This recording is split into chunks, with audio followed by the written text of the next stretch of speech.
Belinda Audiobooks presents this unabridged recording of The Potato Factory, written by Bryce Courtney and read by Humphrey Bower. Be sure to visit our website on www.belinda.com. Details of other available and forthcoming Belinda audiobook releases can be found at the end of this recording.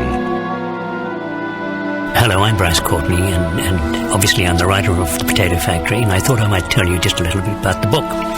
I arrived in Australia some 44 years ago, and the very first thing I did, like most migrants, was to try and read as much about the country as I possibly could, and discovered there were historical novels, but not a great many, and most people learn their history by novels. They don't actually learn it by reading history books, and so I got my hands on everything I could read, and was a bit disappointed because by comparison to, say, Canada or America, or even the country I came from, the historical novels were very thin on the ground, and so life went by 35 years before I started to write seriously. But when I did, I decided that I would like to write a thank you note for my country, something to say thank you, Australia, for taking me. I had nothing when I arrived here, and it's been a wonderful experience and a fantastic journey. Australia gave me my wife and my children and allowed me to live in a manner to which I had absolutely no right to become accustomed.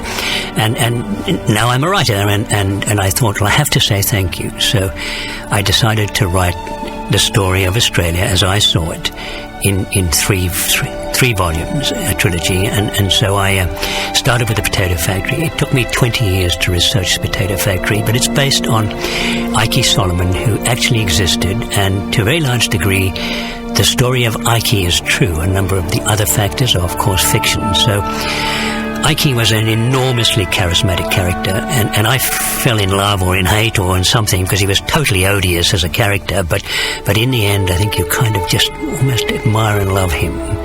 And so you're about to hear the story of Ike Solomon, the most notorious Jew of his age, and his mistress Mary, who embraced this country as though it were the best chance he'd have in life, and Ike's odious, truly odious wife Hannah. So here we go. I hope you enjoy it. It took a long time to write, but it's a pleasure to give you the first of my thank you notes.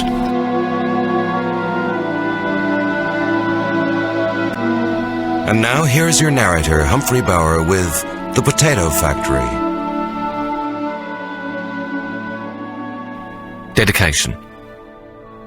For my beloved wife, Benita, who always had absolute faith and never failed to wrap it in abundant love. Acknowledgement.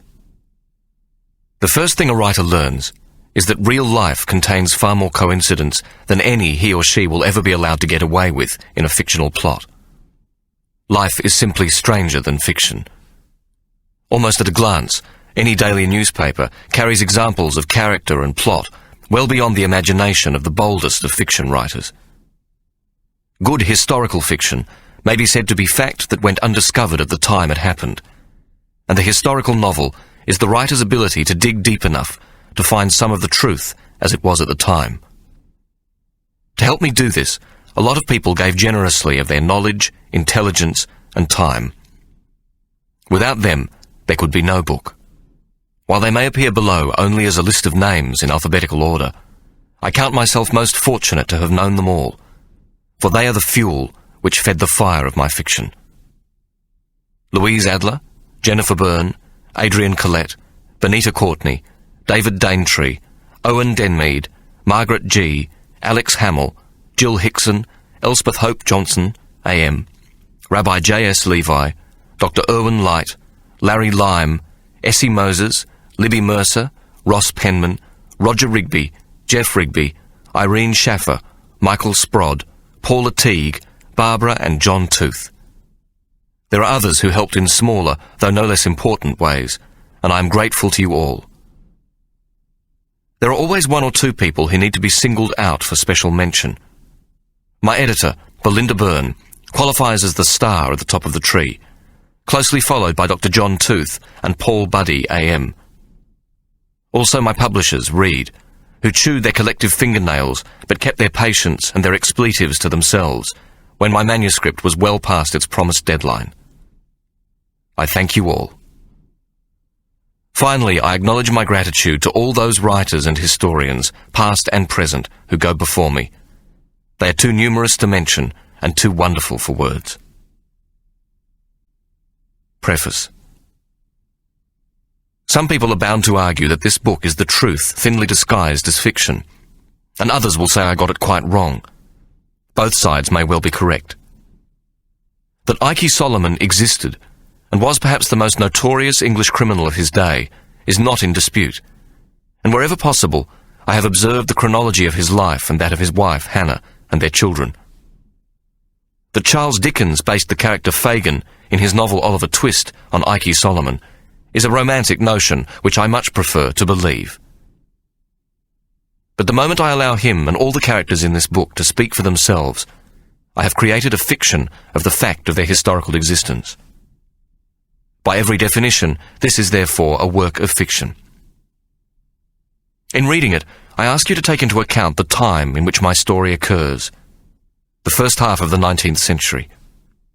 In these more enlightened times, this book may be regarded as anti-Semitic. In the terms of the times in which it is written, it is an accurate account of the prevailing attitudes to the Jews of England. These were dark times, bleak times, hard times, times when a poor man's life was regarded as less valuable than that of a pig, a poor Jew's far less valuable even than that. That Ike Solomon's life could have happened as it did, in fact, allows my fiction to exploit the ability of the human spirit to transcend the vile tyranny of which humankind has proved so consistently capable. In these terms, Ike Solomon was a real-life hero, and my fiction cannot possibly do him justice. The Potato Factory. In history there are no solitary dreams. One dreamer breathes life into the next. Sebastião Salgado. Be this a warning. This little work is held up as a warning beacon to keep the traveller from the sands of a poisonous desert, or from splitting upon the rocks of infamy.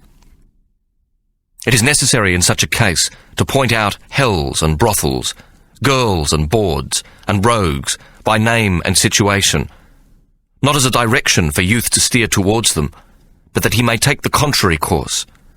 For no reasonable man would enter a whirlpool when he could pass by it on the smooth surface of the reaches of a tranquil river crossing. The life of Ike Solomon is filled with iniquitous adventure. He has acted with the rope round his neck for 20 years, but by his cunning always avoided being drawn up to the beam, where he is likely to end his infamous career. We are duty-bound to hold him up as a depraved villain, whose conduct must disgust, and whose miseries, with all his wealth, will show how preferable a life of honesty and poverty is to a guilty conscience, and treasure gained by blood and rapine. From Ike Solomon, Swindler, Forger, Fencer and Brothel Keeper, 1829. Book 1. London. Chapter 1. Ike Solomon was so entirely a Londoner that he was a human part of the great metropolis, a jigsawed brick that fitted into no other place. He was mixed into that mouldy mortar, an ingredient in the slime and smutch of its rat-infested dockside hovels and verminous netherkins. He was a part of its smogged countenance and the dark, cold mannerisms of the ancient city itself. He was contained within the clinging mud and the evil-smelling putrilage. Ike was as natural a part of the chaffering, quarrelling humanity who lived in the rookeries among the slaughterhouses, cesspools and tanneries as anyone ever born in the square mile known to be the heartbeat of London town. Ike was completely insensitive to his surroundings, his nose not affronted by the miasma which hung like a thin, dirty cloud at the level of the rooftops. This effluvian smog rose from the open sewers, known as the Venice of drains, which carried a thick soup of human excrement into the Thames. It mixed with the fumes produced by the fat boilers, fellmongers, glue renderers, tripe scrapers and dog skinners, to mention but a few of the stench makers, to make London's atmosphere the foulest smelling place for the congregation of humans on earth. The burial ground in Clare Market was full to the point where gravediggers would be up to their knees in rotting flesh as they crammed more bodies into graves. Corpses piled on top of each other often broke through the ground, emitting noxious gases, so that the stench of rotting bodies was always present in nearby Drury Lane. Since infanthood, Ikey had grown accustomed to the bloated effluence of the river and the fetidity that pervaded St Giles, Whitechapel, Shoreditch, Spitalfields and the surrounding rookeries. His very nature was fired, hammered and hardened within this hell, which was the part of London he called home. Ikey Solomon was the worst kind of villain, though in respectable company and in the magistrates' courts and the assizes, he passed himself off as a small-time jeweller, a maker of wedding rings and paste and garnet brooches, for what was at that time described as the respectable poor. But the poor, in those years of misery after Waterloo, had trouble enough scraping together the means to bring a plate of boiled potatoes or toasted herrings to the table. If Ikey had depended for his livelihood on their desire for knick-knackery, his family would have been poorly served indeed. In reality, he was a fence, a most notorious receiver of stolen goods, one known to every skilled thief and member of the dangerous classes in London. In Liverpool, Manchester and Birmingham, young pickpockets, footpads, snakesmen and the like referred to him in awed and reverent tones as the Prince of Fences. Ikey Solomon was not a man to love. There was too much the natural cockroach about him, a creature to be found only in the dark and dirty corners of life. It might be said that Ikey's mistress loved him, though she herself may have found this conclusion difficult to formulate, love being a word not easily associated with Ikey. Mary wasn't Ikey's wife, nor yet his mistress, perhaps something in between, an attachment for which there is not yet a suitable name. The doubtful honour of being Ikey's wife was reserved for Hannah, a woman of a most terrible disposition who did little to conceal her dislike for her husband. Such acrimonious sentiments as were commonly expressed by Hannah were usually forbidden to a woman, who was expected to accent with a high degree of stoicism her husband's peregrinations in life. A woman, after all, had no rights to carp or pout at the results of her partner's misfortunes, nor decry his errors in judgment or his lack of moral rectitude, but share the good, silently accept the bad, and hope always for the best, which is the female's natural lot in life, though if this was ever made plain to Hannah, it had not sunk in too well. Moreover, setting aside for a moment what might be considered formal filial duty, Hannah had a good case against Ikey. Their children also were on her side, both puzzled and somewhat ashamed of the curious man they took to be their father. If Ikey understood the duties of a father, he chose never to exercise them. To his children, during the hours of daylight, he was a dark, huddled, sleeping bundle, wrapped in a large, extremely dirty coat, from which protruded at one end strands of matted grey hair, surrounding a mottled bald dome. Looking downwards, first there was a thick hedge of unkempt eyebrow, and then a nose too long for the thin face from which it grew. Still further downwards in the area of the chin grew an untidy tangle of salt and pepper beard, thick in some parts and in others wispy, all of it most uneven and ratty in appearance. From the other end of the greasy coat stuck a pair of long, narrow yellow boots, their sharp snouts concertinaed inward and pointed upwards. These boots were never seen to leave his feet, and to the curious eyes of his children, their dented snouts seemed to act as sniffing devices. With the first whiff of danger, they would jerk Ikey from the horizontal into a wide-awake seated position, their snouted ends testing the air like truffle pigs, quickly establishing the direction from whence the danger came. Whereupon Ikey's boots would become in appearance 2 yellow cockroaches, plant themselves firmly on the ground, then scuttle him away into some dark, safe corner. Ikey was also a series of daylight noises to his children. Accumulation of slack-jawed snoring and wet spittle sounds issued constantly from a mouth clustered with large yellow and black teeth. Several appeared to be broken or missing, worn down by the gnashing and grinding of a torturous sleep, which came to an end precisely at 6:30 of the clock in the evening. At night, Ikey's children, hugging each other for moral support, would watch wide-eyed from dark corners, as he shuffled about the house, sniffing, snorting and whimpering, as though expecting somehow to find it changed for the worse during his sleep. If Ike should come across a clutch of children, he would halt and stare momentarily, as though curious to who they might be. Good, he'd snort at them, and shuffle away, still sniffing and whimpering, as he carried on with his inspection of the premises.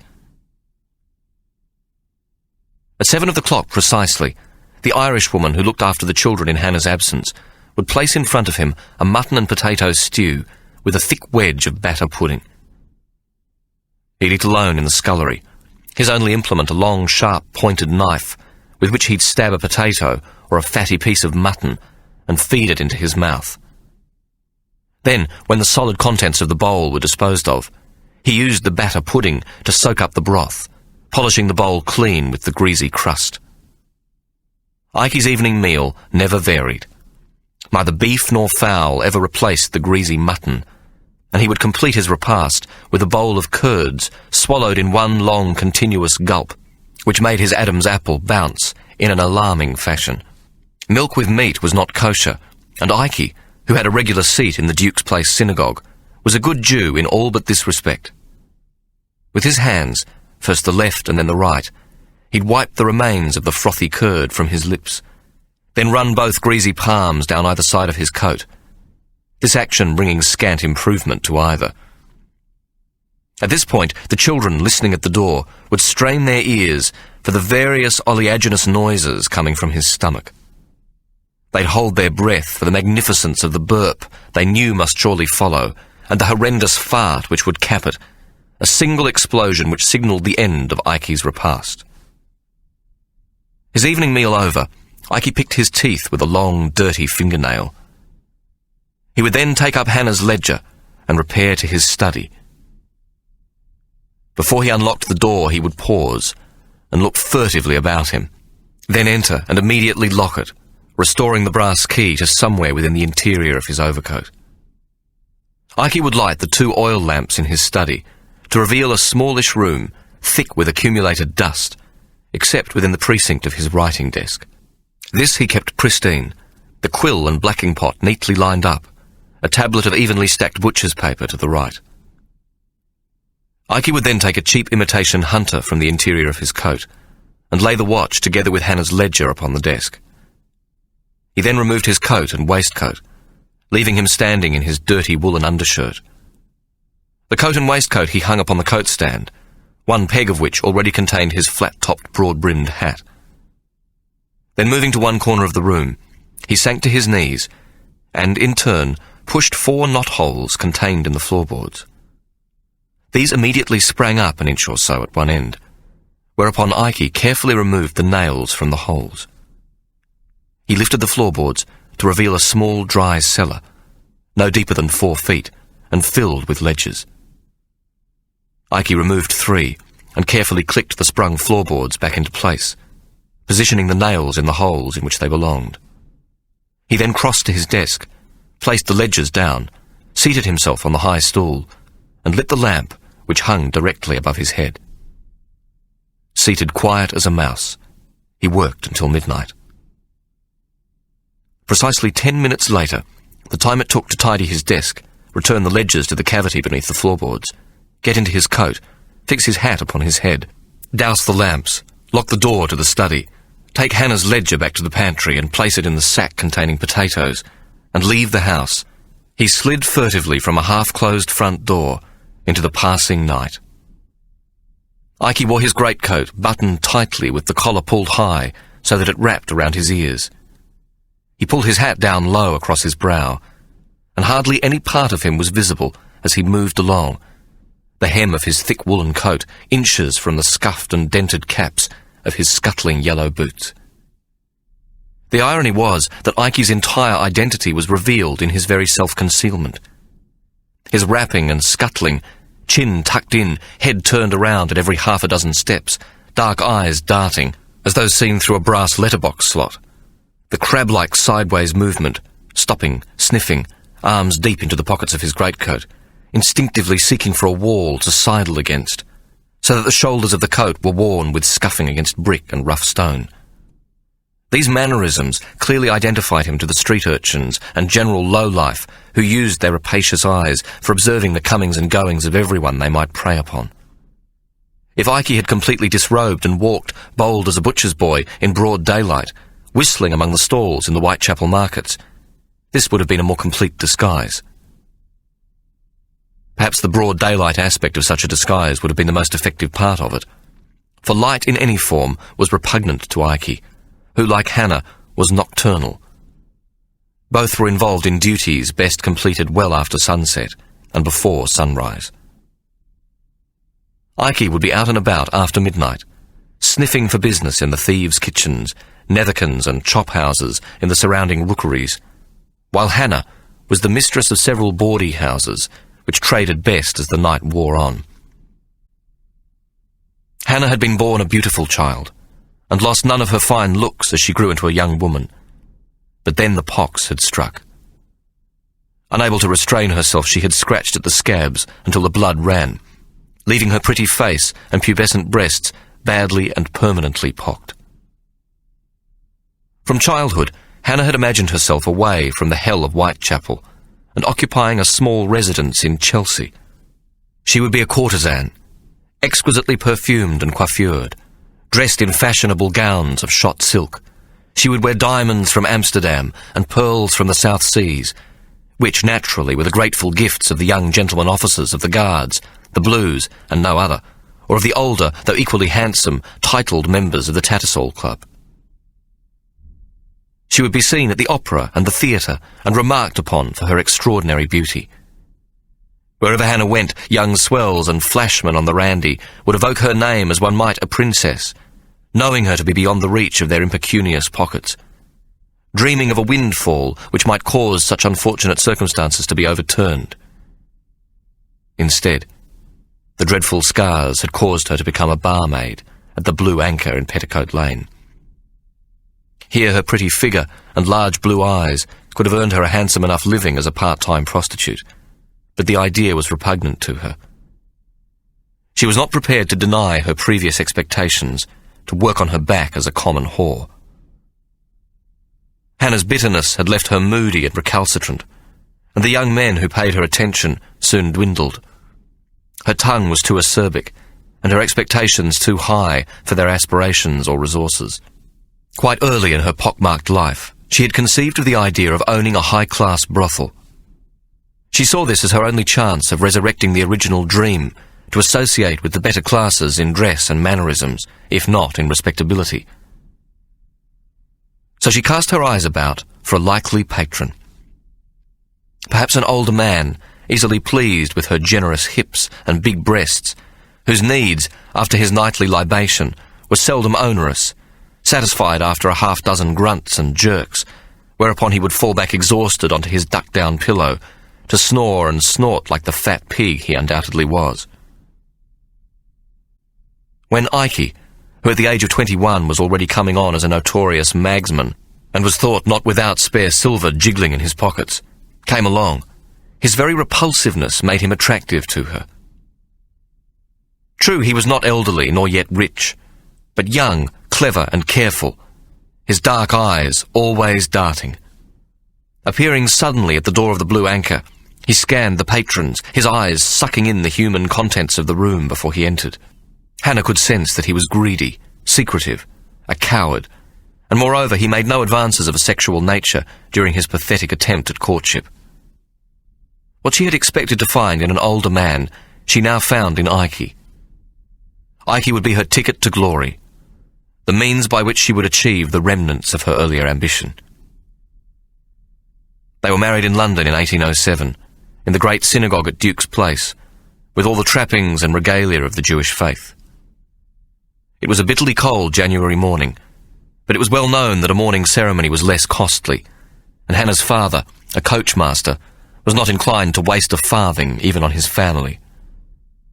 If by a little thought and negotiation a small extra sum could be saved for ratting, the sport on which he chose to gamble most of his earnings, so much the better.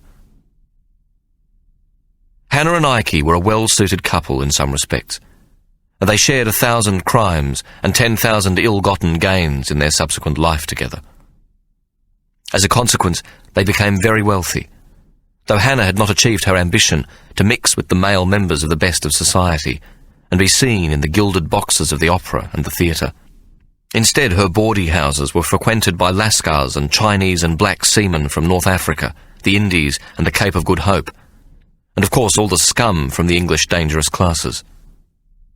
Pandas, crimps, bullies, petty touts, bimbos, perverts, sharpers, catamites, sodomites and unspecified riffraff, as well as the famine Irish, with their emaciated looks and long, thick, swollen dicks. They were more in need of a feed than a broken-down tart, robbing their families of what little they had, to boast of fornication with a poxy English whore. Ike counted himself fortunate to have found a wife as avaricious and morally corrupt as himself, yet one who could play the prim and proper lady when called upon to do so. Upon their marriage, Hannah had adopted the demeanour in public of a woman of the highest moral rectitude, with the straight-laced, scrubbed and honest appearance of a Methodist preacher's wife.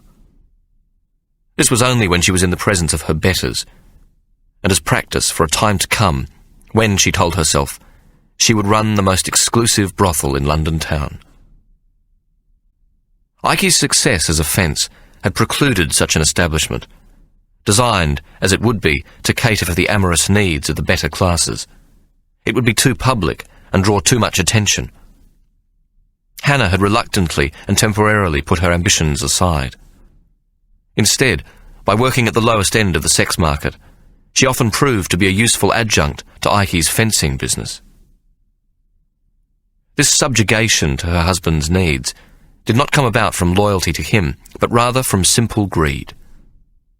Ike had been successful beyond her wildest expectations. Hannah began to see how she might one day escape to America or Australia, where she could set up as a woman of means and attain a position in society befitting her role as a wealthy widow with 2 beautiful daughters and 4 handsome sons, all eligible to be married into the best local families. It had always been quite clear in Hannah's mind that Ike would not be a witness to her eventual triumph over the ugly scars which had so cruelly spoilt her face, and with it her fortune. In the intervening period, Hannah felt that she had sound control of her husband. Her sharp and poisonous tongue kept him defensive, and it was as much in her natural demeanour to act the bully as it was for Ike to be a coward. She prodded him with insults and stung him with rude remarks as to his appearance. Ike was constantly shamed in her presence. He knew he possessed no useful outside disguise to fool his fellow man, and he greatly admired this propensity in her, who added further to his infatuation by giving him 6 children and proving his miserable, worthless and reluctant seed accountable. Moreover, Hannah had gratified him still further, for none of his children had inherited any onerous part of his physiognomy, and all took their looks strongly from her. She claimed that Ike's puerile seed had been overwhelmed by her own splendid fecundity, and as he had no confident reason to doubt that this was true, he was grateful that she brought an end to his line of unfortunate looks. Hannah, who so clearly held Ike in her thrall, had no cause whatsoever to suspect him capable of dalliance with another. The thought of a Mary, or any other such female, coming into Ike's life was beyond even Hannah's considerable imagination or lack of trust in her husband. Chapter 2. Temper and charm. It was these 2 contradictions in Mary's personality which were the cause of constant problems in her life. She showed the world a disarming and lovely smile until crossed. Then she could become a spitting tiger, with anger enough to conquer any fear she might have or regard to her own prudent behaviour. In a servant girl, where mildness of manner and meek acceptance were the characteristics of a good domestic, Mary's often fiery disposition and sense of injustice were ill-suited. However, without her temper, the pepper and vinegar in her soul, it is unlikely that she would have captured Ike's unprepossessing heart. Mary was the child of a silk weaver mother and a sometimes employed Dutch shipping clerk. She grew up in Spitalfields, in pious poverty brought about by the decline in the silk and shipping trades in the years following Waterloo. Mary's consumptive mother was dying a slow death from overwork. Her despairing and defeated father sought solace in too frequent attention to the bottle. At the tender age of 5, Mary had learnt to hawk her mother's meagre wares in nearby Rosemary Lane and to defend them from stock buzzers and the like. She quickly learnt that a child faced with danger, who screams, kicks, bites and scratches, survives better than one given over to tears, though it should be noted that she was of a naturally sunny disposition, and her temper was spent as quickly as it arrived. Mary was also the possessor of a most curious gift. Although she could take to the task of reading and writing no better than a 10-year-old from the more tutored classes, she could calculate numbers and work columns of figures with the most astonishing rapidity and accuracy, well beyond the ability of the most skilled bookkeeping clerk. This ability had come about in a curious manner. Her father, Johannes Clerk, a name he'd amended simply to John Clerk when he'd come to England, had wanted Mary to be a boy, and so instead of learning the art of silk weaving, as would have been the expected thing for a girl child to do, he had taught her the ways of figuring on an abacus. He learnt this skill as a young man when he'd spent time as a shipping agent's clerk in the Dutch East Indies. He had first come across the rapid clack-clack-clacking of beads sliding on elegant slender wire runners in Batavia. To his mortification, the framed contraption being used by the Chinese clerks in the spice warehouses soon proved superior in making calculations to his most ardent application by means of quill and blacking. Johannes Clerk soon learnt that he could never hope to defeat the speed of their heathen calculations, and so he determined to learn for himself the ancient art of the Chinese abacus. This curious skill, never developed to a very high aptitude in John Clerk, together with a few elementary lessons in reading and writing, was his sole inheritance to his daughter. As an infant, the bright red and black beads had enchanted Mary, and by the age of 6, she had grasped the true purpose of the colourful grid of wooden counters. By 10, she had developed a propensity for calculation that left the shipping clerks at her father's sometime places of employment slack-jawed at her proficiency with numbers. Alas, it was a skill which her family's poverty seldom required. But this did not discourage Mary, who practised until her fingers flew in a blur and her mind raced ahead of the brilliant lacquered beads. Despite her father's attempts to obtain a position for her as an apprentice clerk in one of the merchant warehouses on the docks, no such establishment would countenance a child who played with heathen beads. Added to this indignity, God had clearly indicated in his holy scriptures that those of her sex were not possessed of brains sufficient to work with numbers, and her ability to do so just as clearly indicated a madness within her. When Mary was 11, she was entered into domestic service by her father, her consumptive mother having died 2 years previously. John Clerk passed away not long after he'd secured employment for his daughter. He was a victim of a minor cholera epidemic, which struck in the East India docks. Mary found herself quite alone in the world as a junior scullery maid in a large house, where she was to begin what became a career, the outcome of which was determined more often by her fiery disposition than her maidenly demeanour. Mary was popular among the below-stairs servants, well liked for her cheery disposition and bold intelligence, but her quick temper at some injustice shown to those unable to come to their own defence got her into constant hot water. She would inevitably alienate the cook or under-butler or coachman, those most terrible senior snobs in most households, who would thereafter wait for an opportunity to bring her undone. As a consequence, Mary's career as a domestic servant was always somewhat tenuous. At 15, Mary was promoted above stairs, where she was a bedroom maid who would sometimes assist as lady's maid to her mistress. Her lively intelligence made her popular with her mistress, who felt she showed great promise as a future lady's maid. That is, until an incident occurred with a lady of grand title from Dorset, a weekend guest to the London house of her mistress, to whom Mary was assigned as a lady's maid. Mary was most surprised when the very large Duchess took her by the wrist after she had delivered her breakfast tray to her bed. "Come into bed with me, my dear. You will be well rewarded now, there's a dear.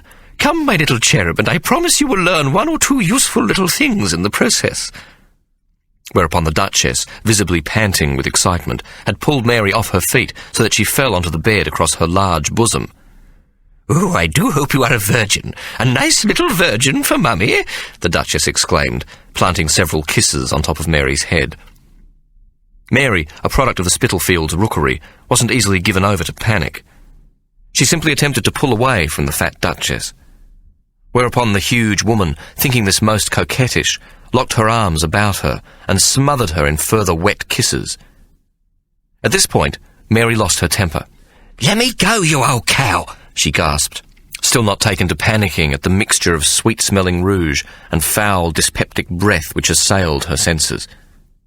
The Duchess, much larger and stronger than the young servant girl, clasped her tighter so that Mary found her face smothered in heaving breasts and thought she might at any moment suffocate.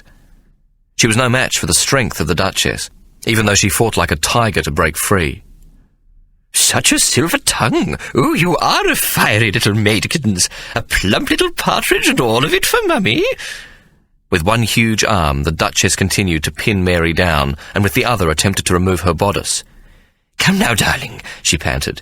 "Be nice to Mummykins." Mary, pushing away with her arms, momentarily managed to get her head free from the giant canyon of heaving flesh.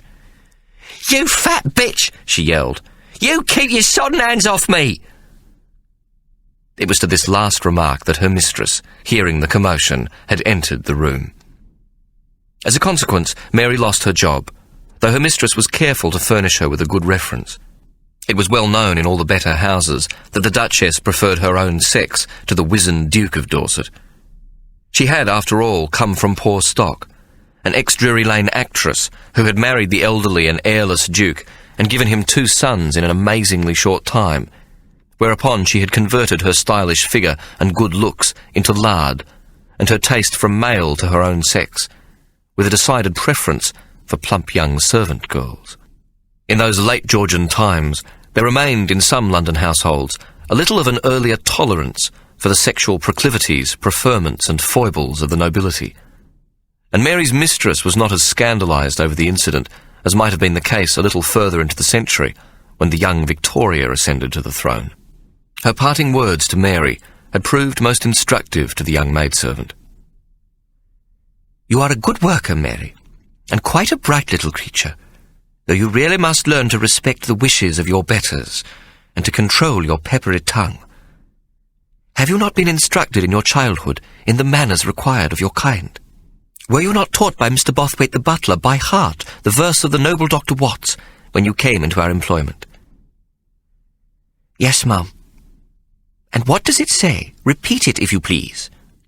Mary scratched around in her mind for the words to the catechism which every young domestic was expected to know upon commencement of employment in a big house. In a voice barely above a whisper, she now recited the words to the verse.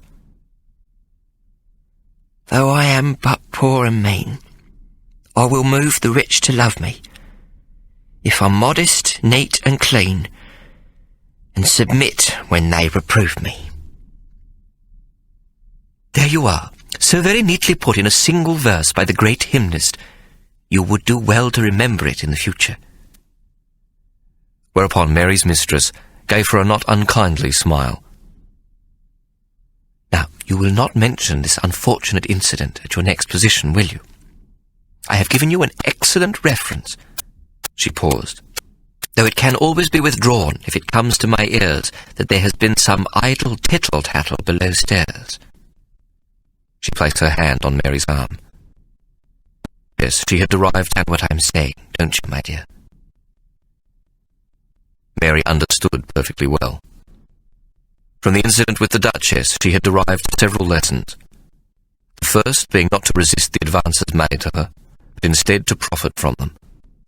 The next, that a scandal, should she be caught, also understood the different standards, gave her power to negotiate, and so to leave her place of employment with her reputation intact.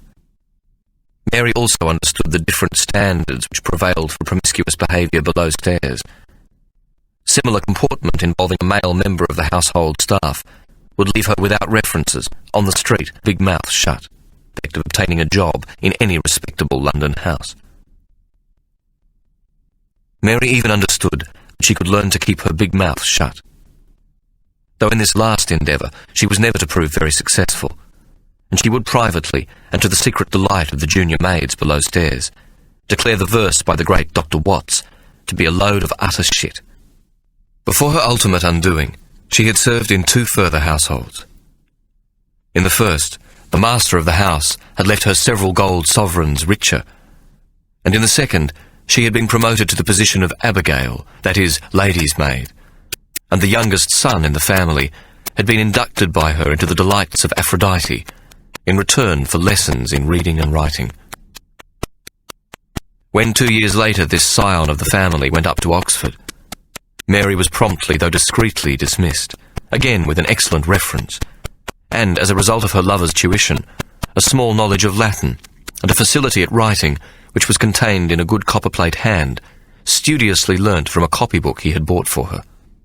On return from the Michaelmas term, her boy lover was said to have wept openly at the discovery that his dearest mumsy was now attended by a flaccid and cheerless personal maid in her late 40s. Mary's next billet was to prove her final undoing. Appointed as upstairs maid, she soon found herself at odds with the family nanny, a middle-aged lady of imperious manner known as Nanny Smith. Well established in the family, the old woman exercised considerable power over all the other servants. She soon took a dislike to the new young maid, who seemed much too forward and confident around the male servants in the house, and was not in the least afraid to speak before she was spoken to. For her part, Mary accepted Nanny Smith's carping instructions and held her tongue. But one day the old girl accused her of poisoning her cat, an aged tabby named Waterloo Smith, who coughed up fur balls on the Persian rugs and stumbled about with a constant wheeze and permanently dripping nose. Mary had made no attempt to conceal her dislike for this creature, who returned the compliment by arching its back and hissing at her whenever they met along a corridor or in one of the many upstairs rooms. "You ought to be dead and buried, you miserable moggy," Mary would hiss back. Her abhorrence for Nanny Smith's cat was soon the joke of the below-stairs staff, and no doubt her dislike was soon communicated to Waterloo Smith's ill-tempered owner. Then one morning, Waterloo Smith went missing. Nanny Smith had placed him as usual on a broad upstairs window ledge to catch the morning sun, and upon her return an hour later, he was nowhere to be seen. Mary, together with the second upstairs maid, was made to search every cupboard, nook and cranny, and under each bed, and in the unlikely event that the disabled creature had somehow managed to negotiate the stairs, each of the 4 levels of the downstairs area of the house. Bishop, the butler, had ordered the footman, the stable boy, and old Jacob, the gardener, to inspect the lavender bushes, which grew 40 feet below the window ledge where Waterloo Smith had been sunning himself. When this yielded nothing, the speculation that foul play was involved started to grow. While nothing was said, Mary's well-known dislike for the cat made her the prime suspect. By evening it became apparent that Waterloo Smith had disappeared quite into thin air, and his distraught owner retired to her bedroom, where her unconstrained weeping could be heard by all who worked above stairs. Mary was given the task of taking a supper tray to the old lady, and upon knocking on Nanny Smith's door, the weeping from the other side immediately increased in volume. "Come in," the old woman's tremulous voice cried. "Cook has made you a nice bit of tea and hopes you feels better," Mary said, placing the tray down beside Nanny Smith, who lay on the bed with a silk scarf covering her head. At the sound of Mary's voice, Nanny Smith sat bolt upright, the scarf falling to the floor. "You did it, didn't you? You killed him," she screamed, pointing a trembling finger at Mary. Mary's jaw dropped in astonishment at this pronouncement, and as she bent to retrieve the scarf, the old woman continued, "You horrid, horrid girl, pushed my pussy. I shall see that you are dismissed at once." Mary should have immediately panicked at Nanny Smith's words, for this time she was in no position to negotiate. The old cow's word against her own left her in no doubt as to who would prevail. Then Nanny Smith snatched the scarf from Mary's hands in such a rude manner that Mary lost her temper, and a deep flush overtook her face. I never laid a finger on your bloody cat. Though I must say it's good riddance to bad rubbish if you ask me, with him hissing and wheezing and doing his mess all over the place. I hope he broke his bloody neck." The offending words were barely out before Mary regretted them.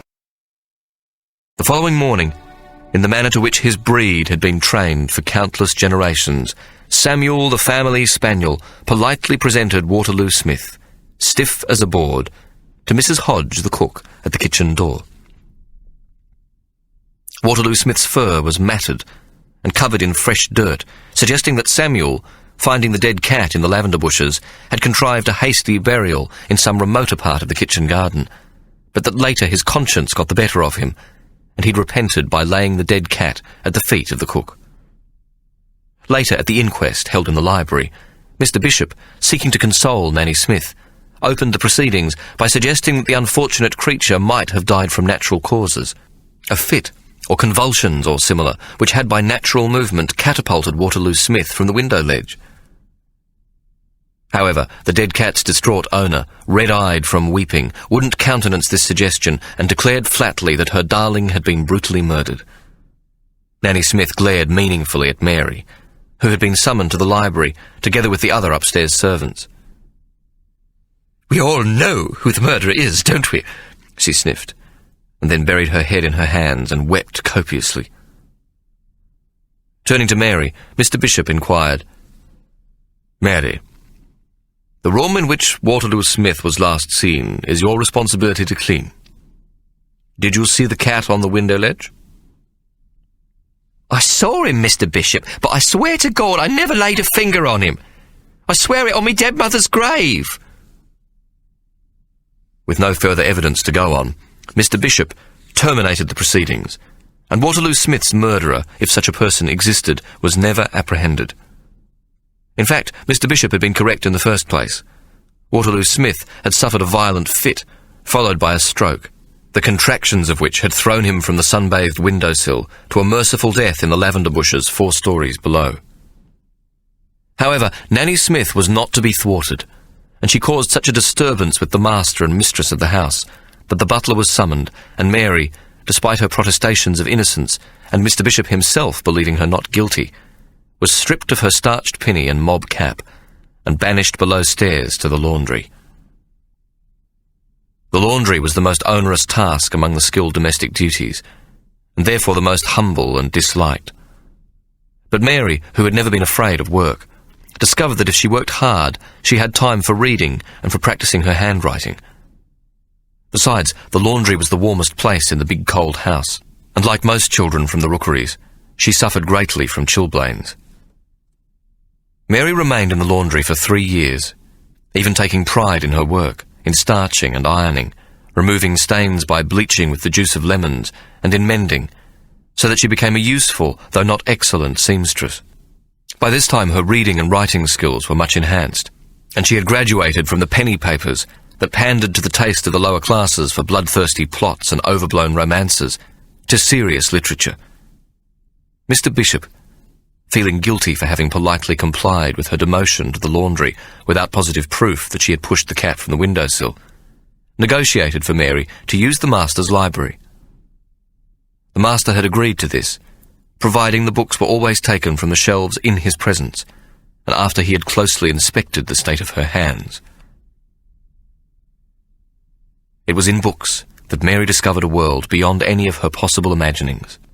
Defoe's Robinson Crusoe and Jonathan Swift's Gulliver's Travels, which she especially liked and read many times, quoting often from it to Mr. Bishop.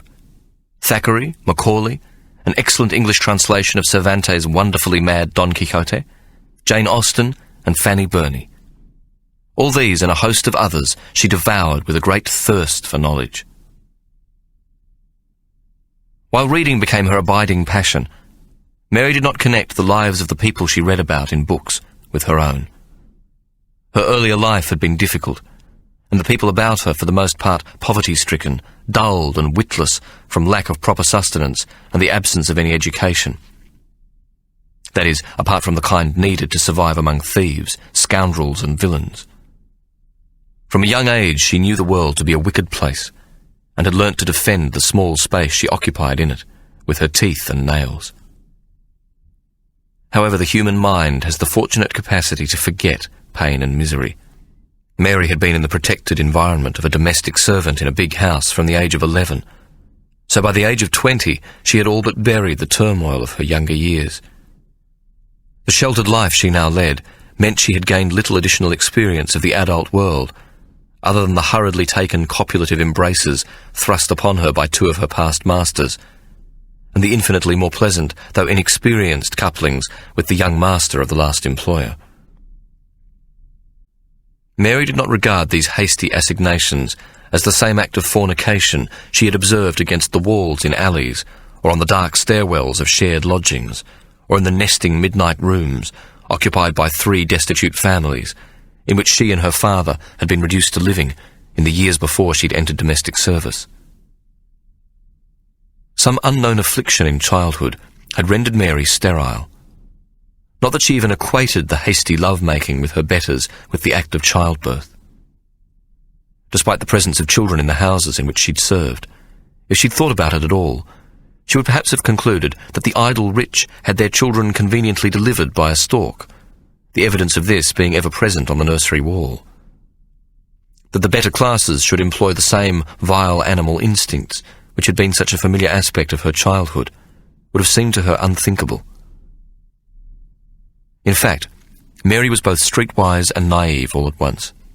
While she longed for romance, she knew in her heart that it was not intended for her kind, that doing it in some privacy with a clean and half-decent someone was the best she could hope for.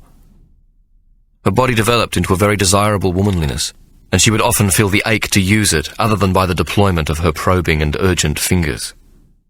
Her moment came one morning at Shepherd Market in nearby Mayfair, where she had been sent by Mrs. Hodge to purchase the master's luncheon sole, Billingsgate being too far to walk, and the coachman out with the mistress of the house all morning.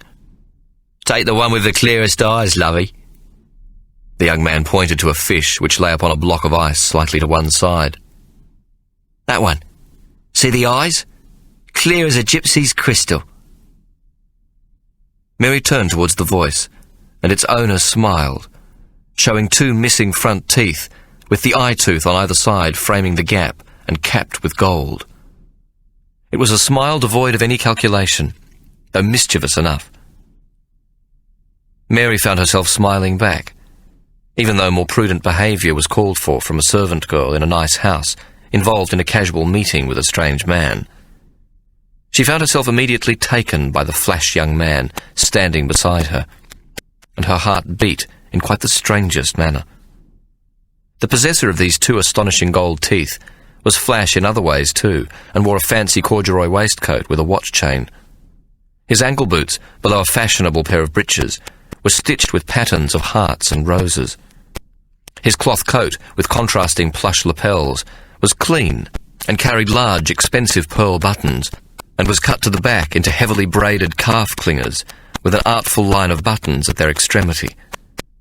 On his head he wore a beaver-napped top hat that looked to be in excellent order, its nap neatly brushed and shining. "Name of Bob Marley, pleased to meet you," he'd said in a single breath, giving her another big grin which caused his incisor teeth to once more gleam and flash. "Honoured to make your acquaintance, Miss, Mary had observed that he hadn't once taken his eyes away from her face, and unlike most men with whom she had the slightest passing acquaintance, hadn't allowed his eyes to wander over those parts of her anatomy which usually brought a glazed look into their eyes and a gravel tone into their voices. His smile was ingenuous, quite open, and impossible to resist. "Mary," she said simply. "Them's lovely teeth," she added, smiling. Bob Marley jabbed a finger at his mouth. "Like 'em, does ya? 18 carat, that is. Pure gold, can't get none better."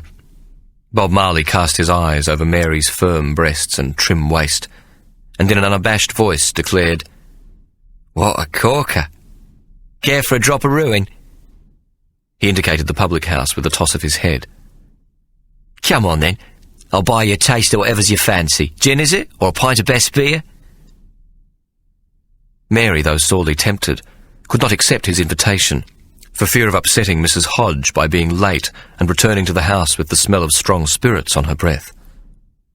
She was not accustomed to drink, though on the rare occasions when, on a public holiday, she'd ventured out with Mrs. Hodge, she'd found gin left her very excited in a physical sort of way. "I'll not be seen with a costermonger," she said tartly, this seeming the best way to end a relationship where she was already beginning to feel at a distinct disadvantage. She noted, too, that her breasts were heaving, and she was finding it difficult to breathe. Bob Marley drew back with an exaggerated expression of hurt. Cocking his head to one side, his mouth turned down at the corner, he looked down at his chest, as though closely examining his apparel. "Costermonger? Not bleeding lightly, lovey." He patted a velvet lapel. "This is me disguise. I'm what you might call an operator. I do a bit of this and a bit of that, finding a bit here and disposing of it over there, if you knows what I mean."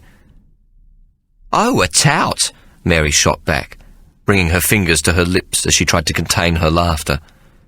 "Well, not exactly that neither, just, well, he smiled his golden smile.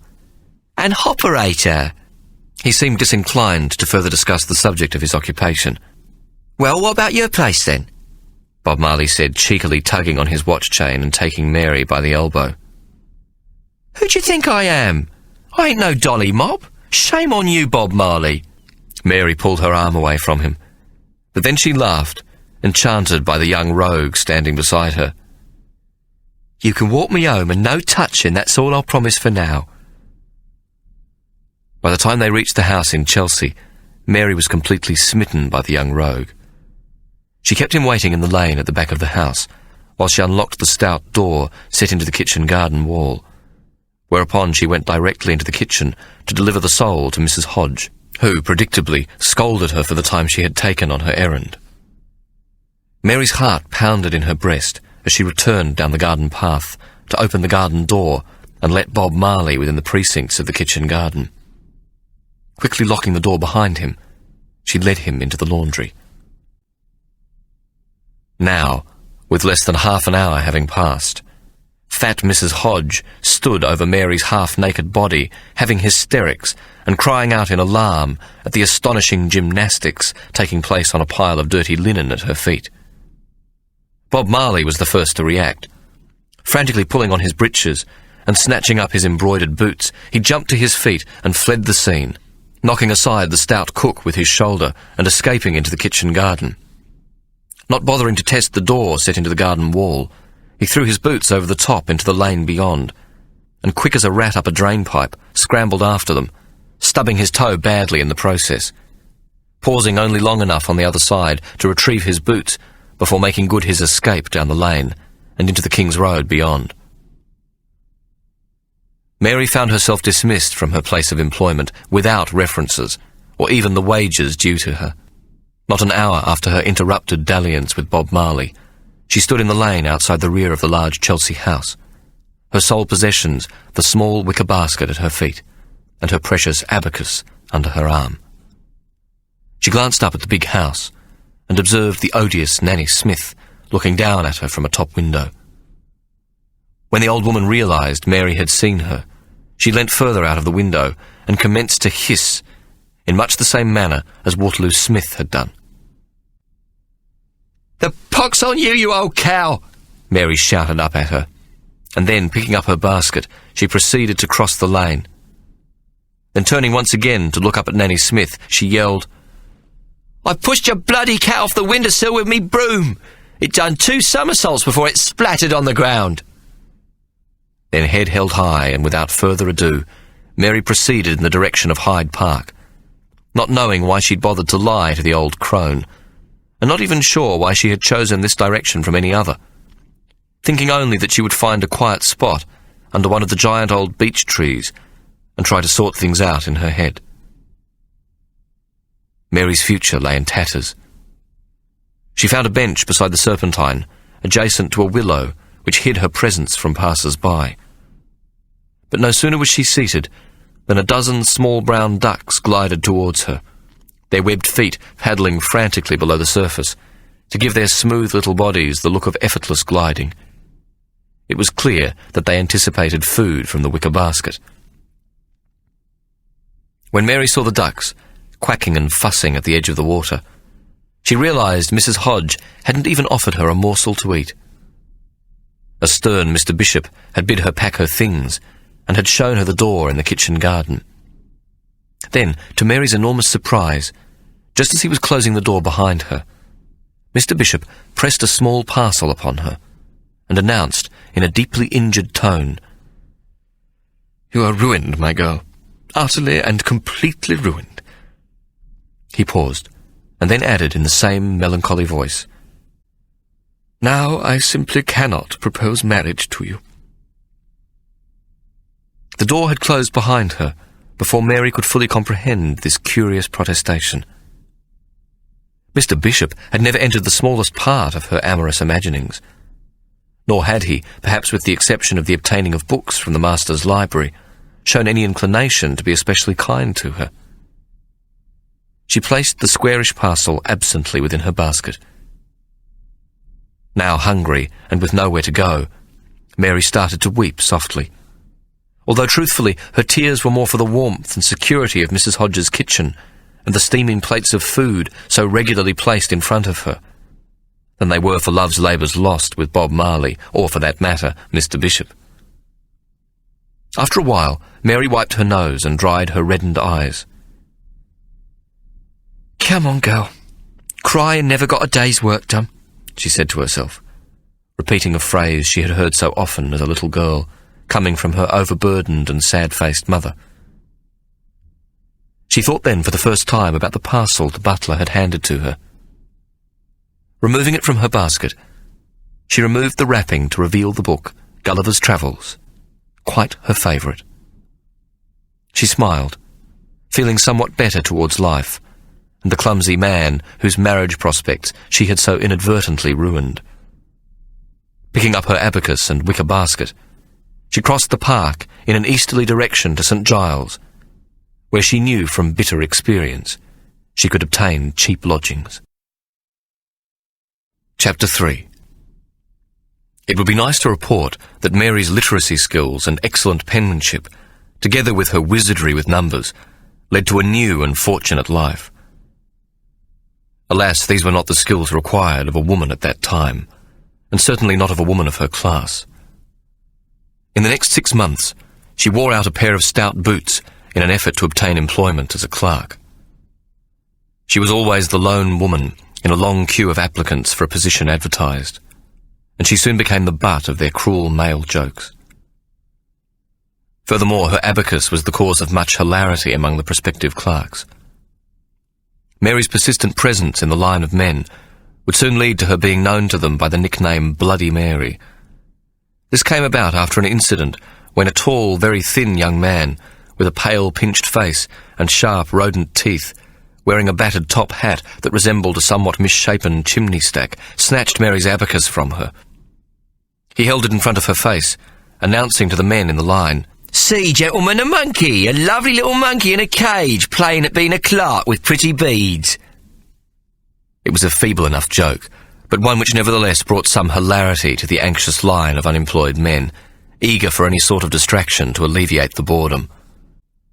Mary snatched her abacus back from the ferret-faced clown, and lifting it, slammed it down upon the young comic's head, causing the top hat he wore to concertina over his eyes and halfway along his narrow, snotty nose. This created a great deal more hilarity in all but the unfortunate owner of the hat, who, upon removing the object of their mirth and pulling and bashing it back into some semblance of its original shape, placed it again upon his head, then delivered a vicious blow to Mary's nose before running from the scene. Mary's nose had not yet stopped bleeding by the time it became her turn for an interview. The chief clerk, a coarsely corpulent man with a sanguine complexion and the remains of fiery red hair on the sides of a completely bald pate, looked at her with disapproval, shaking his head in a most melodramatic manner. "What's the name, girl?" he asked. "Mary, sir. Mary Clerk." "Bloody Mary, more like." The men in the queue laughed uproariously at this joke. "Go on, scalper. Be off with you, girl. Haven't you been told clerking's a man's job?" The men clapped and cheered him mightily, and pleased with their response, the chief clerk played further to the crowd, for he'd witnessed the earlier incident with the clown in the top hat. "What's to become of us if we allow a monkey on our backs?" There is precious little charity in a queue of starving men, most of whom had a wife and young ones to feed, and soon upon Mary's arrival in any employment queue, a familiar chant would go up. "Mary, Mary, Bloody Mary, who does her sums on bead and rack, go away, you're too contrary, you're the monkey, the bloody monkey, you're the monkey on our back." The chant was to become such an aggravation that few prospective employers were prepared to even grant her an interview for fear of angering the men. The men, in turn, found it impossible to understand why a woman with the trim figure of Mary's young age and class could not make a perfectly good living on her back. More and more they came to regard it as entirely reprehensible that she should attempt to steal the bread from their mouths and allow their children to starve, and moreover, that she should attempt to do so with the help of a foreign and heathen contraption made of wood, wire, and beads. They told themselves that a screen that quivered and rattled and ended up doing sums had a distinct smell of witchcraft about it. As the weather turned colder and the queue more desperate, the resentment against Mary grew out of all proportion. In the fevered imaginations of the unemployed clerks, Bloody Mary's presence in a job queue soon took on all the aspects of a bad omen. When they returned home empty-handed to their ragged and starving families, they had come to believe that her presence had soured the queue, so the luck they all felt they needed to gain a position had gone elsewhere. Mary's face had grown gaunt for lack of sufficient nourishment, and in truth there began to be a somewhat simian look about her. With her large green anxious eyes darting about, and her head turning nervously this way and that, expecting danger from every corner, the men began to believe increasingly that she was an incarnation of some evil monkey spirit. Her dress, too, began to be much the worse for wear, and hung upon her thin frame to give Mary an altogether morbid appearance. Her black cotton skirt and blouse, and modest bonnet and shawl, together with her worn boots peeping below the frayed edges of her skirt, all showed the wear and tear of the long hours spent standing patiently in every kind of inclement weather. While there were tens of thousands of women in a similar state of dress, their own wives being of much the same appearance, they saw in Mary's forlorn and ragged clothing the black cloth of a witch's weeds. The monkey chant, as it became known, grew increasingly threatening in tone, and it took the utmost stubbornness and will for Mary to present herself at an advertised location for a job interview. Yet Mary persisted, well beyond the dictates of common sense, and into the province of foolishness. The long hours spent at reading and writing, and the childhood application she had demonstrated with the complexities of mathematics, had somehow convinced her that within her capacity lay a destiny beyond her humble beginnings. Mary's father had told her almost from infancy that her abacus would be her salvation, and she could not believe that she might end up like her consumptive silkweaver mother, or the sad, destitute and drunken shipping clerk she knew as her father. She saw herself achieving something well beyond the modest expectations of a laundry maid, though quite what this could be was past anything she could imagine. She felt certain that this destiny would all begin if only she could obtain a position as a clerk. After 6 months, Mary had used up most of her savings and had repeatedly changed her place of residence, on each occasion moving to a cheaper lodging house, until she ended up sharing a foul room with a family of 5 in the very cheapest of Netherkins in Shoe Lane. She would wake at dawn each morning, and with no more than a drink of water, and without allowing herself to think, set out to seek employment, fearful that should she pause to contemplate her increasingly desperate position, she would give up altogether and take herself to Waterloo Bridge and commit herself to the dark, foul river. One bitterly cold morning, she left her miserable lodgings at dawn to be the first in line for a clerk's position, advertised in a warehouse on the south bank of the Thames at Saviour's Dock. This was one of the vilest slums in London, and the mist lay thick on the river, and the streets were dimmed to near blindness by the sulphurous-coloured smog from the first of the winter fires. Huddled at the entrance of the gate and near frozen, Mary was thankful that her presence would be concealed by the thick fog.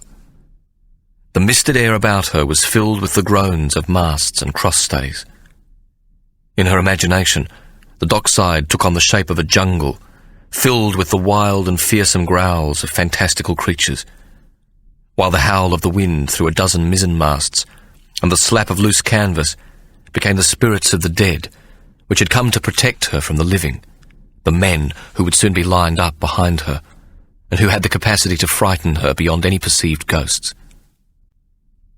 She had not eaten for 2 days, and in her state of weakness must have fallen asleep, for she was awakened by the toe of the gateman's boot placed against her buttocks.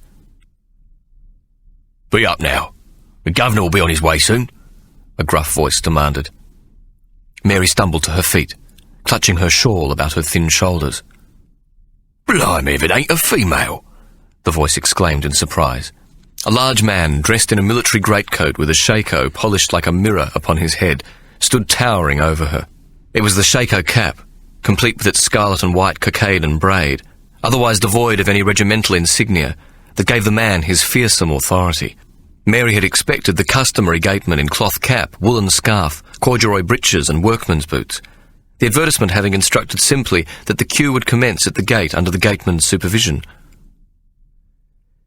"Yes, sir, I'll be inquiring about the billet advertised. The one for a clerk?" "Well then, I suppose it ain't against the law now, is it?" The gateman twisted the corner of his large moustache. "It's a pretty rum term, but I can't see that it be against the law. First is you. You shall have your interview, miss." Glancing fearfully at the formless shapes of the men disappearing into the fog behind her, Mary felt suddenly safe and strangely hopeful. She told herself that such an unpropitious day must surely bring her luck. The first good omen had been that the men standing directly behind her were strangers and seemed not to recognize her. The ones behind them, pale shapes in the mist, would surely have amongst them a great many who were acquainted with her, but these had not yet become aware of her presence in the thick yellow fog.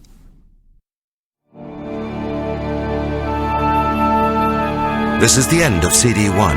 The story will continue on CD 2.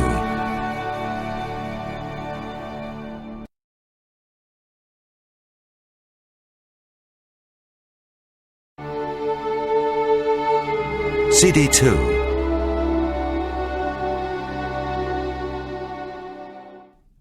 The gateman turned away from her to address the vaguely defined line of men stretching away behind Mary. "Now then, gentlemen.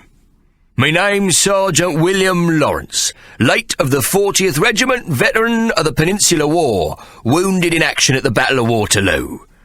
I am the gatekeeper here, and I'll brook no interference. It will be one at a time through the gate, no pushing and shoving and no idle chatter, if you please." There was a murmur in the crowd at the sound of a carriage rattling over distant cobblestones, and then the rumble of its wheels as it drew onto the wooden dockside, and shortly afterwards came to a halt at the gate, the horse snuffling and shaking its head, blowing frosted air from its distended nostrils. Mary, who stood close enough to see clearly, observed a small, very fat man alight. He was dressed in a heavy coat, which swept to within an inch of the ground in the manner of a woman's skirt, his shoes being quite lost from sight. He wore a top hat which sat upon his head down almost to his eyes, and rose alarmingly high into the air for a man so short. The remaining space between head and shoulders was wrapped in a woolen scarf, so that in the uncertainty of the mist, the whole of him took on the proportions of a very large perambulating bottle. The gatekeeper snapped to immediate attention, and gave the bottle shape a rigid salute, his jowls and sideburns quivering with the momentum of it. "Morning, Mr. Goldstein, sir," Sergeant Lawrence shouted at the very top of his voice, as though addressing the commander of a battalion of soldiers who was about to embark on a parade inspection. "Good morning," the bottle replied in a muffled voice. Then, without glancing at the line of men, it entered the gate and waddled into the mist towards the unseen warehouse not 20 feet away. The gatekeeper, pushing his hand between two brass buttons and into the interior of the greatcoat, pulled from within it a watch chain, which soon enough produced a large, though not expensive-looking watch. Glancing down at it from under his peaked cap, he addressed the queue. "I shall allow 5 minutes for Mr. Goldstein to settle, and then the first in the line will proceed through the gate to the door. You will oblige Mr. Goldstein by knocking on the outside door, whereupon you will remove your hat and proceed in an inwardly direction and without waiting for an answer. Mr. Goldstein will be in the office to the left of the door upon which you shall again knock and then immediately enter. For them what is ambidextrous and hasn't had the misfortune to have been trained in His Majesty's military forces, the left side is the side what's got the coat stand." Anxious laughter came from the mist, as men strained to catch every word, fearful of the consequences of making a mistake. The imperious Sergeant Lawrence looked down at his watch again, and then glanced sternly at Mary. "Goldstein, you understand, miss? Mr. Goldstein!" Mary nodded, feeling herself beginning to tremble.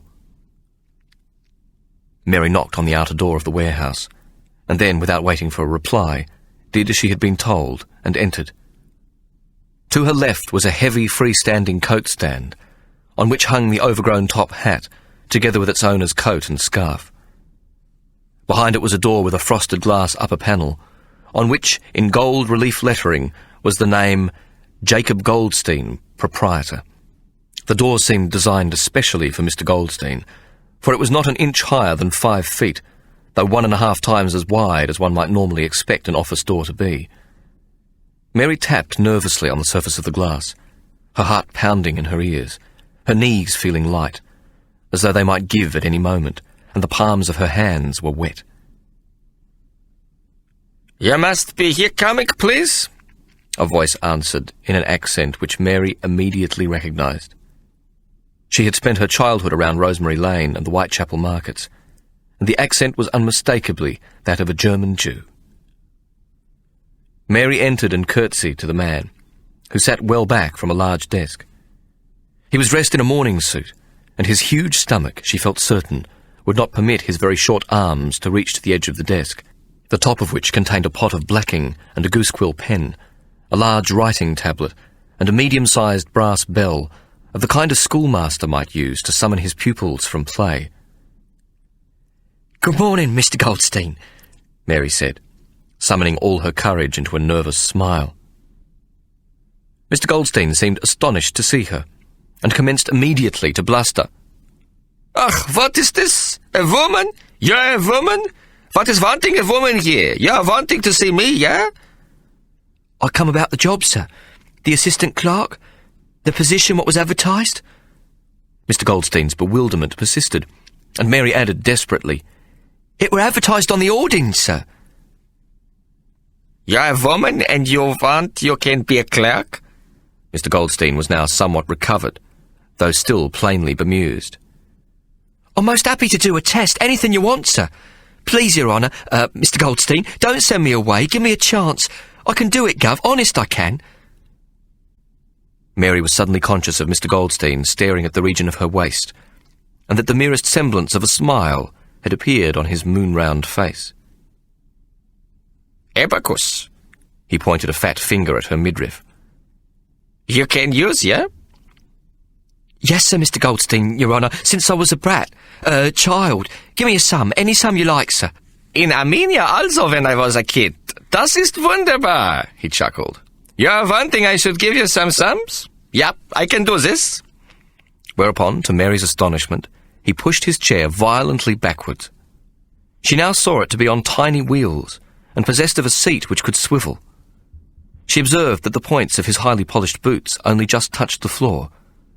Using them to gain a purchase, Mr. Goldstein spun himself around, so that the chair, with his fat dumpling body within it, flashed past her astonished face fully 4 times, much like an egg in an egg cup turned into a merry-go-round. When it came to a halt, Mary could see that Mr. Goldstein now sat considerably closer to the ground, and that his boots were planted firmly upon it. Propelling himself towards the desk, his stomach now fitted neatly beneath it, the desktop coming to just under his arms. "A test? Ja, das ist gut." He pointed to the abacus, From where are you learning this? My father, sir.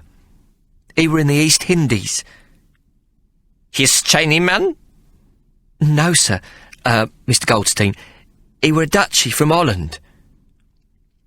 Mr. Goldstein reached for his quill, and dipping it into the small pot of blacking, he hastily scrawled an elaborate equation on the pad in front of him.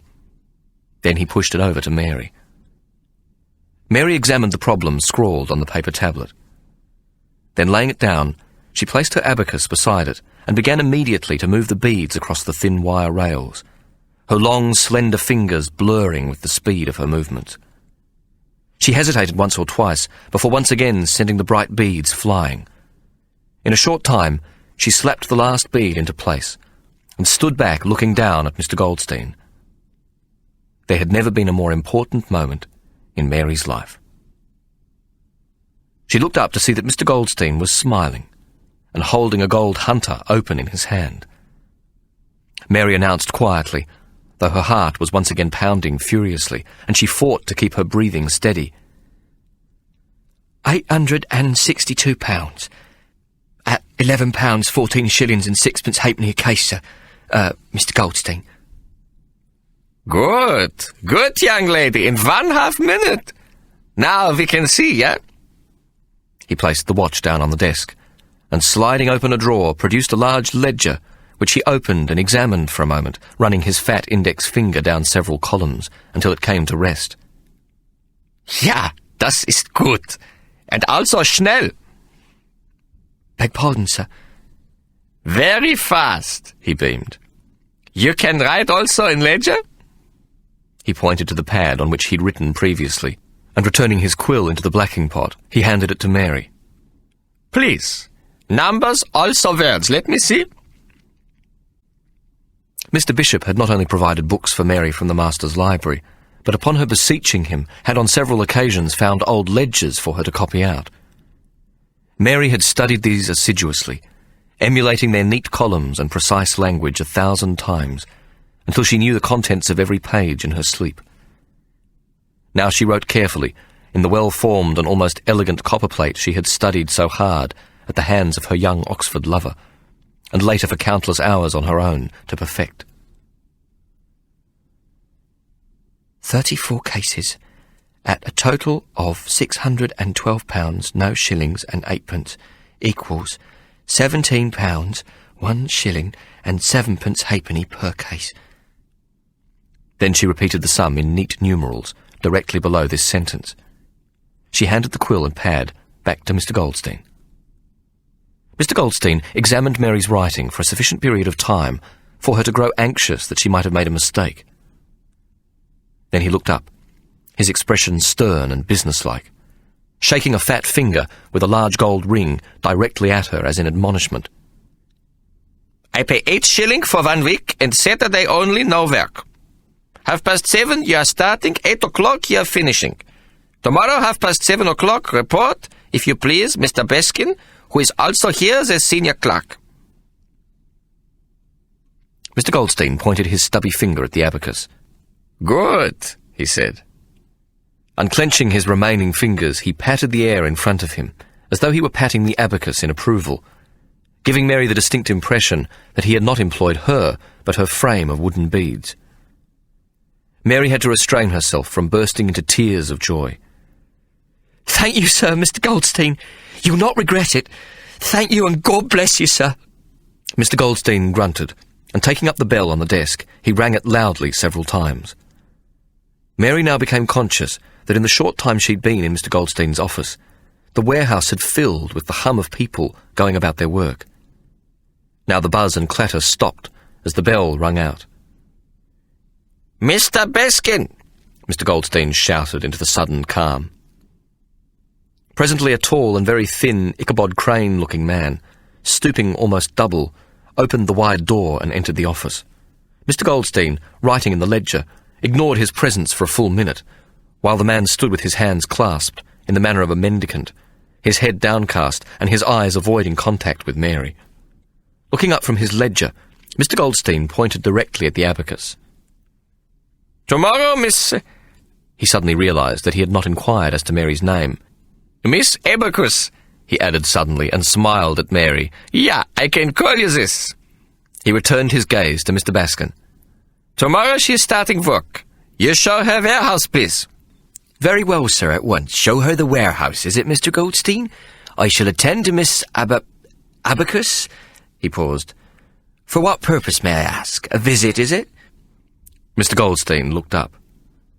"Clerk, she is new clerk," he said impatiently, and then returned his attention to the ledger. "The position? A woman? New clerk?" Mr. Baskin was clearly confused, as though the three bits of information couldn't somehow be joined together in his mind. "Yeah, of course, Dummkopf. Next week she is maybe having your job." Mr. Baskin stiffened to attention, as the three bits of previously disparate information, with an almost audible clang, shunted into place in his mind. Once outside the office, and well clear, she turned to the unfortunate Mr. Baskin. "Me name ain't Abacus, sir. It's clerk, spelt with a K. It's a Dutchy name. Me father was a Dutchman." Mr. Baskin looked directly at her for the first time. "If Mr. Goldstein says it's Abacus, then that's what it be." Mr. Baskin sniffed. "No arguments will be entered into when the contract is legal and binding." He paused and seemed to be thinking, and indeed his expression suddenly brightened. "Unless—" He began, looking directly down at Mary again. "What?" asked Mary suspiciously. "You don't turn up for work tomorrow." Mr. Baskin's expression took on an almost beseeching look, and his voice carried a whining tone. "It would be a most honourable and decent thing to do, Miss Clerk." "Ah," Mr. Baskin said, pleased. "Ah, yes, well, that's it then, isn't it? That is precisely the situation. We have no position here for a Miss Clerk. No such person is known to us here. Mr. Goldstein knows of no such person. I know of no such person. No such person exists. I'm very much afraid to say you're a missing person. You will not be commencing tomorrow. We shall not be expecting a Miss Clerk." Mr. Baskin announced this as though Mary was some impostor, whom, just in the nick of time, he had cleverly exposed and quickly undone. Mary bristled. "Why, sir, you can call me Miss Spotted Chamberpot if you like, but this billet is the most important thing to happen to me in me whole bleeding life.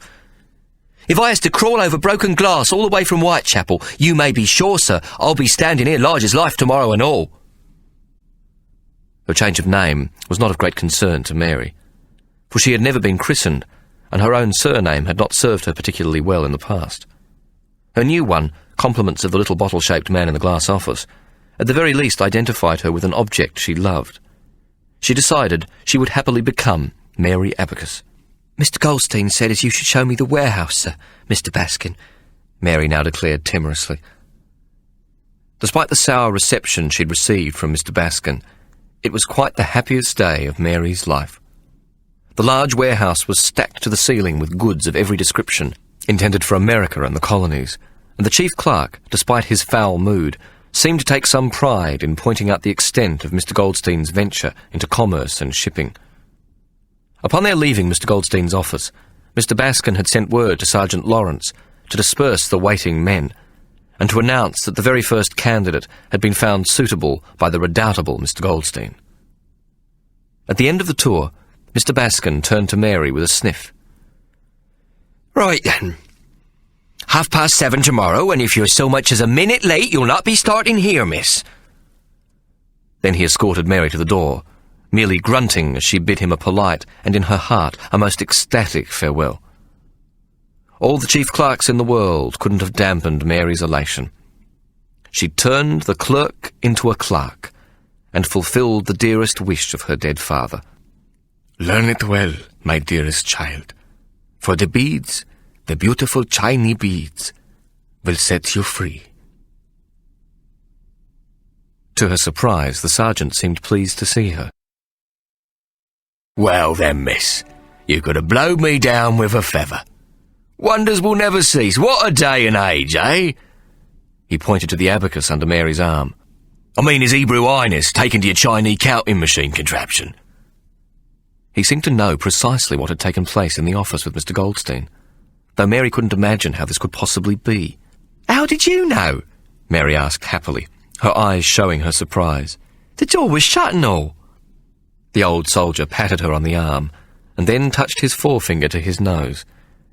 Never you mind that, miss. We have ways and means, ways and means. There ain't much what escapes us. He drew himself up to his full height. Mind, I can't say the gentleman waiting in line was too pleased, you getting the billet and being a woman and all. He spread his hands and shrugged his shoulders. Don't suppose you can blame 'em, but it were curious, very curious. They hung about when I told 'em to scalp her. Then they done this chant, see? Something about a monkey. It were all very strange, if you ask me. Very queer indeed. Mary was only half listening, still feeling dizzy at her good fortune. I'm one now. Blimey. Fancy that, I'm a clerk. Mary decided that she had never been quite as happy in her life. And then the gatekeeper's words sunk in. Then they done this most curious chant. Something about a monkey. The fog had cleared a little, though it was still not possible to see beyond a few feet. The chill returned to Mary's bones, and she felt terrified to leave the gateman's side and enter the ghostly gloom of the docks. She was about to ask if she could remain in the sergeant's hut until the fog lifted, when he said cheerily, Go on then, off you go, miss. See you tomorrow. Mind your step now, men working, lots of rope lying about. Mary had hardly walked for more than a minute when she felt the presence of people about her. Fleeting shadows darting in front and to the side of her, boots scuffing on the wooden surface of the dockside. In the distance, she heard the deep bray of a steamer groping its way up the Thames, and the rattle and screech of cranes and winches and chains as they lowered cargo into and brought it out of invisible hatches. She was afraid to call out, thinking that the shadows about her might be dock workers. No noise other than fog-muffled footsteps came from the darting shapes around her, each of which seemed to be consumed by the mist before she could properly focus upon it. Somewhere a whistle blew 3 short peep-peeps, its shrill sound fattened by the thick air. A suffocating fear rose up within her, and she felt the need to flee, though the fog was much too thick for her to attempt to do so. Then, so low that she thought at first she might have imagined it, she heard the hum of male voices, and as suddenly the dark shapes looming formed a circle about her, and the hum rose and rose, and the monkey chant began. Mary, Mary, bloody Mary, who does her sums on beads and rack. Go away, you're too contrary, you're the monkey, bloody monkey, you're the monkey on our back. Mary froze, her throat constricted by terror. From within the thick fog, strong hands grabbed at her, and she was thrown to the ground. She heard the clatter of her abacus as it landed somewhere nearby. A scream rose within her, but a rough hand clamped down on her mouth. She felt a boot sink into her side, then another, and immediately thereafter hands were everywhere as they tore at her bodice and skirt and grabbed at her legs, wrenching them apart. An excited, panting voice said into her ear, "Scream and you die, bloody Mary." Then the hand was removed from her mouth, and the weight of the first man thrusting between her legs pressed down upon her. As each male completed and withdrew from her supine body, he gave her a vicious kick or slapped her across the face with the back of his hand. Some loosened the phlegm in their throats and spat into her face. Mary lay helpless, whimpering like a small wounded beast, her eyes wide open, though seeing nothing, the vile spittle running down her face and neck. She felt nothing but the weight of the men pummeling her, and the rasp of their foul breath was lost in the whirling confusion of shock. Even when they struck or kicked her, though she felt her body jar, no feeling followed. She lay completely still, while a dozen or more men mounted her. Then, with the chant continuing, they seemed to stop, and her arms were torn roughly from where she held them stiffly to her sides. Strong hands stretched her arms out as though in a crucifixion, with the palms pressed flat against the wooden surface of the dockside. Two dark shapes pushed down on her, each with his knee pinning a shoulder and hand pressed down upon her wrists. The shapes now stood in a dark circle, hovering over her, the yellow fog swirling about their heads. 2 men stepped forward from the circle and stood to either side of her, and as the chant rose, "Mary, Mary, bloody Mary," they stamped down hard, crushing both her hands under the heels of their boots. The terrible pain cut through Mary's half-delirious state, and a scream rose in her throat, which was again cut short by the free hand of one of the men squatting to the side of her head. One after another, the chanting men broke from the circle and stamped down upon her hands. Long before the last of the men had stamped and ground his heel into the broken and bloody flesh and bone, she had mercifully lost consciousness. Despite her terror and revulsion, Mary would eventually overcome the physical invasion of her body. What broke her spirit was the wanton destruction of her beautiful hands. When the bones eventually knit, she was left with blackened claws, which more closely resembled those of an aged monkey. For the remainder of her life, whenever Mary looked down upon her scarred and crooked hands, she would hear the monkey chant and see the dark shape of hate in the swirling sulphur-coloured fog around her. On a day which had promised, upon leaving fat Mr. Goldstein with his perambulating merry-go-round chair, to be the happiest of her 21 years. Chapter 4. Towards noon, the fog had cleared sufficiently for 2 dock workers to discover Mary, hunched in a dark corner, moaning. At first they thought her some drunken slut, her swollen face and broken lips the result of some gin brawl in the nearby and notorious public house, the Ship Aground, and so passed her by as they pushed their loaded barrow from a ship's hold to a nearby warehouse. Finally, her continued and pitiful moans caused them to stop and examine her dark corner more closely. It was then that they observed that her skirt was wet with blood, and saw her broken fingers pushed through the beads and bars of her abacus. "Goldstein," Mary groaned. "Goldstein." The 2 men lifted her as gently as they could onto the barrow and wheeled her to Mr. Goldstein's warehouse, where they accosted the gatekeeper. "She keeps calling name of Goldstein. Ain't that your gov, Sergeant?" Sergeant Lawrence nodded, then bending over Mary's body, took in at once the nature of her injuries. Jesus Christ! The bloody sharks got her. He helped them lift Mary from the barrow and laid her down outside his hut. Mary, who had long since given up any thought of God, would later in her life ponder on whether it had been divine guidance which had taken her to Mr. Goldstein's gatekeeper. For at the great battle of Waterloo, he had been seconded as sergeant to a platoon of stretcher-bearers. The veteran soldier sent the yard boy to the warehouse, and the lad soon returned with a large bottle of oil of tar and a length of used canvas. Whereupon the sergeant tore strips from an old canvas sail and soaked them in a solution of oil of tar. He bound Mary's hands in the Waterloo manner, as was done when a cannoneer had burnt or lost his hands from a breech explosion, binding the hands together in a single parcel of coarse cloth. "She needs a bone setter, or her hands ain't gonna be no good no more," the gatekeeper said to those gathered around. Then he lifted his chin and pointed to the twisted abacus beside Mary. "No more Chinese counting contraption for the likes of her. Ain't a bone what's left straight in them fingers, nor one what ain't broke." "Bone setter. Ja, this is good." Mr. Goldstein, in his coat and top hat, suddenly stood bottle-shaped beside the gatekeeper. He opened his dumby, and from it withdrew a 5-pound note. "You must be fixing," he said to the gateman. "You get better, this young lady."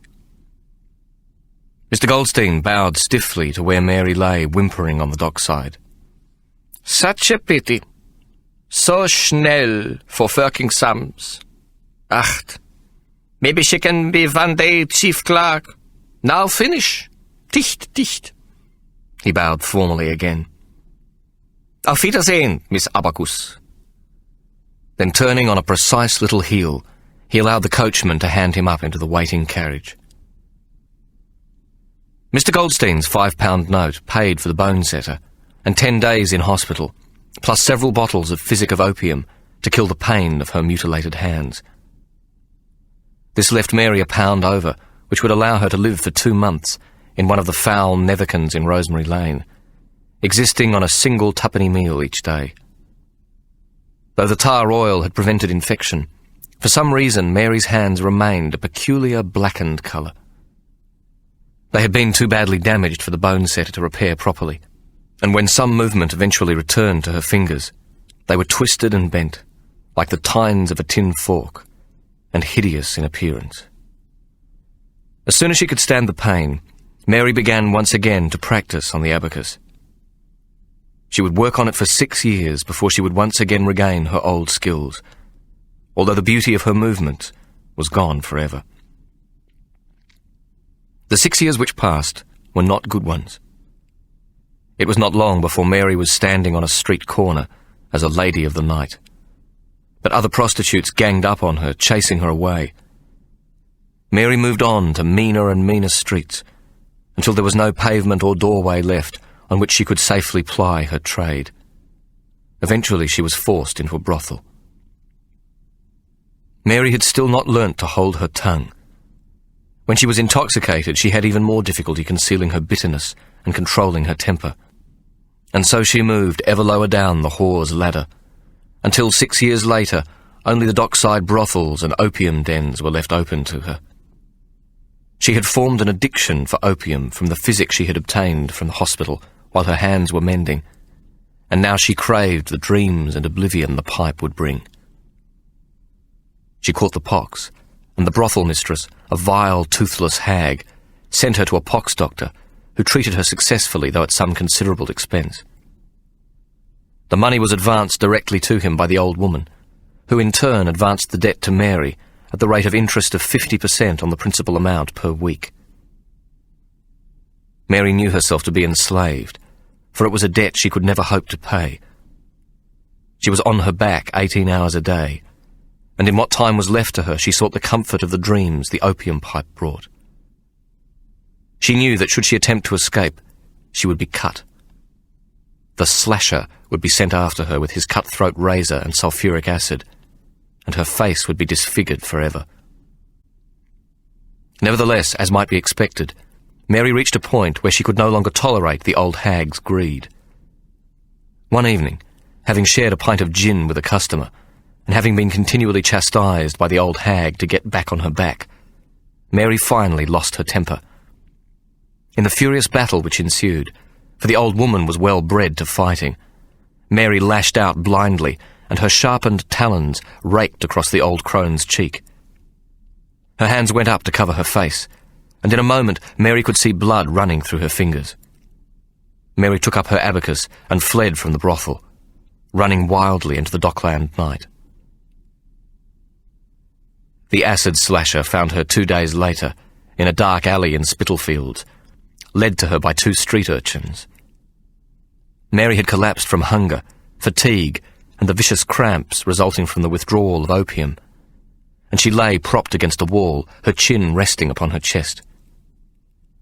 After examining her by slapping her face several times with the knuckles of his hand, and discovering that this did not have the desired effect of reviving her, the slasher hesitated, fearing that cutting her in such a state might lead to her bleeding to death. The earnings from a simple slashing with a drop of acid added did not warrant the risk of a murder charge being brought against him.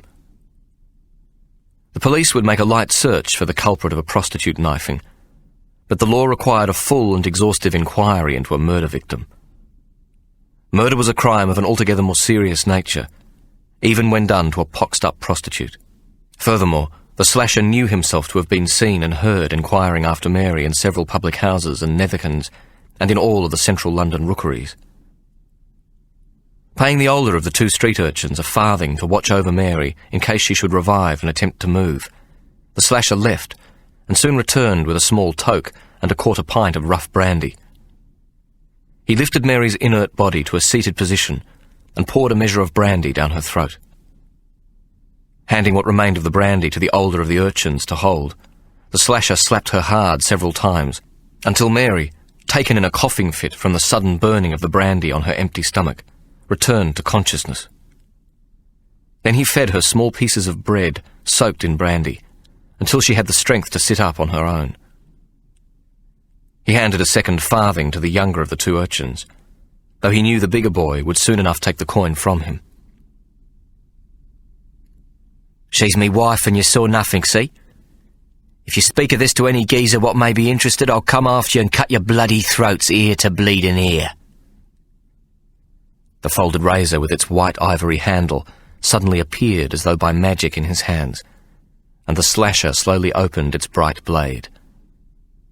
Now scat, the slasher commanded. The two boys took flight and disappeared down the darkened alleyway. The slasher now turned back to Mary, ready to complete his original purpose. Mary, by now sufficiently out of her daze to understand what was about to happen, stared mesmerized by the razor in the man's hand. She was too weak to fight, too exhausted even to resist, yet the spirit within was not yet willing to die. "Fuck me, kind sir," she said, her voice hardly above a whisper. The slasher leant closer to her, carefully inspecting her face, as if deciding where to make the slash. "You can make it easy on yourself, lovey. Just close your eyes and think of something beautiful." Mary fought back her fear and smiled in a coquettish manner, her hands concealed behind her back. "I'm clean. I'm not with the pox. You have my God's honour." Her smile widened, and her green eyes looked steadily at him. "Go on. Just one more time with an handsome gentleman so I dies happy. Please, sir." "You're too pretty to die, lovey. It's just a little scratch and a bit of a burn. A bit of punishment, a permanent reminder, 'cause you've been a naughty girl then, hasn't you?" Mary kept her voice light, though inwardly her bowels twisted with fright. "You'll fuck me to be remembered by, and I promise you, kind sir, you too will not quickly forget me loving ways." "No thanks, lovey. I don't mix business with pleasure, know what I mean?" A slow grin spread upon his face. An evil grin, but with some of the harm gone out of it. "You're game, I'll say that for you. Game as a good ratter and still a nice looker." "Game if you are?" Mary replied cheekily, knowing her life might depend on the next few moments. Though she had long since abandoned any faith in God, she now made a silent prayer that if she should survive, she would never again let strong drink or opium pass her lips. "Tell you what I can do," the slasher said suddenly. "I can give you a bit of a kiss. Ain't no harm in that, is there?" He threw back his head and laughed. "I'll not spoil your gob. Just a little slash, add a bit of character. It won't be the last time a man wants to kiss you." For a fraction of a second, Mary could not believe what she had seen. The slasher's laughter revealed that he was missing his two front teeth, but to either side of the gap he sported gold incisors. Her heart leapt and started to beat furiously. "If it ain't Bob Marley, last observed fleeing from the laundry of a certain Chelsea house, by means of the garden wall with his breeches half on and his boots carried, quick as a ferret down a rat hole you were, over the wall with your bum showing where you hadn't got your breeches fully up." Mary, though weakened by the effort this outburst required, held her smile. She had a good head for names and faces, though in the ensuing years both of them had changed greatly, and for the worse. "How do you know me name, then?" Marley demanded. "The laundry maid, remember? We met in Shepherd Market. Me buying fish, nigh 8 year back. You had a gold watch what had a brass chain. You was ever so posh. I took you back to me master's house. Remember, we done it on the linen pile. Well, not done it really. You see, before you'd had your wicked way with me, the bloody cook come in on us and you had to scarp her. Surely you must remember that, Bob Marley." Mary, exhausted, lay back, panting. Bob Marley grinned broadly as he suddenly recalled the incident, and the details of it flooded back to him. Blimey. That was you. You was the dolly mop. He shook his head in wonderment. Well, ain't that a turn up for the bleeding books? I remember it now. I stubbed me big toe 'cause of not having me boots on. All black and blue it were. Took bleeding forever to come good so I could walk proper again. I've told that self-same story 100 times or more. Ah, dearie me, what a laugh, eh? Marley had closed the razor in his hand, and now he slipped it into the pocket of his jacket. They sat together in the alley and finished the brandy, talking of the things that had happened to them. Marley asked Mary about the abacus which lay beside her, and she explained its use to him in accounting and numbers. Pity you wasn't a man, lovey. I knows a gentleman. Matter of fact, I used to be a snakesman when I was a nipper. Before I growed, I'd climb in and out of houses like a rat up a bleeding drain pipe, thieving stuff for him. This self-same gentleman's got word out, very discreet, mind, that he needs a clerk what he can trust. Someone with a bit of form, if you knows what I mean. Ikey Solomon, Marley explained, trusted no one, and was loath to make such an appointment, but stolen goods were piling up unledgered and unaccounted for. Bob Marley pointed to the abacus. Don't suppose he'd entertain a contraption like that, he remarked gloomily. Even if you was a man. I think he's got more your normal quill and blacking pot in mind, some old lag what is a clerk and can be trusted never to talk to the filth, and what can be suitably blackmailed into keeping his gob shut. Mary explained to him that she could use a quill, ink and paper for clerking, and that she knew how to write up a ledger. Bob Marley scratched his head, pushing his top hat further back in order to do so. If it were up to myself, I'd give you a go. What's I got to lose, I'd say? Nice-looking tart like you, well worth a try, eh? Marley mused for a moment. But then I got a kind heart and he ain't. He's an old bastard. He looked up and smiled. I can give you his address, confidential like mine. He scowled suddenly. But if you tells him who give it to you, I won't take it kindly, know what I mean? Mary shook her head. Caught honour, Bob. I won't tell no one who it was what told me. I'm exceeding obliged to you. Mary's hopes soared. Bob Marley was not going to kill her, or even mark her. It's Bell Alley, you know, ring-a-ding-ding bell, got it? Islington. I don't know the number, but it's got a green door with a brass lion with a loop through its nose as a knocker-like. There's a lamppost in Winfield Street where you turn into the alley, only lighting the old bleeding street, but it don't work.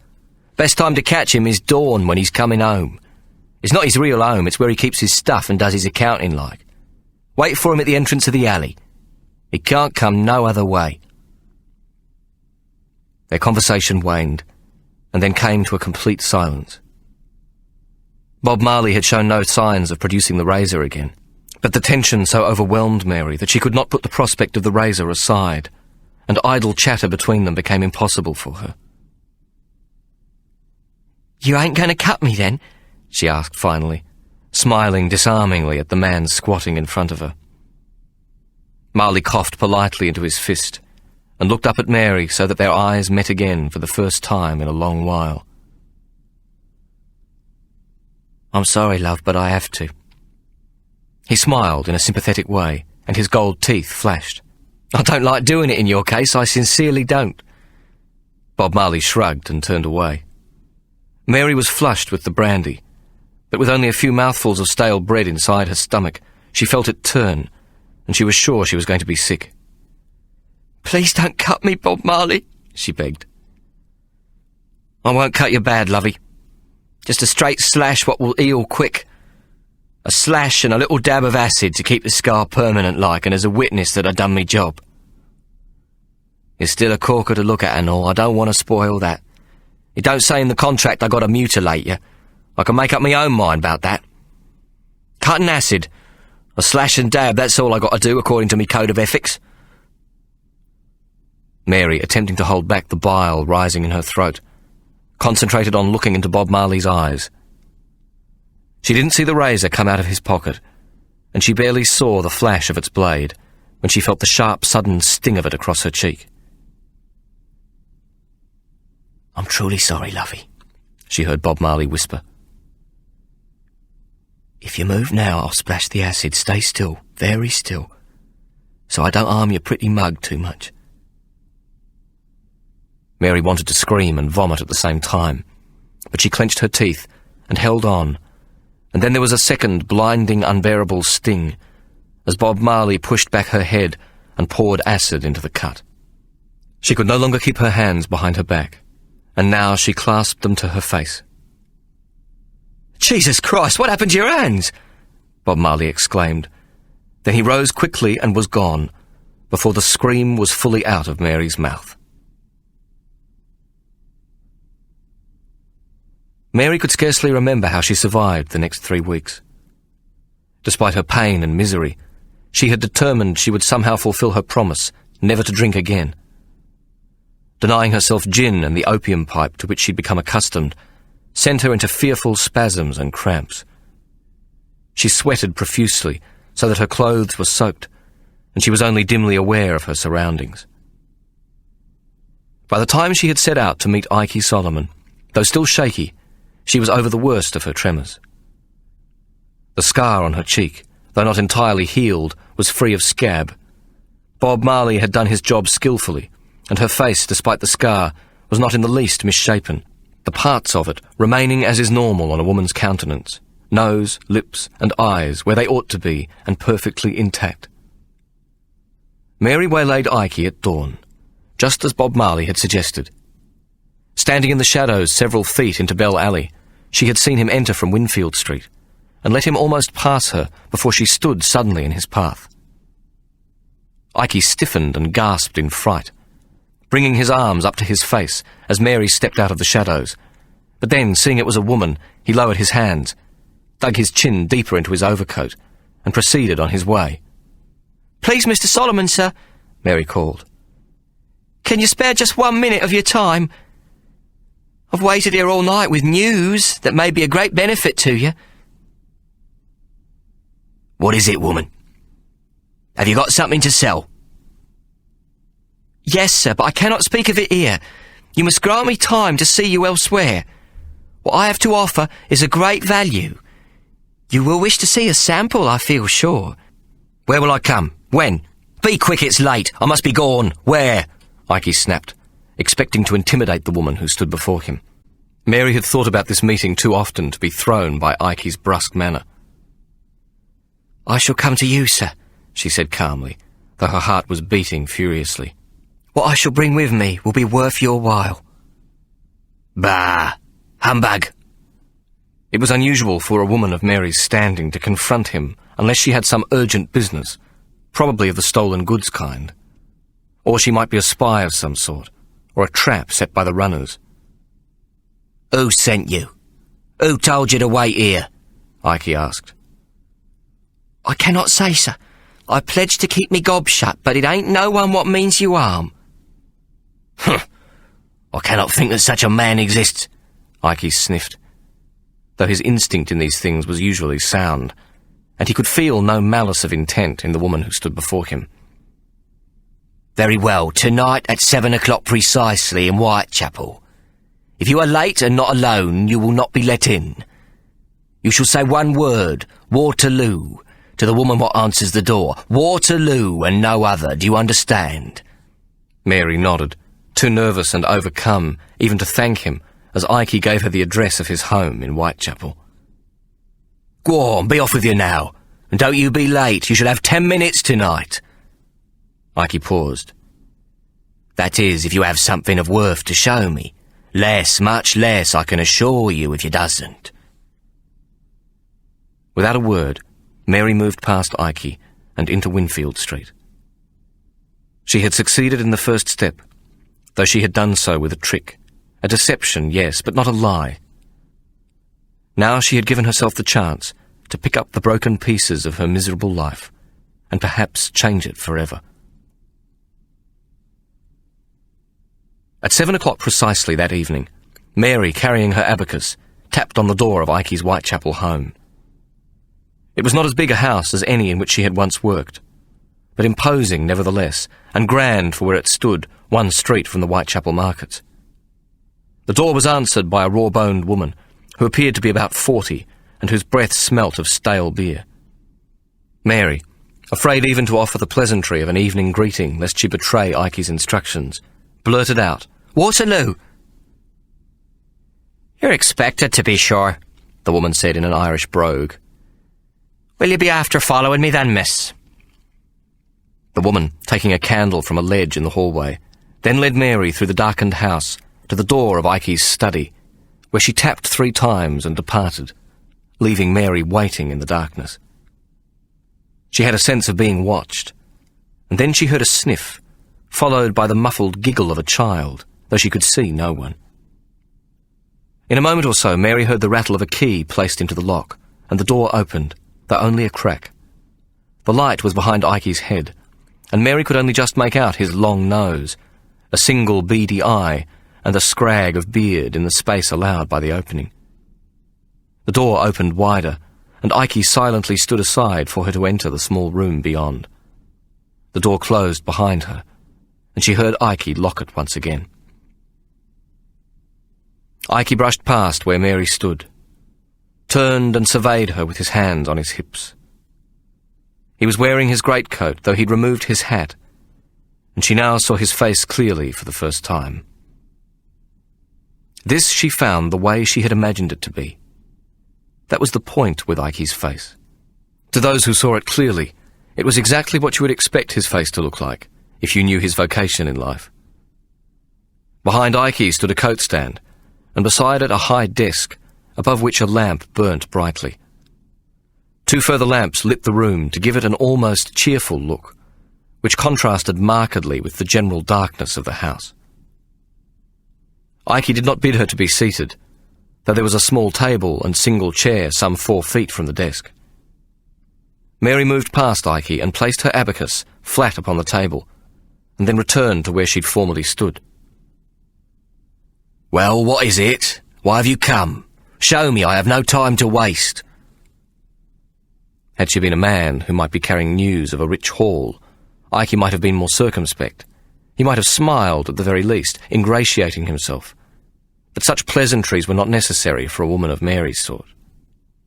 "Please, sir, you have granted me 10 minutes. It will take some of this time to tell you me story." "Story? What story?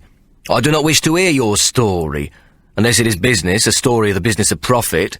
Some for who it is who sends you here, and some for yours truly. Be quick.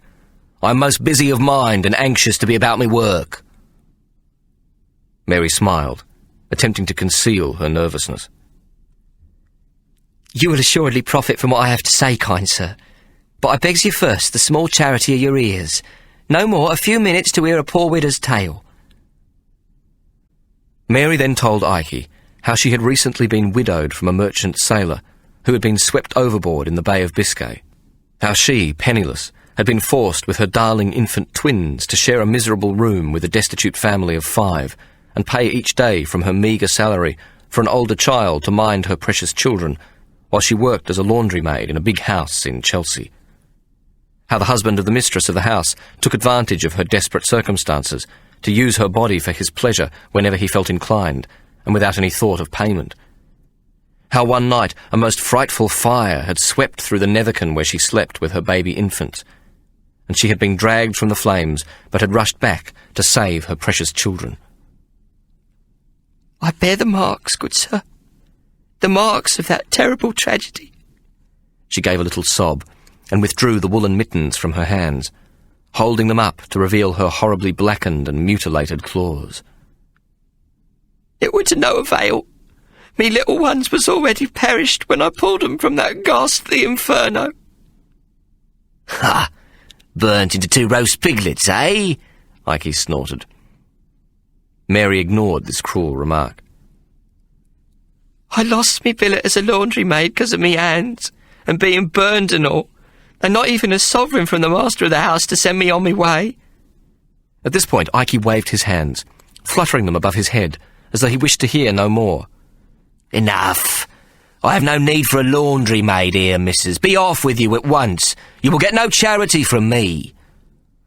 "No, sir, you are mistaken," Mary hastily exclaimed. "I want no charity. I have come to apply for the position as clerk, the same as what you was letting out you wanted.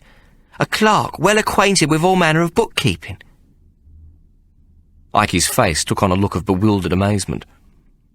"A clerk? You come here to offer your services as me clerk? A woman and a laundry maid is a clerk? Have you gone completely balmy, missus?" Ikey thumped the side of his head with the butt of his hand. "Pah! This is quite beyond knowing or supposing." He made a dismissive gesture towards Mary. "Go away, I'm a busy man. Be off with you at once. You have already taken up too much of me time. Shoo, shoo, shoo." He made as though to move towards the door. Mary took the abacus from where she had placed it on the table. "Please, a moment, sir, Mr. Solomon. I have a gift with the Chinese abacus, sir." She held the abacus up in front of her. "A most extraordinary gift, but will make you very rich, sir." "Rich? That thing? A Chinese? Why, it'd be nothing but a bit of wire and beads. Coloured beads. What manner of trickery is this?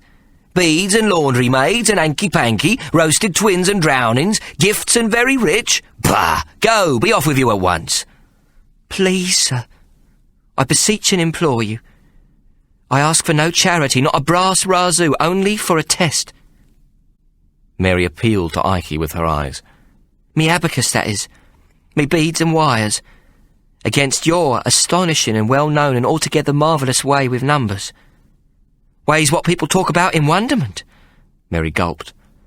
"While I know a poor clerk like me hasn't got no chance against such as your good self, it's a fair chance I'm a better bet than most men who count themselves clerks." Then she added, "And I am trustworthy. Most trustworthy and not known to the beaks. You have my word on that, sir." Ikey barked. "Trustworthy by your own word?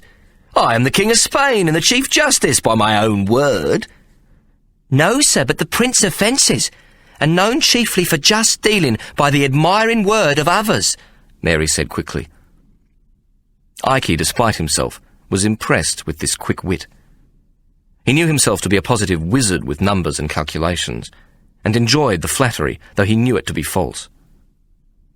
Ikey's heart had never so much as skipped a beat in the vaguest general consideration of charity or goodwill or justice.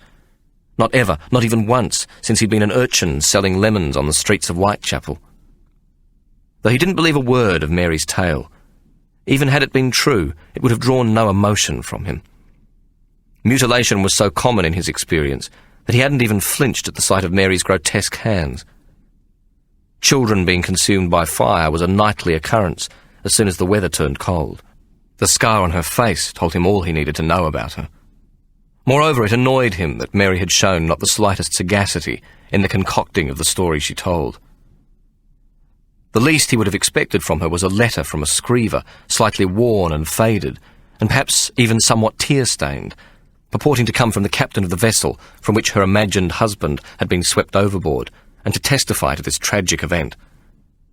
Such a document would be readily available for a shilling or two from any forger, a fundamental requirement if the slightest degree of deception was to be practiced. In Ikey's opinion, Mary clearly lacked the most elementary criminal mind, and he could waste no further time with her. The contest of numbers, an absurdity of course, was a quick way to be rid of her, to send her packing for good and all. "Bah! Beads and wire against me. Impossible, my dear, quite absurd, ridiculous, improper and impossible." Mary sensed from this outburst that Ikey's curiosity had been roused, and besides his voice was somewhat mollified. She smiled, a nice, demure smile. "Announce me any 5 numbers in any number of digits in any combination of multiplication, division, addition and subtraction you please," Mary challenged. "If I best you in this purpose, then I pray you listen to me plea for a position as your clerk." "And what if I best you, me dear? What will you give me?" Ikey liked the idea of a challenge, and the ferret grin appeared upon his face.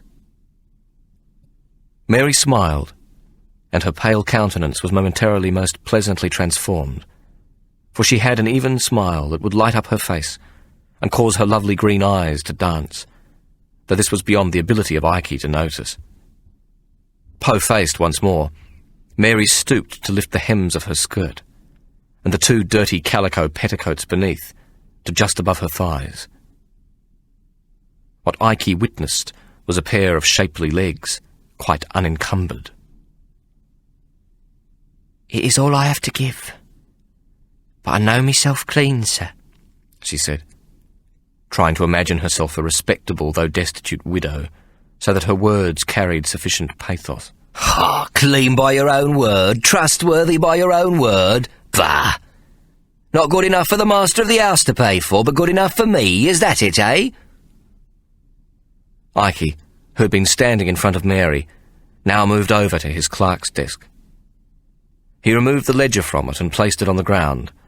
Then, reaching for a piece of paper from a small stack placed beside where the ledger had been, he laid it squarely in the centre of the desktop. Then he fumbled briefly within the recesses of his coat and produced a pair of spectacles, which he took some time to arrange about his nose and hook behind his large, hairy ears. Then he removed the coat and hung it upon the coat stand. The absence of his coat made Ike look decidedly strange, as though he had been partly skinned or plucked. Mary was surprised at how tiny he appeared, standing in his dirty embroidered waistcoat and coarse woolen undershirt beneath. It was almost as though Ike wore the heavily padded greatcoat, which stretched down to touch the uppers of his snouted boots, giving the effect of a much larger man, to conceal from the world his diminutive size.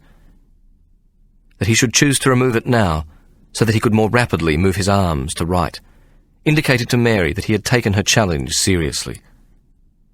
Or otherwise thought so little of her presence that he cared nothing for her opinion of his physical stature, or the rank, ripe, cheesy odour which came from his tiny body as he climbed upon the stool and hunched over his desk. Ike glanced scornfully at Mary over his spectacles as he took up his quill. "You shall have your challenge, my dear, and if you win, which I very much doubt, I shall make inquiries as to your past." Ike paused and shrugged his shoulders. "If you pass, you shall have your billet. You'll have me word for it." Mary laughed. "And your word? Is it to be trusted and mine is not, sir?" Ike did not reply, nor even look up, but he liked the point and the boldness it took to make it.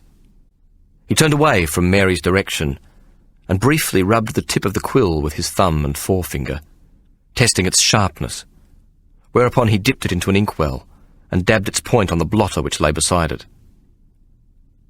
"But if you lose?" Ike looked down at the area of her skirt, now once again concealing her legs, and pointed the tip of his goose quill at its hemline. "Lift, my dear. Lift. Lift a little higher, if you please." As Mary's skirts rose slowly to her thighs, she tried desperately to remember some past incident of embarrassment, so that she would appear to flush with modesty. Instead, she felt herself growing angry, and fought to contain her temper while her face remained impassive. "Now turn around, my dear. Right around, that's it. Now lift. Higher. Ah." Mary now stood with her back to Ike. "That will do very nicely, my dear." His voice grown suddenly hoarse. "You may turn around again. Though keep your skirt raised, if you please." Mary's face was a deep purple as she beat back her rising anger. The display of her buttocks and now her cunny did not dismay her. It was the feeling of complete powerlessness which angered her. She was at Ike's mercy. The billet he was empowered to give her could mean the beginning of a new life for her, but if he summarily dismissed her, she felt certain that she would not survive. She dropped her hands from her skirts and did not look directly at Ike, for fear her eyes might betray her anger. "Ah, you have done well to flush, my dear. A touch of modesty is most becoming in a laundry woman, even in a poor widow what has lost her darling husband and precious little ones, the one in water, the terrible stormy briny, and t'others in a roasting pit, the crackle of hell itself." Ike paused and smiled his ferret smile. Perhaps you will make a modest clerk, a very modest clerk. So modest as not to be a clerk at all, but altogether something else, eh? What do you say, my dear? I shall be most pleased if you would give me your calculations, sir, Mary said quietly. She kept her eyes averted, fearing that should she glance up, she might lose control and spoil her chance to take him on at calculations. Ike leant backwards in the high chair, showing a surprisingly large erection through his tightly pulled breeches. He was most gratified at this unexpected event. He could not remember when he'd been so encouraged by a woman's display of immodesty, especially a woman such as the one who stood before him. Women and sex seldom entered his mind. He had thought simply to humiliate Mary and to erode her confidence before the contest by showing her he knew her to be a whore. Yet she had stirred a part in him so seldom stirred that he had almost forgotten that it was possessed of a secondary purpose beyond pissing. Ike looked down at his swelling breeches with some approval, then looked up at Mary with a mixture of pleasure and fear. If anything, this woman, with her ridiculous contraption of wire and beads, had gained the upper hand, and he knew he must do something at once to regain the advantage. The thought of losing to her caused an immediate diminishing within his breeches, but upon his becoming aware of this, the perverse monster came alive again, pushing hard against the cotton of his breeches. Ike concentrated desperately and cast his thoughts to embrace his wife Hannah, an act of mental flagellation which was at once sufficient to damp down the unaccustomed fire that had burnt in the region of his crotch. Waving the goose-feather quill in an expansive gesture above his head, Ike announced to Mary, "If you should lose, do not despair, my dear. Mrs. Solomon, a woman of a most benign nature and generous heart, who herself is an expert on—" Ike coughed lightly. "Figures. Is in need of someone capable of your very well-presented, figurations." Ike moved forward, leaning both his elbows on the desk, so that the area of his loins was concealed. His bony shoulders were hunched up above his ears to make him look like an Indian vulture bird. "You will do very nicely, my dear. Very nicely indeed. My wife will be most pleased to make your acquaintance." Ike felt immediately better for knowing what Hannah might do to the woman who stood before him should she lose to him. Mary remained silent, nor did she change her expression, though she was acquainted with Hannah's vile reputation, and Ike's insidious suggestions were not lost on her. "I shall need a surface upon which to place down me abacus," was all she said in reply. Ike motioned her to a small table and chair, and Mary seated herself, placing the brightly beaded abacus at the required distance in front of her. Her voice was hardly above a whisper. "I am ready, please, sir." Ike said in a tight voice. "Ready you may be, but beat me you shan't. Not now, not never, and not likely." It is a matter of history how Ike threw all sorts of mathematical computations at Mary, and before he could properly ink his quill, her flying fingers sped the coloured beads this way and that to find the answer. This she announced in a steady voice, free of emotion, fearing to upset Ike if she appeared too bold and forward with her triumph over him. She need not have feared, for had she whispered the answers in a voice most demure and modest, she would have upset Ike no less. He soon grew furious, and, it being in his nature to cheat, attempted to grab back the advantage by trying to think ahead the total of the sum before announcing it. Yet Mary bested him, beat him on every occasion, until finally he was forced to concede defeat. This he did with the utmost bad temper, claiming a headache, a blunt quill, and the mix of blacking ink in his pot not to his usual liking. "You have won the first round, my dear," he finally mumbled without grace. "The second test remains." Mary held her gaze steady as Ike continued. "Now we shall hear of your past, my dear, for the position of my clerk is one requiring great trust, and I shall want to know that your background is spotless, blameless, and pure as churchyard snow." Mary knew the game was up. The hideous little man was playing with her. She now realised that he'd been playing with her from the beginning, though she felt sure she'd caught him by surprise with the abacus. Why, she now asked herself, had she not simply told him the circumstances of her life? Why would her feigning of respectability, a widow fallen upon hard times, have influenced this odious creature? Perchance he would have preferred the real story of her descent into debauchery and whoring. It was much more the world he knew and understood. Mary could feel her temper rising, the heat of her anger suffusing her entire body. She rose without haste from where she was seated, and taking up her abacus from the table, moved in slow, deliberate steps towards where Ike sat smiling triumphantly at the counting desk. She came to a halt in front of the desk, and it seemed that she was about to beg him for his mercy. But instead, she lifted the abacus above her head and swung it as hard as she might at the grinning little fence. The abacus caught him on the side of the head and sent him sprawling from the high chair onto the floor. Ike's spectacles launched from his head and landed with a clatter in the corner behind him. "You can keep your poxy job, you bastard," she cried. "Fuck you! No, please, don't hit me. Please, no violence. I beg you, missus. Anything, take anything, but don't beat me." Whereupon he began to sob loudly. "You shit," she said, disgusted, though the anger had already gone half out of her voice, as she looked at the pathetic whimpering weasel cowering at her feet. Ike, sensing the danger was over, let go of her leg. He scrambled frantically to his haunches, and with his arms propelled himself backwards into a corner. He sat down hard upon his spectacles, which promptly broke, and pierced through his breeches and cut into his scrawny bum. "Ouch! Fuck!" he yelled. Then lifting his ass, he felt frantically at the damaged area, and his hand came away with blood on the tips of his fingers. He looked down at his bloody paw, his expression incredulous. "Blood! Oh, I shall faint! Blood!" he sobbed. "I shall bleed to death!" Mary moved towards him, the abacus raised above her shoulders, ready to strike him again. Ike, sobbing, pulled up his knees and covered his head with his arms. "Oh, no! I'll pay you! Don't hurt me! For God's sake, I beg you, don't hit a poor man what's bleeding to death!" Ike, cringing in the corner with his arms about his head, waited for the blow to come. "Get up, you gormless lump!" Mary snapped.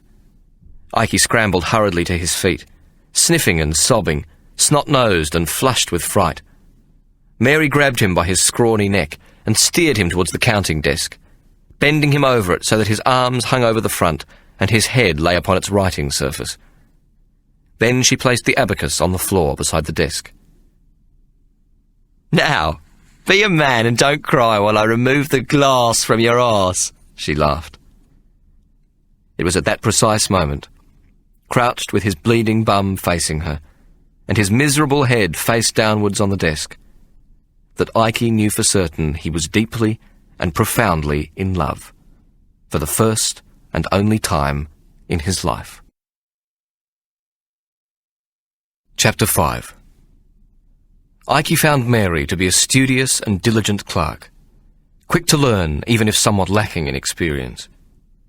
He also knew that working for him was Mary's only chance to make something of her life, and that consequently she would work tirelessly to bring her change of fortune about. Ike exploited the situation, and he paid her little and worked her late with no thought of gratitude for her services, though each week he paid her the agreed sum without demurring. Mary was content with such an arrangement. An amorous Ike was only acceptable if the experience was infrequent, and she soon realised that her skill at numbers made her indispensable to him, and that she need no longer show her gratitude to him on her back. It did not take long for Mary's quick mind to grasp the peculiar language of Ike's ledgers, and to learn the ways of disposing stolen goods throughout Europe and America. She soon showed that her bookkeeping skills extended to a good head for business. Ike found himself possessed of a clerk who managed his affairs exceedingly well, though it concerned him greatly that Mary had come in the process to know a disconcerting amount about his nefarious dealings. It was time to put a little salt on the bread, but he could not embrace the idea of raising her salary. Not only because he was exceedingly mean, but also because it involved the idea that he was pleased with her progress, or even that he admitted to himself that Mary had become indispensable to his well-being. To Ike, who could flatter a penny out of a pauper's hand, the notion of openly caring for another human was the most dangerous idea he could conceive of, a weakness which would, he felt certain, lead inevitably to his demise. As Mary's confidence grew, her natural impetuosity returned, and with it her lively temper, which caused her to argue with Ike, for she found him stuck in his ways and not readily open to new suggestions. She became convinced that Ike's connections in Amsterdam and Brussels were cheating him in the melting down of silver and gold and the resetting and recutting of diamonds. Ike would say, "It is appropriate that those who cheat should also be cheated. It is in the nature of thieving, my dear. There is a saying among my people, always put a little salt on the bread. It means always leave a little something for the next man. Leave a little extra, a little taste on the tongue, a reason to return. It is true in business, and it is even more true in the business of fencing." How curious it was, then, that Ike, who understood this principle so well, could not see how to bring it about with Mary. That is, without perceiving himself as made impossibly vulnerable in his emotions. This is the end of CD 2. The story will continue on CD 3.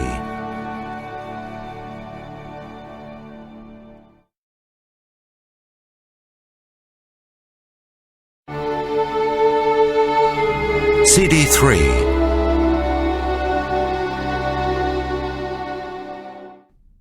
Mary's mind lacked the subtlety of her opponent, but she was not entirely without gall. She knew herself to be worked hard for very little remuneration, and she expected no less.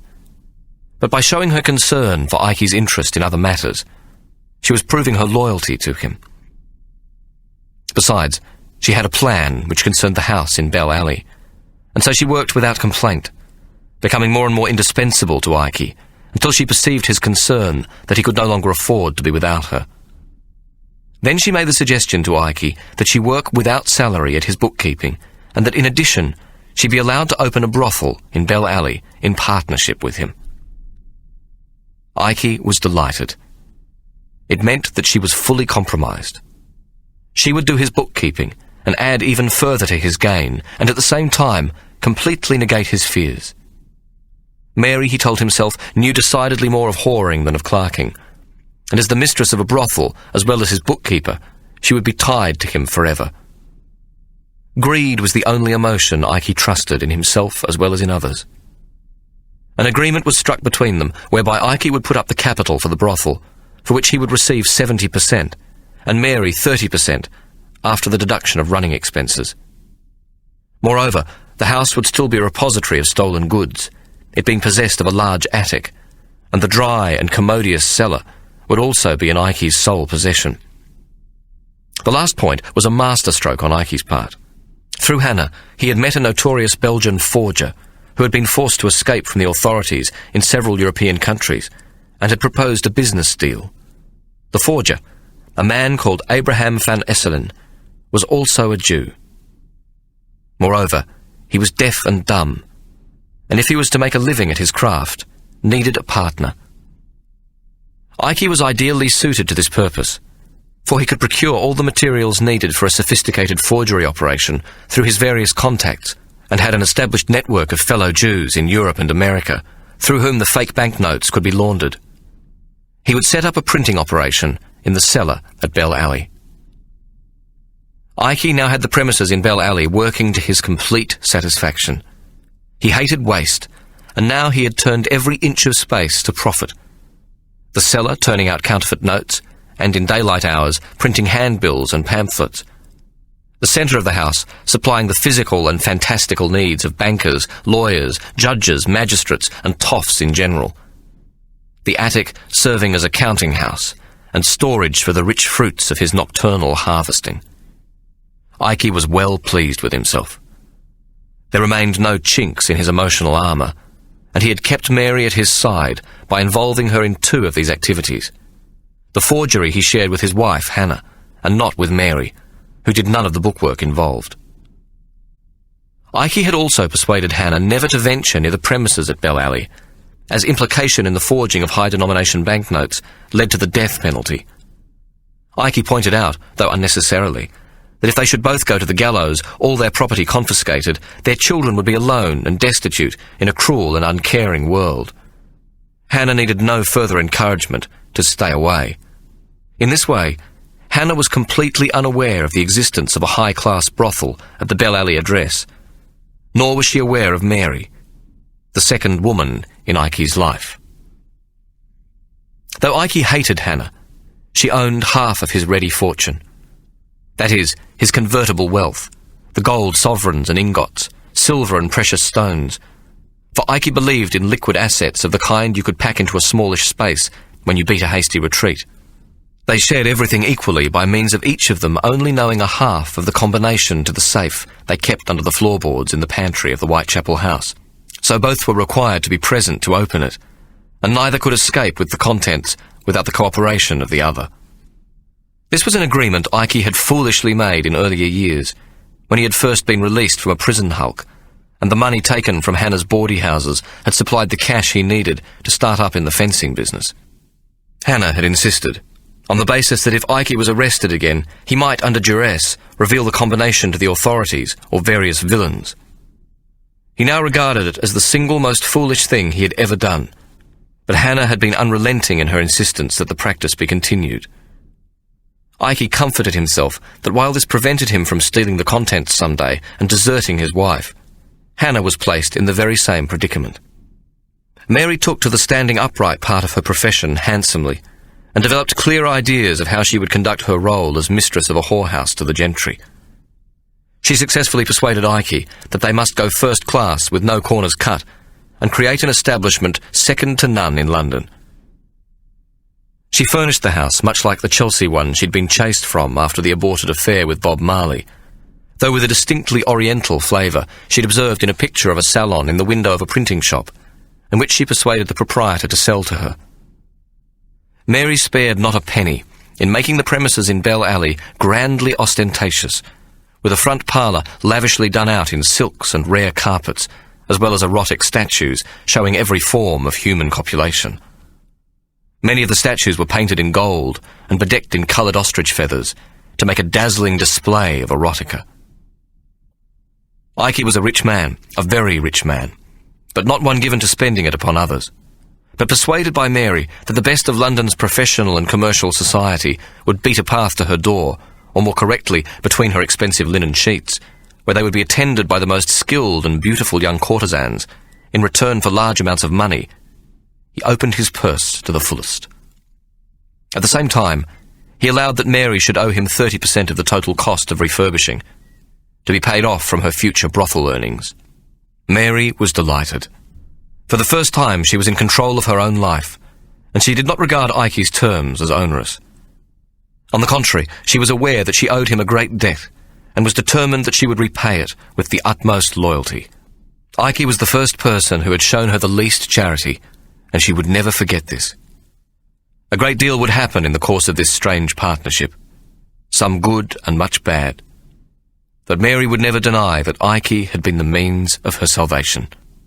In Mary's bawdy house, Ike could take vicarious pleasure in observing the high and the mighty at work through a peephole in the ceiling. He found it ironic and immensely pleasing to think that one day he was bound to stand trial before a bewigged and scarlet-robed judge, and have the image recalled of this same milord, without breeches, fat belly wobbling, rogering one of Mary's plump little pigeons. Mary's establishment made Ike feel clean and respectable, and even somewhat superior for the first time in his life, and he grandly imagined himself a member, if only by proxy and proximity, of London's professional classes. Indeed, it gave him the greatest possible satisfaction that it was lawyers, judges, magistrates and bankers who became Mary's regular clients, the very men who, throughout his life, had caused him so much anxiety.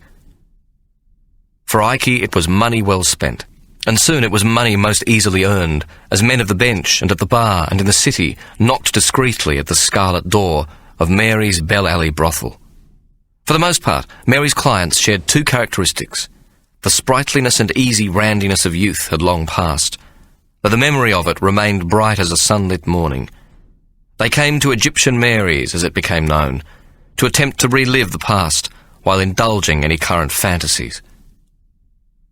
The story of Mary's missing hands, often told with great conviction, added greatly to her fame, and customers believed that many of the sexual fantasticals available to them stemmed originally from her time spent in the mysterious Orient. Mary took to wearing a turban of multicoloured silks, which did nothing to dispel the rumours and added greatly to her mystique. Mary taught her girls the use of belladonna to lift their spirits and to enter with enthusiasm into the many bondages, recitations, titivations, dressing-ups and stripping-downs, spankings, pretendings, offendings, excitements, oral, anal, frontal, and often curiously banal, which her ageing, mostly pot-bellied clientele required. They learnt to be extravagant in their compliments, and the most inadequate sexual performance was built to high praise, so that the ageing participant left Egyptian Mary's convinced of his renewed and awesome virility. There were 3 things not on offer at Egyptian Mary's, but which could be procured at any other London brothel. Mary did not trade in little boys or girls, or in young men. This was not because Ike had any morality in regard to the exploitation of children or whoresons, but Mary did. She loved children, and each day at noon the brats would be at the scullery door for soup and bread, which she had cooked up in a steaming cauldron, so that she would feed 50 or more. Though she took care not to show them more than a rough affection, she longed to take the smaller children in her arms and hug them. Street children, she knew from her own experience, were feral animals, and must be treated as wild creatures that would always bite the hand that fed them. Mary expected nothing from them, and somehow they knew she was their friend, and even perhaps that she loved them. She earned their loyalty slowly with food and some physic and an occasional dressing for a cut or yellow ointment for their eyes, and they repaid her with gossip. Should a constable appear to be snooping, there was always a child at the back door to alert her. Though a new client might occasionally demand the services of a child or a young boy, a common enough request in almost any London brothel, Mary would refuse him, and often in the process offend some high-ranking toff. London town was swarming with starving urchins, who would go with anyone for 2pence or a plate of toasted herrings. There was no class in that sort of rough trade, which was more for the likes of Hannah to supply, which she did without compunction. Mary had no trouble convincing Ike, who wanted no close attention from the law paid to the premises on Bell Alley, and he knew better than most that children cause trouble when grown men of the middle and upper classes are involved. Several hours past midnight, long after the customers had been gratified, satisfied, slumbered, sobered, and finally put into carriages and sent on their way, when the clicking of Mary's abacus beads ceased, and the accounting books were made up in straight lines and neatly squared columns, Ike would arrive. He would come in from his vile night abroad, where he received and paid and argued and bartered for stolen property, in dimly lit taverns and taprooms, brothels, flash houses, netherkins and thieves' kitchens, and it was usual for him to drop into the Pig and Spit, where he passed some time at the ratting. His life was populated by all manner of villains, thieves, swell mobsmen, flashmen, touts, pickpockets, pimps, itinerant criminals and scallywags. His last call before returning to Egyptian Mary's was always within the Great St. Giles Rookery, known in the vernacular as the Holy Land, to a decaying building long vacated by its original occupant. Here he unlocked the door, and in darkness crept up a set of rickety stairs to the very top, where the damp and decay had not yet fully penetrated. Within this building resided a gang of carefully chosen urchins, street children who had been trained to Ike's ways, and who did his bidding. The youngest of them were stock buzzers or smatter haulers, stealers of silk handkerchiefs, known as kingsmen, which, as was the fashion with toffs, were conveniently carried protruding from the coat tail. Ike would pay 9pence each for these, though some were worth as much as 3 shillings when later sold in Rosemary Lane. Ike was always on the lookout for a talent, a boy with fingers light enough to make a tooler. A tooler was the most elite of the pickpockets, a planner and plotter, a boy with brains, daring and courage. At any one time, Ike hoped for 4 toolers in the making, and 2 fully blown and working at the top of their trade. A great tooler could go on to be a swell mobsman, though most, even some of the best, got their hands to shaking from too frequent imbibement of gin or brandy, or found their minds preoccupied and numbed to action by the fear of being caught and transported. Tooling was where the real money lay in the art of pickpocketing, and it required 4 boys, the tooler himself, a stickman, and 2 stalls, and, if available, up to 4 urchins to transport the goods from the scene of the crime as quickly as possible. The first stall would go ahead, scanning the crowd for members of the law, or even a group of workmen or a large shop boy who might give chase to a thief in return for the prospect of a reward. The second stall was on duty between the tooler and the stickman, and was generally a larger boy who was required to impede the progress of any person in too hot pursuit of the stickman, who was the first to receive the article from the tooler and get the transportation of the lifted goods underway. The tactics followed were to a set pattern, a routine worked by Ike until it became second nature to the boys. Choosing a victim was a task not taken lightly, for the tooler was trained to observe human nature in the smallest detail, to watch the mannerisms of a chosen quarry, how each talked and walked, and where they placed their hands, with whom they conversed, and where they stopped. Ike would demand patience and careful selection. A pogue taken from a dizzy shop girl containing 1 silver shilling carried the same penalty at law as a dumby lifted from a rich toff stuffed with Bank of England longtails and jingling with gold sovereigns. A garnet brooch, deftly unclipped from the bombazine blouse worn by a nanny, earned a jail term or transportation no different to the neatest unclipping of a diamond pin from the silk bodice of a duchess. It's quality we's after, lads. To be sent abroad for the lifting of a tin brooch is a sin of character, what can't never be recovered from. A gentleman's gold hunter or a diamond pin, now that's a lay worthy of true respect. Ike would pause, taking in the eager faces around him. We does not sell ourselves cheaply, my dears. Tooling is a most ancient and noble art, and we are artists. Our fingers play as lightly upon a purse or dumby, diamond clip or gold yak, as the fingers of the greatest virtuoso are light upon the ivories of an harpsichord at a concert in honour of the king himself. Sometimes a promising quarry would be watched for days, until the tooler knew precisely how and where to make the pull. A lady might be taken while shopping in the afternoon, this being regarded as light-fingered practice for the more meaningful tooling of toffs and gentlemen during the evening to come. Humans is all predictable. Observe the pattern and you know the mark, Ike would repeat ad nauseam to his dirty-faced pupils. Ike seemed never to tire of the training of these small boys. He started with them very young, not older than 6 or 7, for it was his belief that the lad who had not mastered the grammar of his art by the time his voice broke seldom reached any high degree of competence. He even taught them to cheat skillfully at the game of cribbage, for he understood that they would naturally grow up to be gamblers, and he hoped to give his boys a better chance than most of keeping their ill-gained money in their own pockets. In this respect, and in many others, he was known as the best and most famous of all the kidsmen, and his toolers became the elite on the streets and in the busy arcades.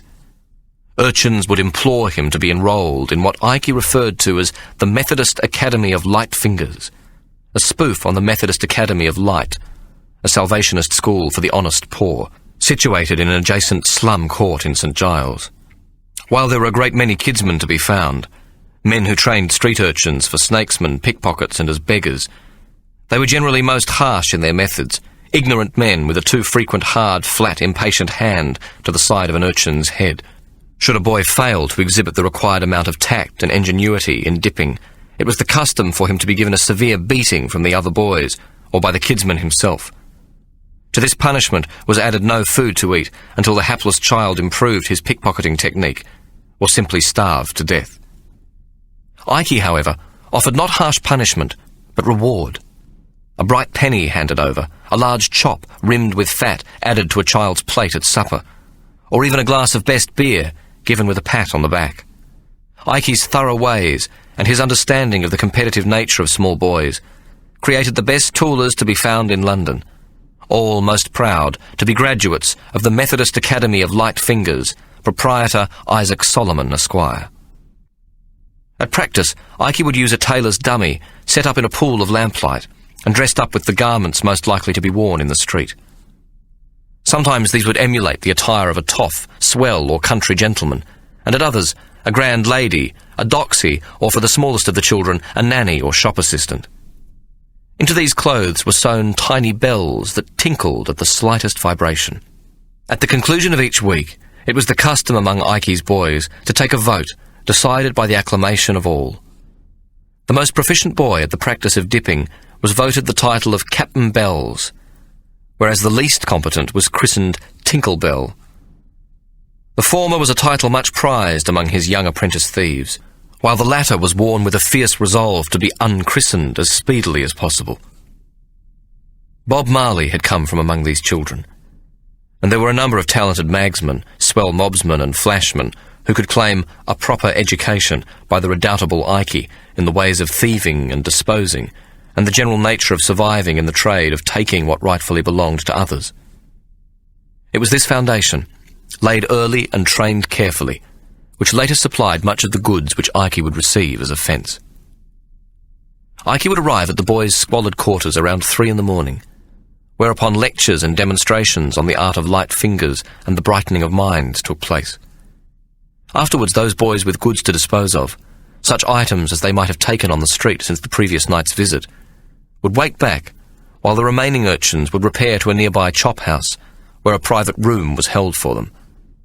Ikey would carefully examine the prize each offered, explaining its composition in stones, or judging its value in precious metal, or as an article alone. Know what you takes, my dear.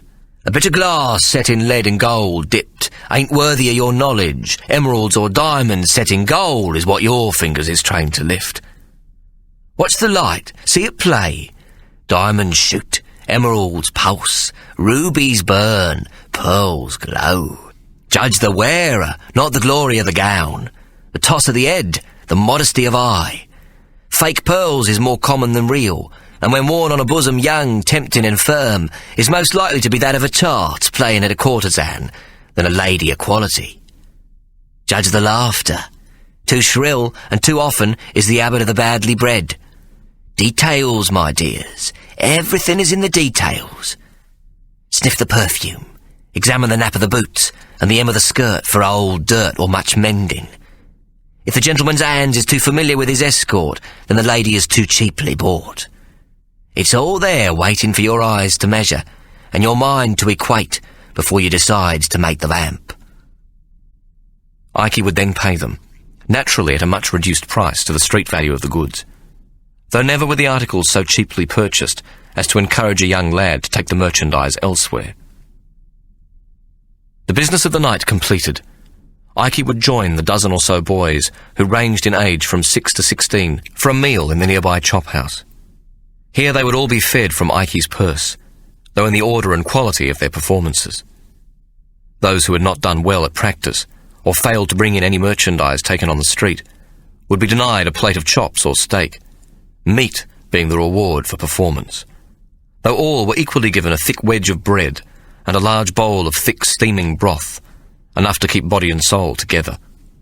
Ikey himself partook of a bowl of mutton and potato stew, followed by a dish of curds.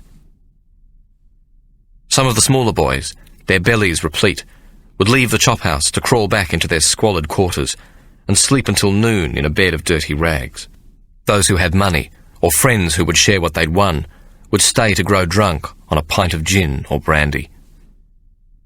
During the progress of one night, Ikey might be seen, his hands working in the gestures of unctuous trading, in the reeking hubbub of Rosemary Lane doing business among the festoons of second-hand clothes. Or if the tide was in, and to run before dawn, he might be seen working his way to the river, to the regions of Jacob's Island, and those parts known as the Venice of Drains in Bermondsey, which he reached by traversing the impenetrable alleys, dives and runways round Leicester Square and the Haymarket, this part of the great rookery being the convenient asylum for the thieves, flashmen, touts and prostitutes working the rich fields of the West End.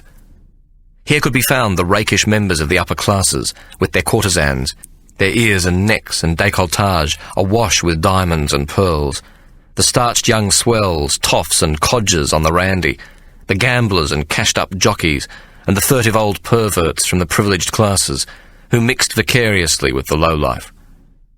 This place, too, was an essential nightly visitation for a fence of Ikey's status in the underworld. Ikey could come upon these places from Whitechapel or Spitalfields, along dark, fetid lanes, and through vile netherkins crowded to suffocation with thieves and beggars, and the desperate starving poor sleeping and copulating on straw-filled billets and bundles of rags. Sometimes he moved along well-established paths, formed over rooftops or through cellars and dark alleys, sliding past the stagnant open gutters which ran down the centre of these narrow, filth-choked runways.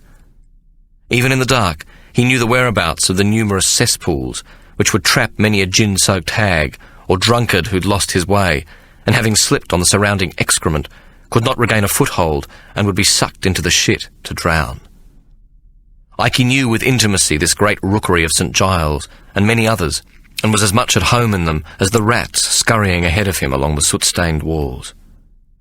He could reach the destination of his choosing without once crossing an honest thoroughfare, or appearing within the light of a single street lamp, seen along the way only by the incurious eyes of beggars, thieves, nightstand prostitutes, petty touts, sharpers, and the broken and desperate humanity who lived in these festering parts.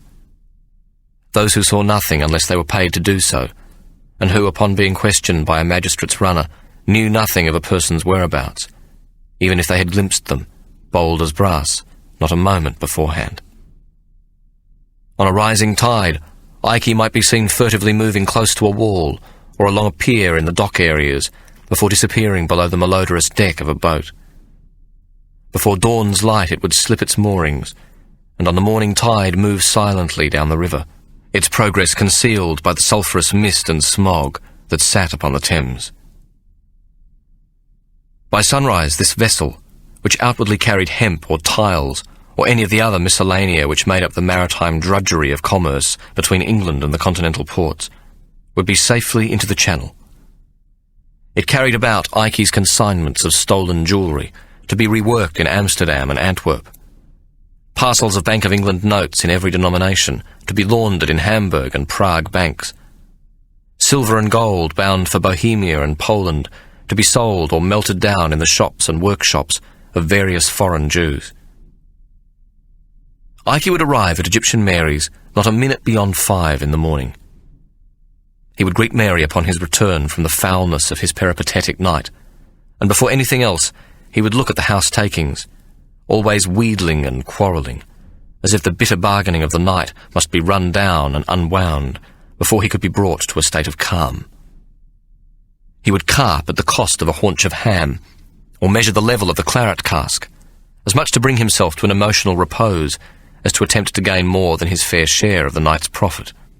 Thereafter he would unload the takings of his fencing business for that night, valuing each item expertly, and suggesting what might become of them, a melting or resetting or recutting, what could be disposed of in London, what must needs be sent abroad. Mary entered all this into her receivals ledger. Ikey also acquainted her of the whereabouts of heavier merchandise, bolts of cloth, linen and brocade, a handsome pair of Louis XIV's chairs or a valuable tapestry. Mary would arrange to have these picked up and delivered at a time when they would arrive unobserved.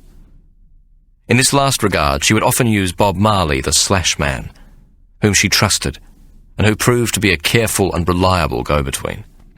Ikey had a passion for order in his affairs, and this had made him extremely rich.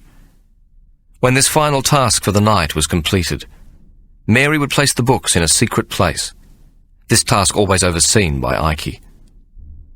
Then at last, often just before dawn, they would pause to share a glass of chilled champagne in her little private parlour at the rear of the establishment. This was the happiest time of Ikey's life, and he composed an epigram which he would pronounce to Mary, and which encapsulated the satisfaction he took from being the joint proprietor of Egyptian Mary's. Holding his glass of champagne to the light, and watching the tiny beaded bubbles rise in straight and orderly lines to the surface, he would announce, "My dear, I have a theory fantastic for the success of our enterprise. Shall I say it for you?" "You certainly may, sir, you certainly may." Mary would rise and top up his glass, and then do the same to her own, whereupon she would seat herself again, holding her glass, and wait. Ikey would lower his glass and take a polite sip of champagne.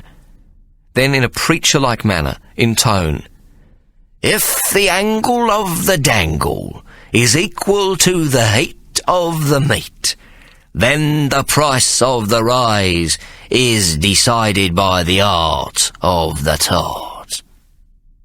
There it be, my dear, the entire business of brothel keeping contained in a simple rhyme." Simple as he claimed it to be, Ikey thought it exceedingly clever and never tired of the reciting of it. At the conclusion of the rhyme, they would clink glasses and entwine arms, each taking a sip of champagne, whereupon Mary would say, "May our bubbles keep rising. Amen." It was as close as the two of them ever came to sentimentality, of the kind which might be described as love. For Mary, the Bawdy House on Bell Alley was a daily confirmation that she could be a woman of enterprise, and that by her own wit and skill she could gain a security in life she had never known. Ikey was proving to be her way out of poverty, misery, and an almost certain slow, crippling death from syphilis, or a quicker one at the hands of some madman with a shiv in need of the means for an opium pipe. There were 1,000 ways a prostitute could meet her death, but very few ways in which she could expect to remain alive much beyond her mid-20s. In gratitude, Mary showed Ikey more tolerance than ill temper. She was often sorely tempted to screw his scrawny neck, but for the most part refrained from violence, boxing his ears only when provoked to the extreme.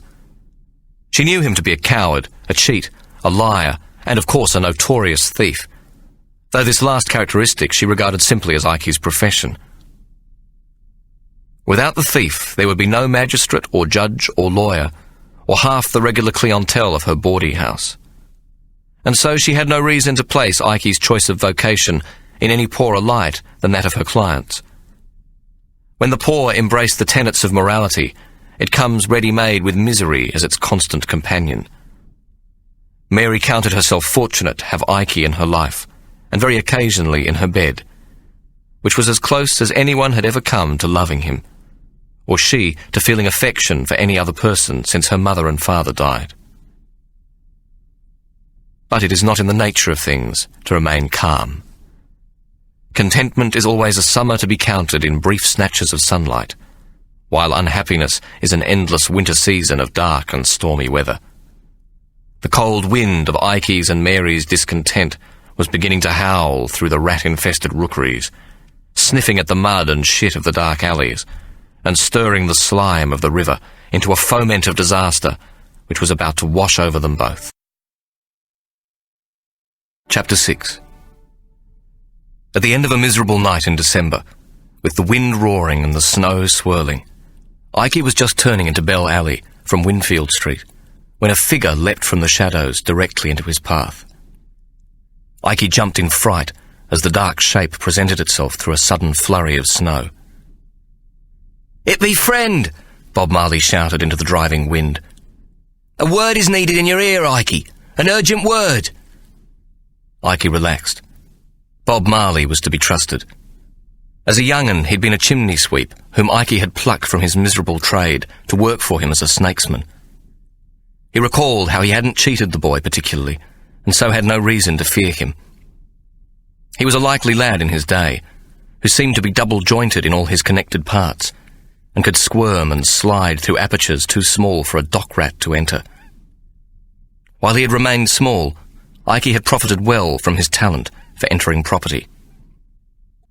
As a boy, Marley had been intelligent and naturally cunning, and would have made a good leader if he had not always been a loner.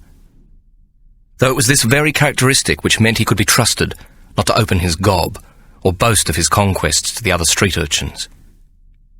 With money in his purse for frequent visits to a chop house, the pocket-sized lad had grown quickly and was soon too big to be a snakesman. Ikey had trained him as a pickpocket, but he never amounted to greatness, for he refused to work in a team. He'd grown into a villain, dangerous if crossed, but known to work only for himself and only for gold. In the terms of the times, and the kind with whom Ikey naturally mixed, Bob Marley was reliable as a new-minted sovereign. Ikey stepped deeper into the alley where the noise of the wind was less intense. I have information important to you, Ikey. Most important indeed. Yes. If I say so myself, information of the kind a person doesn't come upon every day. Marley paused, and then added in an ominous voice, Thank God. Ikey removed his hands from the pockets of his greatcoat and slipped off the filthy fur-lined glove of his right hand. Then he re-entered the coat through an entirely different part of its anatomy and opened his dumby secretly. He allowed his fingers to slip through the coins in the leather purse until he sensed the warmer touch of a gold sovereign, whereupon his nimble fingers worked until they touched 6 sovereigns, which he carefully pushed to one corner of the purse. Then he took 3. These he produced, held between thumb and forefinger, as though they were a single coin conjured from the air. He had already gauged the worth of Marley's information, which he'd set in his mind at 6 gold sovereigns. He knew from the tone of his informer's voice that the information was kosher. He'd think less of Marley if he didn't manage to extract another 3 sovereigns from him for its deliverance. He held the 3 coins out to the man in front of him. 3 sov? 3 bleeding sov? Marley removed the scarf that covered all but his eyes, looked at Ikey in disgust, and then spat onto the snow at his feet. This ain't no bleeding social call. But Ikey held the gold sovereigns in front of Marley until his fingers began to tingle with the cold. And finally Marley, shrugging his shoulders, removed the woolen mitten from one hand and took them without a word, testing their weight in the palm of his hand before biting each in turn with a gold eye-tooth. He grunted and placed them in his vest pocket. Though he'd hoped for more, he'd been standing around in the bitter night for more than an hour, and he needed a large steak with relish and a pint of hot gin, or he was sure he would perish from the cold. You've been shopped, Marley said finally. Who done it? Ikey asked. He come up from Rosemary Lane, no names. Just a good friend what's got an ear connected. When? Ikey asked. Tomorrow, early morning, Sparrow Fart. Marley paused, then added, After all the toffs have scarpered from your house of ill repute. This morning? Oh, Jesus, oh, me God, oh, shit. This morning, this very morning. Bob Marley nodded and dug into the interior of his coat to produce a gold hunter at the end of a brass chain. Clicking it open, he examined its face. I'd say about 3 hours, Tosh. He closed the lid of the watch with a flick of his thumb. Reckon they got you this time, me lovely. Where? Ikey asked tremulously. It was an important question, for if it was the house he and his wife Hannah shared, he would be less concerned. The house in Whitechapel had been raided several times, but the trapdoor under Hannah's bed, which led to a large false ceiling in which his stolen property was stored, was so cunningly contrived as to be invisible to the naked eye. But the house at the end of the alley in which he stood was less well accommodated to the concealment of stolen goods. A raid on Mary's bawdy house, even if he could clear it of contraband in time, which hardly seemed possible, would be a disaster. Its basement contained the heavy mechanicals of the printing press, which had been brought in one piece at a time over several months, to make up a press of a very peculiar kind, and such as would be of great interest to the law if examined with the printing of banknotes in mind. There could be no thought of its removal, which would take several days. Bob Marley's hand went out, and he rubbed his forefinger and thumb together. Ikey returned to the interior of the greatcoat and produced another gold sovereign. Marley pocketed it and simply jerked his thumb down towards the interior of Bell Alley. Right here, me lovely. It was not possible for Ikey's sallow skin to grow more pale. Here? Oh, me God. Not here, not tomorrow. He looked up at Marley in despair. Who will it be? Ikey produced a gold coin without Marley encouraging him. Bob Marley took it with a grin. He'd hoped for 5 solve and he'd got it. He was not to know that Ikey had reserved another, but given the nature of the news, would have paid 5 times as much for his information. Is it a question of feeing the officers, my dear? Ikey's lips trembled as he asked. Have they sent you? Is that why you've come? Do we have any time? No, of course not. No time whatsoever and at all. Bob Marley shook his head slowly and replaced the woolen mitten, rubbing his hands together to restore the circulation in his recently exposed limb. No set-up, Ikey. City. City! Ikey howled. Oh, God! Oh, mercy! Oh, no! Afraid so, me lovely. It's them machines you got in the basement what's got you in this awful predicament. Ikey drew back, alarmed. What do you know about that, then? Marley chuckled.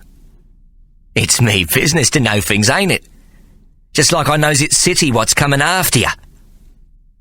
The single word City had struck mortal terror into Ikey's heart. City was simply another word for the Bank of England, for the private police force they ran, who was said to be as remorseless as a pack of bloodhounds when they set upon a case.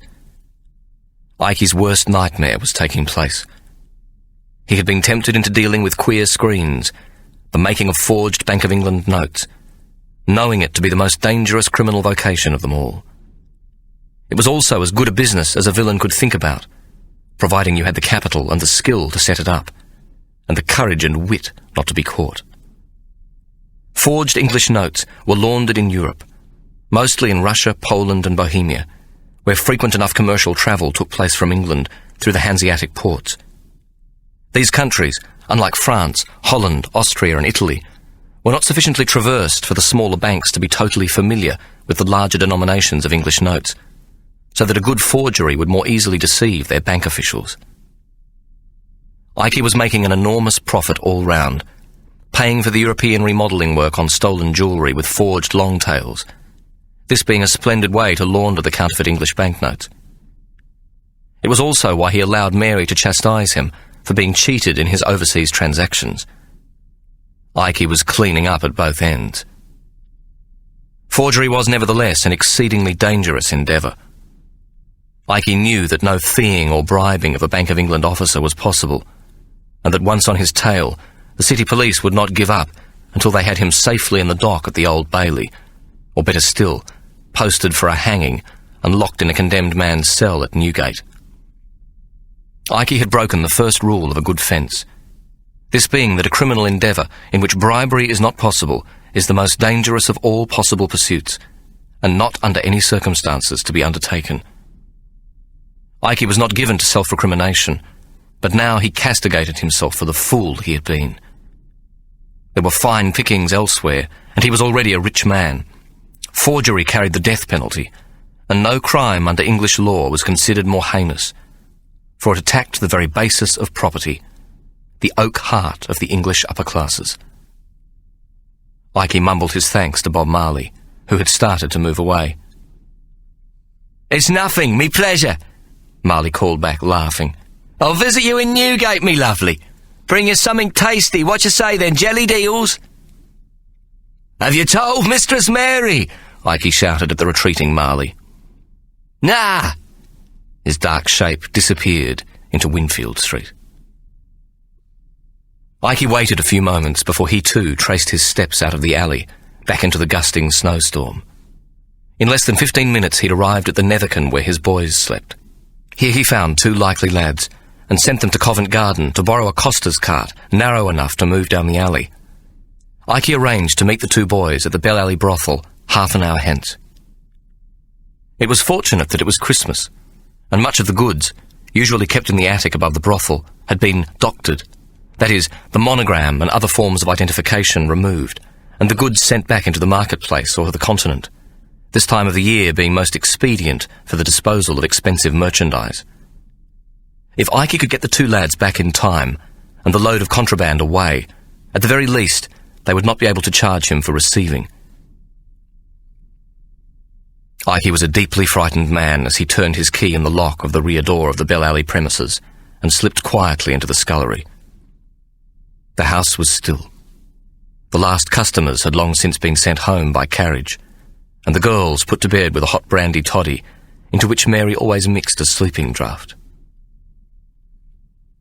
He decided not to tell Mary of the events to occur, but simply to say that he was unwell with a stomachache and wished to take her ledger home with him so that he might go over it later. This had occurred once or twice before, and she would not be overly suspicious at such a request. He would explain the removal of the stolen goods from the attic as goods sold in a bumper Christmas season.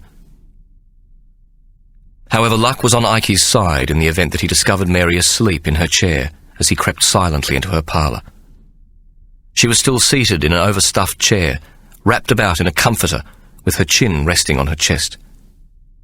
On the small table beside her was her ledger, and to the side of it stood 2 pewter tankards and an open bottle of good claret wine. Ike moved to the wall and turned the gaslight lower, then quietly lifted the ledger and one of the tankards together with its doily from the table and stuffed them into a pocket in his greatcoat. Ike worked quickly, using a bullseye lamp he'd trimmed in the scullery, to move the stolen goods from the attic down to the small back room leading into the alley. He left a large square parcel carefully wrapped in oilcloth until last. Ike was forced to rest several times as he struggled with it down to the scullery, and despite the cold, he was perspiring profusely by the time he heard the low, prearranged whistle of one of the lads. The cart, the noise of its wheels padded by the 6-inch fall of snow, had arrived silently at the rear of the house. The 2 boys stood rubbing their hands and blowing into their mittens as Ike opened the scullery door. With the help of the boys, the goods were quickly loaded, placing the square oilcloth parcel into the cart last, before covering the whole load with a blood-stained canvas, the cart having been obtained from a mutton butcher at the garden. Ike gave each lad a shilling, with the promise of another to come, and asked them to await him at the Pig and Spit. Ike then let himself into the basement quarters, down a short flight of stairs, and through a door within the house, to which only he had a key. Upon entering, he became aware of a deep and resonant snoring, coming from behind a curtained partition at the far end of the large room, which his partner kept as his own quarters.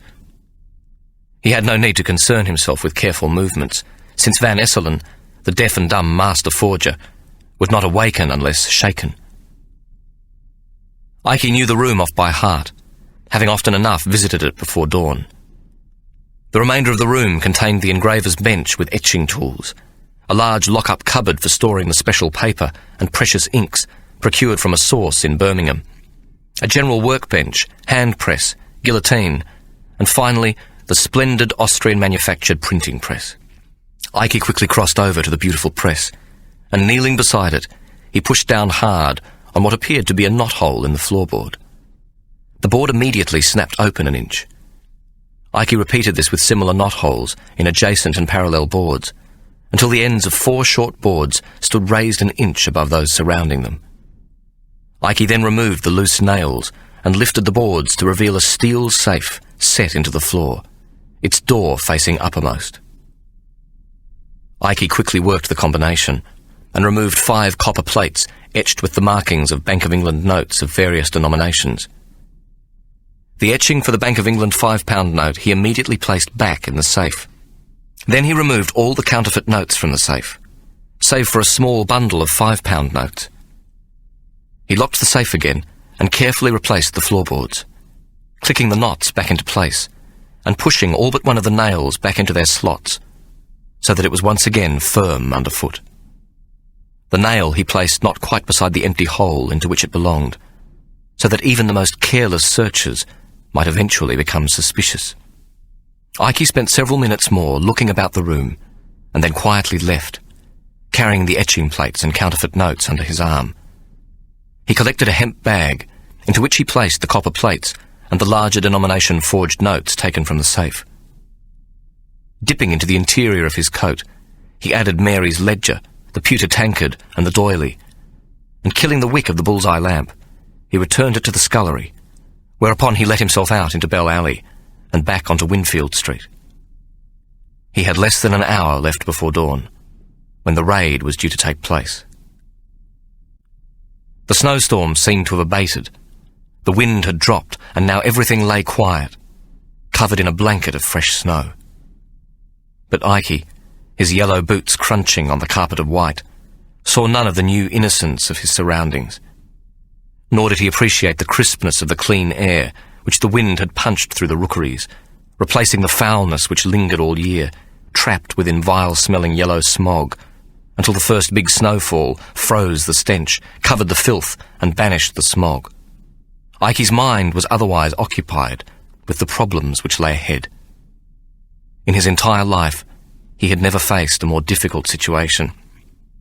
If he were to be arrested and convicted on a conspiracy to defraud the Bank of England through forgery, he would be fortunate to escape the hangman's noose. But should this misfortune be avoided, it would most certainly be replaced with the boat. He was sure to get life and be transported to Botany Bay, or the new prison island of Van Diemen's Land. It had been Hannah who had persuaded Ike to deal in counterfeit money. Ike recalled how he had at first been most reluctant, but eventually became pleased with the suggestion for all the wrong reasons. The major one used by a nagging Hannah being that the notorious Van Esselen was deaf and dumb. This, to someone of Ike's cautious nature, had been what had finally persuaded him. At first, Ike had insisted on the most basic equipment for the forger, such as could be quickly disposed of in an emergency. But the Liverpool contact grew too greedy and demanded too great a share of the resultant notes. The decision to add the latest in printing machinery finally came about when Ike discovered a method of obtaining the very paper used by the Bank of England. Furthermore, he had also located a source of inks from Birmingham, which closely matched those needed for all the denominations of Bank of England banknotes. The temptation to print on his own had simply been too great, and Ike set about obtaining, mostly from Austria, the machine parts needed for a highly sophisticated press. The only drawback was that such specialised and large equipment could not be easily dismantled or moved, nor could it be passed off as a press used for printing works of the usual everyday kind. Ike cursed his carelessness and his vanity. The location of his forgery business was another of his exquisite ironies. Often a rich banker would be in the process of dalliance, his fat bum pumping up and down, while directly under his squeaking mattress, separated only by a wooden floor, was a sophisticated printing press in the hands of one of Europe's most skillful engravers, and designed to rob the very institution to which this pompous and randified gentleman belonged. Ike once confided in Mary that he had invented the 3F system of profit. A modern economic marvel, my dear. Fencing, fucking and forgery. We take profits from the bottom, the middle and the top. An excellent arrangement, do you not agree? In the basement we make money. In the house proper we employ your plump little pigeons to make riches from downed breeches. And at the very top we store plate, silver and gold, taken from the rich by the bold.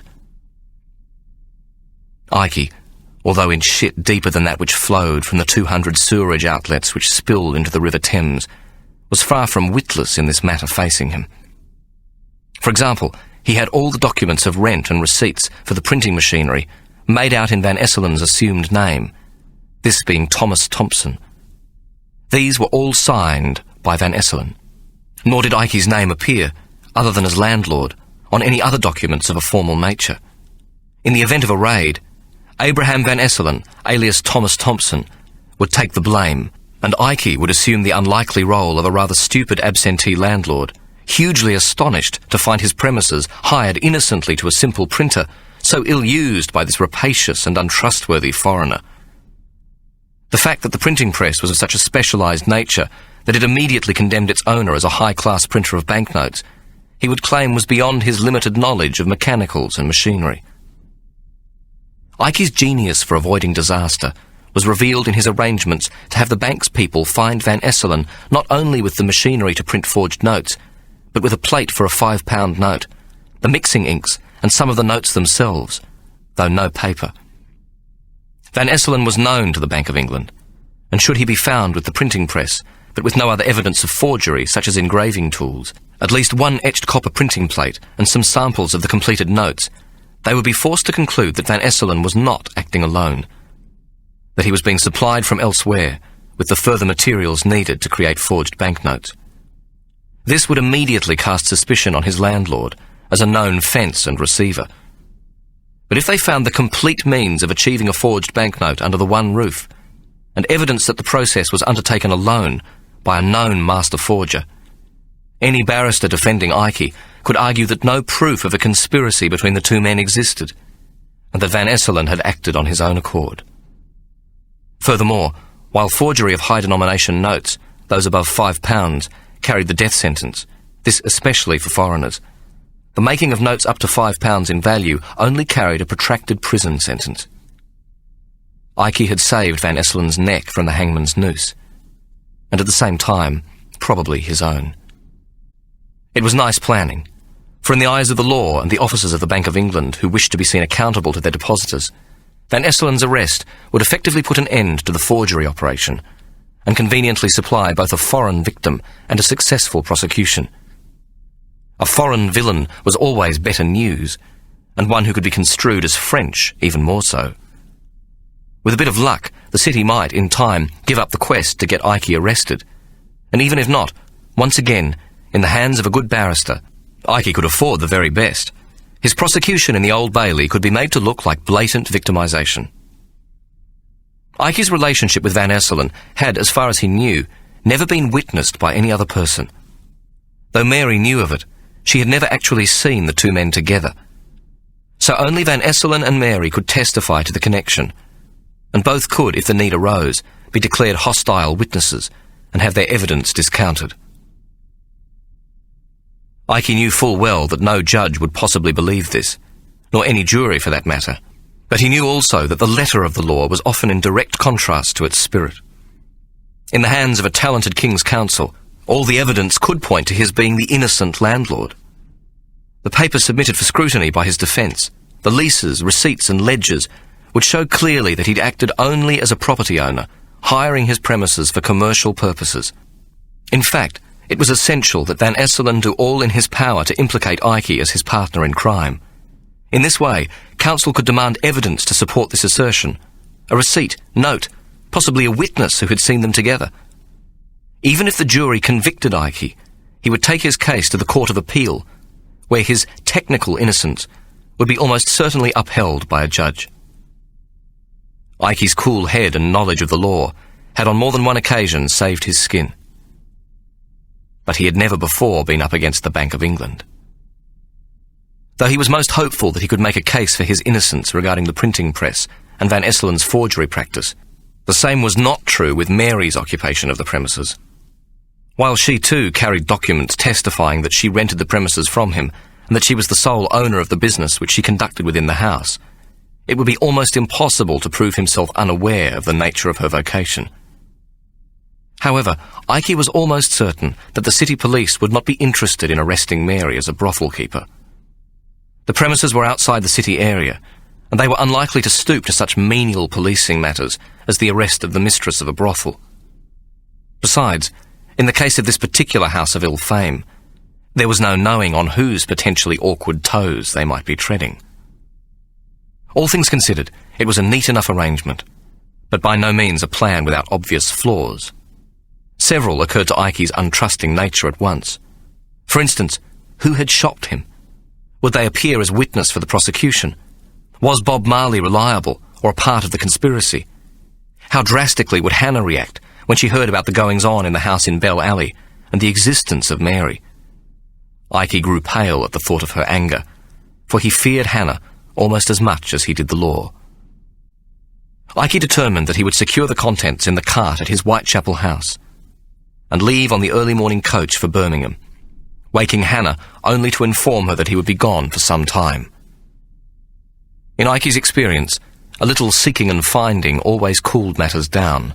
The hullabaloo which the capture of a notorious international forger would make in both the Times and the penny papers would be sufficient initial glory for the bank, and he hoped they might keep his name out of it until they had more concrete evidence of his involvement, by which time he felt sure he would have constructed a web of outrageous circumstances to meet every question, legal or filial. But everything depended on the Bank of England police being forced to accept that Abraham Van Esselen, alias Thomas Thompson, was a lone operator, free of Ikey's influence. He then ran a second scenario through his head, this being the possibility that he and Mary would be arrested and convicted as brothel owners. Ikey soon saw that there might be some advantage in this occurrence.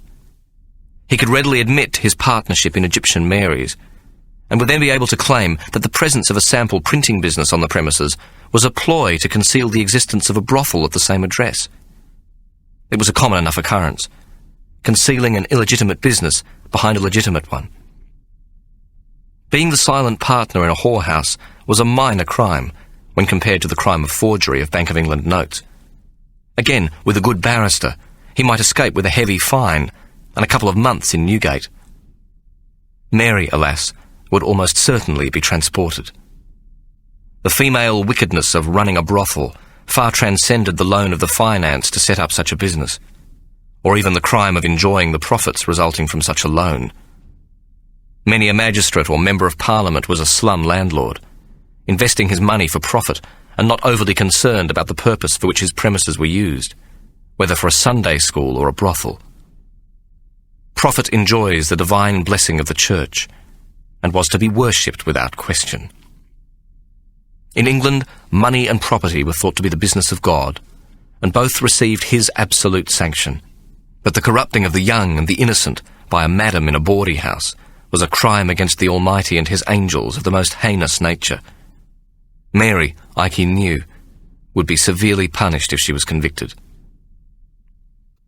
For the first time in his life, Ikey found himself at odds with a conscience which he had hitherto not known to exist. His love for Mary was directly opposed to his greed, and his greed was entirely tied up with Hannah and her children. Ikey was well used to walking the thin line between safety and disaster, but he was getting older and was very much richer, and for the first time happy with much of his life. It was a pity that Mary might need to be sacrificed, for she was in large part the cause of his contentment. But kind regard was such a recent experience in Ikey's narrow universe of feelings that he neither trusted it nor appreciated its worth. It was a sentiment he had never once felt directed towards himself, and even his children had shown him none, their mother careful on the rare occasions they were together not to allow him the slightest influence over them. Ikey's low regard for himself meant it was impossible to contemplate that Mary might care for him in the least. His nature and the world he lived in allowed for neither sentiment nor pity. Survival was the only rule to which there was no exception. And so he felt some sadness at the possibility of losing Mary, an entirely new and alien experience. But in no sense did he feel remorse. In the most unlikely event of the brothel being included in the raid, Mary must be sacrificed if he was to survive. Besides, Ikey told his recently discovered conscience, it was far better for him to be on the outside, so that he could secretly pay Mary's counsel and other legal fees, and if she was convicted, to fee the turnkeys and officials at Newgate Prison in order to make her incarceration tolerable. Should she be sentenced to transportation and accommodated first, as was the custom, for several months in a prison at Chatham, Bristol or Plymouth, or with luck on the Thames, the many bribes, remunerations and emoluments she would require to survive this experience would need to come from his unfortunate purse. Although the thought of parting with money, even in so noble a cause, filled him with an unhappy sense of himself being the victim, he decided he would accept this sacrifice as some sort of repayment for the time he had spent with Mary. Ikey arrived at the Pick and Spit, where the boys waited for him, jumping up and down in one spot and hugging themselves against the bitter cold. He lifted the canvas cover and removed the parcel wrapped in oilcloth, then sent the boys on their way, agreeing to meet them at his Whitechapel home in less than half an hour. Struggling with the heavy parcel, Ikey walked down a small alley to the side of the building and into the skittle yard at the rear of the public house. He placed the parcel at the back door and walked over to the cellar chute, where he bent down and lifted the heavy wooden cover with some difficulty to reveal a further barrier, a set of iron bars which were locked down from within the cellar. Removing his boot, he rapped loudly on a single steel bar with its heel, at the same time calling out to the cellar boy to wake up and open the back door of the public house. In a few moments, a lantern appeared at the base of the chute, though it was too dark in the cellar below to see the face behind it. "Let me in, lad. It be Ikey Solomon," he called, keeping his voice as low as possible. "I have most urgent business with your mistress. Hurry now, I've no time to waste." Ikey left the public house less than 10 minutes later. The streets and alleys were white with snow. There were few early morning market carts, and a small herd of scraggy-looking sheep being driven to a slaughterhouse were already beginning to turn it into slush. It was 6 o'clock in the morning, and not yet light, when he reached his house in Whitechapel, and waited for several minutes in the freezing cold for the boys to arrive with the cart. Ikey and the boys, their breath frosting from the effort, unloaded the contents of the cart and placed the load in the front parlour. Then Ikey paid the young lads a second shilling and sent them well pleased on their way. Mary's ledger he took straightways to his study and added it to those already concealed in the cavity below the floorboards. Then, removing the counterfeit notes and copper etching plates from his bag, he put each of the plates carefully aside. He then took up the notes, several £1,000s of counterfeit longtails, which he placed in the grate and set alight, setting fire to the pile 3 times in all, to make certain that there was nothing left but a handful of ashes. Whereupon he carefully swept the ash onto a piece of butcher's paper and put them into a small pewter tankard, which he half filled with water, stirred well, and swallowed. Destroying the counterfeit banknotes was the most difficult thing Ikey could remember ever having to do. The notes were almost perfect, and he might quite easily have allowed them into the London markets without fear of immediate discovery. But he was a consummate professional, and in Ikey's mind, releasing the notes in London was the equivalent of shitting on your own doorstep, in effect asking to be caught. Laundering the false notes through foreign banks was an example of the finesse which had earned him his title as the Prince of Fencers. Though having finally swallowed the contents of the mug, he allowed 2 silent tears to run down his cheeks and permitted himself the luxury of a single-knuckled sniff. Ikey then took a needle and thread from the drawer of his desk and sewed the copper engraving plates into the hem of his greatcoat, first wrapping them carefully in 4 sheets of strong white paper. Each sheet was taken from separate books in a collection of several dozen handsome leather-bound volumes contained within a breakfront bookcase. Had any person been observing him, they would have been curious at the manner of obtaining these squares of paper. Ikey removed the 4 volumes seemingly at random and opened them to the back cover, where he carefully peeled back the end paper. This revealed a second sheet of paper, which Ikey now used as wrapping for the plates, first binding them with twine before sewing them into the hem of his coat. All this activity took longer than he had intended, and Ikey was anxious to make good his escape.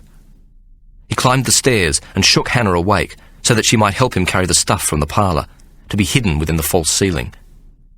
Hannah, naturally cantankerous, and more so by having been awakened after less than 2 hours of sleep, cursed Ikey, though she was not unaccustomed to this sort of disturbance. Ikey was known to use several places to store goods at this time of year, and sometimes they needed to be hastily moved. Neither was she surprised when, after the task was completed, Ikey grunted a brusque farewell, explaining only that he had decided to travel to Birmingham.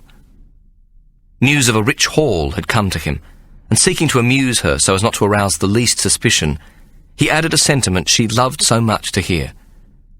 "Ah, my dear, the Gentile scriptures are not correct. Even at Christmas time, it is never better to give than to receive." Chapter 7.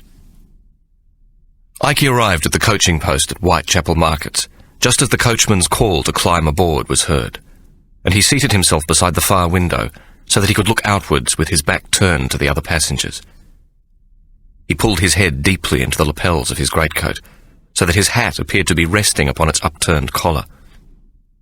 Thus, cut off from the attentions of his fellow passengers, he fell into deep cogitation on the matters which had unfolded in Bell Alley in the earlier hours of that morning. It was not long before his ruminations allowed him to see the entire affair in an altogether different light. and Ike suddenly felt himself ennobled by his sacrifice on Mary's behalf. As he sat hunched in the coach, with its rattle and bump and clippity-clop, the general rush and rumble of wheels on flinted stone, rutted road and hard white gravel, and watched the country racing past, from deep within his greatcoat, Ike felt the warm glow of goodness enveloping him. This sense of saintly satisfaction was not one Ike could previously remember experiencing, for it is an emotion which comes to a man who has sacrificed his own needs for those of another. It contained a strange feeling of light-headedness, and was an experience Ike was not entirely sure he would like to repeat.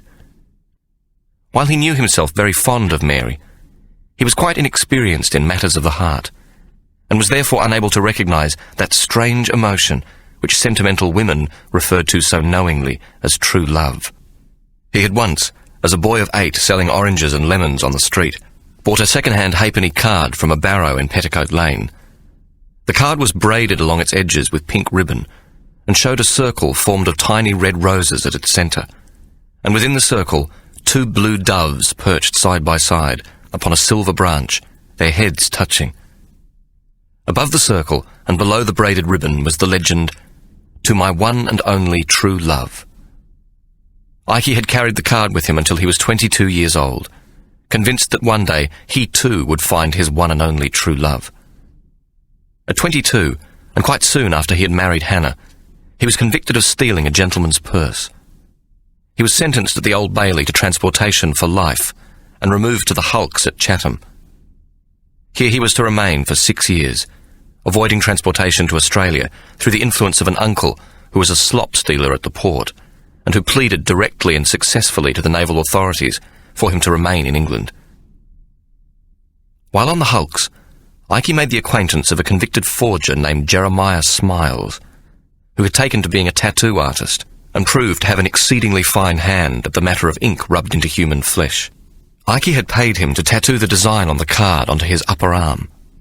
The card, by this time much faded and worn, had lost, by means of a missing portion, the last 2 words of the legend, and it now read, "To my one and only."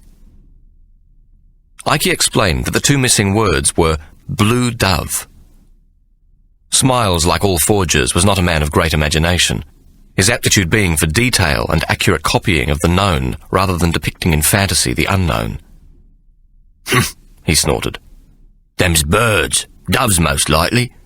Birds don't love and doves ain't blue." Ike was never lost for an explanation. "It be a well-known curiosity that doves of this particular and brilliant hue takes only one partner in their life," he lied. "Should one dove die, then the other will remain faithful to its memory, taking no other partner to itself ever again." "Blue doves? Bah! Ain't no such creatures. Doves is grey and piebald and brown, speckled and pure white if they be fantails, but they ain't blue. There never was nor ever will be blue doves."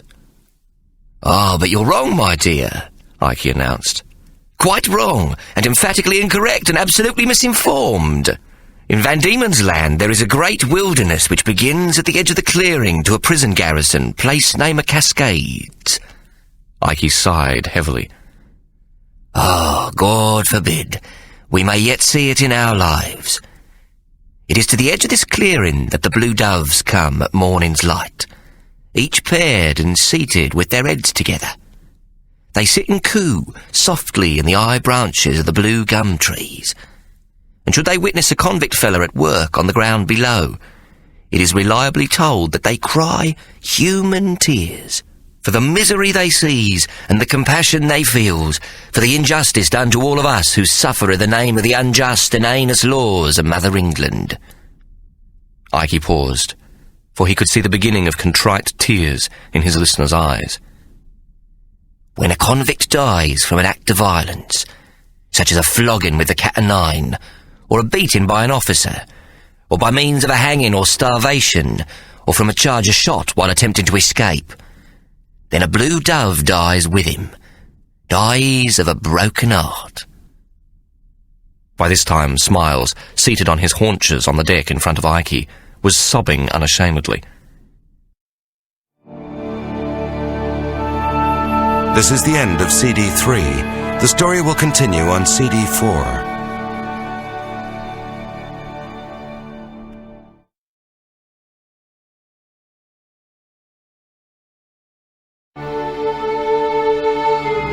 CD 4.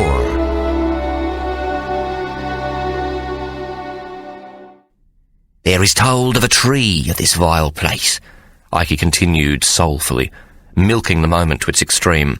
an old tree without leaf, its bark peeled and its branches pure silver, where at sunrise the blue doves come in such numerosity that they become the very leaves of the tree. The tree becomes a shining blue thing in the Antipodean sunlight. But if you should observe with careful eyes, you will see no two doves are perched with heads together. No dove is partner to another, for each of these doves is the partner of a blue dove who has died when a convict has violently perished. Ike lowered his voice to a whisper. It is said that the blue doves that sit upon that great silver tree are too numerous for any man to count. Much taken with this story, Jeremiah Smiles had faithfully rendered onto Ike's upper arm the circle of roses, and within it the two blue doves, whereupon he had inscribed above the heart the words, "To my one and only blue dove." Now, nearly 20 years later, on his way to Birmingham, the thought crossed Ike's mind that Mary was his one and only blue dove, and he grew suddenly greatly sentimental at this thought. Ike told himself he would take good care of his little blue dove, and that no violence would come to her, as she would not lack the means to bribe and pay her way. Should she be arrested, convicted in due course, and, as was most likely, transported to New South Wales, he would pay for her continued good treatment in prison, and upon her eventual transportation, she would lack for nothing. It was at this point in his rumination that an idea of startling magnitude came to him, one so bold that it caused his head to pop completely up and out of his greatcoat, to see whether the nature of things had changed so entirely that he was not, as he supposed, on the coach to Birmingham, but on some celestial flight of fancy, a voyage of the imagination which had taken himself out of himself and transformed him into another creature of an altogether different nature and disposition. But all he could see upon his tortoise-like emergence was a line of stringy winter willows tracing the path of a stream, the familiar dotting of black-faced sheep upon the rise, and a solitary crow high on a winter-stripped branch of a sycamore tree. Upon the road, wrapped in rags and skins, their breath clouding in the cold, trudged the usual conglomeration of feckless wanderers, gypsies, tinkers, navvies, moochers, beggars and tradesfolk. Moreover, the people within the coach seemed the same as those with whom he had embarked at Whitechapel markets. There was a fat woman in mourning, her poke bonnet festooned in black dobbin, and upon her lap a very large wicker basket. Beside her sat two gentlemen from the city, Tweedledum and Tweedledee, square-rigged in black with coloured waistcoats, their top hats pulled over their eyes, bearded chins upon their breasts asleep. On the same side as Ike, but at the opposite window, occupying fully the space for two travellers, sat an enormously stout, red-bearded countryman. He wore a rough tweed jacket and breeches, and a pair of enormous countryman's boots. The colour of his clothes was matched by his wildly gingered chin, upon which the stem of a curved pipe was gently cushioned, the tobacco of his choice being particularly acrid and rank-smelling. At the ginger man's feet lay a large hound with one eye missing, its head upon its paws, its single cyclops eye fixed balefully upon its master, who, being a jolly fellow, had purchased a ticket for the dog which entitled it to human passage, but then, in a gesture of goodwill, had invited the other passengers to place their feet upon its large furry carcass. This the woman and two city gentlemen had promptly done, as there was no possible alternative, the great lolling dog having filled most of the floor space available. On a warm summer's day, the foul pipe and the presence of the large panting creature, who undoubtedly carried a host of fleas upon its back, would have proved most onerous for a person delicate of stomach. But on this bitterly cold December afternoon, it made for a certain snugness, even an unspoken friendly fugginess within the coach. Ike was now much alarmed, for he was sure that some mental aberration had struck his febrile brain, and now the banal scene about him, seemed to contradict this very supposition. There had risen up in Ike's fevered mind the idea that he would reform, take on the mantle of respectability and the strictures of moral rectitude, forsake his born ways and take ship to Australia, where he would establish himself as a gentleman and tend to Mary's needs until she received her ticket of leave and was able to join him. Her head and his touching, blue doves together again. It may cause surprise that Ike could think in such a mawkish manner, but even in the foulest heart there lies a benign seed of softness. It may long lie dormant, but if given the slightest chance, will swell to fecundity and surprise all who have previously known its owner.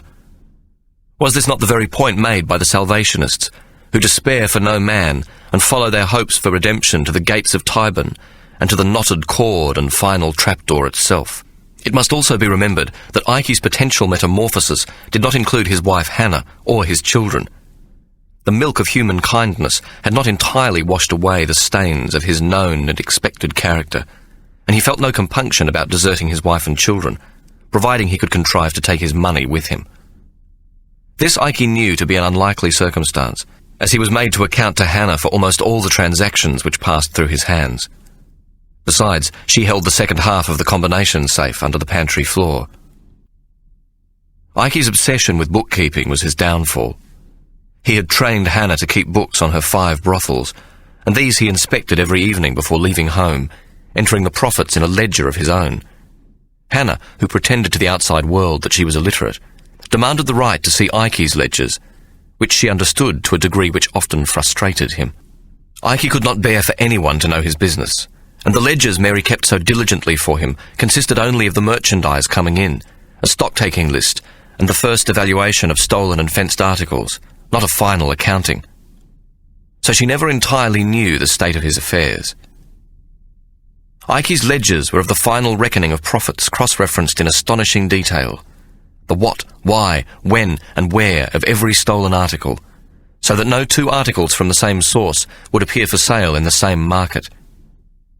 These great books were an extension of his mind, a beautiful reckoning of the results of his every business endeavour. Each ledger was a tangible proof that he existed.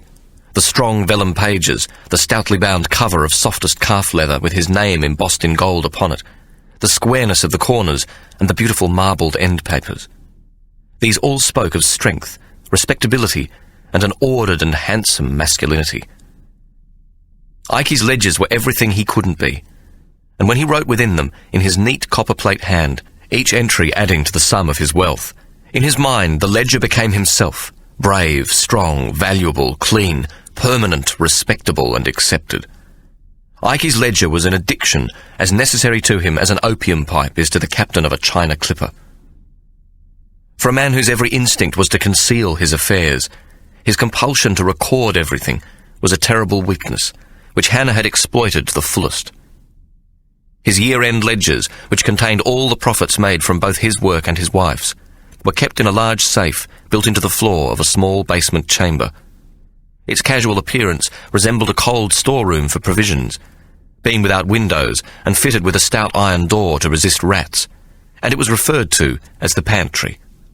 Indeed, Hannah kept potatoes, flour, and apples within it, and from the ceiling hung the papery white carcasses of dried cod and a large bunch of Spanish onions. The safe was concealed in exactly the same manner as the one in Van Esselen's printing shop and in Ike's own study. Along with the ledgers, it contained a vast amount of paper money, as well as gold, mostly in sovereigns, though some melted down bars, and several small velvet bags of precious stones worth a king's ransom. So cunningly was the safe hidden that several raids on the house had not even come close to discovering its whereabouts. Alas for Ike, Hannah's insistence on them each knowing only half the combination meant that neither could open the safe without the presence of the other. Thus the bulk of their fortune could never be removed from the safe without their mutual agreement. It was against this background that Ike found himself lost in the imaginings of escaping to New South Wales with the eventual prospect of uniting with Mary. Now, as the coach drew to a halt at a staging post to allow its passengers to take refreshment, he realised that he must have momentarily lost his sanity. Ike's wealth was irrevocably tied up with Hannah's. and though he surprised himself by still determining secretly to help Mary should she be arrested, there was no reconciliation possible between them. Mary would forever remain the sweetest passage in Ikey's life, but if it came to a choice between riches and sentiment, then, Ikey reasoned, the short journey they'd taken together in life was already concluded. Mary had spent an eventful day. She had been awakened, considerably confused by the noise in the basement, and lighting a candle, hurried downstairs to investigate, only to be met by a stout policeman shining a torch into her eyes. He promptly ordered her back upstairs, though in a remarkably polite tone. "We'll be up shortly, madam, to search your premises, but we'll not be making any arrests of your good self or your girls. Would you be so kind as to wait upon our attentions and make a large pot of strong black tea with sugar added?" "Tea be too expensive for the likes of you lot," Mary retorted. "You will have to be satisfied with beer." Mary had hurriedly retraced her steps to her little parlour. She thought only of the concealment of the ledger, and was struck with panic when she entered the room to see that it no longer rested on the table beside the bottle of claret. Then she noticed the absence of the second tankard, and with a grateful sigh concluded that Ikey had been and had removed the ledger. But after a moment she became bewildered. Why had Ikey not wakened her? Had he known of the raid and betrayed her? Mary, her head filled with the anxiety of the moment, made her way to the kitchen, where she filled a large jug with beer and set it upon the table. Then she took 6 pewter mugs from a cupboard and placed them around the jug. She walked into the scullery and noticed the bull's-eye lamp lying on the stone sink. She picked it up. It was still slightly warm to the touch. Ikey had most assuredly been. But why would he need the lamp?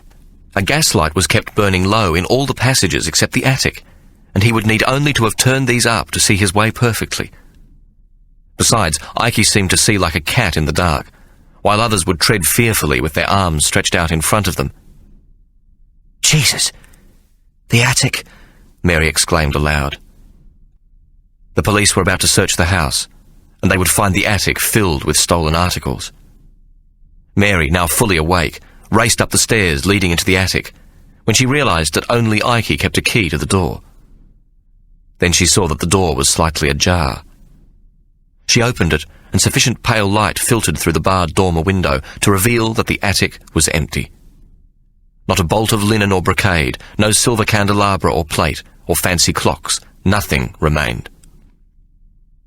Mary felt suddenly completely betrayed. She was not the kind to sob, but a great hollowness filled her being. Why had Ikey not alerted her?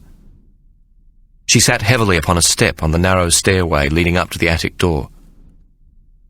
Then she recalled the officer's words of a few minutes previously.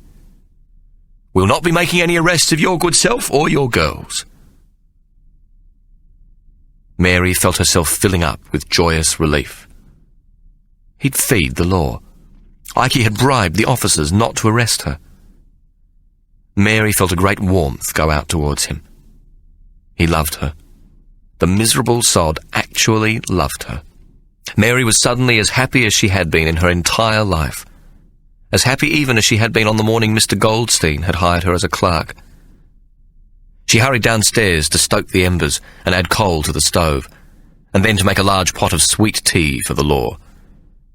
Her head whirled with the discovery that someone cared about her, that Ikey had escaped before being arrested for forgery, that first he had seen to it that she was safe.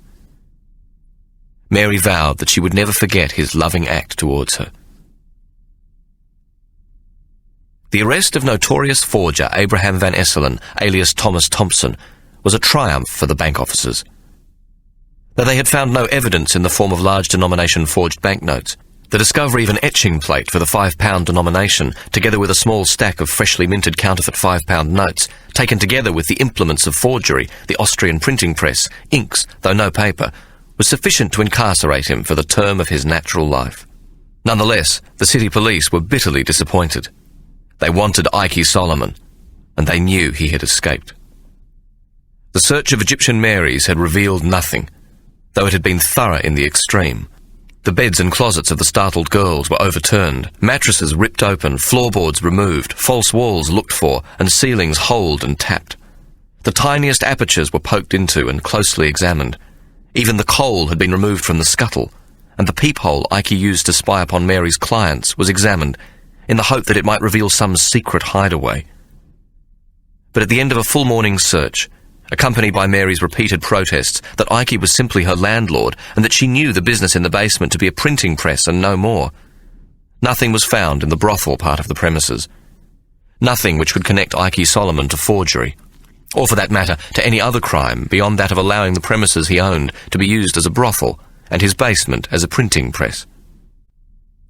Under normal circumstances, Ike's landlord activities might still have been sufficient to arrest him on a charge of conspiracy to defraud the Bank of England by allowing the printing of forged notes on property he owned. But the bank's officials knew Ike could afford the best King's Counsel London could furnish, and nowhere in the world was there better to be found. They needed much more than a possible charge of complicity. They needed traceable, verifiable stolen goods and banknotes which proved to be forgeries and which were found to be in his possession or concealed on premises where he was known to live. Furthermore, Van Esselen seemed not in the least inclined to bear witness against his landlord, though he had yet to be thoroughly worked upon. A deaf mute who purported to write only in the French language was at best a dubious witness. But even if his confession proved compelling, evidence taken from a forger of Van Esselen's reputation could, they knew, be easily negated in cross-examination by any half-competent barrister with half a wig on his head. Late that afternoon, as Ike's coach was rumbling across the countryside, a meeting took place at the Bank of England on Threadneedle Street, between its directors and various officers, and in the presence of the Upper Marshal of the City of London. It was here a decision was quietly taken that Ike Solomon must, by all means available, be apprehended and permanently removed from London's criminal society. A decision was also passed with a show of hands, and therefore not entered in the minutes, that should any emoluments be incurred in this endeavour, they would be met by the bank and dispensed through the services of a reliable go-between, so that these expenses were not traceable back to the officers of the bank, nor to any person acting on their behalf. The task of apprehending Ike and building a watertight case against him was made the personal responsibility of the Upper Marshal of London, Sir Jasper Waterlow. Sir Jasper was a member of the Select Committee on Police, which was about to look into the whole question of policing in London.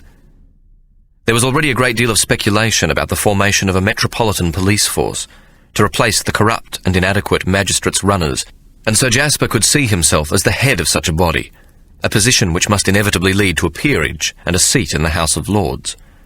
The additional responsibility for apprehending the notorious receiver, and now head of a conspiracy to defraud the Bank of England, was an unexpected turn of good fortune, and he was well pleased with the bank's nomination.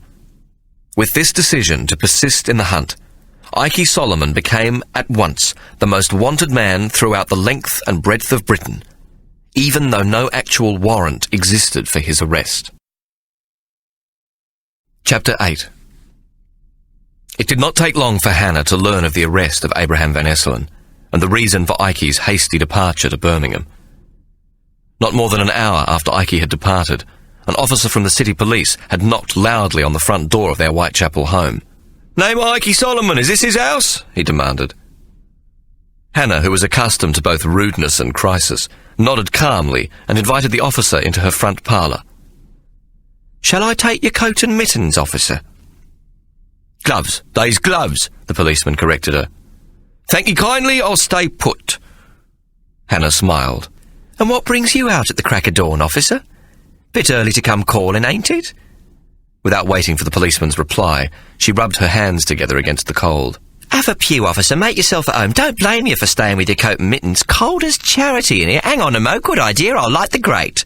She said all of this with such rapidity that the policeman hadn't yet mustered sufficient wit to reply to her original question. He cleared his throat, preparing finally to answer, but Hannah turned her back on him, and kneeling in front of the fireplace, struck a lucifer to the kindling in the grate. Sit, officer," Hannah said. A tiny curl of yellow flame licked between the dark lumps of coal, and a wisp of smoke followed it up the chimney. The policeman, a stout, heavily jowled man with a bushy black moustache, lowered himself slowly into the chair. "Your husband, madam. We should like to talk to him on a matter of some urgency." Hannah rose from the fireplace and turned towards him, her expression most conciliatory. What a blooming shame. You've come all this way for nothing. He's gone, sir. Afraid he's not here. Gone? The policeman looked quizzical. Madam, I must inform you, we have the house surrounded.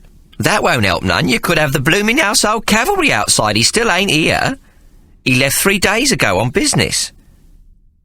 And where might he have gone, madam? The police officer demanded. He was aware of Hannah's reputation and would not normally have appended the word madam to his questions, the criminal classes being best addressed in the bluntest possible way. But such is the regard of the English for property that he was in truth paying his respects to the imposing 3-story residence and the expensive furnishings, in particular the magnificent Persian carpet upon which his large feet rested. He hadn't expected anything like this, and they demanded a courtesy which he knew the frumpy whore in curling papers, who hadn't even bothered to wear a mob cap, should be emphatically and officially denied. Hannah's face puckered into a frown. I beg you to understand, sir, I cannot tell you the whereabouts of my husband. These are hard times, and he is on the road seeking customers for his bright little bits. The officer now leant forward, feigning exasperation, raising his voice and speaking in an imperious manner. Come now, we all know your husband's vocation, don't we? He ain't no jeweller selling his wares at country fairs and the like, now is he, madam? Hannah shrugged her shoulders, wondering briefly why they'd sent this clumsy man to interview Ikey. She felt vaguely insulted. They deserved better, a more senior man who spoke proper and who would be a fair match in the wits department for Ikey or herself. She could almost see the cogs turning in the big policeman's head. I don't know what you can possibly mean, sir. Honest to God, officer, I swear, I don't know where he is. She folded her arms across her chest and pouted. He scarpered 3 days ago, that's all I can tell you. She gave the police officer a brief smile. Shall I tell him you called when he returns? Hannah raised her eyebrows slightly. Whenever, from wherever? What shall I tell him it's in connection with? Shall I tell him you've a warrant out? The policeman ignored Hannah's questions. Scarpered? You mean he's left you? Done a runner on you and the kids? Hannah smiled, inwardly relieved. She knew from the policeman's reply that Ikey wasn't yet under arrest. They hadn't taken out a warrant, nor had they a search warrant for the house. Nah, I mean he's just gone. He'll be back. Selling's his trade, ain't it? When he's sold his stock, he'll be back all right, grumbling and cantankerous, she sighed. Just like he never left. The policeman sniffed. Receiving, more like. Gone to Birmingham or Manchester then, has he? Hannah shrugged again, though she was slightly more impressed. At least the officer had done some homework. What do you take me for, a bleeding clairvoyant? I told you, I don't know nothing about where me husband's gone. For all I know is he's gone to Windsor Great Park to see the giraffe what the Mohammedan from Egypt give to the king. Hannah's expression brightened at this bizarre thought, and she added, Perhaps he stayed to play a game of battledore and shuttlecock with His Majesty. Wouldn't put it past him. The policeman sighed heavily and rose from the chair, pointing a stubby finger at Hannah. We've got the froggy, and we'll get Ikey. You can quite be sure of that. This ain't no normal inquiry from the magistrate's runners. This is City, Bank of England. He sniffed again and turned towards the front door. We'll be back with a warrant. You may be sure of that. Always welcome, I'm sure, Hannah said, smiling brightly at the officer. Next time stay for a cuppa. She arched an eyebrow and sniffed. Hardly worth lighting the fire, that was. The price of a lump of coal being what it is. Despite her outward calm, Hannah was far from in possession of her wits. The single word City, followed by the 3 others, Bank of England, had struck terror into her heart, for they told her all she needed to know. They'd arrested Van Esselen, and now they were after Ikey. The house in Bell Alley must have been raided, and Ikey had somehow been informed just in time to make good his escape. Hannah knew the seriousness of the situation, but she also knew her man, and unlike Mary, she did not for a single moment think he'd either betrayed or deserted her, not when all their wealth was still sitting in the basement safe. Ikey had made no attempt to take a large sum of money with him. Therefore he was not planning to escape to America, as he'd often speculated they would do if there was no hope of either of them beating a rap. Hannah would have liked to go to Australia, where John and Moses, their two oldest sons, had been sent, well capitalised, to establish themselves in respectable vocations in Sydney town. But she knew that New South Wales was not beyond the reach of the law, or even more so, the wrath of the Bank of England. Hannah wanted her children to have a better life than her own, for them to be accepted as respectable members of society, even if it was only colonial society, was uppermost to her ambitions. The idea that they should follow in the path of their loathsome father was unthinkable. Curiously, Hannah did not see herself as an example of moral degeneration. She was, in her own eyes, a good girl turned temporarily aside by the events which Ike had caused to happen to their family. Hannah saw her immorality as an expedient to be discarded as easily as a petticoat when the time came to lead a respectable middle-class life. Left destitute as a young wife with two small children, by a husband imprisoned on a hulk as a common thief awaiting transportation to Australia, Hannah had been forced to survive on her wits. The brothel she now owned was simply the end result of her determination not to be destroyed. She had even come to think upon herself as a necessary component in a complex but predestined society. The gin-soaked whores, starving brats, the deformed, witless, the whoresons, freaks, cripples, catamites and opium addicts, they all came to her, and if she thought she could convert their tortured minds and broken bodies into a cash flow, she employed them. Hannah took a secret pride in the fact that she was called Mother Sin, the Queen of the Drunken Blasphemers, in a popular Wesleyan tract widely issued by the Salvationists. To her, this inglorious title meant she had earned her place in life's rich tapestry, that she had triumphed within a social structure not of her making, and had overcome obstacles which would have defeated most other young women saddled with two infant mouths to feed. Hannah saw herself as a good mother, who worked hard and selflessly so that her children might grow up to have both the trappings and the virtues of respectability. She told herself it was all for them, John and Moses, who were already on their way in life, and David, Anne, Sarah, and baby Mark. She was convinced that while they remained in England, they would be regarded as the bottom of the social heap, the criminal poor. She was quite unable to recognise that she was already in possession of a grand fortune, that her children would never starve again. The capacity to delude herself had been part of Hannah's personality from a very young age, and her subsequent social disintegration had become so complete that she felt not a morsel of shame for her actions. Her life, she told herself, had been a bitter disappointment, meaningful only in the fact that she had been blessed with children. So she extracted and continued to extract her revenge upon it. Hannah was a woman who was possessed by hatred, which had long since consumed her conscience. The only purity in her life was her offspring, the precious fruit of her loins, and the main object of her hate was their father. It was quite clear to Hannah that Ike would be returning, and that he must have already evolved a plan to beat any indictment against himself for forgery. Although she loathed him, she respected his brains and his ability to make money, and even, in a perverse sort of way, she enjoyed the respectability he gave her as a criminal of international repute who carried the undisputed title of Prince of Fences. Long after the departure of the police officer, Hannah continued to sit with her hands cupping her chin, staring into the fireplace, which now filled the little parlour with its warmth. Her first task, she told herself, was to determine precisely what had happened earlier that morning. She could not go around to what she now thought of as the deserted house in Bell Alley, though she would need to ensure that it was securely bolted against intruders. She had often witnessed how the desperate poor could strip a deserted house of its contents, then occupy it in a matter of hours, and destroy its worth in a matter of days. Of course, she knew nothing of Mary, and imagined the property completely vulnerable, doors left off their hinges by an uncaring city policy, windows thrown open to create a deliberate deadlurk.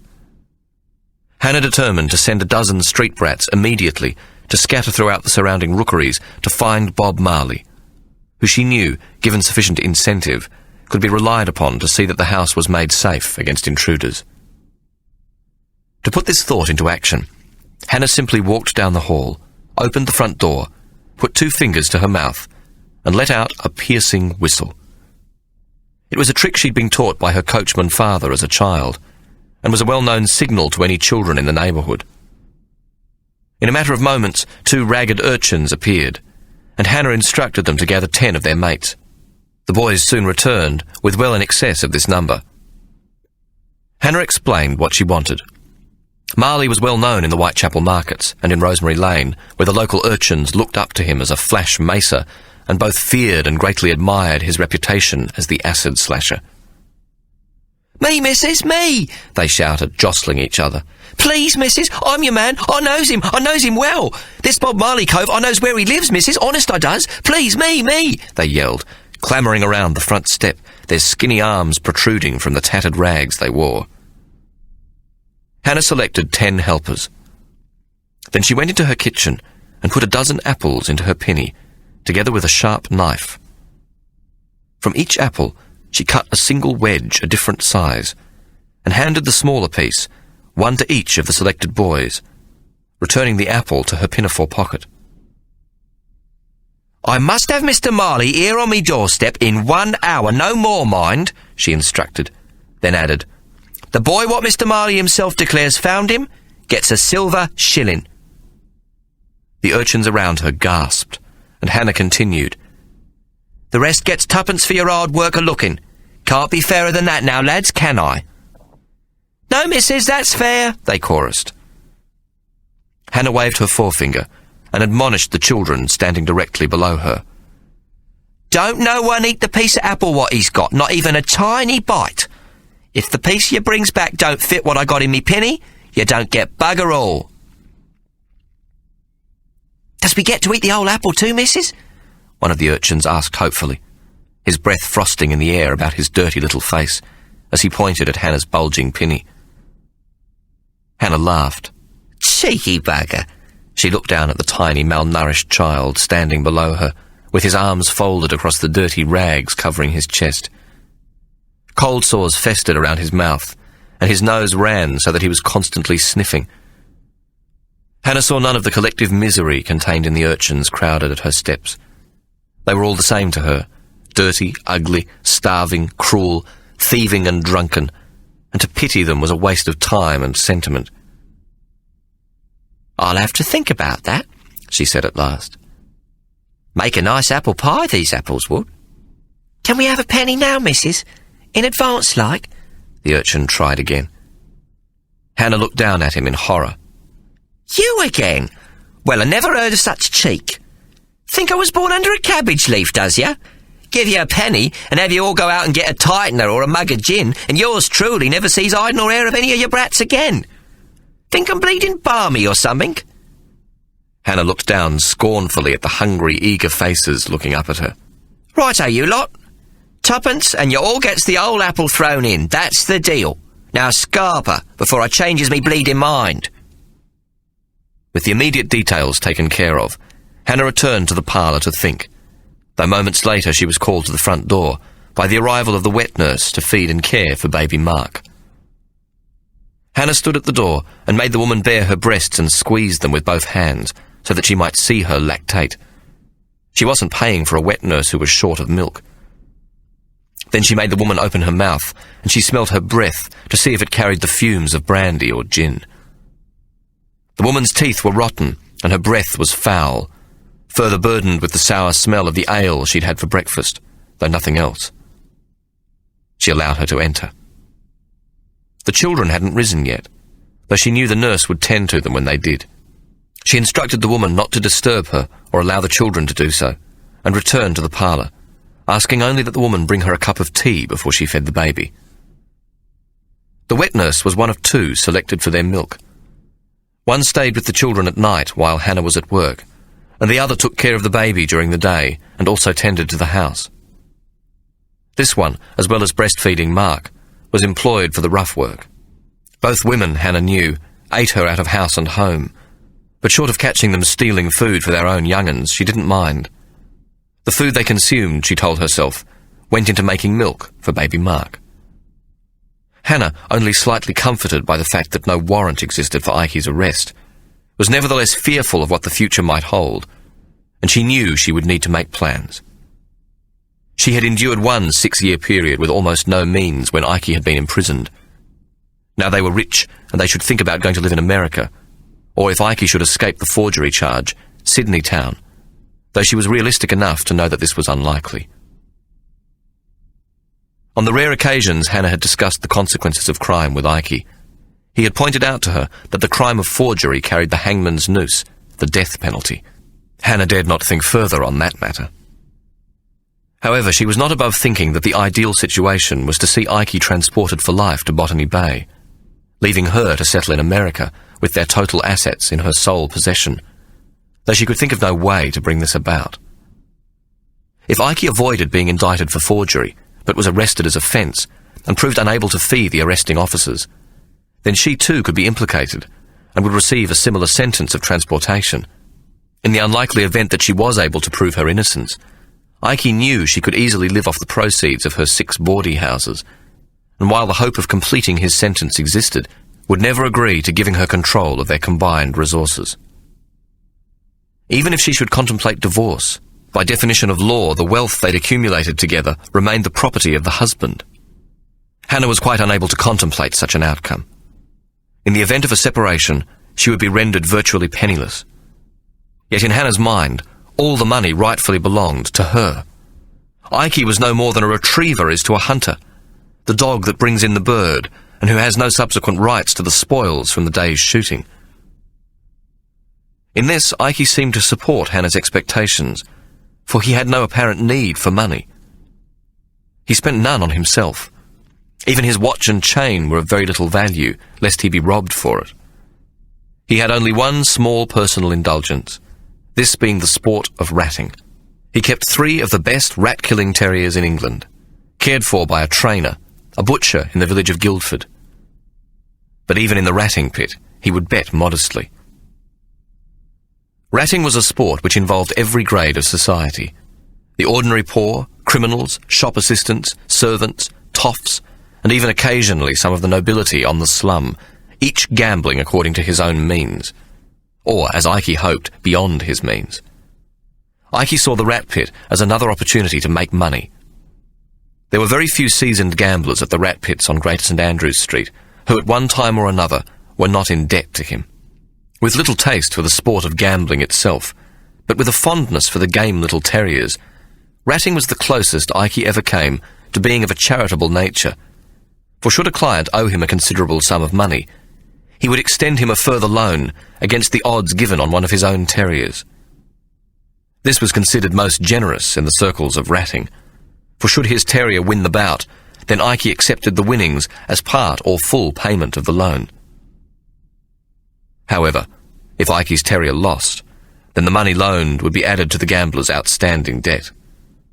Ike's charity was limited to a single attempt to wipe out a gambling debt, and as often happened, if the debt was a large one, and the gambler, being as gamblers are, bet sufficient on one of Ike's terriers to eliminate the money owed, and the terrier lost, then the debt naturally doubled. When this happened, it was generally agreed that the offender should forfeit goods or services to cover the outstanding money. Many a toff or member of the moneyed classes lost an item of value from his household in this manner. The convenience and advantage that Ike was a fence, and the article could be handed straight over to pay the debt without first being converted to cash. Common criminals who had given their marker to Ike undertook many a burglary and handed the contents of their night's work over to him, whereupon their marker was returned so that they would remain in good standing for a future loan. It was generally conceded in ratting circles that Ike's terriers, which came from the Forest of Dean on the Welsh border, were exceedingly well bred and highly trained for courage, and of the very best disposition for the rat pit. The little black and brown terriers, usually the smallest dogs brought to the rat pits, more often than not took the prize from bigger and more naturally brutal animals. Ike's sparing use of his terriers to regain money lost by his clients was well regarded in the sport, and it was the only endeavour in Ike's life where those about him did not look upon him as a rapacious and vile member of the Christ-killing race. However, Ike's reluctance to let his little terriers into the pit too often had nothing whatsoever to do with his desire to be well regarded, but was in a great part due to a sentimental consideration for them. Sewer rats give dogs canker, which is eventually the death of them. After each killing in the rat pit, Ike would rinse the pretty pink mouths of his tiny terriers with peppermint and water, and return them to their trainer with instructions to carefully tend the rat bites they had sustained. It was a tenderness he had never shown his children or any other living person, not even Mary, whom he would have been quite unable to stroke or touch as he did the little dogs he owned. Ike, like every other dog owner in England, dreamt of one day owning another Lord Nelson, a legendary ratter. Lord Nelson was so small he used to wear a lady's jewelled bracelet as a collar, weighed but 5.5 pounds, and had once killed 200 rats in a single evening. It was said that at times some of the sewer rats pitted against him were his equal in size. But there was never a one or even a dozen together in the rat pit who could bring the little terrier to a halt or bail him up. Ike dreamt of owning a dog such as Lord Nelson, though for once, not for the money it could wring from the rat pit. It was because he was so small, the smallest ratter ever to win in the pits. Yet this miniature terrier, like Lord Nelson himself, who stood at only 4 feet and 10 inches, contained a courage greater per pound of weight than any dog that had ever lived to kill a rat. Ike, too, was small, and thought of himself as weak and a coward. A dog such as Lord Nelson proved the exception to the rule that the small and the weak must always eat shit. Had another such as Lord Nelson presented itself for sale, then Ike might for the first time have understood a reason for money beyond avarice. He would be prepared to pay a king's ransom for a dog like proportion to Lord Nelson, and as well proven in the pits. Even the sport of ratting could not claim to involve Ike in the need for money, since the costs of keeping the dogs fit for ratting constituted only a small part of his total earnings from the sport. Ike didn't need or use money for the material things it could buy. He simply accumulated it. When he required clothes or boots, he bought them second-hand in the markets around the corner or in Rosemary Lane, bargaining fiercely for an embroidered long-sleeved waistcoat or a pair of well-worn boots from a second-hand shoe dealer in Dudley Street. Ike couldn't abide new shoes or even new hose, and preferred his stockings to be well darned at the heels and knees. Only his greatcoat was purchased new, made bespoke of the finest wool to his own precise instructions, with 100 concealed pockets, the whereabouts of which required an exacting layout memorized in his mind. In fact, this coat represented the very nature of Ike Solomon. He himself was 100 pockets, each concealing hurt. Some contained past abuse, some inadequacies, and some were stuffed with deformities of thought. In others, past injustices rattled, yet other pockets contained abnormalities and social obscenities. A host of pockets were filled with past woundings which rubbed raw against insults, hatreds, and peculiar malice. Ike carried all the sins and bitter blows, pocks and pits of his wandering kind, in the pockets of his mind. They became the total of who he was, the whole, concealed by a cloak of indifference to the outside world. The sole importance of money to Ike was protection. Money bought sycophancy, and this passed well enough for respect. Money kept those who would destroy him at proper arm's length. Money was the lining of the protective coat, which concealed him from a dangerously cold and malevolent world. For Hannah, no such problem of concealment with a metaphorical garment existed. Her loathing of Ike was the centre of her everyday preoccupation, and his accumulation of wealth her single reason for their coupling. Hannah saw Ike as a servant to her ambition, and his wealth the means to purchase the social aspirations she so earnestly desired for herself and for the futures of her 6 children. She had invested in Ike as one might in the cargo of an opium clipper, and her expectation was for a handsome end profit. Chapter 9. 2 days later, Hannah received a very discreet messenger sent by the Upper Marshal of the City of London, Sir Jasper Waterlow. The messenger, a small, polite man in a frock coat and top hat somewhat too big for his head, stated that Sir Jasper wished to see her on a matter to her great advantage. She was naturally filled with apprehension, though it did not occur to her to refuse his request, especially as the messenger had gone to great pains to assure her that she was not under arrest. She was to present herself at the Blue Wren Coffee House in Haymarket on the following day at precisely 2:00. Dressed in her Sabbath finery, and having purchased a new best bonnet in the latest style, she pulled up at the Blue Wren, her barouche, hired by her father for the occasion, arriving at the coffee house door at precisely the appointed hour. She announced herself to the surly proprietor, who took her cloak and ushered her to a small room at the rear of the premises, where Britain's senior policeman, Sir Jasper Waterlow, waited for her. He neither rose from his chair nor took her hand at her entry. His expression was most acidic, as though the task at hand caused a sour taste in his mouth. Hannah thought this appropriate enough, expecting no different from the law. Sir Jasper pointed to the remaining chair, there being but 2 upright chairs and a small table in the room. "Sit, Mrs. Solomons. I know you are aware of who I am, so I shan't introduce myself. Ceilings in such places have ears, and the walls act as veritable trumpets for the deaf." Then he added, "It is not to one's custom to be seen or heard in such an establishment, and so I shall come directly to the point." The Upper Marshal of London was a small man, though with a markedly large, egg-shaped head. Its surface, including his chin, was quite free of hair, but for 3 separate places. A very handsome black moustache, curled and waxed at the ends, his eyebrows, equally dark and shaggy to the extreme, and a pair of elaborate side whiskers, which appeared to have been hot-tonged and curled to resemble 2 dark tubes.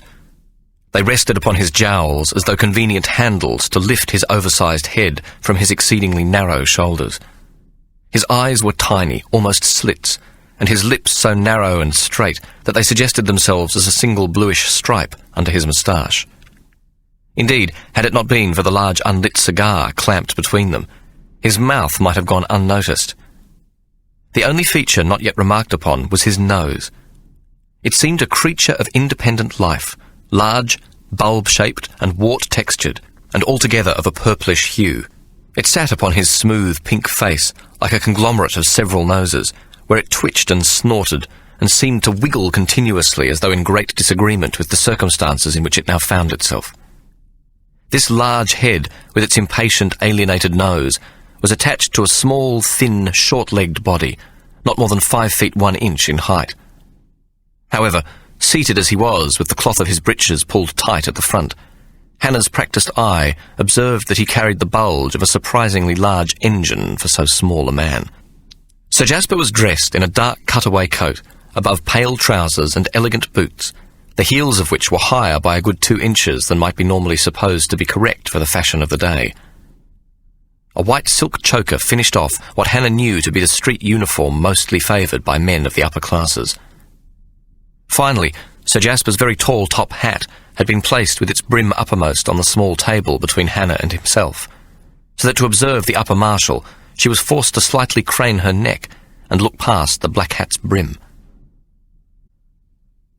"So, madam, you are the spouse of the notorious criminal Ike Solomons?" Solomon, sir. It don't have an S.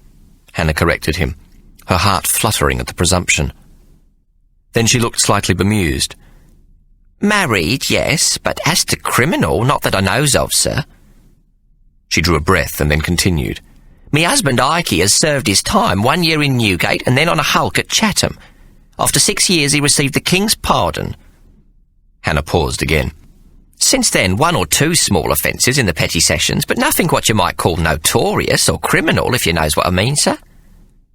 The officer sighed. "Mrs. Solomons, do not treat me like a simple-minded Bow Street runner, or you could find yourself implicated in this unfortunate business." "And what unfortunate business is that?"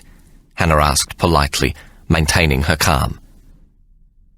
"Forgery, madam. Defrauding the Bank of England by the printing of large denomination counterfeit notes of astonishing artistry to be passed through European banks and exchanged for foreign currency, and then reconverted to English currency again, though this time as the absolutely genuine article." "Me husband can do that?" Hannah asked incredulously. "Me husband can make money out of scraps of paper?" She shook her head. "You have the wrong man, sir. Me husband is but a poor jeweller what makes a small and honest profit, from selling a betrothal and wedding rings, and bright little brooches for servant girls, shop assistants, country folks and the likes. Ha! And how, pray tell, does he come to own the salubrious premises in Bell Alley? Salubrious? Hardly that, sir. Modest house, to say the least. An uncle in Chatham, a slop stealer by trade, who passed away, God rest his soul, a good man, sir, who left me husband a small legacy what we used to buy the house for renting purposes to decent folk. Our own little nest egg against hard times. A modest house, decent folk, a bawdy house in partnership with a well-known madam, a high-class establishment fitted out at great cost and with a printing press of the latest design in the basement, a nest, all right, a nest of vipers. He pointed his unlit cigar at Hannah. Mark you carefully, we have arrested... He hesitated, and then removed and unfolded a small slip of paper from a pocket in his waistcoat. Damned silly names this frog is. Ah, yes, Van Esselin. Abraham Van Esselin, a notorious forger whose services do not come cheaply, and who is not paid in the currency his nimble hands create, but with the real thing. The nose on Sir Jasper's face looked at Hannah in a decidedly smug manner. Then, without so much as a moment's warning, Sir Jasper pushed back his chair, rose and banged his fist down on the table, causing the top hat upon it to jump and wobble, then fall to its side. "Damn you, woman! Do you take me for a complete fool? I will have the truth, do you hear me?" At first, Hannah thought it must all be a mistake. They had somehow confused her own brothels with an imaginary one in Bell Alley. After all, Bob Marley, whom she had commissioned to report on the aftermath of the raid, had said nothing of a brothel at Bell Alley. But the information on Abraham Van Esselin was perfectly correct. And who was the woman who ran the fashionable brothel, which now seemed to exist at the Bell Alley premises? Hannah needed time to gather her wits and to conceal her surprise at Sir Jasper's astonishing news. There was more going on at Bell Alley than she knew about. She told herself that if some other woman, with an eye to her husband's considerable fortune, was trying to gain his good favour, both this whore and Ike would be made to suffer a consequence far worse than the noose at Tyburn. Yes, sir. No, sir. But I don't know what it is you want me to say, sir. Hannah blustered as she set about gathering her inward composure. You seems to want me to say me husband's guilty, is that it? A wife turning against her innocent husband, and the law making up all sorts of lies about brothels and mistresses to make her do so? Me, a faithful wife and loving mother, what cannot tell a lie without blushing something awful.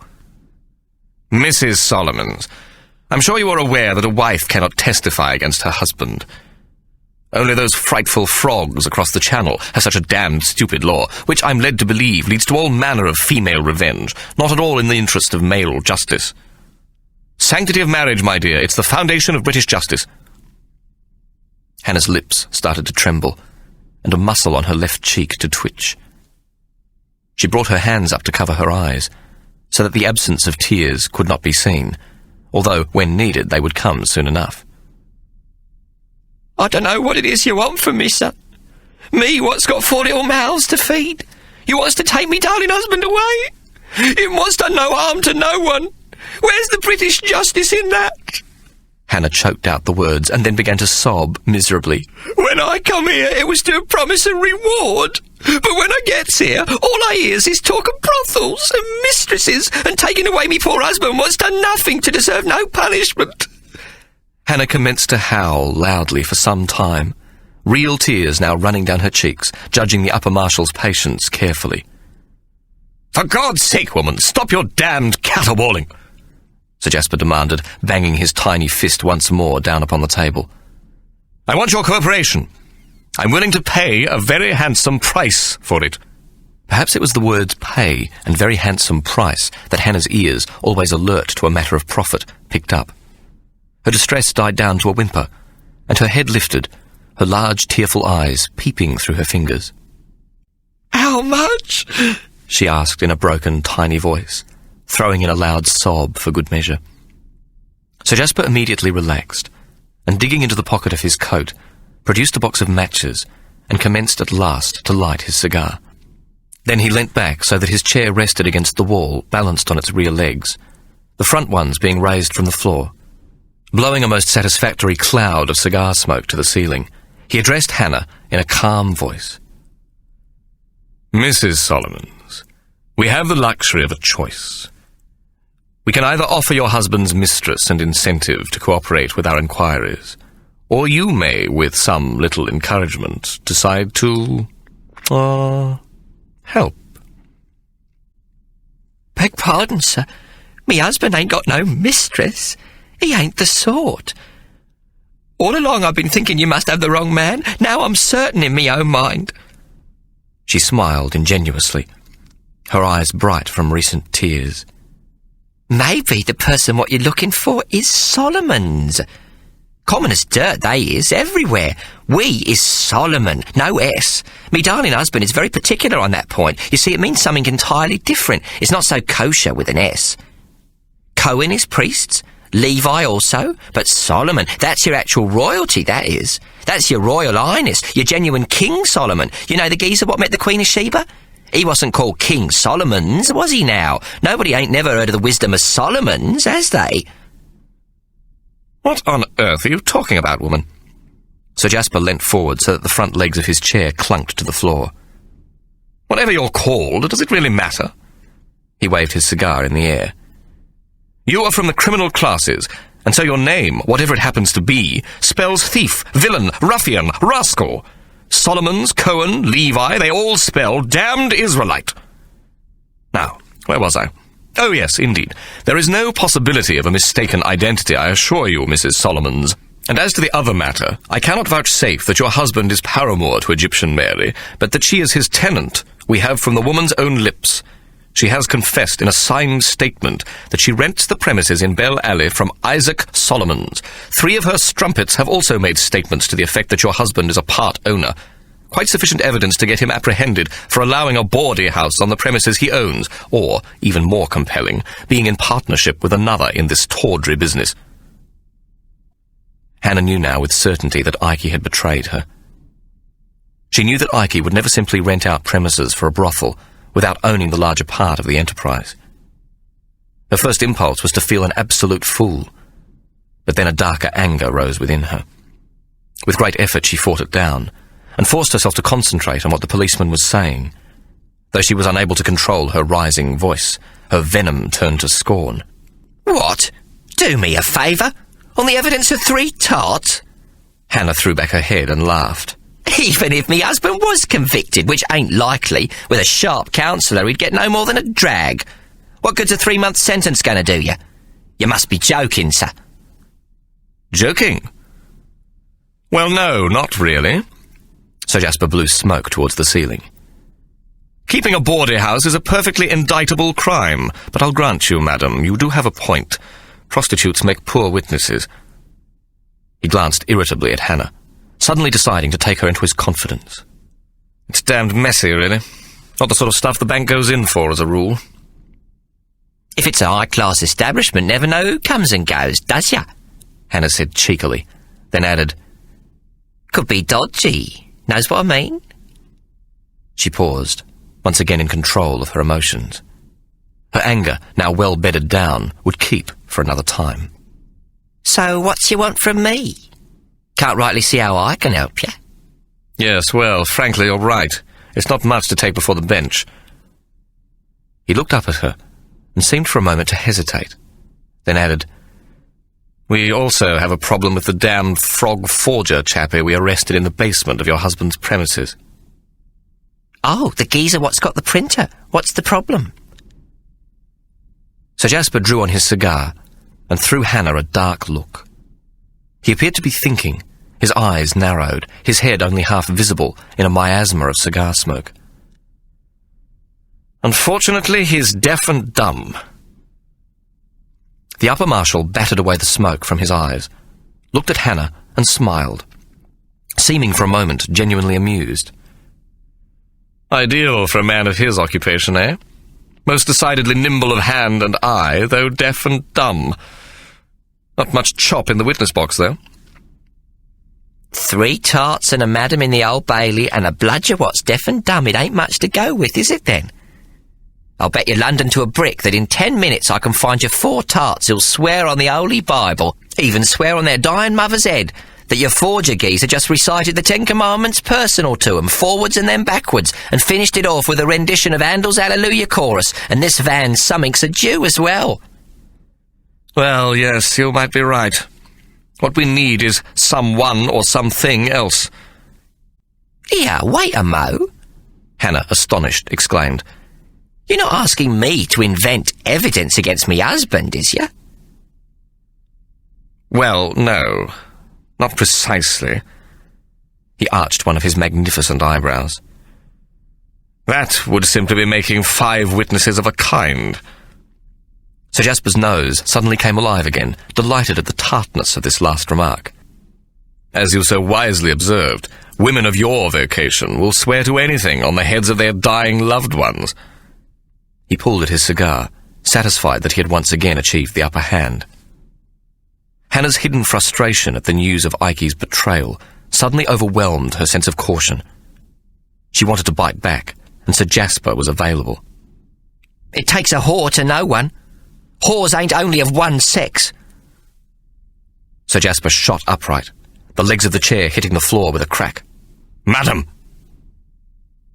To Hannah's surprise, after this single admonishment, Sir Jasper returned his chair to its former 2-legged position and smiled, a small, secret smile. With the sharpness quite gone from his voice, he said, I'm grateful we've reached common ground at last, madam. Down to brass tacks, eh? I was hoping we might not have to raise the matter of the 5, or is it 6 brothels you own? His voice grew suddenly sharper again.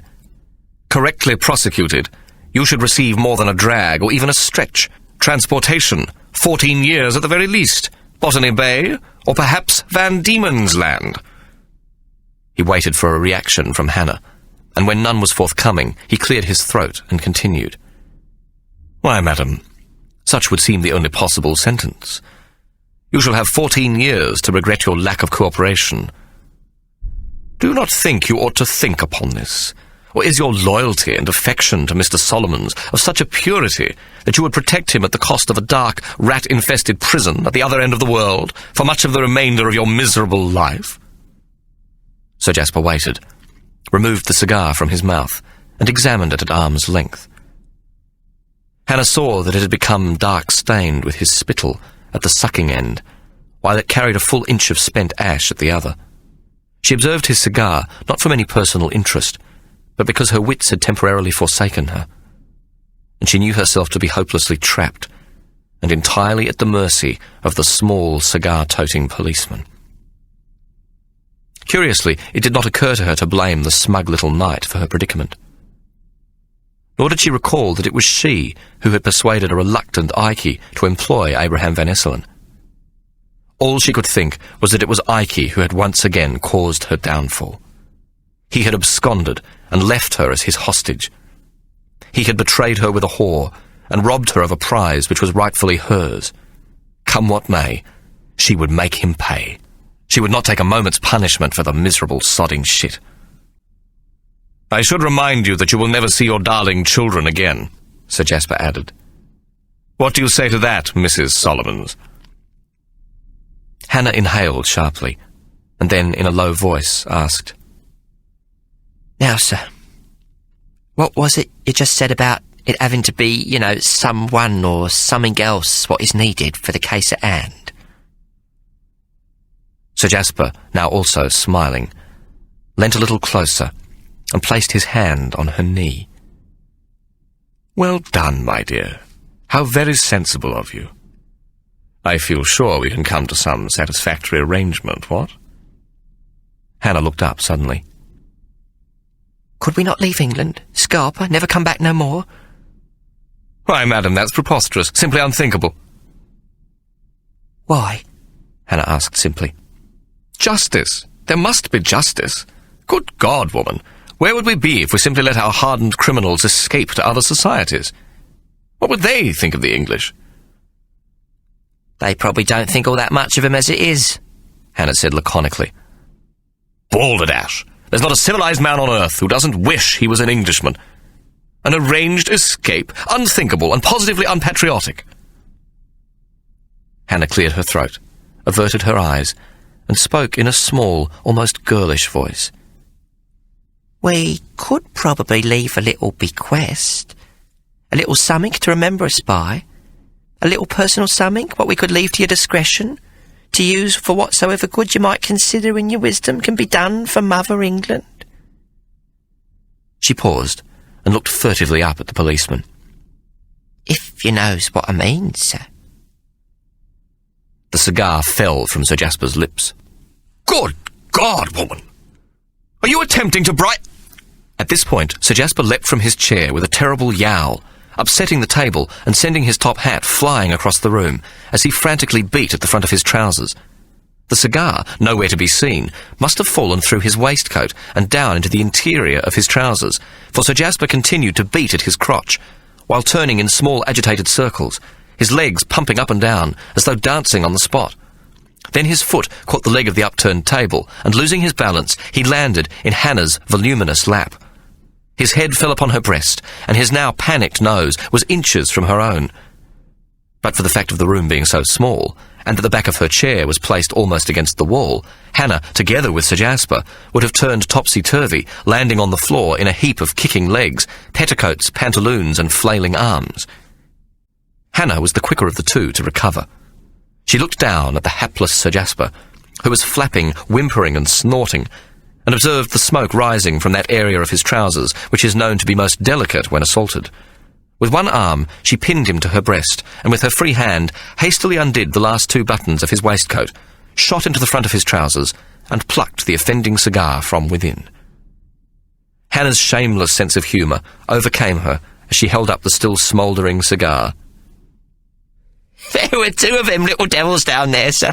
I chose the bigger one, she cackled. Then the gravity of the situation reasserted itself, and she released him and clamped her hand over her mouth to smother any possibility of a further outburst. If Sir Jasper was conscious of this coarse attempt at humour, he gave no sign of it. As though caught within a collapsed tent, he was struggling wildly to find his way out of the folds of Hannah's commodious skirts. He regained his feet finally, and clutching his singed and painful scrotum in both hands, he roared at Hannah. You have not heard the last of this, madam. By God, I shall see you and your husband hanged at Tyburn yet. He removed a hand from his crotch and grabbed the cigar from Hannah, throwing it to the floor and stamping on it several times until it became a soggy, pulpy mess. Removing his hands, he glanced down upon his recently violated area and observed a hole in the light-coloured material not larger than a sixpenny bit, but in a strategically awkward area. Again clasping both his hands over it, he backed away from Hannah. Damnation and blast! I have an appointment at 4 o'clock and cannot go home first, Sir Jasper cried. Why, sir, it is not much of a mend, Hannah remarked calmly. An hole no larger than the tip of me tongue. And what might come about if a gentleman could have took 40 winks in his club chair with his pipe or cigar in his mouth? You must let me attend to it at once. I am a clever seamstress who will soon repair it invisible. Keep your filthy harlot's hands off me, Sir Jasper said fearfully, backing still further away from Hannah, so that he now stood in the corner with his back against the wall, like some miscreant schoolboy who has failed at spelling. Tut, tut, Hannah clucked. She was accustomed to crisis, and mostly took immediate possession of the situation. Come now, sir, it ain't that bad. She rose from her chair. See, I shall move your chair and sit upon it, and you shall stand behind me back. Remove your trousers and pass them to me across me shoulder. I have needle and thread with me, and I'm trained as a seamstress. She smiled brightly, acting quite unconcerned and natural in her manner. Sir Jasper looked at Hannah suspiciously. Then he turned slightly away and uncupped his hands briefly to observe the damage once again. Very well, madam, he said, the sulkiness still contained in his voice. But this service rendered does not alter your predicament. Attempting to fee an officer of the law is a very serious offence. Hannah chose for the moment to ignore this remark. A man without his breeches, she reasoned, is much more amenable to compromise. She rose and placed the table upright, then crossed to his chair and turned it so that when seated, her back was towards him. She sat down and arranged her skirts. Come now, sir, it is to mending we must now pay our attention. She waited with her hand placed on her shoulder, ready to receive the recently damaged garment.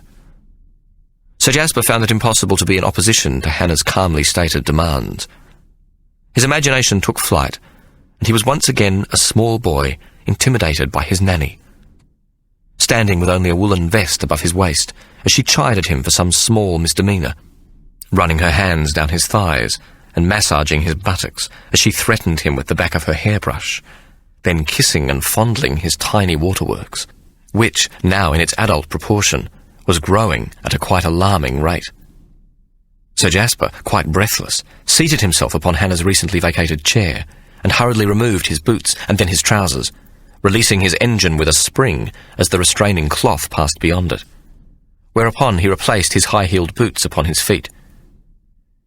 "Quickly, we must hurry to mending or you'll catch your death," Hannah said solicitously, her fingers fluttering impatiently upon her shoulder.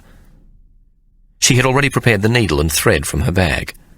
Now she took the trousers from Sir Jasper, and quickly turning them inside out, blew the cigar ash from the surface of the cloth, and commenced to work upon the whole, gathering its edges together and stitching it in the manner of a sutured wound, this being much the quickest and neatest way under the prevailing circumstances. From the corner of her eye she now observed that Sir Jasper had come to stand close to her shoulder, and was breathing heavily. She turned slightly towards him, and was confronted by his stiffened prod, almost touching the edge of her bonnet. "Well, well, what have we here?" Hannah's vast experience of men made her summation almost instinctive. "A little boy what's hurt himself. A little boy who wants Nanny to kiss him better." Yes, please, Nanny. It hurts a lot. Please, can you kiss it better? Sir Jasper gasped urgently, his voice a mixture of fear and anticipation. Hannah laid down her needlework, took the pins from her best bonnet and removed it, placing it on the table, whereupon she unpinned her hair and shook her head so that her hair fell to her shoulders in a cascade of brilliant Titian-coloured curls. Her movements were deliberate and calculated to excite him even more. Then, with Sir Jasper wincing and groaning at her shoulder, she took his manly pride between her thumb and forefinger. Moving her head closer, she ran the point of her clever tongue around the underside of its purpled cap, at the point where it joined the manly thrusting stem. Oh, God, oh, Sir Jasper moaned. Then she withdrew her tongue. "We'll not be hearing any more of bribery charges, will we now, you naughty boy?" Hannah cooed. No, Nanny, I promise. Please, I beg of you, suck upon me. Oh! Hannah smiled and licked her lips, and took him once again and brought him to the ultimate point before she withdrew her tongue again. "And no more of hanging?" Oh, Jesus, no more of hanging, Sir Jasper whimpered. I beseech you. "Swear it as an English gentleman, upon the head of the king himself." Her tongue flicked out and licked invitingly at her lips, and then, darting further, played mischievously with the tip of her nose. I swear as a gentleman, upon his Majesty's head, Sir Jasper gasped. Please, Nanny, do me now, I beg of you. I cannot bear it a moment longer. Suck me dry, oh! Whereupon Hannah took Sir Jasper into her mouth, and with the help of her lascivious tongue, proceeded to satisfy him beyond his wildest fantasies. This is the end of CD 4. The story will continue on CD 5.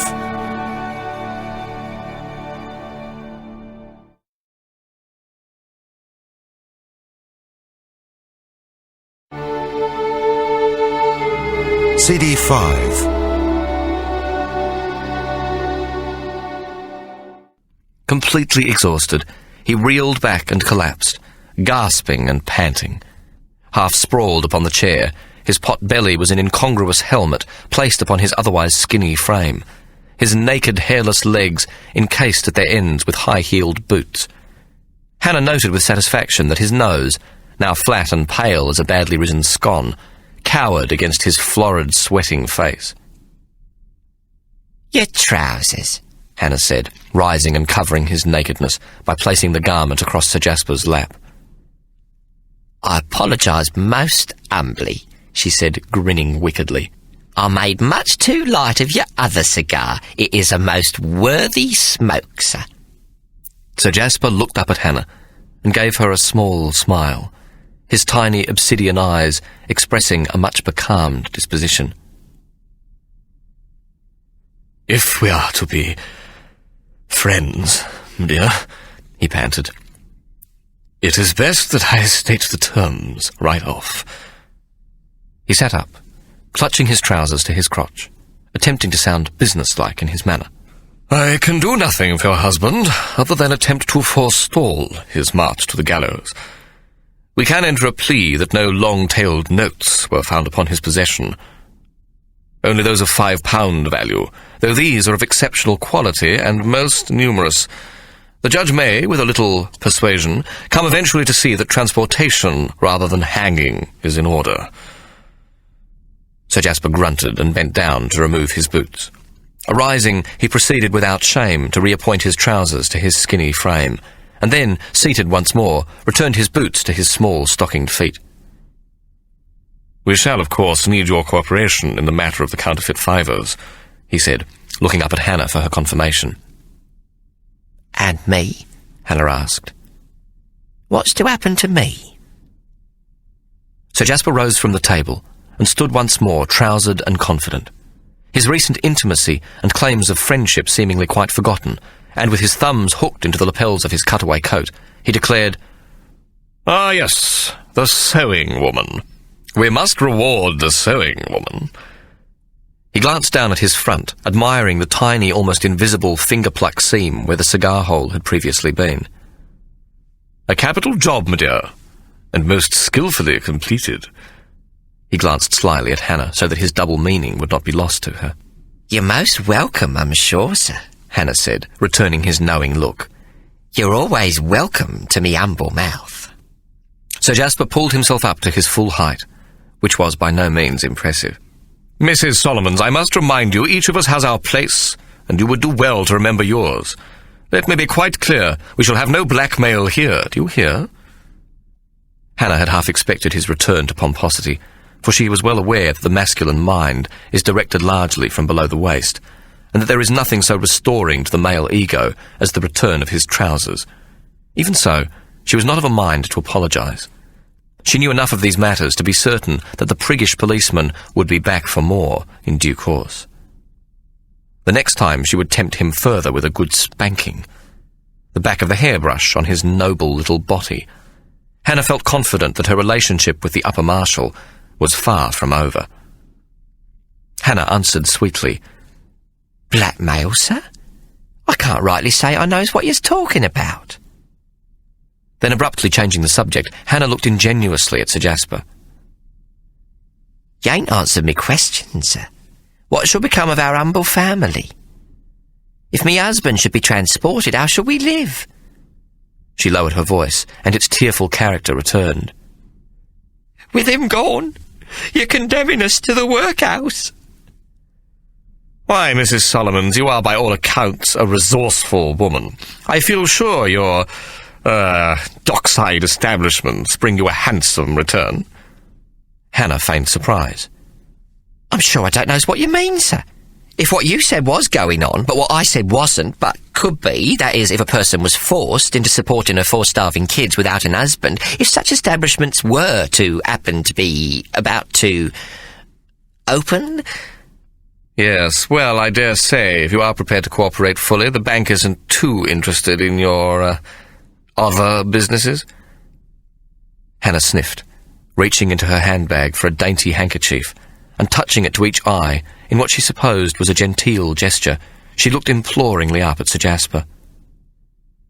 Am I so bold as to believe, sir, that you would turn the self-same blind eye to the establishment, what is at me poor husband's house in Bell Alley? The printing shop or the brothel? No, sir, not the printing, definitely not the printing. Me, what can't read nor write, has no use for a printing shop. Ah, you are sprung, madam, Sir Jasper laughed. So you do know Egyptian Mary. You wish to continue your husband's partnership. Two sows in the same trough, eh? Sir Jasper chuckled at his own joke. Well. I would be surprised if Egyptian Mary would countenance such an arrangement. She is a woman of some pepper. Still, I guess you would know, eh? No, sir, I does not, Hannah snorted. You quite mistake me meaning. I want me husband's so-called partner arrested. It were her what turned him to queer screening and printing unlawful paper, if such a thing has been done by him. It ain't fair if she goes free. That's a blatant miscarriage of justice, that is. But there's no evidence to implicate her in his forgery, Sir Jasper said, frowning. We can't let you continue to run 6 bawdy houses and arrest her for running but 1. Why, madam, we'd be the laughing-stock of the city. It ain't the same, Hannah countered. I takes me earnings from the criminal classes, the filth. Them what don't know and never can know any better. What I does is as natural to them as stealing. They's born to it. It's a social habit, normal as breathing. I cater for 'em what doesn't have no hope of rising up from a life of crime and grog. I can't possibly entertain such a preposterous idea, Mrs. Solomons. In point of fact, though, Sir Jasper, who shared the contemporary social views that the criminal poor were born and not created by environment or circumstances, was not unimpressed with Hannah's argument. I must remind you, justice is blind. Running a bawdy house of whatever kind is an equal crime against the law. If we are to overlook the one kind, your kind, we must do the same for her kind, what? Sir Jasper lifted his chin and looked down at Hannah across his florid nose. British justice must prevail. There's an end to it now. The matter bears no further discussion. Hannah was not prepared to concede. Your actual law, yes, that I'll grant you is the same. But what about your lot, the upper classes? What about your morals? What about your standards of society? Me humble customers can't get no better. They ain't got no morals, and they ain't got no standards what could be upheld. But what are your lot? What this Egyptian whore is running is causing the destruction of the moral standards of the better classes. Them what's born to morals and standards, and must set an example for the honest poor. Clever argument, as a matter of fact. Dashed clever. Sir Jasper seemed genuinely impressed. Madam, I commend you for your reasoning, but... Hannah's interruption was of perfect timing. I really don't think I could give me complete cooperation, me absolute best at information and help in the matter of me husband and the printing press, if you was to turn a blind eye to this den of iniquity and sinfulness, what has caught me darling Ike in a web spun by this horrible, heathen Egyptian whore. Sir Jasper, taken aback by this sudden change of attack from Hannah, seemed momentarily lost for words. He paced the few steps left to him in the tiny room. Very awkward. He glanced at Hannah. I don't suppose it would make any great difference if I told you Egyptian Mary is English. Her name is Mary Abacus, not her real name. Carries an abacus, see? Damned clever at calculations. London as the bells of St. Clement's. Not a drop of wog in her. Born in Rosemary Lane. Tough as a brigade boot. Lots of ginger. Hands deformed. Some sort of bizarre accident down at the docks on Jacob's Island. Hannah was now breathing heavily. The Mary she knew, who carried the Chinese contraption wherever she went, was a drunken whore who had also taken to the opium pipe, usually the end of the road for her kind. Hannah was an expert in such women. Their last stop was a brothel such as hers. Thereafter they would be soon dragged from the river with a boatman's hook, or found with their ears and nose and fingertips eaten by rats, their bodies submerged in some putrid cesspool, or rotting in a dark, evil-smelling alley. It was almost beyond believing that this Egyptian whore might be the same Mary. That bastard Marley knew all the time. The miserable sod owed her 2 sov.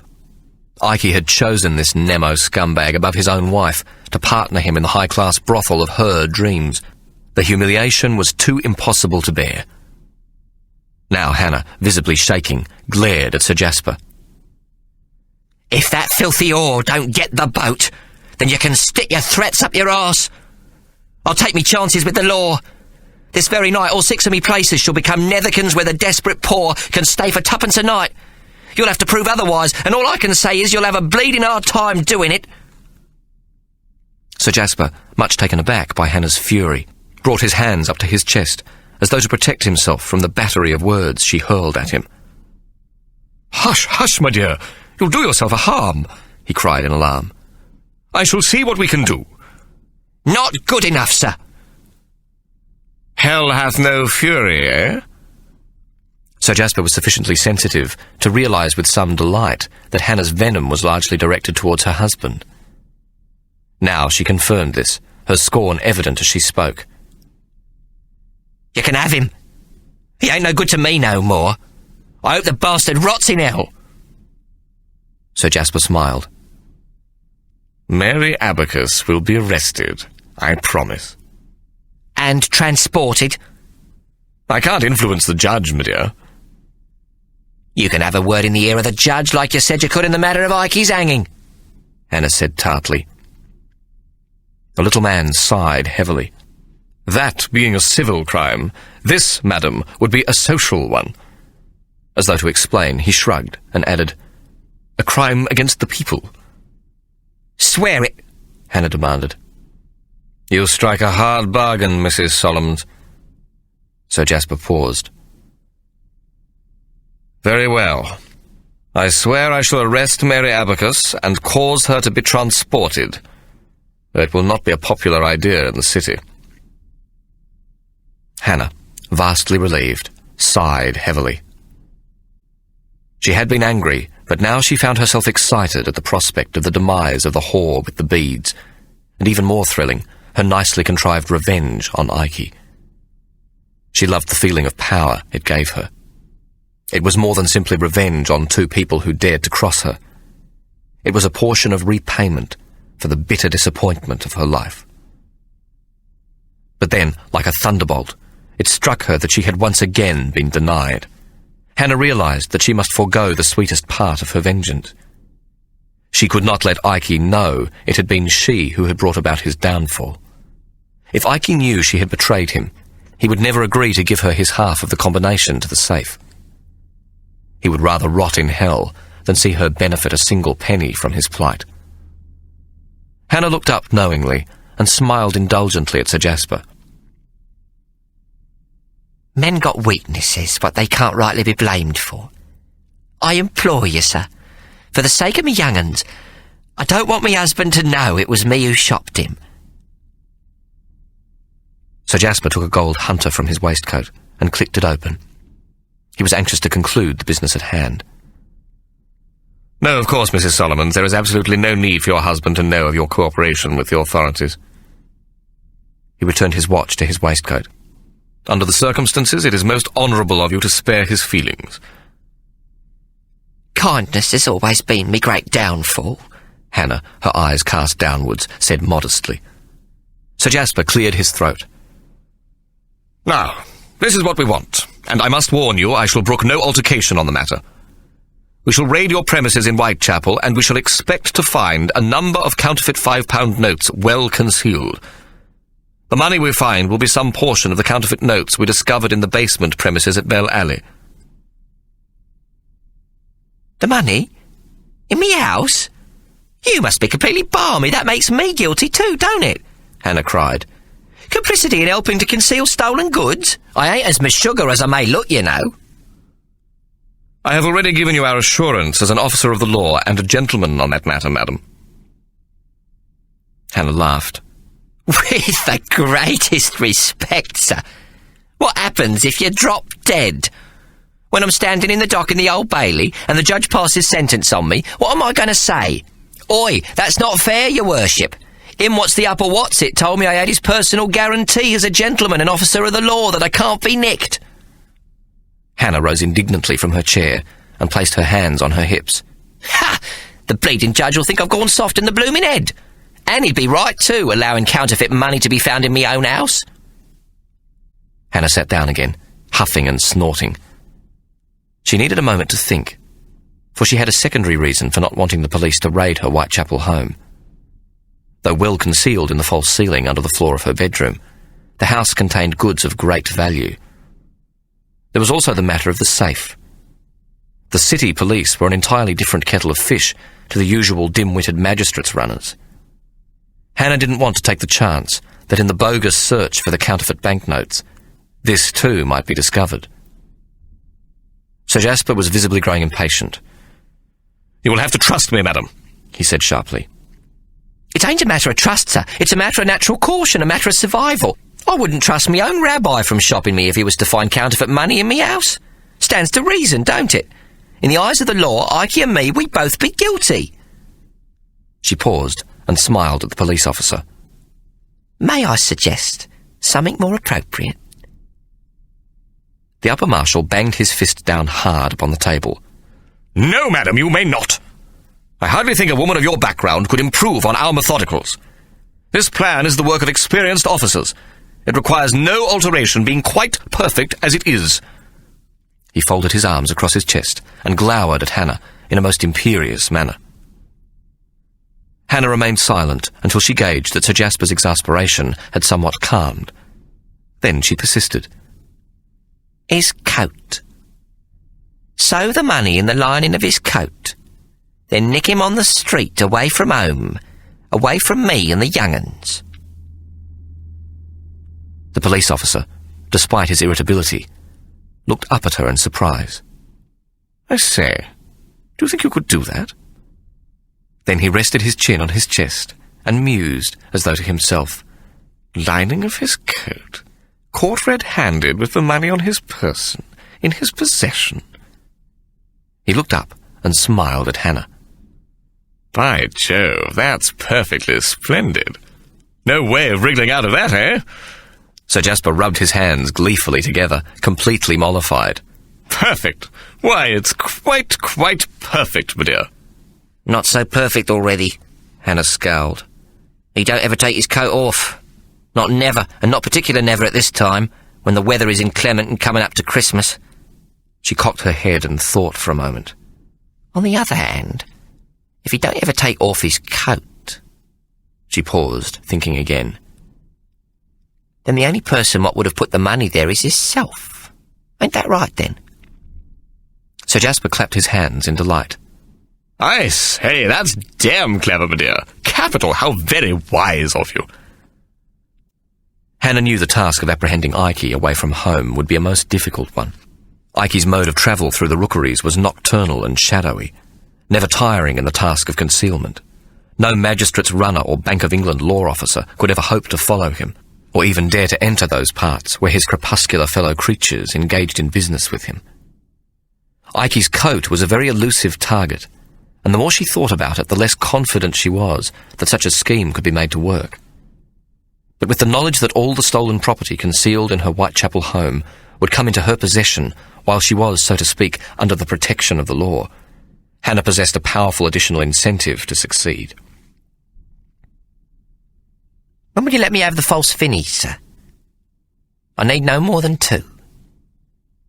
Finnies? Oh, you mean the £5 notes. You shall have them promptly on the morrow. In the afternoon, if you please. I needs me beauty sleep. Hannah smiled, and then with one eyebrow slightly arched, and her head cocked to one side, her expression coquettish. Perhaps you would like to bring him yourself, sir? Sir Jasper Waterlow's complexion turned a sudden deep purple, and his nose began to twitch alarmingly. Avoiding Hannah's eyes, he gathered up his top hat from the table and moved towards the door, where he paused, and slid the slender fingers of his left hand into a bright yellow leather glove. He was quite exhausted, and in urgent need of a stiff brandy. His expression now somewhat composed, he looked directly at Hannah. I shall require you to wait 5 minutes before leaving, he grunted, and then added, I should also be very careful not to lose the £5 notes I shall send you. It would be most difficult to convince me that such a calamity was honestly come about. He pulled the second glove on, and glanced briefly at Hannah from under the rim of his top hat. Though, of course, in such an event we do have others. Then he touched the brim of his hat. Good day to you, Mrs. Solomons, Sir Jasper said, and passing through the doorway, closed the door behind him. Hannah smiled. She could hear the clatter of his mincing high-heeled step in the hallway, and then the silence as he stopped to retrieve his cloak from the proprietor. Then a few more steps as he departed the Blue Wren. That's gratitude for you, she said to herself. But that one will be back soon enough for a good spanking from his adorable nanny, nothing surer. Not long after this meeting, Hannah once again summoned Bob Marley. He was surprised to be contacted by Hannah so soon after it would have been apparent that he had duped her in the manner of the raid on the premises in Bell Alley. Hannah was not known for her forgiving nature. Marley was therefore understandably suspicious at her openly friendly manner. She sat him in the parlour, where a bright fire blazed, and where she had laid out a single glass and a fresh bottle of brandy with a plate of oatcakes. Apart from his initial greeting, Bob Marley remained silent, pouring himself a large glass of brandy and helping himself to a couple of the cakes. "It weren't nice what you done, Bob Marley," Hannah began. "Taking advantage of a poor woman what was helpless." Marley, with a mouthful of cake, stopped chewing and rose from his chair as though to leave. "No, don't go," Hannah added hastily, smiling. "We got things to talk about what could be to your advantage." Bob Marley swallowed the cake in his mouth and took a gulp of brandy to wash it down. "It were you who called me, remember? All I'd done was take advantage of a situation what was not of me making." He was still holding the glass, and bringing it up to his lips, paused. "It would have been unprofessional not to have done what I did. People might have thought I was losing me grip of things." Hannah refrained from reminding him that there was only herself involved. When she thought about it, she supposed she too would have thought less of him if he hadn't exploited such an opportunity to benefit from her predicament. It was this very self-serving aspect of Bob Marley's nature which she now wished to use to her advantage. "I need a job done. No questions asked," Hannah said finally. Marley gave her a bemused look. "There's always questions, lovey. What I means is, I don't want to talk about me motives. I want you to accept 'em, no questions asked." "No questions costs more money. It means I can't measure the exact amount of risk involved." "No more risk than if you knew everything, you have my word on that." Marley waited, saying nothing, and Hannah continued. "Ikey will come back to London, reasons that don't matter to you, but he'll be back. He can't come home, too dangerous. He'll need a place to hide and somebody you can trust to find it for him and act." She paused and looked at Bob Marley, "sort of as a go-between between me and him." Marley took a long swig at the brandy in his glass, prolonging his lips on the rim of the glass longer than would have seemed necessary, as though he was thinking carefully on the proposition. Finally, he looked up at Hannah. "There's a big reward out. I'd have to be paid least that and expenses, mind. Finding a dead lurk what will keep him safe with half the bleeding world keeping a greedy eye out for him ain't going to be easy." Hannah had already taken herself through the process of having to pay Marley the equivalent of the reward on Ikey's head, but she was nonetheless shocked at the prospect when she heard it coming from Marley's own mouth. She swallowed hard. "For that sort of money, I'd want more," she said, her gaze steady. "More? What do you mean?" "I wants you to plant some fake stiff on Ikey." Marley brought his palms up in front of his face. "Hey now, Hannah, we's family people. You're going to shop Ikey by planting snide on him? That ain't nice. That ain't nice at all." Hannah stiffened. "Remember, I said no questions. I has me reasons, Bob Marley." Marley whistled. "I bet you has, lovey." He sighed and looked directly at Hannah. "Sorry, I don't do domestics. I'm not asking you to take sides. Just to plant some fake soft." "I'll not shop him, Hannah. I'm no copper's knock." "I didn't ask you, did I? Just to do a plant, that's all." Marley looked up. "Just the plant?" He seemed to think for a moment. "It'll cost extra." Hannah laughed and then shook her head. "Sorry, love. When you ask for the reward, that be the limit. There's £100 on Ikey's head and I'll pay that, but not a farthing more." Chapter 10. Since time out of mind, Long before the coming of the great belted engines with their hiss and suck of steam and whir of wheels and pistons, before the city provided warmongery to the world with its mountains of iron ore, furnaced, hot-rolled, steam-hammered, pressed, poured and moulded into the fiery spit and spite of small arms, Birmingham had always been the Babylon of baubles. It was here that goldsmiths and silversmiths, in 1,000 tiny workshops, made jewellery so wickedly extravagant as to turn many a fine lady into a whore, and many a whore into a fine lady. As may be expected, where there is gold, silver, plate, and wicked little stones with nimble fingers to shape and polish them, there are gentlemen with even lighter fingers to fleece them from their rightful owners into the greedy hands of the unctuous fence. Ikey arrived in Birmingham at 8 o'clock in the morning of his second day out from London, not stopping to pass the night in a comfortable tavern, though several of these establishments existed for this sole purpose. Inns where a weary traveller could expect a crackling fire, a sizzling pot roast, a pewter mug of good mulled claret, and, upon a quiet word into the landlord's ear, a bed warmed by a ploughman's daughter, a wench with ivory skin and thighs as creamy to the sight as fresh-churned butter. It was common enough talk among those who often travelled these ways that the yokel's daughter, so lasciviously described, had indeed been much ploughed and so often seeded as to sprout half the snot-nosed bumpkins in the parish. It was most surprising that Ikey chose to continue on the smaller, faster night coach to Birmingham. He was, after all, a natural coward, and it being the Christmas season, the danger of meeting a highwayman or footpad on the road was greatly increased. Only a fool or a traveller with most urgent business would think to travel with a mail coach running hard through the night. But Ikey, a creature of the dark hours, felt most vulnerable when exposed to the brightness of sun-pierced light, and in particular within a restricted location such as a coach. He had sat miserably all day, trapped and huddled in the corner of the day coach from London, the collar of his coat pulled high, and his hat placed deep-browed upon his head, with his face turned outwards to the passing countryside. Should his fellow passengers have wished to observe him, they would have seen only the collar of his coat and the broad-brimmed hat which appeared to rest upon it. To all appearances, these aforementioned fellow passengers looked innocent enough. The ginger-bearded horse-dealer with his shaggy one-eyed dog, the two long-fenced clerical types in dark cloth, only the colour of their waistcoats telling them apart, and of course the monstrously fat woman in widow's weeds, a human personage so big she could easily turn a living in the grand freak show at Southwark Fair. But Ikey was taking no chances, and said not a single word all day, not even allowing the most banal of courtesies.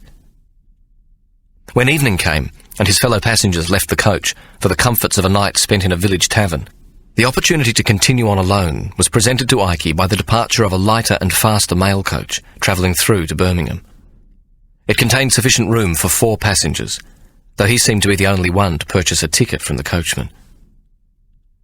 It was a most bitter disappointment to Ikey when Tweedledum, the red-waistcoated clerk, climbed unsteadily into the coach.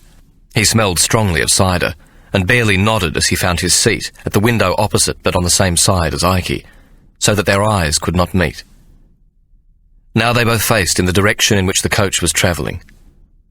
Ikey had not thought of him as separate, but as one component of a 2-part presence in red and yellow, and it disturbed him to think that he'd made such an unthinking assumption based simply on their attire. Ikey's first instinct was to become immediately suspicious of the man's presence. But if Tweedle was an officer of the law, sent to keep an eye on him, his recent intake of the local cider had rendered him ineffective, for Tweedle was becoming increasingly cross-eyed, his head lolling with the delayed effects of the local scrumpy. The ostler had all but completed checking the harnessing, and the coachman was already aboard, whip in hand, when the fat widow, clutching her large hamper to her bosom, emerged panting from the tavern and came towards them. The coach was delayed 10 minutes, as the ostler and the coachman pushed and squeezed, panted and shoved to fit the giant woman through the door of the smaller carriage. Once contained within its interior, it would have been quite impossible for any further souls to occupy the remaining space, of which there was now very little. The lighter mail coach, though harnessed with a full team of horses, was built for speed, and not for the comfortable accommodation of passengers.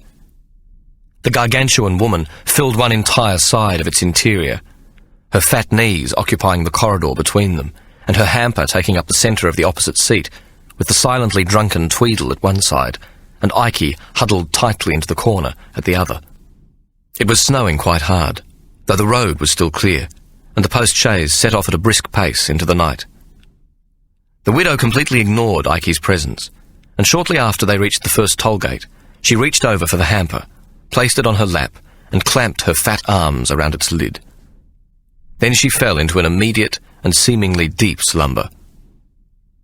Ikey hoped to do the same, for he was desperately tired, and had been awake more than 24 hours, and with the absence of the hamper, the seat beside him promised to make an excellent bed. But Tweedle, as if struck by a blow from an invisible hand, collapsed into the space left between them. The cider had finally rendered him senseless. Ikey turned up the collar of his coat, and pulling its lapels around his chest, settled down to sleep. Alas, the widow soon put this prospect from his mind, for she caused a great deal more trouble for Ikey asleep than ever she'd done in a state of wakefulness. During the day, Ikey had observed from the corner of his eye, and by a direct assault on his nostrils, that the widow had partaken of several large meals, the fare coming out of the seemingly inexhaustible larder on her lap. Now, as she snored, her tightly compact innards fought back, with a series of combustible noises. From her vast interior, oleaginous gases rumbled in ferment. After a period of time, all these internally combusted sounds combined to reach a climax. It seemed that at any moment the pressure within her would become so great that a cork must surely pop from her navel, cause a huge efflux, and send coach and horses, Ikey and the unconscious Tweedle, all the way to Kingdom Come. Ikey sat huddled in his corner, with the collar of his coat and the brim of his hat tightly pushed against his ears, though the sounds prevailed, penetrating the protection of his cupped hands. Just as he supposed he could stand it no longer, when the noises and fumes of regurgitated gases and thunderous farts became too noxious even for his seasoned nose, with a soft sigh, the widow quietly awakened and proceeded to open the hamper on her lap. A small lantern swinging from the coach roof cast a to-and-fro shadow across the interior of the cabin, so that the widow would disappear into the complete darkness, and then, a moment later, appear again, lit by the dim light of the swaying lamp. Ikey watched from the inside of his coat as food began to appear. First was the smaller part of a haunch of ham, one side showing white to the bone, and the other plump with pink meat. From it the widow carved, at the very least, a pound of pig flesh, and proceeded to layer it upon a thick crust of bread. This she sprinkled with a generous pinch of salt, swiped with a blade of yellow mustard, and garnished with pickle forked from a large jar. Finally, she added to the conglomeration several thumps of thick, dark, treacle-like sauce. Each meal was taken precisely on the hour, each different. A mutton pie large enough to feed a hungry family, a plump chicken and a raisin tart, a turkey leg and a pound of white breast meat, a large cold sausage and apple pie, a slab of cold roast beef, and several boiled potatoes. A large pork and leek pie was the last but final means of satisfying the giant woman's voracious appetite. Ikey, thoroughly miserable, watched as a cold blue dawn appeared over the gently rolling countryside, the tops of the low rounded hills blanketed with snow. He was desperate for sleep, and his small belly, so seldom demanding of food, and having observed so much of it during the night, now rumbled with the need for sustenance. Though even now food was not his greatest need, and he would willingly have remained hungry for another day in exchange for 2 hours of uninterrupted sleep. He envied Tweedle, who seemed not to have stirred on the seat beside him. With no further food to consume, the widow settled down to finish off the demijohn of gin. She seemed unaware of the sleeping shape of Tweedle, whose face lay only inches from her plump white knees, but fixed Ikey with a stern and disapproving eye, or rather, she fixed her disapproval on the dark, silent, upright bundle in the corner. Holding the neck of the demijohn in her fat fist, she brought it to her lips, and with a tolerable level of sucking and lip-smacking and occasional bilious burps, the widow proceeded to get very drunk. Ikey, at last, was able to fall into an exhausted sleep. He was awakened 3 hours later by the sound of giggling, accompanied by several sharp prods in the region of his chest and stomach. Wake up! We been Brummaging soon? The widow was jabbing at him with the stick and giggling, her fat head wobbly with her mirth, and she drooled like a well-fed infant. Wakey, wakey. Ikey sat up quickly, dazed from insufficient sleep. It was by no means the first time in his life that he'd been prodded awake with the point of a stick, and he immediately imagined himself to be in a prison cell, for the smell was much the same, and the ride had become unaccountably smooth, so much so that to his blunted senses the coach appeared not to be moving at all. In fact, the coach was completing the last mile into the centre of Birmingham, by way of the new road, composed of a material known as macadam. This was a tar-like substance, as used for caulking vessels. It was heated until it was treacle-like and ran easily, whereupon it was poured upon a bed of small stones. The men who mixed it might use no stone larger than one they could roll on their tongue and still repeat, "God save the King." The substance was soaked into the stony surface, and while steaming was compressed with a large steamroller and allowed to dry smooth and hard. The result was a surface impervious on the most inclement weather, and upon which any manner of wagon or coach wheel could travel. All was made without the need for skilled labour, and at a fraction of the cost of the quarrying, shaping and laying of cobblestones. Ikey's mind was not tuned to dullness, and he was soon aware of his surroundings. The widow, satisfied that she'd done her Christian duty and wakened him, did the same for Tweedle. He sat up groaning and holding his head in both hands, eyes bloodshot and his hair standing up in untidy tufts. "Oh, my God," he moaned. Ikey stared out of the coach window at the houses, some with chimneys already smoking in the early light, growing more and more numerous and close-built as they approached the city centre and the coach terminus. Staging posts, particularly at the terminus from one great metropolis to another, were much inhabited by the watchful eyes of the law, as well as those of informers, hoping to earn a few shillings for spotting a known villain. Ikey's fondest hope was that he would be allowed to skulk unnoticed from the scene into the nearest darkened lane, and thereafter to a nearby rookery, where he would be free from the ever-curious attentions of any members of the law or the underworld. He now became concerned with the presence of Tweedle. His earlier anxiety returned, and Ikey imagined him to be a lawman who would elicit the aid of a waiting law officer from the Birmingham Constabulary to arrest him, his task while on the coach simply being to keep a watchful eye on him, lest he take his departure before reaching the city. Ikey was tired, and his senses somewhat blunted. He told himself one moment that he was imagining the danger, and the next that he should have reasoned it out long before this, and left the coach when they'd stopped to change horses at a village during the night. Caution, with its partner suspicion, being his more natural instinct, Ikey decided he would make a dash for it the moment the coach drew to a complete standstill. Ikey carried no personal baggage. In fact, Ikey's taking a chance that a highwayman might waylay the coach during the night journey was not as courageous as it might have outwardly seemed. Highwaymen seldom shoot their victims, and Ikey had no fear of robbery, for he'd carried in his purse coin sufficient only to purchase the coach ticket and to eat frugally and pay for his accommodation for a day or two upon his arrival, with a little left over for miscellaneous expenses. A secret pocket under the armpit of his coat contained £50, though a highwayman would need to remove the coat and most carefully dissect its lining to find this. To be robbed of what he superficially possessed would have been no serious matter. He carried only a cheap watch and chain, and a small cut-throat razor, and the deeds to the house in Bell Alley, a paper which would make no sense to a common robber. Also resting in a pocket was the key to his home in Whitechapel. It being so close to Christmas, this absence of serious cash on Ikey would have been somewhat surprising. Anyone who knew him was aware that he would often carry £1,000 on his person, for the season's pickings would be exceedingly good, and ready cash was what was needed to make the most of the many opportunities certain to come his way. But this time in Birmingham, Ikey was playing for much bigger stakes than the fencing of a few bright baubles taken in the Christmas crowds. The coach drew at last to a standstill, the coachman laying aside his horn and shouting, "Whoa! Whoa!" to the wild-eyed beasts in the time-honoured way. The horses thus brought to a stop shook their heads in a jingle of brasses, champed at the bit and stamped their feet on the hard surface of the road. Their coats were lathered with sweat from their final gallop, and their nostrils snorted smoky air. The coach official opened the door on the widow's side. "Oh, me God!" he exclaimed, fanning his nose.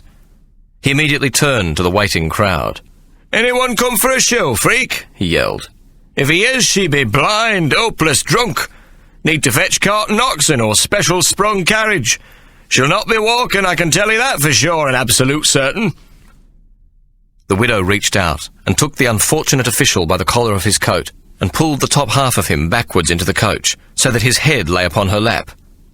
"Hello, dearie, fancy a kiss?" she said, then burped loudly into the man's astonished face. Ikey glanced quickly at Tweedle, who sat frozen upright, looking directly out of the window, trying to ignore the bizarre antics of the drunken woman and the wildly struggling and whimpering official. Taking advantage of the confusion, Ikey quietly unlatched the coach door on his side, leaving it ajar. Then he rose, and lifting the still surprisingly heavy hamper and placing it down upon an astonished Tweedle's lap, quite preventing him from rising in pursuit, should he take it in his mind to do so, whereupon he pushed the door open and stepped through it. But alas, his coat caught on the sharp corner of the small door and pulled him back. Ikey pulled desperately at the coat, and a 6-inch tear appeared in the thick wool as he wrenched it free and then dashed into the dark shadow cast by the terminus building. In a few moments he had escaped up a narrow alleyway which ran between the stagecoach terminal and the building beside it. Ikey's immediate destination in Birmingham was not, as might normally have been the case, one of the more notorious flash houses nor thieves' kitchens where he might be expected to take up temporary residence, but to a stabling property on the outskirts of the city. This large, unprepossessing building of rough-hewn stone had all the appearances of a farmhouse. It was set on the road to the village of Coles Hill, with stables on the ground level for several horses, and above it 2 additional stories, which a visitor might naturally suppose was the owner's residence. However, in this instance, the large building was much, much more than a simple farmhouse, and might even have been called a kind of factory. A paper and ink factory, to give this most improper and anonymous business a proper name. The property belonged to Silas Brown, Esquire, outwardly a respected horse dealer, but to those in the know, one of the greatest forgers of soft in the land. He was a man of great ingenuity and reputation, known to all who dealt in a serious manner in good forged banknotes throughout England and continental Europe. Birmingham was the chief centre of the production of good hard, this being the name for counterfeit coin. Since it had always been a place where fine jewellery, watches and military medals were made, it was easy enough for Birmingham craftsmen to turn to this illicit trade. The same was not necessarily true for the forging of banknotes, and had it not been for the remarkable talents of Silas Brown and his wife, Maggie the Colour, the city might not have become a recognised centre for banknote forgery. While the city supported a great many clandestine coining workshops, it contained only a handful of talented engravers. These mostly derived from men who had been decorators of gold and silver plate. Though these few very skilled men together gave it an acknowledged presence in banknotes and forged letters of credit, and even some work on share certificates, their efforts were no greater than other major English cities. Etching was an exacting task, and a superior engraver might take a year or more to perfect the plates required for a single banknote, so that these men needed to be financed and carefully safeguarded by those who profited most from their skills. Silas Brown and Maggie the Colour were known to employ the very best engravers. But to the engraver's skill, they added 2 ingredients which gave Birmingham an advantage in the forged banknote trade. The house to which Ikey now hurriedly set out was used for making this paper and ink. Silas Brown, though seemingly a ponderous and somewhat befuddled man, made the best counterfeit paper in England, and his wife, Maggie the Colour, the best inks. This combination, together with the fact that Silas financed most of the more skilled engravers, and so came into possession of the best engraved plates, made them very wealthy. It was claimed they had a share in every forgery printing operation in Birmingham, and as well sold ink to Manchester printers and even to some of the better London operators. Maggie the Colour was the daughter of a Manchester dye maker, and possessed a talent for mixing inks and dyes, and an eye for subtle colour, shading and gradations, which was truly remarkable. She was known to use mostly local tinctures, some from plants and herbs she collected in the surrounding countryside, the juice of mulberry and pomegranate imported from Spain, as well as tannins from various types of wood. These she mixed with the exotic pigments and dyes available on the English market, but which came from India, China, and from Dutch Batavia, used by the silk makers in Macclesfield and the cotton spinners of Manchester. Any forger worthy of his name would use no other ink. The powdered galls mixed with camphor supplied by Maggie the Colour were so good that even the officials at the Bank of England could find no major fault with her product. Given the very best engraver's plates, expertly prepared paper, perfect ink matching, and superior printing, the work done by Silas Brown and Maggie the Colour was among the finest in England. But it fell short of perfection because the paper used for bills simply could not be reproduced, and the plates used for banknotes above the £10 denomination were thought to be too complicated for a single engraver, and could never hope to deceive even the most casual banker's eye. Abraham Van Esselen's forged plates were near to being the exception. They were the very finest of their kind available, perhaps in the entire world of forgery, so perfect that they might have been prepared by the Bank of England's own engravers. These plates, now about to be offered by Ike to Silas Brown, were the work of a single man of undoubted genius, and moreover, each was perfect to the point of almost any magnification.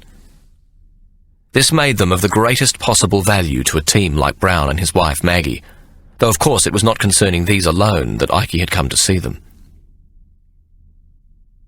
Ike, having walked for almost an hour, came at last to the end of the city's sprawling slums, and soon found himself in more open ground, where cottages rested separately, some with small gardens to the front or back. Ike disliked space of any sort, and his eyes darted hither and thither. He shied away from a barking dog, and jumped wildly at the sudden crow of a cockerel or the hissing of a goose. Some of the lanes along which he passed contained hedges on either side, which provided some concealment, though nature's walls of hawthorn thicket did very little for Ike's peace of mind. Strange things went click and buzz and chirp within them, and none of these noises equated to the myriad sounds to which Ike's highly particular ear was tuned. It was coming up mid-morning when he finally reached the open field, in the centre of which stood the house of Silas Brown. Ike was in a state of high, nervous tension. The daylight hour, though some snow had started to fall, coupled with the open terrain through which he had been forced to travel on this final part of his journey, had brought him very close to complete panic. He was hungry, but so single-minded in his mission that he hadn't even thought to enter a chop-house for a meal. Now he stopped and rested at the gate leading into the field, and removing his neckcloth, wiped the nervous perspiration from his brow and the back of his neck. The large treeless field appeared to be flat, and but for a dozen or so horses grazing about it, completely empty. Ike expected that the moment he entered the gate, someone would appear from the house to meet him. In fact, this is what he hoped might happen before he'd intruded too far into the large field, and so was unable to retreat back to the gate should a savage hound, designated for this very purpose, be set upon him. An envoy sent from the house would give him an opportunity to explain his reason for coming, and to send ahead of him a sample of his credentials for perusal by the redoubtable Silas Brown and his wife. Ike entered the field, his eyes darting everywhere, forwards and backwards and to either side.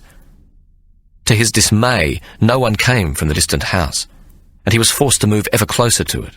Therefore it came as a fearful surprise to him when his hat was tipped over his eyes from behind, and a voice declared, "Don't turn around, sir."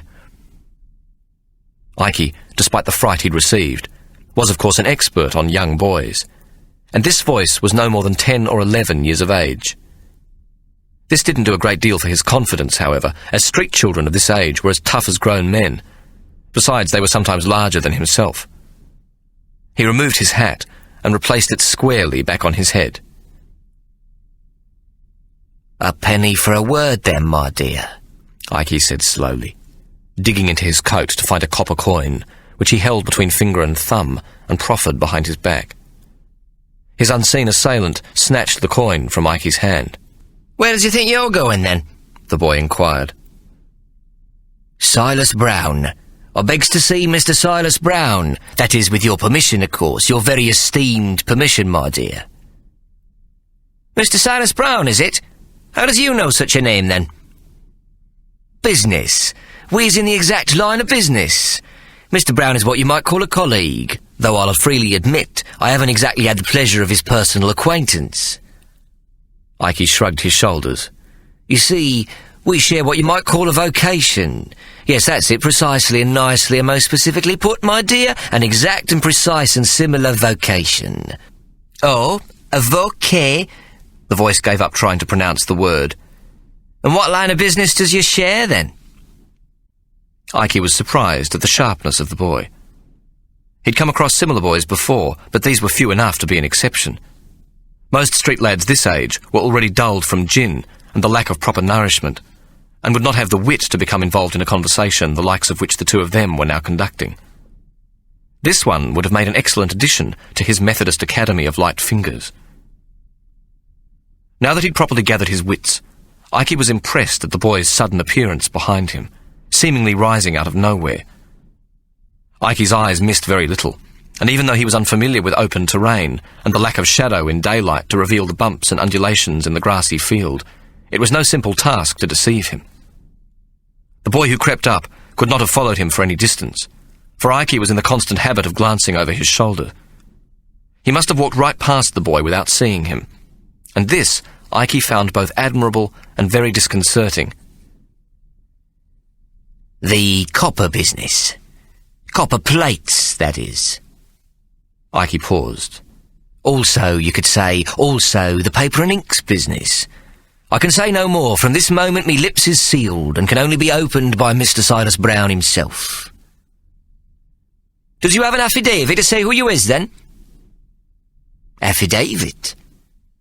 Ikey held an additional penny behind his back, wiggling it invitingly, but the boy did not take it this time. Most certainly, and of course absolutely right and correct to ask, my dear. An affidavit you shall have right away and immediately. For how would your master know the manner of person who has come so far, and taken so many risks to talk with him? How indeed?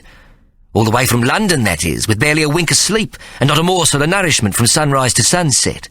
I ask you, how is he to know the humiliations and vicissitudes inflicted, or the extreme importance of the mission? Quite right of you to ask, quite right and proper.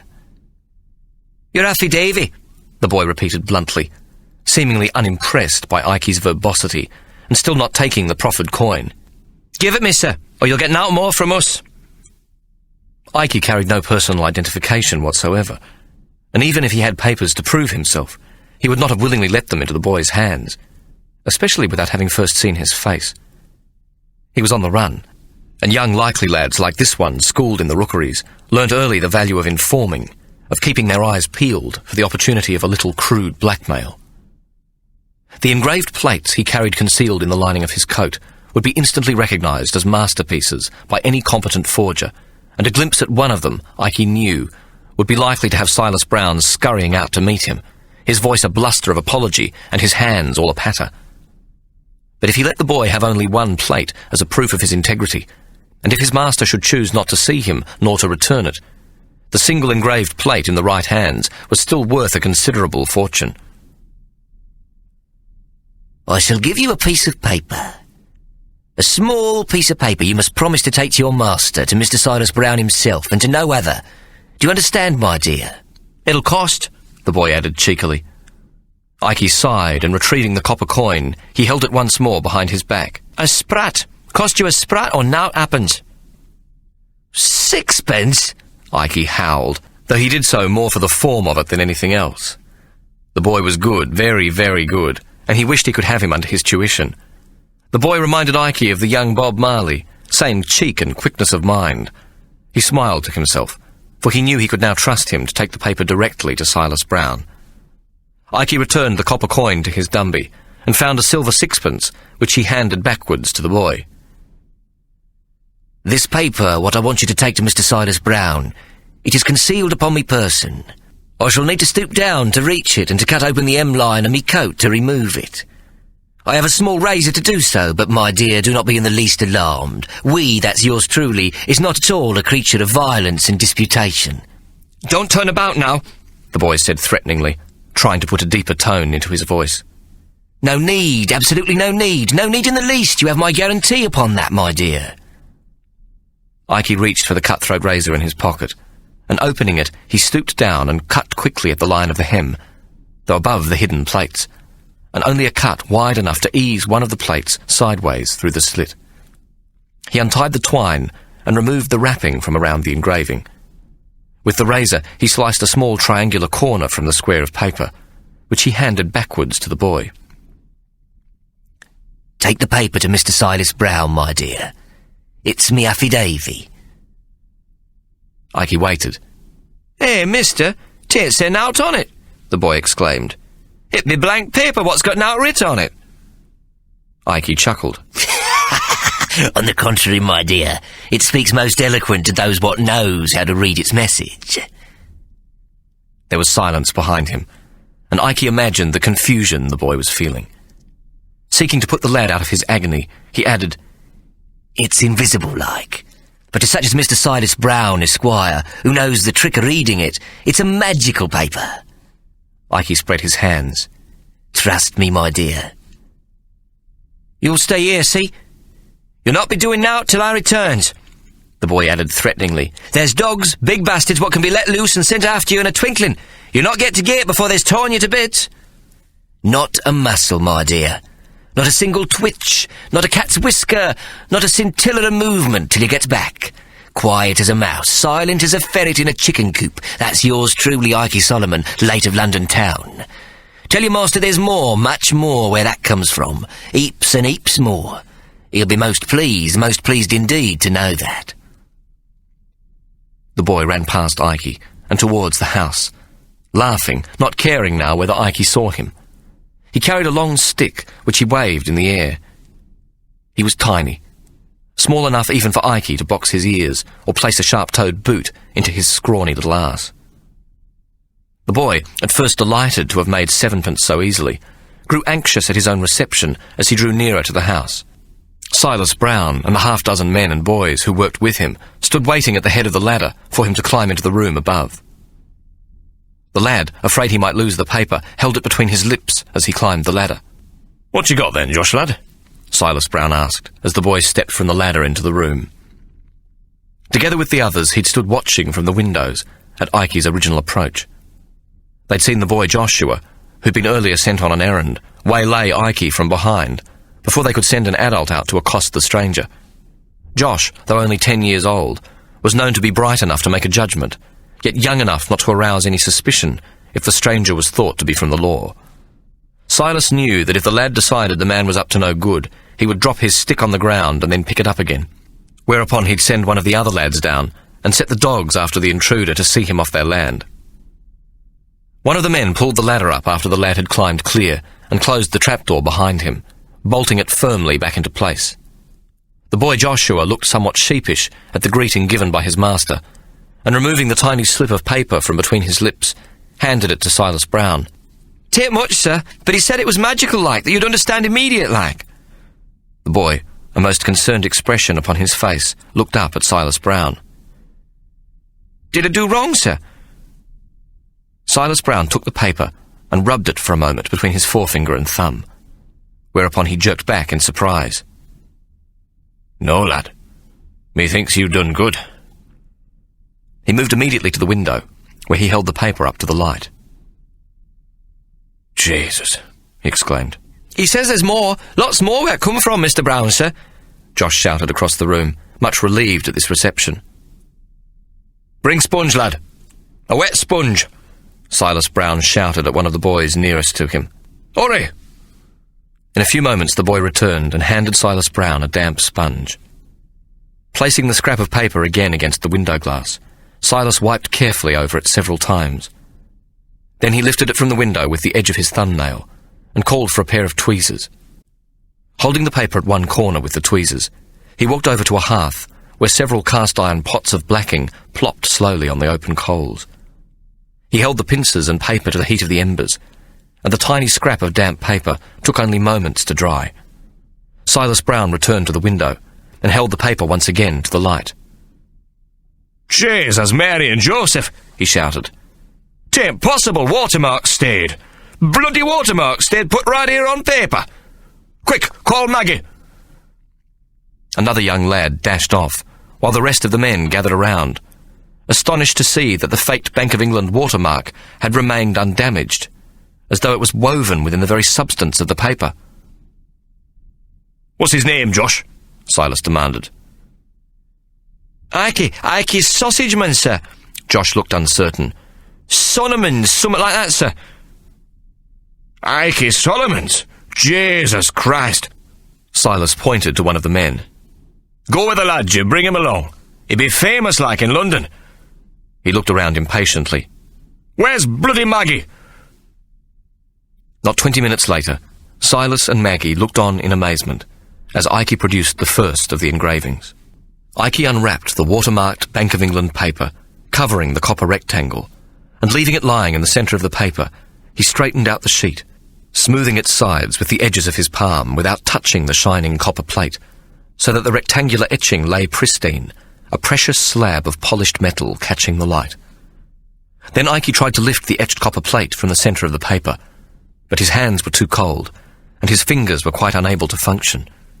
Maggie, seeing his distress, bid him warm himself at the hearth, while she brought him a plate of bread and a deep bowl of beef and potato broth. There you be then, Mr. Solomons. A bowl of broth will soon warm you proper well. While Ikey greedily slurped the creamy broth, thick almost as a good Irish stew, Silas and his wife, who in her wooden clogs stood as tall as her husband, examined the etching but did not touch it or the bill paper on which it lay. Halfway through the large bowl, Ikey stopped and pointed to the sheet of paper, with its corner missing, and nodded to Maggie the colour. Take a good look then, my dear. Never was there a better drop of paper for your marvellous colours and tinctures, and never a plate etched more perfect. Maggie picked up the etched copper plate, while Silas examined the paper, neither saying a word, as Ikey went back to slurping his soup. Maggie the colour handed the copper plate to Silas, holding it carefully between her fingers at each end, and took the paper Silas had placed back on the table and walked over to the nearest window. She carefully flattened a portion of it against the window pane. After a few moments, she turned to Silas. What you think then? Never seen nothing the likes of this engraving before. Never. And that's God's truth, exclaimed Silas, examining the plate through an eyeglass. The paper? Maggie asked, turning now to Ikey. How'd you do it, Mr. Solomons? Solomon. It don't have no S, Ikey said, placing down his spoon, the bowl close to empty. He was suddenly aware that hunger and cold had driven him to show too much without the attendant patter required to work them up to the first unveiling. He had neglected the basic tenet of business, to reveal only a little at a time, enough to whet the appetite, so to speak, while holding sufficient back to feed the urgency of the bargaining that must inevitably follow. Now he attempted to recover somewhat from this poorly managed beginning. I've had the pleasure of being a regular customer for your work, my dear. Marvellous.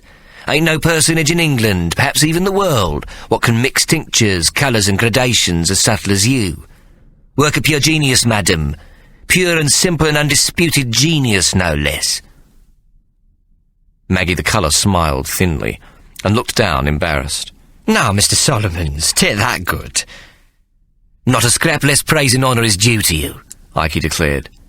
Them colours is of the highest possible magnitude, the work of a genius. Ikey cleared his throat and grinned at Maggie. Now, supposing I was to ask you how you come about them colours, asked Maggie the colour the secret of her dyes and tinctures and the mixtures for your ink galls, what say you then, my dear? Quite right, Silas Brown laughed, and with the eyeglass still clamped in his eye, clapped his hands. You'll be getting out from our Maggie. Them inks and dyes, tinctures and juices, they be her secret to her final dying breath, till grave and beyond. Ah, you see, Ikey exclaimed, a secret is only a secret when it remains in the head of one person. Share it with another and it ain't a secret no more. You can kiss it goodbye, my dear, it's gone forever. It's like a blooming swallow what's left England for warmer climes when the winter approaches. Next thing you know, it's on the other side of the blooming world, darkest Africa, or wilds of South America. Good secrets all have a price. and the telling of 'em is never cheap. Ikey resumed, slurping his soup, satisfied that he'd somewhat recovered the initiative. "Do we take it you has a proposition to make, like?" Silas Brown asked, carefully placing the plate he'd been examining back onto the square of paper, which Maggie had returned to the table. Ikey's untidy eyebrows lifted halfway up his brow, and his eyes widened in pleasant surprise, his spoon poised in mid-air. A proposition? Why, sir, that is exactly and precisely and unequivocally what I have. A proposition, a business proposition, a remarkable opportunity, a proposition the likes of which may never come your way again. A truly great conjunction of opportunities, of copper and paper and ink. An opportunity not never to be matched in its potential for wealth. A proposition, you say? Why, I couldn't have put it no better myself. Ikey went back to the remainder of his soup, and when the scraping and rattling of his spoon had ceased, he further stalled the opportunity for an answer from his hosts by wiping the interior of the bowl clean with the last of the bread. A proposition as delicious, madam, as this bowl of excellent broth, he finally concluded. Maggie the Colour smiled at the compliment, knowing it to be the first thrust in the bargaining to come. "Where shall we begin, then, paper or plate? I can see the plate, but paper be but one sheet and cut it corner-like." "Paper's good, but how much? How much has you got?" said Silas Brown, repeating his wife's question. Silas was not a man inclined to much subtlety, nor one to beat about the bush, and he'd already spent as much good humour as he was known to offer anyone. Ikey, seeing him for the more clumsy of the two, had hoped that he might be the mouth, but it took him only moments to realise that Maggie the Colour's smile was a clear indication of where the brains in their partnership lay. Depends, of course, what denominations you want to print, my dears. "Denominations?" Maggie the Colour looked at Ikey curiously. "This plate is for £10. Ikey jabbed a finger at her. "That it is, my dear, but it could be supposed that there might be others if an interest is shown in what has already been revealed and remarked upon. There could be a plate to the astonishing denomination of £100. £100? You say engraving be for 100? Silas said scornfully. Bullshit. £100 engraving be too hard for single engraver, too hard by half and then some. £100 engraving take 4 scratches, maybe 5. Tain't humanly possible. Ikey shrugged. Things were beginning to go to plan. Show the top and the bottom of a proposition, the extremities of the deal, and the middle. The details could usually be relied upon to take care of themselves. He reached into his coat pocket and withdrew the small cutthroat razor, and opening it slowly, he stooped down, lifted the hem of his greatcoat, and laid it with the dirty lining facing upwards on the table. Then he carefully extended the previous slit he'd made by perhaps 3 further inches. His thumb and forefinger, acting as pincers, entered the slit, and soon withdrew a second wrapped plate. How Ikey knew this to be the £100 plate is a tribute to his very tidy brain, and an indication that he'd secured the 4 etchings in the lining of his coat before leaving London. Now he handed it to Maggie the Colour, who carefully opened up the neat little parcel to reveal the plate for a £100 Bank of England note.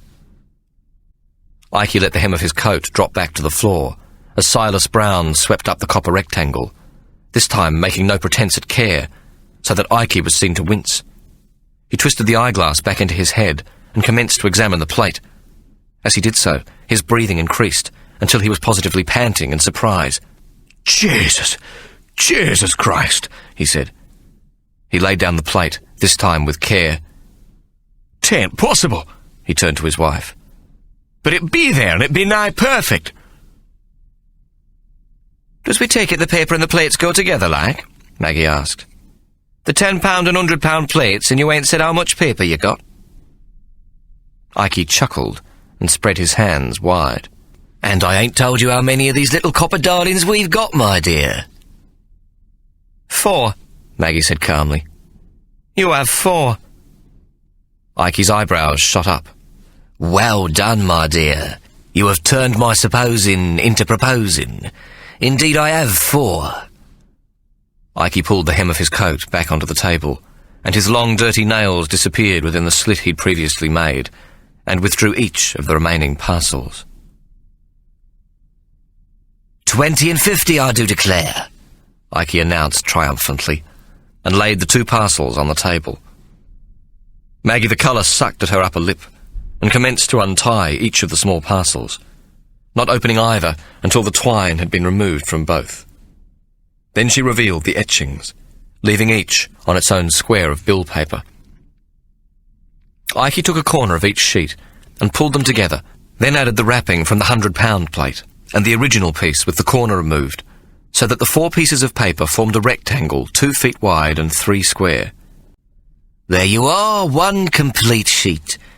Big enough, if I may say so, to make 3 dozen banknotes of any denomination you likes, my dears. He paused and then added, pointing to the square made from the 4 separate sheets of paper, We has the pleasure to making available to your good selves 110 sheets of the very same watermarked and quite perfect paper. Maggie the colour snorted. And at what sort of risk do these 110 sheets come to us? Too hot to touch, I should think. I shall sell you 110 pristine sheets of this bill paper without any risks of the source becoming known, this being me available stockpile. Then, if the paper proves to your liking, I could offer you a continuing supply at the rate of 100 sheets per annum, the delivery to be made at 8 sheets per month and paid in gold sovs on delivery.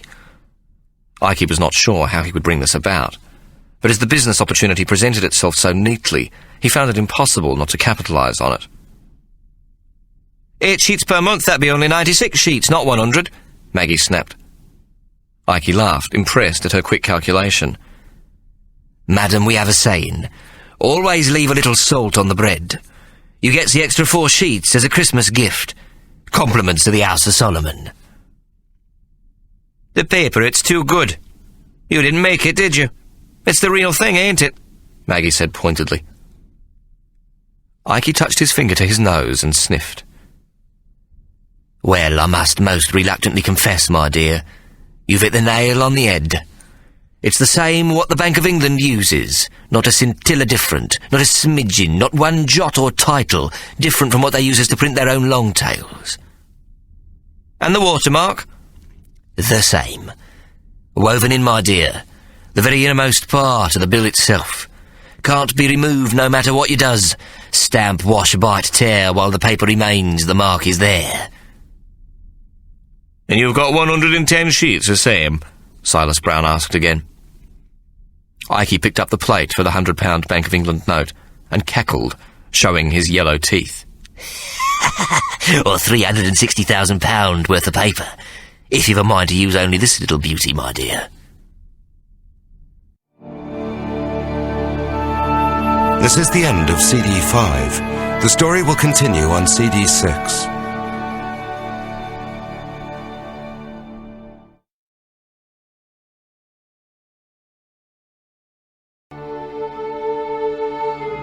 CD 6.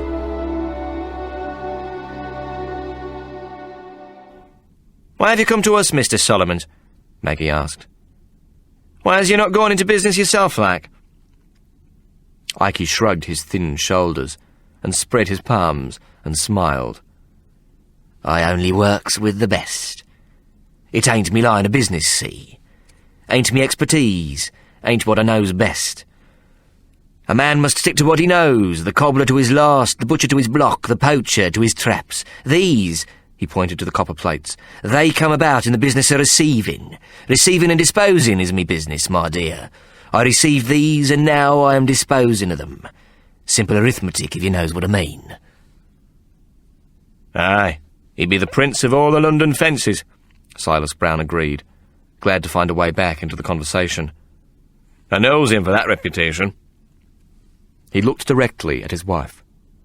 That be the truth, Maggie, my dear. Mr. Solomon's here is a well-regarded London fence, also known and trusted in these Midland parts. Maggie the colour sniffed.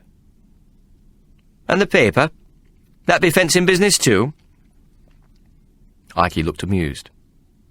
If you has the right connections, my dear. Everything God made on this earth is fencing business. All it takes is a little cash, and a mind for making a connection here, another there. Innovation is what some modern folks calls it. Let me give you an example. A lovely little silver candlestick goes missing from Mrs. A's house and is brought to Mr. B, what is me, yours truly. I knows Mr. C, who will melt it down and sell the silver content to Mr. D, a most excellent silversmith, who is innocent of all guile. He will craft it into a fish server, what might then be bought again by Mrs. A, to console herself over the tragic loss of her lovely little silver candlestick. Ikey clasped his hands together and dry-rubbed them. All because of the noble art of ready cash and steady connections. The world of trade goes round and round, and we all profits nicely on that particular merry-go-round. What say you, my dear? You may speak for yourself, Maggie sniffed. We are not accustomed to the ways of stealing. Ikey smiled. Quite right, my dear. Only from the banks who can afford it, ain't that so? Forgery ain't fencing, that's the truth. Forging is the veritable Robin Hood profession, almost Christian. A perfect example of robbing the rich to pay the poor. An honourable profession it is, to be sure. He paused to take a breath. But one what also requires from time to time a connection or two. Maybe a paper connection, what come from A to B, what's me, and then goes on to C, what's thee. Ikey clapped his hands, pleased with his neat little summary. Aye, it be good paper. The best, that I admit, Silas Brown said. Though we'd be more friendly disposed if we knew more about where it come from. He pointed at the bill paper. Paper the quality of yourn. That be mill. That be special. Chapter 11. It had all begun when a carpenter and works mechanic named George Betteridge, who was much taken by the game of ratting, fell into debt to Ikey. Despite 2 separate attempts with Ikey's own little terriers to get back his promissory notes, he still owed a considerable sum. Ikey, as was the custom, requested that he pay up by the following week, either in cash or in kind, to the value of what he owed, a debt of nearly £10. The hapless Betteridge confessed that he was penniless. He had a wife and 7 children, lived in a single rented room in a village in Hampshire, and possessed nothing of sufficient value to match the debt. Furthermore, he saw no prospect of obtaining goods to the required value as a petty thief. Nor was he placed in a position to steal from a rich master, being employed as a carpenter doing general maintenance work for a paper mill in the village of Whitechurch. Paper, is it? What sort of paper? It was a routine question. Ikey was accustomed to probing into the unused corners of the minds of men who lack imagination, and who are unable to see the opportunities for profit right under their bumpkin noses. All sorts of paper. All special, the carpenter replied. Special, is it? What's its name, then? Name of Laverstoke Paper Mill. Very reputable, has been making particular papers for nigh 60 years, they has. Laverstoke, eh? By particular, does you mean expensive? No, it ain't paper you can buy, like. Betteridge corrected, then lowered his voice and cupped his hand to the side of his mouth. Paper for bills. Banknotes. Very secret it is, very hush-hush. Ikey concealed his excitement. May I ask you a question, Mr. Betteridge? Does you know, or could you make the acquaintance of someone what works in this section what you says is strictly private? That is the particular section what makes your actual paper for these, bills. The carpenter scratched his head, thinking. After a moment he volunteered, Me wife has a second cousin, a young cove what goes by the name of Thomas Tooth. Methinks he works in one of the sections by front office, though I can't say for sure, he being a clerk and all, and me only humble carpenter and mechanic.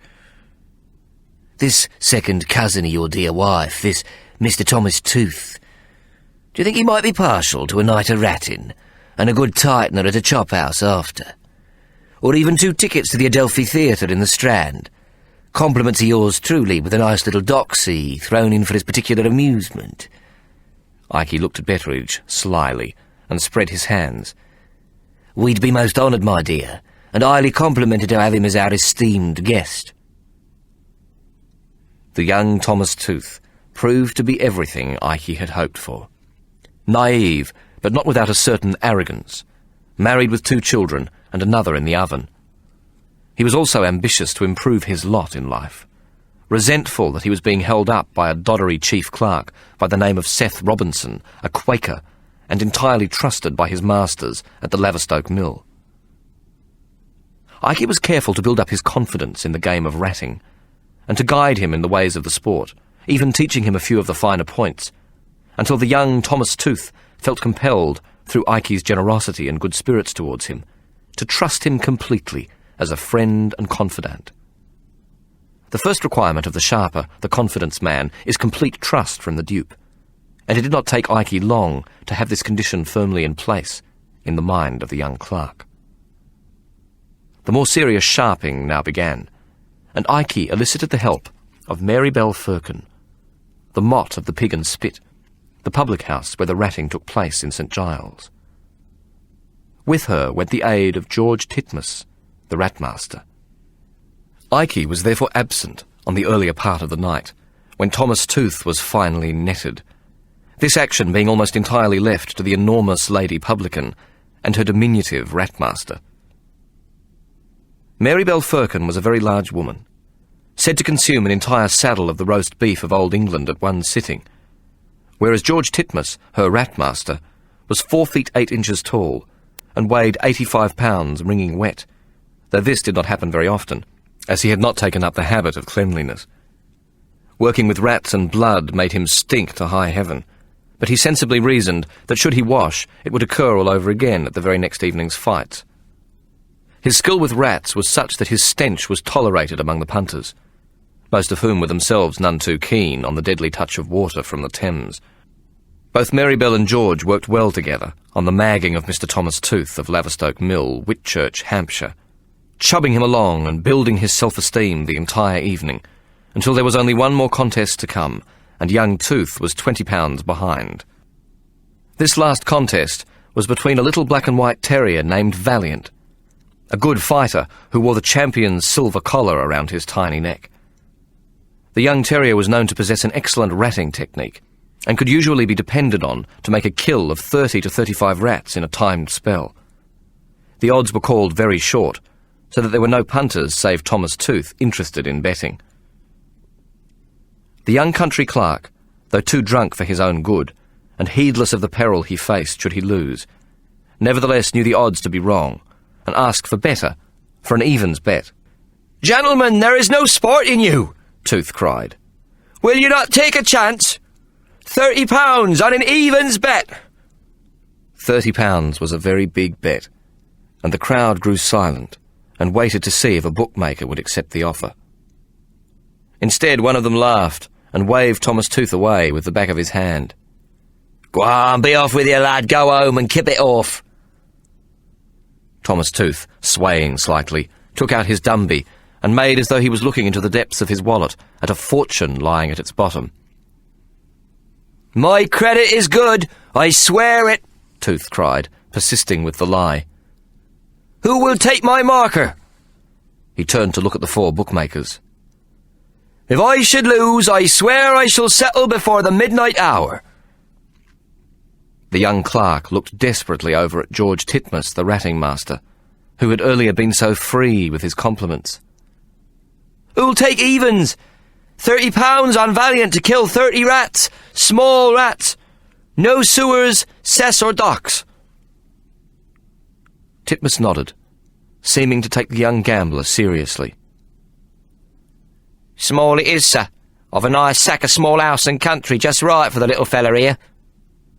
He glanced in the direction of the dog Valiant, held in his owner's arms. "Should do his 30 rodents easy enough. Strong little fella, known to be most game." The punters around the ring grew silent, looking towards the bookmakers to see what would happen next. Tooth had called for small rats, house and country, which was a fair enough call, as some sewer, cesspool and dockside rats were almost as large as the little terrier himself. The ratmaster had accepted. The contest was fair game. From the darkness of the stairway leading to the ratting room, and to the backs of most of the punters, a booming voice rang out. "Aye, I'll take it. I'll take your marker evens on 30 rodents killed. Settlement afore midnight, did you say?" "Ah, a sporting man at last," the young gambler cried, turning to face the darkened stairway. "Certainly, midnight. Payment you shall have precisely at the striking of the hour, my good sir." "Aye, may the devil himself help ye if you doesn't appear, laddie." There was a surprised gasp as the owner of the voice stepped out of the gloom into the room. The brutish broken face which moved into the light was well known to be Dan Figgins, ex-heavyweight boxing champion of Glasgow and London, now a bookmaker with a reputation for very rough and unfavourable handling should his clients fail to settle on time. Dan Figgins was not a regular at the ratting ring, being a horseman and well known even by the aristocracy at his betting box at Newmarket and Ladbroke Grove. Thomas Tooth, almost alone in the room, was unaware of this infamous pugilistic personage, and besides was now too desperate and too drunk to care. He scribbled his marker for £30 and handed it to Figgins. Whereupon the Ratmaster called for the rat boy to bring the rat sack, shouting, "Mixed smalls, country and house, bring out the rat sack." This was where the final phase of the sharping began. The rat boy, a tiny ragged lad of about 10 years old, his dirty face and mucoid nose not having felt the touch of soap for a year or more, had prepared a bag of 35 large sewer rats to earlier instructions. The Ratmaster, cupping his hands to his mouth, called again to the rat boy, "Ring in the rats and shake out the tails." The boy, dragging the rat bag, which was tied with twine about its neck, brought it over to the outside edge of the ring. He hopped nimbly over the 3-foot wall of the small circular enclosure, and the bag of rats was handed to him by Titmus. The boy dropped the sack in the ring and placed his boot onto the centre of the jumping sack, which immediately calmed the rats within. The boots he wore were greatly oversized and the property of the house, and were crusted with the dried blood of the night's previous bouts. "Slap, shake and pat a rat," George Titmus called. "Step up the gentleman what's making the touch. All's fair what finds no sneaks or squeaks." Thomas Tooth, being the only punter, stepped into the ring to do the honours. Puffed with drunken self-importance, he commenced to beat solidly at the boy's threadbare coat, slapping hard into his skinny ribs and pummelling his shoulders and thighs in such an enthusiastic manner as to cause the lad to wince at his careless blows. Finally he required the urchin to hold his arms downwards and away from his body, and first feeling down the length of each arm by squeezing tightly across the bicep and forearm along the greasy sleeve towards the boy's wrists, he then demanded that the lad shake both sleeves vigorously. This deployment was intended to remove any rats which might miraculously have escaped the previous rigorous inspection. Tooth, now finally satisfied, gave a nod to the Ratmaster, who pronounced on the punters, "All's clean what feels clean, nothing squeaked, nothing seen." He turned to the rat boy. "Sample the show, 3 in a row." The boy bent over, and taking up the bag at his feet, began to untie the twine. Though midway through this task, he appeared to have acquired an itchy nose. He held the top of the bag with his left hand and scratched his nose with the other, finally wiping the copious snot from under it into his open palm and appearing to wipe his hand on his matted and greasy hair. His hand disappeared completely beneath his very large cap, seemingly for this very purpose. His sniffing and scratching finally over, the rat boy returned his attention to opening the bag, and without as much as a glance inwards, plunged his arm into the bag of squeaking rats, and brought up the first show, a rat selected blind to show that the bag had been called correct, and selected as specified, small house and country. "1-0, he shouted, holding a small house rat up above his head, and then dropping it back into the ring at his feet, before plunging his arm back into the bag and withdrawing it again. 2-0. The second rat was almost identical in size to the first. Once again his arm entered the rat bag, which was now jumping and bumping around his boots. 3-0, the boy finally yelled, holding a third rat above his head. "All's fair what's shown fair. Ring the rats and free the tails," the Ratmaster shouted. Whereupon the boy upended the entire bag of rats into the ring, and they fell in a large tail-twisted and squirming clump. The rat boy commenced to sort them out, untying their tails and scattering them helter-skelter about the ring. Free to sniff and scratch while their eyes grew accustomed to the bright light, they seemed now to be quite calm.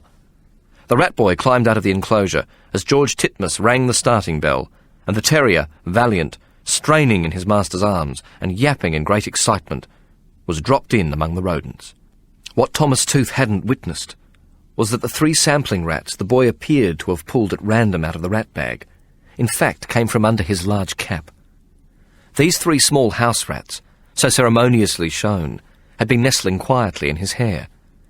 They had been trained to the smell of mucus on his hand, and upon it entering his cap, they had slipped down his coat sleeve, where he'd concealed a crust of bread, so that he now only had to put his hand inside the bag and let a rat drop down his sleeve into it, whereupon he would withdraw it again to show that the rats in the bag had been selected small.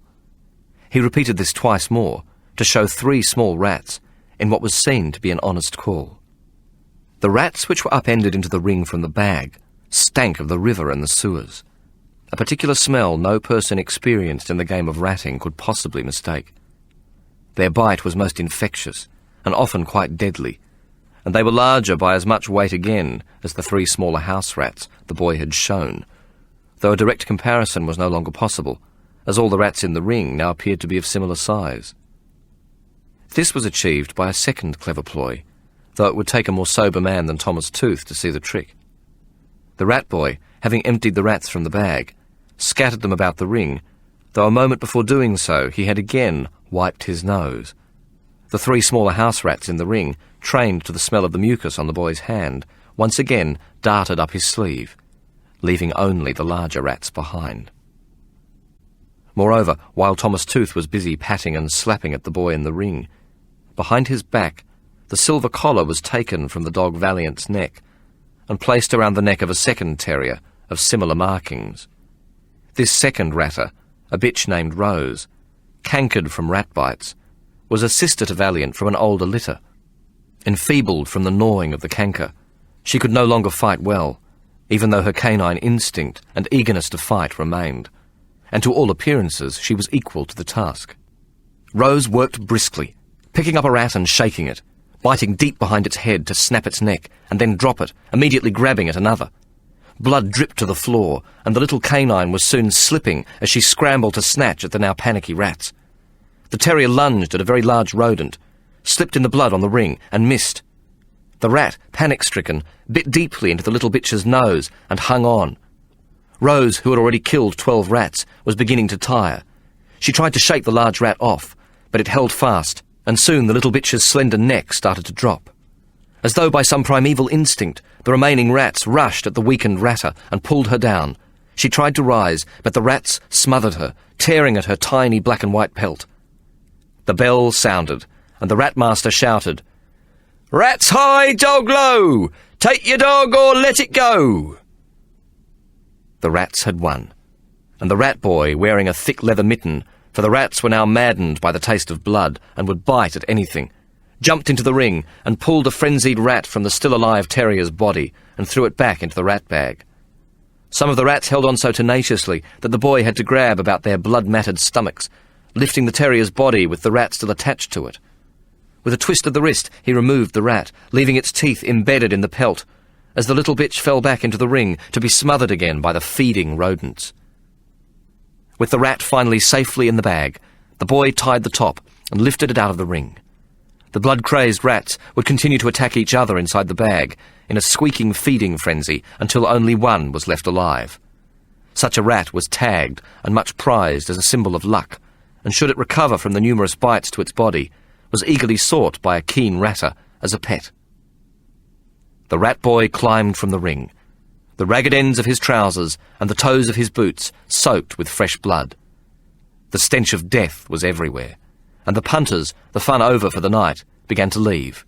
As was the custom, most of them repaired downstairs to Marybelle Firkin's public house, where the gin whores would be carousing and the fiddler would be playing a merry jig on a gypsy fiddle.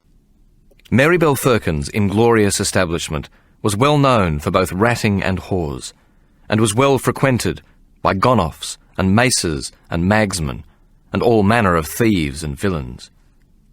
Towards the latter part of the evening, when the ratting was over, the Pig and Spit became a place of great merriment and fornication, with every dark corner as well as the skittle court behind the public house taken up with thrusting bodies and much loud groaning. Lust and loving was bought here for the price of 3 drams of gin. Hence the people in the surrounding rookery took much amusement by referring to both Marybelle Firkin and the Pig and Spit as merry hell fucking at the Pig and Shit. George Titmuss, the last to leave the ratting ring, turned the lamps down low. Rose, the little terrier, tried to rise, but slipped on the blood-stained floor. She tried again, and this time got shakily to her feet, whimpering and looking up with trusting eyes to see if she could find her master. But she lacked the strength to hold herself up, and collapsed back among the dead rats. She was dead before her owner sneaked back up the stairs to retrieve the silver collar about her neck. With the contest declared in favour of the rats, Thomas Tooth owed £30 to Dan Figgins to be paid by midnight. The fish was landed.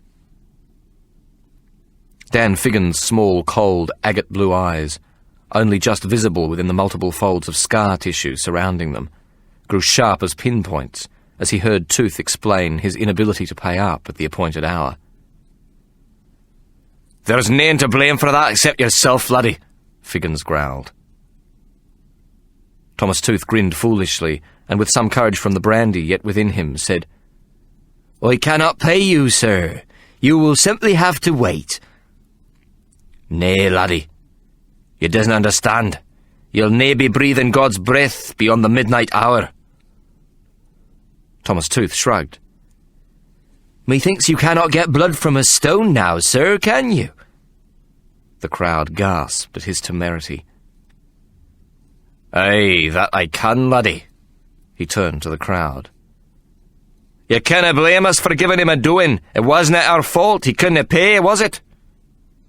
The drunken crowd murmured their approval, and someone shouted, "Drub him, Danny boy!" then added in a dismissive tone, "Cheeky bastard." "You shouldn't have said that, Mr. Tooth. I'm a patient mon, but there's gone a wee bit too far. I canna let you get away with it." Dan Figgins smashed his huge fist into the young clerk's face, breaking his nose in a gush of blood, and sending the hapless Tooth sprawling across the room. He knocked into a whore, who careened backwards screaming as she bumped against the far wall, and slid to the floor with the young gambler's bloody head imprisoned between her thighs. This created uproarious laughter from the crowd, who quickly gathered around the huge fighter, who was now standing with his fists balled above the young drunk.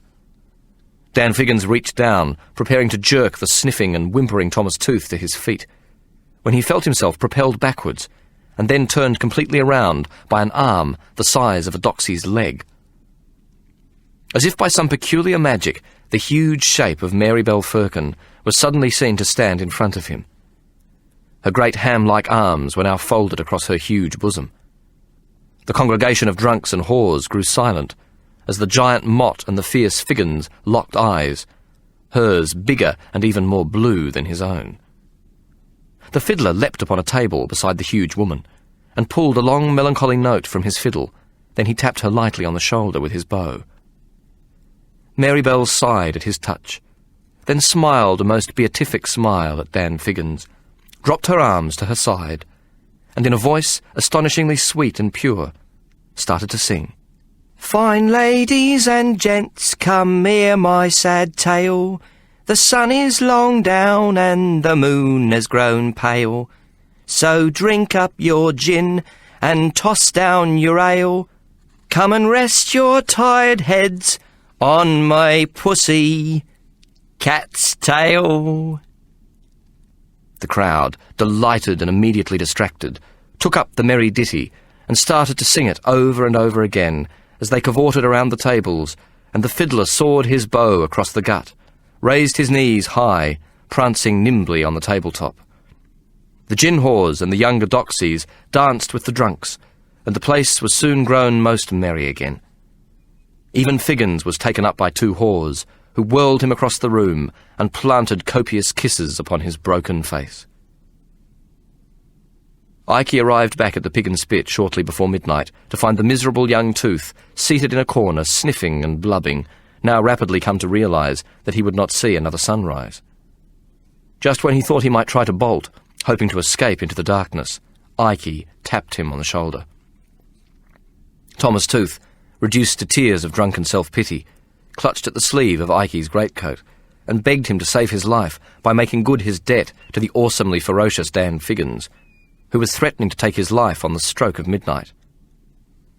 "Of course, my dear," Ikey spread his hands. "What are friends for? A friend in need is a friend indeed. Do not fret, all's well what ends well."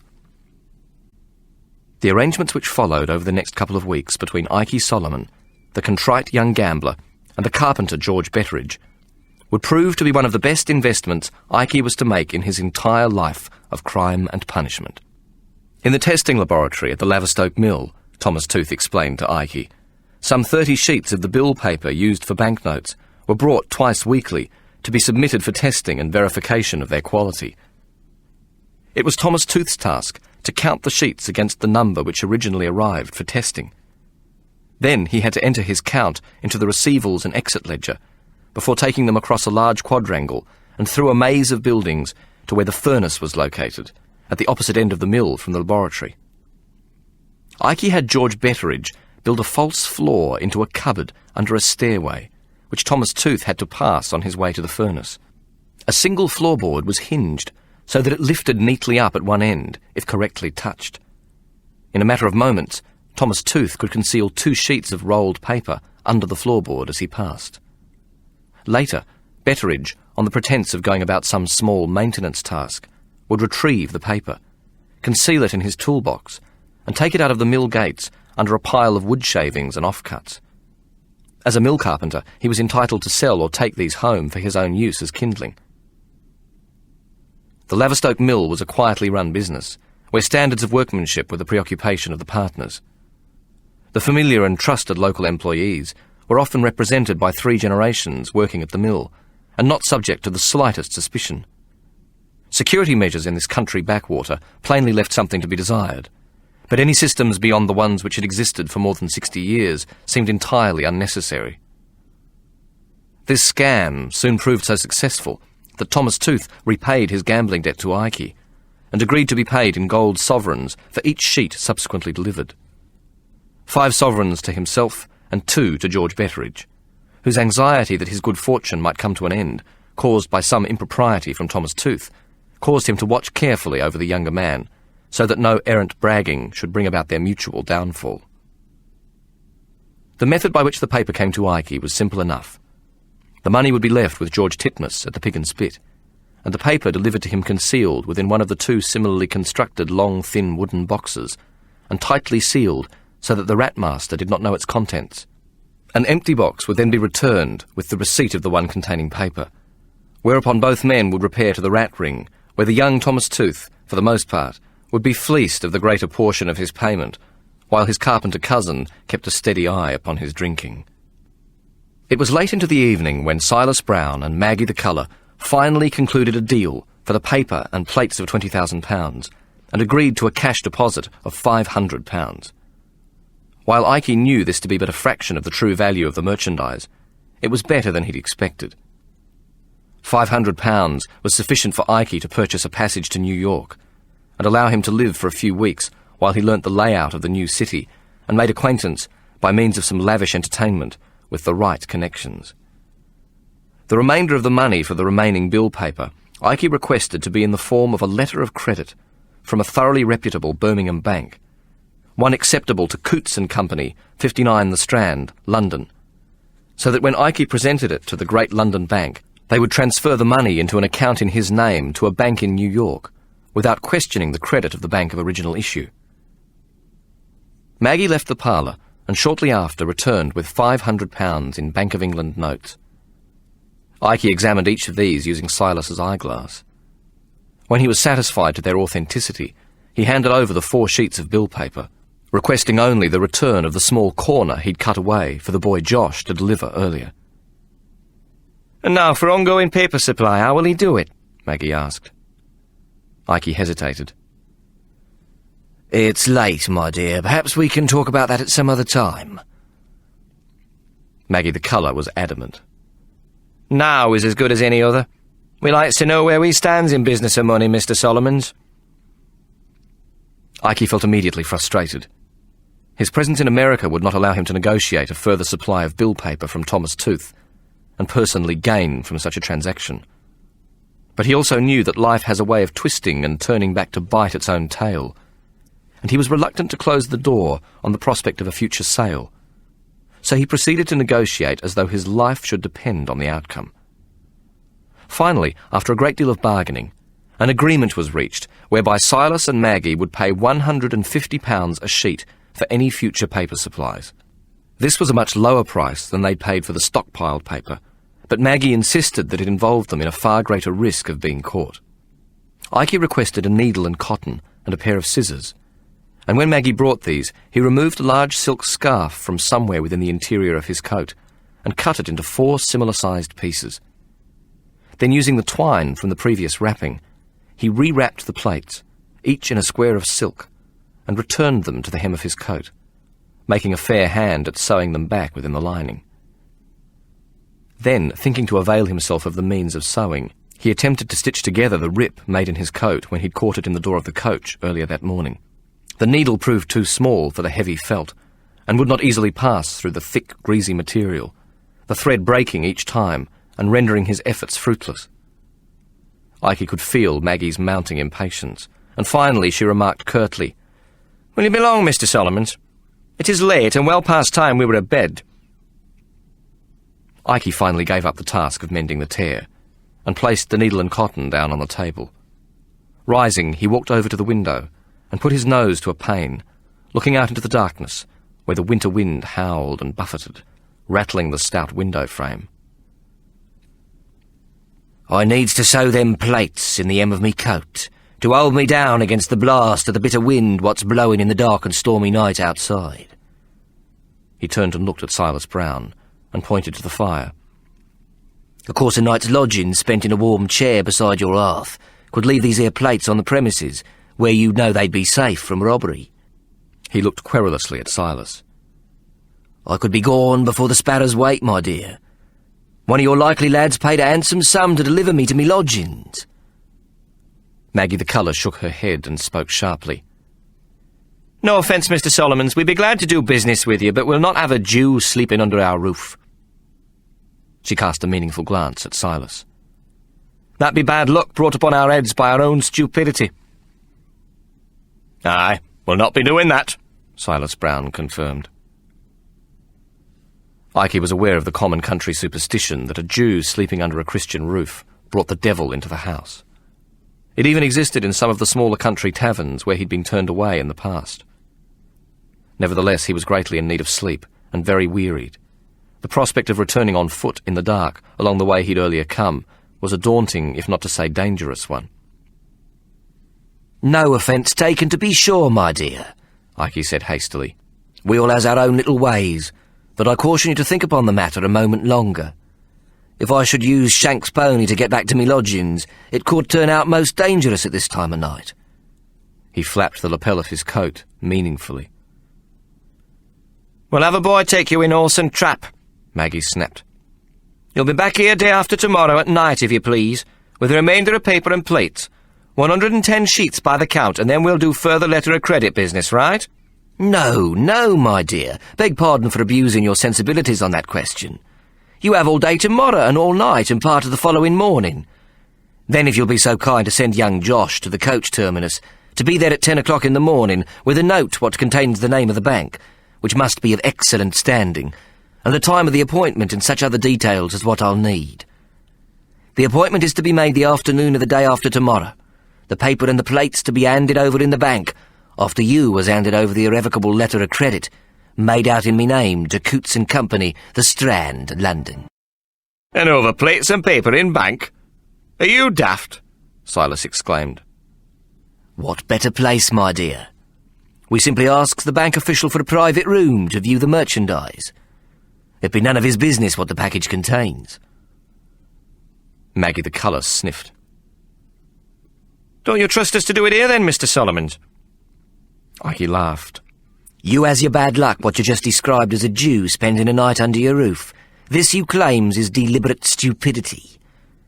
We also has a similar superstition, my dear.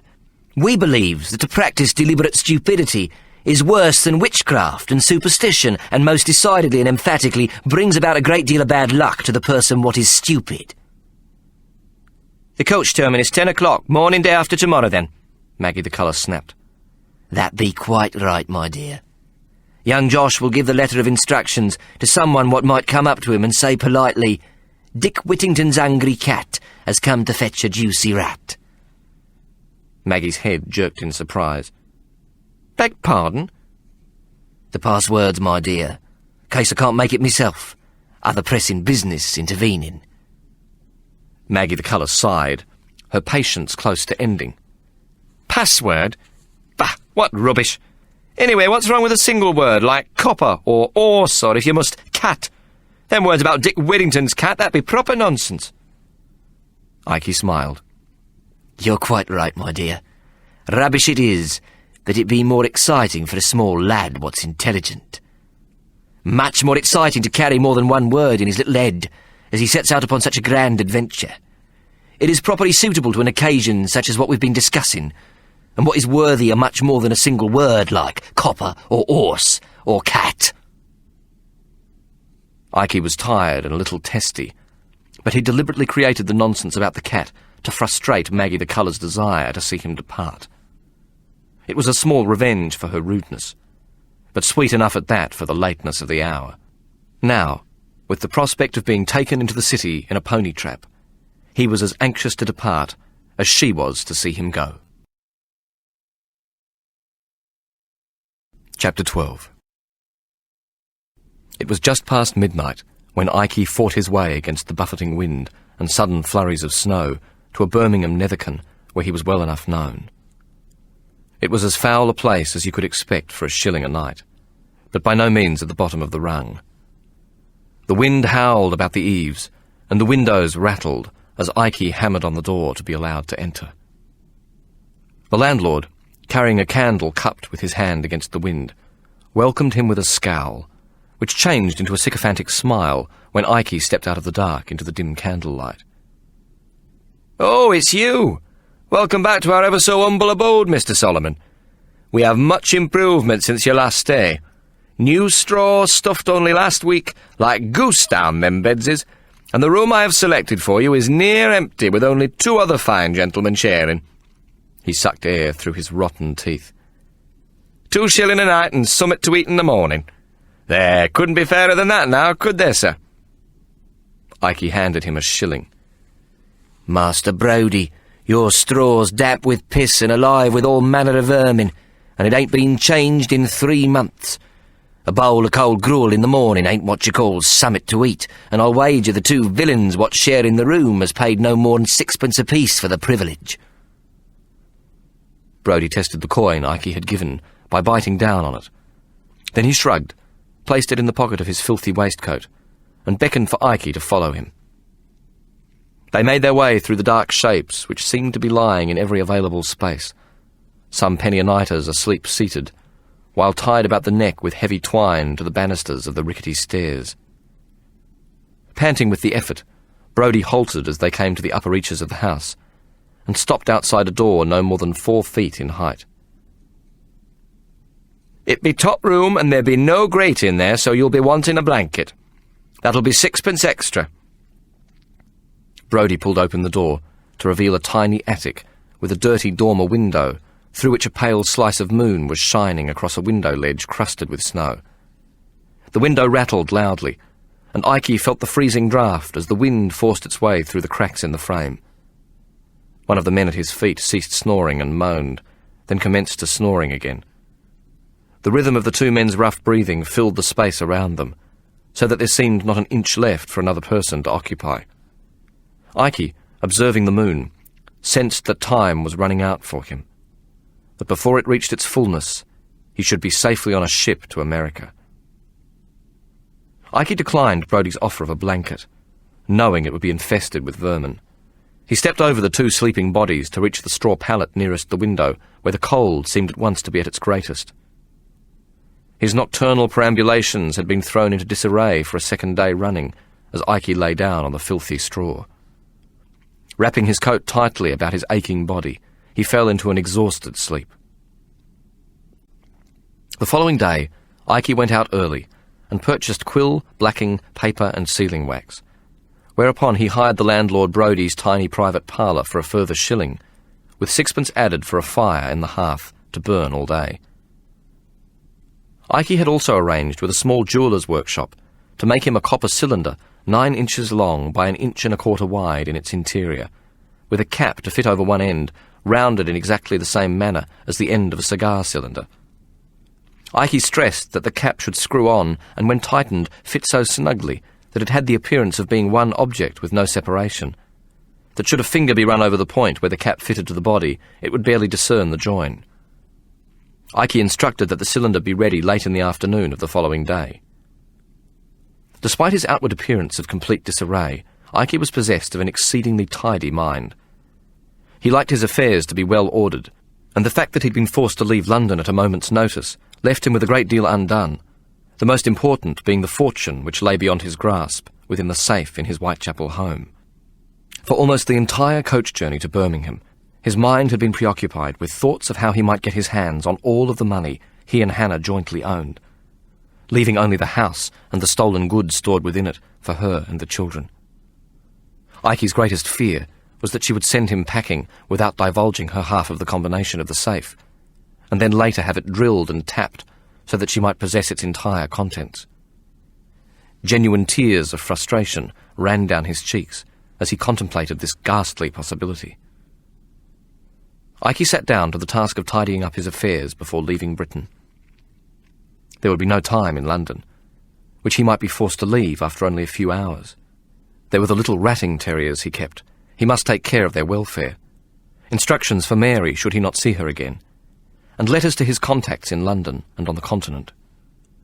On and on he worked, in his arachnoid hand, and it was quite late in the afternoon when Ike had finally completed these business matters. He placed the letters in his greatcoat and went looking for the landlord. Ike found him over the communal hearth, stirring a large cauldron of cabbage soup and carrying a steaming kettle in his free hand. "Ah, there you are," Ike exclaimed. "It might be most profitable for you to step into your own little parlour, if you please, Mr. Brodie." "What, right now? This very moment?" Brodie answered without looking up. "Can't now. This soup, what is blessed with herbs and spices and all manner of tasty ingredients, is about to come to the simmer. Then I must add a fine shank of veal and extra onions and potatoes to gift her with a most delicate degustation." Ike laughed. "All you've ever added to your cabbage soup is the water what's in that kettle. Come quickly, Mr. Brodie, or you may be the poorer to the tune of 5 shillings. Brodie almost dropped the kettle in his haste to place it back on the hob, and followed Ike into the parlour. "Master Brodie, can you repeat, 'Dick Whittington's angry cat has come to fetch a juicy rat'? Can you say that?" "Dick Whittington's angry cat come to fetch a Jewish rat," Brodie repeated, then looked bemused at Ike. "That's daft, that is. Rats is rats, ain't no Jewish rats. Leastways not in Brum, that I can assure you. Rats here is Christian or not at all." Ike corrected Brodie and repeated the phrase, making the landlord say it over several times, before asking him to go to the coach terminus the following morning at precisely 10 o'clock, to spend the password he'd just rehearsed on Josh, and to receive a note from the boy to be returned to him. Brodie scratched his head, bemused. "When I've done this, you'll give me 5 shillings? He was plainly waiting for some catch. "If you takes the most roundabout route home, and make sure you ain't followed, there'll be 2 shillings additional coming to you, Master Brodie." "You've found your man, have no fear of that. I can disappear in a single blinking and you wouldn't even know I was gone. Ain't no lad on God's earth could have the cunning to follow me," Brodie bragged. Ike left soon afterwards to visit an eating establishment in an adjoining rookery only slightly less notorious than the one in which he was staying. Here Ike had often done deals with thieves and villains, and the landlord welcomed his custom and willingly allowed him credit, his bills to be paid at the end of each visit. This time, though, as Ike greeted him, he seemed less sure, and asked if he might have some money on account, as the debt for food supplied to Ike's guest was mounting by the hour. The small room to which the landlord escorted him was almost completely occupied by the corpulence of Mary Bell Firkin, who sat at a table strewn with bones and crusts and empty dishes, as well as the half-eaten carcass of a yellow-skinned goose. She welcomed Ikey with a chop rimmed with a layer of shining white fat held in one hand and a roasted potato in the other. Ikey looked around anxiously and was most relieved to see the hamper occupying one corner of the room. Mary Bell pointed the chop directly at Ikey and spoke with her mouth crammed, a half-masticated potato dropping into her lap. "It was marvellous, eh, Ikey? If I say so myself, that performance on the coach were fit to be seen by the bleeding Prince of Bleeding Wales." She cackled loudly, more food tumbling from her mouth. "Better than any I performed on the stage in me whole career. What say you, lovey? Was it the best you seen?" Ikey smiled thinly. His hands expanded, trying to match her enthusiasm. "What can I say, Mary Bell? You was magnificent, my dear, the performance of a lifetime by a thespian of rare and astonishing talent." Mary Bell blushed at the compliment and swallowed, her mouth empty and her voice suddenly soft and low. "Oh, that's nice, Ikey. Here, have a pork chop. Do you the world. Skin and bone you is, there ain't nothing to you." Ikey winced and drew back.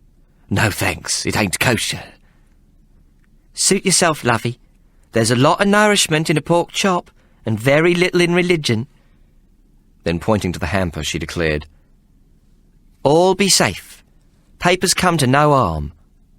Ikey nodded. "Thank you, my dear. I'm most obliged, most obligingly obliged." Ikey appeared to hesitate, then continued, "Mary Bell, I need a favour done, and in return I shall put you in the way of a nice little earner." "That's nice, lovey. What is it you want, then?" She pointed at his coat. "Sew up the tear in your coat? I ain't much of a dab hand at sewing, I warns you." Ikey grinned, though in a feeble way. "A bigger favour, my dear." Bringing your paper, that weren't favour enough? "Yes, my dear, and you shall be paid the £50 I promised you." And this favour, it's worth more than £50? "Much more, if you plays your cards right." It is only necessary briefly to describe the scene which took place in the bank, and the look of consternation on the faces of Silas and Maggie the Colour when Mary Bell Firkin arrived in Ikey's place. She carried a letter from Ikey, stipulating that she should act as his negotiating agent for the business at hand, and the letter further asked that the banker, Mr. David Daintree, sign the letter and return it to Mary Bell as proof that she had been present. The letter also required the signatures of Silas and Maggie Brown. Indeed, Ikey was wise to seek proof that the meeting had taken place, for the husband and wife team had conspired to rob him. They had concluded that he had no ongoing supply of paper, but only what he would bring to the bank. If they could rob him of the letter of credit and the money on his way back to London, or even at his place of residence in Birmingham, after all, he was not the sort who could go to the police. Then they would possess the plates and the paper without having paid for them. Mr. Daintree, impressed with the handling of so great a sum of money, conducted the proceedings with the utmost rectitude, carefully pointing to where Mary Bell should sign her name. When Mary Bell handed the hamper over to Silas and Maggie, he retired, as had been arranged, to a small inner chamber, while the two of them closely examined the hamper's contents. Maggie then took a sheet of paper from the banker's desk, and using his quill, filled nearly half a page in her neat handwriting. Then she dusted the paper and allowed it to dry, whereupon she handed it to Silas. He read it, smiled, nodded and returned it to her, whereupon she indicated that he called the bank officer to return. Neither Silas nor Maggie passed so much as a single word in Mary Bell's direction. Mary Bell sat patiently, thinking about Ikey's promise of a fortune, and trying to imagine how much nourishment it might buy. How many roast beef sides, fat geese, plump partridges, chops and pies, and every manner of sweet dish known to the human species. With the return of Mr. Daintree, the couple allowed that the credit note be duly signed in her presence by the bank officer. But before handing it to Mary Bell, Maggie placed the page of writing on the desk in front of her. "This be the document we wish to have Mrs. Firkin sign before we hands over letter of credit," she said bluntly. her eyes challenging the banker.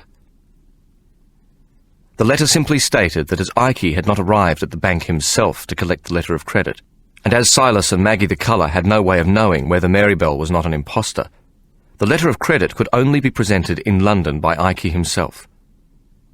If the Coutts and Company Bank in London did not inform Mr. David Daintree of the Birmingham City and County Bank that Mr. Ike Solomon had himself presented the letter of credit within 1 week of the date which appeared on it, then the money should be returned to Silas and Maggie Brown, and the goods returned.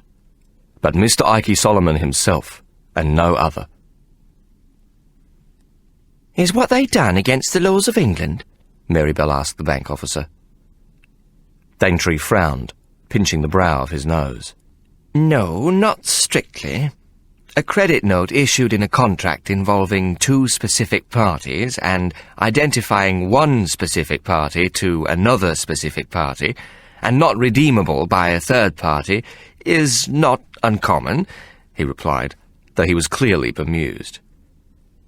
Marybelle shrugged. The implications were not lost on her. The husband and wife team would attempt to rob Ike of the letter before he arrived back in London. She well recalled the look of consternation on their faces when she'd entered the banker's personal chambers. Any plans to retrieve the money and letter of credit, or to harm Ike, would be based on someone identifying him as he came out of the bank. She, on the other hand, was unknown to any potential robbers. Marybelle was a brave and tough woman, not accustomed to being threatened, and she set great trust in Ike's cunning, so she comforted herself with the thought, "Since when is two clumsy bloody country bumpkins a match for two London Jews? Fuck their goyim eyes." "Where does I sign?" Marybelle asked, smiling. "Really, Mrs. Firkin, I should caution you. This may not be in Mr. Solomon's interest," the banker exclaimed. Maggie the Colour jumped from her chair and accosted the man from the bank. "Really, sir, we don't know who this woman be. We've never laid eyes on her before today. We have no specimen of Mr. Solomon's signature, not the least identification. Maybe the letter what introduced her is a trick. Maybe she stole the merchandise what we just paid for. We'd be playing daft if we took chance with letter of credit." Maggie the Colour's brittle tone suddenly softened, and she smiled. "You see, sir, Mr. Solomons is much respected by me husband and me. If this woman is an impostor and has done him wrong, then at great personal expense to ourselves, we have protected his interests with the letter what I just wrote. What about the small scrap of paper what was in your letter? Ike said it were his affidavit what made everything kosher." "Paper?" Maggie held up Ike's letter. "This be no proof he wrote it. It could be plain and simple forgery." "Not that. The small piece of paper what was a triangle shape come with that." Maggie the Colour looked at Mr. Daintree, and then at Silas, her expression plainly bemused. She shook her head slowly. "Paper? What was triangle shape? That'd be plain daft for letter writing. Small piece, you say, triangle shape?" she repeated, and held up Ike's letter again. "This be the only paper Mr. Solomon sent, and it be rectangle, not triangle, and not small neither. I doesn't know what you can possibly mean, Mrs. Firkin." Mary sighed, her huge bosoms quivering. "Oh, give us the quill, then. You're a right pair of villains, you two." She reached out for the paper, which now lay on the desk in front of the banker. "Be so kind as to show us the exact place where I puts me Morley, Mr. Daintree, sir." Then she looked up and asked, "Is the address of her and her husband on this here letter?" Mr. Daintree glanced at the letter and pointed to the left-hand corner. "It's right there where it should be," he confirmed. "Will you read it out loud, lovey? We don't want them two doing a runner if they's up to some monkey trick." The banker, somewhat bemused, read the address out aloud. Marybelle looked at Silas and Maggie Brown. "I'll remember that, I will. Make no mistake." Whereupon, her pink tongue protruding from the corner of her mouth, she tediously applied her signature to the letter. "There you are, missus," she said at last, and then cast a second malevolent glance at the husband and wife. "Be that good faith enough for the likes of you lot?" Maggie the Colour sniffed, and gave the letter to the banker to apply his signature, and thereafter she made Silas do the same. Marybelle recognised in him the same tedious effort in signing his name, and concluded that he too had difficulty with writing. Marybelle then addressed the banker. "Now, if you please, sir, I request the pleasure of the monikers of them two on the letter what Mr. Solomon gave me, what states my position as negotiator on his behalf." Daintree attempted to conceal his grin. "Of course, Mrs. Firkin. It is completely in order for you to do so." He picked up the letter from where it lay on the desk and handed it to Maggie the Colour, who read it with her lips pursed and an altogether sour expression upon her face. She said finally, and took the quill up again, signing the letter, as did Silas and Daintree, who blotted it carefully before handing it back to Marybelle. Maggie the Colour then asked the banker if he would be so good as to have a clerk make 2 fair copies of the letter she had written, this to be on bank stationery. When these arrived back, she read both carefully. They were duly signed again by all 4 people present, and the original given to the banker for safekeeping. A fair copy was handed to both Marybelle and the Browns. With this seemingly watertight agreement in their possession, Maggie and her husband could now set about the task of preventing Ikey from ever presenting their letter of credit. The total cost to them of the paper and plates would be £500, though if they could apprehend him soon enough, the larger part of this too might be recovered. Marybelle Firkin was helped to her feet by a triumphant Silas Brown and a smiling Maggie the Colour. A concerned David Daintree placed the letter of agreement, Ikey's returned letter, and the letter of credit in a heavy linen envelope, sealed it, and pressed the bank's insignia into the hot wax. Then he rose and took Marybelle by the arm and guided her to the doorway. Marybelle paused at the door and turned to face the smug-looking couple. She smiled sweetly.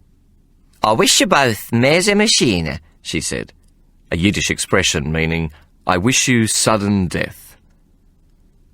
Mr. Daintree handed Marybelle the envelope, first cautioning Maggie the Colour and Silas Brown to remain seated in his chambers until he returned. Then he walked Marybelle across the marble foyer of the bank chambers to the front door. 10 minutes, it says in the letter.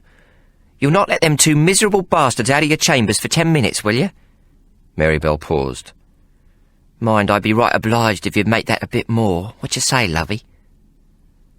Mr. David Daintree, member of the board of Birmingham City and County Bank, smiled. My pleasure, Mrs. Firkin. 15 minutes at the least, what? He turned and instructed the guard at the door to see Marybelle safely to her carriage, where 2 footmen with red rosettes on their top hats waited to work her enormous frame through the carriage door and safely into the interior. Before pulling away, the coachman reported quietly to Marybelle that 4 horsemen of rough looks and a young lad of about 10 were waiting under a group of elm trees not 50 feet from the bank, and that he'd taken the trouble to make a casual inquiry to the doorman, who'd indicated that they'd arrived shortly after 2 in the afternoon. Watch to see if they follow us, Marybelle instructed. After an hour, the coachman stopped at a village inn, and Marybelle was helped from the carriage into the hostelry, and taken immediately to a small room which contained only a table and 2 chairs. The room was fuggy with the steam of dishes covering the table. The landlord bid Marybelle bon appetit, and bowing, backed out of the door, locking it behind him. A few minutes later, she heard the rattle of a key again, and Ikey stepped into the room and locked the door behind him. Lovely grub. I got to hand it to you, Ikey. You knows a good nosh house when you sees one. Marybelle pointed to the envelope, which sat on the only corner of the table not covered in dishes. There you are, lovey. Signed, sealed and delivered by yours truly. Ikey snatched at the envelope and tore it open. You wasn't followed, was you, my dear? Marybelle's mouth was already full with a bite from a large chicken pie, and she shook her head, unable to answer. Ikey waited until she could speak. Nobody followed us, but in the bank there was complications. She pointed to the envelope in Ikey's hand. Inside is a letter what I didn't know what to do about, so I signed. Marybelle looked concerned. I only hopes I done right.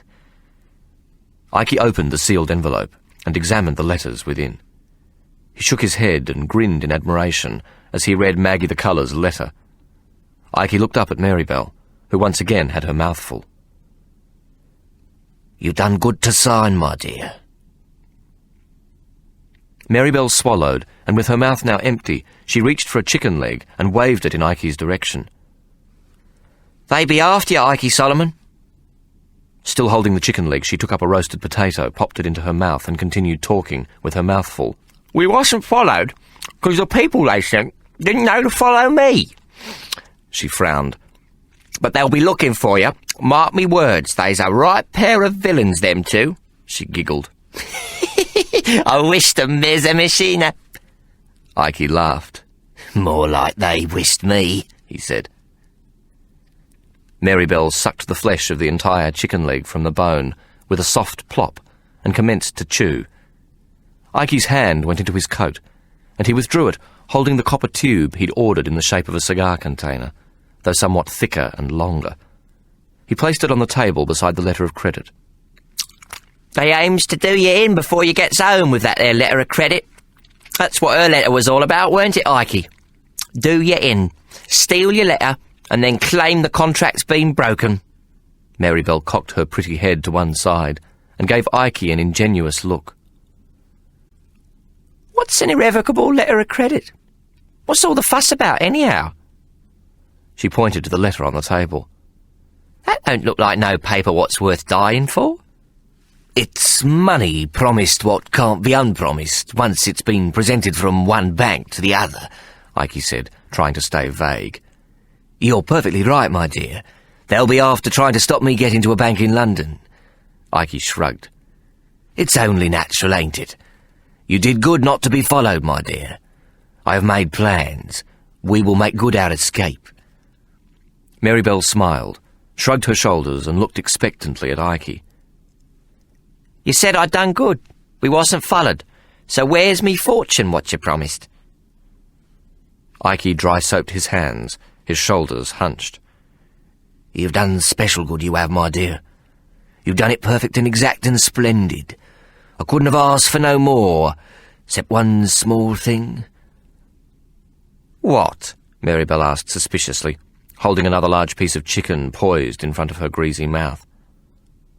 Ike reached across the small table, picked up the copper cylinder, and unscrewed the smoothly fitting top.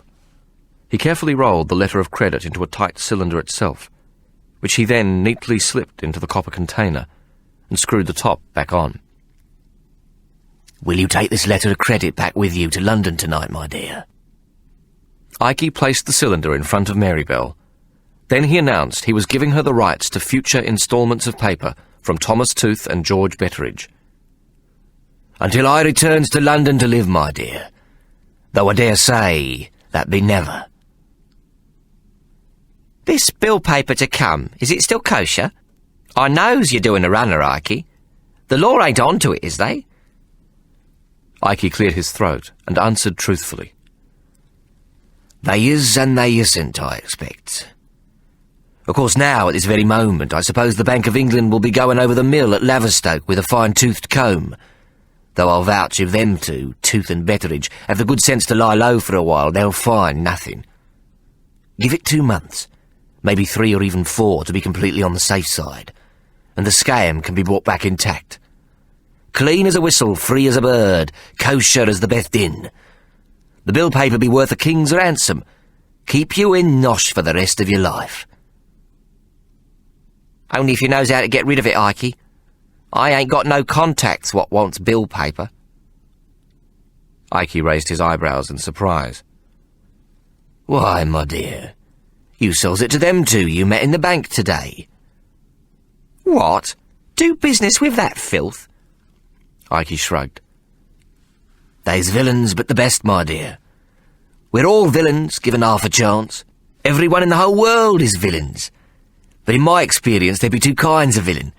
Them what's got a bit of class, and them what ain't." Ike's dark eyes shone. "That letter Maggie wrote today, that be most excellent. That be top-notch thinking, naturally nasty noggining, my dear." Ike spread his hands wide. That's a rare combination, what you doesn't find too often in the business of villainy. Brains and the stomach to act. He paused, scratching the tip of his nose. You take my word for it. They be your natural customers, my dear. All you does is wait a year, then come down here with the bill paper what you was accumulated, starting again in 4 months. Ikey leant back. You'll make thousands, my dear, thousands and thousands. Your table will be the envy of dukes and duchesses. The king himself, I dare say, will come to hear of your fine banquets. Marybelle picked up the cylinder and waved it at Ikey. And what if some villain they send catches me with this on me way to London? She drew the cylinder across her throat. That's what happens. They won't find it, will they? Ikey said, puckering his lips. He pointed to the cylinder. It be made to be put in a place what a man hasn't got and a lady has. A place where your average villain ain't likely to go poking about without your express permission, if you knows what I mean, my dear. Marybelle's pretty blue eyes grew large, and then shone with delighted surprise. She gave a little squeal, running her fat, greasy fingers along the cylinder's smooth surface. Oh, Jesus, Ikey! You bleedin' thinks of everything. In between her laughter, she managed to gasp. He thinks it will be a tight fit. But with all the bumping of the coach to London, I dare say it will bring a lady of me proportions. Oh, goodness lummy, oh, a good deal of pleasure on the journey home. Chapter 13. Ikey returned to London 3 days after he had left Marybelle Firkin at the inn with a pork pie stuck in her gob and his precious cylinder safely tucked away elsewhere on her large person. Waiting in the back room of a chop house in Houndsditch until well after dark, when a light snowstorm, churned with frequent wind flurries, began to fall, and which he judged would further conceal his passage, Ikey slipped into the rookery of St. Giles, and soon thereafter let himself into the seemingly abandoned building which housed the Methodist Academy of Light Fingers. Creeping up the rickety staircase, he appeared suddenly and to the utmost surprise of 6 boys, who were playing a game of cribbage by the light of a solitary candle. Huddled beside the hearth directly behind them were as many boys again, wrapped in rags and old blankets against the bitter cold. Now, how many times has I told you? Keep a sharp eye, Ikey admonished. The lad what's supposed to be watching out is asleep on the landing, lushed out and smelling a gin. Ikey sucked at his teeth and wagged a mittened finger at the urchins seated cross-legged around a box. Gentlemen, gentlemen, cribbage in this kind of light ain't no good for the senses. You'll lose your touch. The light of a candle dulls the mind and makes it too easy to palm a card or deal a crooked hand. Brightness be what's called for, where everything can be seen, clear as daylight, open and negotiable as a whore's cunny. The boys laughed loudly at this last remark, but Ikey held up his hand for silence. A card sharp to be warranted any good must make his play the best of conditions. We'll have no second-rate broadsmen spreading the flats in darkness in my school of learning. A trade ain't worth having if you're not the best there is at it. His young pupils crowded about him. There's people what's looking for you, Ikey. Is you in lavender, then? A young tooler named Sweet-Faced Mulligan inquired. Perhaps I is and perhaps I ain't. It all depends on who is looking and whether it be opportunity knocking or disadvantage breaking down the door. It's Bow Street. Some say it be city police. All about Petticoat Lane, they is. Anyone seen you, they asks. Rewards is offered. Never seen so much law about as we lads. What you do, Ikey? Murder, was it? There's talk of forgery, millions of pounds. There be a poster of your gob pasted everywhere. We's proud to know you, Ikey. All this and more they chorused, crowding around Ikey, the smaller ones hopping up and down and jumping on the backs of the larger boys to get a closer look in the semi-darkened room. And Mistress Hannah, a boy they called Onion, whose birth name was Pickles, shouted. She been looking for you and all. Ikey shrugged his shoulders. It's true, my dears. The constabulary has a sharp eye peeled for me.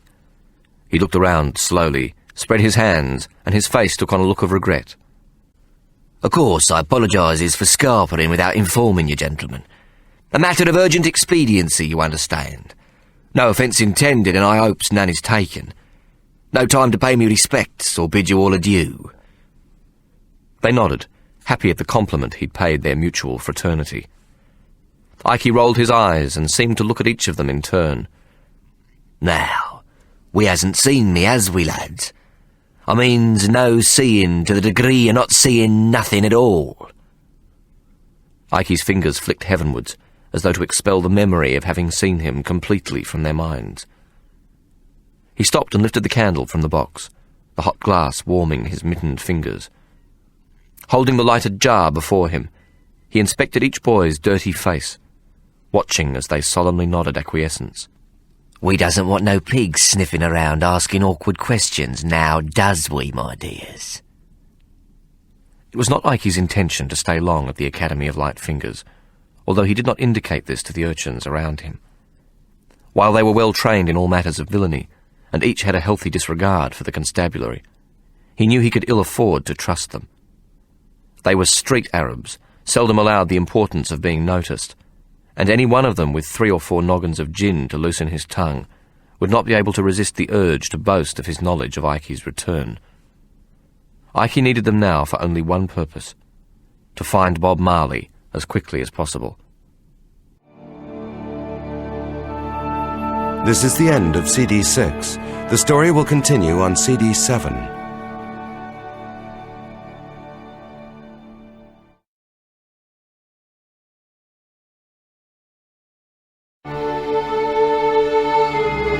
CD 7.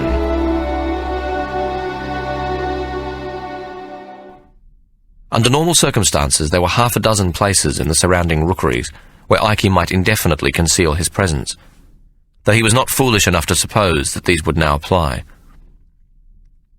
As a Jew in trouble with the law, he was fair prey for all but his own kind. Even though his standing as the prince of fencers was considerable, they would come snarling in for the kill, the promise of a large reward sufficient to overcome their normal tendency to remain stumm. Ike was aware the criminal code of honour was a fragile thing, and would always buckle with the opportunity for a quick profit or a favour returned. He knew this as a certainty, for he was himself no different. With the promise of a good tightener washed down with a pint of best beer at the nearby chop house, and with the further inducement of a shilling for all and a gold sovereign for the boy who turned out to be the fortunate finder, Ike sent his young associates off into the winter streets. He directed them to the Haymarket at the popular West End to find and bring Bob Marley back to him. When you finds him, ask for his ear, very quiet, mind. Say that Ike Solomon requests the pleasure of his company. It was not an hour later when Ike, drowsing at the hearth, was awakened in a great start by a small urchin named Sparrowfart, a tiny lad of 10 with an open, angelic face, which, together with his size, gave him the appearance of being much younger. He showed all the makings of becoming an expert tooler, with fingers light and sticky as cobwebs, and the fearless disposition of the young. I brung him, Ikey. I found Mr. Marley. Can I have the solve what's mine? Sparrowfart stuck out his dirty hand and grinned. Much obliged, I'm sure. Where? Ike cried, shocked at the sudden awakening and alarmed that he hadn't heard the boy ascend the stairs, though the howl of the winter wind and the natural creaking and groaning of the ancient building would have masked Sparrow's light footfall. He won't come up them stairs, Sparrow grinned. Too dangerous, he reckons. Ike, by now fully recovered of his senses, removed a gold sovereign from the interior of his coat and held it out to the youngster, pulling it out of reach as the urchin snatched at it. Ike shook his head. Tut, tut. First principle of business, Master Sparrowfart. Seeing is believing. Always inspect the merchandise before you pays for it, my dear. Bending to retrieve the candle, he rose from where he was seated on the cribbage box and proceeded carefully down the stairs. Bob Marley was waiting in the darkness of the tiny downstairs hallway, which was now clearly lit by the light of Ike's candle. He wore a heavy dark coat which fell almost to his ankles, with a pair of stout boots protruding from trousers of rough corduroy. A tartan scarf was wrapped about his face, so that only his eyes showed between the scarf and the rim of his battered top hat. He removed the scarf at Ikey's approach and stuffed it into the pocket of his coat. This form of attire was unusual for Marley, who liked to be seen about the town as a proper swell, dressed in the latest fashion.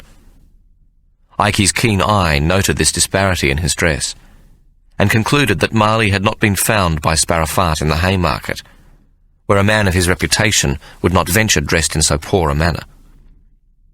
Ikey turned to look sternly at Sparrowfart. "We went off to spend our shilling on a tightener and a noggin of gin then, did we? We went local and not to the Haymarket, did we? We didn't do no looking at all." Ikey glanced at Bob Marley and winked. "Me thinks we chanced upon Mr. Marley here by sheer luck and great good fortune, and because we has a greedy guts." The boy shuffled, looking down at his feet. "I found him, didn't I? I done good." He moved up to Ikey and began to clutch imploringly at his coat. "It were a fair find and all," he whimpered into the folds of Ikey's greasy coat. Ikey clucked, wrapping his free arm around the boy's shoulders. "We all needs a bit of luck, my dear. God knows yours truly could use a speck of good fortune right now." He pushed the young lad gently away, and his hand went into his coat, and a moment later appeared with half a sovereign held between forefinger and thumb. "I'll tell you what I'll do. We'll keep half a solve back on account of how you disobeyed instructions, and I'll give you half a solve for delivering the goods. Punishment and reward both at the same time. Now, what could be fairer than that, my dear?" The small boy looked doubtful. "It ain't fair. I done what you asked. You said a solve for him what found him." He moved close to Ikey, plucking at his coat. "It ain't fair. I done what you asked. I found him." This time Ikey pushed him away roughly, but the boy grabbed onto the coat, and Ikey smacked him across the ear. "Disobedience! Discipline! Half a solve, and you're lucky to be keeping it, boy." Marley's hand shot out and snatched the coin from Ikey's fingers. "Half a mo, Ikey. One solve was promised the lad, one solve must be given." "Lessons? Boys must learn lessons. Obedience, discipline," Ikey whinged. Marley laughed. "Promises. Boys must have promises kept." He tossed the half-sovereign into the air and caught it. "This'll pay for the inconvenience of crossing the lane," he said, pocketing the coin. "You owe the brat a solve, so pay up, Ikey Solomon." Ikey's eyes widened in surprise. "You was in the Hare and Hounds?" he exclaimed, naming the flash house across the lane. Marley nodded. "You was due back about now. You couldn't have gone to too many places what wouldn't have shocked you. This were one," he explained simply, giving Ikey a slow smile. "How may I be of service to you?" Ikey turned to Sparrowfart and handed him a sovereign. "Hang about and you might learn something, me boy. See what we just seen demonstrated?" He turned and gave Bob Marley an oily smile, returned his gaze to the small boy, and stooping low, he pushed the candle close to his dirty little face. "See? Discipline." He tapped the side of his forehead with his forefinger. "Use of the noggin, thinking. That's training, my dear, that's discipline. That be what makes a great tooler into a swell mobsman, an aristocrat of the art of picking pockets." Ikey straightened up, satisfied that he'd recovered his dignity by making his original point, and at the same time had sufficiently softened Bob Marley with his flattery. Patting Sparrowfart on the head, he said, "You has just had the benefit of the wisdom of Solomon, my dear." Sparrowfart looked up and pointed to Bob Marley, and then to Ikey. "Oh, yeah?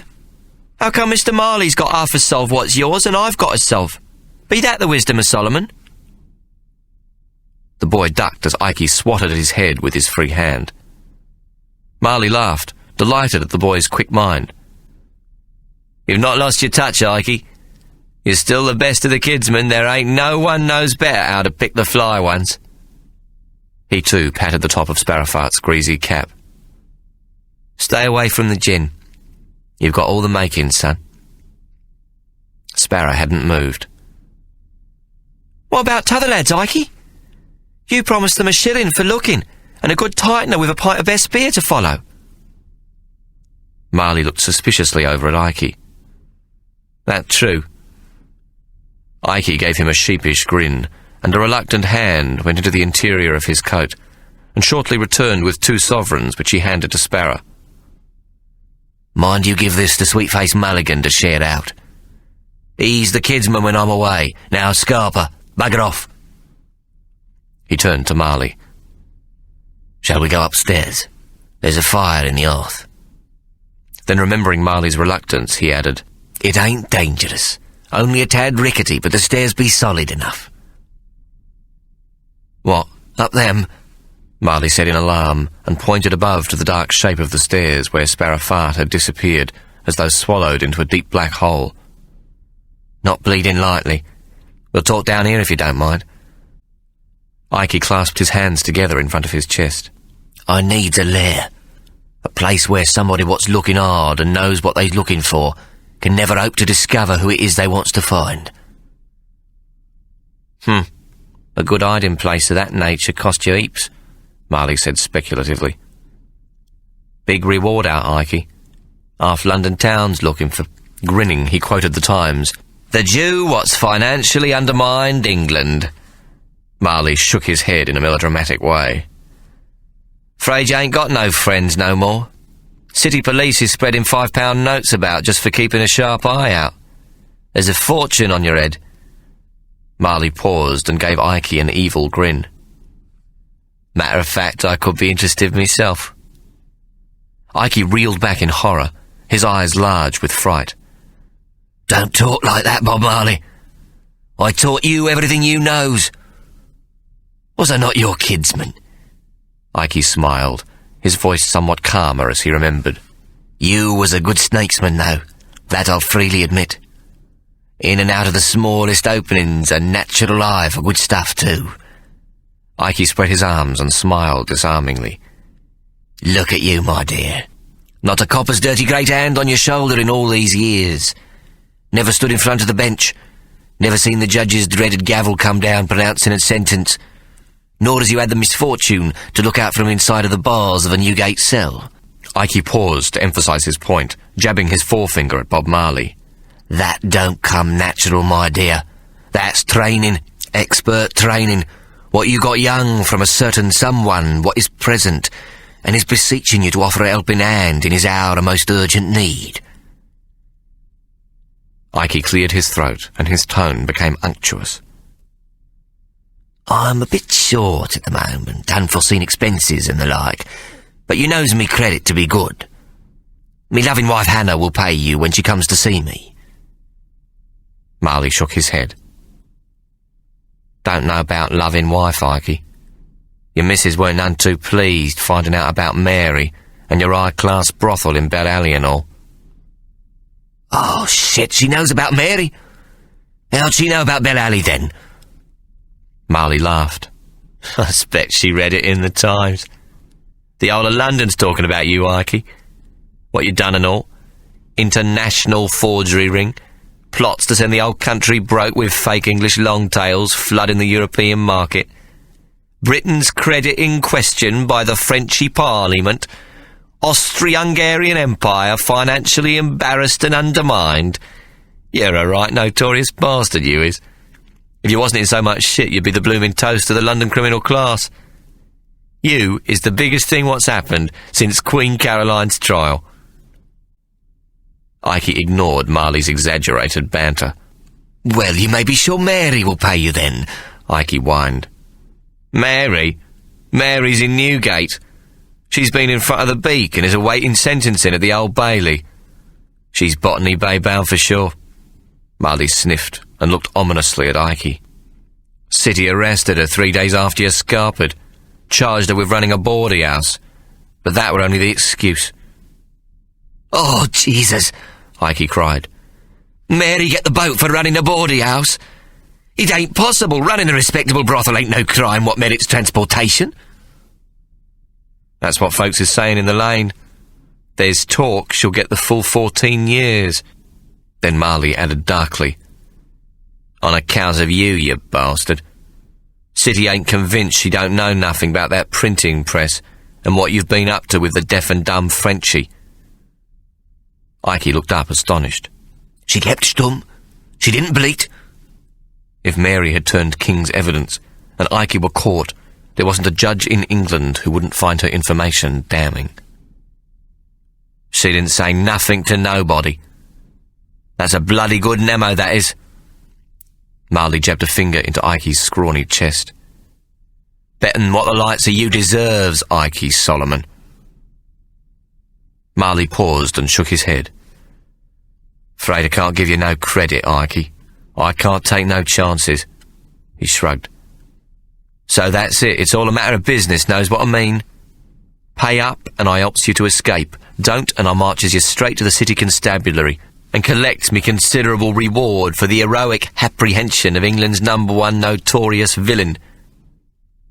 Ikey examined the tops of his mittened hands, shook his head slowly, then looked up at Bob Marley accusingly. You got a bet each way, is that it? In a broken whisper, he added, Shame on you, Bob Marley. Bob Marley shrugged. Afraid so, me old matey. Business is business. He paused, grinning. Now, who was it taught me that? How much? 20 sovs down. 20 sovs! Ikey wailed. That be pure daylight robbery. Marley, not bothering to reply, shrugged and held out his hand. 15? 15 sovs. Marley shook his head slowly.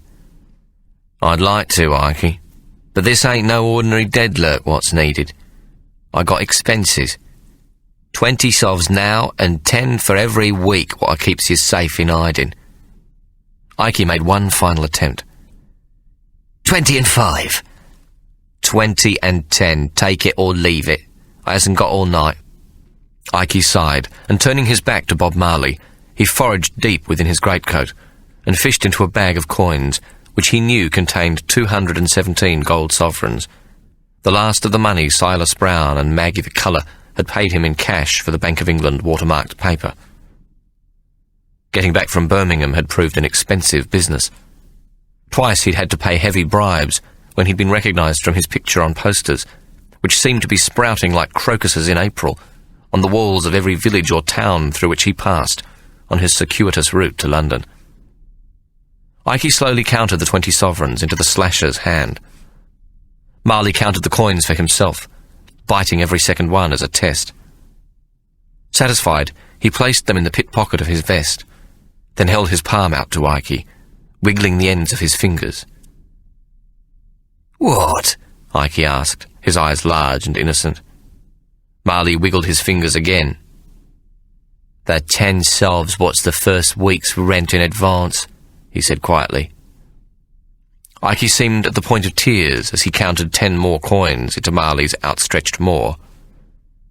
Cheers, Ikey, Marley said, acknowledging the payment, then added, I got a nice little place, a deadlock on Jacob's Island, what is perfect for the purpose of being in lavender. Lots of bolt holes. Mind, hiding a man of your extreme notoriety, what everyone's looking for, ain't easy and is very dangerous to me own safety. Bob Marley, now all business, placed his hands on his hips and looked quizzically at Ikey. You'll not be going out with me dressed like that. Ain't a magistrate's runner or nark in London wouldn't recognise you in an instant in that matter. Buggered if I know how you got this far. You stick out like a blooming oar at a christening, you does. Ikey opened his arms wide, palms outwards, and looked down at his chest in surprise. He had always assumed himself totally disguised in his long coat, with his wide-brimmed hat pulled low over his forehead. I'm as invisible as the very night itself, my dear, he said, clearly bemused at Bob Marley's uncharitable remark. Quite right, invisible as the bleeding harvest moon on Chatham Common. Bob Marley pointed at Ikey's coat. Take yourn off and put mine on. Then removing his battered top hat, he retrieved a cloth cap from within it and placed this upon his own head. Removing Ikey's hat, he dropped it gingerly to the floor, replacing it with the top hat, which he set firmly onto Ikey's head, giving its crown a solid thump. The brim immediately dropped over Ikey's eyes, and kept sliding until it stopped, trapped halfway down Ikey's nose.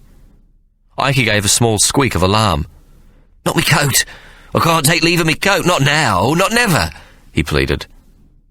"Christ, Ikey, I'll wear it. You won't lose it," Marley said impatiently. "You can have it again when we gets to the aisle."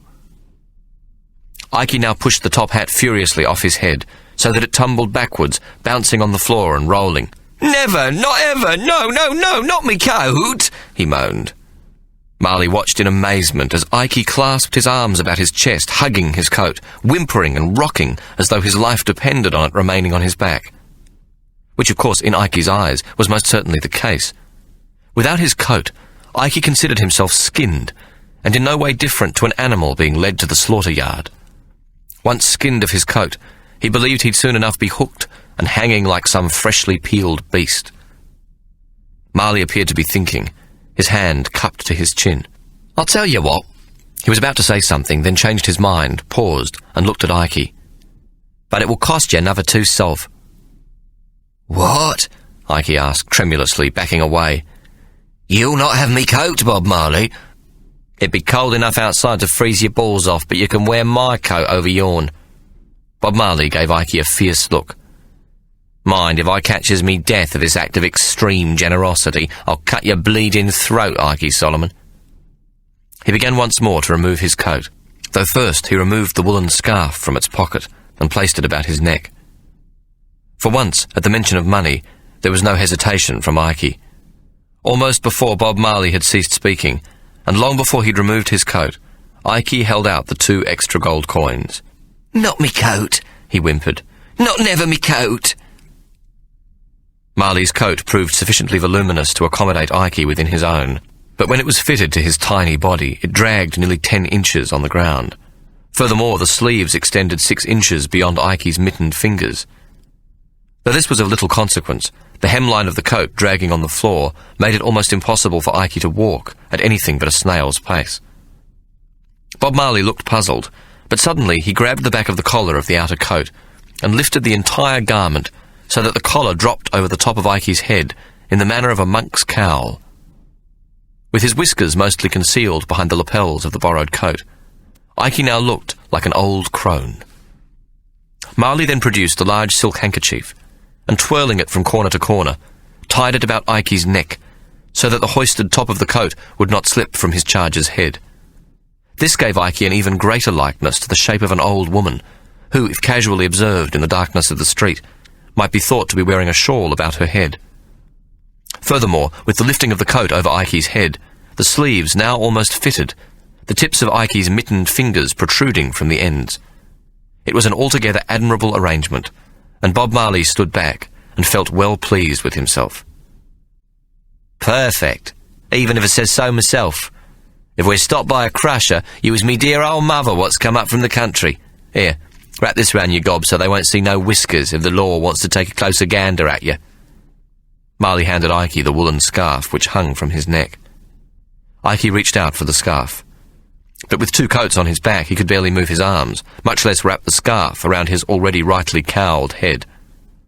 Bob Marley grabbed the scarf and wound it around the bottom half of Ikey's face, so that all that showed were the bright points of Ikey's bloodshot eyes.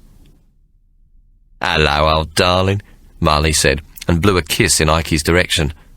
His expression became suddenly impatient. "Come on then, let's scarper. I'm ready so chilled me arsehole thinks it's sucking on a lemon." "What about me hat? You've left me hat!"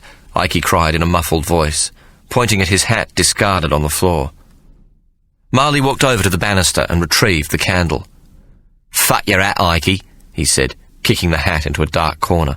"For God's sake, let's be rid of this place before the law adds 2 and 2 and comes up with a very popular arrest." He rolled the jar containing the smoking candle back into the hallway and closed the door behind them. Outside, the wind howled, and a sudden flurry of snow beat down on them, so that neither man heard the door open and then close again, or noticed the small shape of Sparrowfart, as he too left the Academy of Light Fingers. Under his arm, its broad brim almost touching the ground, the urchin carried Ikey's hat. He watched carefully as the 2 men turned towards Rosemary Lane, and then he began to follow them into the bitter London night. Hannah was woken to the loud knocking at the door of her Whitechapel home. The knocking seemed to have been going on for some time, for she remembered it in her sleeping, as she struggled to emerge from her laudanum-induced stupor. She'd returned home from the last of her brothels in the dock area just hours before dawn, and had expected to sleep until midday. She was too bleary-eyed to think why the Irish maid-of-all-work who slept with the two younger children hadn't responded to the knock. Wrapping herself in a blanket, and thinking only that the slut has probably been at the gin again, having first fed it to the children to quieten them for the night, Hannah made her way down the stairs. She opened the front door to see Sparrow Fart standing on the snow-covered bottom step, clutching what appeared to be a large hat. At first, the small urchin holding the hat made no sense. The street about her was transformed from its usual greyness, and was white and clean from a fresh snowfall. It was still too early for people to be making their way to the Whitechapel markets around the corner, so that the street had the quality of a dream, enhanced further by the residual effects of laudanum. Hannah's face screwed up in vexation at the sight of the small boy who had the temerity to hammer at her door. She was about to send him packing with an oath, when he stammered, "It's about Ikey Solomon, missus." Then slowly her confused mind focused on the shape of Ikey's hat clutched under the urchin's arm. Hannah rubbed her eyes, now suddenly fully awake, though the vestiges of the drug caused her words to slur when she spoke. Ikey, you got news? It's just, missus, the small boy managed to say through half-frozen lips, his breath smoking in the freezing air. Come in, boy. Hannah opened the door wider to let Sparrow Fart pass into the hallway. Keep walking to the kitchen in the back. I'll not have such as you in me parlour. Her head was surprisingly clear as she directed the urchin to the rear of the house. We got him, missus, Sparrow said, turning to her as they reached the kitchen. Got him? Who's got him? Who's we? But the boy now seemed in a state too frozen to communicate further. He silently held up the hat for Hannah to see. He was shivering violently, his teeth chattering so furiously that it was plainly impossible for him to talk. Ikey's hat jerked and shook, as though it might jump of its own accord from his tiny fist. Hannah took a key from around her neck and opened a cupboard from which she took a quart bottle of brandy.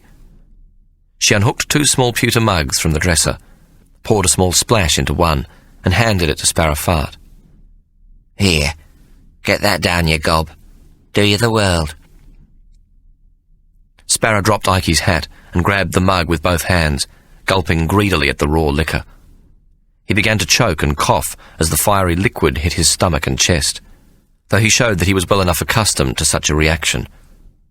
Soon enough he took a second, more cautious sip from the mug. Hannah, clutching the blanket around her with one hand, poured a dash of brandy into the second mug and seated herself at the table. Well, what has you to say for yourself, boy? She demanded, pointing to Ikey's hat. No way Ikey would have parted with his hat. She looked suspiciously at Sparrow, who was still shaking and clapping at himself. You ain't done Ikey no harm now, have you? She demanded. Sparrow shook his head and lifted the mug to his still chattering teeth for another sip.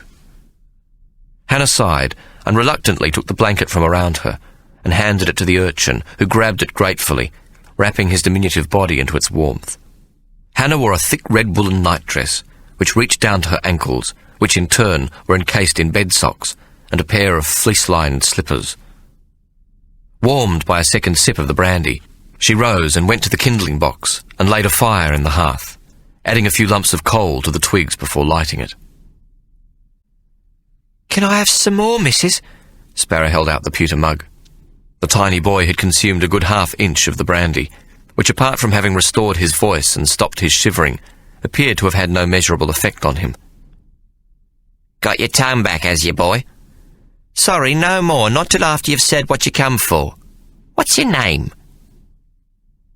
Sparrow, missus. Sparrow Fart. But they just calls me Sparrow. He put the mug down on the table, licking the brandy taste from his lips. I'm hungry, missus. I ain't ate since yesterday morning. Hannah sighed. She was growing impatient. What, you think this is, a bleeding chop house? I ain't giving you nothing to eat until you tells me what you come for. She pointed to the hat on the table. You can start with that. It be Ikey's. Ikey Solomon. Honest, missus. I wouldn't tell you a lie. I know that, but where'd you get it, boy? Sparrow, sensing Hannah's anxiety for an answer, looked suddenly forlorn. I'm hungry, missus. Real hungry, I is.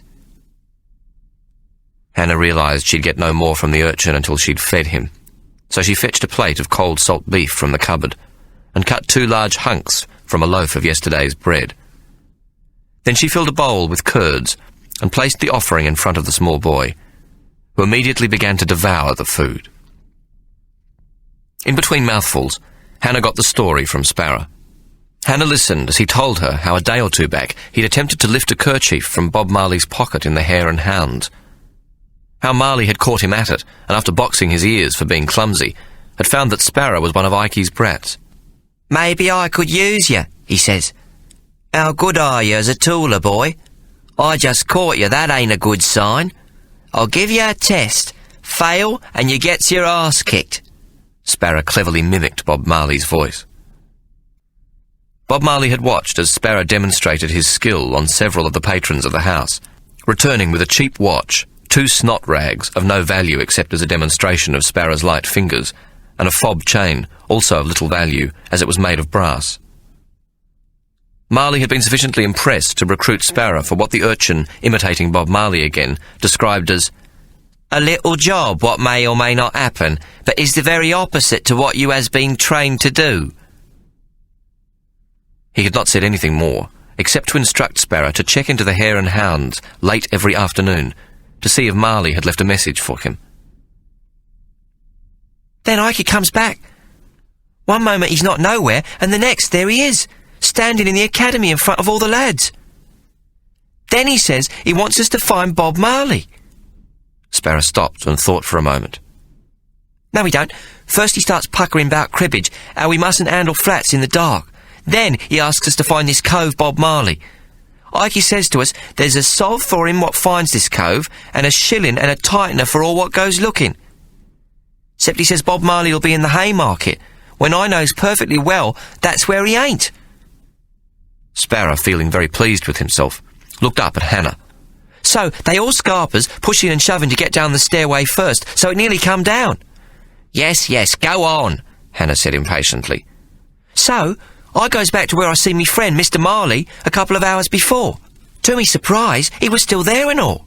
I taps him on the back. Mr. Marley, I says, Ikey Solomon asks for the pleasure of your company. Sparrow laughed. How do you know I was looking for him? Mr. Marley says. Sparrow looked pleased with himself. I didn't know he was looking for Ikey, but I ain't going to tell him that, am I? I stay stum, don't I? Sparrow paused, and Hannah nodded her approval. Ikey, what's picture is on all the posters, you means him? Mr. Marley asks again. I nods.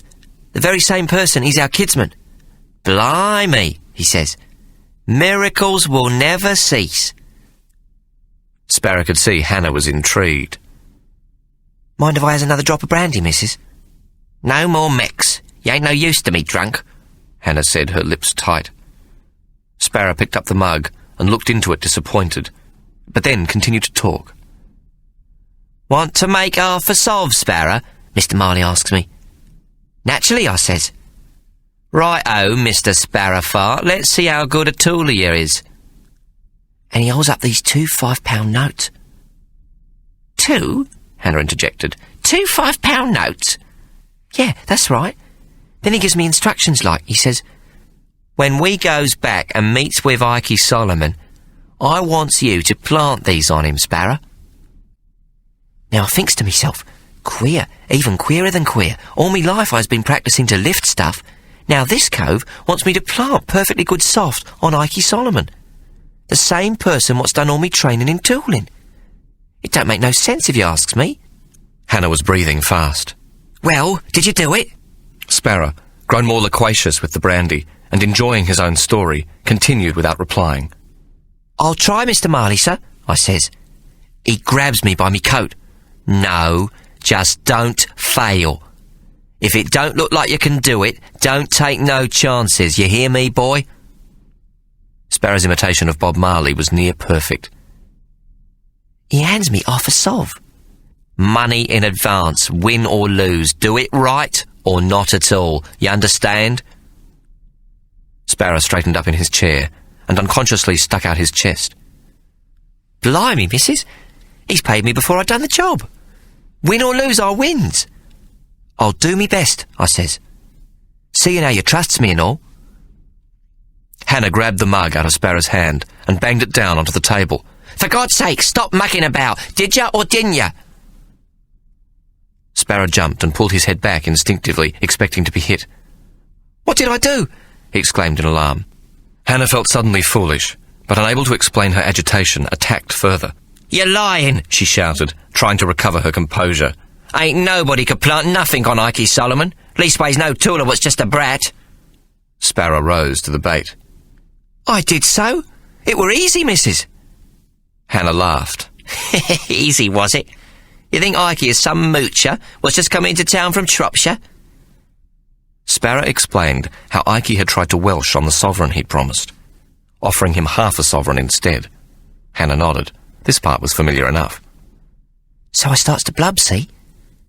It ain't fair, I says, and goes up and hangs onto Ikey's coat, 'cause I seen this tear in the front, what hasn't been mended yet. So I keeps blubbing and plucking on his coat, which he thinks is me begging for the other half sov what he owes me. So I tucks the soft, what Mr. Marley gives me, inside the tear, and right away it falls down into the lining. Sparrow grinned. It were easy as pie. So, tell me, Hannah asked. Bob Marley gets you to plant the soft on Ikey's person. Real money what's valuable. Why would he do that? It don't make no sense now, do it? Sparrow scratched his head. Buggered if I knows, missus. He thought for a moment. Maybe it were a trick and all. A joke or something. Hannah said nothing until the boy grew uncomfortable under her steady gaze. Sparrow looked up and shrugged. I don't know why he done it, missus, he said, ashamed that he could come up with no adequate explanation. Hannah began, her voice soft at first, then building in volume. Let me tell you something for nothing, Mr. Sparrowfart. She pointed at the hat on the table. I think you found Ikey's hat. I don't know how and I don't know where. She reached over and picked up the hat. Look, it's got dust on it. Here, look, on the brim, where it's been lying somewhere what's dusty. You found Ikey's hat and you thinks, hello, hello, this be worth something. So you comes round here and makes up some cock and bull story about fivers what you planted on me husband's person. Stories what is ridiculous and stupid, even for a brat the likes of you. Hannah's voice rose even higher. I don't think you've seen Ikey Solomon. I think you've only seen his hat. It ain't true. It ain't true what you says, missus. I knows where Ikey is, where he be hiding. I can show you. Sparrow protested. I suppose Bob Marley showed you, Hannah sneered. No, I followed them two.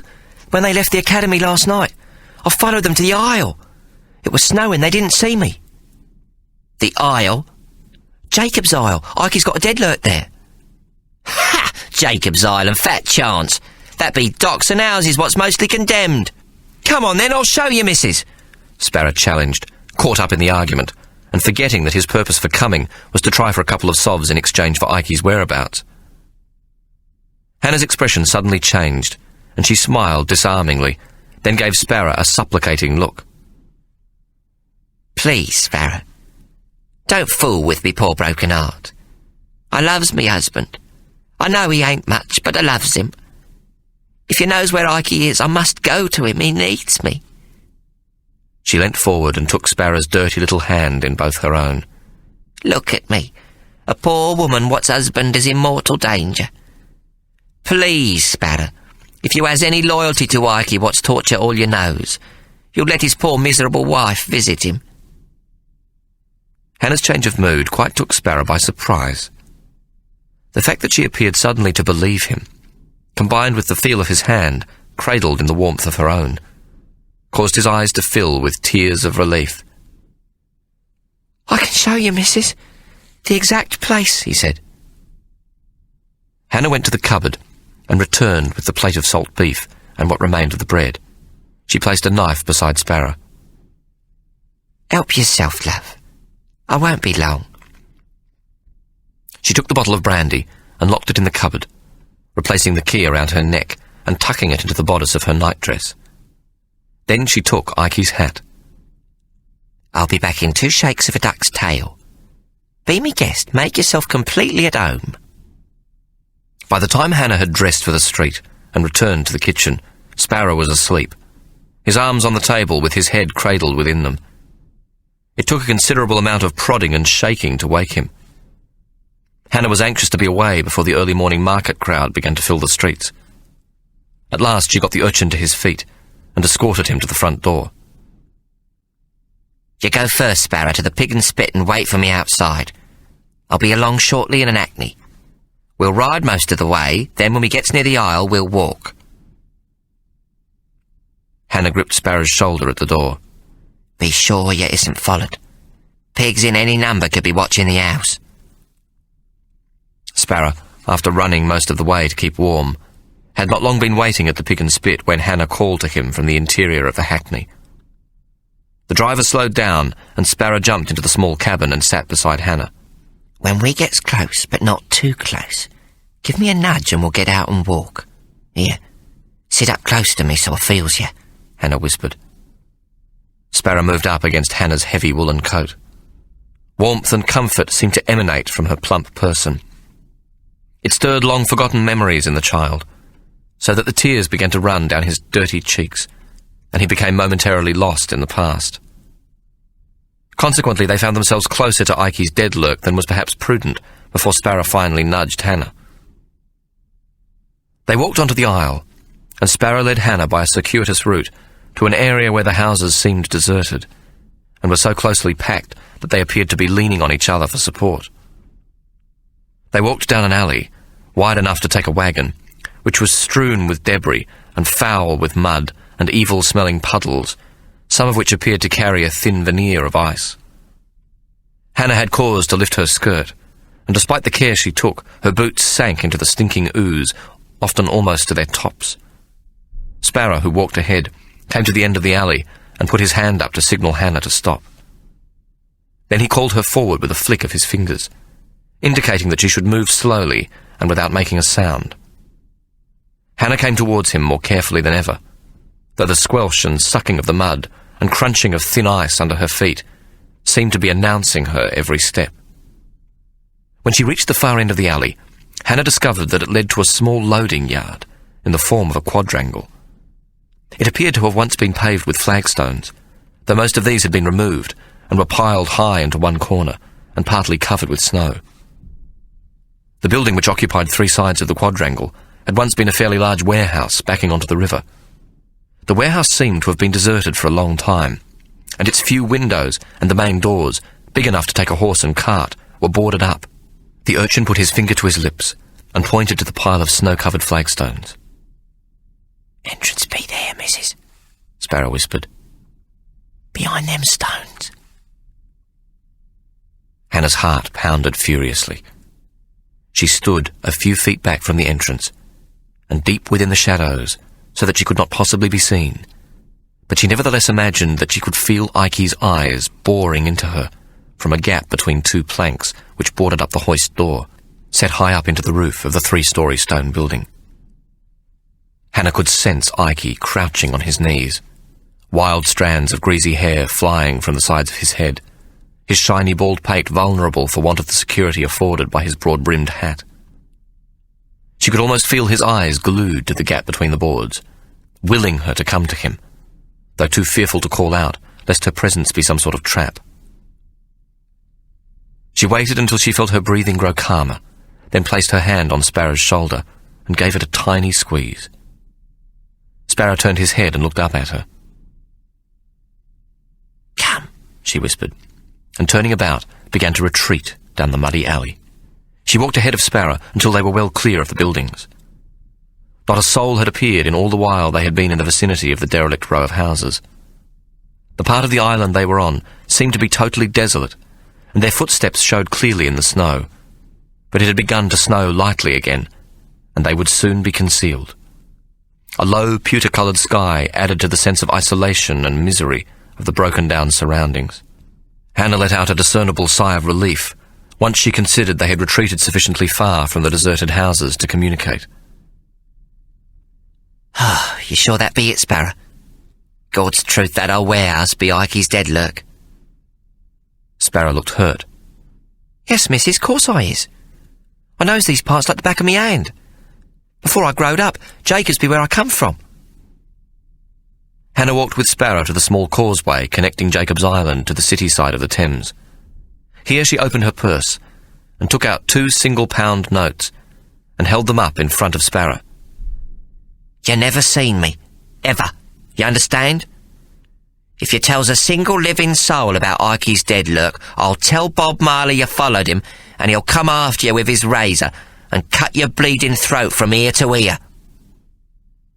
Hannah ran a mittened hand across her throat for emphasis. You has never seen me. We's never met, you understand, Sparrow? Sparrow nodded, his eyes fixed on the money she held in her hand. Good. She handed him the £1 notes. Here, for your trouble. Now disappear, Scarper. I've never seen you, whoever you are. Sparrow placed one of the £1 notes between his lips, which were beginning to tremble from the cold again. Then, using both hands, he held either end of the second note and brought his fists together, then snapped them suddenly apart, pulling the banknote taut to test its strength. Satisfied as to the quality of the bank paper, he held the note up to the sky to examine the Bank of England watermark. He seemed pleased with what he saw, but opened his mouth, the remaining note sticking to his bottom lip as he wet his fingers with spittle and rubbed the watermark on the note with his wet fingers to see if it would disappear. Sparrow then tried to remove the remaining note from his bottom lip, but it had frosted to the skin, and he pulled gingerly until it finally came away, leaving a bright smear of blood where the paper had removed the skin. He folded both notes together and pushed them somewhere deep within the interior of his tattered coat. Then, his breath making smoke in the cold air, Sparrow scanned the desolate surroundings at some length, then brought his gaze back to Hannah's face, his eyes showing no recognition. I must have been dreaming, he declared in an exaggerated voice. 'Cause I could have sweared there was a woman standing right here in front of me not a moment ago. He turned and began walking away from Hannah, not once looking back. Hannah crossed the causeway and stopped at a hoarding where a man was busy pasting up a poster for Madame Tussaud's travelling waxworks. She purchased a handful of torn poster paper for a halfpenny, and seated on a low stone wall, she commenced to clean her muddy boots. Soon thereafter she hailed a hackney. Take me to Threadneedle Street, Bank of England, she instructed the driver. Chapter 14. Ikey was arrested by the city police in the early afternoon of the day Hannah visited Jacob's Island with Sparrow Fart. He was taken to Lambeth Street Police Office and bound over. After a thorough search of the inner parts of his body and clothes, the 2 counterfeit £5 notes were discovered in the lining of his overcoat. Thereafter he was taken to Newgate, where he was lodged in a single cell reserved for prisoners thought to be dangerous. Oh, shit! I has been shopped, was all he was heard to cry when the fake soft was found. The senior constable, who went by the unpropitious name of George Smith, and who had searched him, looked disgusted. A notorious old hand at the searching of suspects, he was known to any who passed through his hands as the reamer, for he would delight in prodding his victims. 2 great sausage-like fingers with fingernails grown long and filed sharp as a mandolin player's thumb entered their rear passage with a jabbing and stabbing that left them bleeding for days.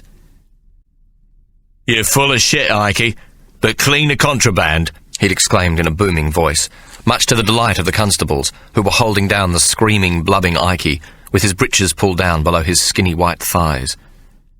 Then, after having first gone through the amazing configurations of pockets, slots, tubes and hiding places within Ikey's coat, and eventually finding the 2 offending notes secreted within the innocuous tear on its outside, the senior constable held up the counterfeit notes, and shaking his head, declared, "It ain't worthy of you, Ikey, me boy. I expects much better from the likes of you. Something more ingenious, A hiding place what could challenge yours truly. A glorious adumbration to bedazzle the mind. The reamer waved the 2 notes in the air above his head and grinned. You'll be the laughing-stock of Newgate Jail, me boy. Ike immediately concluded that Bob Marley had betrayed him, and by means of half a sovereign placed into the hands of a turnkey, sent urgent word for Hannah to come to Newgate. Here he had been placed in a cell on the 3rd floor of the central block, where, if he stood on the stone bed, he could catch a glimpse through the small barred window of the great dome of St. Paul's. Though the stench was no better at the top of the building, some natural light penetrated into the cell. Moreover, the floor and walls, while of stone, were not covered with feces, urine, and the evacuation of drunken stomachs, as in the dungeon cages. Nor were they especially damp, so that the fear of jail fever, now known as typhoid, and which was said to be carried by the appalling fumes into every cell, was less likely to strike. Ike's more private incarceration was not intended to indicate his superior status, but rather his notoriety. It was designed to keep him from being murdered in a public cell, where drunkenness, fornication, starvation, and every form of despair and degradation did not preclude a peculiar loyalty to the King of England. It is an English paradox that prisoners who are flogged and starved in the name of the Crown, and treated far worse than a barnyard pig by the society in which they live, remain loyal subjects to the King. The scurrilous and exaggerated stories of Ike's attempt to bring financial ruin to the Bank of England were as well known in the dark public cages of Newgate as elsewhere, and should he have been thrown among these poor wretches, it was feared that he would not live to face the full force of British justice. Ike, always the perfectionist, was as much dismayed as the senior Bow Street constable had pretended to be that someone had managed to plant the 2 £5 notes within the tear on his coat. He cursed himself bitterly for neglecting, after escaping from the coach in Birmingham, to immediately sew up the offending rip. It was just such lack of attention to detail which leads to downfall, and, Ike told himself, if a mistake of the same magnitude of neglect had occurred with one of his urchins, the young Tooler would have been most severely punished. Ike's disappointment in himself was therefore profound. He prided himself on being alert to the lightest of fiddling fingers, so how had Bob Marley managed to plant the fake soft on him? Ike knew Marley was no Tooler. The slasher's fists were ham-like, and would not have had the skill required to plant the notes within the coat. Finally, after a process of elimination in which his careful mind examined every detail of his escapades over the past 2 days, Ike arrived at the correct solution. Sparrow Fart had been the perpetrator. Ike recalled how the young pickpocket had moved close, begging for the half-sovereign he withheld from him.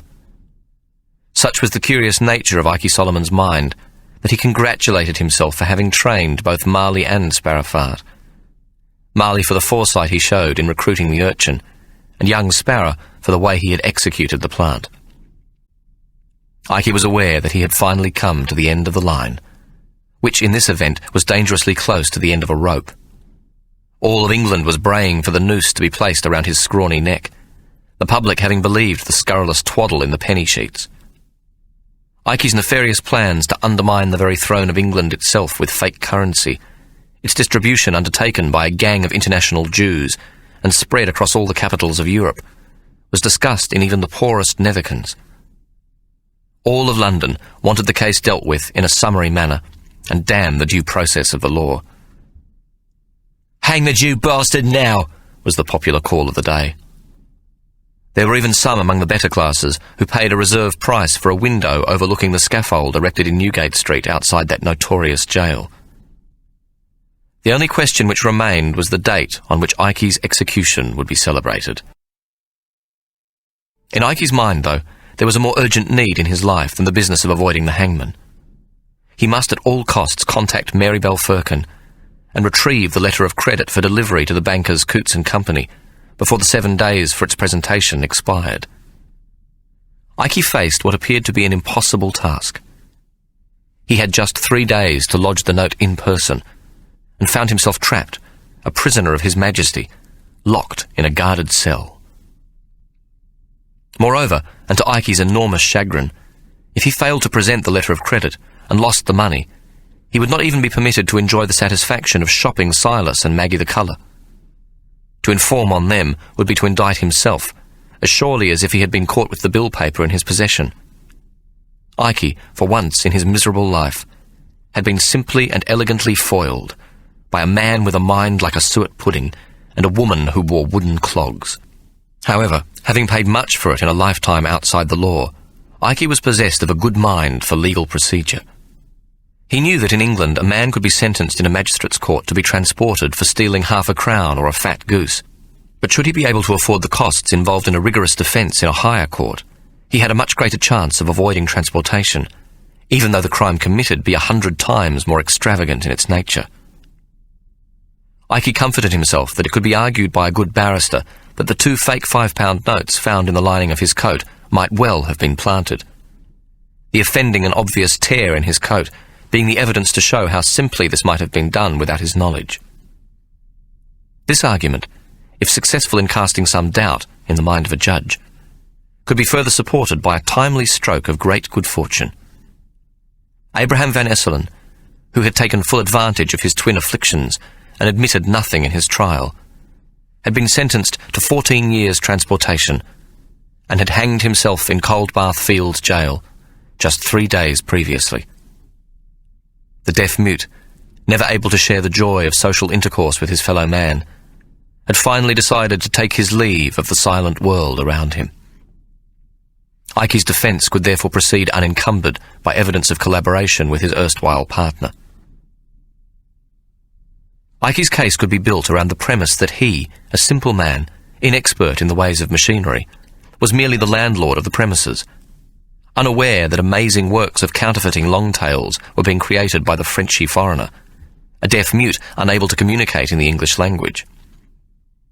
Ike had merely knocked on the door of the basement premises, accepting the rent due to him in an incurious and routine manner early each Friday morning. Similarly, Mary Abacus had declared Ike to be her landlord, and her testimony had implicated him in no other way. It was on this issue of being the duped landlord for both prisoners that Ike's case would depend. In this way, the burden of proof lay with the prosecution, and as always in such cases, the silver tongue of an expensive advocate could be used to its greatest effect. It was a neat enough argument, though as an initial defence Ike knew it had little chance of working at his first trial in the magistrate's court. Here he would almost certainly be indicted. The scuttlebutt in the penny papers would have long since pronounced him guilty. However, in the Court of Appeal at the Old Bailey, where a fair trial could be guaranteed, and in the hands of a good barrister, this argument could be made to seem most compelling, or at the very least, it would cast some doubt on the serious nature of the case against Ike. Ike had just 3 days to contact Marybelle Firkin and lodge the letter of credit. To a man of less fortitude, this might have seemed somewhat of a forlorn hope. But Ike had been in more than one tight spot in his life, and in his mind formulated a plan which, with Bob Marley no longer his go-between, depended almost entirely on Hannah, her coachman father Moses Julian, and 2 carefully selected members of Ike's own family.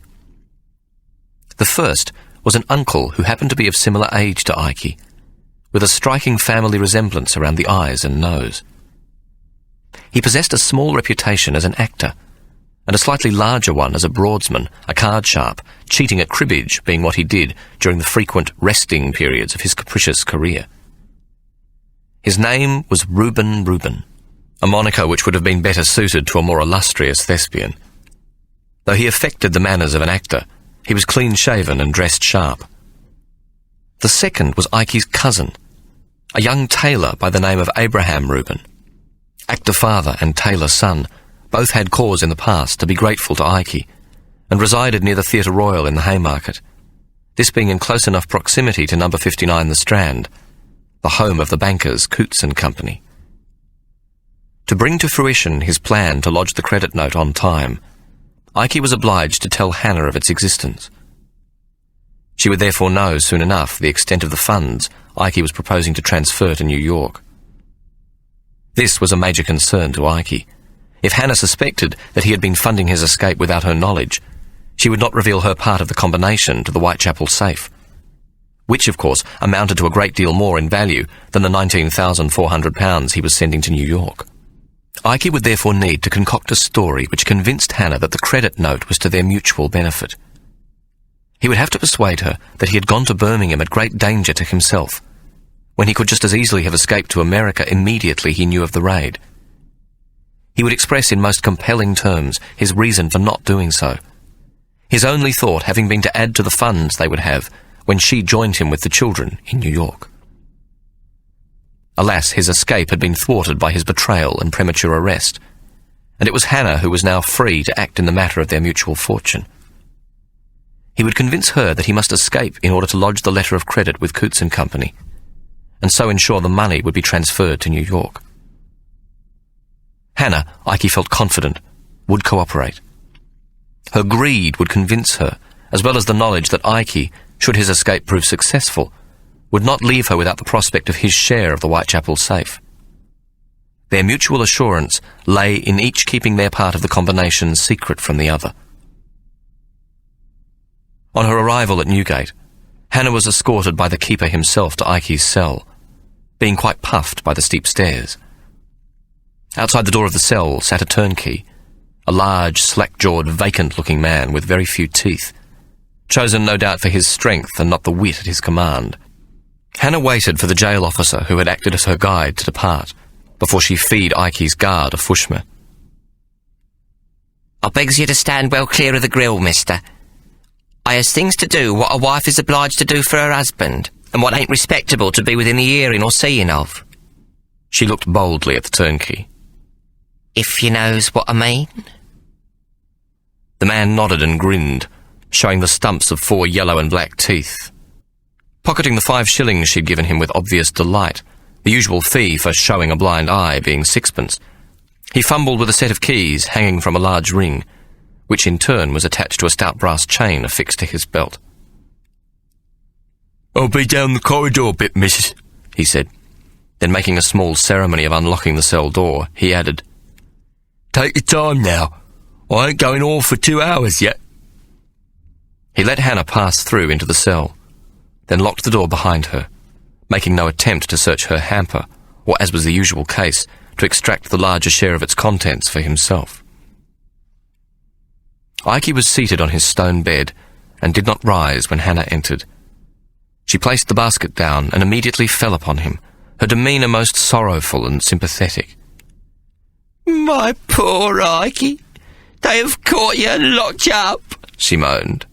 She grabbed Ike and held his head clasped to her breast. "My poor, poor darling," she exclaimed, rocking his head in her arms. Ike grew much alarmed at this unexpected attack. Hannah had not placed a loving hand on him for years. Even their coupling had been completely without emotion, she taking him while he was piss-erect and half asleep, her single purpose to become impregnated with the minimum of time and effort. Before coming to visit him in jail, she had splashed some vile-smelling potion between her breasts, and Ike felt sure he must suffocate with the effects of this noxious perfume.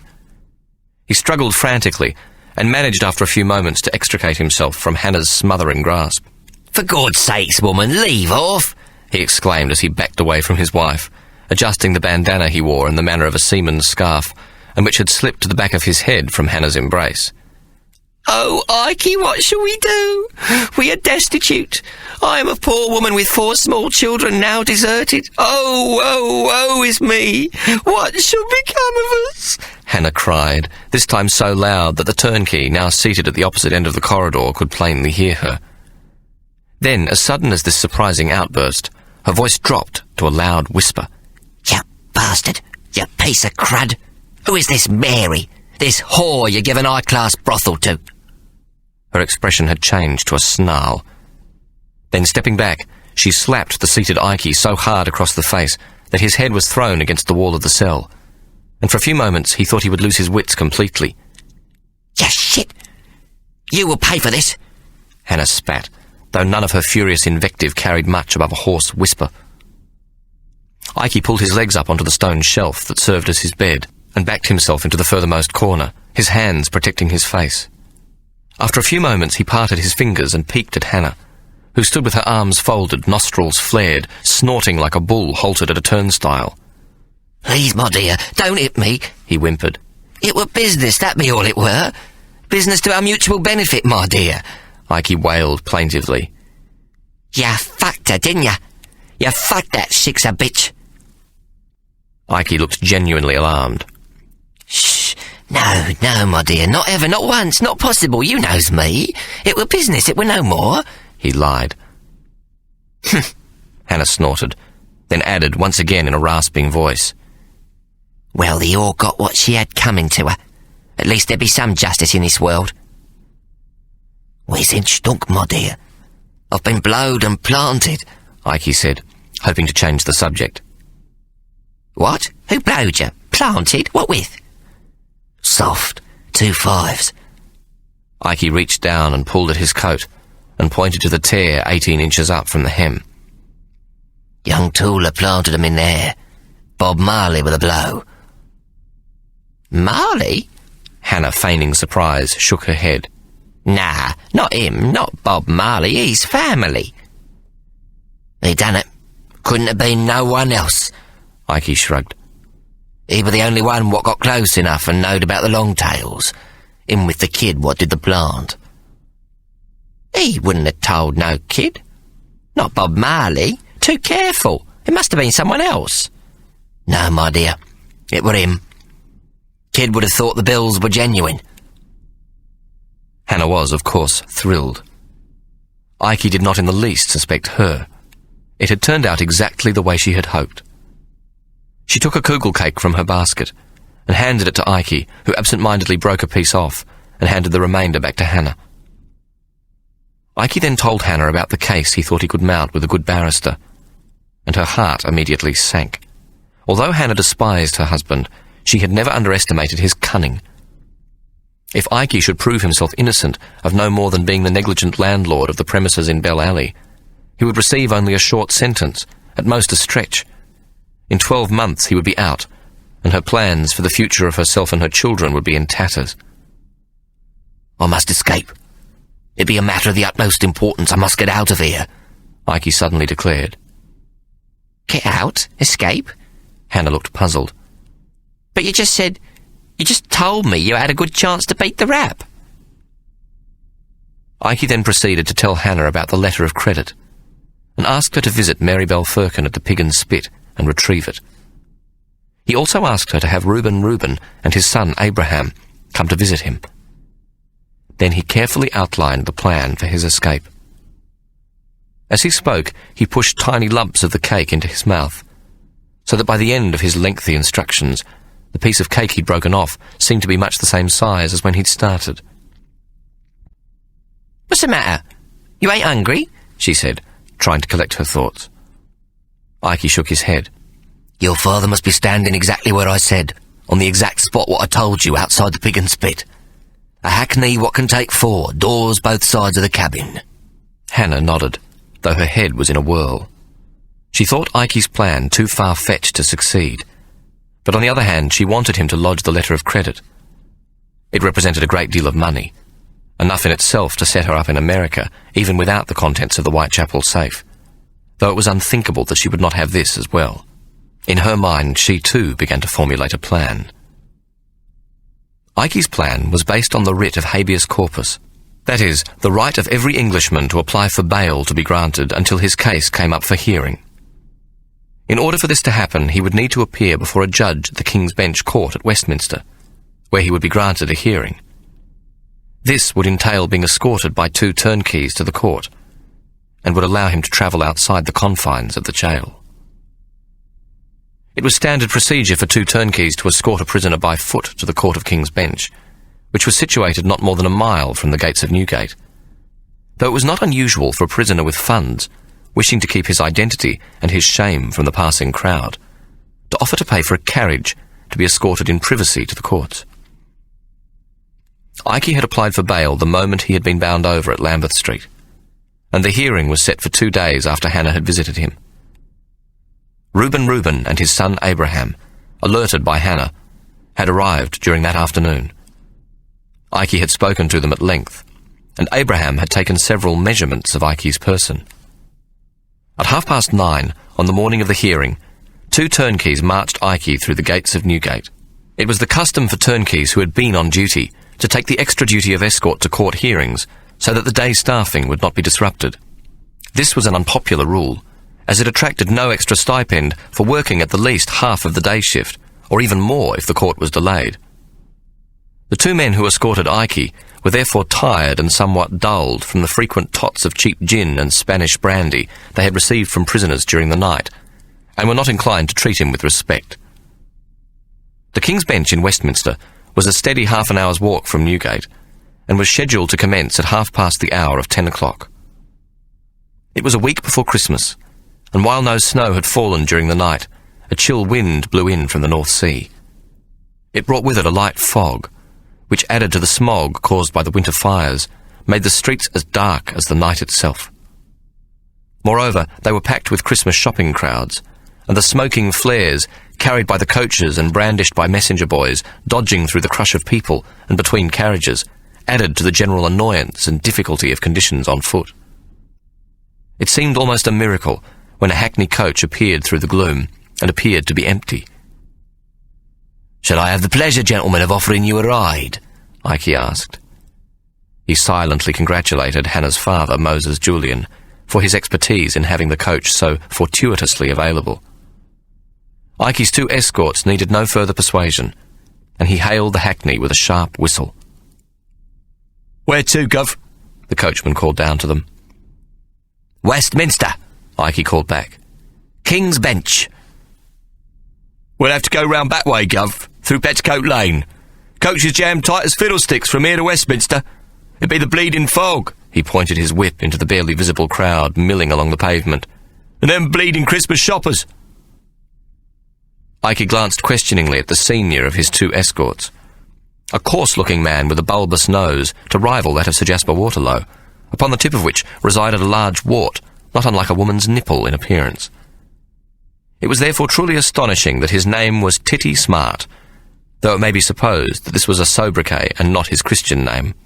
He was also the senior of the two men, much experienced and 17 years in the prison service, and he now grunted and frowned, saying gruffly, "Mr. Popjoy and I accept." Ike, with both his hands shackled, one to a wrist of each man, was held steady at the rear by the younger Popjoy as he climbed with difficulty into the interior of the hackney. The coach turned off the Strand at the first convenience, and into a lane which, despite its narrowness, immediately seemed to improve their progress. The lighted flares stuck to each side of the hackney momentarily turned the drab-grey walls of the smog-shrouded buildings into a bright mustard-coloured burst of light as they passed, giving the effect of magic lantern slides changing with rapidity. This flickering effect, and the rocking of the coach, soon began to have an effect on the weary turnkeys. Ike watched as their chins sank to their chests, and their eyelids rolled shut, only to jerk open every once in a while, until the effort became too great and they could no longer stay awake. The coach turned into Petticoat Lane, and then into Rosemary Lane, and as they were about to pass the Pig and Spit, Ike called loudly to the coachman to halt. The two turnkeys wakened with a start, and their free hands went immediately to their truncheons. "Gentlemen, you are wearied from your duties as good men should be, what have spent the long night in the service of the King." Ike dragged the arm of Albert Popjoy with him as he took his watch from his fob pocket and clicked it open, examining its face briefly. "We are making excellent progress, and will arrive at the King's Bench well before the time we are to be called before his worship." He nodded towards the window. "This hostelry, a tavern of most excellent reputation, be closed to all at this hour, though I assure you it is open to us at any hour. Here be a supply of brandy, the likes of which may not be found anywhere in the kingdom. A veritable elixir of a miraculous nature, what is said to heal the sick and cause the lame to walk again. A tonic extracted from the finest Frenchy vines, matured in English oak for 20 years or more, to render it now more British in its character than ever it were French. It can be mulled in old pewter and be used with great purpose to warm the cockles and keep the eyes brightly open. What say you, gentlemen?" The thought of a pewter of mulled French brandy, expensive at the best of times, was too much for an old soak such as Titty Smart to refuse. "The one. We'll have the one and then be off." He looked at his partner, the younger Albert Popjoy, whose expression seemed doubtful. "The one? It can't hurt to have the one, lad, now can it?" Smart sniffed, snorted, and then rubbed his nose furiously with the edge of his forefinger, as though awakening it to the delicious prospect of the delectable brandy fumes. This is the end of CD 7. The story will continue on CD 8.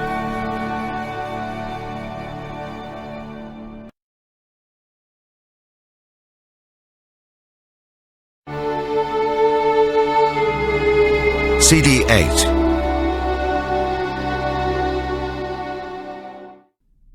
Pull it around the back, Ike instructed the coachman.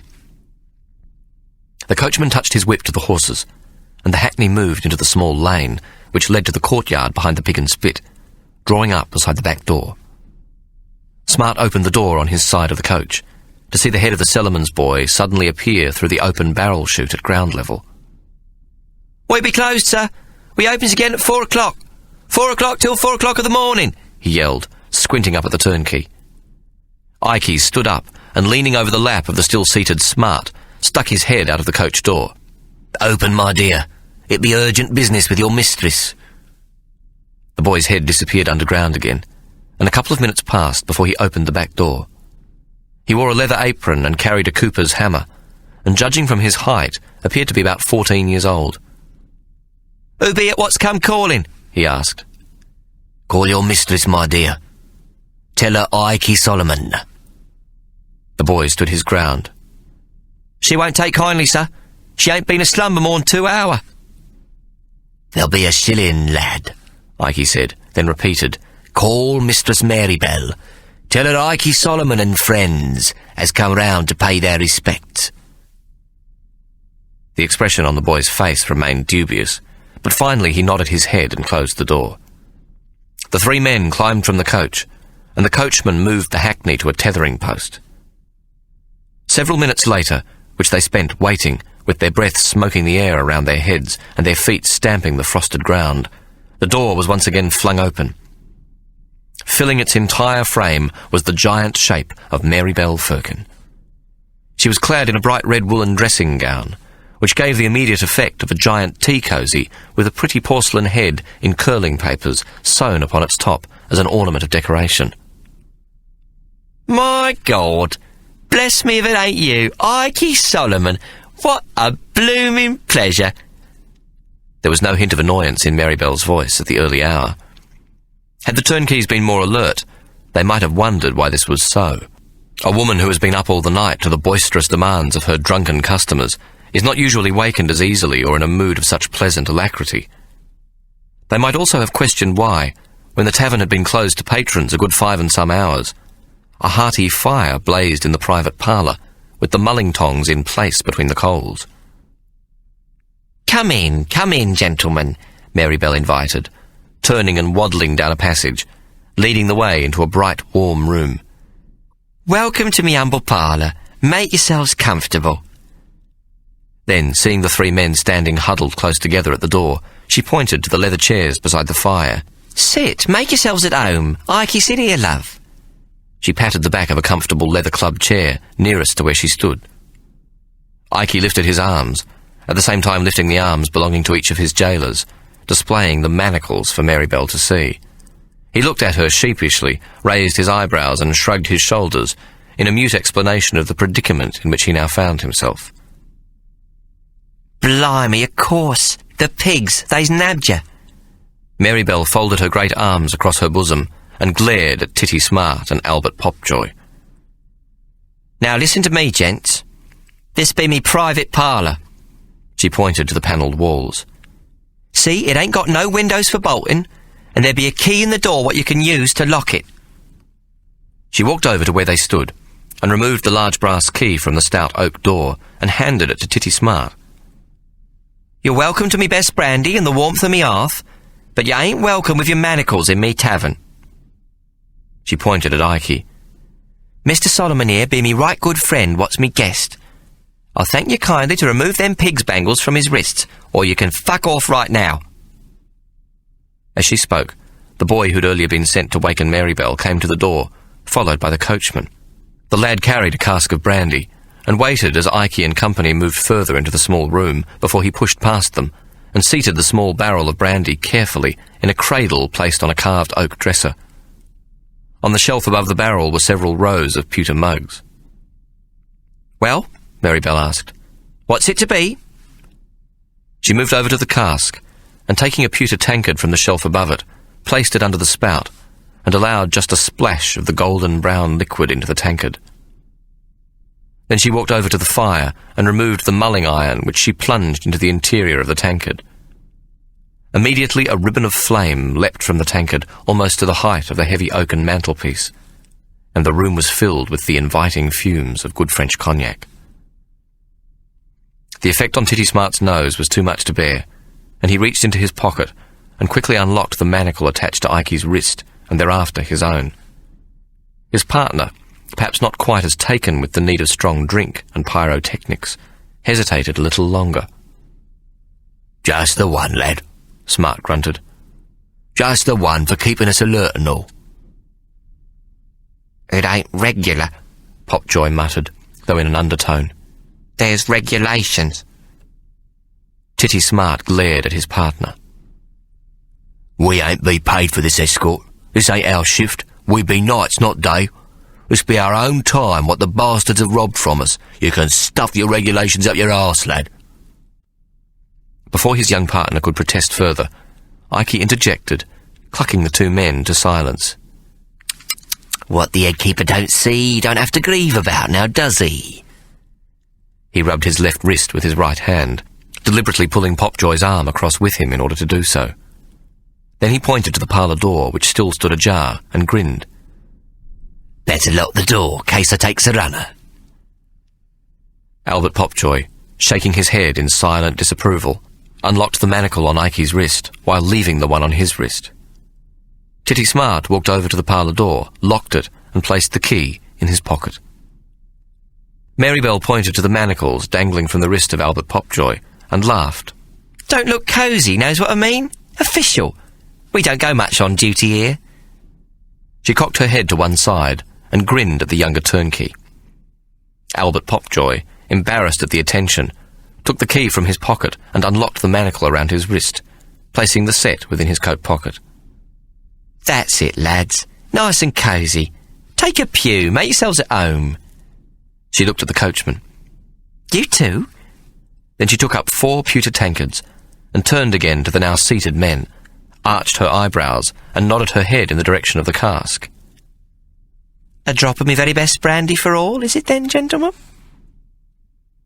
It came as some surprise when no more than 20 minutes later, the mulled brandy having warmed, refreshed, and lighted that small bright flame that sputters in the stomach until temporarily doused with a second drink, Ikey suggested that they must depart, and offered his wrists to the 2 turnkeys so that they might manacle them once more.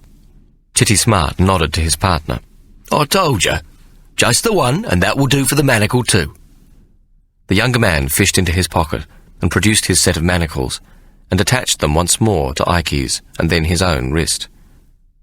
Ikey felt momentarily triumphant. "One down, one to go," he thought. He felt almost free with only one wrist attached to Albert Popjoy. Mary Bell Firkin saw them to the back door and placed her hands on Ikey's shoulders. "Cheerio, lovey," she said, and Ikey was surprised to see the brightness of moisture in her large blue eyes. She paused and grinned, though when she spoke her voice was serious. "Your wife told me everything. Good luck, Ikey." Then she turned to Smart and Popjoy, ignoring the coachman who had taken his brandy but had said no single word except to nod his thanks while he had been in the parlour. "Always welcome, I'm sure," she said to the 2 turnkeys. She stood at the door, her red dressing gown once again filling its entire space, her pretty head almost touching the lintel. "Come back soon, gents," she called at the departing hackney. To Ikey's surprise, Titty Smart licked his lips and rolled his eyes. "Ooh, I'd like to be up to a bit of fancy hanky-panky with the likes of her, I would and all." He turned to Ikey and added, "That be damn good Frenchy brandy, just like what you said." Albert Popjoy looked out of the window of the carriage and smiled in a supercilious manner, which Smart must have observed, for he turned to his partner and barked, "Wipe that smile off your gob, lad. Lady like that be much too good for the likes of you, poxy little prick." They arrived at the courts of Westminster with a good 20 minutes to spare. "Would you wish me to wait, Gov?" the coachman asked. "It ain't much point in this weather touting for a fare. I could drive you back afterwards, no trouble and no extra fare charge, except of course for the run back and a sixpenny bag of oats for me horse while we's waiting."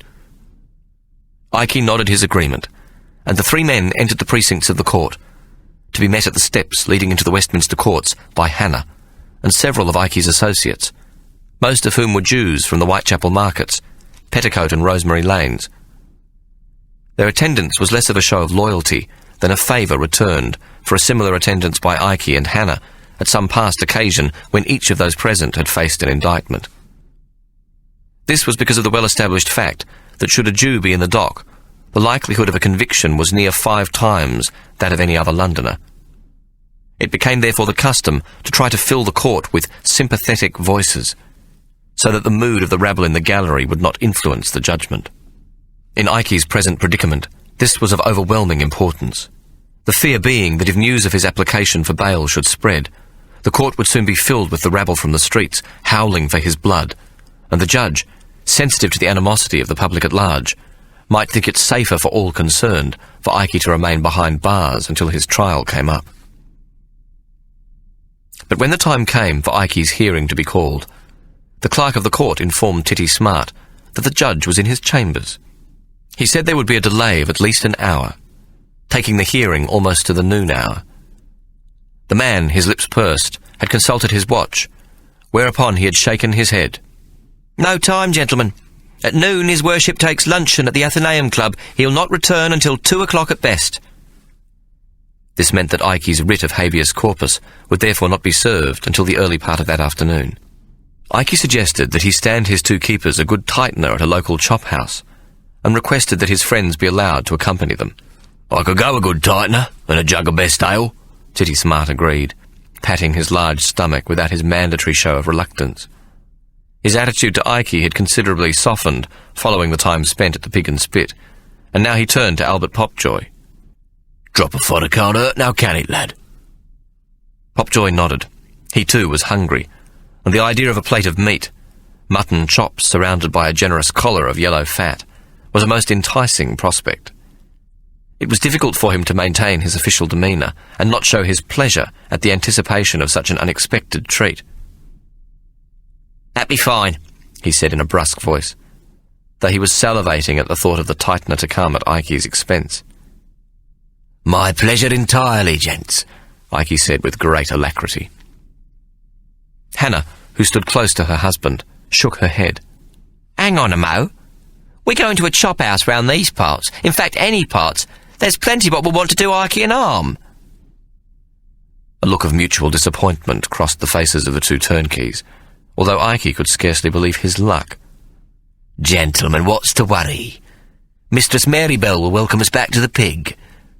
There be a dozen chop houses in Rosemary Lane what can send in a banquet to suit the fancy of the most particular appetite." He spread his arms wide. "What it is my great pleasure to satisfy." The matter was quickly settled, and 15 minutes later the 3 men arrived back at the Pig and Spit, followed shortly afterwards by 2 hackney coaches containing the 6 others eager to avail themselves of Ikey's generosity. Hannah, though, protested to Ikey that she would follow a little later, as young Mark had a bad cough, and she must fetch some physic for him before joining them. The fog had lifted somewhat, but the ever-present miasma at rooftop level and the winter smog kept the day sombre and the visibility low. Therefore none but Ikey noted the outline of a gentleman's coach with 4 horses, which had followed them and now passed them as they turned into the rear of the Pig and Spit. Nor would they have seen that it too came to a halt only a few yards further along the road. Marybelle, now dressed, welcomed them with the same equanimity as on the earlier occasion. Upon entering the parlour, Titty Smart, observing Marybelle's previous demand, had unmanacled Ikey, and Popjoy had done likewise. Waiting for the other guests to enter the room, the older of the turnkeys once again locked the door, and dropped the key into his coat pocket. The parlour, if they should stand in a rather close-packed manner, was only just large enough to accommodate them all. In fact, the near proximity of Ikey's guests to each other, the warmth of the excellent fire in the hearth, and the dispensing of generous quantities of Marybelle Firkin's best brandy, coupled with her friendly banter, added greatly to the jollity of the occasion. Ikey's two keepers were soon as loquacious as any in the room, as they continued to imbibe the excellent brandy. But their stomachs were empty of food, as Marybelle had delayed by an hour its delivery from a nearby chop house. At last the food arrived, and at the same time Hannah appeared. Titty Smart, Ikey noted, had with some difficulty inserted the key into the lock to allow the trays to be brought into the room. 2 large trays of chops, aproned with deliciously crisped fat, and at least a dozen plump whole carcasses of spatchcock stuffed with chestnuts, together with mounds of golden roasted potatoes, were hoisted above the heads of the guests and placed upon the dresser. Ikey watched again as the older turnkey made several unsuccessful thrusts at the lock, before pausing to carefully place his tankard of brandy on the floor between his legs. Then, with the key held in both hands, and squinting fiercely at the keyhole, he finally managed to lock the door. The smell of the roasted meat appeared to have much the same effect on Titty Smart as had been the case earlier with the flaming brandy fumes. Forgetting the half-filled tankard on the floor between his legs, he kicked it over as he rudely pushed his way through the throng towards the trays of steaming food. As he passed, Ikey simply dipped his hand into the turnkey's coat pocket, and in a foolishly simple example of the art of tooling, retrieved the key to the door. While a mood of genial drunkenness overtook the room, Ikey retained a completely sober disposition. Marybelle pretended to frequently fill his pewter, but instead merely splashed a lick of cognac into the bottom of his tankard, which was not sufficient to cause a comfortable night's sleep to a teething infant.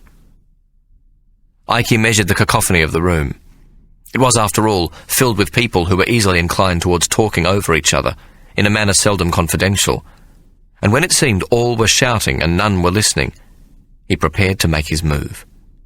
First he checked the whereabouts of Albert Popjoy, and found him pinned to the wall by 2 schmatter traders from the lane, both battering him with expostulating words too mixed in the general banter to hear.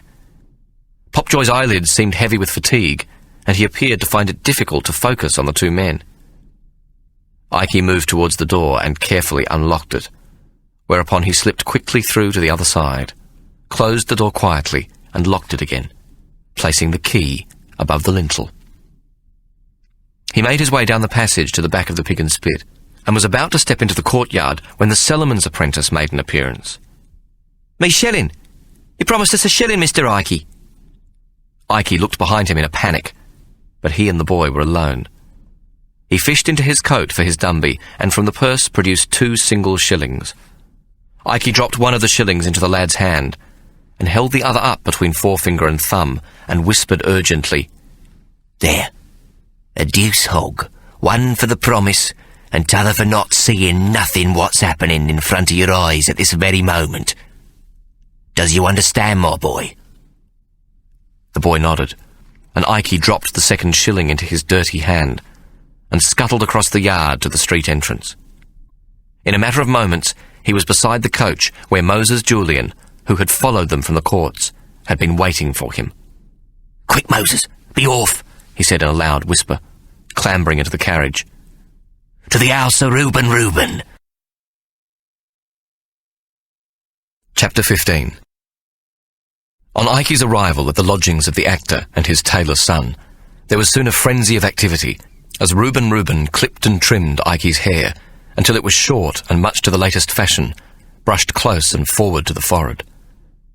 Then he trimmed the sideburns in the shorter vogue, allowing an inch or more between the side whiskers and the commencement of the beard, which he then clipped short and close to the face. With expert hands he shaved the remaining whiskers from Ikey's face, and completely removed his moustache. The result was such a transformation of appearance that Hannah herself would have had great difficulty recognizing her husband. Ikey had shed 15 years in age, and his appearance was of a man of handsome demeanour. His looks, occasioned by the wildness of his hair, scraggy beard, and length of the nose, which rose from his hirsute face like a mountain peak above the forest line, now looked well proportioned and passed well for that of an upper-class English gentleman. It was Abraham who was next to work upon the transformation of Ike. He stripped him quickly, though Ike whimpered at the removal of his beloved coat, until Ike stood stark naked, his only adornment a chain to which was attached a small medallion of gold which hung about his neck. Commencing with woolen long johns, piece by piece, Abraham refurbished him from his undergarments to a fine frock coat, until his subject stood before him square-rigged and every inch the prosperous city gentleman. Ike, shown his new visage in a mirror, came near to fainting from the shock of witnessing the remarkable recreation of his personage. Abraham's final act of sartorial brilliance was to produce a top hat and silver-topped Malacca cane. Carefully brushing the nap of beaver fur with the elbow of his coat, he placed the hat upon Ike's head, whereupon he handed him an elegant pair of pigskin gloves and the cane. "Blimey, you looks a proper toff, Uncle Isaac," Abraham exclaimed, well pleased with his work. "You could pass for the Governor of the Bank of England. Walk right through the door, you could, no questions asked." He turned and shouted to Reuben, who shortly after having trimmed and shaved Ike, had departed to another room. "Come see, father." "Me coat, where's me coat?" Ike called out in alarm. "Your coat? Why, it be upon your back, Uncle Isaac." Abraham's expression changed and showed sudden consternation. "You'll not be wearing that coat." He pointed to the greasy heap upon the floor. "That'd be a dead giveaway, that would and all." "Hang it up, hang it up," Ike commanded in an agitated voice, dancing from one foot to the other in his shiny black gentleman's boots. Abraham looked momentarily confused, but then hastily took the coat hanger from which had hung the frock coat Ike now wore, fitted the collar of Ike's coat about it, and suspended it from a hook behind the door. "Now leave us, if you please," Ike said, his composure regained. Abraham, in somewhat of a sulk, left the room. He was disappointed at Ike's complete lack of interest in his clever tailoring, and the remarkable change he'd brought about to such an unpropitious subject. Ike quickly rummaged through his overcoat, putting the contents of all its secret places into the few available pockets in the frock coat. All the bits and pieces that had a known and accustomed place. Cards, promissory notes, pencils of red and blue, string, wire, keys of innumerable configurations, money in small denominations, purses of various sorts containing various amounts, some filled with sixpences, others with shillings. Money in soft and hard, betting slips and receipts for the care of his two little ratters, the terriers he would so sorely miss, a magnifying glass and an eyepiece for the assessment of jewellery, spectacles, pincers, pliers, tongs and probes. Each piece filed in its own place was now removed and flung onto a horrendous junk pile within his frock coat pockets, as though they were to be discarded willy-nilly as fuel to a bonfire of Ike's past. Finally, Ike took the long, cigar-like cylinder containing the letter of credit from the breast pocket of his coat. He folded the letter neatly, added it to several other documents which Reuben had obtained, and placed them in a leather wallet stamped with his monogram in gold on the outside cover. This was yet another small detail prepared by the actor, who had already put a small silver card container beside the wallet which carried the precise cards Ike had instructed him to print. This, too, carried the letters I.S. inscribed upon it. Whimpering like a newborn puppy, Ike took leave of his coat. The loss of his beloved coat seemed almost more than Ike could bear, for his new outfit felt altogether alien to him. It stiffened his joints and rubbed in strange places, so much so that he thought of himself as being not just transformed, but as if somehow he had sloughed his old body and mysteriously come upon a new one. One moment he was Ike Solomon, and then, with a little trimming, shaving, and the application of new linen and half a bolt of suiting, he had been created into some curious, unknown personage. The smell and touch of the new cloth enveloped Ike's bony body and added to this strange feeling of otherness. He wondered for a moment whether it all might drive him mad, his urgent mission with Coots and Company quite forgotten, as his newly tonsured head was utterly confused. It was at this precise moment that Ike saw himself in his old personage walking into the room, with wildly flying grey and ginger hair, scraggly beard and untidy shaggy brows, his nose rising majestic between two small obsidian eyes looking directly at him. He saw old Ike reach behind the door and take his beloved coat from its hook and place it upon his thin, angular body. He observed himself at once become stooped, his neck lowering itself tortoise-like into the shiny collar of the coat. His chin came to rest upon his breast, and most remarkably, how with all this doing, a sly, furtive expression had crept upon his former face. Suddenly his nephew appeared in the doorway, a rude intrusion standing directly behind the vision. Abraham placed a flat-topped, broad-brimmed hat upon the apparition's head, identical to the one Bob Marley had discarded at the Academy of Light Fingers. Ike now observed himself standing in front of himself so completely that he pushed the fingers of both hands deep into his mouth. The astonishing manifestation before him was a more perfect likeness of himself than he knew himself to be. "Not the fingers, Uncle Ike. No gentleman swallows his fingers," Abraham cried. "What say you, Ike?" Reuben asked. "Do I well fit your personage? Is the likeness true, my dear?" His voice was thin and carping in the exact timbre of Ike's own, and his hands imitated perfectly the other's mannerisms. It was not a moment more than half an hour later when Moses Julian, dressed in the expensive livery of a private house and accompanied by Abraham, similarly dressed as a footman, drew their carriage to a halt in a lane leading directly into the Strand. Inside sat Ike and his remarkable likeness to his former self, Reuben, who touched Ike's knee in a quick salute and slipped out of the coach even before it had completely come to a halt. Whereupon Moses urged the horses on, and the coach moved away, and soon enough came to the end of the lane and turned into the Strand. The afternoon was already beginning to darken from the smog and the general effects of the fog, so that the thronging humanity who moved along the crowded sidewalk were of a mind much occupied with their own progress in the failing light, so took no interest in the Jew as he made his way among them. Nor within a moment of turning into the Strand could the coach have been recognised in the numerousness of similar carriages and coaches and hackneys that jammed and pushed their way along the great choked thoroughfare, where they were yet further hidden by the smoke from the flares that ostensibly guided their way. Abraham had the previous morning posted himself outside the bank to observe the protocol of a gentleman's manner of entering the premises. Thus he observed that, alighting from his coach, a person of quality would be greeted by the doorman, who would summon an usher from the interior of the bank. This bank officer, in all appearance a man of some mature age and authority, dressed in a frock coat and square-rigged in the best of form, would immediately appear armed with a small silver salver, which he would proffer in an obsequious manner, while requesting the gentleman's personal card be placed upon it.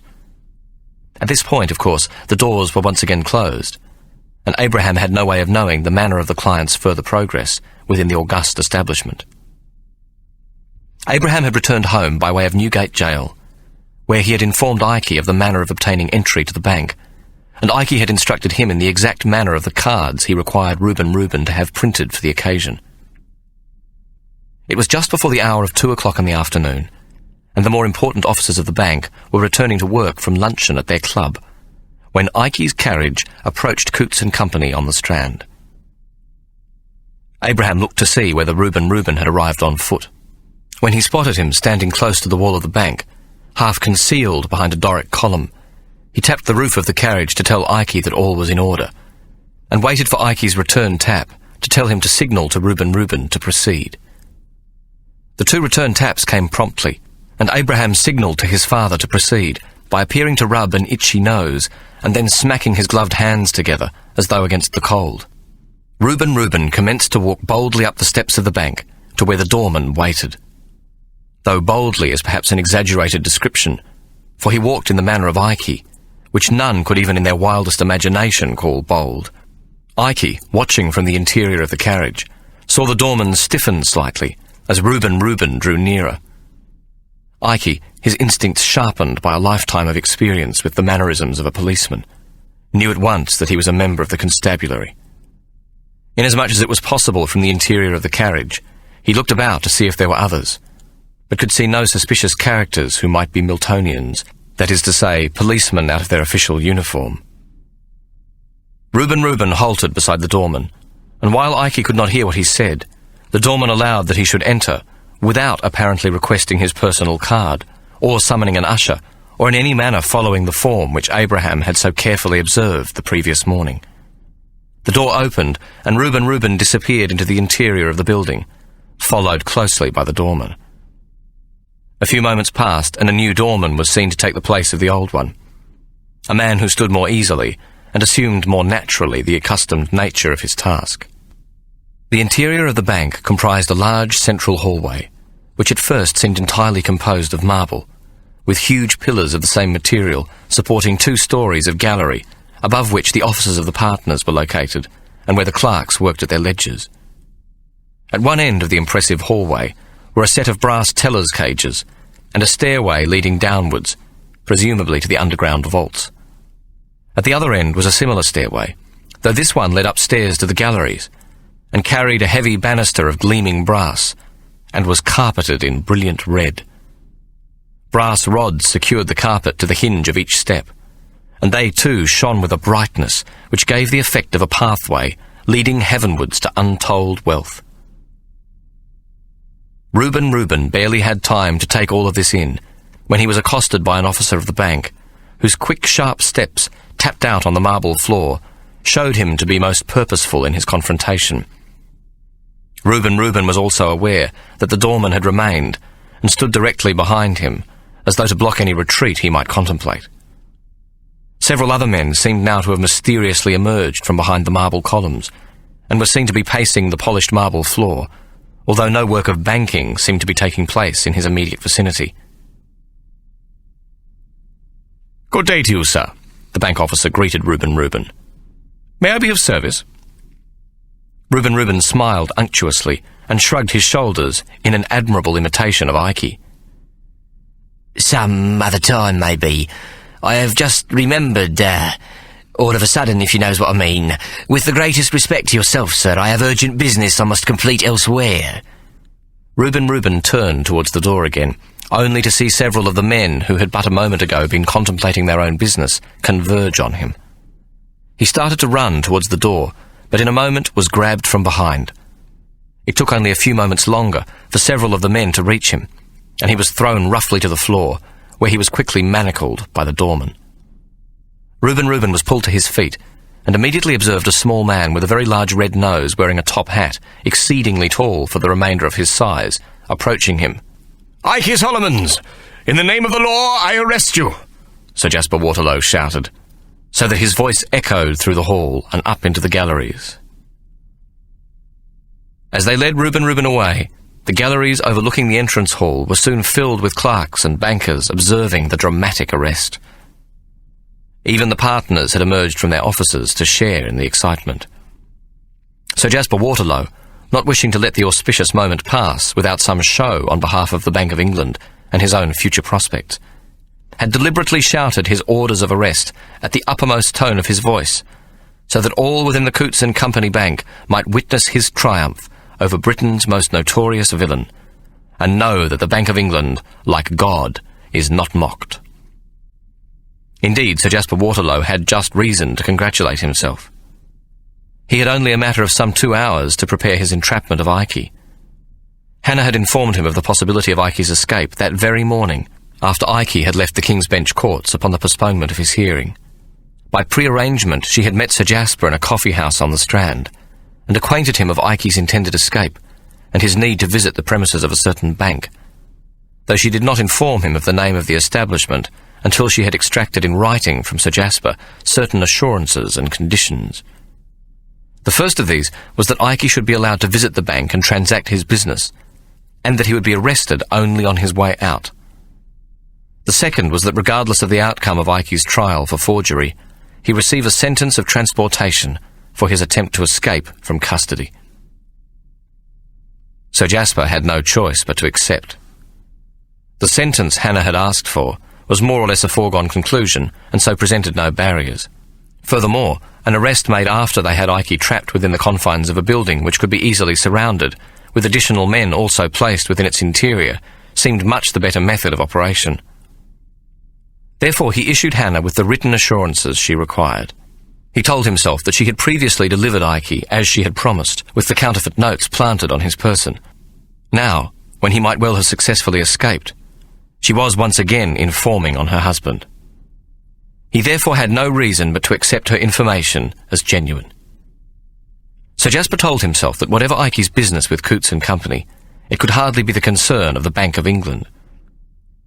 He had therefore given the chairman of Coutts and Company permission to process the transaction. This had occurred in a hastily contrived briefing when he had arrived at the bank with 20 city policemen in plain clothes. The senior bank officers were to allow Ike to enter the premises and to afford him the normal protocol involved in making a transaction.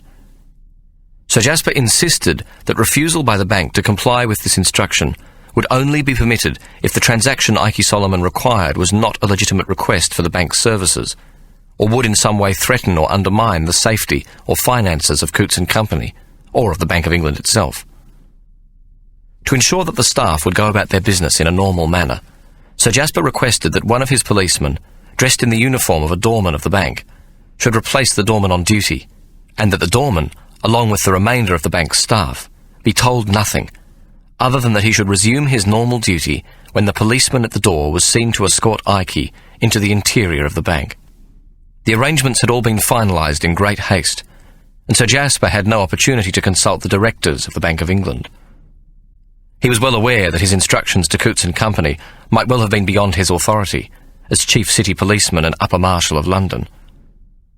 With Ike's sudden and most fortuitous panic and resultant attempt to escape the premises of the bank, Sir Jasper had even more reason to be pleased with himself. There would now be no awkward official inquiries as to why Ike, upon visiting the illustrious private bank, had been allowed to make a transaction which, in every likelihood, resulted in remuneration to him as a consequence of a crime against the people.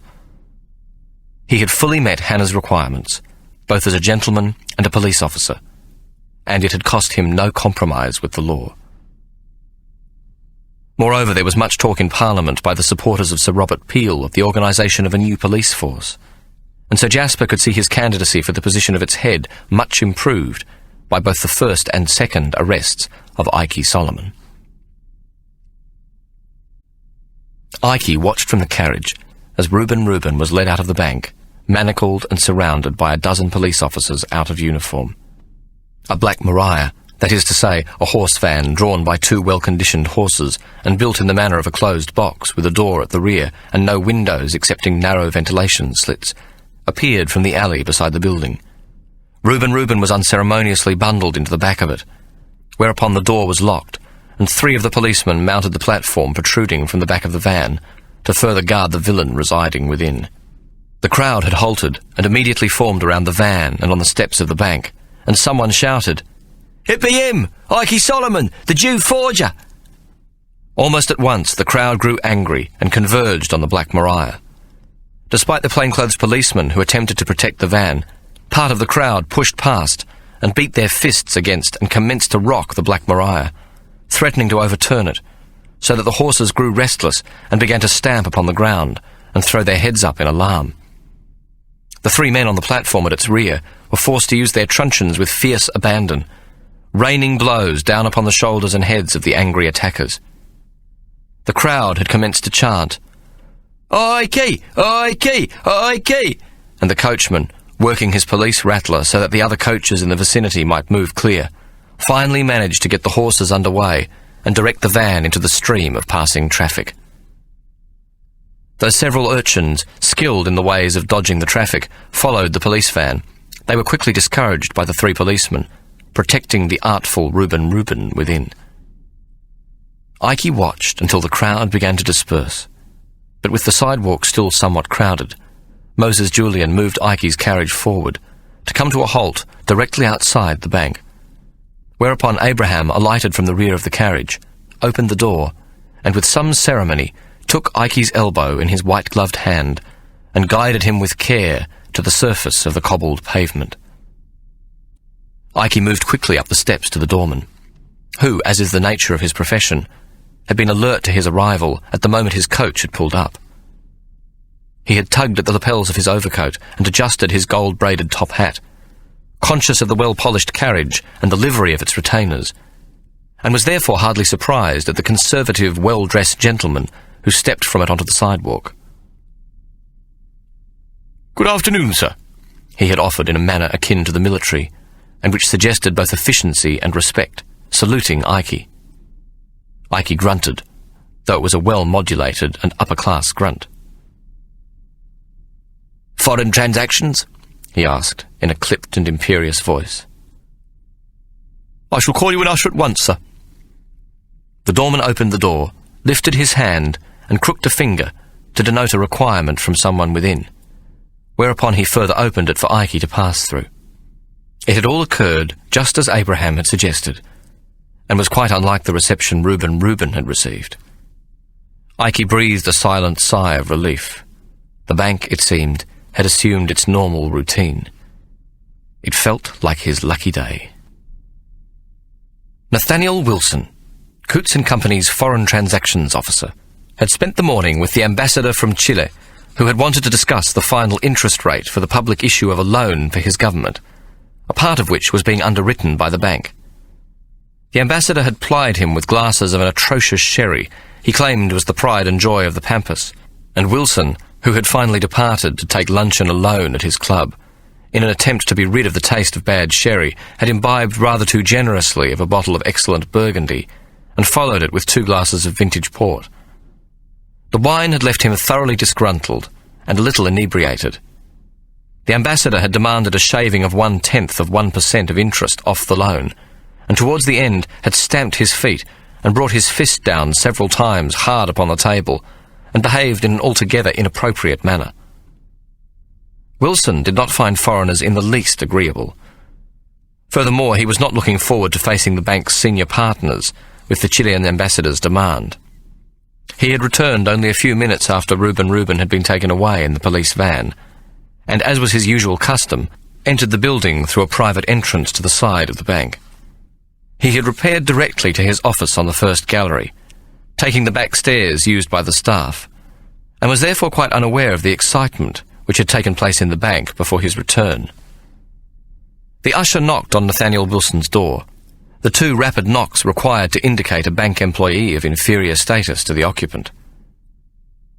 "Come," the banker called.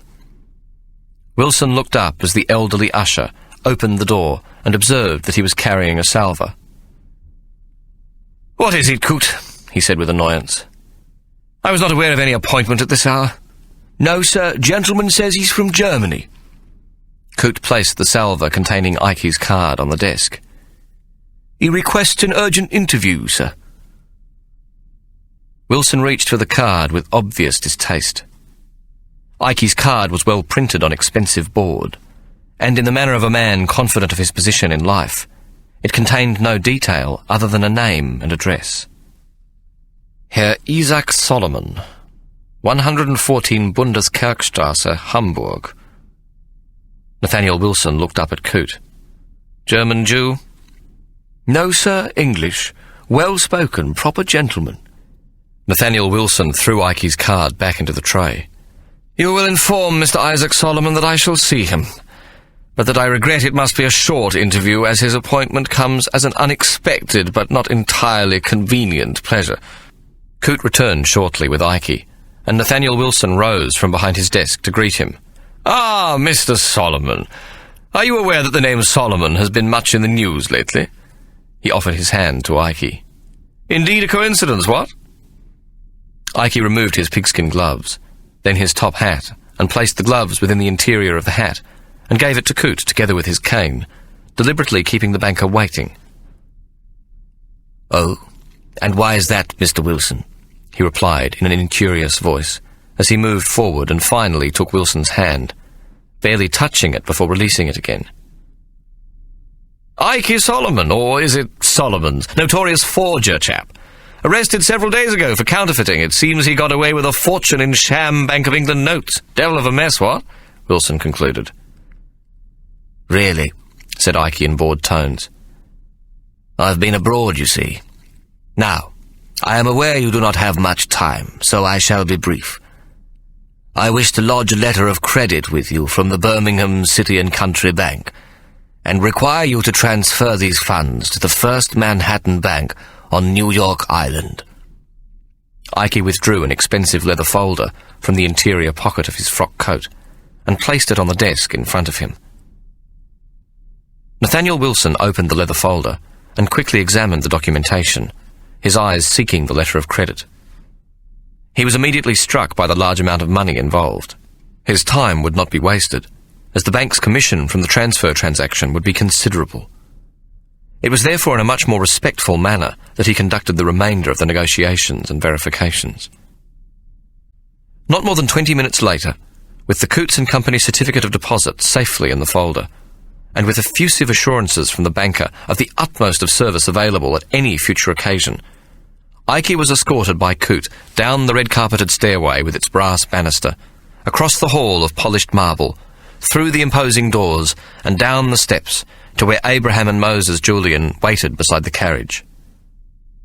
Ikey paused as Abraham held open the carriage door for him and handed Coote a sovereign. "Good day to you, Coote," he said in his newly acquired accent. "Bless you, sir," the old man replied warmly. "It's been a pleasure." The notorious luck of Ikey Solomon had once again held. With a pinch more, a soupçon of the same, he was on his way to America. In his mind there formed yet another conclusion, which he was most hard put to ignore any longer. It was Hannah, who on both occasions had betrayed him. The thought of Hannah's betrayal brought Mary to Ikey's mind. Mary, who had not betrayed him when she could have turned King's evidence and given witness most damaging to his case, and by so doing spared herself the boat. Ikey now felt a rare and genuine pang of conscience within his breast. Mary was in Newgate, incarcerated in a dungeon cage with a dozen other foul wretches, and he had made no attempt to acknowledge her presence. This sharp stab of guilt almost immediately transformed itself into a surprising softness of feeling for Mary. It was an emotion not altogether different to the crisis of feeling which had overcome him in the coach to Birmingham. Ikey wondered in some panic whether there was a connection between the interior of coaches and his soft-headedness, for he was possessed suddenly by a compelling need to send £50 to Mary, so she might ameliorate the rigours of her transportation and be supplied with the necessities required on the troublesome and dangerous voyage to Van Diemen's Land. He would urge Abraham to seek her out in Newgate, acquaint her of his good wishes, and give her the money as a token of his great esteem. Ikey was uncertain as to whether this generosity came about because of the tender feeling for Mary which had come so overwhelmingly and unexpectedly upon him, or whether he wished only to ensure the continuance of his luck by putting right his bad conscience towards her. He knew only that he felt compelled to comply with this strange dictate, which otherwise made no sense to his head, and yet seemed so powerful to his heart. He told himself, though to no avail, that he was being foolishly generous with a gesture which could show him no future profit, as he would not, in the further course of this life, see Mary again. This last thought left Ikey in a surprisingly melancholy mood, for he realised how the routine of his life had been brought undone, and how much a sustaining and pleasant part of it Mary had become. This further onrush of sentiment led to an even more surprising gesture than the money Ikey told himself he had effectively thrown away. In fact, so foolish was the new thought that he feared some mischievous golem had possessed him. Around his neck he wore a gold chain, from which was suspended, in the exact size and weight of gold in a sovereign, a medallion which commemorated the Battle of Waterloo, and which carried a likeness of the Duke of Wellington on one side, and a crescent of laurel leaves on the other. Nestled in the centre of this leafy tribute, fashioned in a small pyramid of words, was inscribed, "I shall never surrender."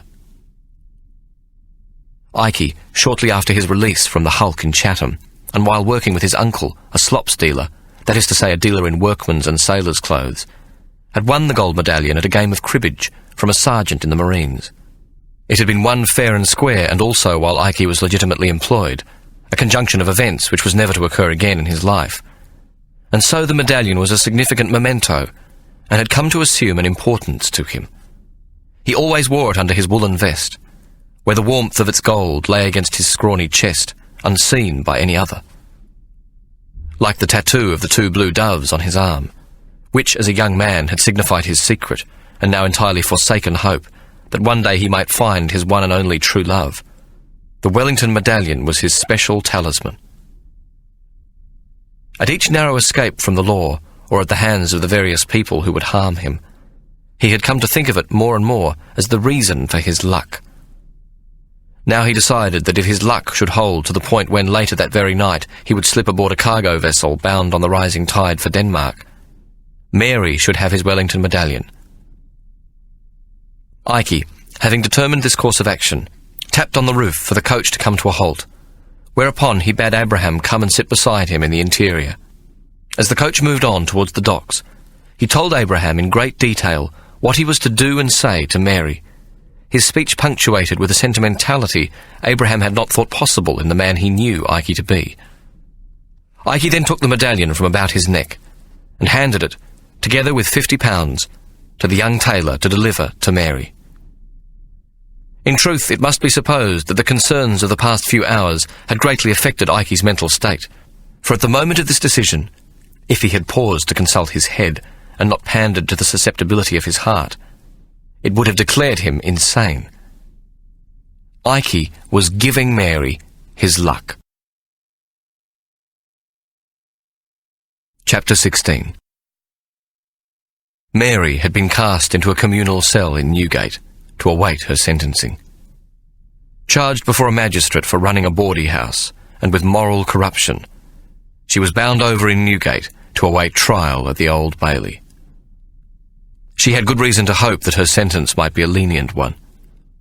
Prostitution and earning a living off prostitutes did not generally earn the penalty of transportation. Indeed, one might venture to say that moral corruption was a fair description of the institution of the state itself.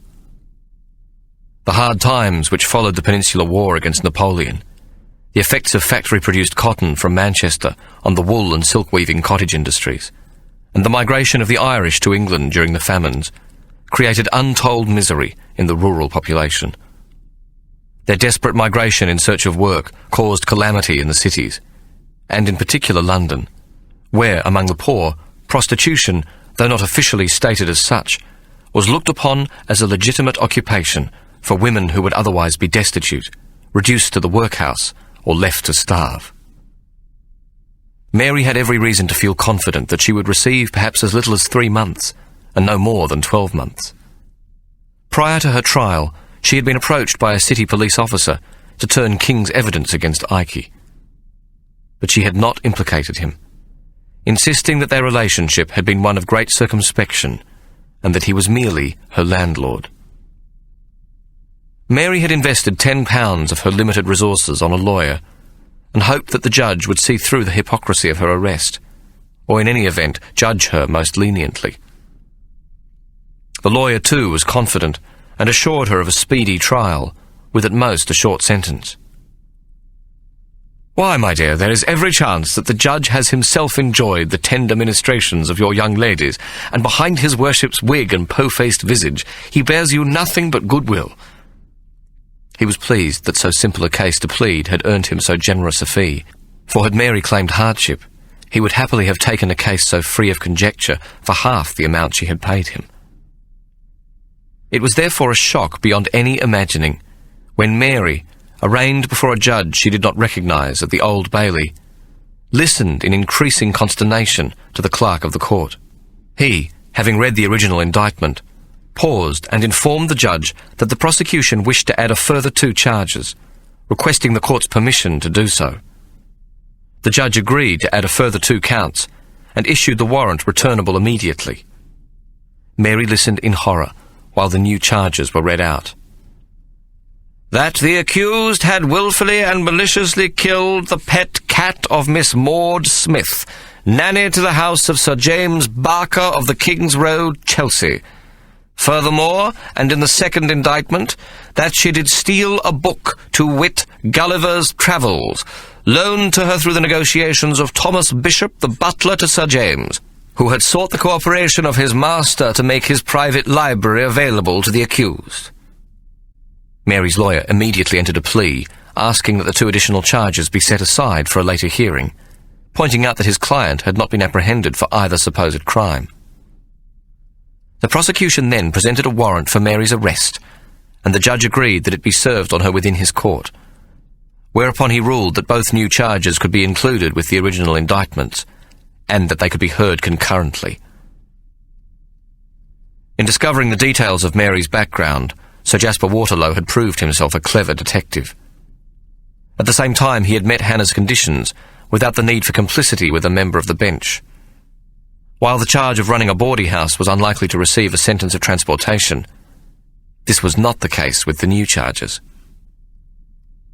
It was during the hearing of the second set of indictments that Mary's life came suddenly and irrevocably unstuck. Despite her desperate pleas from the dock that she had not put a hand on the ageing, nose-dripping, fur-shedding, pissing, fur-ball-vomiting Waterloo Smith, and furthermore that the book, Gulliver's Travels, had been a parting gift from Thomas Bishop himself, it soon became obvious that she had no hope of being believed by the court. Both Nanny Smith and Thomas Bishop appeared as witnesses for the Crown, and while Nanny Smith was triumphant in her testimony, Bishop spoke quietly, with downcast eyes throughout the hearing. Whether the judge was a cat lover or a bibliophile, or both, is not known, but he seemed to be strangely agitated by the evidence he had heard. Before pronouncing sentence, he saw fit to deliver, to the increasing delight of a cackling Nanny Smith, a lengthy address on Mary's moral turpitude. I find myself unwilling to grant leniency in this case before me, as it strikes at the very heart of civilized behavior. It is common enough in the assizes to confront a person, a yokel who may have stolen a sheep, or pig, or poached game, a fat pheasant, or a clutch of partridge eggs from his master's estate. Heinous as these crimes may be, it can be argued that the poor wretch may have had need of the flesh of these beasts or birds to feed a hungry family. While his be no less a crime in the eyes of the law, it is one which in some instances is worthy of our compassion, if not our mercy. The judge sniffed and looked about the court, finally allowing his eyes to rest again upon Mary. A sheep or a pig or a game bird, though valuable to its owner, is seldom an object of great love, unless it be a champion. He paused and looked about him, as though he were delivering his message at the Lord Mayor's banquet. But a cat is another matter. A cat to its owner can be an unquestioning and loyal friend, when no other may exist. That the cat in question, so brutally disposed of in this case, was an object of great love and comfort to its owner, is not for one moment to be doubted. He looked across at Mary again. You did cold-heartedly and with malice aforethought do away with one Waterloo Smith, a cat owned by the plaintiff Miss Maud Smith. He wagged an admonishing finger at Mary. This court cannot take lightly such a callous and deliberate action to bring about the death of one of God's innocent creatures. The judge paused and glared at the jury, who had previously found Mary guilty. It was as if he felt that guilty was probably not sufficient, that perhaps they should have pronounced her very guilty, or guilty beyond normal guilt. He turned again to Mary. You have been found guilty, and I choose therefore to sentence you in exactly the same way as if you had stolen and killed a prize sheep, or bull, or pig, or poached a brace of pheasants from the country estate of an honest gentleman. The judge brought his gavel down, as though he were about to pronounce sentence, but in fact the judicial hammer was intended to serve only as punctuation. Warmed to the task of castigation, he now continued.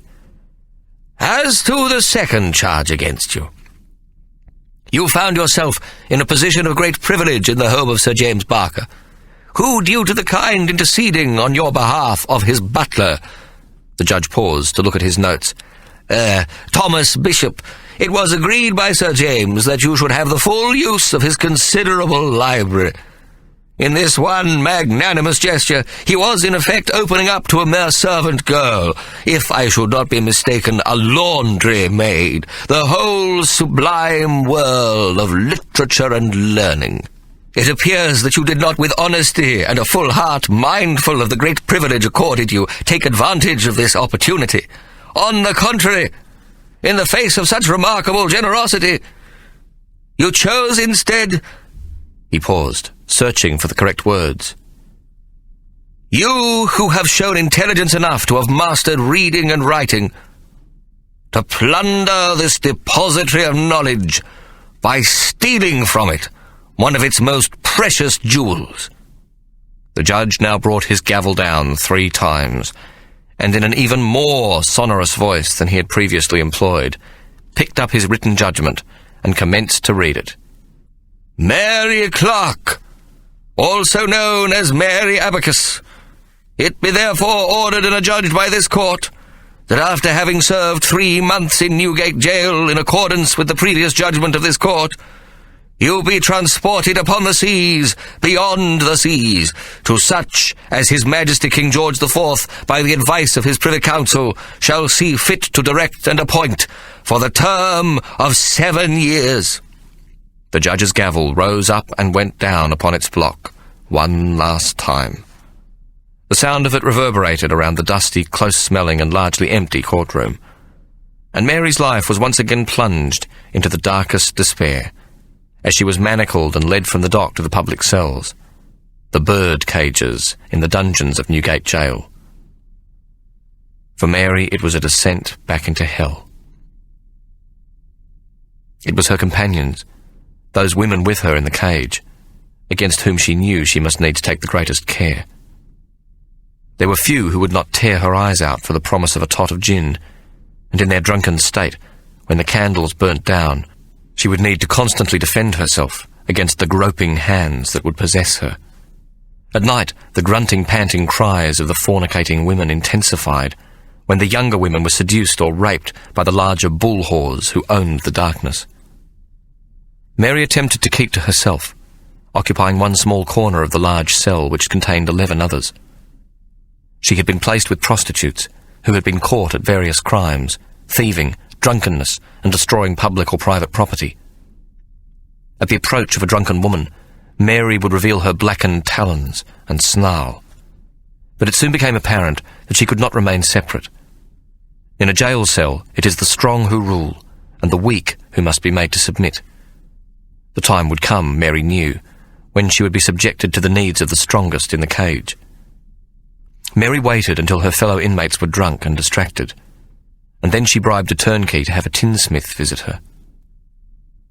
She instructed him to make 4 brass rings, 1/2 inch in breadth, which fitted tightly to the topmost knuckle of the 2nd and 3rd fingers of each hand. Mary then told the tinsmith to fashion from each band a metal talon, sharpened to a point and arched 1 inch beyond the extremity of each finger, to give the effect of 4 vicious nails. The tinsmith delivered them the next day, demanding an extortionate price in return for his speedy workmanship. But he had created weapons for her hands most fearsome to behold, and Mary was happy to pay. Mary attached the lethal hooks to her fingers and saw that they fitted well. Then she placed them in the pocket of her pinny. The final meeting with the tinsmith had taken place in the morning before 8 of the clock, while her cellmates still slept, snoring and blubbering and often shouting in some nightmarish dream, unaware of her newfound protection. She knew that they would soon awaken and scream for water to quench their parched tongues and cool their throbbing brows. She was now ready to make her presence felt. Mary paid the turnkey 2d for a large bucket of water and a ladle which she placed in the corner beside her. The water was their daily entitlement, an allowance of 3 gallons for each communal cell. The turnkeys demanded payment for it, although it was intended that it should be free. There was very little that came free in Newgate, and starvation was as much a cause of death within its walls as was jail fever or brutality. If the 2d was not paid, the turnkey would sell the bucket of precious water for a penny to an adjacent cage, or, if there was no hope of gain, place it at his feet and piss into it before handing it into the cell. Mary waited for the first of the women to wake up.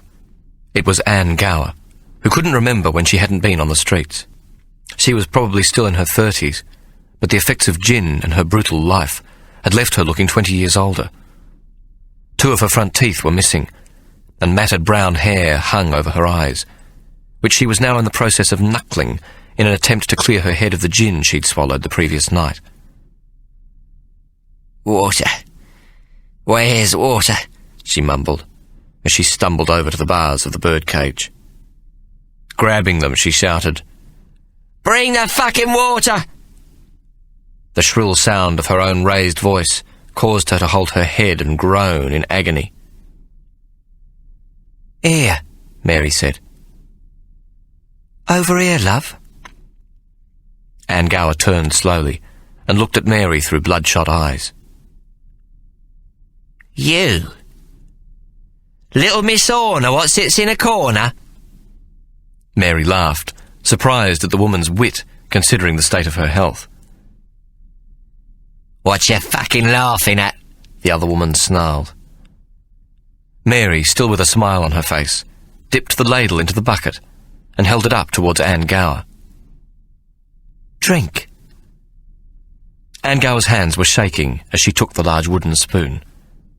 She brought it unsteadily up to her lips and managed to spill a good portion of it down the front of her dirty pinny and upon the floor. The remainder she drank, slurping greedily. "More," she demanded, handing the ladle back to Mary. "Sorry, love.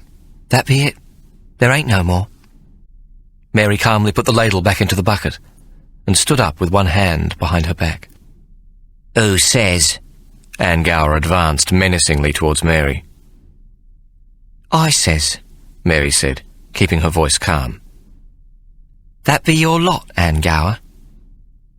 "I spilled half of it," Anne shouted. "That be your problem, love. Next time be more careful." Mary's voice remained steady and betrayed none of the fear she felt in the pit of her stomach. She was ready when Anne Gower lashed out at her, and her hand came swiftly from behind her back, the 2 brass hooks at the end of her fingers cutting a double streak of crimson straight across the line of Anne Gower's jaw. "Jesus!" she gasped, clutching at her face in surprise. "The fucking bitch cut me!" "Don't fuck with me, Anne Gower," Mary said defiantly. Anne Gower took one of her hands from her cheek and saw that it was covered with blood. "Jesus! I'm bleeding!" "Next time it be your eyes." "I only wanted some water. What'd you do that for?" Anne Gower whined. Mary forced a grin. "Teach us some manners, darling." Mary was only 5 feet and 2 inches and carried no lard, and Anne Gower was half as heavy again and at least 3 inches taller. But the larger woman, her head pulsating and her cheek burning from the savage cut to her cheek, knew the ways of the street and realized she must make her move now or be beaten. The look in Mary's clear, cold green eyes told her that she had met a formidable opponent. "You taking charge, then?" Anne Gower said in a much mollified voice, one hand still clutched on her bleeding face. "Something like that," Mary said. Anne Gower smiled, the gaps in her teeth showing as she appeared to accept. "Can I have some water, then?" she said, looking directly at Mary. "No." Mary's eyes held the other woman's gaze, and Anne Gower took 2 involuntary steps backwards. The fight was over. Mary had won. She had shown she was strong enough, hard enough to win the other woman's respect, or whatever passed for respect among the dispossessed. Mary had also proved to herself that she had not forgotten the harsh lessons of the street, and now indicated the sleeping women in the cell with a jerk of her chin. "Wake them lot up, will you? Tell 'em there's water. Show 'em your face. Tell 'em there's more where that come from if any should want it." Though Mary now controlled the cell, she did not try to convert it to better ways. The women became drunk at any opportunity they could get their hands on a quart of gin, and the nocturnal couplings continued. But the bullying stopped. The water was equally shared among all, and the cell was cleaned. She was challenged on several occasions by older women, emboldened by a pint of gin in their bellies, but they stood little chance against her ferocious claws. And soon the rumour grew in Newgate Jail of Mother Mary Merciless, who sat like a vulture in a corner of the whore cage, cleaned of shit and dirt. It was said that she possessed the blackened talons of a great bird of prey, and if one should venture near, great slabs of flesh would be torn off in a single terrible swipe to feed her need for fresh blood and live human flesh. A report which appeared in the Newgate Calendar, itself treated with gross exaggeration, was turned into a scurrilous and wholly lurid pamphlet, sold in the streets and at fairs and in the Vauxhall Gardens, and which was entitled Mother Mary Merciless, the Flesh-Eating Demon of Newgate Jail. It sold 10,000 copies at the full price of a penny halfpenny. Though her infamous name did nothing but good for her reputation, increasingly Mary came to impress her cellmates with her tongue, sharp eyes, and the agility of her mind. They marvelled at the rapidity with which she worked the beads, and boasted to the other inmates that she could do any calculation which might come into their minds. The number of days Methuselah had lived, and then the hours and the minutes. Or if an ounce of dried peas should contain 100 peas, how many peas would there be in a 200-pound sack? Though they had no hope of verifying the answers, it was the speed of Mary's fingers as they flew across the wire slides to push the blurring beads this way and that, which confounded and fascinated them. With such skill, they reasoned, the answers she gave must be correct. Furthermore, if any should have any unseemly ideas, hands so cruelly tortured which could move so fast were a reminder to them all that the dreaded claws could strike before they had a chance to blink. They became like small children, enchanted and silent when Mary read to them by the light of the candle from Gulliver's Travels. For the much-worn volume, which in the end cost her so dear, like her precious abacus, had seldom left her side. Mary also read to them from the Bible, but they were stories of conquests and the persecution of the Israelites and the wonders of the land of Canaan. She did not read to them of Christ's love and salvation, sharing with them the lack of enthusiasm for this particular God of love, and much preferring the one of wrath, who practised revenge and waged war in the hurly-burly of the Old Testament. Mary took to writing petitions for prisoners and preparing their pleas to be read in court, for few could afford the fees of even the most down-at-heel lawyer or screever. She would write letters to the authorities about husbands and the welfare of children of inmates carted off to orphanages.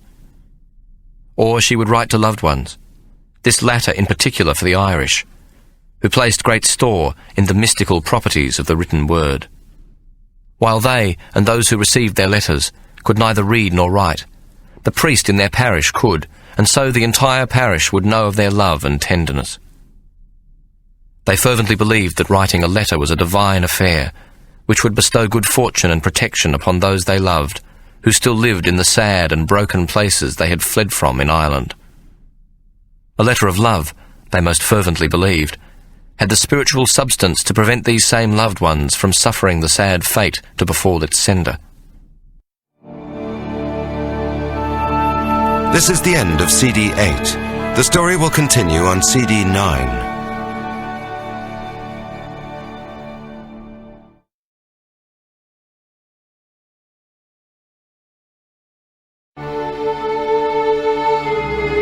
CD 9.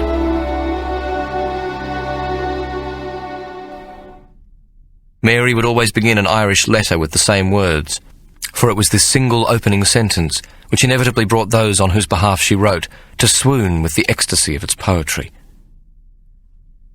My dearest beloved, the prayers of a sincere heart are as acceptable to God from the dreary jail as from the splendid palace.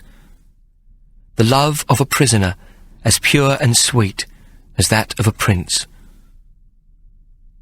The cost in delivering such a letter to Ireland was prohibitive, and would often mean that the sender must sell all that she possessed. But for the comfort it brought her, and the gift of love it was thought to bestow on the receiver, it was thought among the Irish women to be but a pittance to pay. The inmates, usually the women, would often bring their squabbles to Mary to settle. Her judgments, using the peculiar logic of the criminal, left each with a portion of self-respect, and neither party's guilt confirmed. This would indubitably stop further trouble in the bird cages. When Mary was forced to judge one or other to be guilty, this was seen as an exception, and her verdict, with the penalty she imposed, accepted by all and duly carried out. This did not stop the drunkenness and lechery, the fighting and the cruelty, for these things were as much a part of Newgate as the bricks and damp, the excremental filth and the jail fever. But there was observed to be some small measure of calm about the bird cages. Mary was tough and her talons fierce, and she was one of their own kind. Hers was a light which had not been dimmed, and was a great source of courage to them all. The most cherished moment of Mary's life came the day Abraham Reuben arrived at Newgate to visit her. The excitement of Ikey's escape from custody was on everyone's lips that day, the story of his escape having spread like jail fever among the inmates. The tale of how he had persuaded the two turnkeys to take a coach which had been conveniently upon the spot when it was needed, and how he had persuaded both turnkeys to unlock his manacles and be his guest at the Pig and Spit, was the cause of great laughter in Newgate. The simple device of picking the pocket of Titty Smart, the fat turnkey, and letting himself out of the door of Mary Bell's parlour, leaving the key on the lintel, was told with glee, and constantly repeated with not a little admiration for his brazenness. Ikey Solomon had, after all, escaped from the most notorious jail in Britain without resort to violence, and had been gone a full hour or more before the dunderheads realised anything was amiss. Moreover, the cunning of Ikey had seen to it that Popjoy, the more diligent turnkey, with the help of a strong potion, was locked in the arms of Morpheus, slumped in the corner of Mary Bell Firkin's parlour, while his older partner was too drunk to take 2 steps in pursuit of a quarry without falling full upon his own face. By the time the constabulary was alerted, as one of the penny papers reported, Ikey Solomon was allowed time enough to row himself to France, with sufficient over to fish midstream for a rack of herrings to sell in Paris to the Frenchies. Moreover, when the police had been alerted, they had immediately contacted the City Division, who had informed them, somewhat pompously, of the Bank of England's recapture of the villain. It had been a full 8 hours later before Reuben revealed his true identity, and at least 9 or 10 since Ikey's initial escape from the Pig and Spit. By the time the hunt for him was underway again, Ikey had already slipped down the Thames, his ship long buried in the coastal mist, as it headed for the North Sea and the kingdom of the Danes. In fact, even at the point when Reuben had revealed his true identity, the city police officials on duty that night had not believed him, thinking that Ikey had merely shaved his head in some clever ruse. But no amount of logic applied to the conundrum could reveal what intention this clever ruse might serve. Ikey had, after all, presented himself as himself at the premises of Coutts and Company, and if this be a ruse, it was a most mysterious one.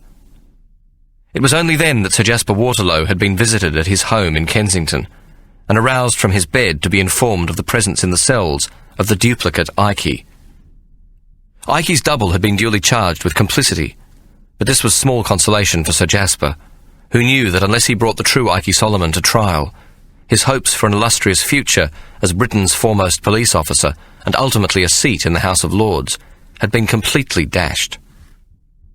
He swore silently that Hannah, whom he immediately believed responsible for his humiliation, would pay dearly for her husband's escape, though on further thought this conclusion made little sense, for his detective's mind reasoned that if she had not told him of Ikey's intended escape, she would have been thought by him to be equally guilty of complicity.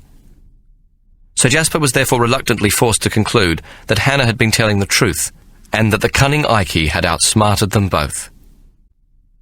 The curious thing was that neither the Times nor any of the penny papers made mention of Ikey's subsequent visit to Coutts and Company in the guise of a gentleman of means returned that very day from abroad. It may only be supposed that the directors of the bank, not wishing to be the laughing-stock of all England, had remained silent about the presence in the bank of the real Ikey and the transaction he had made. In fact, they had suggested to the Times that the abortive ruse by Reuben was merely an attempt to gain notoriety. He was not to know at the time that the real escape of the notorious fence was taking place. A difficult coincidence to believe, but a coincidence nonetheless, life itself being so often stranger than fiction. In actual fact, the Bank of England had deliberately conspired with Coutts and Company not to release the story of the real Ikey's visit in the supposed interest of national safety, thus making the story of the hapless actor's attempt at publicity necessary to explain the arrest of Reuben Reuben. In any event, Ikey's transaction was allowed to go through without hindrance to New York, and the banker, Nathaniel Wilson, found himself somewhat of a hero for the manner in which he had conducted himself. Furthermore, Sir Jasper Waterlow, conscious that royalty itself made use of the great private bank, was not in the least keen that the notorious Ikey Solomon's patronage of the same facility be known to the public at large. He had therefore dropped the conspiracy charges against Reuben Reuben, merely holding him in solitary confinement for a week, charged with being a public nuisance. When the greater part of the public furor over Ikey's escape had died down, he was sentenced to 25 lashes and released on the condition that he would say nothing more to the newspapers than was already known. This was thought by Reuben Reuben to be the mildest of sentences. He had received the sum of £100 for his role as a thespian, the highest salary he would ever be paid for plying his craft. Realizing that he had just completed the greatest performance of his life in a real-life drama, Reuben Reuben hit upon the idea of using the money Ikey had paid him to mount a grand theatrical production in which he starred and was titled The Jew Who Bankrupted England, though this, when the sensibilities of the times changed under the new young queen, would be altered on the poster hoardings and outside the theatre to read, The Man Who Bankrupted England, presenting in the title role the great Reuben Reuben himself, the original and real-life impersonator in the escape of the notorious Ikey Solomon. His role playing Ikey Solomon, Prince of Fences, in his own production, was to earn the previously struggling actor a handsome living for the remainder of his career. When Abraham announced his visit the day after Ikey's escape, Mary withdrew with him into a dark corner of the dungeons, taking a candle so that she might see the truth in his face. It was here that he told her the entire story, though the young tailor omitted the details of Ikey's passage on a Danish ship carrying ballast back to Denmark. Instead, he suggested that Ikey had left their coach on the road to Southampton and had been met by another, which was presumably to take him to a ship bound for America. He told Mary of Ikey's most earnest resolve that she should have money to facilitate her voyage to Australia, and that it was Ikey's fondest hope and desire she should lack nothing in order to extract the maximum comfort from so arduous and unpleasant an experience upon the high seas. Abraham stressed Ikey's most heartfelt regrets at what had happened to Mary, and then took great pains to explain Ikey's reasons for making no attempt to contact Mary while they had both been incarcerated in this very same jail. The explanation being that Ikey, thinking only of Mary's personal welfare, was mindful that their past association might reflect badly upon her and cause needless suffering and humiliation.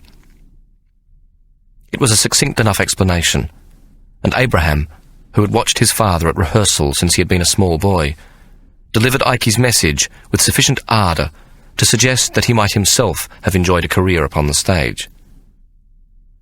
Mary became at once so bemused with Abraham's message containing Ikey's solicitude that she could scarcely believe her ears. It was with great difficulty that she forced into her mind the true picture of the rapacious, greedy, whinging, entirely selfish and self-serving Ikey she knew as her erstwhile partner. "What does he want?" she demanded sternly, pushing the candle close to Abraham's face. "In truth, I swear, he seeks only your high regard, Mistress Mary," the young tailor protested, much enjoying the sound of such high-minded phrasing. "Those are the words from his own dear lips," he added. "Ha," Mary replied. "Ikey never done nothing in his whole life what wasn't for profit. High regard, you says. Where's the profit to be found in that?" "His sentiments were most soft in your regard, most spontaneous soft, miss," Abraham protested again. "Abraham, my dear," he says to me, "you must convince Mistress Mary of my high regard, my most humble high regard." He said it 3 times, I swear it, Mistress Mary. There was tears in his eyes when he spoke them words, and then he handed me the soft. "You must give her this £50, for she has been done a great wrong, and it is I who am responsible." That's what he says to me, God's truth, Abraham concluded. Mary looked genuinely startled. Ikey said that? Ikey said it were him what was responsible? Abraham nodded. He was most sad, most very sad indeed, at the inconvenience he'd caused your fair self. God help us. Miracles will never cease. Despite her deep suspicion, Mary could think of no way that Ikey, at the moment of his escape, could possibly profit from her by a further penny. So why, she asked herself, had he parted with a small fortune? Could it possibly be for the reasons Abraham had given? Had Ikey grown a conscience? She could not imagine a repentant Ikey, nor one who was capable of feeling the slightest remorse for a fellow human. We all want to feel the love of another, and Mary had not been loved since she had been a small child, when she had briefly known the tenderness of a consumptive mother. Did Ikey really love her? Not simply regard her as a profitable partner, as she had always quite contentedly supposed. It seemed too bizarre for words that he might do so, or for that matter, that she could harbour in her breast, unbeknownst to her, a love for him in return. Love was not a word in the vocabulary which had existed between Mary and Ikey. Even on those rare occasions when she had taken him to her bed, there had been no thought of love. Mary had long since packed that hope away, concealing it in the darkest corner of her soul. Love was not for such as her, and so she simply shook her head, silently forcing back a tear, truly not knowing what to think of the whole matter of Ikey's amorous protestations, brought on the importunate lips of a young man with a strong sense of melodrama. At that moment, Abraham Reuben produced Ikey's Duke of Wellington medal. Ikey wishes you to have this as a further token of his most remarkable esteem, Mistress Mary, he said, holding the medallion and chain against the light of the candle. It be pure gold and all. So where'd he steal it then? Mary asked tartly, though her heart thumped within her breast at the sight of the medallion. No, missus. It be his luck. What be called his talisman. Abraham then told Mary the story of the medallion, as Ikey had related it to him on the coach. Mary had a dim recollection of having once observed a gold chain about Ikey's neck. Stripped down to his vest and long johns, the gold chain had disappeared into the top of his tightly clinging woolen upper garment, so that she had no knowledge of what might be contained at its extremity. Now the thought that it might be his medallion, Ikey's talisman, opened her heart like a summer rose. She took the Wellington medallion from Abraham, and turning it over, read the inscription nestled between the garland of laurel leaves. Whereupon Mary's broken hands pressed Ikey's talisman to her bosom, and she knew with a fierce certainty that she would survive, that she would never surrender, and that somehow she had inherited Ikey's uncanny luck.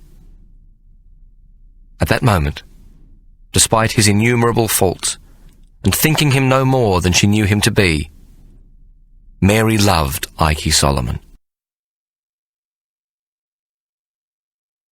Chapter 17. Mary was to spend 5 months in Newgate Jail, 2 months longer than her original sentence, this to await a convict ship bound for Van Diemen's Land. On the 15th of May 1827, with 18 other female convicts, she was placed in light irons and transported by open cart to Woolwich, where the convict ship Destiny II was berthed to await its full complement of female convicts. The weather was grand, the winter frost well past, the elm and larch and sycamore, the bright green oak, in new leaf all. The orchards showed a bedazzlement of white and pink, the fancy dress of pear, apple, cherry, and of summer's blood-red plum to come. The woods through which the cart rumbled were carpeted with bluebells and the yellow splash of daffodil, in an England ablaze with bud and blossom and the joyous fecundity of spring. Several of the convicts were heard to sigh that this was a poor time to leave the shores of England, their most ardent wish being to make their last farewell in the fiercest needle sleet and howl of north wind. This so that their memories might be consumed by the bitter gales, and so send them half cheerful on their way to the hell of Van Diemen's shores. This sky of clear blue, with the high call of larks and the singing of thrush in the hedgerows, was too much a bittersweet parting. This single memory of the darling buds of May would linger with them for the remainder of their lives. They would hold their grandchildren in their laps under a different sky and tell of the soft shining of the English countryside. They would remember these 2 days when they had rocked and bumped in shackles along a rutted road, as if for this short space in time they had been transported through the gates of paradise itself. It was an unbearable wrench for several of the younger women, who wept piteously for the time it took to arrive at Woolwich, where destiny too creaked and groaned to the slap of the tide. They came upon it suddenly at the turn of a large warehouse, and they immediately forsook the rattle and rumble of the cobblestones, and turned into the quay, where the wheels of the cart squeaked and lurched along the uneven dockside timbers. Only then, with the cart drawn to a halt beside the squat vessel, and with the sudden silence, into which dropped the call of a gull and a soft from the nostrils of one of the cart horses, did the finality of the sentence of transportation come to each of them. Standing on the dockside next to the gangway was a diminutive male in frock coat, dirty shirt with a sweat-soiled neckerchief, breeches, hose, and tiny brass-buckled shoes, much in need of repair. His hair was cropped, though not evenly or in the convict style, and stuck up in raggedy bits an inch or so all about his skull, with whiskers once dark and now densely speckled with grey. These also stuck out and framed his face from sideburns to the circumference of his chin. Heavy tufted eyebrows, black as pitch, seemed to entirely encase his small, bright eyes. Jutting at right angles to this furry visage were 2 large, thin-skinned ears, to which the light of the sun behind him gave a bright crimson glow. The total effect was of a remarkable likeness to a simian creature, a monkey dressed in a frock coat, breeches and hose. "God, look at that!" Mary exclaimed. The tiny man chuckled and threw an arm upwards, pointing to the sky. "God, now that'd be a particular name what Mr. Smiles don't like folk to take in vain. That'd be 3 punishments all at once." He tapped the first finger of his left hand with the forefinger of the right. "Short rations and no port wine for the father." He tapped the finger beside it. 2 days' bread and water in the coal hall for the son." He tapped the third. "Attendance to Bible study for a month, that be for the Holy Ghost." He looked up at Mary. "Swear away, me dear. Help yourselves. Last chance before coming on board to be rid of all that bile. What's your name, then?" "Mary Abacus. What's it to you if I swear?" Mary challenged. "Ah, yes, for me. Well, it'd be a delightful opportunity, Mary Abacus. A most present task to do you." He paused in mid-sentence and pointed to the abacus under Mary's arm. "What be that? A contraption, is it? Them black and red beads, it ain't witchcraft, is it?" "Abacus, it be an abacus." "A habacus, eh? And pray tell us what be a habacus if it ain't your name, what is also habacus?" Before Mary could reply, Anne Gower asked, "What day of the month and year you born in, then, mister?" The small, hairy creature thought for a moment, then decided to cooperate. "April 7 in the year of our Lord, 1776, or near enough, I reckons." His voice had a cackle to it, his words sharp and fast, and somewhat high-pitched, like Chinese crackers going off in a bunch. Anne Gower turned to Mary and whispered from the side of her mouth, "Show Loverboy, darling." "Loverboy, is it?" The little man had the most astonishing acuteness of hearing, for Mary had barely heard Anne's whisper herself. Mary shrugged. She was manacled, but the clamps were on either side of a good 12 inches of chain, so that her hands were more or less free to work the abacus. She rested it on the side of the cart and instructed Anne to hold the abacus firmly. A moment later, her twisted fingers began to fly in a clicking and clacking so rapid that the red and black beads slid across their wire runners faster than the eye could possibly follow them. After what seemed only a few minutes, she stopped and read the beads. "You been alive 18,664 days. You was born on a Sunday." Tapping the abacus, Mary added, "That be what me abacus does. It counts things."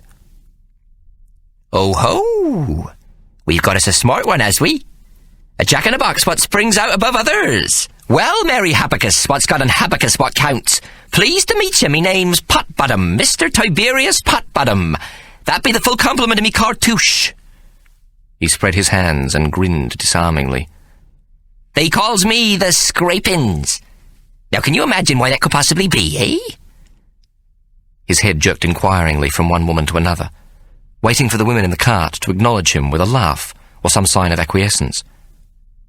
But no laughter or even a nod was forthcoming, for Mary sensed a trap, and the others had held back, waiting for her reaction. She remained stony-faced, looking down at the diminutive creature on the dock. All at once, the bright, eager to and fro of Potbottom's head ceased, and he looked down at his scuffed and worn shoes. His head began to nod slowly, as though it were coming to some sort of conclusion. His dark eyes moved to each of the women above him, lingering as though taking in all their details, as if, in his observance, he had suddenly learnt much about them, and what he found was of the utmost disappointment. His eyes came last to Mary, and held her gaze as he spoke. Ha! What about leap years, then? Your Habakkus didn't count no leap years, now did it? He pointed a sharp finger at Mary, and jumped from one foot to the other. Ho-ho! Habakkus ain't such a clever dick now, is it? The female convicts all looked questioningly at Mary. What you takes me for, an idiot? Mary sniffed. There'd be 11 in all, they's all counted. Leap years, and even this morning's included in. The women in the cart clapped and yelled their approval, and there was much rattling of chains and laughter at Mary's sharp rejoinder. Well, we'll soon see about this morning included in, won't we? Potbottom said, his lips drawn to a tight line. Welcome aboard His Majesty's convict ship Destiny 2. Destiny be a good name. He jerked his thumb over his shoulder at the boat. For a gracious ladyship. You see, if you be the kind what trusts to Destiny to supply your needs, I is most pleased to inform you that you has got it exactly right. On board we supplies all the misery your heart could desire. Lashings and lashings of the stuff, and as well, we tops it up with despair. More of it than what you could possibly digest in one plain sailing. Mary laughed nervously, and the others followed. A titter ran through the cart. Oh, now we laughs, does we? Potbottom's eyes narrowed. I knows not how many days you has been alive on God's sweet earth, Mary Habakkus. But I makes you this most solemn promise. Potbottom's eyes held Mary's. The worst ones hasn't yet come for you. He paused and gave her a malevolent smile. But they will. Oh, dearie me, yes. They will. Tiberius Potbottom turned his back on them, and hurried up the gangway, his short bandy legs making his shoulders jump from side to side, his long arms hanging loose, so that he lurched along very much like the monkey creature he so closely resembled. It was only then that they noticed that one shoulder was higher than the other, that there was a hump, though not overly large, resting behind it. Tiberius Potbottom was a hunchback. Blimey. Who'll be touching that one's hump for luck? Mary exclaimed softly. The women in the cart giggled and watched as Potbottom disappeared onto the deck above them. Jesus, Anne Gower said in a loud whisper. Talk about hot and cold. What was that all about? Whatever it were, it ain't good news for me, Mary sighed. She turned to one of the two turnkeys who'd escorted them on the trip down, and who had just that moment returned from reporting to the ship's surgeon superintendent, the already infamous Joshua Smiles. Neither of their guards had witnessed the exchange between the convict women and Potbottom, who'd brushed past them just as they'd reached the top of the gangway. Can you take off our irons now, Mr. Burke? We be exceeding tired of standing, Mary asked politely. Not till you's been counted and numbers taken, Burke said. Sorry, that be regulations.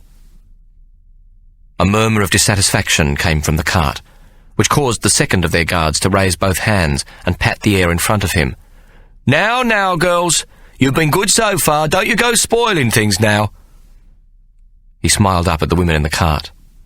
Besides, Mr. Potbottom, what be assistant to ship's surgeon, be here soon enough to count and take your numbers. An hour later, with the spring sunshine turned unseasonably hot and uncomfortable, they still remained standing in the cart.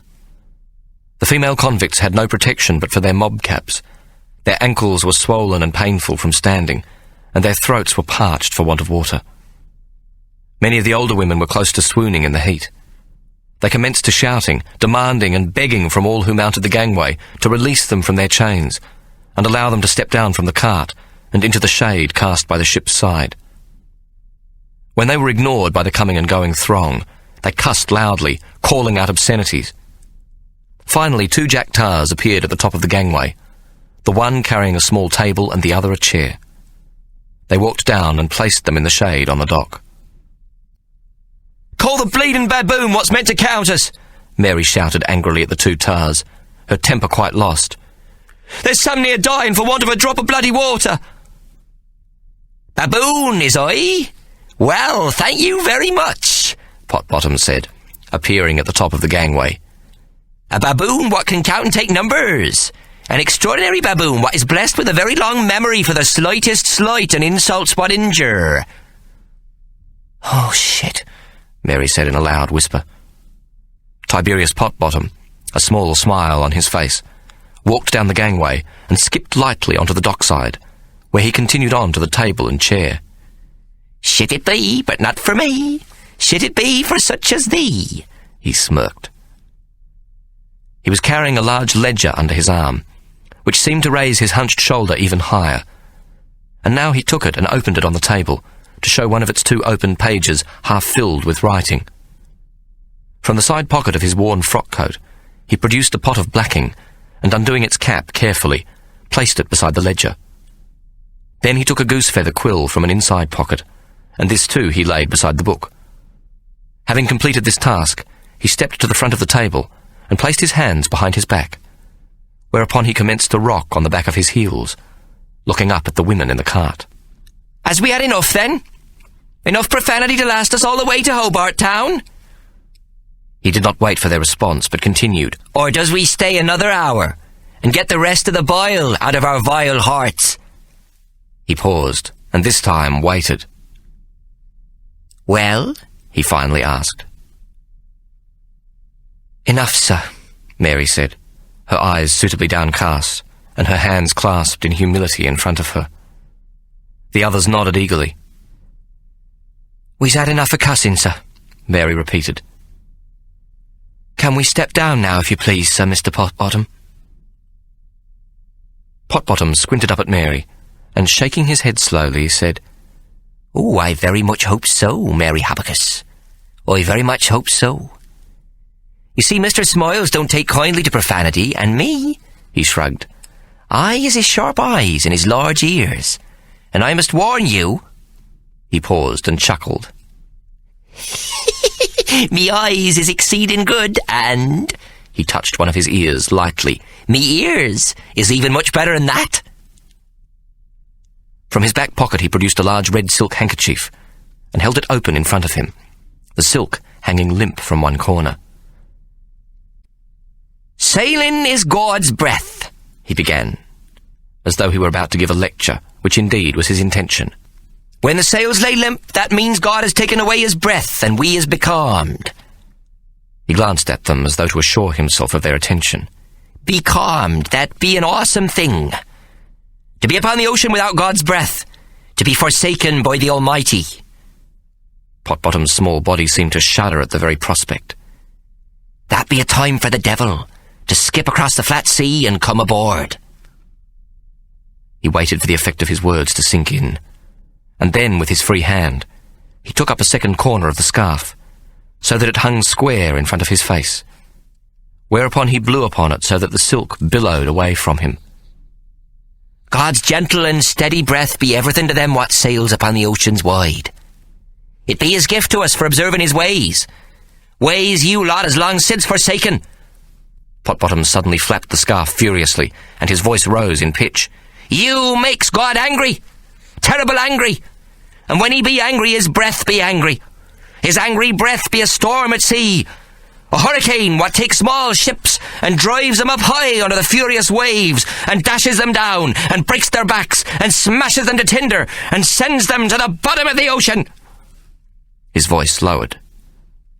"Planks and carcasses and barrels and bilge, spat up later on some distant and forsaken shore." Tiberius Potbottom, breathing heavily through his nostrils, crumpled the cloth into his hand and stuffed it angrily back into the pocket of his breeches. He appeared quite overcome, struggling to contain himself. The women in the cart watched silently. Potbottom swallowed twice, his Adam's apple jumping along his scrawny neck. Then he spoke slowly and quietly.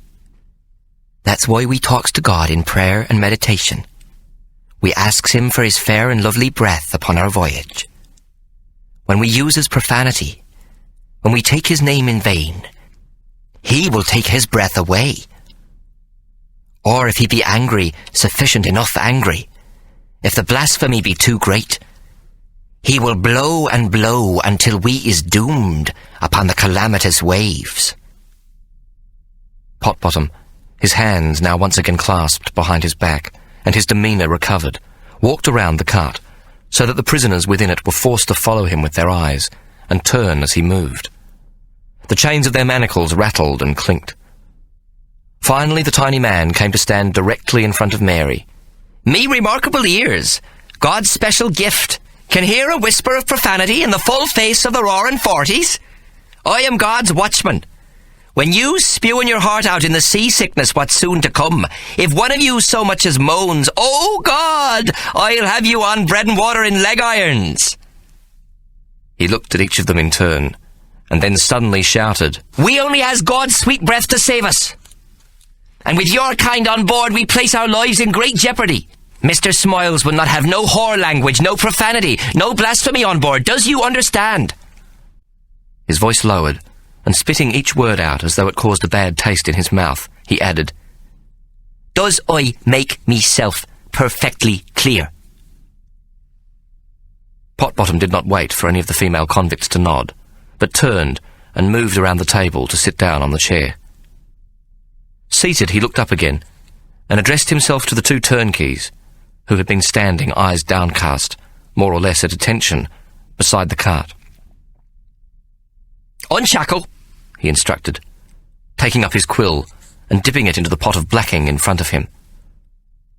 Then he looked back up at the women and jabbed the quill at Mary and then at Anne Gower. Them two shall be last. Mary brought her hands up and placed them over Ikey's medallion until she felt the comfort of the small gold object in the centre of her flattened palm. The long, hard voyage to Van Diemen's Land had begun.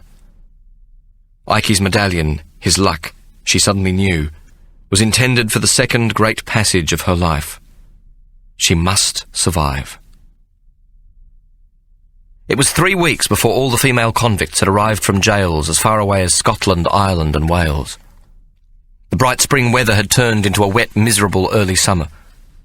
Many of the convicts arrived with coughs, colds and bronchial infections, and a number of the older women suffered profoundly with the added affliction of rheumatism, which often bent them double and made them seem like old crones twice their age.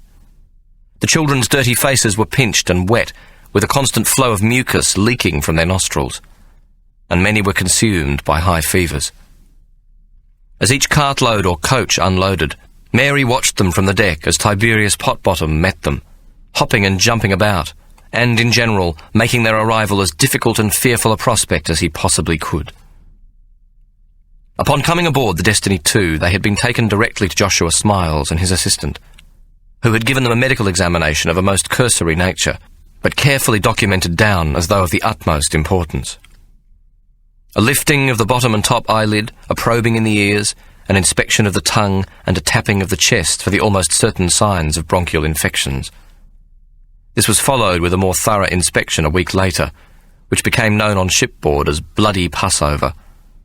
Each week prisoners were examined for blood and pus in the ears, in the mucus, in the eyes, in the nose and mouth, and finally in the cunny for the glim or syphilis. There was little notice taken when an infection was discovered, though, apart from it being written in the surgeon's book, with details of a most generously prescribed medication.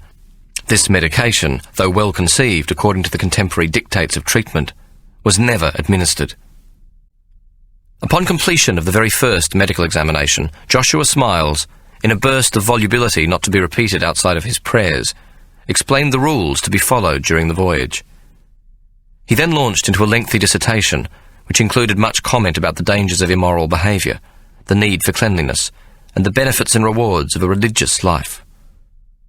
He left until last his admonition that profanity and blasphemy would earn the harshest of punishments, and warned any female prisoner to bring the name of the Almighty God upon her lips in no other manner but in prayerfulness. Mary and her intake were divided into 2 groups, each of which was termed a mess. From each mess, a monitor was chosen to speak for all. Mary was elected monitor by the insistence of all in her group. Anne Gower was also selected as monitor in the second mess, which contained 6 convicts who were all from Dublin, they being whores and thus thought to be most compatible to the other members. The prison uniform consisted of a coarse parti-coloured cotton shift, 2 petticoats, and 2 sets of ill-fitting undergarments, a pinny with a spare, and 2 mob caps. The women's own clothes were washed by 3 members of each mess, hung out on the deck to dry, then dry packed away in boxes with camphor balls. The idea behind imposing uniformity of dress was to eliminate a natural pecking order derived from the status of possessions. Rags or fine gowns, tortoiseshell brushes or combs of oxbone, bottles of perfumes or tincture of lavender water, a fine brooch or merely a few bright buttons or a single trinket. These were all placed on the mess inventory and packed away, so that those wearing a silver brooch and fancy outfit could not earn precedence over rags and a simple garnet pin.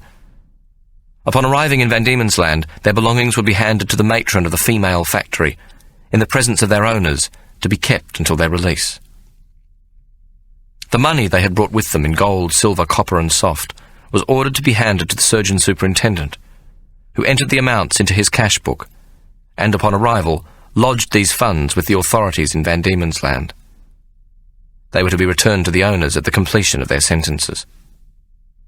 This inventory of cash was undertaken by Tiberius Potbottom, and such became Mary's fear that she would never again see what rightfully belonged to her, that at the risk of the most severe punishment, if she should be discovered, she elected to keep her small personal hoard of gold coins. 15 gold sovereigns remained from Ike's gift, and this she kept in her prisoner's purse, along with Ike's medallion. The prisoner's purse, readily obtained for a few shillings in any English jail, consisted of a small metal tube of brass, with a fitted cap and rounded end. It was fashioned in much the same manner as the cigar-shaped container Ike had caused to be made, and which had carried his letter of credit, so comfortably worn by Mary Bell Firkin when she had travelled from Birmingham to London. Only the prisoner's purse of the kind Mary wore was much smaller and made to fit, without too much discomfort, in either of the treasure caves, that is to say, the rear or front orifice, convenient places to bury contraband on a female person.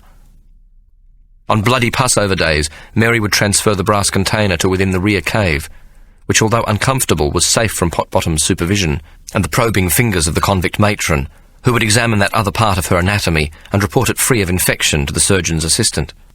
He hovered behind her with quill and ledger, in the hope that he might be able to record a finding of pus, to transform into profit.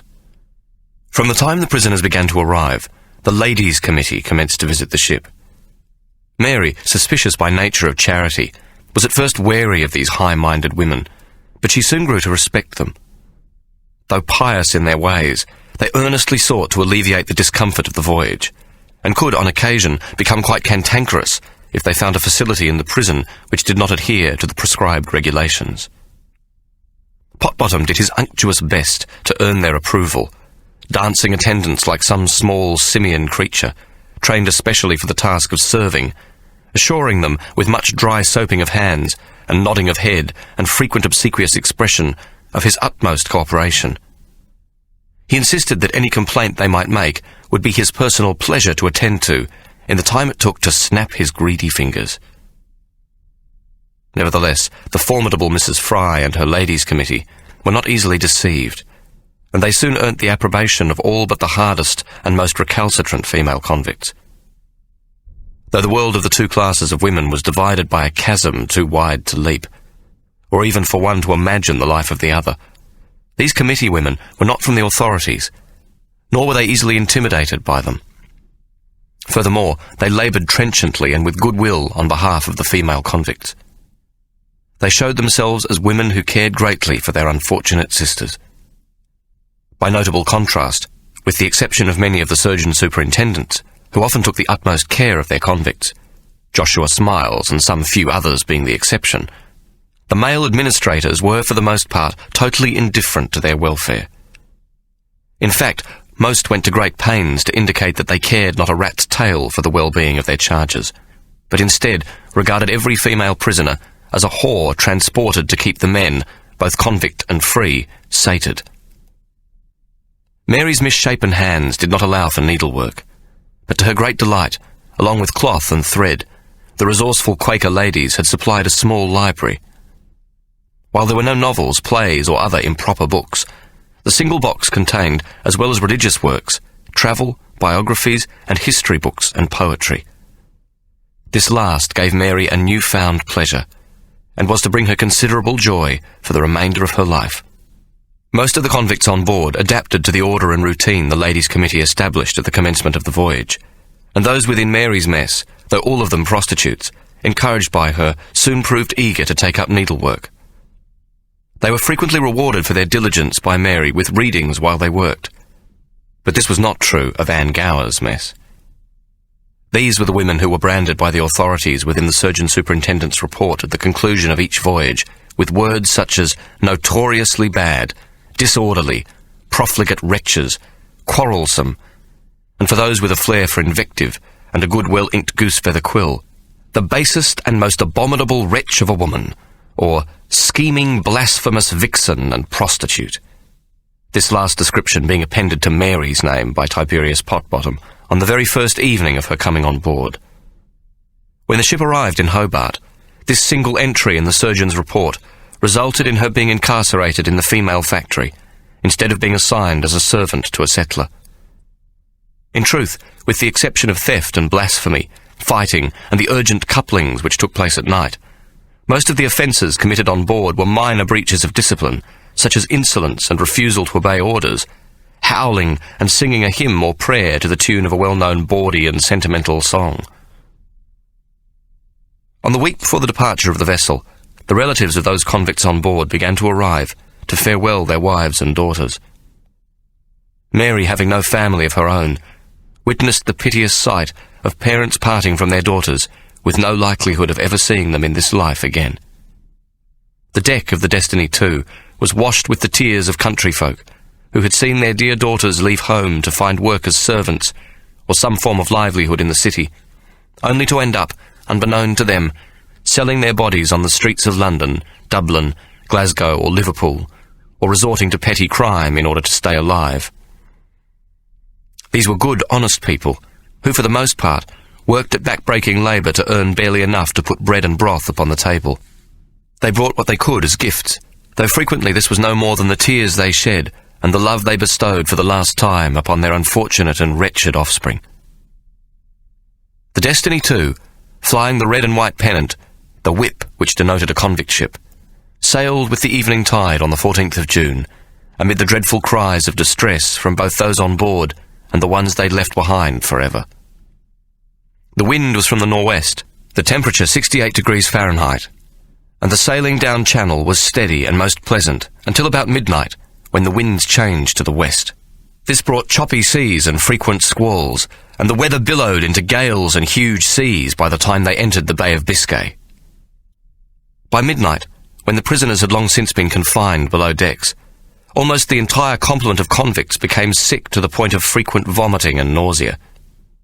They commenced to howling and blaspheming until no strength existed for these bitter emotions, whereupon they lay in their own vomit and moaned, willing themselves to die in the insufferable atmosphere of the waterlogged prison. The Destiny II was a wet ship. That is to say, when the huge waves washed over the decks, the water poured down into the prison quarters, so that not a single flock mattress, pillow or blanket, or anything contained within the female prison, including the convicts themselves, remained dry. The swinging stoves were hung in the prison to help dry the prison quarters, but to no effect. The constant downpour of water rushing in from the deck above caused the contents of their stomachs to somewhat dilute, and with the hatches tightly closed, by the time dawn's light came, the stench and the mess from the swill at their feet was beyond any possible description. Seasickness has no medication other than a tranquil sea, and the weather remained inclement for the following week, and then continued foul with intermittent calm of no more than at most a day, until they reached Tenerife, 20 days after departing from Woolwich. At almost the moment they made the harbour at Santa Cruz at 7 of the clock on a Sunday morning, with the church bells summoning worshippers to early mass, the wind died and the sun blazed up to chase away all signs of the threatening cumulus cloud gathered above the high conical peaks above the town. While there was no thought that the convicts might be allowed to go ashore, they rested for several days while the ship took on new provisions. The women were allowed fresh fruit bought from the various boats which pulled to the side of the vessel, and all were kept occupied at cleaning out below decks and drying their bedding, clothes, and personal effects. As each cloudless day passed, the women became more hysterical at the prospect of leaving. On the third day, as they up-anchored in preparation to depart, the convicts went berserk and were confined to below decks with the hatches of the prison quarters securely locked. This was for fear that they might riot at the expectation of atrocious weather, such as they'd endured during their first month at sea. Only Tiberius Potbottom and Joshua Smiles seemed content to be on their way again. God had blessed the voyage with gale-force winds and stormy seas, though not sufficient of either to cause harm to the Destiny 2, and this was seen by both men as a blessing breathed upon their journey to the other side of the world. Soon the routine on board ship assumed a semblance of normalcy. Most of the women were allocated jobs on board which helped somewhat to alleviate the long, empty hours. Some of these positions carried the promise of a small reward, while others were reward enough by helping to pass the hours between 6 o'clock muster when they rose, and the time roughly 12 hours later at dusk when they were confined below decks. Most being experienced in domestic service, adjusted easily enough to the routines on board, and took readily to the added pleasures of sewing and needlework. They were not averse to working as servants in the kitchens and hospital, or in other menial tasks of cleaning and labouring. Mary asked that she might teach those who wished to learn to read and write. She was the only one among the female convicts with sufficient learning to impart this knowledge to others, and the Ladies' Committee had encouraged the formation of a school. But this was refused as a duty, in Joshua Smiles' name, by Potbottom, and so Mary was obliged to run her school during the afternoon. Potbottom saw to it that she was on constant duty, cleaning out the prison each morning, dry scrubbing the deck with holystone and sand, and washing down and refilling the water closets, these being the most menial and hated tasks on board ship. Moreover, at every opportunity Potbottom would try to humiliate Mary, and at each bloody Passover he would make cruel jokes about her hands, or comment on the scar upon her face, or make her linger longer before the matron with her skirts held above her waist and her flannel undergarment removed. On 2 occasions, when he had caught her in utterance of bad language, he had caused Mary to be placed in a scold's bridle, a strap worn tightly over the mouth, tied at the back of the neck, and which made it quite impossible to speak, nor for the space of 1 week was she allowed to read from a book, a punishment she found far more onerous than the silence the bridle enforced. The increasing tropical heat did not help the disposition of the convicts, or that of the officials and crew, who increasingly tormented them. Each passing day the breeze seemed to slacken a little more, and the sun to grow hotter as it beat down on deck from a sky too high and blue for anything in their previous comprehension. The women wakened each morning in a lather of perspiration, with no breeze at all coming in from the hatches and the portholes, which were thrown wide open. Even the scuttles were opened, the sea being calm enough to allow it, but this too was to no avail. Nor was there a breath of air from the supposed ventilation shafts, in which the ship's officers had shown no trust. These wind sails and shafts were designed to blow cool air below decks, but such was their scorn for this newfangled idea that the crew purposely neglected to adjust them according to instructions. Soon it made no difference whether they had it right or wrong, for the ship had entered the equatorial doldrums in the Atlantic Narrows, and the sails, whatever their purpose, lay limp and useless. Joshua Smiles watched the topgallant with increasing fear, for even this tiny sail trapped not the slightest breath of wind, and the red and white whip hung flat against the topmast. With the sea totally calm, and the heat each day climbing, a hellish invasion overtook the vessel. Hordes of vermin, once snug within the cracks and crannies in the woodwork and the bilges, cockroaches, bedbugs, lice and fleas, and whole colonies of rats, emerged from the crevices and dark holes, to attack the human inhabitants of the Destiny 2. The crew and officers were not spared in this, for if the vermin knew not convict from free man, and spared not the one in preference to another, nor did the incredible stench which pervaded the prison and the apartments of crew and officers alike. For Mary, the real hell of the outward journey to Van Diemen's Land was about to begin at the hands of Tiberius Potbottom. The assistant to the surgeon superintendent, whether at the behest of his master or by his own decision, came to conclude that the becalming of the vessel and the invasion of the pestilence from the cracks and the bilges, which had in itself a biblical connotation as if one of the plagues upon Egypt, had come about because of the blasphemy of the whores on board. That God, in his righteous wrath, had withdrawn his breath, demanding that those who mocked him should be punished. With the extraordinary heat, it was decided that the convict women might bring their bedding and sleep on deck, occupying the poop and quarterdecks which could be safely enough guarded from the crew. Though the nights were exceedingly hot and the air still, this was a most pleasant experience compared with the furnace of the prison quarters below decks, and the prisoners received this concession to their comfort with great joy. "All may sleep on deck except the whores," Potbottom had declared. "These be the orders of the surgeon superintendent." There was a howl of consternation from Anne Gower's and Mary's groups. "All what's declared whores on ship's manifest will take their bedding down below after evening muster," Tiberius Potbottom continued. Then he grinned. "This be a little taste of hell. A sample what's coming to them what mocks the Lord Jesus Christ, or takes his name in vain. God is not mocked," he repeated. "We ain't done nothing," Mary shouted. "Why pick on us then? We ain't taken nobody's name in vain." She turned to her group and then to Anne Gower's group. "As we ladies." "Oh, be that so?" Potbottom exclaimed. "And I says different, and the surgeon thinks different, and—" He pointed upwards to the limp sails. "Evidence says different." Mary showed her indignation, bringing her hand to her hip and throwing her shoulder forward. "It ain't our fault there be no bleeding wind." "Oh, that be a matter of opinion, Mary Habakkuk.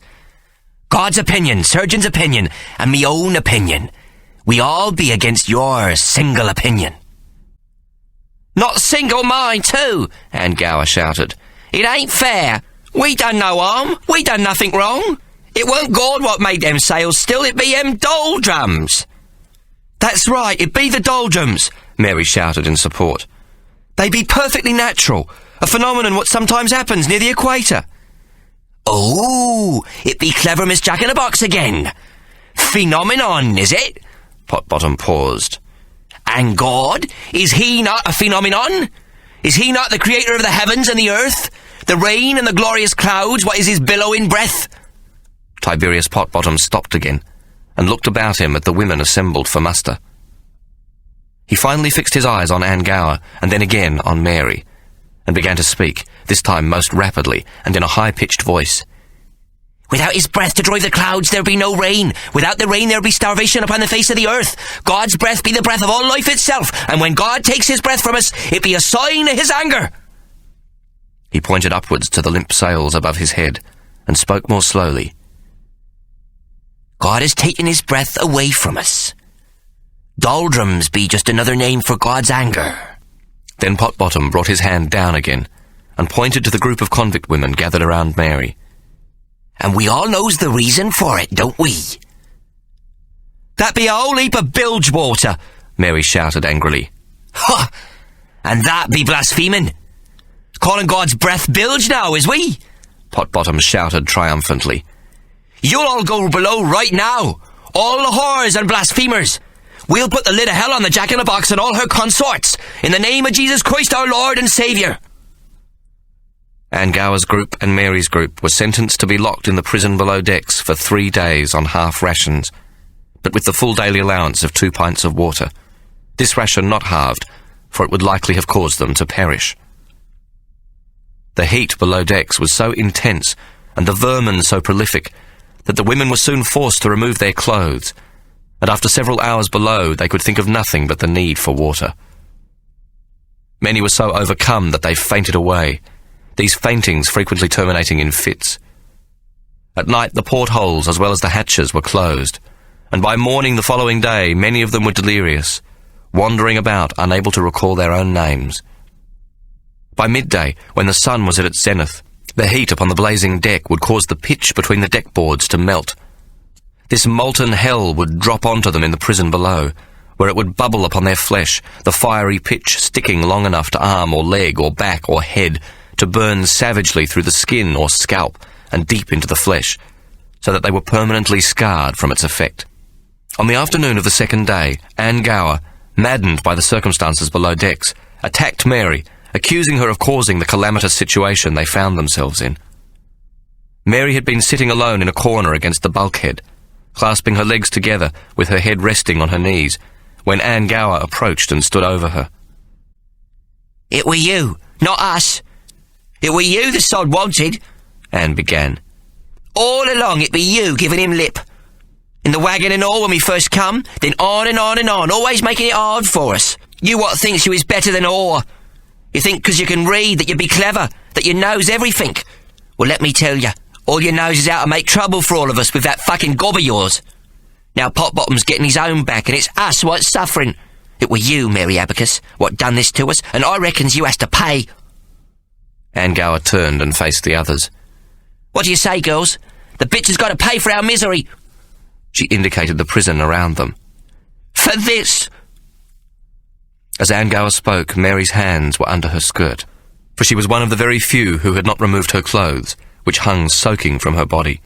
Suspended from a string about her waist was a small bundle of cloth concealed in her flannel undergarment, which contained her brass talons. Mary's twisted fingers worked frantically at the knot, but it was too tightly bound to open without some persistent plucking and pulling. Long before it had yielded, Anne Gower's right hand swept down and knocked Mary's mob cap from her head. She gripped a fistful of hair in her left hand and pulled Mary squealing to her feet. Balling her hand into a fist, she struck Mary a violent blow which broke her nose. At the sight of the blood spurting from Mary's nose, the other women seemed to go berserk. Howling, they rushed at her, tearing and pulling and pushing her to the deck.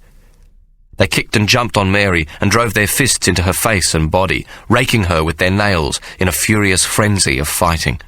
So intense were the screams and caterwauling and hysteria that the hatches were hurriedly opened, and 3 guards and Potbottom rushed below. At the sight of Potbottom, the women turned like a pack of howling wolves and made towards him. The 2 prison guards were barely able to retreat and hold them off sufficiently long for Potbottom to beat a hasty retreat, his tiny bow legs propelling him as fast as they could carry him back onto the deck. More guards arrived, together with the prison matron and 2 of her assistants, and it took fully 10 minutes before any order was restored, and they were able to gain control of the hysterical women. When the matron came upon Mary, she lay unconscious, one of her purpled and twisted hands clasped tightly into a ball and resting on her blood-stained breast. She was carried to the hospital, where she was washed and her wounds dressed, though every attempt to open her left hand failed. Her fingers seemed to have clamped shut with the shock of the beating she had taken, and had the appearance of the claws of a great bird of prey pulled tightly inwards as though in death. Mary regained consciousness an hour later, and took water from the matron, which she drank greedily, asking for more in a hoarse whisper affected by her cut and swollen lips. She was still groggy and not fully possessed of her wits, unsure where she was and with both her eyes closed, unable to see the woman who nursed her. Mary was awakened by someone shaking her roughly, and then she heard the cackle of Potbottom's voice. "Wake her, matron. She has slumbered enough. Wake her at once. This be no inn for gentlefolks." Mary attempted to open her eyes, and while the right eye still remained tightly closed, the left had improved somewhat, and she could see with a measure of clarity. Potbottom sat beside her bunk, perched on a stool with his hands clasped to his breast. He seemed to be positively shaking with excitement. One hand suddenly jerked out, and a finger prodded into the side of Mary's ribs. A sharp pain shot into her lungs where the ribs had been broken. Potbottom's hand shot back to be clasped again by the other in their former position. "Wake up! Wake up at once! Say something!" "Morning," Mary said through her cracked and bulbous lips, then added, "Mr. Potbottom, sir, in a voice slurred and hardly above a whisper. That's better, much better. You'll soon be well again, me dear. He dry-soaked his hands. Well enough for bread and water and a bit of lovely solitude in the coal hole. He cackled. Guilty of starting a riot we is. He clucked his tongue several times. Now that be most wicked. Mr. Smiles don't like that, no we don't. Indeed, we don't tolerate no riot on God's ship. Mary groaned and lifted the hand which was still fisted shut, and Tiberius Potbottom gasped and reeled back, thinking she might hit him, though she barely had strength sufficient to lift her arm. No, Mary rasped, and tried to lift and shake her head. But the pain of it was too much to bear, and she winced, and her head fell back, and her hand fell limply by her side. No, says you. Yes, says I. Starting a riot. Now that be a most serious offence what will earn a flogging, if I be not mistaken. Surgeon Superintendent don't like that, no he don't. I'll vouch for that, not like it, not one little bit. Mary tried once again to move her head. No, she managed again. She was suddenly aware of a strange sound, and at the same time the vessel shuddered and then rolled slightly. Wind? Mary whispered. Oh yes, wind. Glorious wind. God's breath is back with us, Mary Habakkuk. Tiberius Potbottom said triumphantly, then pushed his ugly little monkey face close to Mary's. God is not mocked, he said, spraying her face with his fierce spittle. You have been punished, and he hath restored his precious breath to us. Tears ran from Mary's swollen eyes, and she drew blood as she bit her top lip in an attempt to stop them. She did not want to show her physical pain, nor her confusion and agony of mind, to the creature perched on the stool beside her. What's this then? Potbottom asked suddenly. Mary made no attempt to look, thinking him to be making comment over her distress. Instead, she kept her lumpy eyes closed, fighting back the tears that threatened to grow into a desperate sobbing. They were stupid tears, tears that showed Potbottom that he'd won, that he'd broken her spirit. Tears for the past and the present and the future. Tears that washed over her awful life. What be this I'm holding, eh? Potbottom asked again, and this time his demanding, impatient tone caused Mary to open her one good eye. Tiberius Potbottom held up a prisoner's purse.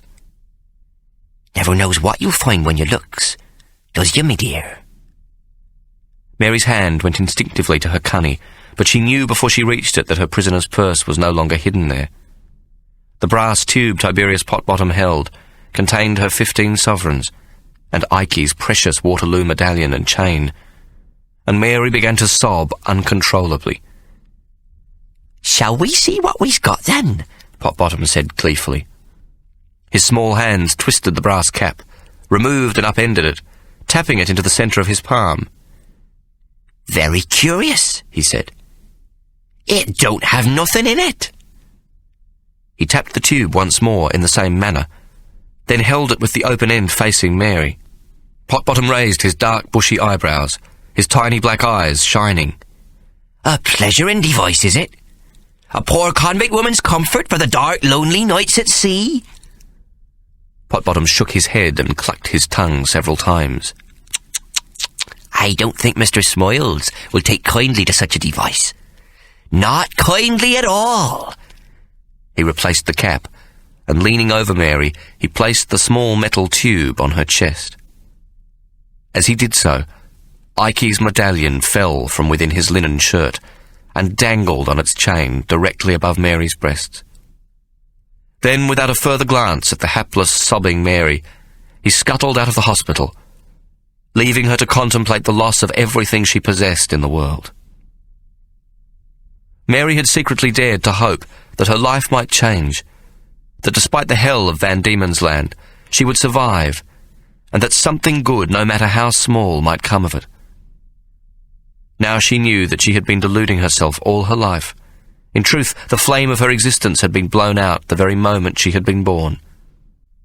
As she lay in the prison hospital, Mary craved emptiness, to feel nothing, to walk upon the earth as a shadow until death came as yet another misadventure upon her senseless life. Her past filled her up, taking possession of every corner of her soul, to make her life a dark, repugnant experience. Where others might have craved Christian salvation, Mary asked only for emptiness, for all feeling to be taken from her. She wanted neither God nor the devil, but what lay between. Without feeling, she told herself, she could continue to exist. With it, she wanted only to die. Soon her tears dried up. They were pointless.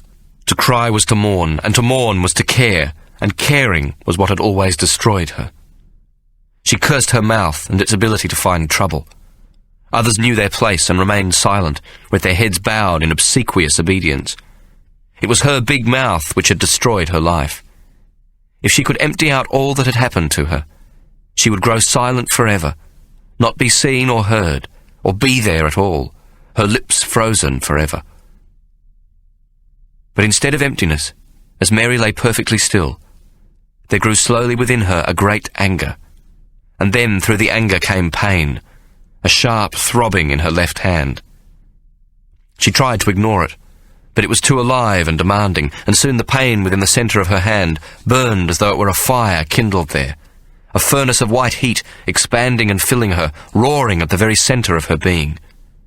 She could no longer ignore it. Mary lifted her hand to within the line of her vision, and perceived for the first time that it was held tightly in a claw-like grip, its dark, twisted fingers resembling not a human hand, but an ugly, twisted knot. Within the knot, a searing, leaping, roaring flame called out to her for revenge. Mary attempted to open her hand, but the fingers would not respond to her will, and the pain caused by the effort brought her close to fainting. But she persisted, and after several minutes, her stiffened and contorted fingers broke loose sufficiently to reveal within them the small, knotted rag bundle containing her brass talons. Mary started to weep again, but this time with a sense of great relief, for she knew instinctively that she would recover, and that the odious little monkey creature had not broken her spirit. She knew that the hatred in her would restore her health, though to be God's or the devil's child she knew not, and cared even less. Chapter 18. Mary's punishment was not completed with her beating and admission to hospital. A week after being released, she was paraded on the prisoner's deck, and charged with causing a riot within the prison. This was too grave an offence for Tiberius Potbottom to resolve by the usual proxy of his prayerful master, and Joshua Smiles himself was required to preside.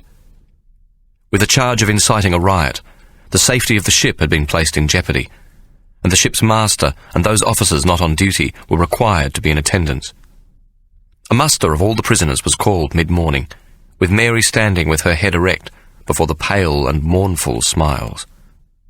The surgeon superintendent, as was his usual habit, was dressed completely in black. This colour included both his blouse and neckerchief, and a top hat of unusual height. The total effect gave him the appearance of being perhaps on stilts. He towered over the remainder of the prisoners, matrons, guards, and even the tallest of the ship's officers present, and Mary was seen to come not much above the waist of his frock coat. In a tone incurious to the consequence of his words, he read out the charges against Mary, and then, without raising his voice or heightening the inflections placed upon his words, he pronounced sentence.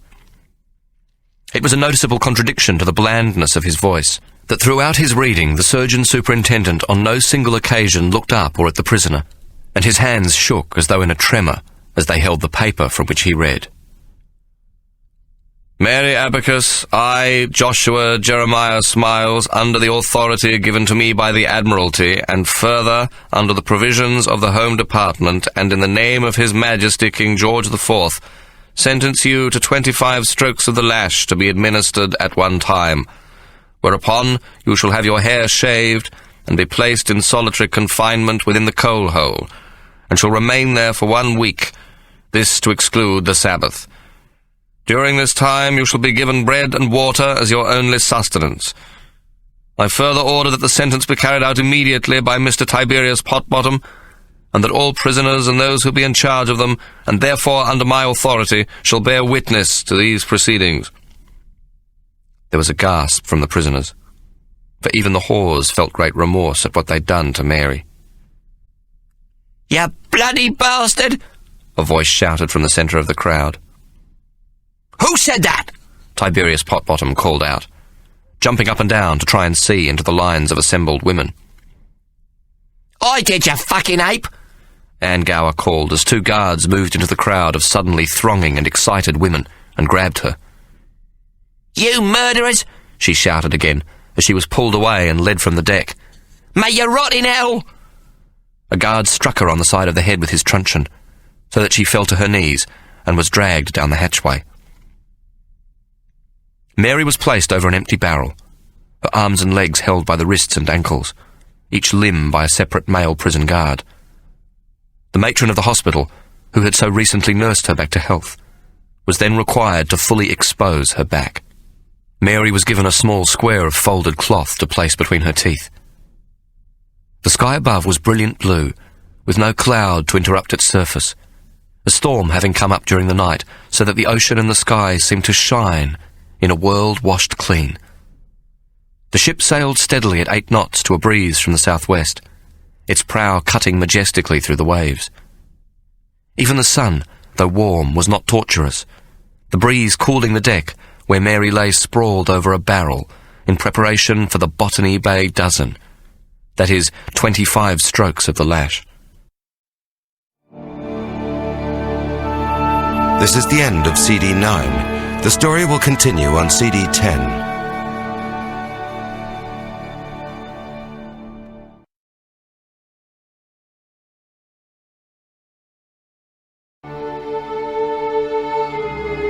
CD 10.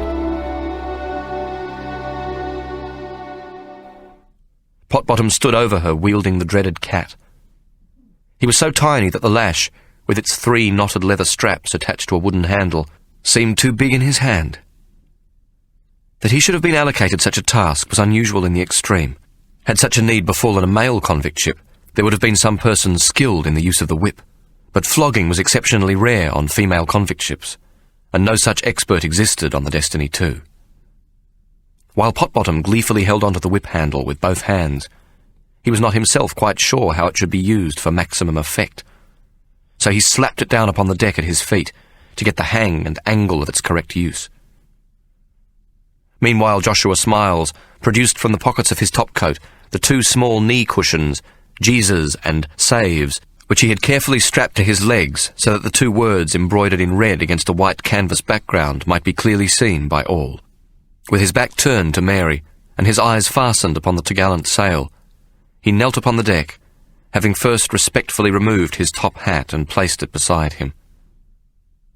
Potbottom, the awkward whip in hand, observing the surgeon superintendent to clasp his hands in prayer, and then, no doubt by prearrangement, to briefly nod, brought the lash up above his shoulders and hard down upon Mary's back. "O merciful God, forgive this poor wretch her transgressions," Joshua Smiles loudly intoned, his voice directed upwards at the topgallant sail. He paused after delivering this single sentiment, then once more nodded, whereupon Potbottom again wielded the lash. "O Lord Jesus, may she repent her sins and accept your merciful forgiveness." Pause, nod, and Potbottom's lash came down a 3rd time. Thin welts like the beginnings of a spider's web now began to rise on Mary's back. Thus the prayers, the nods, and the whipping continued until the 25 strokes were completed. Mary's back was now bleeding profusely and covered with ugly welts, much to the satisfaction of Potbottom. Many of the convict women were weeping as Mary was lifted to her feet and the gag removed from her lips. Sobbing and sniffing, both her eyes still ringed purple from the beating she'd taken, her clawed and withered hands clasped to her trembling breast, Mary was in all appearance a most forlorn and heart-rending sight. Witnessing her misery and dejection, the convicts increased the volume of their weeping. Mary was pushed back onto her knees, and the prison matron stepped up to her and commenced to crop Mary's hair close to her scalp. The soft, pale hair fell to the deck, where a sudden zephyr blew it about and then carried it out to sea. When this initial cropping was completed, a bowl of soapy water was produced by one of the prison assistants, who proceeded to lather the hair remaining on Mary's head. The matron then exchanged her scissors for a cutthroat razor and shaved Mary's head, the uncaring blade removing the crusted scabs where her hair had been previously yanked out from her scalp, so that the blood, turned pink with the foamy lather, ran down Mary's face and neck. The howling of the convict women increased in intensity, and while prison guards drew closer with their truncheons at the ready, Potbottom jumped and skipped beside them, bringing the lash down upon the deck as a gleeful warning to any who would promote a further mischief. Mary was taken to the hospital and made to wash. Her uniform was stripped from her, and she was given an old and tattered garment to wear. It had been washed soft, ready to be used as a rag, and so brought some comfort to her burning back. When her blood-stained uniform was returned to the mess, a quarrel broke out among the whores, each of whom wanted to wash and repair it.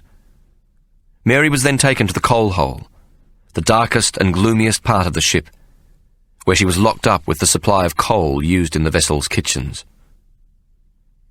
There is nothing as destructive to the mind as complete darkness and silence. If there be a hell, then eternal fire would come but a poor second to an eternity filled with complete solitude. For humans are gregarious creatures in the main, and not designed to be alone. Soon the will to live breaks down, and the mind ceases to see things rational and coherent. Instead, nightmares grow out of a darkness populated with beasts and demons and hobgoblins, with sharpened teeth and long, treacherous claws. It was most fortunate, therefore, that a prison guard, bringing Mary's ration of water and ship's biscuit, took pity on her and agreed to bring her abacus to her. Had it not been for this, the week spent in the coal hole might well have robbed Mary of her sanity. In the pitch darkness, she would work the beads until her fingers were raw. Her mind grew to memorize the numbers of red and black upon the wire rails, and she spent hours making the most bizarre calculations to keep her mental condition sharp. She knew the height and width and circumference of the dome of St. Paul's, and worked out the number of bricks it would have taken to build it. She knew the width and the length of the Mall, and estimated the size of a single cobblestone, whereupon she worked out the number of these contained in the entirety of this regal way. It was with this kind of foolishness that she remained fully possessed of her wits in the darkness and silence of the dreadful hole into which she had been cast. Sometimes Mary's hands became too painful, and she was forced to leave her abacus alone. When she did so, her mind became filled with the spectre of Tiberius Potbottom, who now possessed her luck. Mary was philosophical about the 15 gold sovereigns he had stolen from her, but this was not the case with the medal. Potbottom's wearing of Ikey's talisman was an abomination. The usurping of her future luck was not a robbery, but a snatching of her very soul. The legend inscribed upon it, "I shall never surrender," was a determination she now regarded as endowed to her, along with the luck it possessed. Mary told herself that without this talisman, her life upon the fatal shore was most surely doomed. She had convinced herself that without the determination it engendered, and the luck it brought as a consequence, she would be helpless. It also concerned her that in wearing the medal, Potbottom's own determination, the very power and potency of his evil, was greatly enhanced. Mary truly believed that what had befallen her on board ship was simply a continuation of her previous life. The destiny, too, was still, in her mind, English territory, thus resulting in English circumstance. The luck Ikey's talisman contained was hers for a foreign land, and remained Ikey's until she reached her destination. Lying in the darkness of the coal hole, Mary became obsessed with the urgency of retrieving the medal. For while Potbottom wore it around his neck, Ikey, wherever he might be, went unprotected. Furthermore, if she arrived in Hobart without the blessing of the golden charm, she would have no reason to live, her dreadful fate having been already sealed. Mary had a naturally observant nature, and now, as she lay in the dark, she tried to think of all the daily movements of Potbottom about the ship. She earnestly contemplated his habits, those small things which appeared consistent in his daily routine. Alas, she found that in contrast to his master, he was most gregarious, seldom alone or still for 1 minute at a time, and not at all consistent. At muster, in the hospital, or during bloody Passover, he was always amidst a group and the centre of attention. Into this daily routine Mary silently followed Potbottom in her mind, but never could she discover a time when he was on his own. And then she remembered that during her 2 days in the prison hospital, the hatch was unlocked an hour earlier than that of the prison itself, to allow Potbottom to enter. It was his habit to send the convict night assistant and the hospital assistant up on board, while on behalf of the surgeon superintendent, he made an inventory of the medication in the small dispensary. In fact, although this could not be known to Mary, what he was occupied in doing each morning was removing and packing the physic and medication prescribed and written in the ledger at the previous day's sick call or at the weekly bloody Passover.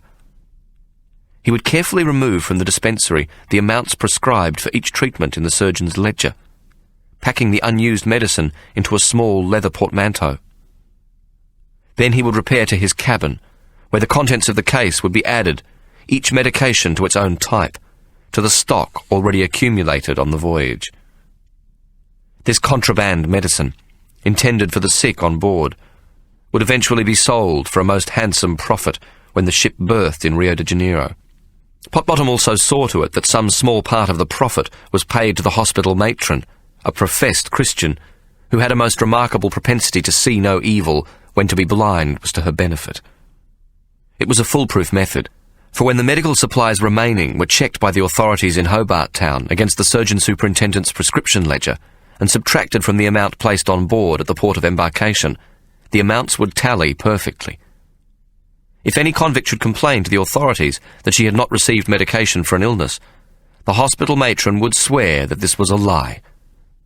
Furthermore, if a member of the crew or prison staff required attention while on board, they would be treated most generously with whatever physic was required, so that they would readily testify to the probity of the ship's surgeon and the diligence of its hospital matron. The dispensary was situated in a small cabin behind a bulkhead at the end of the hospital, and Mary, while recovering from the attack on her in the prison, had observed that Potbottom entered it alone each morning, leaving the door slightly ajar. He worked there unobserved, and at the same time allowed sufficient air into the tiny room, which lacked a porthole of its own. Mary tried to recall every detail of Potbottom's early morning entry. He had never spoken, which was unusual, for his busy cackle was as much a part of him as his quick, nervous movements. He was a prattler of exceptional talent, yet he would enter the hospital silently, and, Mary now realized, in a most agitated state, fumbled the key into the lock of the dispensary, as though he were on a most urgent mission. However, when some time later he emerged, he would be his usual vile self, cackling and quick-tongued, small cruel eyes sparkling as he stood at her berth to say something unpleasant. He would leave the hospital in a fine mood, delighted with himself, eager to embrace the task of making those around him afraid of the consequences of doing anything which might displease him. Mary's berth had been almost beside the door of the dispensary, and on the second morning in hospital, Potbottom had entered in an even more agitated state than usual. His arms were clasped tightly across his chest, and he shivered as though he were very cold. His tiny claws scratched with great irritation at the topmost part of his arms.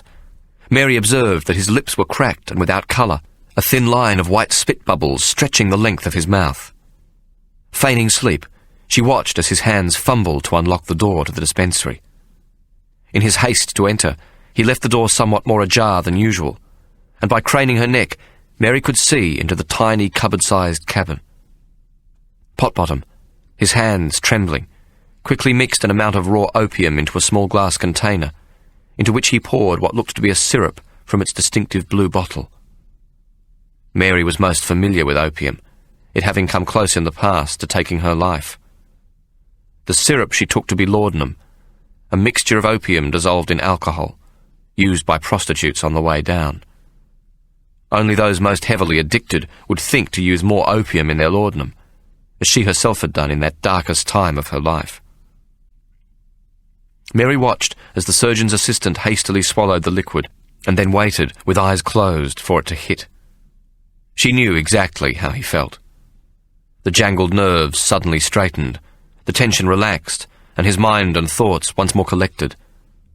The muscles of his arms and legs no longer jumped, and as his craving body received the devil's tonic, the dreadful itching under his skin mercifully melted away. Mary knew at once that Tiberius Potbottom was a helpless victim of the Oriental poppy, and judging from the amount of opium grains he'd mixed with the laudanum, he was greatly dependent upon its effects and well accustomed to its constant use. As Mary lay in the darkness of the coal hole, a plan slowly began to emerge in her mind. She prayed that some small part of all her future luck, the golden luck which now dangled around the little monkey's scrawny neck, might be granted to her on credit. Her prayers were directed at whomsoever cared to hear them. Whether God or the devil, she didn't much care. After her flogging and the week spent in isolation, Mary became the subject of great admiration among the convict women. They had greatly missed Mary reading to them in the hot afternoons, and the wry and cryptic comments she made about many of the morally uplifting books the Quakers had so generously supplied. Mary's readings of faraway places and of great journeys undertaken allowed for pictures to grow in their minds, and when she read of the lives of great men, for there were no biographies of women, the prisoners felt as though they too were part of the grand story of the human race, and not merely the scum and sweepings of a society which had rejected them. The children on board would clamour around her the moment she was free from her work, plucking at her skirt. "Please, Mistress Mary, a story," they would beg, pestering her until she would relent and gather them around her in a corner of the deck and read to them from Gulliver's Travels or from the books left for children by the Quakers. Mary would also sometimes talk of the great journey they were themselves making. She would recount it not as though it were themselves taking part, but as if it had happened to a group of intrepid adventurers, cast adrift and sailing at the merciless whim of the winds to the outer reaches of the universe. Mary's story filled them with pride and hope at their own resolve, and told how the women in this strange and magnificent adventure would one day tame a wild land. Their eyes would shine as she envisaged how they would make this wild frontier a safe place for their sons and daughters, who would be free men and women, possessed of handsome looks, sturdy of body and mind, prosperous in every circumstance. Mary had also taken on the task of running the school for those who wished to learn to read and write, and her pupils, including the 11 children on board, had missed her greatly. For while Mary was a strict taskmistress, they had almost all progressed, and took great confidence from the new light which was beginning to shine within their minds. Potbottom insisted that Mary still be allocated the most menial of tasks for her morning duties. She persuaded the matron of the prison hospital to allow her to be a cleaner, this being in return for reading religious tracts to the patients for half an hour each day. The matron, Mrs. Barnett, readily agreed, as Mary had been prepared to accept the most onerous of tasks, to clean out the water closets and to act as the laundry maid. Mrs. Barnett had no cause to be suspicious, as Mary's request was a common one, given that rations for the sick were greatly superior to the food served to the other prisoners, and included preserved tinned vegetables and rice. Those prisoners who were fortunate enough to work in the prison hospital would sometimes benefit from the scraps and scrapings left in the pots or on the plates. Or, on a propitious day, they might come upon half a mug of beefy broth with golden gobbets of fat swimming on its surface, or a portion of food left by a patient who was too poorly disposed to eat. In contrast to their usual fare, which consisted of salted beef or pork or a helping of plum pudding, all of which was served with a portion of weevilly ship's biscuit, the heavenly taste of an ounce of tender preserved beef, a mouthful of peas or a spoonful of rice gathered a few grains at a time from several plates, was well worth the lowliest task required in the hospital. Mary soon ingratiated herself with Mrs. Barnett, who mistook her beautiful readings of the religious tracts to mean that Mary had seen the light and had herself embraced the Lord. Such was the tenderness of her rendering of the gospel, that often those who lay sick in the hospital would weep openly for their sins and beg to be granted God's forgiveness. Mary, who could see no harm in it, would happily grant salvation to those who so earnestly sought it. But when one of her redeemed souls passed away from bronchial pneumonia, she worried that her credentials as a salvationist might not be acceptable at the heavenly portals, and that the poor woman might be sent elsewhere. Matron Barnett, impressed with Mary's sanctity, and often enough herself brought to tears by the readings, soon came to see her in an entirely new light. Mary was taken off cleaning the hospital closets, excused from laundry duties, and made a convict assistant to the matron. It required only one small step for Mary to be allowed to be the convict assistant who slept in the prison hospital at night. And this privilege was soon enough granted her by the redoubtable Mrs. Barnett.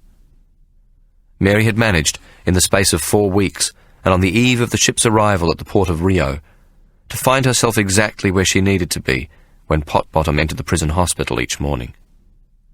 All she now needed was a few moments' access to the dispensary. The ship lay anchored at sea, and then sailed into Rio harbour with the evening tide, as the sun set over the magnificent mountains that rose above the bay. The prisoners were allowed a brief glimpse of this paradise before they were sent below. The hatches closed while the jack-tars stood with the hawsers and the capstans. They would stay a week to make repairs and take fresh supplies on board. Of this land of church bells and beautiful dark-skinned people, of bright parrots and macaws and baskets laden with exotic fruit, the hapless convict women would see nothing. They would spend the entire time in the convict prison with the hatches closed. Fortunately, they benefited from excellent beef and fresh vegetables and fruit. In fact, all the fruit they could eat, so that Rio became for them a place of fruit. They tasted the exotic mango and the pink-fleshed guava, supped on melons with tiny jet-black pips set into blood-red meat, and gorged on papaya, a fruit with a soft, sweet orange flesh that proved most calming and efficacious to constipation and agreeable to the digestion. At night, across the water, they could hear the drums beating out a rhythm that sent the blood racing, and sometimes, if they lay awake late at night, a lone troubadour would come to the dockside, and with an instrument resembling a mandolin, play love songs in the strange, haunting language of the Portuguese. Playing to the silent ship, his brown, naked chest, dark hair and seductive smile, all glimpsed in the moonlight by those who were fortunate enough to have a porthole facing the dockside above their berth, invited them to indulge with him in hot, tropical love-making. The convict women allowed that Mary should take her position at the porthole closest to the singer, so that she might tell of him in future days, and weave his songs, laughter, and the soft, sensuous swinging of his hips into her stories as they journeyed onwards to the hell of Van Diemen's Land. Rio would always remain in Mary's mind as a place of exotic fruit, love songs, and of a young man of giant stature and ebony beauty. On the evening of the final night in Rio, for the Destiny too would sail on the morning tide, the captain and surgeon superintendent were dining ashore with the British consul, when the police brought to the ship a cartload of 7 sailors who had been gathered from the premises of a notorious brothel on the Rua do Ouvidor. They had been in a fight, and from all appearances had received the worst part of it. Their blouses were red with blood from multiple lacerations to their bodies. Potbottom had also gone ashore, ostensibly to sell the prisoners' quilts and handiwork, and was not yet returned to the ship. The only medical authority on board was Mrs. Barnett, who was summoned by the officer of the watch and instructed to make the hospital ready. Mrs. Barnett called at once for all assistance, which included the convicts who worked in the hospital, and so Mary was called to duty. The men were in an advanced state of drunkenness, having consumed greatly of the local firewater, the deadly aguardiente, and had not yet come to their senses or seen how badly lacerated and beaten they were. Great confusion reigned in the hospital as the matron tried to clean away the blood and stitch and dress the stab wounds. Mary too was kept busy as several of the jack-tars started to vomit. She was on her hands and knees, cleaning up beside the dispensary door, when she observed it to be open. Mrs. Barnett had rushed in to fetch medication, and in her haste to get back to the injured sailors had left the door ajar. Mary glanced quickly around to see the whereabouts of the matron and her assistants, and observing that they all had her backs to her, she hurriedly entered the dispensary. The candle the matron had earlier lit was still glowing, so she lifted it and quickly found what she wanted, the blue bottle she'd seen Potbottom use. She sniffed it and established immediately that it was laudanum. Mary soon found the pewter box from which the surgeon's assistant had obtained the opium, and she transferred a sufficient quantity into the bottle of laudanum to make a most powerful mixture, in fact twice the strength she'd observed Potbottom make for himself. No more than a minute had elapsed before she was back on her knees cleaning the hospital decking some distance from the dispensary door, only to see Mrs. Barnett enter the dispensary, blow out the candle, and lock the door. Should the matron's life depend on it, she would have sworn that no person but herself had entered the dispensary. It took several hours to attend to the wounded men before they were dispatched back to their own apartments on the ship. Mrs. Barnett and her hospital assistants were in a state of extreme fatigue, and when Mary had made them a cup of tea, she bade them good night and returned to the prison. The hospital contained no prisoners at that time, as none had been poorly disposed with the ship's arrival in Rio. This meant Mary could not sleep in the hospital, and she dared not ask Mrs. Barnett for fear that she might refuse, or worse still, agree, and then remember later that Mary had been the only one within the hospital when Potbottom arrived in the morning. Mary wondered desperately how she might be at hand when Potbottom arrived, without causing any suspicion, but could think of no way to bring this about, as the prison hatches were opened a full hour after those of the hospital. The solution she chose was simple enough, but fraught with the danger of discovery. She climbed the stairs leading to the hatchway, making sure that the sound of her footsteps on the ladder was clearly audible. At the open hatchway, she sat upon the topmost step and quickly removed her boots, whereupon she climbed silently downwards again, and into the hospital, concealing herself under one of the berths adjacent to the stairway. After a short while, Mary saw the feet of the weary women pass, and heard them climb towards the hatchway. Shortly afterwards, she heard the bolt slide behind them. In the dark, she removed her prisoner's purse from its snug hiding place, and took from it the 4 brass talons, which she now fitted, 2 to each hand. It was nearly dawn, and she would have less than 2 hours to wait until Potbottom arrived at 7 to attend to his urgent need for the fruit of the Chinese poppy. Mary must have dozed off, for she awoke to the sound of the bolt being pulled back, and then she heard the slight creak of the hinges as the hatch was pulled upwards. Her heart was suddenly beating so hard that she felt sure Potbottom must hear it, as one might a drum on the dockside at Rio de Janeiro. His tiny feet soon scuttled past where she lay, and she could hear, though not see him, fumbling with the key as he unlocked the door to the dispensary. She hadn't long to wait, perhaps no more than 2 or 3 minutes, when she heard what sounded like a loud gasp, followed shortly thereafter by a dull thud, as Potbottom hit the deck. Mary crawled out from under the berth and crept silently to the dispensary door. Potbottom lay with the top half of his body outside the small room, as though he had turned to leave just as the effects of the opium hit. Mary bent over him and peeled back his eyelids, observing that his pupils had constricted and his dark eyes showed no movement. She shook him several times, but he was as limp as a wet mop. Potbottom was unconscious. Mary rolled Potbottom onto his stomach, being careful to place his head to the side so that he could continue to breathe. Then she removed the talons from her left hand, and lifting his head slightly, she took the chain and medallion from around his neck and clasped it to her bosom. The feel of the precious medallion in her hand was too much to bear, and tears ran from Mary's eyes. There is something perverse in the nature of humans, stubborn and quite nonsensical to the intelligence, where we will do something impulsive which may culminate in the most dire consequences, but which at the time we cannot seem to prevent. It is an action of the heart which temporarily overpowers any recourse to the head. Mary, her luck restored to her in the form of the Waterloo medallion, had need only to make her escape. Should Potbottom regain consciousness, he would have no cause to be suspicious, or even, in the unlikely circumstances that he should be, would have no way of proving that the dosage had been tampered with, without revealing his own addiction.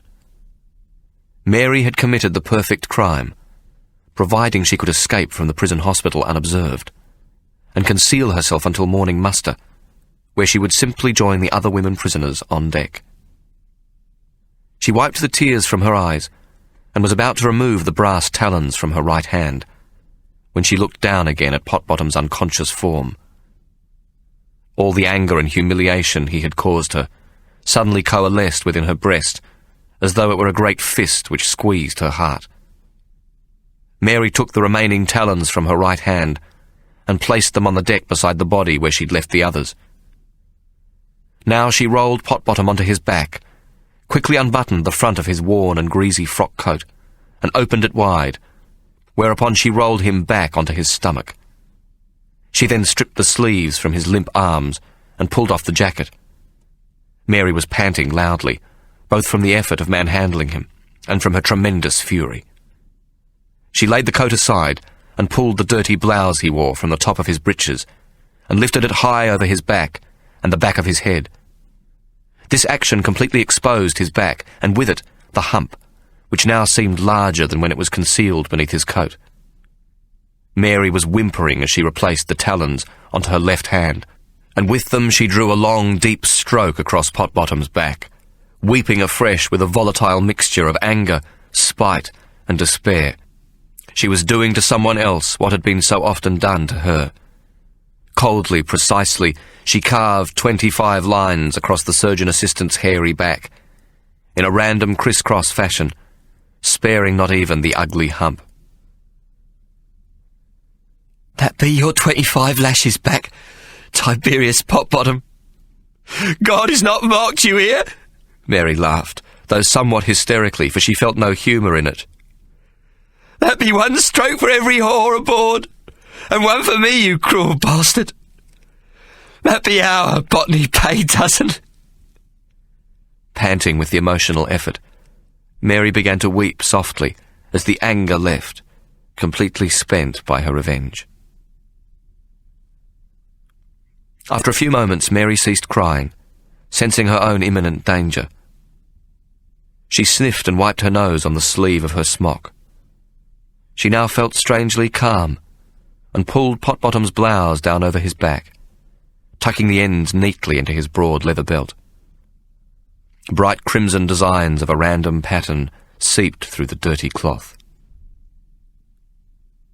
Mary could feel the ship moving as she lifted Potbottom to a seated position so that he was propped against a berth. She then calmly returned his jacket to his person, buttoning it up as before and adjusting his neckerchief, whereupon she laid him back with his broken little buckled boots placed within the door of the dispensary. The remainder of his body was lying within the main cabin of the hospital. Then she took the bottle in which she'd mixed the opium and the laudanum, and emptied what remained of its contents in the slop bucket, and stepping over her victim, returned it to the shelf in the dispensary. Mary then quickly checked that Potbottom was still breathing, and gathering up the 2 remaining talons, left by climbing up through the open hatchway onto the deck, where she threw the vicious brass claws over the side. The rising sun caught the small brass objects, and for a moment the wicked claws winked, and then fell into the trough of a wave. It was a small enough thing to do, and some might say Mary was simply destroying the evidence of her perfidy, but this was not the case. With the dreaded hooks went the past, that dark, hard passage of time, which was not of Mary's making. Ahead lay another life, and though Mary would enter her new land in captivity, she felt herself to be free at last. The Destiny, too, had reached the entrance to the harbour between Fort San Juan and Fort Santa Cruz, so that the crew's attention was to the foredeck, looking out to sea. With the prisoners still below decks, there was no one to observe her as she moved aft. Mary moved rapidly to the stern of the vessel, and up onto the poop deck, where, as soon as the vessel was safely out to sea, morning muster would take place. She squeezed behind 2 barrels lashed to the deck, and crouched there. High above her, a flock of macaw parrots flew across from the headland, their brilliant plumage flashing in the early morning sun. Mary could see the high peak of the Sugarloaf above the sweep of the bay, and the dark green jungle which grew upon its slopes and almost to the pinnacle of the great mountain. She would always remember the immense height of the tropical sky, and its infinite blueness, so much sharper, brighter, fiercer than the English sky. Potbottom was not missed at morning muster, for it was not unknown for him to be absent. But he would always surface later when sick call was made directly after muster, and those prisoners hoping to escape for a few days of improved rations remained behind on the poop deck endeavouring to persuade Mrs. Barnett, or even the ship's surgeon, that they were right poorly disposed.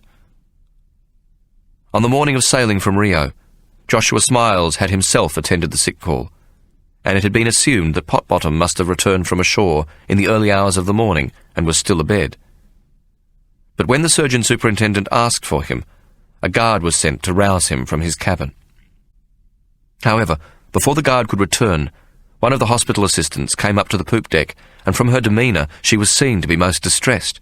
She went directly to Mrs. Barnett, but because the surgeon was busy with his ear to the chest of one of the convict women, the matron hushed her attempt to talk by placing a finger to her lips.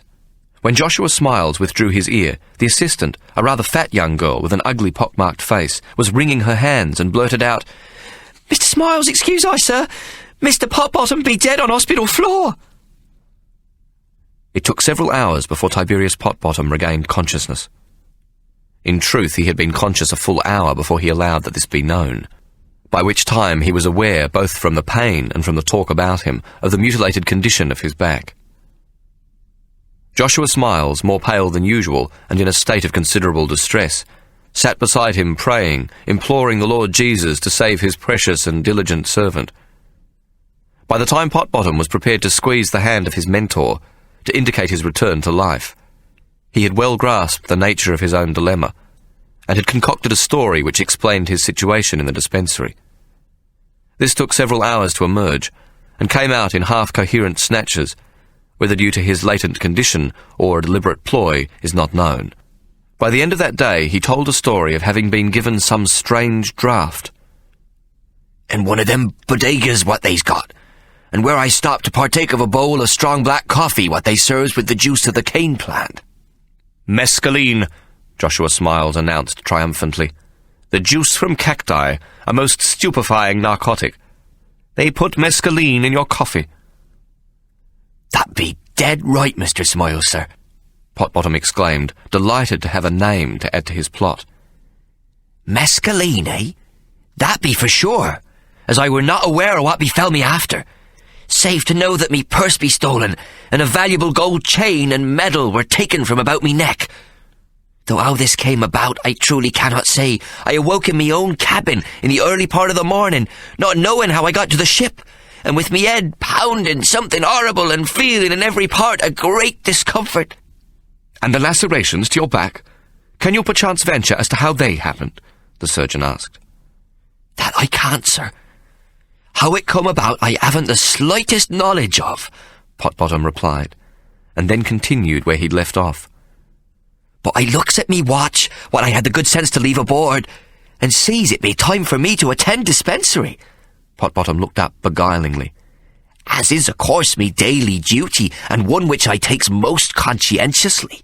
"Indeed, we are all most grateful for your diligence, Mr. Potbottom," Mrs. Barnett said.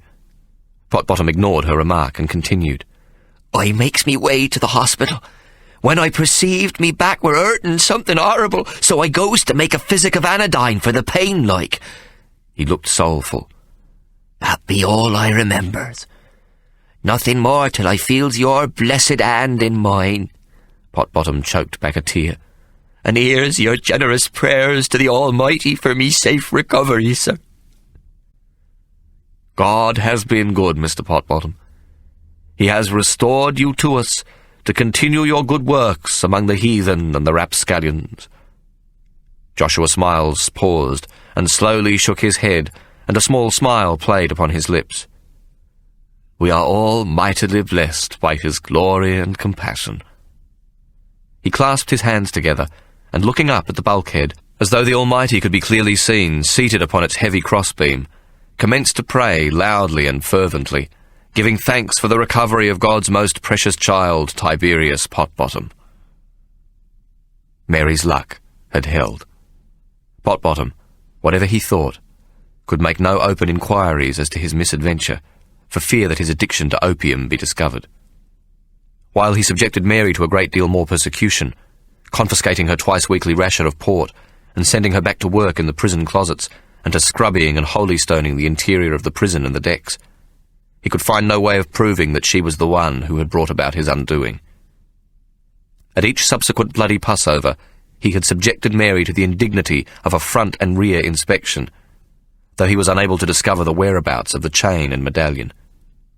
Once, when he had undertaken a surprise medical inspection, he had found her prisoner's purse and confiscated it, only to find it disappointingly empty. In fact, Mary had removed the sole of her boot, hollowing it out and placing her precious luck within it. She wore her boots all day, and at night, as was the habit of the prisoners, she tied them about her neck so that they would not be stolen. Weeks of great tedium passed, as the Destiny 2 neared her destination, the tiny ship often climbing to the crest of waves that saw it 100 feet above the level of the ocean, and then sinking into the trough of a great wave where the ocean rose to the height of the topmast. The great swells of the Indian Ocean caused many to return to their previous seasickness, but they were fortunate that they did not encounter a great storm at sea. Of the trip, it can be said that it was not remarkable but typical of any other transport carrying female convicts. 2 prisoners had died, an aged woman who was said to have a condition of the heart, and an infant only just weaned, who had come aboard with bronchial pneumonia. They were most ceremoniously buried at sea, with a consideration they had not known in their mortal lives. Perhaps the one thing that might be said to have been remarkable about the voyage was the schooling Mary had given during the hot afternoons. Though schooling was encouraged on convict ships, it was usually conducted by an educated free passenger or the surgeon superintendent. It achieved good, though often somewhat dubious results, for the art of reading was often construed as having been achieved when a prisoner could recite a psalm while holding the Bible and appearing to be reading from it.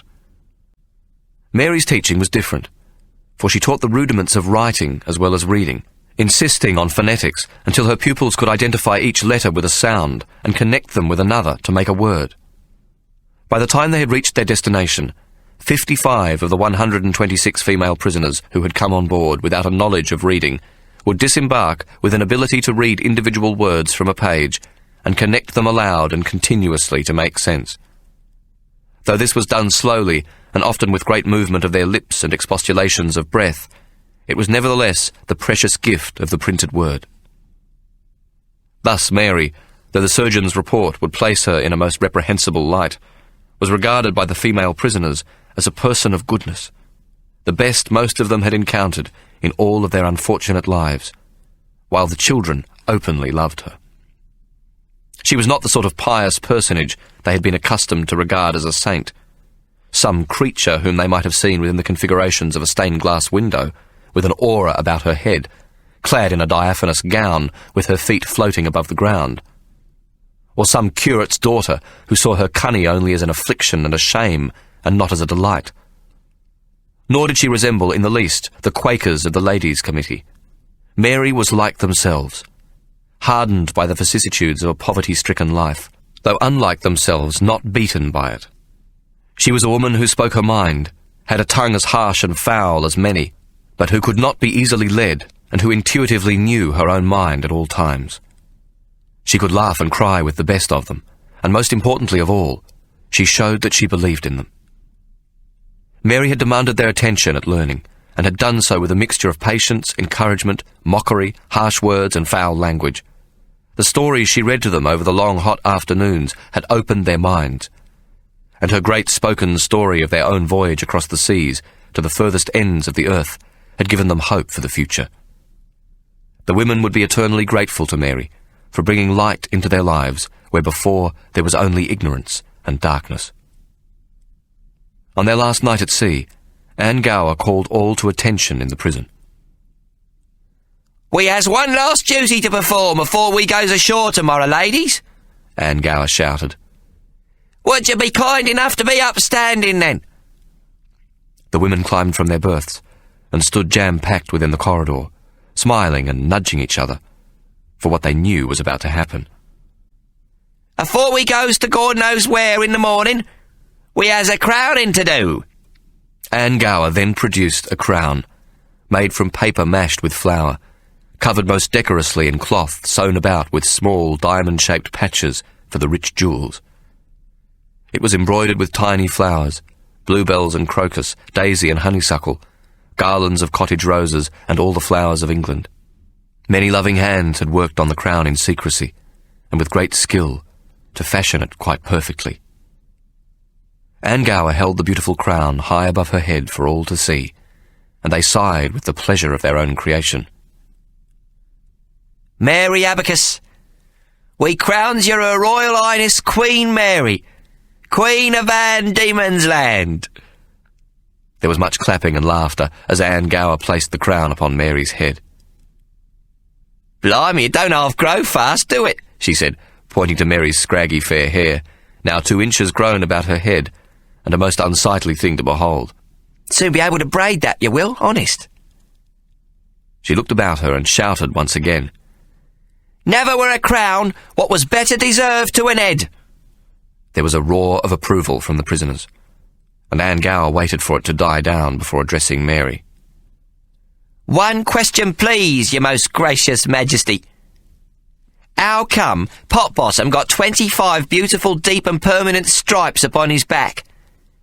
Be it a coincidence that it be the same number as there is oars on board, plus counting your good self? There was a loud gasp from the surrounding women, and then an excited murmur. Shh! Anne Gower called, and waited for the excitement of this new speculation to die down. Be it also a coincidence that you was called from the prison to do duty in the hospital that very night, and that we knows about your talons of brass? There was a hush, as everyone waited for Mary to answer. She was silent for a good while, the beautiful crown resting on her head. Then she looked up, and her lovely green eyes seemed to dance with the mischief of her thoughts. I can't say as I knows, and I can't say as I doesn't know. It be a secret, Anne Gower. She paused, and then gave a little laugh. A royal secret. What's treason to tell about? There was much laughter and banter at this reply, and Mary had never felt as loved or wanted. She knew herself to be a leader, and now she also knew she had the courage to demand from life more than she had hitherto been given.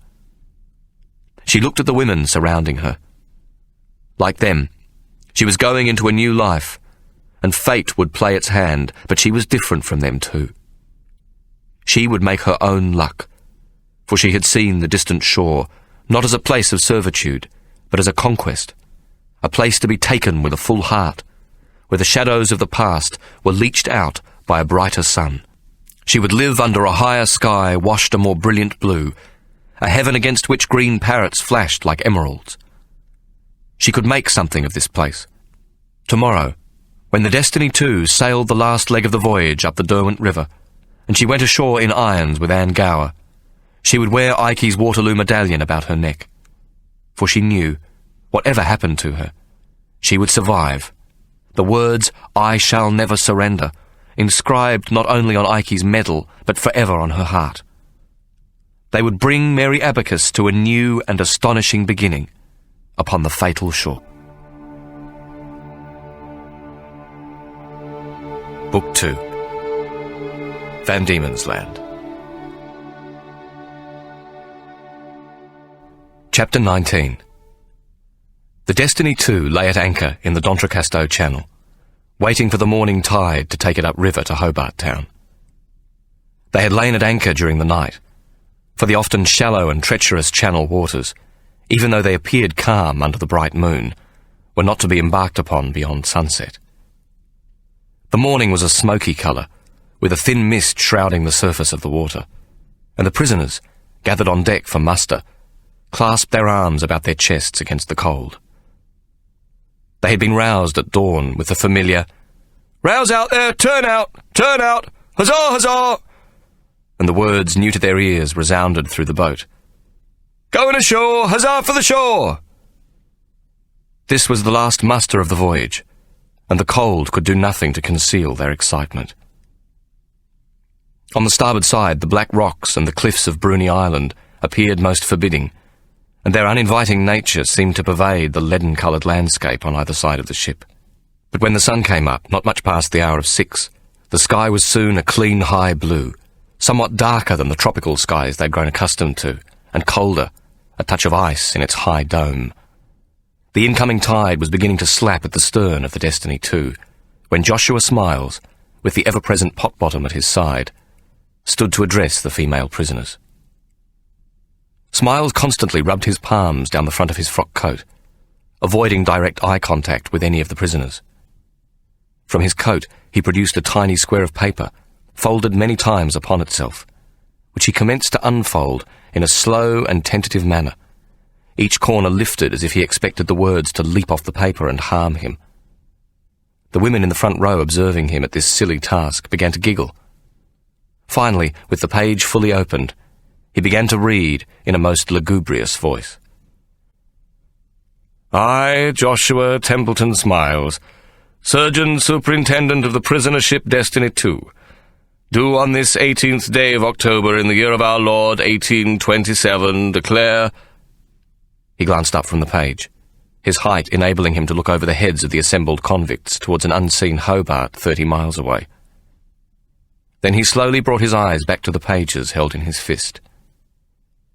That with the notable exception of a handful of refractory and turbulent spirits, you have behaved well, and I have marked your reports accordingly. He paused again and cleared his throat. But for 2 prisoners who have shown themselves to be profligate wretches and designing blasphemous whores throughout this voyage. Pleased to have surmounted this last statement, he continued more slowly. I have therefore made recommendation to His Excellency Colonel Arthur, Lieutenant Governor of Van Diemen's Land, that with the exception of these 2 prisoners, you all be placed into service with the families of settlers as soon as this may be conveniently arranged. There was a collective gasp, and then a swelling murmur of excitement among the female convicts, who had not known what to expect upon arrival, but who had, as is usually the case, feared the worst rumours circulating on board during the voyage. Many of the convicts had worked as domestic servants in England, and saw this arrangement as ideal, their immediate hope being that they might attract a considerate and kind master. Those 2 prisoners who will not be granted this privilege will be conveyed in light irons to the female factory, where their vile natures and ardour of their blasphemous utterances might be cooled to a more silent, pleasing, and obedient temperature.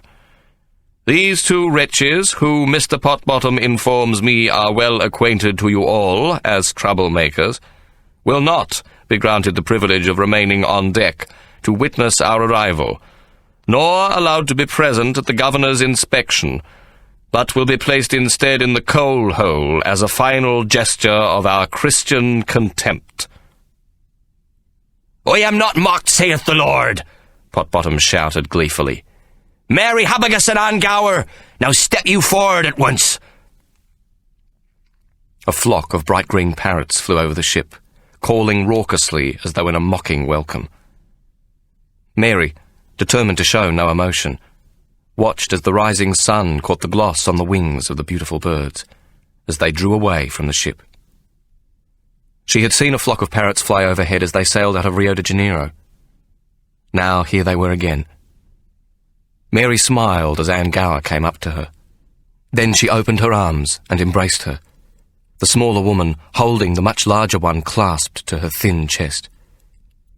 Mary looked over Anne Gower's shoulder at Joshua Smiles, and to her own surprise she heard herself say, Hear you, Joshua Smiles. We are the women of this new land.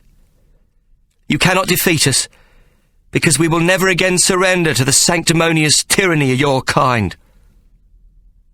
She paused momentarily, and pointed her crooked finger at the surgeon superintendent. God is not mocked.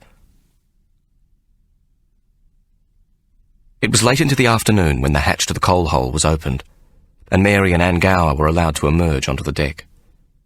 Their eyes, grown accustomed to the pitch darkness, were at first blinded by the brightness of the afternoon light. The Destiny 2 had anchored late in the morning in Sullivan's Cove, and the last of the prisoners were being cleared to disembark. Now, as Mary and Anne Gower stood on the deck, they observed a town of quite harmonious appearance. Built on the water's edge, and rising steeply back from the government wharf, Hobart contained many well-constructed buildings of stone and brick, and its streets were straight and broad. Several large native trees, saved from the builder's axe, gave the town an appearance of permanence which belied its recent development. It was then that Mary, her eyes adjusted to the spring sunshine, glanced well beyond the waterfront to where Hobart Town climbed upon an ever steeper slope, and saw the mountain.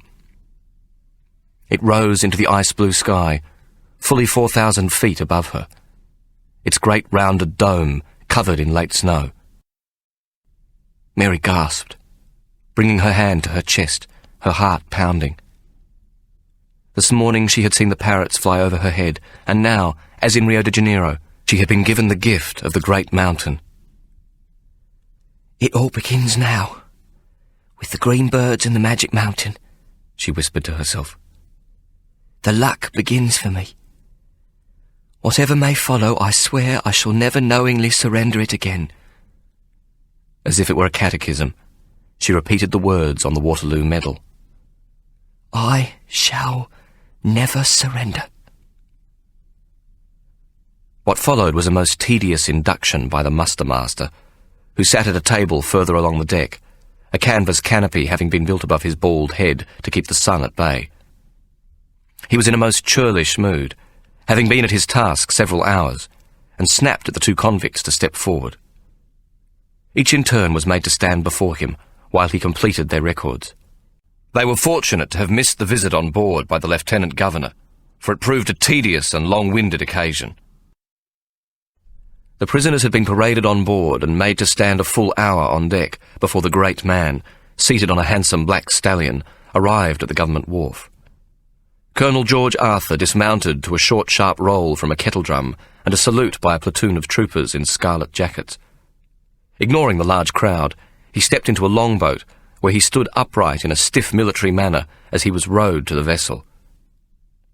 Once on board, he lost no time with pleasantries, nodding brusquely at the master and officers and grunting, "Well done." Then turning to Joshua Smiles, he shook his hand in a cursory manner, acknowledging him with the single word, "Surgeon." This may well have been a deliberate attempt to exert his authority, for Colonel George Arthur was short in stature and came not much beyond the belt of the surgeon superintendent.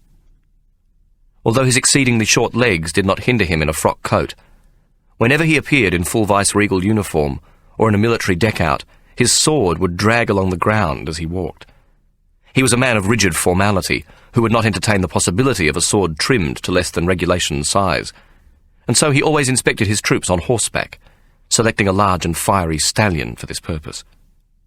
The governor tucked his small hands behind the tail of his deep blue frock coat and commenced to stride up and down the assembled ranks of convicts. "The hearts of every man and woman are desperately wicked, and there is but one means of salvation. This be to have faith in the Lord and in Christ's crucifixion. You will attend church regularly and twice on Sunday. That is an order."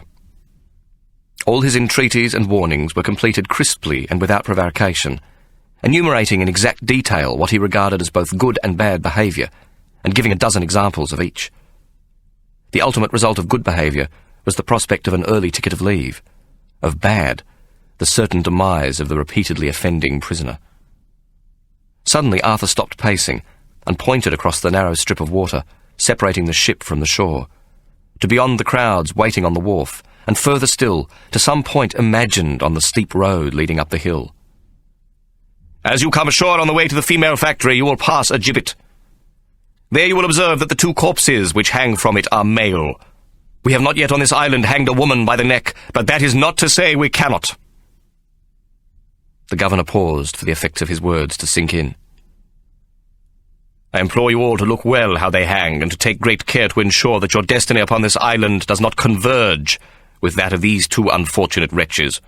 Colonel Arthur pulled himself to his full stature.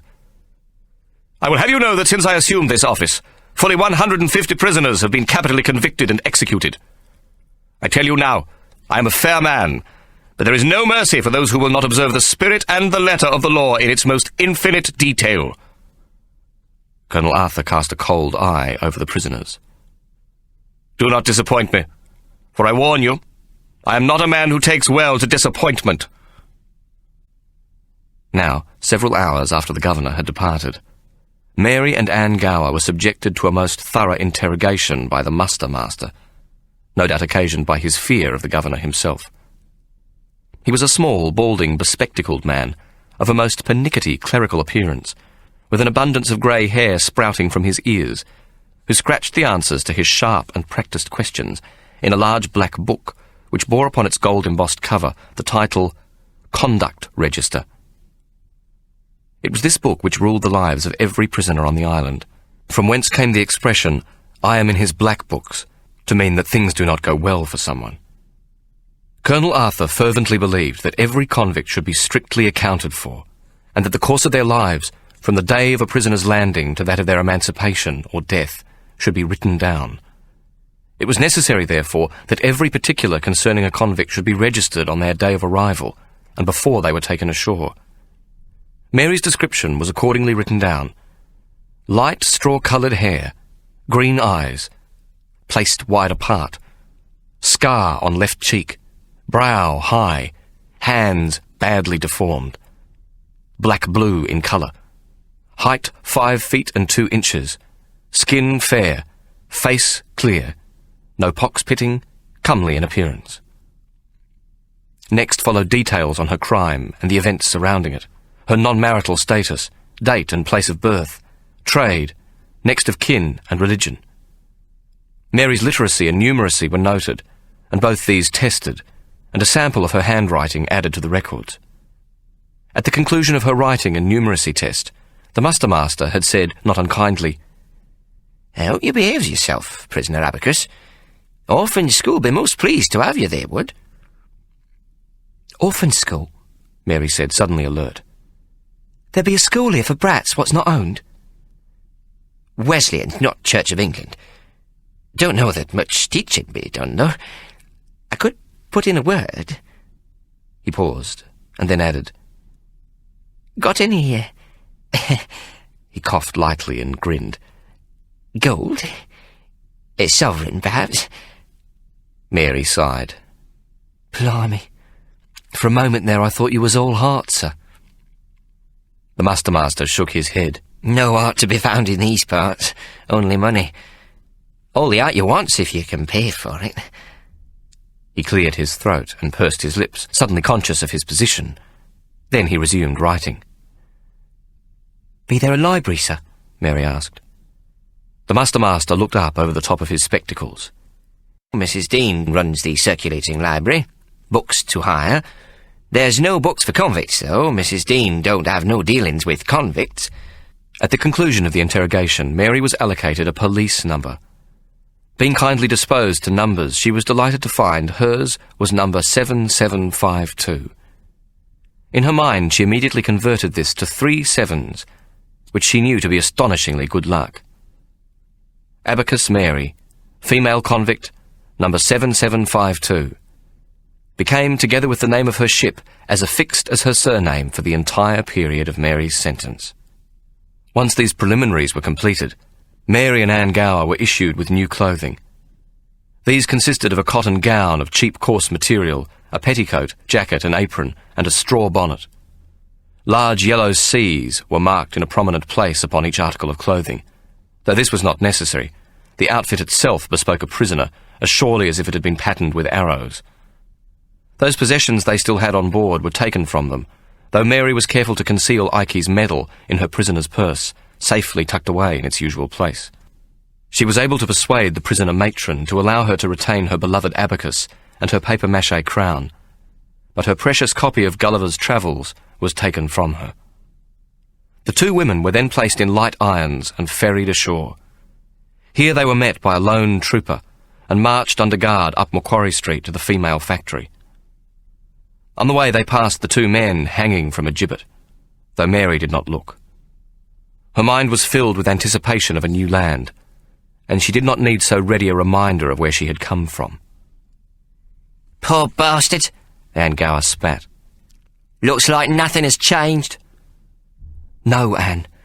You must see it differently. Everything has changed for us, everything, Mary said. The female factory was abutted to the male jail, forming a part of it and separated by a 12-foot wall. In all, it consisted of only 4 rooms. The sleeping rooms had a total capacity of 50 women, 30 in one and 20 in the other. The sick room could accommodate another 9 bodies, and the workroom another 40. At this point, the factory was fully accommodated in terms most onerous to the comfortable accommodation of the inmates. With the addition of the women and children from the Destiny 2, it was crowded almost to the point of suffocation. The prison yard could hold 40 prisoners at one time, but could not be used at night for the cold, and besides, was at all times most dreadfully befouled. Mary and Anne Gower soon found themselves placed, without ceremony or further processing beyond their names being registered, in the larger of the 2 sleeping rooms, which contained 50 of their shipmates, all of whom, it became immediately apparent, were in a high state of excitement. They had been told that they would be assigned and collected the very next day, each to the family of a married settler, where they would work their sentences out as domestic servants, cooks, dairymaids or nursemaids. As these vocations were to be readily found among their numbers, they had cause to entertain great hopes for a good future. Even those not previously exposed to the particularities of domestic work were confident that they would soon learn the tricks of the trade, having been put to scrubbing, cleaning, sewing and laundry work on board ship. The women loudly cheered Mary and Anne Gower as they entered, crowding around them and offering their sincerest condolences for the severity of their sentences. But it was apparent that while both women were greatly admired for their courage, each convict thought herself fortunate not to be sentenced to remain as a refractory prisoner in the female factory. On that first overwhelmingly happy evening ashore, despite the insalubrious environment, the prospect of a good clean life seemed very possible. Each silently marvelled at the good fortune that had landed her upon the fatal shore. They did not yet comprehend that the settler became their absolute master, and they his official slaves, a system which openly encouraged the most shocking abuse. The masters of Van Diemen's Land counted few among them who contained a tincture of compassion in their callous and self-serving natures. The penal system was designed from the beginning to work in 3 ways, all of which were intended to place the least expense upon the government. The first was to put the responsibility for the care and maintenance of convicts into private hands. This saved money and provided the second advantage, a source of cheap labour for the free settlers, who were largely responsible for opening up the land. Finally, it was intended to be a useful tool of reform by removing the convict from others of her own kind, separating her from the temptations, bad influence and vices which inevitably flowed from close confinement with her sisters.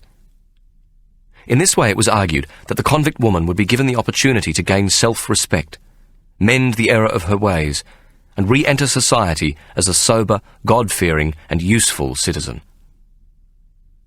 The convict prisoner had no set working hours, was not allowed out at night, must reside in her master's house, could not labour for herself in her free time, if ever such were granted to her, and could not move off the master's property without a pass.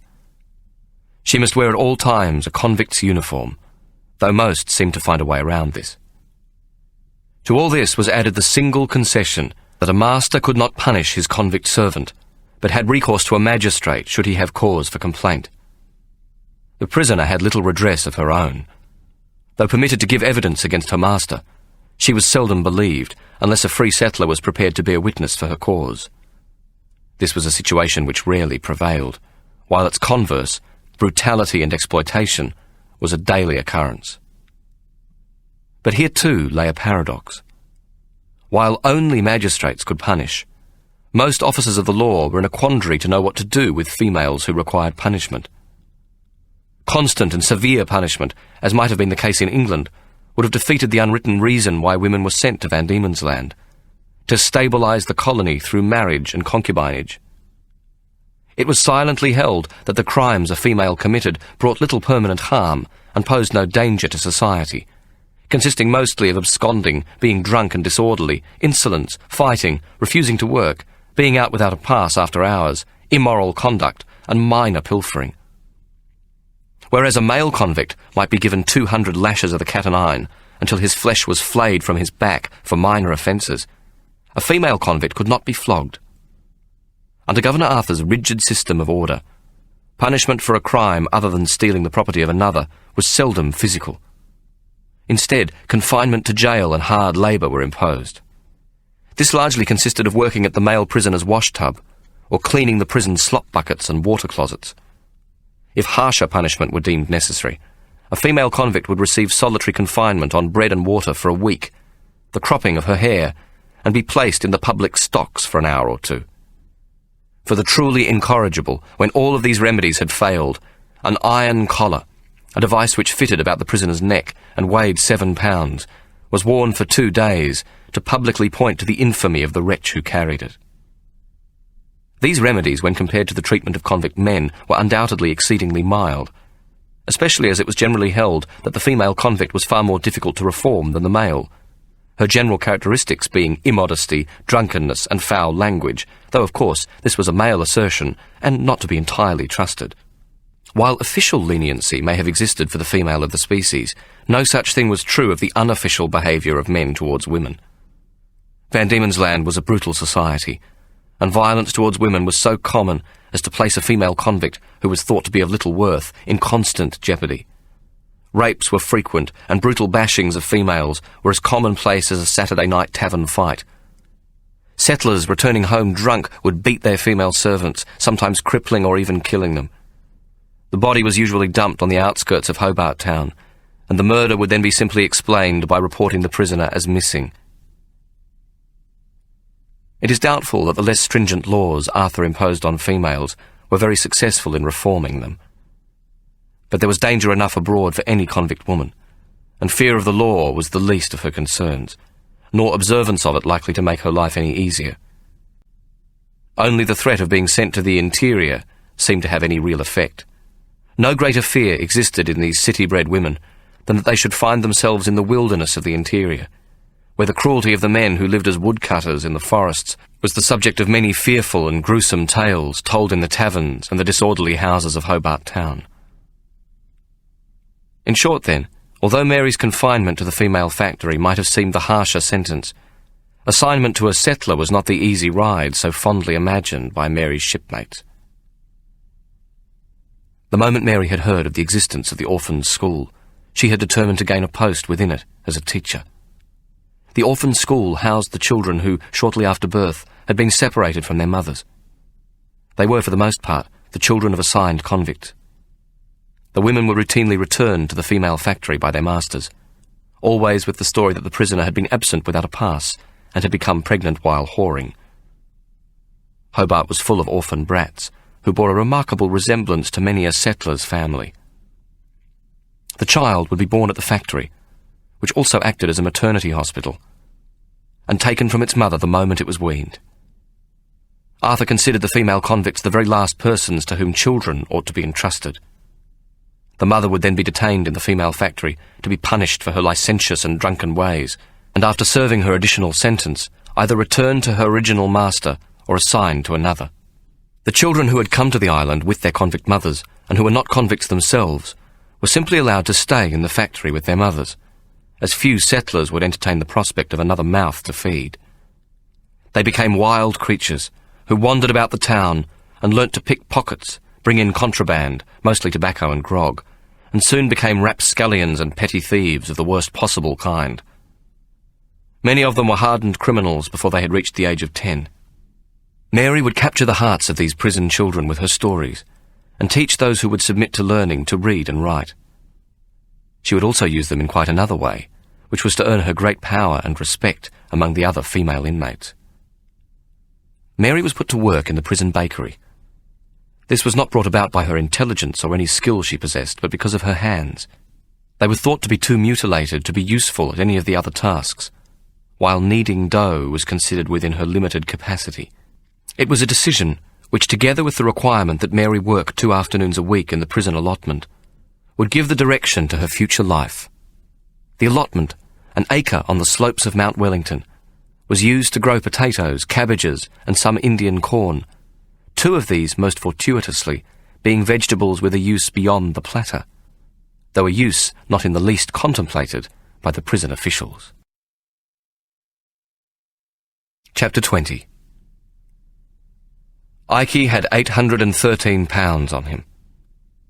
Some of this was the remainder of the money paid to him in Birmingham by Maggie the Culler and Silas Brown, and some furnished by Hannah as a ploy to convince him of her sincerity in aiding his intended escape. It was sufficient to pay his fare to America from Denmark, as well as allowing him to stock up on merchandise likely to be in short supply in the New World. Ikey, always a dreamer and schemer, saw America as a land of rich pickings for a man of his character and talent. It was his intention to land with a portmanteau stuffed with merchandise to confound the locals. Alas, this was not to be, the prices for these articles in Denmark being too high at the shop front, and besides, it was against Ike's principles to purchase goods which afforded only a small margin of profit. It had not yet occurred to him that the Danish Jews might not speak Yiddish, or contain a Jewish criminal class, who would furnish the merchandise he required direct from the fob pockets of the unsuspecting citizenry, and therefore at prices a lot more competitive than those obtainable in wholesale jewellery emporiums. So Ike took the first ship he could find, bound for New York. Though his hands were empty, his head was full of plans for a life lived on the straight and narrow path as a merchant jeweller.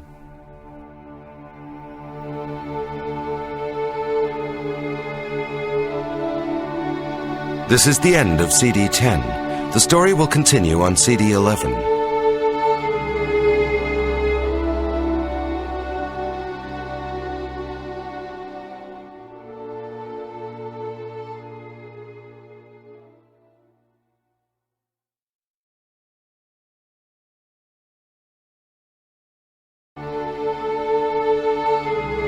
CD 11. The crossing was rough and utterly miserable. In late February, the Atlantic swells were large and frequent gales whipped the tops of the steel-coloured waves into a fury of howling white spray. The small three-masted packet was tossed like a cork, seemingly all the way to the mouth of the Hudson River. On a cold March morning, with dirty islands of late ice still floating on the river, the ship anchored at the immigration wharf at Castle Gardens. By early afternoon, Ike had paid his entry fee, been subjected to a smallpox vaccination, and was allowed to step onto the streets of New York, as free as an English lark. It is a part of the human imagination to carry in our minds pictures of places we have heard or read about, pictures which have no substance other than the bricks and mortar of pure speculation. Ike had expected New York to be a city not unlike London, though perhaps more primitive, for New York too lay on a great river and spoke the English tongue with a strange half-Irish intonation. As an English Jew, Ike had assumed that he would fit in snugly enough.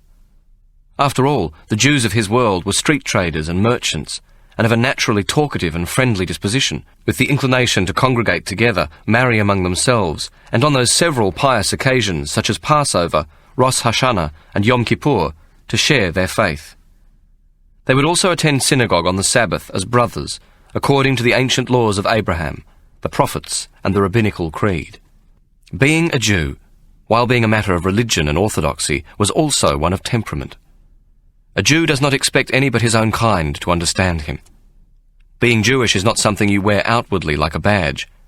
Rather, it is something you feel inwardly. It is as if your heart beats to a different cadence. This is as true of the Jew who is a villain as it is of one who is a rabbi. The smell of a chicken soup fart with noodles is absolutely 100% unmistakably Jewish. If you should be making chicken soup, delicious chicken soup, and you wish to make it Jewish, maybe you could try making these noodles. Beat 2 eggs with a bit of pepper and salt. Add flour until it is a stiff paste. Flour a cutting board, then roll out the paste until it is very thin. Allow to dry for 2 hours. Now cut the dough into strips about 3 inches long by 1 inch wide. Stack and cut again into match-like strips. Separate them by tossing and spread them out to dry. Then toss them with boiling chicken soup and boil for 10 minutes. Guaranteed to produce first-class farts when added to chicken soup. New York, Ike told himself, would have its own Rosemary and Petticoat lanes, its rookeries with noxious smells, and a lowlife similar to St. Giles, Whitechapel and Shoreditch, and a population composed from rags to riches, which seemed to live the one on top of the other. This was the situation in London, Amsterdam and Hamburg, and in fact wherever European urban Jews could be found. A Jew was not a part-time Jew or a sometime Jew or a non-observing Jew. He was Jewish for the duration of his life. This gave a wandering Jew a strength and unity he could depend on, wherever he found a congregation of his own people. Ike had not stopped to think that being a Jew also made him accountable to the dictates and rituals of his community. In the matter of being Jewish, he was expected to act in a prescribed manner, but not necessarily as a good man. In the good man business, the ritualized and formal nature of the English and European Jewish code of behavior had allowed the form to become more important than the function, Jewishness being more important than goodness. Ike never missed going to the synagogue. where he gained a reputation for being a devout man and an Israelite without guile. In the synagogue, each has a separate seat with a box where he deposits his holy books and locks them up until he returns to worship.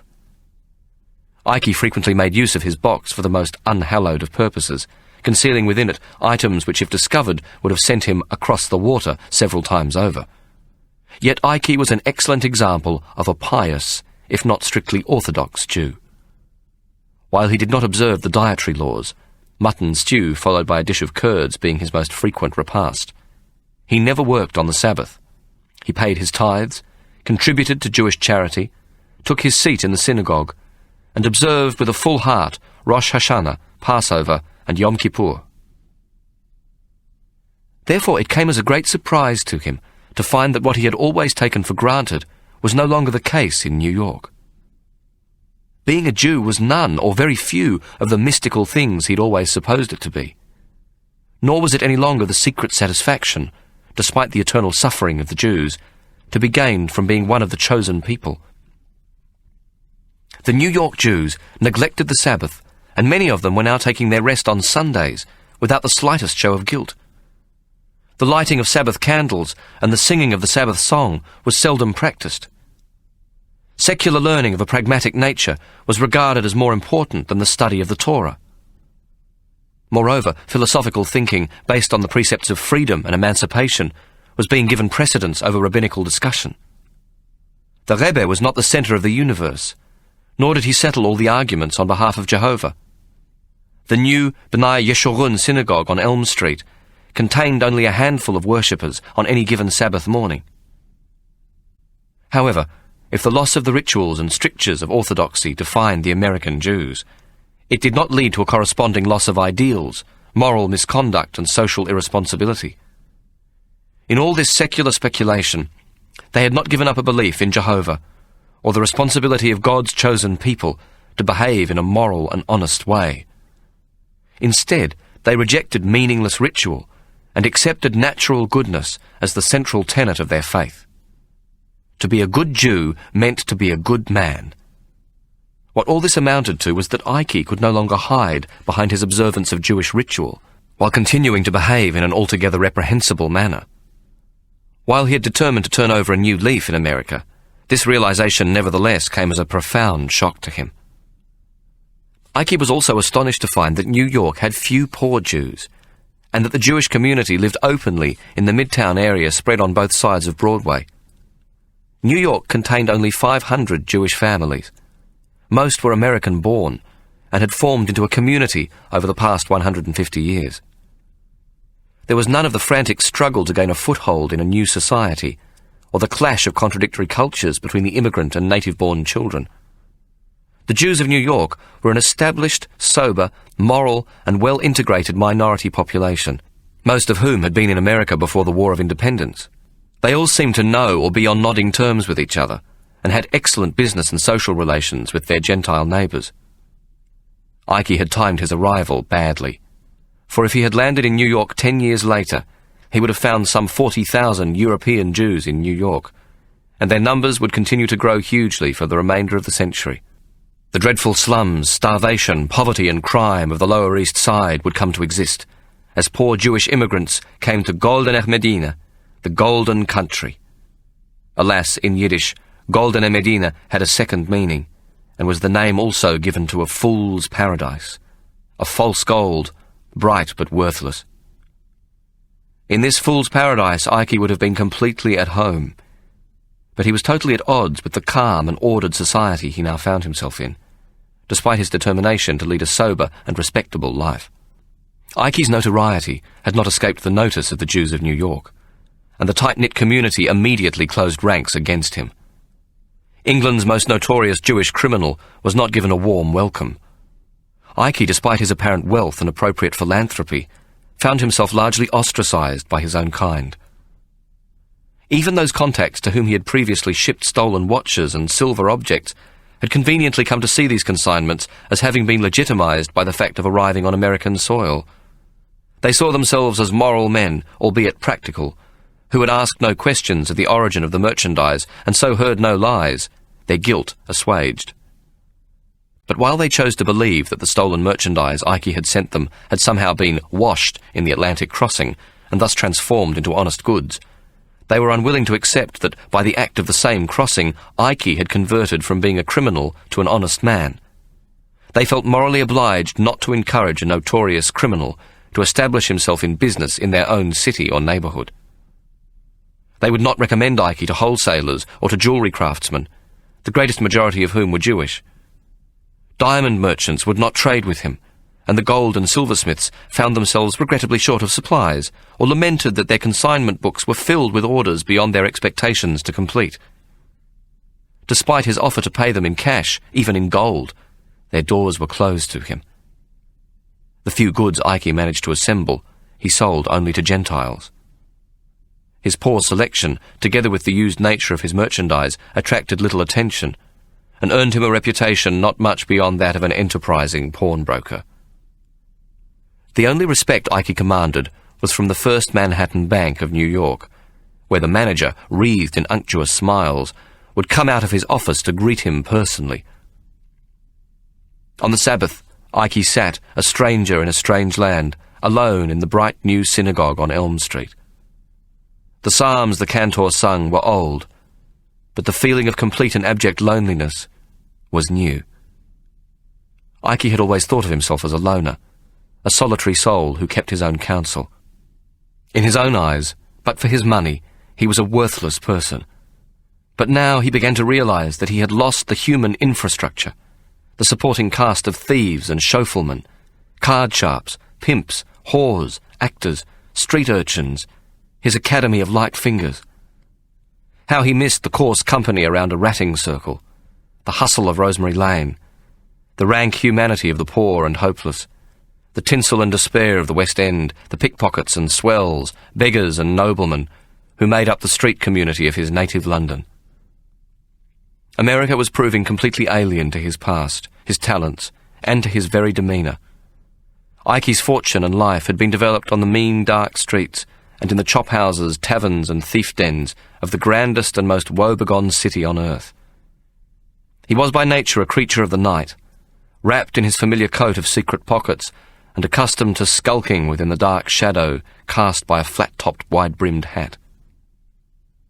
Now all that had been forsaken for shopkeeping in daylight on Broadway, dressed in a suit of good American broadcloth, which constantly scratched and itched.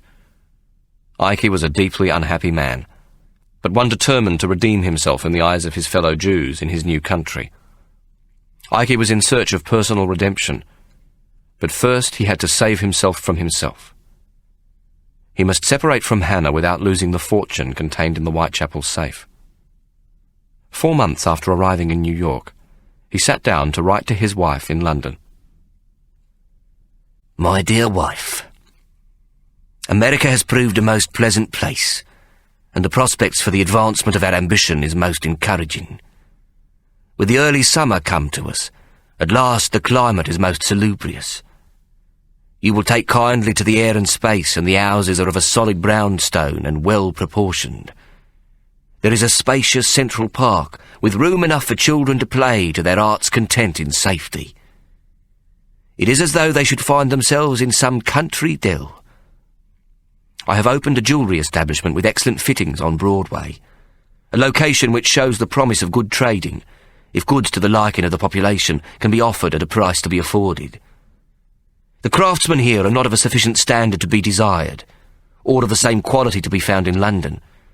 There being a notable shortage of finely made fashionable jewellery, the Americans being behind in what is of the latest mode in London and Paris.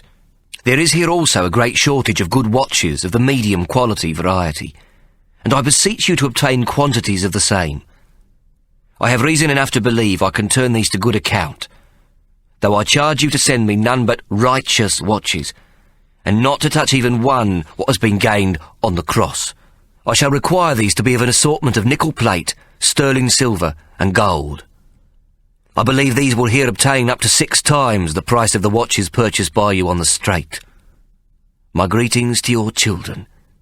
I am, as ever, your humble husband, Isaac Solomon. Ike took care to be cheerful in his letter, though not overly so, for he knew that Hannah might smell a trap, the discussion of cheerful subjects and outcomes not being the usual nature of their conversation together. His mention of children in the park was sufficient to alert her to his desire to have her join him. He also deliberately refrained from sending a money order for the goods, giving her to understand that she should finance the purchase herself for their future mutual benefit. This thought being conveyed with the single sentiment, "For the advancement of our ambition." She would receive the letter and see it clearly as a test of her intention to follow him to America, in which case, provided she cooperated with him, he would eventually send her his part of the safe combination. By using Hannah as his purchasing agent, Ike was putting into place yet another plan. If the wholesale merchants and jewellers in New York would not take his custom, then he would import all his merchandise from London. The passage across the Atlantic had been reduced to a little less than a month, and the superior craftsmanship of the London and Paris workshops, and their lead in the fashions, would soon establish him in the forefront of Broadway jewellery establishments. He would deal in only the best merchandise, all of it initially honestly purchased. An evaluation and certificate of authentication would be issued with the more valuable pieces.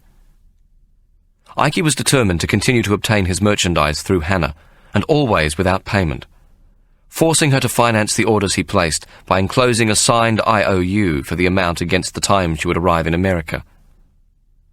He intended this debt to accumulate until it matched half the amount of cash in gold sovereigns which Hannah knew to be contained in the safe of their Whitechapel home. Ike knew full well that Hannah would not accept his IOUs without knowing them to be covered by his share of the gold coin. The deposit of £30,000 in sovereigns was by no means the most valuable part of their joint fortune. Within the safe lay precious stones, diamonds, rubies, and emeralds contained within beautiful brooches, pins, necklaces and rings, and a double strand of exquisite South Seas pearls taken from the home of the Duke of Devonshire. There were also several hundred heavy fob chains of 18-carat gold, a quantity of silver and gold plate, and a dozen exquisite jewelled watches with rare movements. Finally, encased within a velvet-lined box, and further protected by a chamois leather pouch, a jewelled and enamelled French carriage clock said to have belonged to Louis XIV. These objects, collected over 15 years of fencing, represented much the greater part of Ike and Hannah's personal fortune. However, almost all the pieces were marked goods, so particular in character that they dared not be presented in the London market, where they would instantly be recognised. Even on the continent, they would need to be most carefully arranged within the world of the demi-monde if they were to escape detection. The best chance by far lay in the American market, where new wealth was eager to acquire the trappings of an old culture, and families such as the Astors and Vanderbilts possessed the money to purchase it without asking too many awkward questions. Hannah did not have the experience to value correctly this merchandise, nor did she have the knowledge to dispose of it discreetly. The precious stones could be removed from their casings and sold separately, and the gold chains melted down, but not without a thorough knowledge of how this should be done to prevent the attention of both the underground and the police. No middleman in the thief kingdom of London had the resources to pay or the foolhardiness to dispose of such a haul in under a year at the least. And even then, each stone, if it were not cut into smaller specimens, would need to be entered onto the market with the greatest possible discretion. Therefore the chances of a gemstone of note being discovered and traced back to Hannah was exceedingly great. Indeed, even in America, it would take all of Ike's considerable skill and the shop front presented by a thriving and outwardly respectable jewellery establishment on Broadway with a reputation for straight dealing to judiciously dispose of the contents of the safe to the richest of the American Gentiles. In his subsequent letters, Ike decided he would increase his caution to Hannah to always buy righteous goods, emphasizing the great risk that she would be caught if she attempted to do otherwise. He knew that she would take this warning to include the disposal of the contents of the safe, this risk being even greater than the purchase of stolen merchandise should Hannah be foolish enough to try to act as a fence. Ike was conscious that Hannah cared about her children more than anything else, and the prospect of being transported and losing them was the one great fear he had to exploit in her. Ike also knew that if he should give Hannah the combination to the safe, she might be tempted to abscond with only the money, the value of the gold chains, and the proceeds obtained from the sale of their 2 London properties. The rest of the hugely valuable haul she might wait to dispose of at another time, in some foreign country of her choice.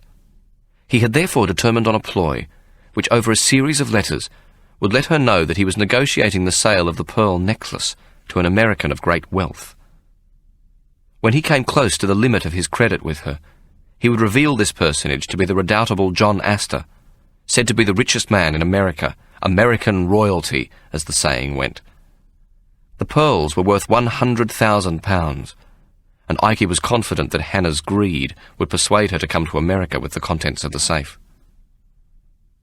Of the two of them, Ikey was the more vulnerable. Hannah would continue to exist, whatever might happen, for Hannah hated not herself, only everyone else, and Ikey was simply the incarnation of everything she despised. Ikey, despite the fact that he might yet make a new and separate wealth in America, saw Hannah's determination to rob him of his fortune as an action more hellish in its nature than if she had plotted to murder him. If she were to succeed in stealing his fortune, she would have won not just his wealth, but his very existence. Her victory, and the hate contained within it, would destroy him completely. Victory over Hannah, and therefore over himself, lay in his retaining the contents of the safe.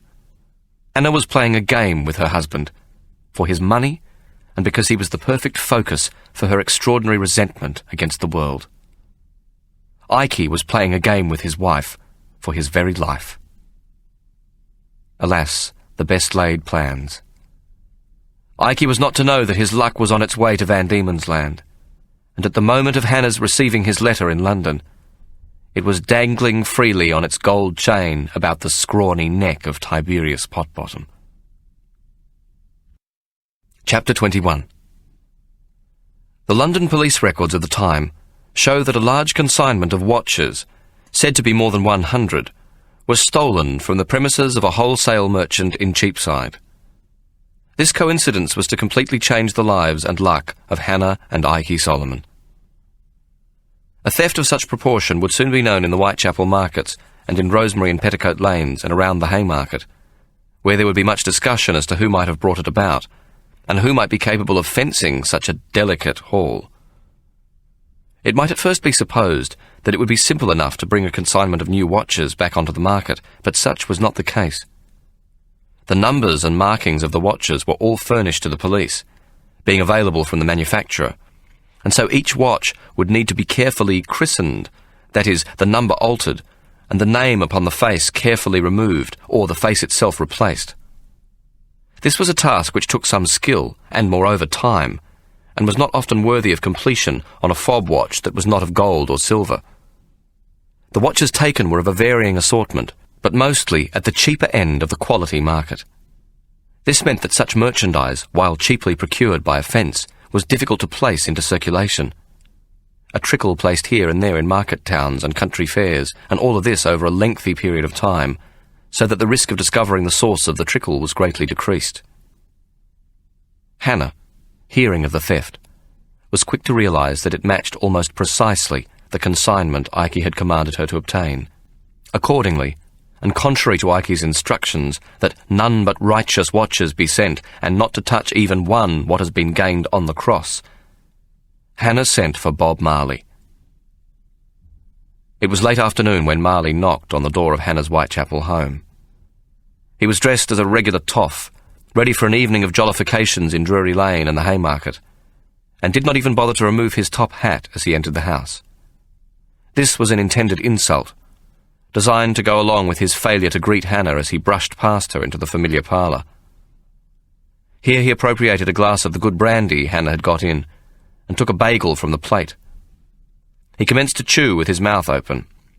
His 2 gold eye teeth showed clearly as he stared blankly at Hannah, who had followed him silently into the parlour. Long time no see, eh, Bob? Marley took a gulp of brandy, then pushed what remained of the bagel into his mouth.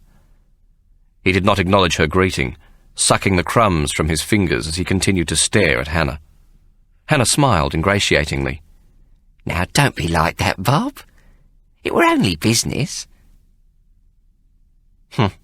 Marley grunted. You done me one in the eye when they made the raid on Bell Alley. You took me money under false pretences. Hannah shrugged, So I got me revenge." She grinned. "That's all. It was tit for tat." Marley swallowed, his Adam's apple bouncing. "You made me look like a copper's narc. That's not the same thing. Me, a man of me word. I gave Ikey me word. I took his contract." He paused and took a slug of the brandy. "You're done in me fucking reputation." Hannah laughed uneasily, but then brightened. "Well, Ikey escaped anyway. No harm done. In the end, you done him a big favour, know what I mean?" Marley jumped suddenly from the chair and grabbed Hannah by the throat with one large hand. "Fuck Ikey. It was me reputation you destroyed. Me a copper's narc. A fucking informer." He shook Hannah, almost lifting her feet from the ground. "Ain't nobody what trusts me no more." His fingers tightened about her neck, and Hannah's face grew purple, her eyes almost popping from their sockets. "Don't ever try that again, you hear? You'll be dead meat." Bob Marley released Hannah, who sank to her knees, clutching her neck with both hands, forcing herself not to sob. Bob Marley held an open razor in his right hand. Marley flicked the razor closed and placed it in the pocket of his coat, then threw back his head and swallowed the rest of his brandy. He thumped the glass down upon the table and started towards the door. "I trust you, Bob," Hannah said in a hoarse voice, rising slowly to her feet. "Please wait." Bob Marley turned at the door and gave a short laugh. "You trust me? Well, ain't that a fucking caution?" Hannah moved up to him and touched him on the sleeve. "Please," she smiled again, her throat aching. "Go on, have another brandy. A nice bagel, do you good? I can explain everything, honest." Marley, eyeing the bottle of excellent brandy, hesitated. "Explain what?" He crossed back to the bottle. "Ain't nothing to explain. You fucked me reputation, that's all." "It ain't true, Bob. You is the best. You always was, you still is. The best there be. Ikey always says, he's the best he is. Always use the best, Hannah. I says so too. The best of the best." Bob Marley looked up at Hannah, his expression slightly mollified. "What's you want?" "Watches." Hannah removed Ikey's letter from within her bodice and waved it. "Ikey wants watches in America." Despite himself, Bob Marley was impressed. "Jesus, he made it, eh? Cunning bastard." He poured more brandy into his glass and glanced up at Hannah. "Fencing then, is he?"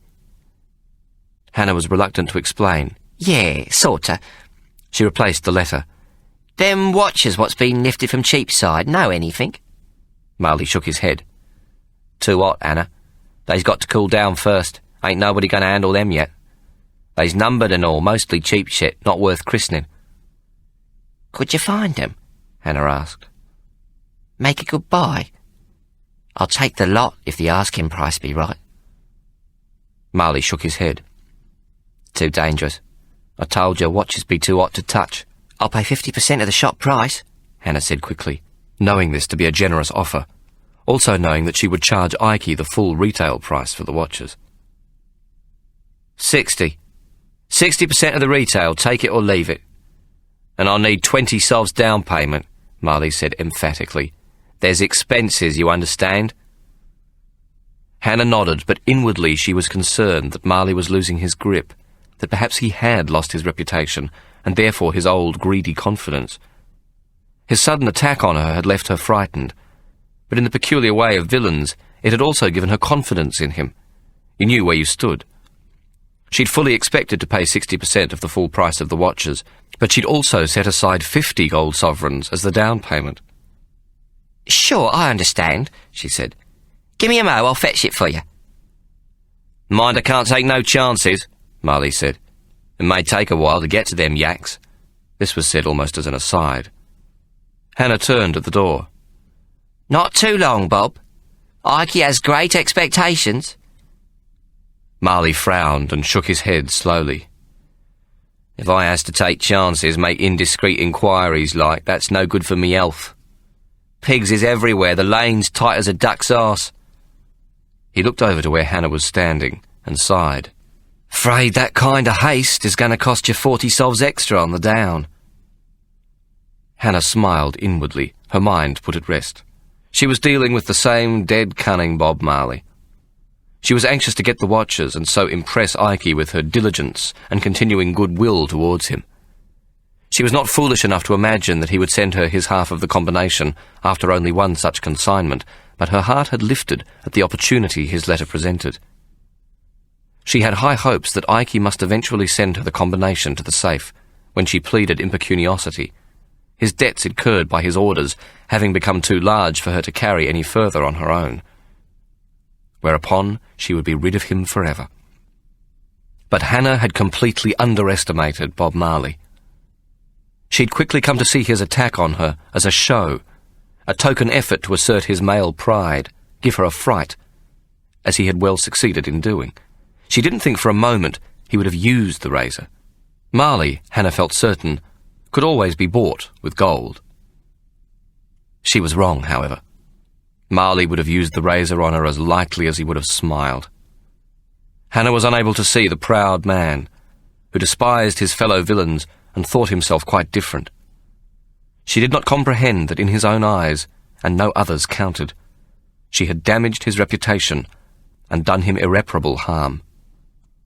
When she'd shifted the blame for betraying Ikey to the police onto him, she had delivered a blow to his pride which could entertain no possible forgiveness.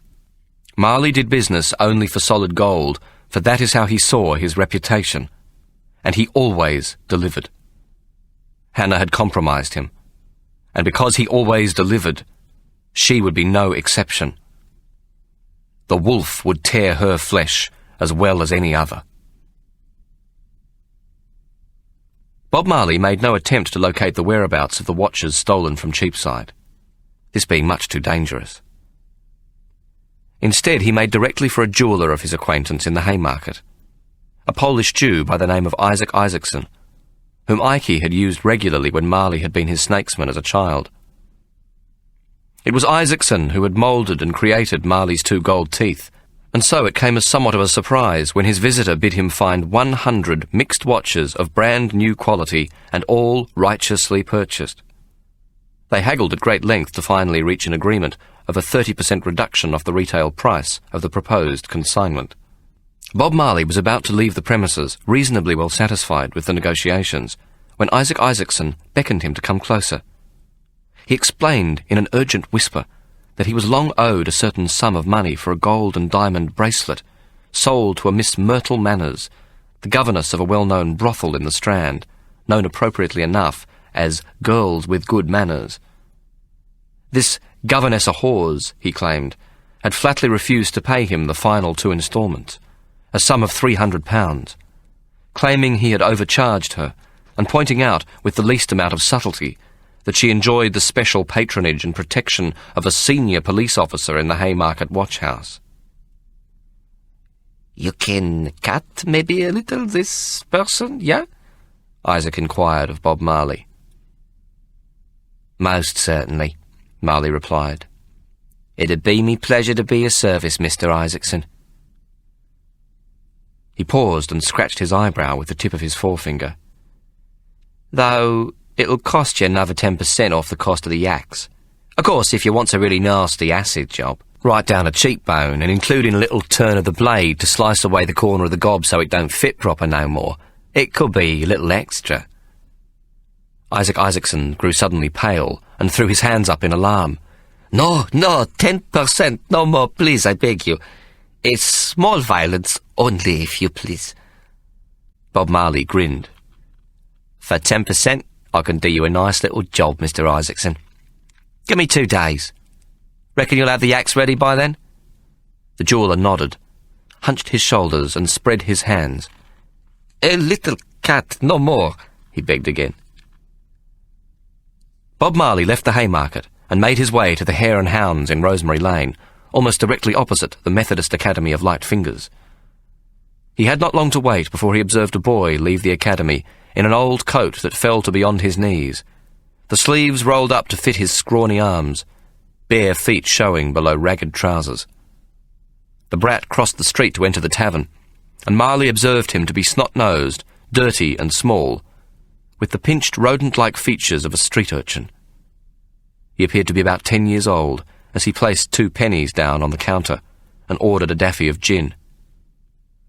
"Make that a shant, my dear," Marley called to the barmaid. The barmaid and the urchin both looked up at Marley. "Suit yourself," she said, picking up a bigger glass. "And a double of your best brandy, love. I'll pay for the lads." The boy looked up at Bob Marley. "You a turd burglar, mister?"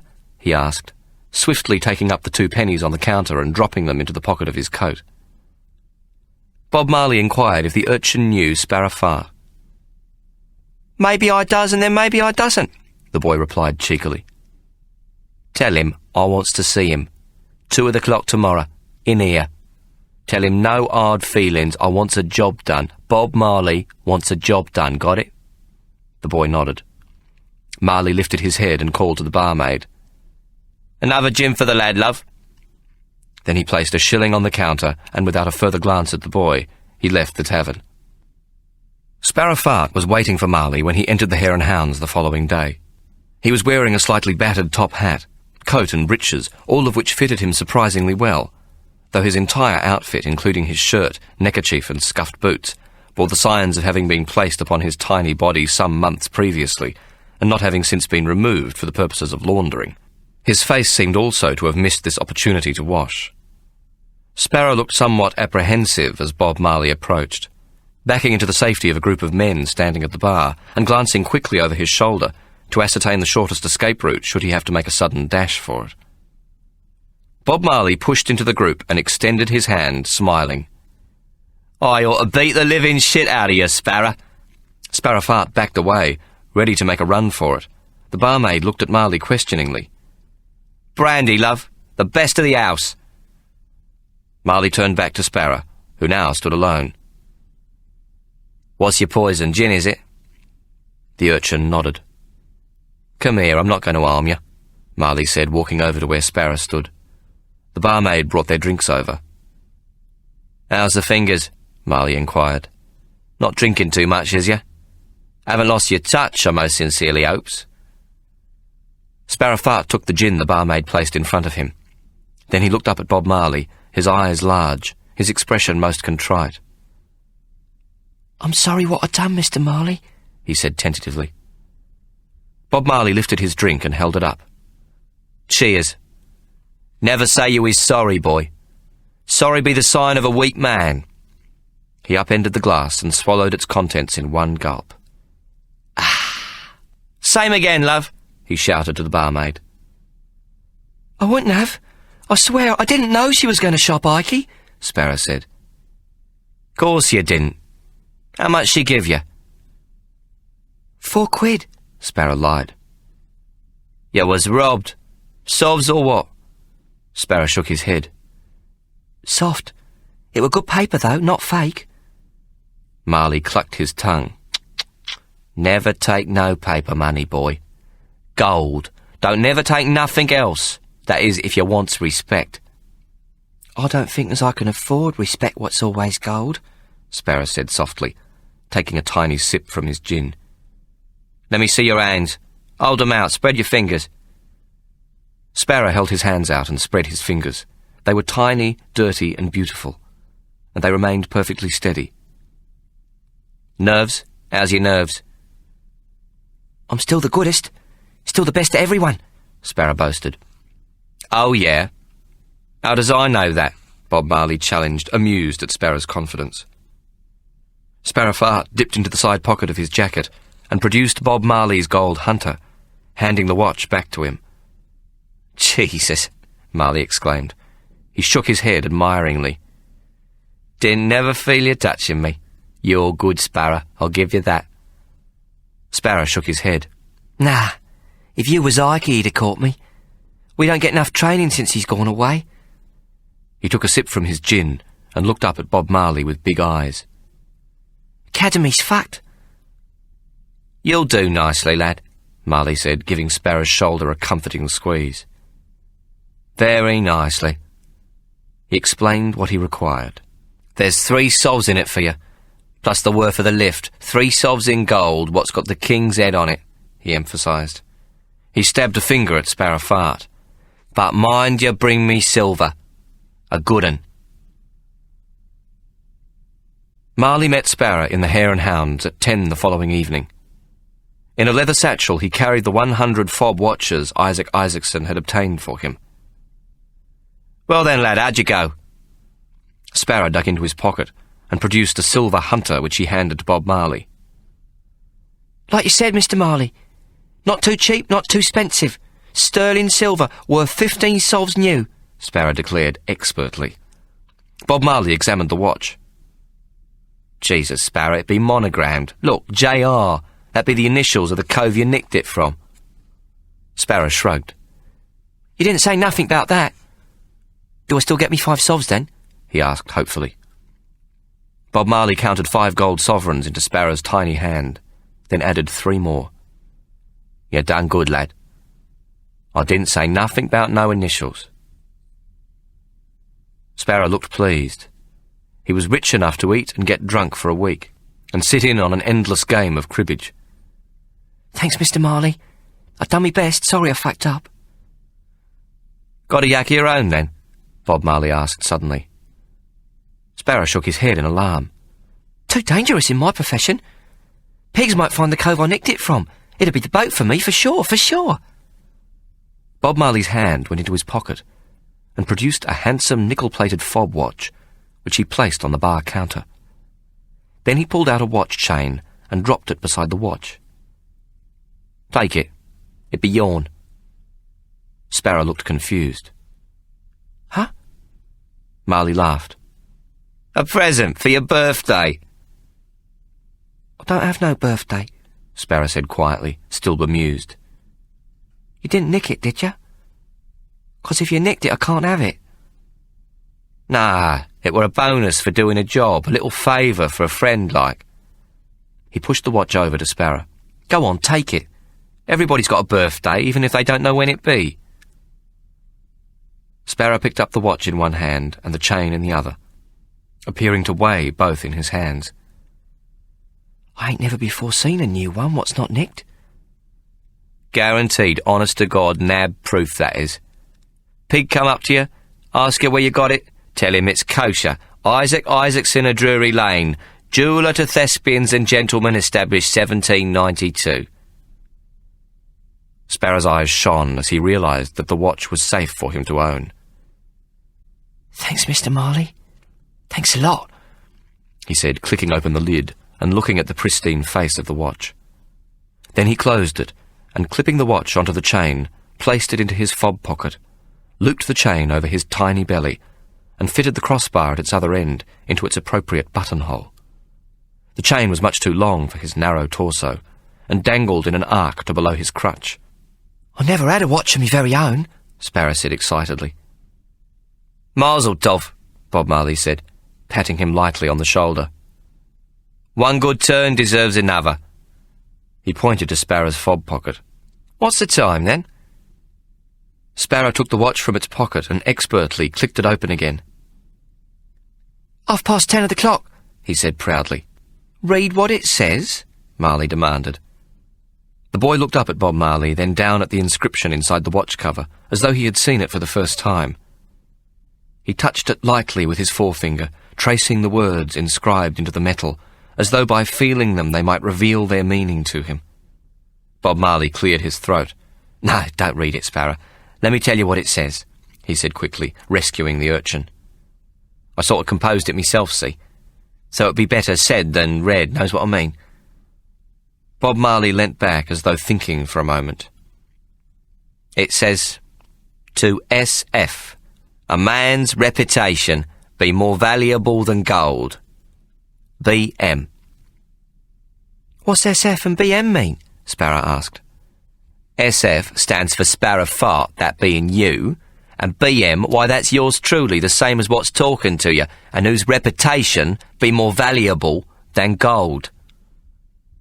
"Thanks, Mr. Marley." Sparrow touched the inscription again with his forefinger. "S.F., eh? Blimey. That be me. Marley laughed and pointed to the watch. Tempus fugit, that means time flies. I got a scarper. He threw down what remained of his brandy. You done good, Sparrow. Cheero, then. Sparrow didn't quite know why, but as he watched Bob Marley's back retreat out of the tavern door, he wanted to bawl. At near enough to 10 o'clock the following morning, Bob Marley knocked on Hannah's door. Hannah's expression was at once anxious when she saw who it was. Bob, Then she added quickly, but in a whisper, you hasn't got 'em, has you? Marley grunted and held up the bag. Hannah, unable to conceal her excitement, invited him into the parlour. Wait, I'll get brandy. Here, sit. Has you eaten? She didn't wait for Marley's reply, but left the parlour and moments later appeared with a large biscuit tin, a glass, and a bottle of brandy. Help yourself, love. I'll fetch your money, she said, leaving the room once more. Half an hour after Marley had left, the police arrived at Hannah's house with a search warrant, discovered the watches and arrested her on suspicion of obtaining stolen property. She arrived at the watch house where she was to be retained overnight to hear that Bob Marley was also being held by the police. Both of them were arraigned before a magistrate the following morning, Hannah being the first to stand in the prisoner's dock, where she pleaded not guilty. She asked for the clerk of the court to bring her Ikey's letter, which she'd caused to be held in evidence. See here, your worship, where it says in my husband's letter. She commenced to read the lines. I charge you to send me none but righteous watches, and not to touch even one what has been gained on the cross. I shall require these to be of an assortment of nickel plate, sterling silver, and gold. I believe these will here obtain up to 6 times the price of the watches purchased by you on the straight. The magistrate read Ikey's letter for himself, and then looked up at Hannah. I see we shall not have the privilege of supplying your husband with accommodation in one of His Majesty's Antipodean hostelries. We can only hope that the Americans may prove more successful at this task, eh, madam? Hannah smiled weakly at the judge. Your worship, I has always been a good and obedient wife, and I would not think to go against my husband's wishes and commands. She dropped her gaze, wringing her hands piteously. I's a poor woman with 4 rats to feed and housework to do. She looked appealingly at the magistrate. What does I know about finding 100 watches what's been nicked? And how do you suppose these watches came into your possession, then, madam? The magistrate asked sternly. Hannah pointed to Bob Marley, manacled and seated between 2 constables in the court. Him! I asks him to purchase on behalf of me husband 100 watches what's kosher, what's not nicked, but what's brand new. He said he'd done it, but he didn't, did he? He gone and got 'em on the cross. Hannah suddenly clasped her hands together in front of her breasts and burst into tears. Oh! What shall become of me children? She wailed. You may stand down, Mrs. Solomon. The magistrate was not in the least affected by Hannah's tears. I shall presently call you to stand before me again.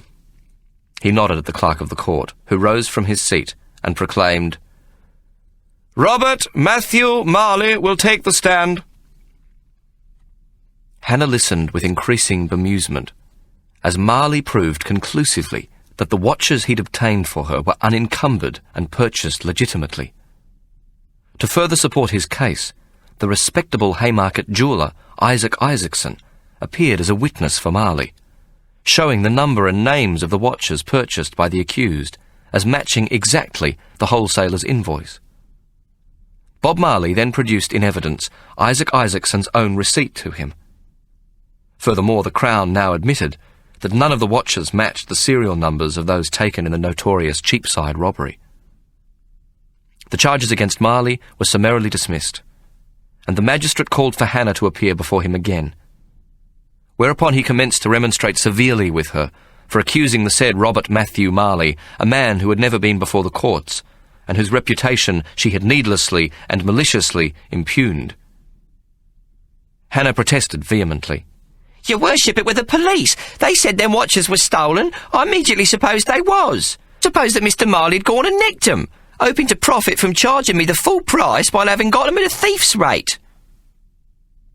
And did you not think to ask Mr. Marley for a receipt, as proof that he'd made a legitimate purchase as you requested?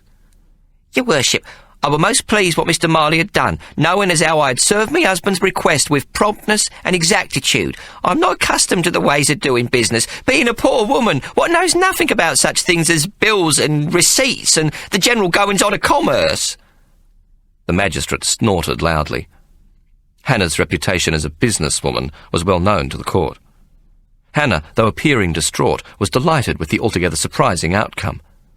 She had considered herself already bound for Botany Bay, but now Bob Marley's innocence conclusively proved her own. She waited impatiently for the miserable beak to conclude his tirade and to dismiss the case. Finally, the magistrate picked up a document and began to read. "Hannah Margaret Solomon and Robert Matthew Marley, you have been jointly charged with having obtained and/or being found in possession of a consignment of 100 watches, thought to have been stolen from an establishment in Cheapside. This has subsequently been proved to be incorrect, and you, Mr. Marley, have been cleared by this court of any charges relating to that robbery." He looked up at Hannah, who smiled back at him. "You too, madam, are free of this charge." "Thank you, your worship," Hannah said primly, preparing to step down from the dock. But the magistrate held up his hand to stay her. "If you please." He picked up another document and began to read again. "Hannah Margaret Solomon, you are further charged with being in possession of a sterling silver watch known to be the property of Joseph Ridley, the said watch being discovered concealed in a biscuit tin in the pantry of your home." The magistrate looked up sternly. "How plead you to this charge? Guilty or not guilty?" Hannah's mouth opened in astonishment, and she glanced quickly to where Bob Marley sat. But all she could later remember seeing was the dark gap between his two shining gold teeth as he grinned at her. "Not guilty, your worship," she said, then added in a whisper, "Oh, my God." Chapter 22. The first of the autumn leaves were starting to turn in Hyde Park, and the geese on the Serpentine, plump with summer feeding, were increasingly feeling the primal urge to migrate to a warmer clime. On the 13th of September 1827, Hannah, a bird of a quite different feather, was sentenced to a less voluntary migration, though also to a warmer climate. If her sentence at the Old Bailey to 14 years' transportation appears rather too harsh for a crime so small, it may be supposed that much frustration had gone before it in the many unsuccessful attempts to trap both Hannah and Ikey. The law has a duty to be both parent and teacher, and sometimes, in order to wipe the slate clean, a recalcitrant child must be dealt with more harshly than a particular crime seems to merit, in order to compensate for successful crimes which have gone unpunished. Hannah's conviction may well have rendered an opportunity to balance the scales of justice. Ikey's escape to New York, as proved by the evidence of his letter to his wife, was reported in the Times, and was blown up to exaggerated proportions in the penny dailies, where it created much merriment in the rookeries and even some grudging admiration among the lower classes. The law is blind only when it does not wish to see, and the embarrassment to the city police and directors of the Bank of England caused by Ikey's jailbreak may well have condemned Hannah to a harsher sentence. To Hannah's 14 years' transportation was added the condition that she never be permitted to return to her native land. On hearing her sentence, Hannah brought her hands up to her face and wailed. Oh, what shall become of me precious mites?" Whereupon the judge, to prove that the severity of the law may be tempered by compassion, gave permission for her children to accompany her to Australia, so as to be under her fostering care. The Mermaid, carrying Hannah and her 4 children, together with 90 other female convicts, some also with children, sailed from Woolwich on the 10th of February 1828. The voyage proved no better or worse than most. There was the usual seasickness, bouts of catarrh and rheumatism brought about by the dampness between decks on the voyage to Tenerife. These ailments soon yielded with the coming of the sun, though an obstinate form of constipation remained. This was thought to be due to the fact that the Irish women on board, as was the custom in Irish prisons, received only gruel and milk.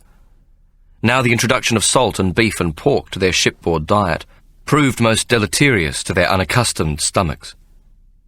As is always the case, bickering, fights, bad behaviour and thieving among the women prisoners were much in evidence. In the matter of whoring, though, which was known to plague even the most watchful of voyagers, Hannah was to play a part so skilful that the surgeon superintendent would state in his report that the prisoners had cooperated well and had shown little pernicious disruption and almost none of the moral turpitude so commonly experienced on a convict ship carrying female prisoners. This cooperation had come about when Hannah, soon determining the nature of the voyage, grew fearful for the health of her children and concluded that the only advantage to them could be brought about by the chief steward. Other than in matters of punishment, there are only two other aspects of life on board a convict ship which it is in the power of someone to improve, these being the daily tasks allocated to the prisoners and the nature of the food. Hannah soon ascertained that by greatly increasing the comfort of the officers and certain members of the crew, and by enriching the chief steward in the process, both these rewards could be enjoyed by herself and her children. It was a relatively easy matter for her to be appointed a monitor in charge of the more profligate and wayward of the female prisoners. The next step was one to which she was most accustomed as a whore mistress and governess of a brothel. She quickly organised a discreet service in which the chief steward acted as go-between, and which both the cooperating prisoners and crew soon found to be greatly advantageous. The officers and crew received sexual favours which were arranged with a simple payment to the steward, and the prisoner prostitutes were allocated pleasant duties and extra rations of food and beverages. Hannah needed the surgeon superintendent to turn a blind eye, so she set about the task of satisfying his desire while allowing him to maintain the utmost celibacy demanded of him in his position as disciplinarian, surgeon, superintendent, and as His Majesty's representative on board ship. This Hannah did, not with her hips, but with the same Sir Jasper-like employment of her skilful lips. In this way, the surgeon superintendent could not be accused of indulging in fornication, or of the slightest neglect of his moral duty. Hannah had found the key to a more comfortable voyage for herself and her children, and was rewarded with special food and a plentiful supply of liquid refreshment. The importance of this arrangement cannot be stressed enough. While the food was monotonous, it was deemed to be adequate to the prisoner's needs. It was liquid refreshment which was especially craved, particularly when the mermaid lay becalmed on a shining tin-flat sea, and the prisoners were possessed of a tropical torpor as they lay gasping below decks. It was then that they would implore the steward for a drop of water to cool their parched tongues, but he would answer with an aggrieved shake of the head, "Can't do it. Allowances have been had." Hannah entered into business with the steward, who saw to it that hospital extras were given to her and her 4 children. Indeed, it must be said, due to the importuning talents of their mother, these brats enjoyed every advantage to be obtained on the voyage. When Anne, Hannah's daughter, went down with the fever for a period of 2 weeks, she was favoured with the most delicious diet and the tender ministrations of the surgeon superintendent. She was also given a berth directly below a porthole to catch the clement breezes. Baby Mark, on the sick list for 5 days with diarrhoea, no doubt from an excess of rich rations, received the same conscientious attention and hospital food, served each day in an adult portion so that it might be shared by his brothers and sisters. Hannah was the matriarch of the first contingent of her tribe of Solomon to arrive in Van Diemen's Land on the 27th of June, 1828, where they were to prove to possess stubborn and hardy roots. They would do much of both good and evil to shape the destiny of this new land, and would add their ancient faith to a burgeoning new culture. A pause is necessary to contemplate a singular phenomenon. In every convict ship which carried Britons, from the First Fleet onwards, there were Jews to share their fate. In this haphazard way, Australia was to become the only community of European people in which Jews were present from the moment of inception.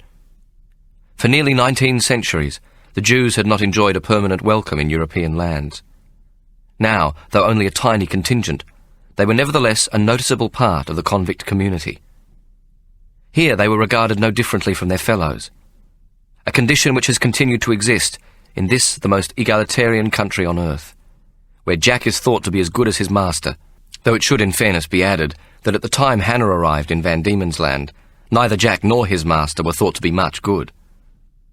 Furthermore, the contention still persists, though noticeably among the English, that in the intervening years nothing much has changed.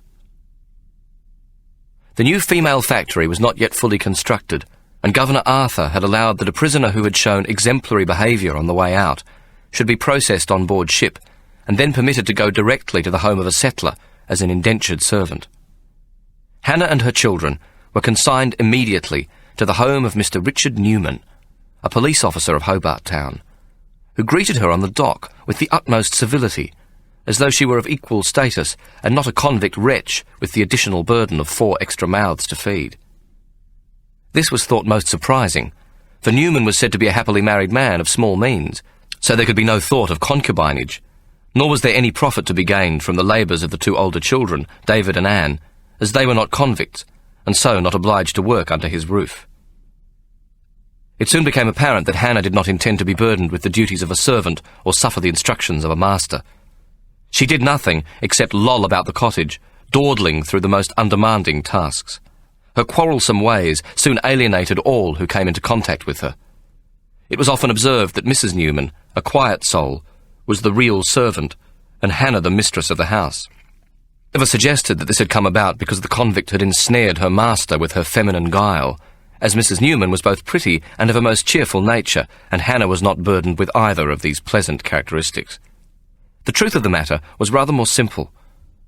Ikey had made arrangements ahead of Hannah's arrival, and Richard Newman was most handsomely recompensed for the accommodation of Hannah and her children.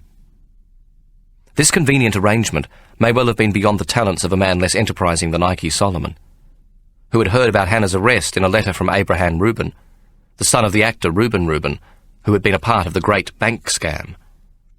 Abraham Reuben's letter, sent on the first packet bound for New York, arrived in Ikey's hands not more than 26 days after the conclusion of Hannah's trial. Furthermore, Ikey was kept abreast of the court case in the Times. News of the arrest and subsequent trial of the wife of the notorious Ikey Solomon being much in demand. Ikey's most immediate concern was for the safe in the Whitechapel home. He hastily dispatched a letter to young Reuben by the next ship bound for London, and enclosed with it sufficient money for the windows of the Whitechapel house to be bricked up, and the doors to be boarded up. Ikey was so certain that Hannah had been compromised in the matter of the watch, that he was under no illusion that she might be acquitted. He knew she was capable of disobeying his instructions in the matter of purchasing the consignment of watches, but when it transpired that the 100 watches had been honestly purchased by Bob Marley, he knew immediately that she would not, under any circumstances, include a watch gained on the cross in the same shipment. Hannah was greedy and willful, but never stupid. She had been set up, either by Bob Marley or the law itself. Of that much he was entirely convinced. It remained only for him to know whether she would be transported to Van Diemen's Land or to New South Wales for him to spring into action. With the news that Hannah was to be transported to Van Diemen's Land, Ikey sent a letter by means of a certain Captain Barkman, master of a whaler sailing out of Boston and bound for Sydney, and then directly to Hobart, where it would commence upon a whaling expedition in Antarctic waters. In his letter, Ikey instructed his eldest son, John, to take passage with the captain to Hobart Town, and there to negotiate whatever comforts or conditions would be to the benefit of his mother and his brothers and sisters. John Solomon arrived in Hobart Town not 2 weeks prior to Hannah's arrival on the Mermaid, and was quickly acquainted with Governor Arthur's desire to place female prisoners with settlers or emancipists in a manner most favourable to the containment of government expenses. Arthur ran the colony like a small-town grocer, aware of the cost of every tin, jar and package on his colonial shelves. Even a single night's detainment in the female factory meant a debit in the government books. Richard Newman, an emancipist and police officer, with a 3rd child on the way, was easily enough convinced by John Solomon that he should apply for Hannah to be assigned as his servant. The formalities were arranged with the authorities, who sought to look no further than sparing the government the responsibility and expense of accommodating and feeding not 1 but 5 additional mouths. John Solomon arranged for a monthly stipend to be paid a year in advance to Richard Newman, and thereafter to be subject to renewal only if Hannah found the arrangements to her personal satisfaction. In paying the money to the policeman, he had demanded a receipt, which had been foolishly supplied without thought for what this might mean at a future time. It was an unfortunate arrangement from the very first, and the policeman and his long-suffering wife were often to contemplate that all the riches in the world could not make up for the presence of Hannah Solomon and her children under their roof. Without Hannah in London, Ikey's plans for his Broadway business had to be severely curtailed, and he decided that he had but one card left to play. He must immediately go to Van Diemen's Land and convince Hannah to let him have her half of the combination to the safe. If he could assure her of his constant concern for her welfare, while supplying her with every creature comfort, he was confident of an early success. He told himself that his wife would soon come to see the utmost sense in his retrieving their now securely bricked-up fortune, so that he might establish a prosperous platform against the time of her release. Perhaps in Canada, the west coast of America, or even the Cape of Good Hope, where the English were beginning to settle in some numbers. Ikey had made several speculative purchases of land in New York, most of these on the island of Manhattan and in the Bronx. He now set about feverishly turning these back into liquid assets, accepting far less for a quick sale than the true worth of the property. Ikey managed finally to sell all his interests, with the exception of one half-acre corner block in Manhattan, which in a moment of weakness he had leased to the Council of American Jews for the land of Ararat. This was in order that they might build a hostel and reception centre for Jews fleeing from persecution in Europe and the Orient. The buildings were to be of impressive proportions, and would be known as the Mordecai Manuel Noah Ararat Foundation. Mordecai Noah was a prominent American Jew who had been the consul to Tunis. During his travels he had discovered the plight of the homeless Jews in the Orient and Europe. He dreamt of seeing Palestine returned as a homeland for the Jews, but as a diplomat he was conscious of the impossibility of achieving this mission among the Arab rulers. His thoughts then turned to the great open spaces of America, and upon his return from Algiers in 1825, he purchased a tract of 17,000 acres on Grand Island on the Niagara River, near the city of Buffalo. This he nominated as the site for the temporary land of Israel, and declared himself governor and judge of Israel, issuing a manifesto to Jews all over the world to come and settle in the new land, which would guarantee them freedom under the protection of the Constitution and laws of the United States of America. Whether the Jews of New York saw this new and temporary Israel as a holy mission worthy of their support, or simply regarded it as an effective way to keep the immigration of undesirable European and Oriental Jews out of their city, is not known, but they determined to build an impressive reception centre for the new Israelites, so that they could be expedited as speedily as possible to the land of Ararat. It was the real estate for this centre which Ikey had agreed to lease to the council for a period of 50 years. This was the most generous gesture Ikey had made in his entire life, but it gained him no favour in the eyes of his American co-religionists. They felt that it showed his true criminal rapacity, for they maintained that a good Jew would have donated the land to them free of all encumbrances and conditions. However, for a man of Ikey's background and temperament, this was simply not possible. He could not bring himself to give away something he owned, despite the fact that he did not give a fig for his heirs, and was quite aware that he would be long dead before the land reverted to them. Perhaps had they agreed to call it the Isaac Solomon Welcoming Centre for the land of Ararat, or some such fancy name to honour his donation, he might well have relented. Men do strange things to perpetuate their importance. However, this too is unlikely, given Ikey's nature, and the fact that his instincts told him the great Mordecai Noah was a dreamer of dreams, and not a creator of schemes. In this he proved to be entirely correct, for not a sod was ever turned in the land of Ararat, nor a brick placed upon its welcoming gate. Ikey was well supplied with funds, despite having lost considerably on the resale of his land, and he spent a short time stocking up on goods to sell in Hobart Town. He also purchased a large quantity of tobacco from Virginia and cigars from the Cuban islands. He planned to sell the hard goods as quickly as possible upon his arrival on the island, and thereafter to open a tobacconist shop, so that he might pose as a legitimate merchant. Ikey reasoned that tobacco, like grog, was a commodity which would always be in demand in a society where men greatly outnumbered women. For this reason, he did not venture to take with him a quantity of jewellery. quickly surmised that trinkets and rings and bright shining things would not be so much sought after on an island consisting largely of convicts, emancipists and troopers. Furthermore, those free settlers who had made Van Diemen's Land their home had done so because their limited resources precluded the purchase of land and influence in the more civilized climes of the West Indies, Canada, America, or the Cape of Good Hope. Ike took a ship in New York bound for Rio, where he hoped to join a vessel from England bound for New South Wales. In later years he would talk of this voyage as a moment when he thought the end was nigh. The ship had no sooner passed the island of Trinidad, in the temperate latitudes of the Caribbean, than the mercury in the barometer dropped alarmingly, and the vessel became becalmed. Ike would recall how there was a complete stillness, as though the silence impregnated and thickened the air. There was no breath of wind, and the sea grew flat as a sheet of rolled metal, until not even the single slap of a wave upon the prow of the ship could be heard. The captain, no stranger to conditions in these parts, ordered the portholes to be shut, hatches battened down, and new rope was brought to secure what cargo remained on deck. Then he furled canvas and waited for the tropical cyclone to hit. Slowly a sound, as though the sea itself had given off a soft sigh, grew into an ear-splitting whistle, and soon became a ferocious howling. It was as though the forces of chaos had gathered above the ship to plan its total destruction. The flat sea rose suddenly to mountainous proportions. An aft stay snapped like a twig, though no responding crack was heard to penetrate the wail of the wind.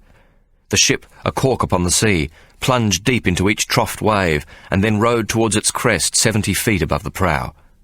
Huge seas smashed over the vessel, so that below decks the wash came up to the waist, and all felt they must surely perish, though sickness forbade them contemplating their lives. Besides, they knew with desperate certainty that no god existed with power sufficient to hear their repentant cries above the raging gale. On the morning of the third day, the cyclone left them, and once again a benign sun twinkled on the calm blue waters of the South Atlantic. While no single pieces of cargo lashed to the deck remained, the damage to the vessel was surprisingly slight. The repair of several broken stays and rigging was all that was necessary to allow them to continue the voyage. Ike arrived at Rio much shaken by the experience, though none the worse for wear. Of Rio we have spoken before, and Ike, ever active in turning a penny, spent his time selling the trinkets he had been unable to dispose of before closing his Broadway shop. He thought little of the Latinos, and even less of the mosquitoes which swarmed in from the surrounding mangrove swamps at night. Ike had no eye for the watery plumes of splashing fountains, and even the dirt and squalor to be found in the wide avenues was not to his familiar taste. It was therefore with alacrity that he accepted passage, despite some inconvenience of arrangement, on the Coronet, an English ship bound most fortuitously for Van Diemen's Land. Ike boarded the ship under the name of Sloman, and it must be assumed that he crossed the palm of the captain most generously, for no berth remained on board. Dr. William Henry Brown, LL.D., soon to be Hobart's colonial chaplain, was on deck taking morning prayers when his tiny cabin was forced open on the captain's orders, and a berth added to accommodate the generous Mr. Sloman. Dr. Brown arrived back to find his books and baggage piled in a most haphazard manner on one side of the tiny cabin, and a Hebrew personage ensconced where they had once lain in well-ordered convenience. The clergyman, who was of a naturally choleric disposition, demanded that Ike be removed, though without success, whereupon he took great umbrage and showed no grace or charity whatsoever towards his fellow passenger, who meanwhile remained quietly seated with his arms folded, and said not a syllable to offend during the cleric's entire conniption. This is the end of CD 11. The story will continue on CD 12.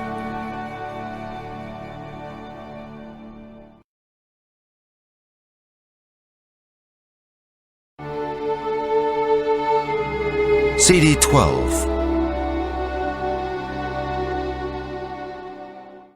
However, Ike's mute tolerance was not to last. While he was well accustomed to the slings and arrows of outrageous fortune, a long and tedious voyage is best peppered with an ongoing debate, whether this be an acrimonious or a pleasant one. Therefore Ike, unable to win his cabin partner with affable conversation, amused himself by baiting the learned Dr. Brown with matters of the Anglican religion, of which Ike knew a surprising amount. This vexatious debate, in which Ike did not fail to score some telling points on the resurrection and the Holy Trinity, did nothing to improve the temper of God's representative on board.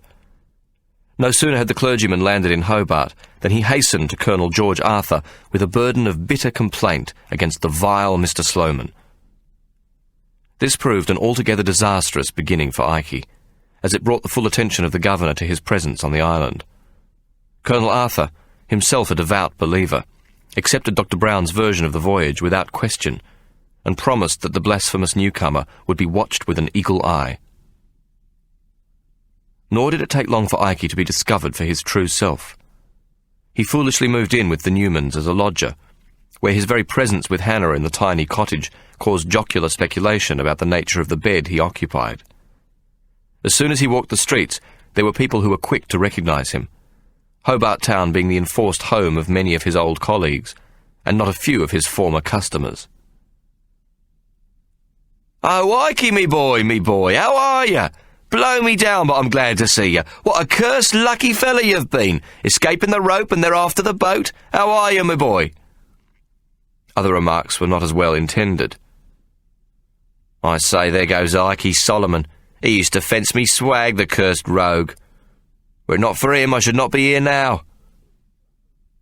Ike, though his intelligence must have warned him otherwise, chose to ignore these remarks, walking on without appearing to recognise his verbal assailant, or if forced to respond, he would look upon the speaker with incurious eyes. "You're quite mistaken, my dear. Very much and entirely mistaken. I am not him whom you suppose I am, though I am pleased enough to make your acquaintance." He would extend a long, thin hand. "Sloman, recently off the coronet, tobacconist by way of trade. A fine display of Cuban cigars and other inhalatory delights await your pleasure in my Liverpool Street establishment." Ike had lost no time opening up as a tobacconist, and all at once he became the best of his kind in the town, his American stock being far superior to the leaf grown on the mainland of Australia, or imported from Dutch Batavia or the Cape of Good Hope. When complimented over his cigars, he'd roll his eyes and grin knowingly. "Ah, the secret be they roll 'em on the sweat of a nigger girl's thighs." However much Arthur might fume, his Solicitor General advised him that there were no grounds available for Ike's arrest, unless he committed a felony on the island. Until Colonel Arthur had written to England and acquainted the Under-Secretary of the Colonial Office of Ike's whereabouts, so that a warrant could be issued for his arrest in the colony, his iniquitous quarry was as free as a lark. Ike, most eager to show Hannah that he had turned over a new leaf, and was determined to become a devoted family man, bid his 2 elder sons leave New South Wales and join their mother in Hobart Town. He then set up John, the eldest, as a general merchant, with Moses, his brother, as his junior partner. Their establishment was stocked mostly with the hard goods Ike had transported from America. John and Moses Solomon would soon prosper, though gratitude would not be Ike's reward for so swiftly reuniting his family and increasing their material well-being.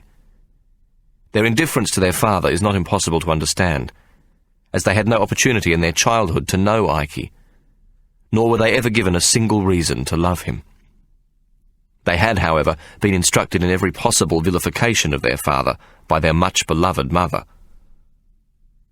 Almost from Ike's arrival, Hannah commenced to quarrel with her husband, drawing her family into the arguments on her side. She had become convinced, and soon convinced them, that she had been made a scapegoat and was carrying Ike's sentence. With that peculiar logic of which women are sometimes capable, Hannah had also convinced herself that Ike had somehow bribed Bob Marley to plant the stolen watch in the biscuit tin. Though no possible logic could explain such a bizarre scheme, Hannah was nevertheless quite blind to reason on this issue, and saw it as part of Ike's grand plan to get her to part with her half of the combination to the safe. Thereafter she knew with certainty he would abscond with the contents, leaving her, whether free or convict, as a destitute prisoner on this God-forsaken island. Affairs in the Newman household soon reached a point where Hannah's disagreeable manner even overcame the patience of the mild-mannered Mrs. Newman, who demanded of her husband that he ask Ikey to leave and that he send Hannah back to the female factory. Richard Newman was, it must be supposed, either a weak or an honest man, the latter being so unusual in a police officer as to make it reasonable to suggest that the first quality formed a large part of his nature. If he returned Hannah to the authorities, he would be obliged to return an amount of £20 in lieu of the remaining 3 months of the accommodation agreement he had struck with John Solomon. If he should return Hannah, he found himself open to blackmail, as he had been foolish enough to issue Ikey's eldest son with a receipt which would now prove his complicity. Newman begged his wife to allow the Solomon family to remain for the 3 months. He pointed out that he had already spent the whole amount of the year's stipend on extensions to their cottage, and had no way of paying back the £20. In addition, he observed that Ikey's contribution of rent was paying for furnishings which they could otherwise not contemplate owning. Mrs. Newman, a good and faithful woman, agreed that they should honour the agreement until it expired, whereupon she made her husband promise Hannah and her children would be returned to the authorities and Ikey asked to leave. Hannah heard of Mrs. Newman's plans, and in a state of intoxication she confronted her, shouting wildly and accusing her of ingratitude, while at the same time threatening to tell the authorities of the unlawful financial arrangement her husband had entered into with Hannah's son. As with many mild-mannered people who are finally provoked, this was the straw that broke the camel's back. Mrs. Newman flew into a fit of fury such as never occurred in her life, and she struck Hannah repeatedly with a broomstick and drove her screaming from the cottage. This was the moment for which the officials had been waiting. Under the governor's instructions, they had been watching the goings-on in the Newman household, and at the first reasonable opportunity had been instructed to move against the Solomons in the hope of ensnaring Ikey in some public misdemeanour. Hannah was arrested and taken to the female factory, and her children, as they were still assigned to her care, and therefore the responsibility of the authorities, taken to the orphanage. An official investigation followed, where it was convincingly shown that Hannah had never been treated as an assigned servant, and that Newman, a constable and guardian of the law, had not reported as living under his roof a suspected criminal, who, though not positively confirmed, was thought to be the runagate Ikey Solomon. While this was a slender enough accusation, and one which would scarcely have withstood the scrutiny of even a colonial magistrate, it was sufficient to frighten Newman. In order to avoid possible censure, he claimed that Hannah's behaviour had greatly changed since the arrival of Ikey, who had on several occasions boasted to him that he had plans to take her out of the colony at the first opportunity.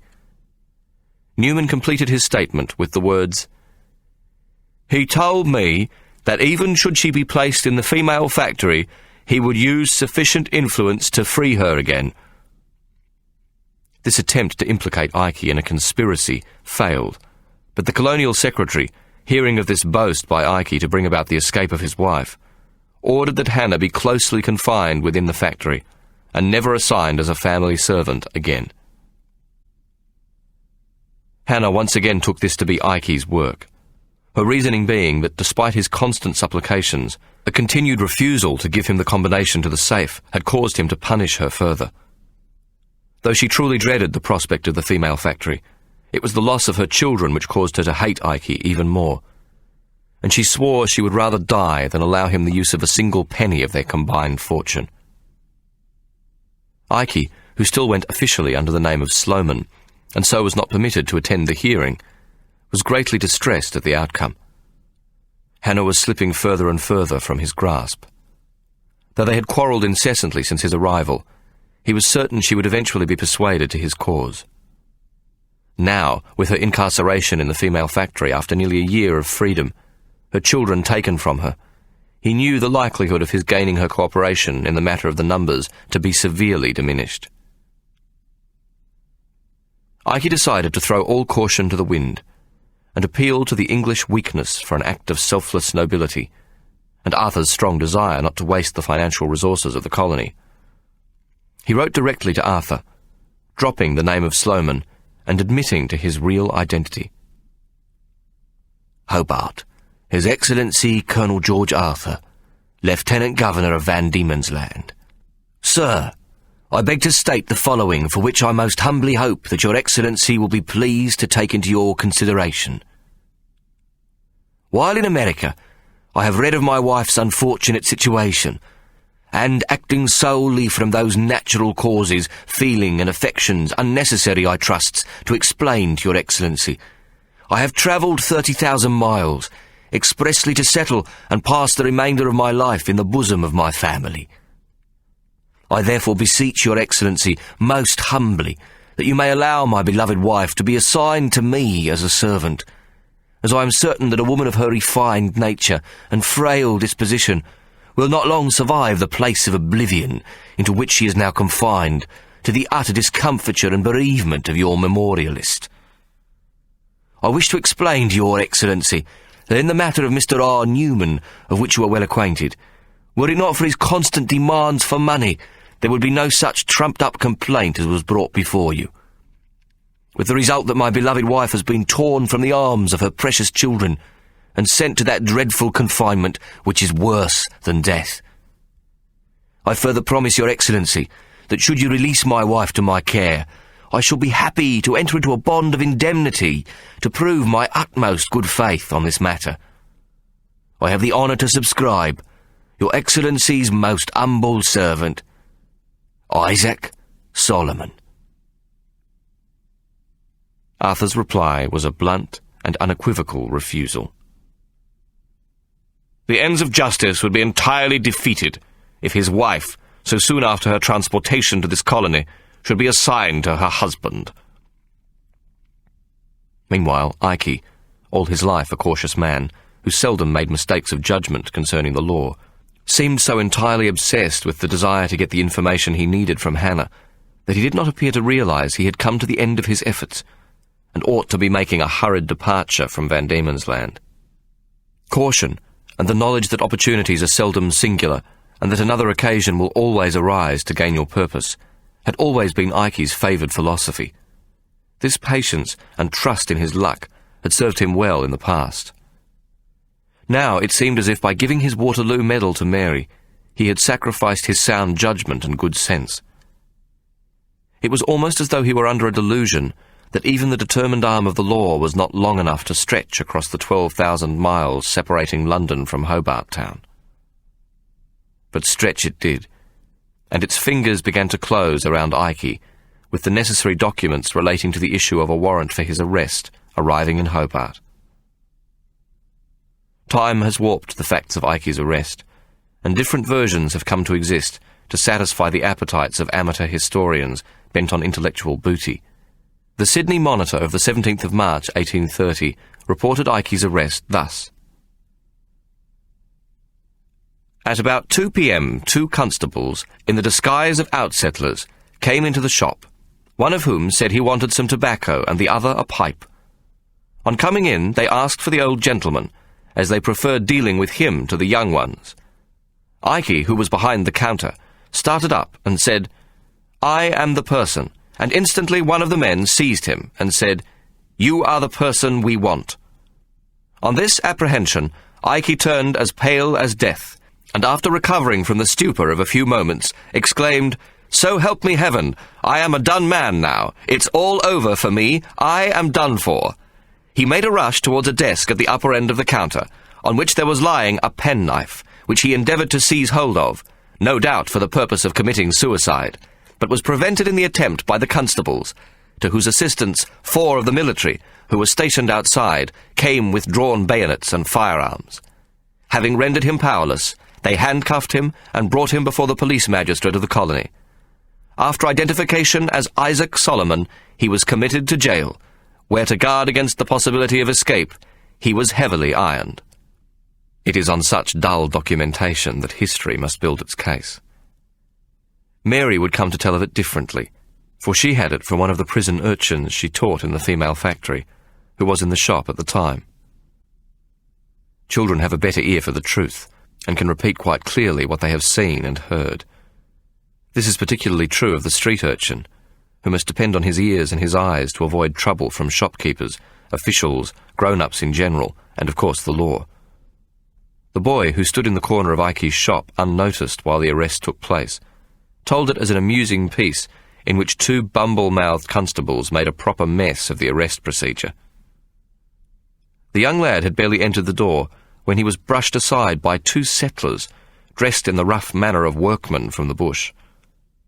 Ikey, who was trimming a split thumbnail with a small penknife, looked up and, seeing the two men approach, immediately placed the knife down upon the counter to give his two out-of-town customers his attention. His shopkeeper's smile appeared, and his hands spread wide to welcome them.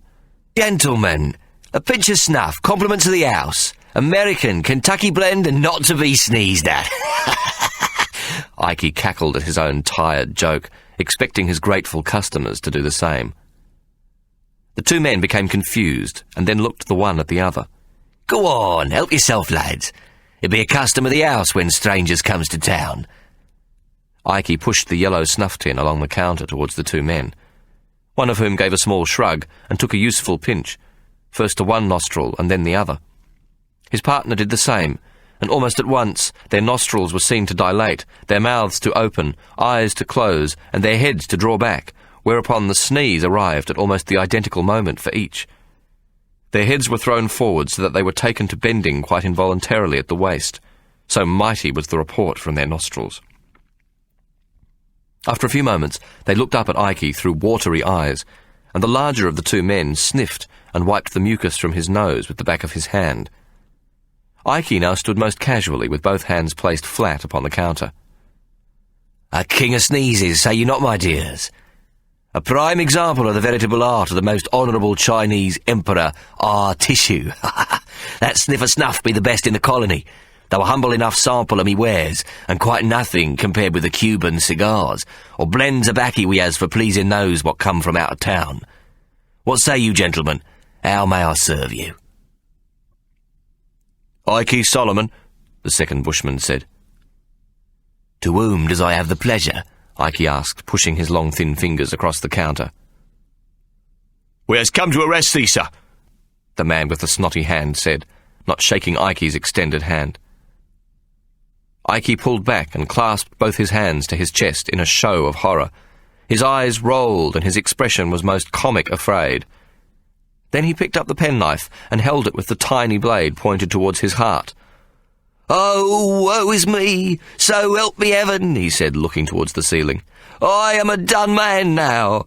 He grabbed at his throat with his free hand and made a strangling sound, his tongue protruding. I shall take me own life rather than be taken alive.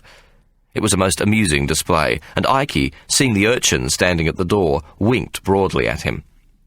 Children, he understood, were much more intelligent of wit than those who have lost the enchantment of pantomime. Arrest, is it? How very amusing, gentlemen. Shall you chain me now? Ikey extended his wrists to go beyond the counter, his hands clasped together. Then, as though suddenly grown tired of the childish game, he withdrew them and clasped the edge of the counter.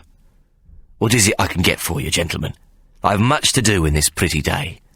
A clay pipe! One of the men shouted, and Ikey jumped at the boldness of his voice. An ounce of shag! The other shouted equally loudly, causing Ikey to throw up his hands in consternation at the manner of their delivery, which, curiously, had not been directed at him, but in the direction of the door.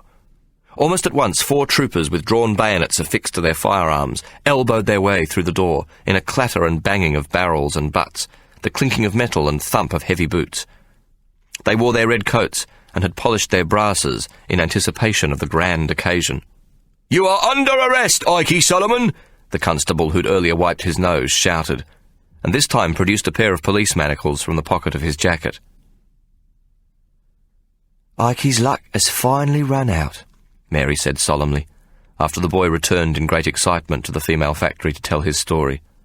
She clasped the Waterloo medal to her bosom, the gold metal warm in her twisted hand.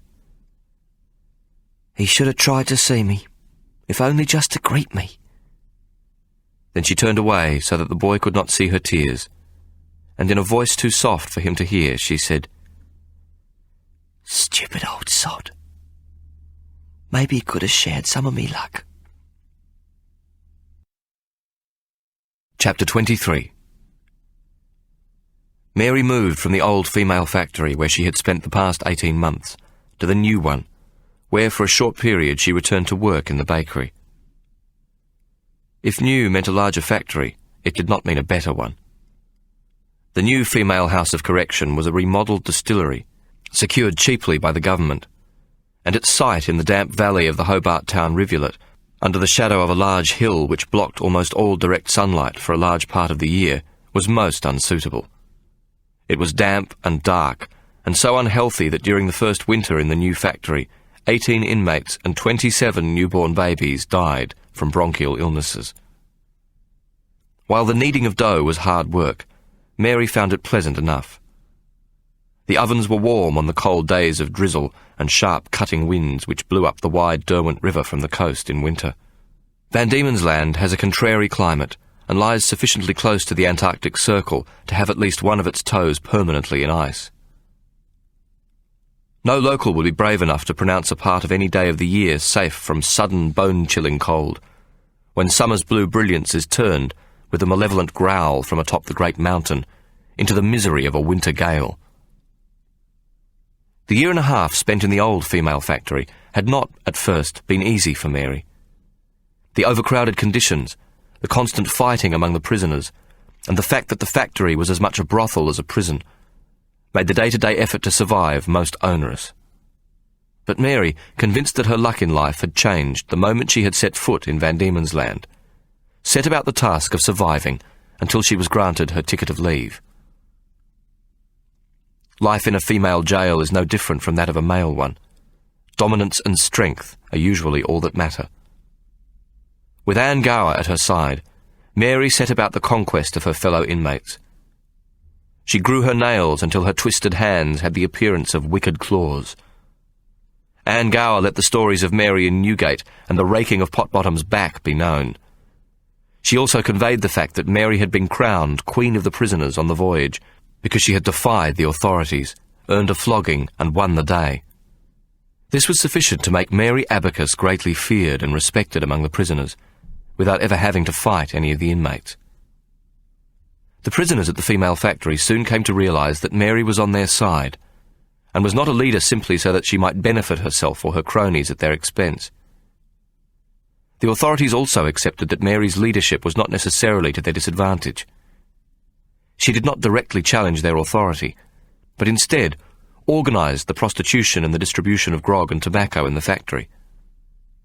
Mary's past experience of running a brothel and organising the lives of the girls within it made life in jail a great deal more bearable for all. It was the custom of the factory to elect female overseers and taskmistresses from the prisoners, and the superintendent of the factory begged Mary to take such a position, but she refused. They were obliged to accept that Mary carried more unsanctioned authority than those prisoners they had trusted with such a position. They also knew that those convicts appointed overseers would answer to Mary before them. Payment by the troopers for services from the prison whores was now, as it had been at Egyptian Mary's, made not to the individual whore, but directly to Mary. She in turn negotiated the price of tobacco and grog among the corrupt turnkeys, and provided they did not become too greedy, paid them what they demanded. Mary retained a small percentage of the capital earned, and paid the remainder to the prisoners who owed it. This she did in money or in kind. The clicking of her abacus could often be heard late into the night as she reconciled her ledgers. Mary's calculations were scrupulously correct, and while there are always those in a mutual society who whisper that the bookkeeper is a cheat, the 10% she took from each transaction was considered by most to be fair for the task she undertook. In fact, it had been an attempt by the prison officials to squeeze too great a profit from the prisoners, which had consolidated Mary's position and proved the value of the 10% levy. Those who profited dishonourably from the poor wretches under their care demanded an even higher price for their tobacco and grog. Mary refused, and at the same time withheld the services of the prostitutes to the government troopers. The female factory was unofficially endorsed by the military command as a soldier's brothel, and when it ceased to work, the prison officials were forced to admit, in answer to the discreet though annoyed inquiries from the military command, that they could not alleviate the situation. This was the cause of much private embarrassment, although publicly Governor Arthur had used it to his benefit, In fact, with much pomp and ceremony, he had presided over an official commendation to the chief jailer for having successfully put down prostitution in the female factory. In the same hour of the governor's departure, the barracks commander had demanded, supposedly with the blessing of the governor, that the good work on behalf of my troopers be resumed at once. During the 2-week strike, Mary used the funds she had accumulated from taking her 10% cut to purchase grog and tobacco, which she dispensed to the workers while they were unemployed. By organising the prison urchins, who could come and go as they pleased, and besides had no problems evading the porter at the gate, Mary showed the corrupt officials that she had the means of bringing in adequate supplies of the commodities they had fondly imagined they exclusively controlled. Pressure continued to mount from the troopers, who had come to see the female factory as their rightful source of recreation, and so it was not long before common sense prevailed. The turnkeys asked that the former prices should be maintained. But Mary demanded the prices come down. She was sentenced to solitary confinement on bread and water on a trumped-up charge, but this manoeuvre was an abject failure. The prisoner whores refused to cooperate, although in all other things their behaviour was exemplary. In a pact which they named Legs Crossed for Mary, they refused to lie on their backs on behalf of the Crown, and the authorities, fearing a public outcry, could not be seen to punish them. Mary was released from solitary after only 2 days, and a fair deal was struck with the turnkeys. Nothing like this had ever happened before. The fact that Mary had been prepared to be punished for their ultimate benefit deeply impressed the prisoners, and she now possessed their loyalty.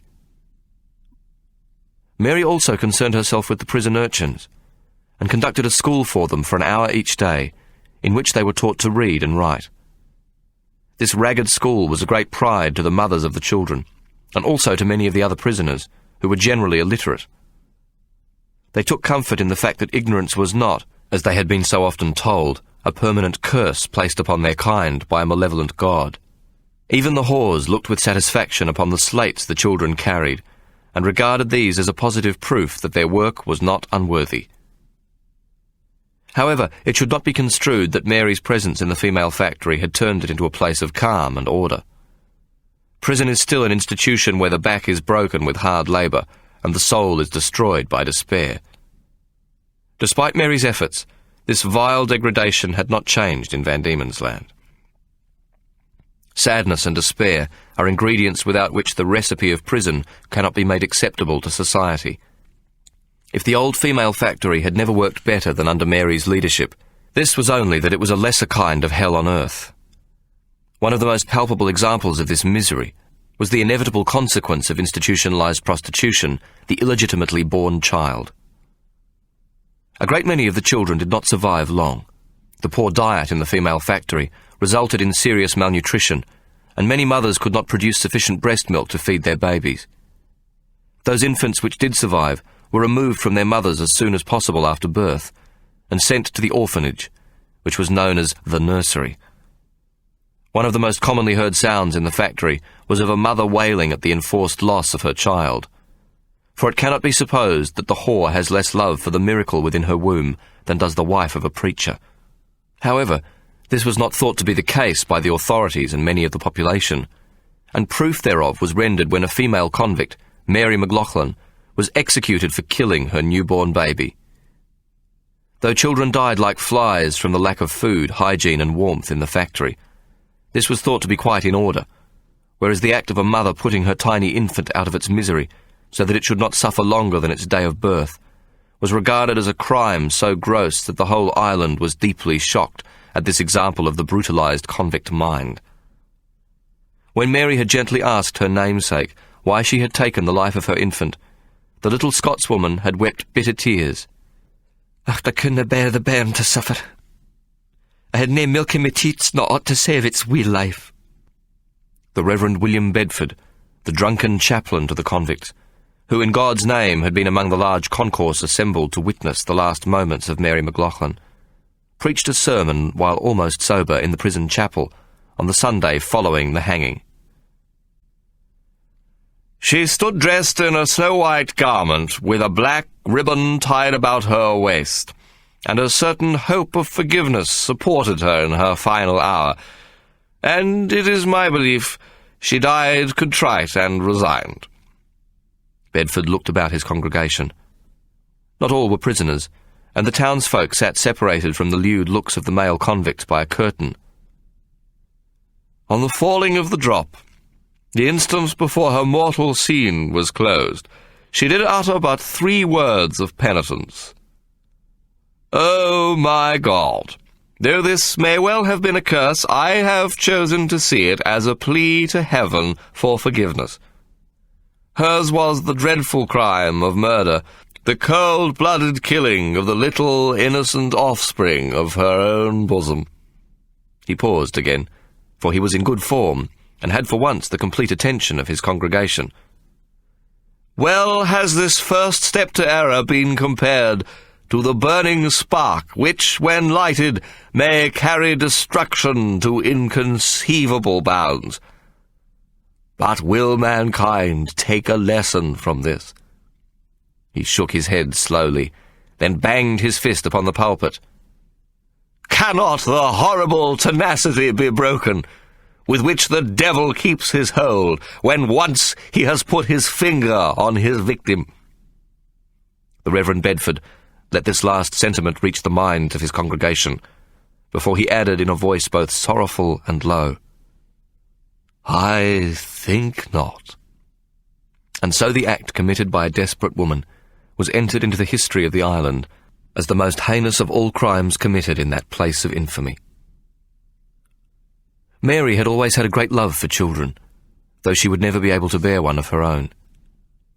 She came to look upon the children in the orphanage as belonging to the women in the prison, and therefore as her responsibility. Her heart seemed torn asunder when each newly weaned infant was taken away from its mother. On many occasions she had begged the prison authorities to allow the infants to stay, or even that the mothers might be allowed to visit their children at the orphanage on the Sabbath. The reply had always been the same. The prisoner mother had no rights to a child born out of wedlock, nor could the prison authorities accept responsibility for its care. The best interests of the newborn infant were served away from the malignant pollutants of the prison atmosphere, where under the supervision of a benign government, a child would benefit from a Christian upbringing in the Reverend Thomas Smedley's Wesleyan orphanage. And so Mary had passed the first 1.5 years of her sentence in Van Diemen's Land. Though one more aspect should be added which was to be of paramount importance to her future. She was naturally inclined to gardening, though she couldn't think why this should be, as her life had been spent almost entirely on cobblestones in decaying courts and alleys devoid of even a blade of grass. The names of flowers were quite unknown to her, but for the daffodil, rose and violet, and these 3 only because urchins sold them on the streets of London. She loved to work in the potato patch, and never failed to be surprised when, upon pulling up a dark green, hairy-leafed plant, she would find attached to its slender roots great creamy orbs fit for the plate of a king. A little further digging would reveal more of the wonderful tubers, and her hands, buried in the rich damp soil, would for a moment seem whole, her long slender fingers restored and beautiful. In the new female factory, her knowledge and disposition for gardening were recognised, and she was allowed to leave the bakery and spend all her prison working hours at this task. Mary talked to the Irish women in the factory about the manner of growing potatoes, and learnt much from them which improved the crop grown in the prison gardens.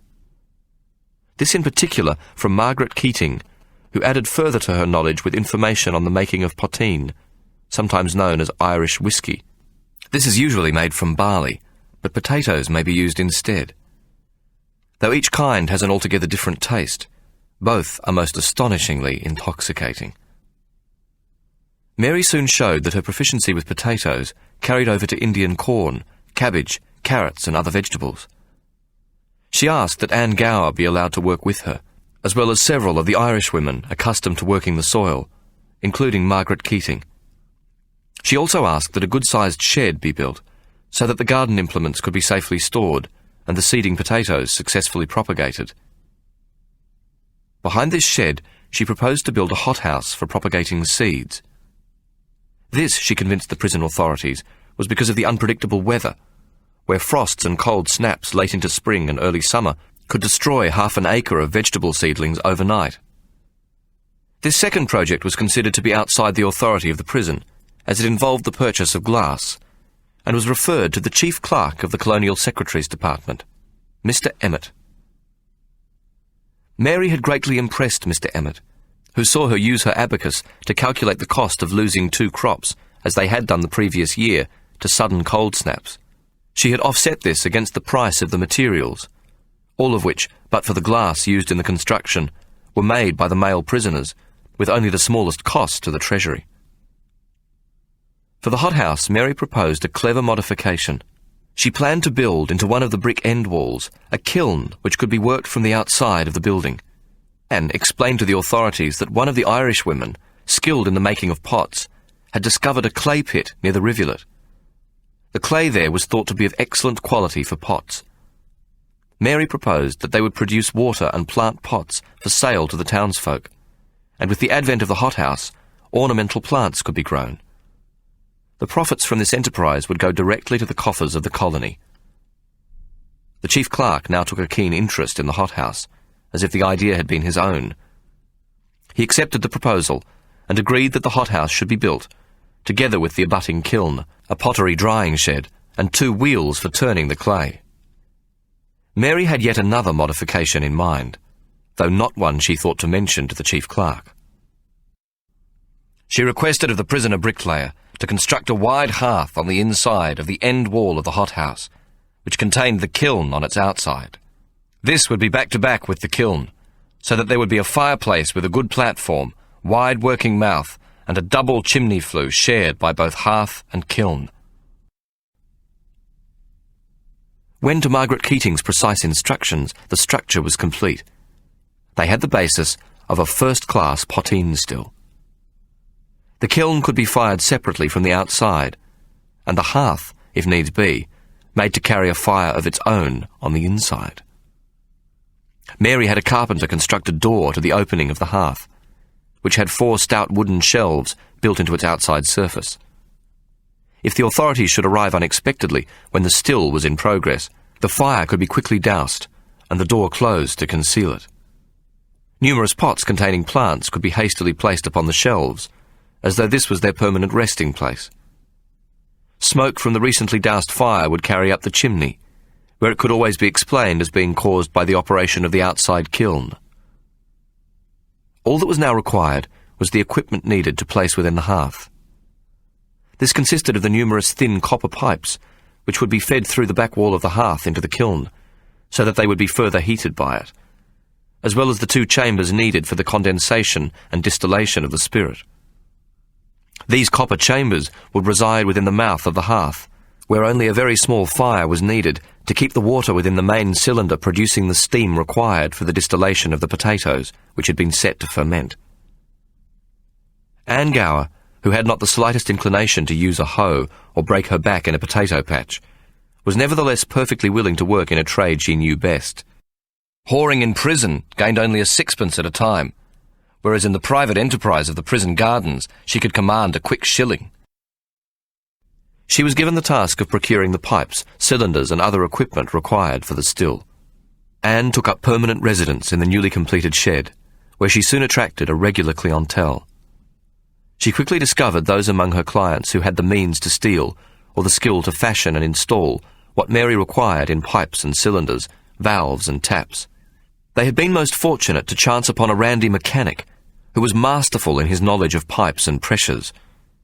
By employing his considerable engineering skill, Mary constructed a still which, with the turning of no more than 6 nuts, could be disassembled and quickly hidden in a specially constructed cavity, which was revealed by lifting one of the large flagstones which comprised the floor of the hothouse.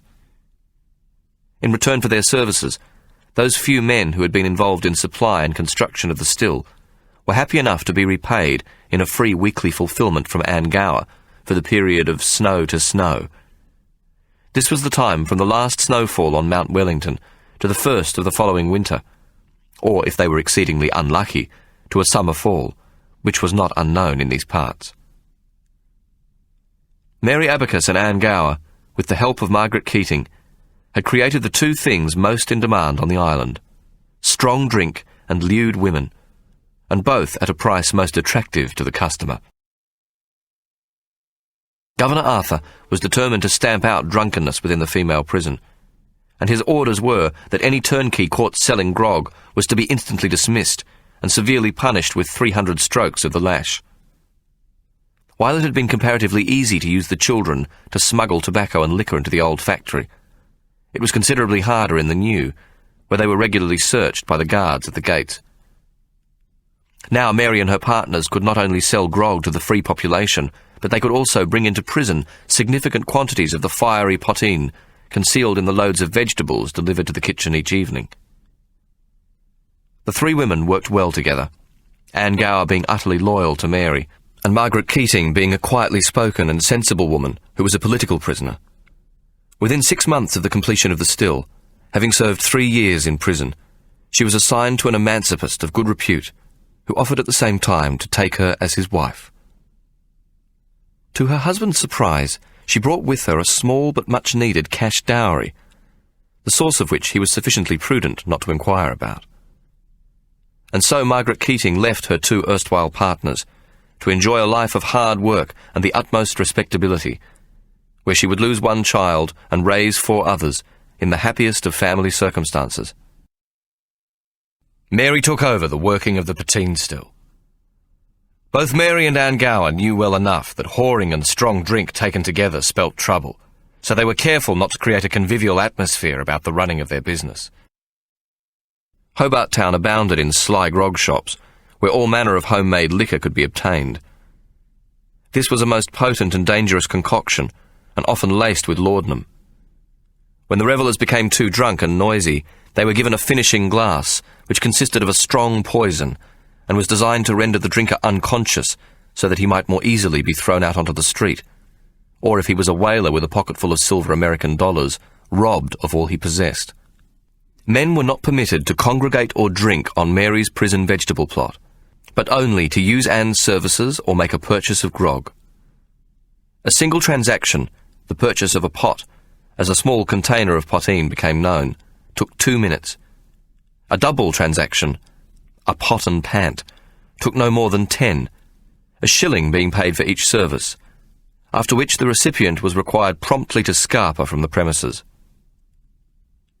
Mary's poteen soon earned a reputation for its excellent quality, and as men must always put names to things, this being especially true for things clandestine, where a wink and a nod may be involved, or a euphemism employed, some began to call the enterprise the potato patch. "Where are you going, mate?" a man might inquire of another. "To the potato patch," would be the reply. However, late one winter's afternoon, a trooper, not a usual customer, after obtaining his 2 shillings worth, demanded company to go with his proposed drinking. When promptly ordered to leave, he grew most cantankerous, and stumbling away, he turned and yelled at Mary, "This place be shit! It be nothing but a damn potato factory!" The name stuck, and Mary's still became known as the Potato Factory. It was a name thought most excellent to those who used its services, for it contained some character and style, which is an essential ingredient in any decent man's drinking habits. The potato patch having always had about it a somewhat base and primitive feel. Now it might be supposed that an operation such as this would soon enough be the subject of the tattle-tongues to be found in great numbers in a women's prison, and that the prison officials would soon come to know about it. But Mary and Anne Gower saw to it that the prisoners had drink sufficient to keep them happy, and that their children had clothes and physic when they had colic or were otherwise taken with sickness. Mary reigned as queen, no differently in the new female factory than she had done in the old. Similarly, it must be expected that a customer of the potato factory would at some time reveal its whereabouts to such as an undercover plainclothes constable set about gathering useful information within the premises of a brothel or a tavern. Gossips and narcs are among the most virulent forces at work in any convict community. No sooner had one sly grog outlet closed down than another would spring up in its place. Even if human weakness is more often exercised than human strength, a community such as was to be found in Hobart Town could keep its secrets well. Most of the people who walked the streets were either emancipists, ticket of leavers, or active prisoners, and all felt they had just cause to resent authority and to keep some things secret from the free settlers, whom they disliked almost as much. Mary saw to it that the troops connected with the female factory were kept silent with a regular supply of poteen. Furthermore, several key members of the local constabulary would receive a pint-sized pot with a tight wooden cork, brought in by a street urchin each week, and at least one magistrate was known to consider Mary's poteen the purest water of life itself, and took pains not to ask his clerk, who declined to take payment for it, where he habitually obtained it. Mary's vegetable garden and pottery continued to prosper, and the prison authorities had no cause to complain. Abundant vegetables and sacks of splendid potatoes arrived at the female factory kitchen, and while much of this fresh produce never found its way onto the prison tables, being appropriated by those in charge, this did not concern Mary. She well understood that those in charge had even further reason not to look too closely behind the cabbage leaves. From time to time, the chief clerk, Mr. Emmett, would receive a reasonable sum of money, being the proceeds for the sale of plant and water pots. He would receive the funds together with a summary of what had been sold, to whom, and at what price. A clerk sent about the town confirmed Mary's reconciliation correct to the penny. All this in Mary's neat hand, the columns precisely drawn, and the addition and subtraction without error. The payment would always come together with a handsomely turned pot, which contained some exotic forest bloom, Mr. Emmett being famous for his garden, and his cottage, Bowley Lodge, was considered the most beautiful in Hobart Town. Once, for his daughter Millicent on her 10th birthday, Mary sent a standard rose, a veritable pincushion of tiny, perfectly formed pink blooms. Mr. Emmett, observing the honesty and integrity of Mary Abacus, called on the female factory to offer her the position of a clerk with the Colonial Secretary's Department. But though Mary had declared herself most flattered, she declined the offer. "Do you not understand, Mary, that there are no women in my department, or, I dare say, in any other? You should perceive this as a great honour." Mr. Emmett smiled, and then resumed. "No woman, I'll wager, and never a convict woman, has been placed in so great and fortunate a position of trust on this island, my dear." Mary wondered how she could possibly think to refuse. Then she looked down at her twisted hands, and her eyes filled with bitter tears at the memory of the cold winter morning in London's docklands, when she had left Mr. Goldstein's warehouse with her heart singing. How in the swirling yellow mist the male voices had risen to envelop and crush her. "Mary, Mary, bloody Mary, who does her sums on bead and rack. Go away, you're too contrary, you're the monkey, the bloody monkey, you're the monkey on our back." The harsh memories flooded back, and Mary was most hard put to restrain herself from weeping. "I'm sorry, sir. I may not accept. There be reasons I cannot say to you, though me gratitude be most profound, and I thank you from the bottom of me heart." Then she looked up at Mr. Emmett, her eyes still wet with her held-back tears. "I prefers the garden, sir. The air be clean, and the work well disposed to me ability." Mr. Emmett made one last effort to persuade her. It was apparent that he did not like being refused, and now spoke with some annoyance. "There are few enough on this cursed island who can read or write, let alone reconcile a column of figures. Good God, woman, will you not listen to me? You are—" He took a moment to search for words.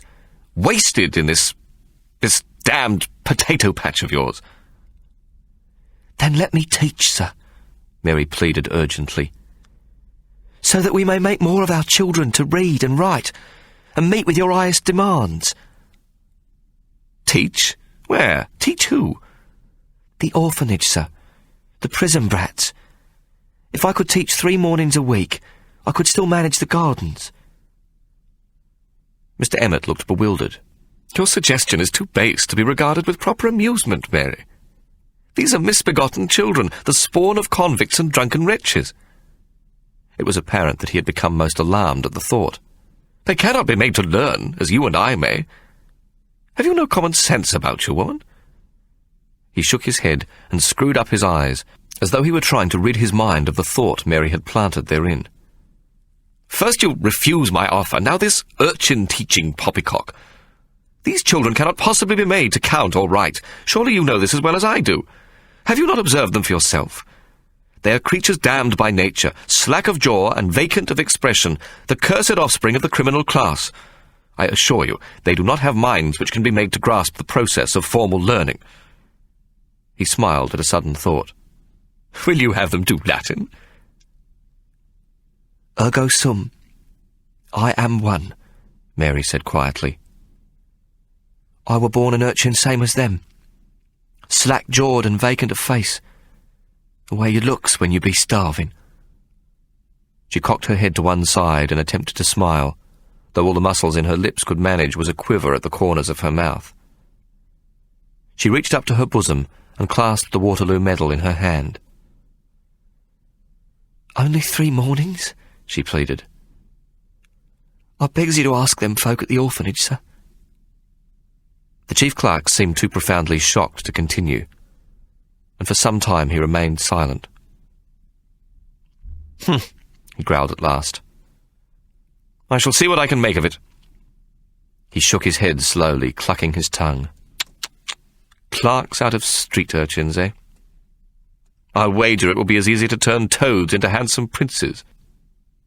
A week later, Mary received a message to see the Reverend Thomas Smedley, the Wesleyan principal at the orphanage in Newtown, which had been given the surprising name of the King's Orphan School, though no teaching whatsoever took place in the cold, damp and cheerless converted distillery, which served as a home for destitute and deserted children. With this invitation came a pass to leave the prison garden, so that she might attend the meeting scheduled for the latter part of the afternoon. The Reverend Smedley was a short, stout man, not much past his 40th year, who wore a frock coat and dark trousers, both considerably stained. Neither was his linen too clean, the dog collar he wore being much in need of a scrub and a douse of starch. He wore small gold-rimmed spectacles on a nose which seemed no more than a plump button, and the thick lenses exaggerated the size of his dark eyes. Though it was a face which seemed disposed to be jolly, it was not. Any jollity it may once have possessed was defeated by a most profoundly sour expression. The Reverend Smedley was clean-shaven and his cheeks much crossed with a multiplicity of tiny scarlet veins, a curious sanguinity in one so young and not a drinking man. He was a follower of Charles Wesley, and unlike his Anglican counterparts, was sure to be a teetotaler. Instead of adding a rosy blush, these scrambled veins upon his fat cheeks exacerbated further his saturnine expression.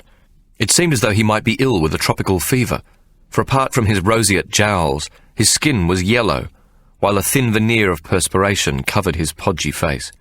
To Mary, he looked a man much beset by life, who was in need of the attentions of a good wife or a sound doctor. "What is your religion, Miss... Abacus?"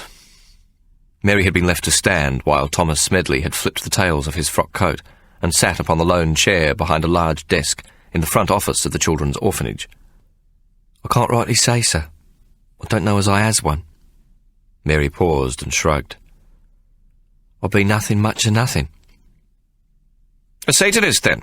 Or is it an atheist?" "Neither, sir, if you mean I believes in the opposite or not at all." The Reverend Thomas Smedley looked exceedingly sour and snapped at Mary in a sharp, hard voice, which contrasted with his flaccid appearance. "Do you or do you not have the love of the Lord Jesus Christ in your heart? Have you or have you not been washed in the blood of the Lamb? Are you or are you not saved of your sins? If not, you may not." These 3 questions had been too rapid to answer each at a time, and his voice had risen fully an octave with each question, so that the last part was almost shrill, shouted at Mary in a spray of spittle. However, at their completion he seemed at once exhausted, as though he had rehearsed well the questions, and they had come out unbroken and, to his surprise, much as he had intended them to sound. Now he sat slumped in his chair, and his head hung low, with his chin tucked into the folds of his neck, while his chubby hands grasped the side of the desk, and his magnified eyes looked obliquely up at Mary as he waited for her reply. "May not what, sir?" Mary asked politely. Teach! Teach! Teach! Smedley yelled. I do not understand, sir. I shall not teach them either of lambs or washing of blood, or sins, and least of all of God, but of the salvation of numbers and letters, sir. The clergyman looked up and pointed a stubby finger at Mary. I am not mocked, saith the Lord, he shouted. Oh, God, not another one, Mary thought, casting her mind to the dreadful pot bottom, though outwardly she smiled modestly at the Reverend Smedley. I had not meant to mock, sir. My only desire is to teach the word of man, and leave the business of God to the pulpit men like yourself. God is not business. God is love. I am the way, the truth, and the light, saith the Lord. Unthinkable. Quite unthinkable. His eyes appeared to narrow, and his fat fist banged down upon the desk. Unless you are born again, we cannot allow you to teach children. How will you show them the way, the truth, and the light? How will you example the love of Jesus Christ? Who is teaching them now? Mary asked, hoping to change the subject. They have religious instruction twice each day, the principal shot back angrily. That is quite sufficient for their need. Oh, you have used the Bible to teach them to read and write, Mary said, remembering this was how the Quaker women had suggested they perform this task on board ship. We teach salvation, the love of the Lord Jesus and the redemption of our sins, so that we may be washed clean. We do not teach reading and writing here, the preacher barked. These children shall grow up to be hewers of wood and drawers of water. That is the place for which they are destined in the Scriptures. They are no less the sons of Ham than the blacks who hide in the hills and steal our sheep. These orphan children are loved by the Lord, for he loves the sparrow as well as the eagle, the less fortunate as well as the gifted child. Then, with God's permission and your own, I will teach them to be more fortunate, sir. Surely God will see no harm in such tinkering. Reverend Smedley looked up at Mary, who stood with her back directly to the open window, so that the light from behind flooded into the tiny room, to give her body a halo effect, though at the same time it caused her features to darken, so that to the short-sighted clergyman she seemed to be a dark, hovering satanic form. Tinkering? Permission? God's permission or mine, you shall have neither. You shall have no such thing. You are not saved, you are not clean, you are not born again, you are an unrepentant and dastardly sinner, whom I have every right to drive from this temple of the Lord. Mary sighed. The worst that could happen to her was that she be sent back to the female factory, and to the prison gardens, and this was no great matter. She was not in the least afraid of the silly little man who yapped at her like an overfed lapdog. Her fear was for the orphan children, for the child she had been herself, for the fact that had it not been for the Chinese contraption of wire and beads, she would have remained in darkness. Her fear was that if she were not permitted to teach these orphan children, they would grow up to perpetuate the myth that her kind were a lower form of human life, one which was beyond all salvation of the mind, and therefore of the spirit. What must I do to be saved? She asked suddenly. The clergyman looked up, surprised. Why, you must repent, of course. Mary shrugged and raised her eyebrows. Then I repent, she announced simply. Smedley sat up, suddenly alert. That's not proper repenting. You have to be sorry. So I'm sorry, sir. Mary sighed. Most sorry. Not me. Not sorry to me, to the Lord Jesus. You have to go down on your knees before him and repent. Repent or say I'm sorry, which is it to be? Mary asked. It's the same thing, Thomas Smedley shouted. Then abruptly he stood up and pointed to the floor at Mary's feet, where he obviously expected her to kneel. No, it ain't. It ain't the same at all, Mary said, crossing her arms. I could be sorry and not repent, but I couldn't repent and not be sorry, know what I mean? On your knees at once. The glory of the Lord is upon us, the Reverend Smedley demanded, and again jabbed a fat, urgent finger towards the bare boards at Mary's feet. Mary looked about, and indeed glory had entered the tiny room. A shaft of pale late-afternoon sunlight lit the entire space, turning it to a brilliant gold, and small dust motes danced in the fiery light. Mary looked directly at the clergyman.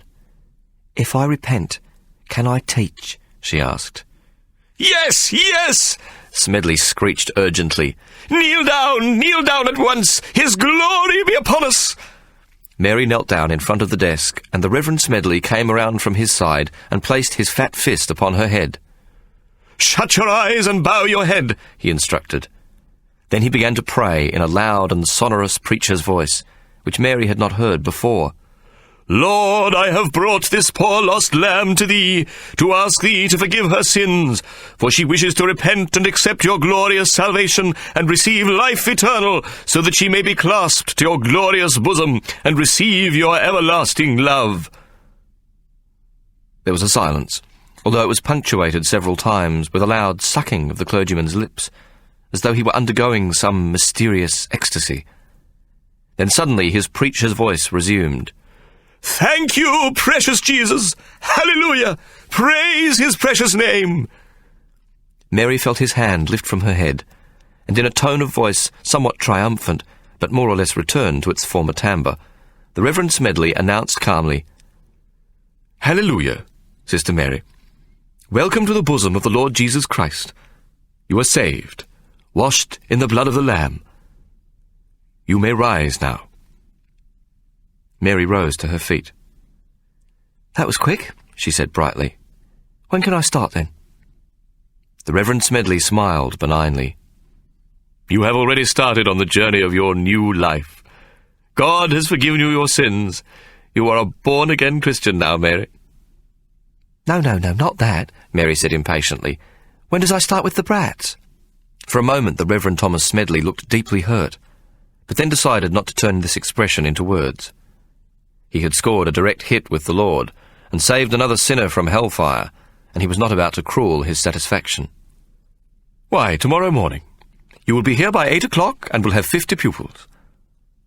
The Reverend Smedley paused and looked at Mary. Though we have no slates or bell or even board or chalk, nor shall we get them if I know anything of the government stores. The irritable edge had returned to his voice. Mary turned to leave. Thank you, sir, she pronounced carefully. But she could barely contain her excitement, and took a deep breath, though she was unable to conceal her delight. Thank you, I'm much obliged, sir. She held her hand out, and the Reverend Smedley shuddered and involuntarily drew back, so that Mary's crippled paw was left dangling in the air. Then he scuttled to the safety of his side of the desk, and opened the ledger to reveal a letter which had been placed between its covers. He spoke in a brusque voice, attempting to conceal his terror at the sight of Mary's hands. It says here in your letter of appointment from the governor that you are to take the noon meal with myself and my sister. Have you learnt proper table manners, Miss Abacus? It was obvious to Mary that the image of her hands at his table was the focus of Smedley's question. Mary suddenly realised that her appointment to the school was not the decision of the irritable little clergyman at all, but that Mr. Emmett had independently secured her position from Colonel Arthur himself. The interview with the Reverend Smedley was simply a formality. Blimey, sir, I ain't been born again no more'n 2 flaming minutes. I ain't had no time to learn proper Christian manners. She held up her hands. They ain't pretty, but they works well enough with a knife and fork, and I knows what spoon to use for pudding. She turned and took the 2 steps to the door, then turned again and grinned at the preacher. See you tomorrow, then. Mary had no sooner escaped through the front door than she reached for the Waterloo medal, and clutching it tightly, rushed down the path away from the orphanage. She should have told the fat little bastard to sod off, but her heart wasn't in it.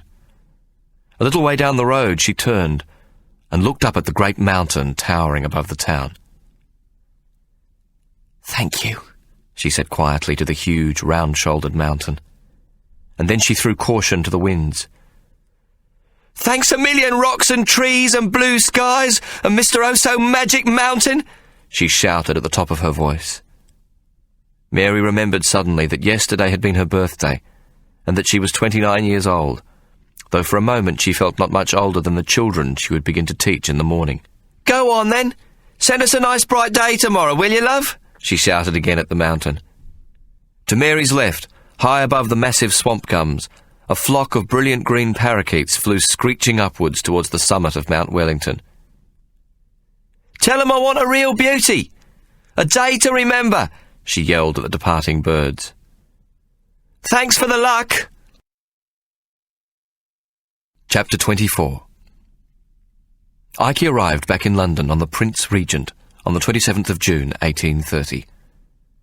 He was accompanied on the voyage by the Chief Constable of Van Diemen's Land, who was under instructions from Governor Arthur not to let Ike out of his sight, even to attend to his needs at the water closet. On board ship, Ike had set about the task of starving himself, and no manner of coaxing could bring him to eat a sufficient amount to sustain normal health. He would go for days on end, sipping water alone, and then he would add a few spoonfuls of gruel to his diet, in order that his frail heart should continue to pump. He seldom spoke to anyone, and allowed his hair and beard to grow again, so that the former fell to his shoulders, and the latter almost to his chest. If this was intended to make the citizenry of the great metropolis sympathetic towards him, the ploy did not work. In every tavern, dance emporium, club and home, London celebrated his capture, and the city police took on the mantle of the heroes. It was as if they had hunted their quarry to the ends of the earth and brought him back in chains to face the full retribution of British justice. At no time was any credit accorded to Colonel Arthur. The governor of an obscure convict colony was simply not grand enough for such a prominent capture.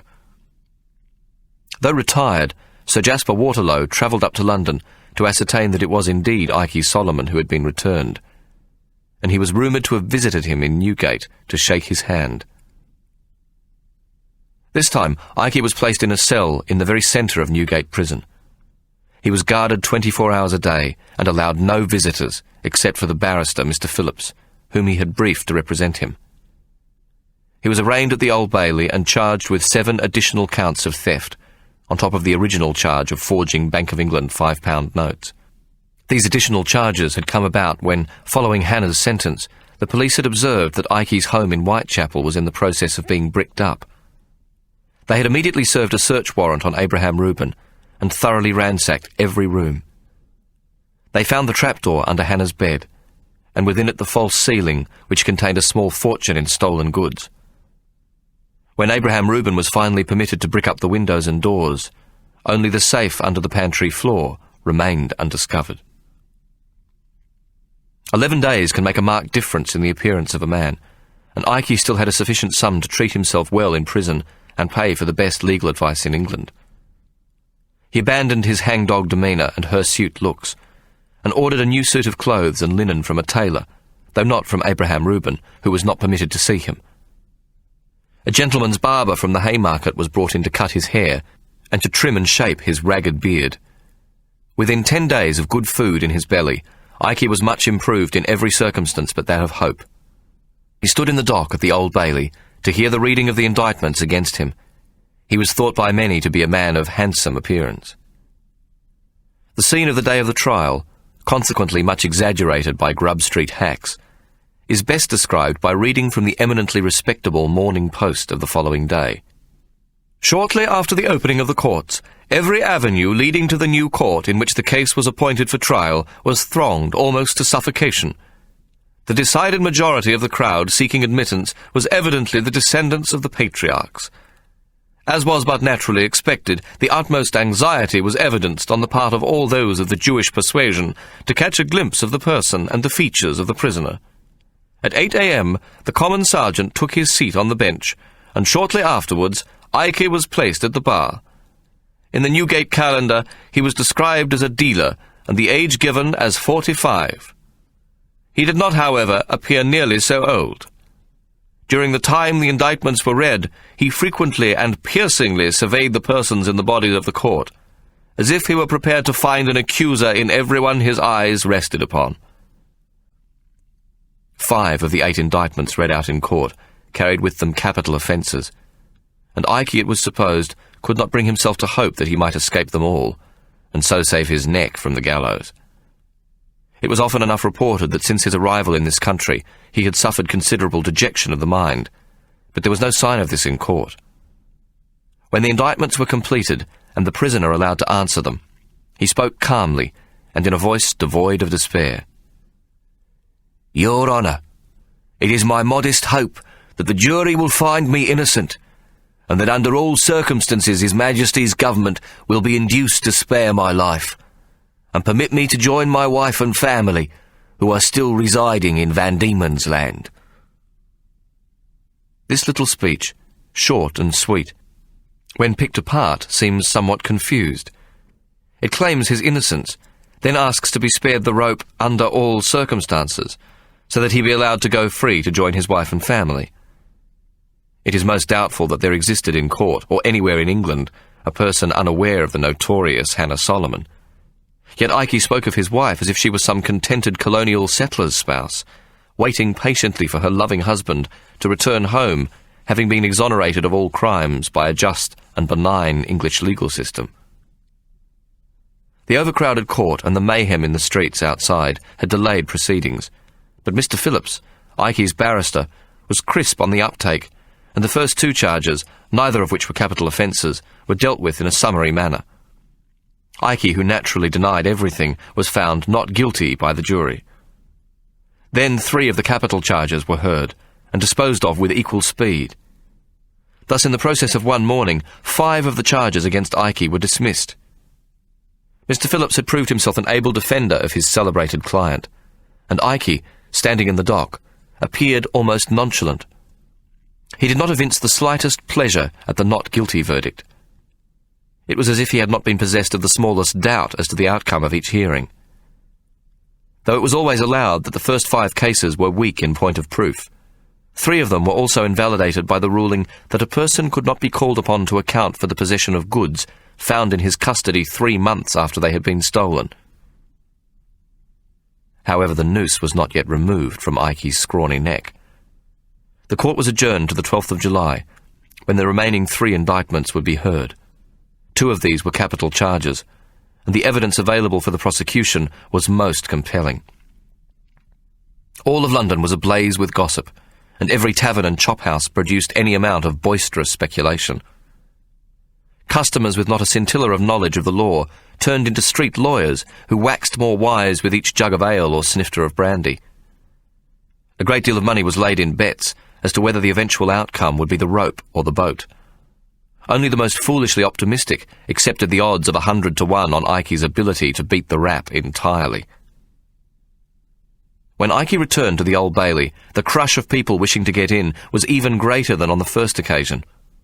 A near riot occurred when the court attendants attempted to close the doors to the new court, there being not room enough for a dormouse to squeeze into the public gallery. Ikey was brought back to the bar of the court to face the final 3 charges against him. This is the end of CD 12. The story will continue on CD 13.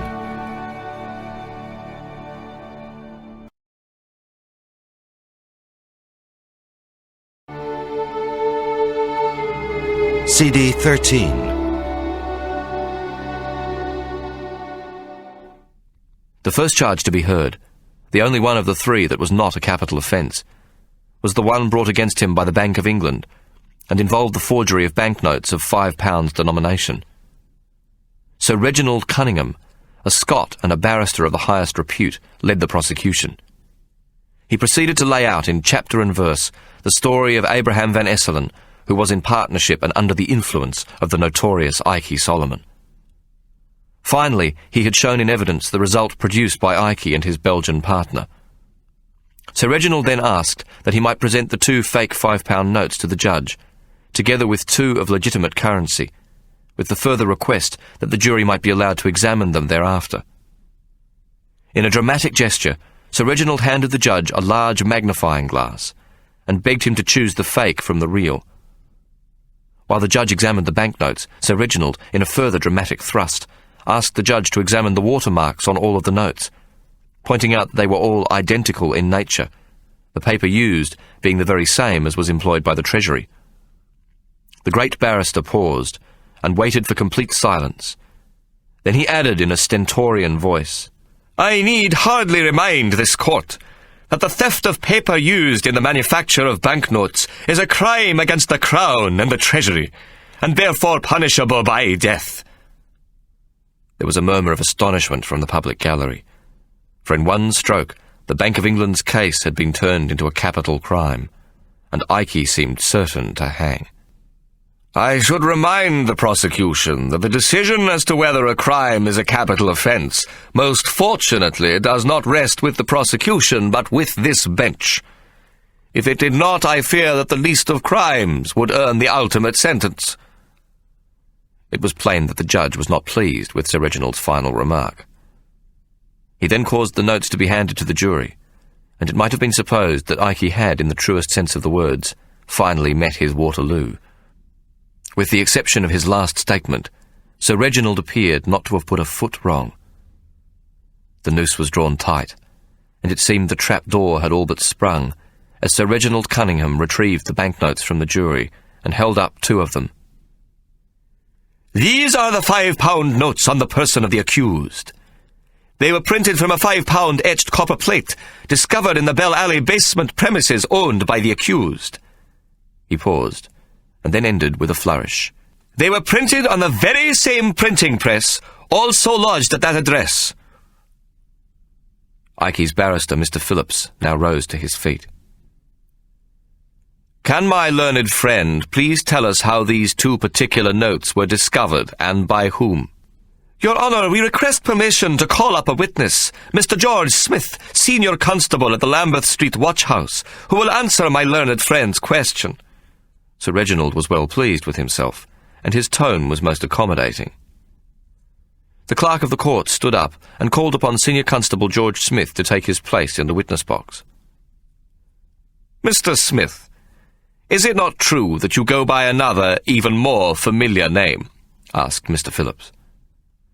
The senior constable looked confused. "Beg pardon, sir? I don't rightly know what you mean." "Let me put the question another way, then. Is it true that you are referred to with the sobriquet, the Reamer, in criminal circles?" George Smith cleared his throat. "I can't rightly say what the criminal classes calls me." There was a buzz of amusement from the court, and the policeman seemed to gain confidence from this, for he grinned and added, "And I don't think I cares that much neither." There was further laughter, and the judge banged his gavel. "Then let us suppose that the name the Reamer, which you state is of no consequence to you, is in fact the name used by what you refer to as the criminal classes. Can you venture to guess how this name came about?" His hand rose to prevent George Smith from answering. "Before you answer, would you agree that a reamer is a sharp object placed into a narrow aperture, which is used to scrape it clean of impediment?" George Smith shrugged. "If you say so, sir." "Mr. Smith, would you kindly hold up the forefinger of your right hand?" The policeman looked at the judge. "Must I do this, Your Honour?" "Is this request important to your line of inquiry, Mr. Phillips?" the judge asked. "I must say, it doesn't seem to be leading anywhere." "Your Honour, I intend to show that this witness is not accustomed to acting within the rules of the law, and cannot be relied upon to act in the best interest of the truth." "That is a serious accusation to make against an officer of the law, Mr. Phillips. You will need to be most careful how you proceed further." He turned to the policeman in the witness box. "You will hold your right forefinger up to the jury, Mr. Smith." George Smith held up his forefinger, which appeared normal in all aspects, and there was a bemused titter from the crowded court. "Whatever can you have in mind, Mr. Phillips?" the judge asked, frowning at Ikey's barrister. A high-pitched voice suddenly shouted from the public gallery, and an urchin in a top hat jumped up from his seat. "He bit it off! I seen him! He bit his nail off while the judge were talking! He bit it off and spat it out!" Sparrowfart jumped to his feet in the public gallery and yelled at the top of his voice. Yeah, we seen it!" Several other urchins, seated around Sparrow, nodded their heads violently, confirming his outburst. Other members of the public gallery now shouted in agreement, so that the court was filled with their protestations. The judge banged his gavel. "Silence! I will have silence in my court," he demanded. "You will remove that small personage, please, Constable." He pointed to the policeman nearest Sparrowfart. Sparrow was led out of the gallery, where the police constable cuffed him behind the ear, before roughly throwing him out onto the street on his arse. though the other members of the Methodist Academy of Light Fingers were permitted to remain. Sparrow had barely landed when he felt a strong hand grab him by the collar and lift him to his feet. All he could see was the man's waistcoat and fob chain as he frantically struggled to free himself. "Steady on, lad. I mean you no harm," a calm voice directly above him announced. "Let me go!" Sparrow yelled. To his surprise, the hand holding him released its grip. "That was a brave thing you did in there," the voice added. Sparrow was about to run, but then recognized the man as someone who had been seated near him in court. Sparrow dusted his coat and the seat of his pants. "Stupid, more like." "What's your name, boy?" the man asked. "I ain't done nothing, mister," Sparrow whined. "On the contrary, you may have saved a man from the gallows." "You a detective, then?" Sparrow asked, still suspicious of the stranger. No, a reporter." He stuck out his hand. "Charles Dickens. I thought I might do a small piece on you in the paper." "Blimey! In a newspaper?" Sparrow wiped his hand on his greasy lapel before taking the reporter's hand. "Pleased to meet you, Mr. Dickens." "Well, yes, likewise, lad. What you did took real gumption. Would you like to be in the newspaper?" "No, thanks. Ikey says incognito be best. You don't want no name in the papers." Incognito, eh? That's a big word. Do you know Ikey Solomon? Sparrow squinted up at the reporter. "Maybe I does and maybe I doesn't." His confidence restored, he now stood with one foot placed on the boot cap of the other, and with both his hands jammed into the pockets of his coat. Charles Dickens took out his purse and offered a shilling to Sparrow. Sparrow sniffed. "Bloody hell, for a shilling I ain't never seen him before in me life, mister." Charles Dickens smiled and dropped the shilling back in his purse. "For a shilling you gets me name," Sparrow added quickly, realising he'd overplayed his hand. "Your name, is that all?" Charles Dickens laughed. "For the newspaper. You can put me name in your newspaper." The reporter took the shilling out of his purse again and handed it to Sparrow Fart. "What's your name, then, lad?" Sparrow thought desperately. When he performed well at the Academy of Light Fingers, Ikey would turn to the other lads and say, "Look at Sparrow, a veritable dodger, nimble as a ferret." Then he would pat him on the head and say, "Well done, Dodger. A most artful dodging performance, my dear." "They calls me the Artful Dodger," Sparrow replied. "And you know Ikey Solomon, Mr. Artful Dodger?" "That's for me to know and you to find out," Sparrow said cheekily, the shilling now safely deposited in his pocket. Charles Dickens laughed. "And how much will it take to find out?" "It'd be a long and fascinating story. What can't be told straight off. It'll cost you a daffy and a sov." "I'm not sure I have a sovereign on me." Dickens reached again into his coat for his purse. "What's the time, then?" Sparrow said, pointing to the reporter's waistcoat. With his free hand, the reporter reached down to his fob chain, and then more frenetically patted the lower part of his waistcoat. "This yours, then, mister?" Sparrow asked.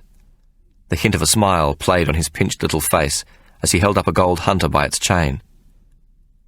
"Worth a lot more than a gold sov now, don't you think?" "How the devil?" Dickens expostulated. "Got to be careful who you picks up when they's fallen down on the pavement, mister. Grab a boy by his collar and he's got both hands free, ain't he now?" Charles Dickens grinned sheepishly as Sparrow returned his watch to him. "A daffy and a sovereign it is, then.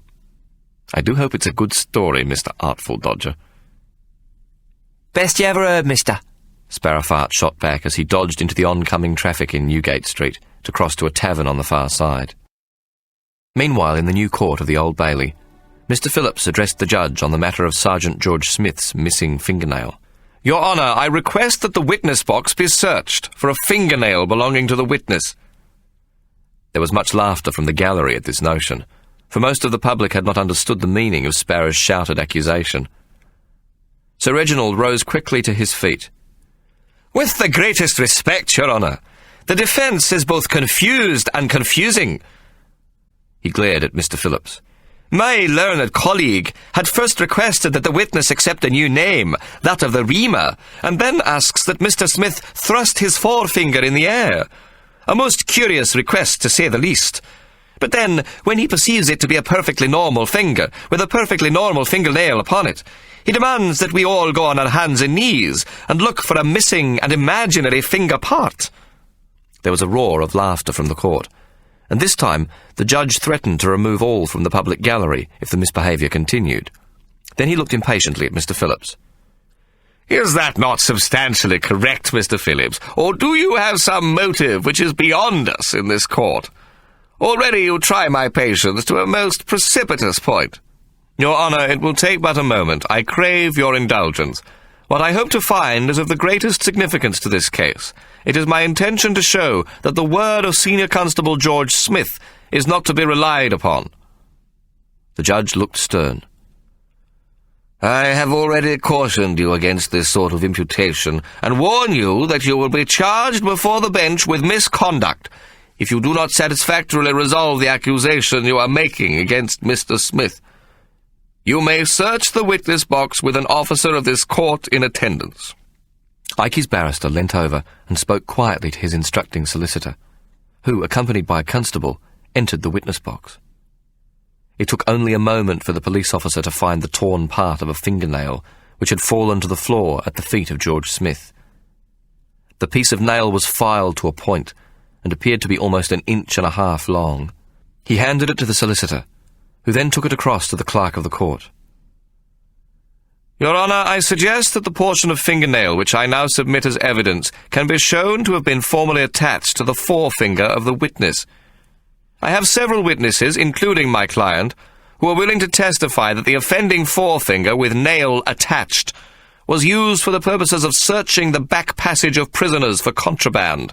It was intended that this action of reaming would render grievous bodily harm to the victims of this odious search.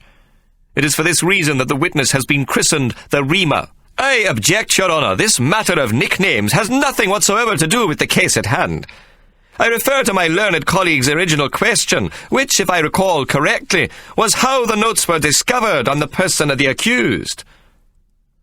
Your objection is sustained, Sir Reginald, the judge said, and turned to the jury. You will ignore the imputation made by Mr. Phillips as to the usage of the fingernail, and reference to it will be struck from the record. He looked at Ikey's barrister. You will restrict yourself to asking direct questions, Mr. Phillips. I shall not warn you again. Yes, thank you, Your Honour. You are most gracious, Mr. Phillips said, appearing not in the least chastened by the judge's warning. Mr. Smith, can you tell this court whether the man you searched, known as Ikey Solomon, is in this court? The senior constable nodded and pointed to Ikey. That be him, sir? Thank you. And you conducted a thorough, body search upon this person? There was a roar of laughter in the court, and the judge banged his gavel again. It were the normal search, sir, for what we calls routine contraband. Where did you find the 2 counterfeit notes? Can you tell me precisely their location, Mr. Smith? They were in the lining of the coat, sir. In the lining? In the lining of whose coat? The accused, sir. He wore a coat on the night he were brought in.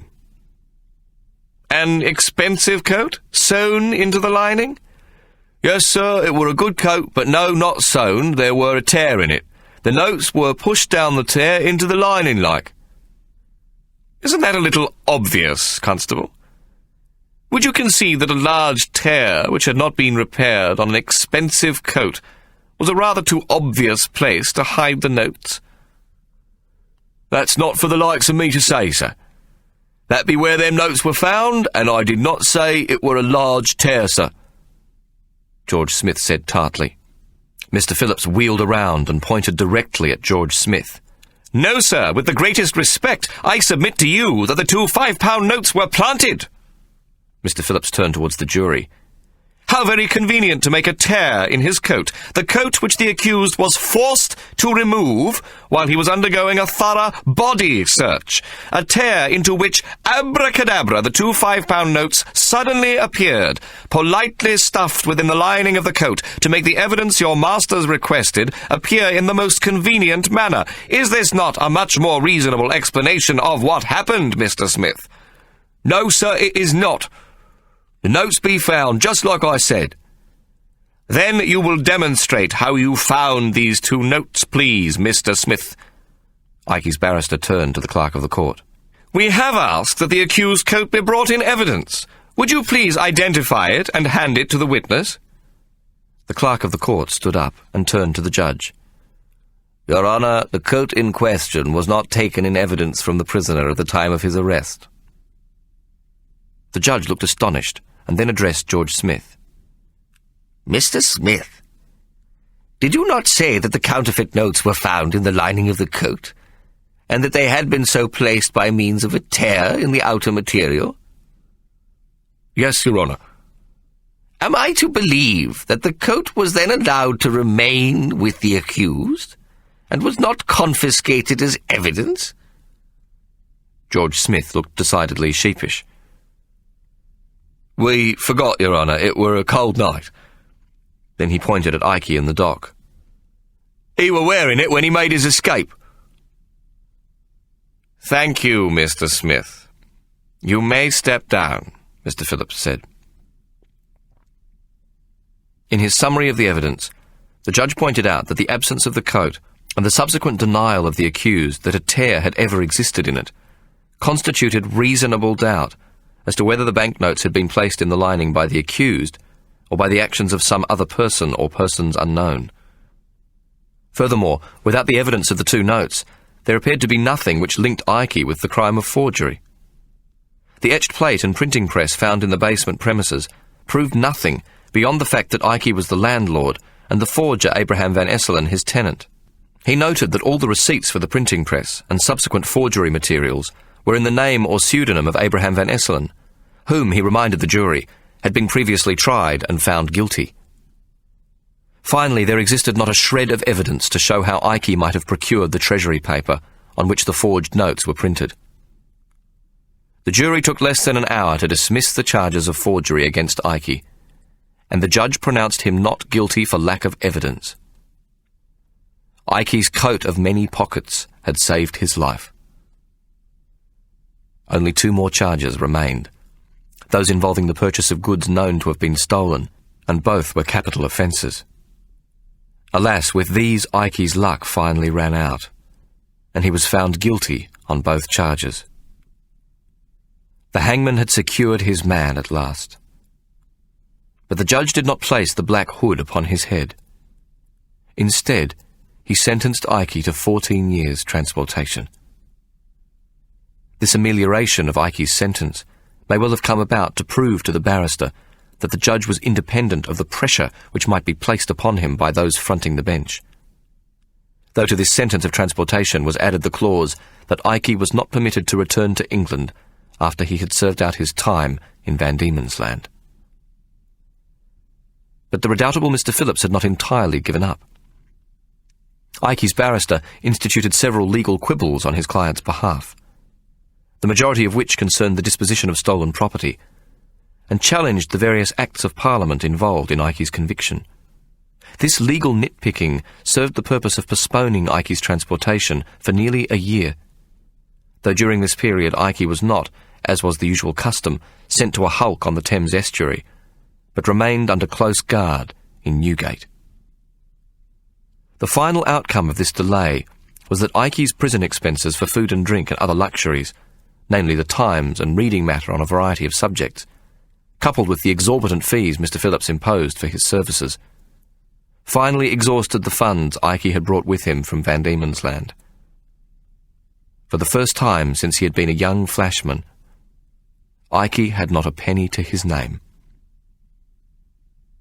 On the 31st of May, 1831, Ikey Solomon, his spirit broken and his body in chains, set sail for Van Diemen's Land on the William Glenn Anderson. Chapter 25. A large crowd gathered at Sullivan's Cove to witness Ikey's arrival on the 1st of November 1831, but Hannah was not amongst them. She thought of herself as very badly done by, and she blamed Ikey for necessitating her departure from the Newman household, and for her present incarceration. In fact, she had been rather fortunate, for she was not sent to the female factory, but to the cotton factory, this second institution being somewhat better in its treatment of prisoners. Hannah was employed as a seamstress to make prison garments. Thus she was able to avoid meeting Mary Abacus.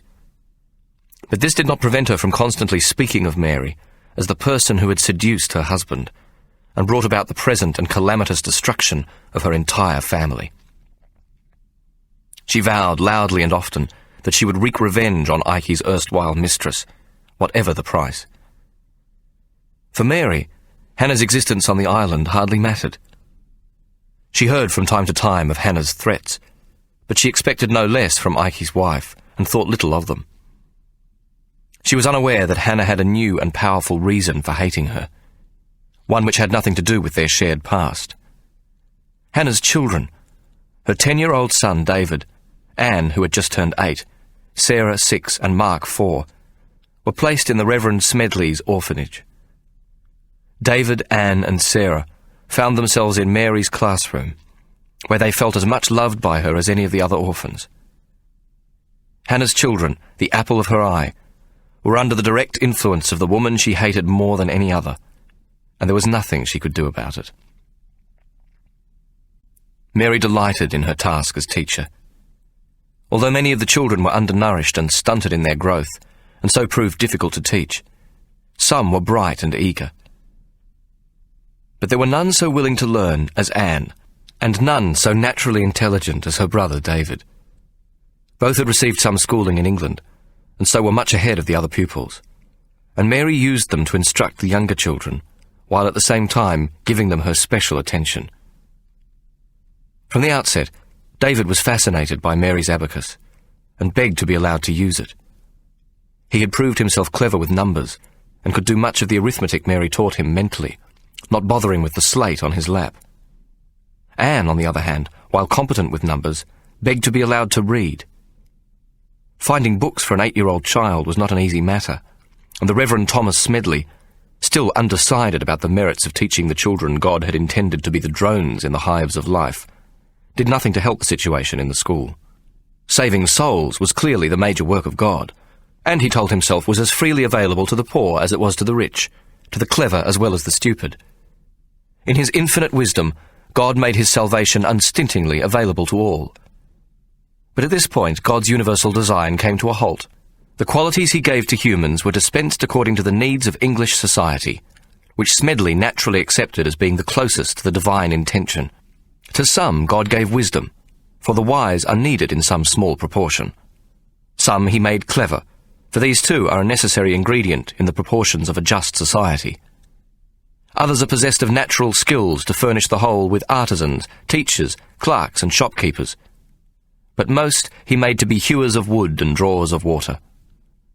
They were the necessary human clay, and had been allotted the largest and lowest space in the human family. By tampering with God's natural ordination, Mary was attempting to change the balance of nature, and no good could possibly come of it. The saving of minds, Thomas Smedley concluded, was more likely to be the work of Satan than of a benign and loving God. The example he most often used to support his argument was that of the noble savage. Mary took the midday meal with the preacher and his spinster sister. Elspeth, a quiet soul, was not able to counter her brother's aggressive nature, and mostly kept her silence at the table. She was an excellent cook, and took some care to see that Mary was well fed, always treating her with the utmost politeness, though without venturing beyond the daily pleasantries. Smedley more than made up for his sister's reticence. He possessed a viewpoint on all subjects except those which might interest a woman, and his opinions could almost certainly be counted upon to be of a negative persuasion. He used the dinner table as he might have done a pulpit, expounding on any subject he felt inclined to embrace, without expecting argument or rebuttal from the two women who shared it with him. The followers of John Wesley are of a naturally zealous disposition, the threat of fire and brimstone being the major part of their catechism. They hold that God's anger should be given precedence over his mercy and love, and agree that the fear of hellfire is the principal motivation for driving wicked people to salvation. Thomas Smedley was well suited to this uncompromising faith, but his superiors nevertheless thought its nature too bitter to preach from an English pulpit, and so he had been sent to Van Diemen's Land, where God's cause was secretly thought to be a hopeless one, except for the early salvation of its plague of illegitimate children. Elspeth had accompanied him on his mission as housekeeper, for like Mary, she possessed a passion for children. She was much aggrieved by her brother's insistence that his charges be treated as creatures of little worth, with strict instructions that they be shown no outward sign of love. This cruel directive caused her to live in a clandestine way, loving the forlorn little creatures whenever she could clutch them unobserved to her bosom. For a while, Mary was willing to hold her tongue. She much enjoyed the food at Elspeth's table, which she took care to supply with fresh vegetables from the prison gardens, so that she should not be at the mercy of the preacher's reluctant charity. She had been made to feel an uninvited guest from the very first meal, when after a prolonged and stony silence, the small, fat preacher suddenly threw down his napkin, slid back his chair, and stormed from the room with the words, "Vile claws!" At the following midday meal, Mary had come to the table to find a pair of white lace gloves placed between her knife and fork. For a moment she felt that her anger would cause her to explode. Her talons, grown in the prison, had been neatly cut to the perimeters of her fingers when she had come for her interview. But now she wished them long again so that she might rake the fleshy face of the preacher until the blood gushed from his rubicund cheeks to soak the napkin tied about his neck. As her anger abated, she was overcome with humiliation. She fought to control her sobs, her face cast downwards, and her poor broken hands concealed upon her lap.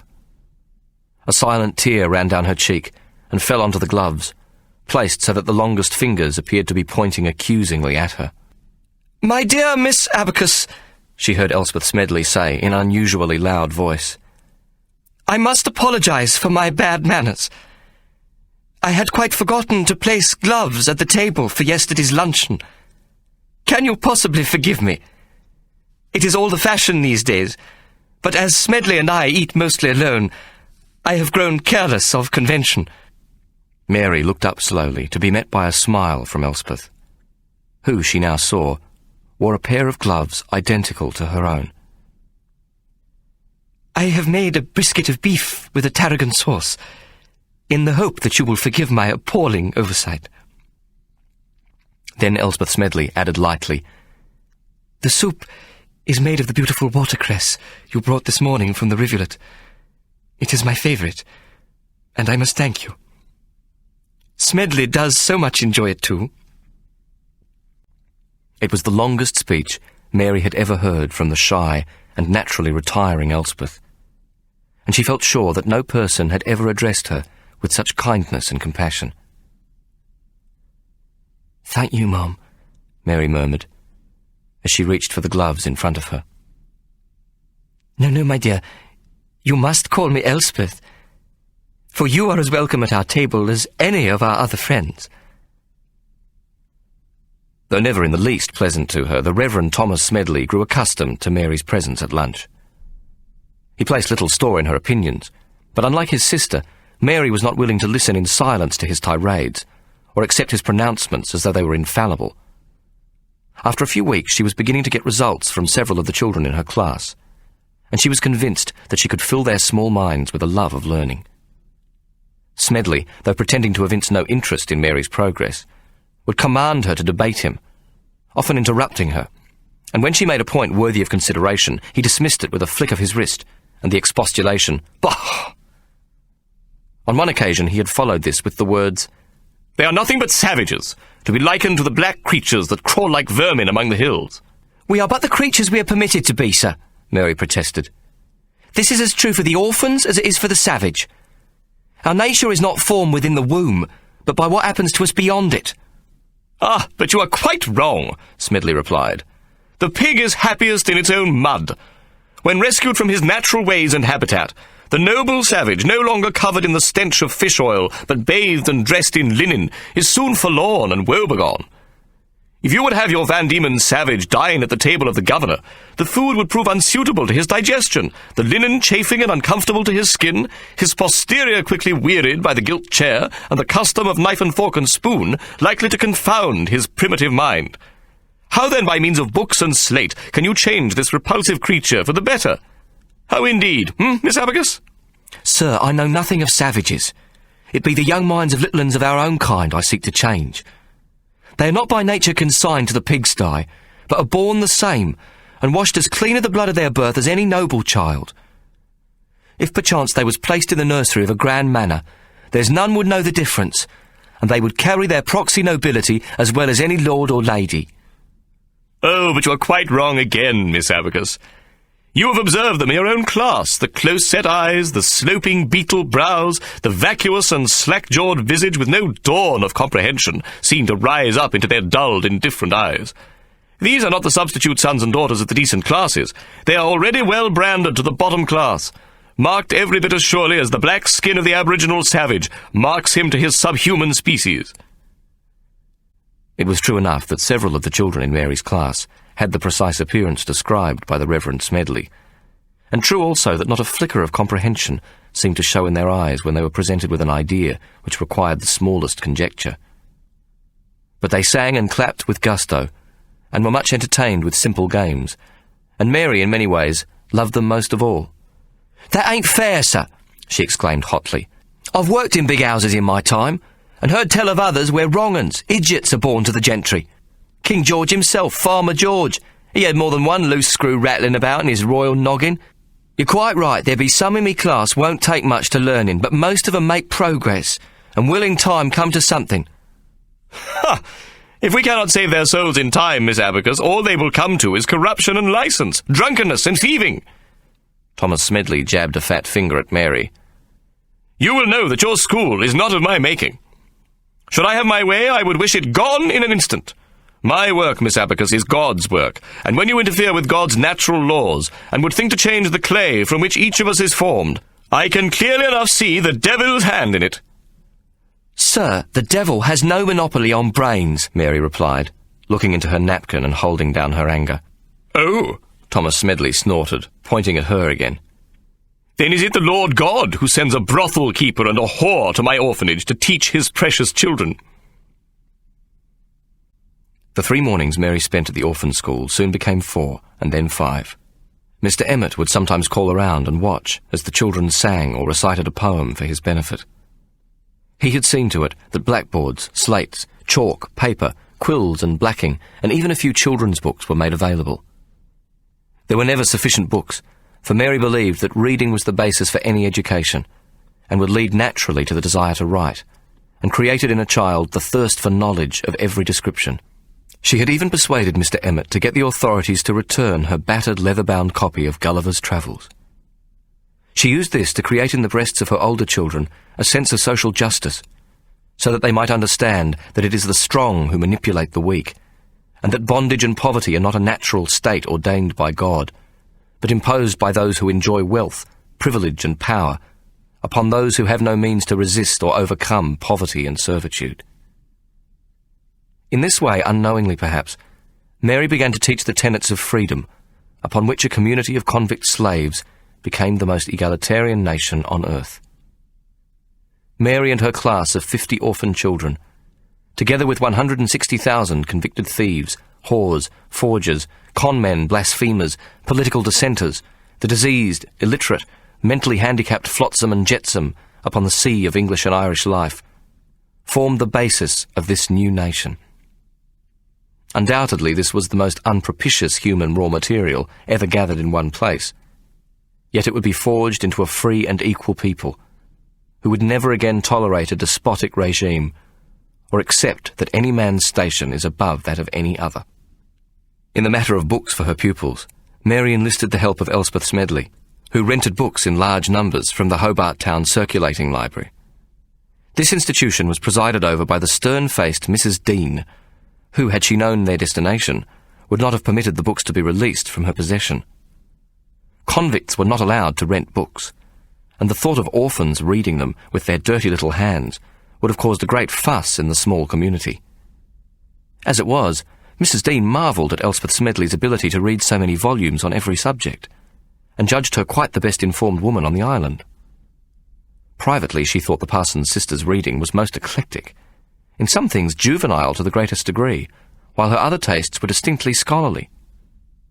But she did not make the obvious connection that the books were being used in the orphanage. The very idea that the illegitimate brats of convicts and whores might be brought to learning was less believable than the notion that the moon was composed of green cheese. The money for the books came, of course, from Mary's potato factory, and while Elspeth Smedley may herself have pondered the source of Mary's seemingly unlimited resources, she would not have dreamt of asking her for an explanation. Mary had encouraged Elspeth to become a teacher herself, and in this matter, the gentle and retiring spinster sought to stand up to her bucolic older brother.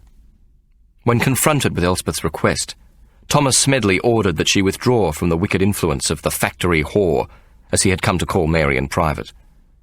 He had long since cancelled Mary's salvation. She had clearly shown by her lack of humility and contrition, and by her willingness to argue with him on every conceivable subject, that her redemption had been nothing but a ruse to win his approval for her orphan school. He forbade Elspeth to enter Mary's class, or even to converse with her at the midday meal. Elspeth had not disobeyed her brother's instructions. She found, however, that her extreme disappointment at his decision had entirely erased the numerous recipes she carried in her mind, save only for a recollection of how to boil potatoes. For 2 weeks, morning, lunch and tea, she served boiled potatoes and small beer, until Thomas Smedley could stand it no longer, the demands of his stomach finally overcoming his principles. He had become quite pale and listless, and when the pangs of hunger and the desire for red meat could no longer be contained, he had taken to walking down into Liverpool Street to take a meal at a chop house. He was a man who loved his food, and the boiled and fried mutton and badly prepared kangaroo flesh available as cheap fare in an eating house, though preferable to boiled potatoes, was not in the least to his liking. Elspeth was most grudgingly allowed to teach with Mary in the orphan school. It was a decision which possessed the divine power to recall Elspeth's memory. That very night, a splendid pot roast, garnished with tiny spring onions and a boat of rich gravy at its side, with a dish of rice and another of vegetables, was placed steaming upon the table, proving once again that principle is soon swamped by the gravy of greed. David and Anne Solomon had not been to school since leaving England. An attempt had been made to enrol Anne in Mrs. Bamber's boarding school for young ladies when Hannah had been assigned to the Newman family, but her application had been refused on the basis of breeding. The learning levels of both children were 3 years behind what might have been expected had they remained in England, but the general intellectual fare served up at the orphanage was still not sufficient to occupy their minds. Mary had eventually allowed David to learn to work her abacus. Anne, too, had begged to be allowed to play with Mary's beads, insisting she also could make the numbers work. But Mary, sensing David's pride that he alone had been permitted to use her precious abacus, would not allow his sister the same privilege. Anne, you are our best reader, and it be with books that you excel. David already knows the big numbers, and can divide and multiply and add and subtract to make our very heads spin. Your turn will come when you be a little older, and learn the bigger numbers. It's not fair, Anne protested, stamping her foot. I know a big number and I can write it too. Whereupon she took up her slate and wrote the number 816. What number does that say, Anne? Mary asked. 816, miss, she exclaimed, then added triumphantly, See? I told you I can do big numbers. Mary took up the child's slate and, transposing the numbers, wrote 618 upon it. What is this number, then? She asked Anne.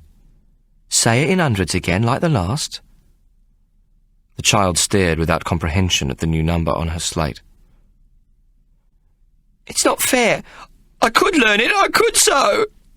Anne began to sob, though more in anger at not getting her way than in distress. Mary, laughing, took Anne into her arms. 816 be a lovely number, Anne. We will soon enough teach you others just as grand. Anne pulled away from Mary's embrace, her blue eyes large in her pinched little face, as she pronounced, Anyway, our mum says it's the only big number we needs to know, And whatever should happen to her, we must never, never forget it. At this sudden recollection of her mother, Anne began to sniff and then to cry softly, and although she was 8 years old, she was no bigger than a child of 5 or 6, and Mary took her once again onto her lap, and this time she rocked her and kissed the centre parting of her lovely auburn hair, and held her tight until she became calm. Mary thought little more of the incident, until the number 816 began to occur regularly in David's work on the abacus. He would often divide into it, subtract from it, or find the various multiples of it. What be it with the number 816, David? Mary had finally asked. Were it perchance the number of your house in London? David flushed deeply, and with a vigorous though unconvincing shake of his head, replied, "No, miss, it be just a number. I didn't know as I was using it particular." But Mary noted that David Solomon never used the number again, while Anne continued to write it upon her slate when she appeared distracted.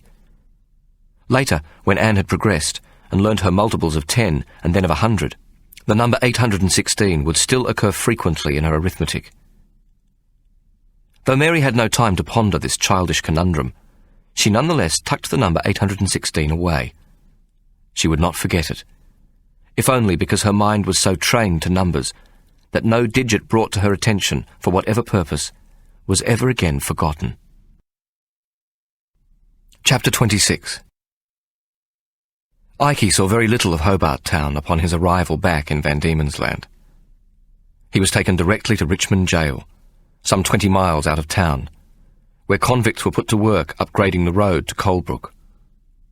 A huge penal settlement was being built to house the influx of convicts, now that New South Wales was becoming a popular destination for free settlers from England. "Go on, get your backs into it, you miserable bastards!" Harris, the overseer of the road gang, liked to shout. "Governor Arthur himself told me he needs a new place of misery to hang you and flog your useless hides." In fact, Richmond Jail served as much to hold the convicts building a road to Arthur's private property, Carrington, as for any other purpose. Governor Arthur abolished land grants to emancipists first, and then altogether, but had nonetheless awarded himself a great acreage, without the payment he demanded from everyone else. He then directed the ceaseless labour of convicts to be lavished upon it, equipping Carrington with a fine stone residence and outer building, fences and roads, all of which were the envy of the wealthiest free settler, and worthy of any country estate in England. It was upon Arthur's own road near Richmond that Ikey found himself harnessed to a cart. Much has been made of the Van Diemen's Land convict being made to pull the plough, though in truth it was more as a cart horse than as an ox that he was customarily employed. The cart was as integral a part of the road gang as the pickaxe, shovel and wheelbarrow, and much the most onerous of the tasks allotted to a convict. These carts, measuring 6 feet in length, 2 in depth, and 4.5 in width, were pulled by 4 men, as it was mistakenly calculated that this amount of human muscle is the equivalent to 1 well-conditioned cart horse. This might have been so if the men had been in excellent health, and with the stature of a giant, 6 feet or more, but the prisoners were of an average English height, not much more than 5 feet and 3 inches, and they were malnourished and scrawny. The 4 team members had leather collars which were attached by ropes and a hook to the cart. Near the extremity of the central harnessing pole were a pair of crossbars, which, when gripped, allowed for 2 men on either side of the pole to pull the cart.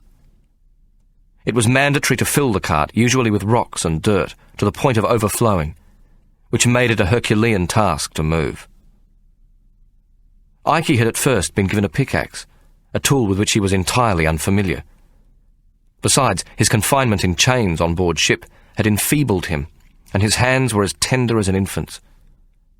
Despite being instructed by the more experienced lags to piss upon each hand to harden the surfaces of his palms, on Ikey's first day of labour, his hands soon blistered.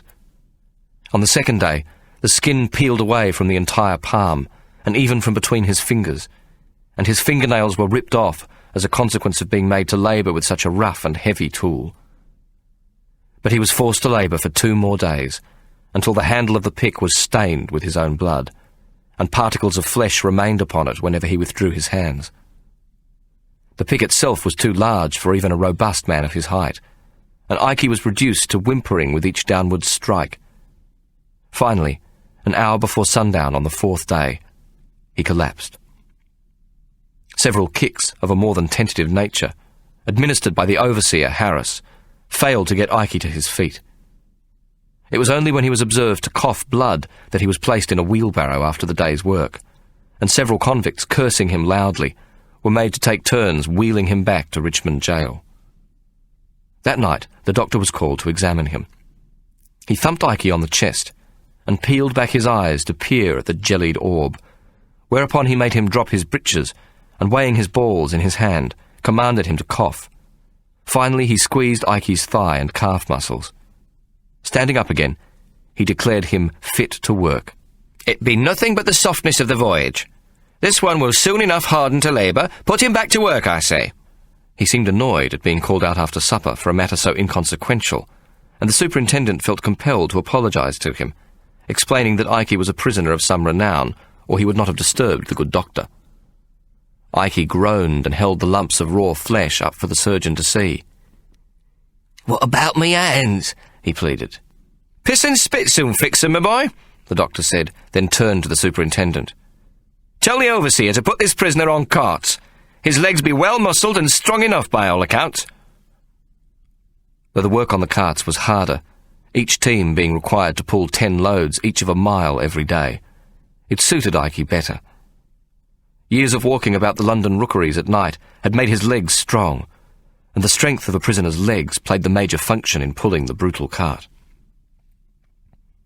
To add to the humiliation of the work, Harris thought it hijinks to place beside Ike at the crossbar a black boy named Billy Gone Queer, who was captured as a lookout, while other members of his Stony Creek tribe were said to be raiding sheep.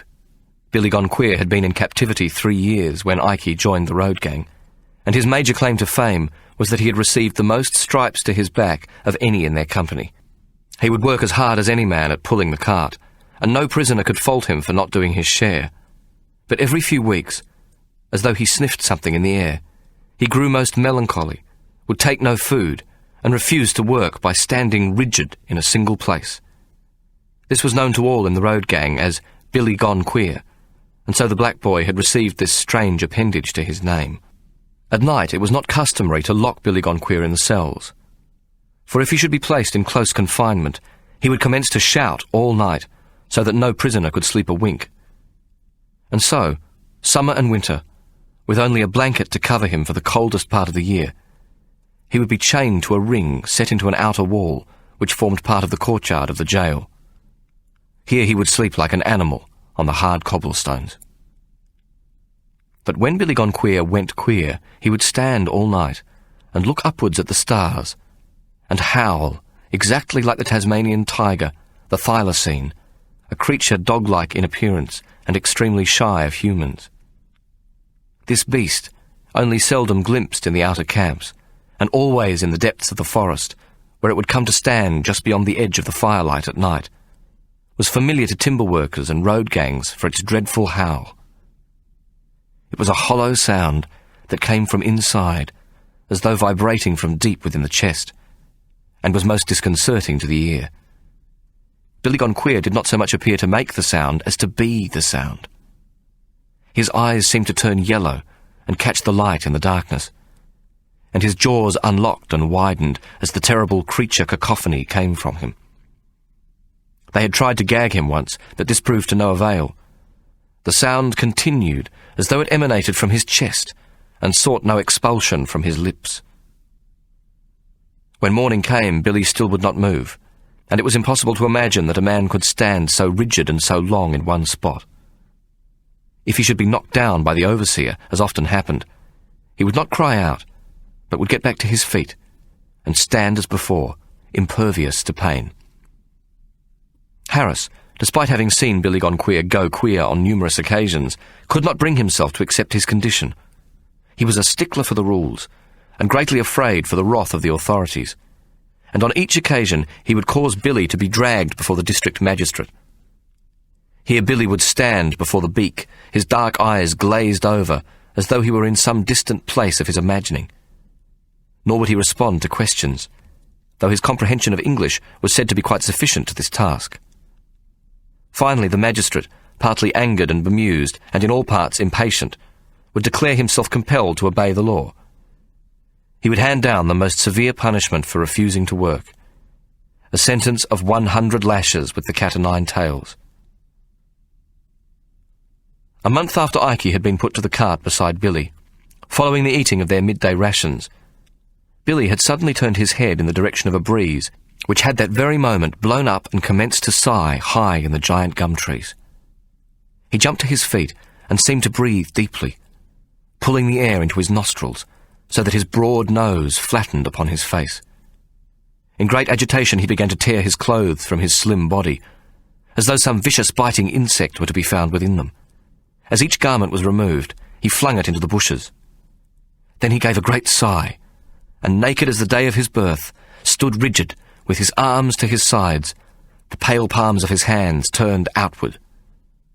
His only movement was the distension and retraction of his nostrils, as he pulled the wind into him, as though it was some invisible musk sent from heaven. Jesus Christ, Billy's gone queer, Seamus Callaghan shouted. Sniffing in the wind and that.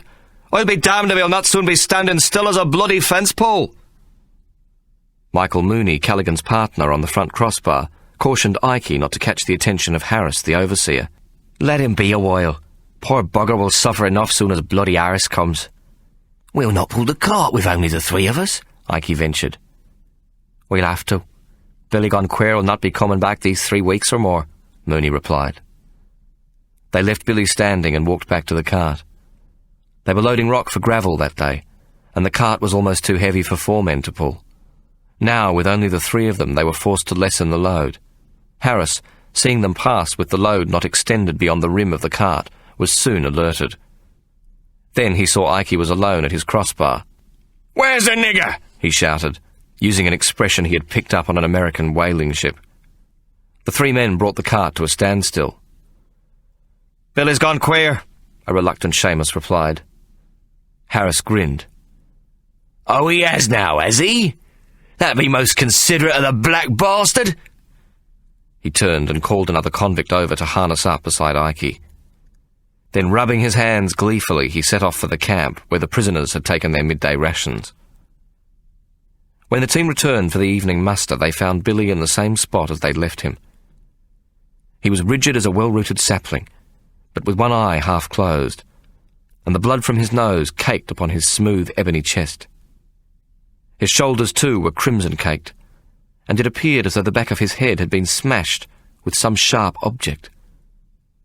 A great cloud of flies had settled about his shoulders and eyes, and swarmed about his wild black head. Billy Gone Queer did not appear to notice the presence of either the flies or the men standing around him.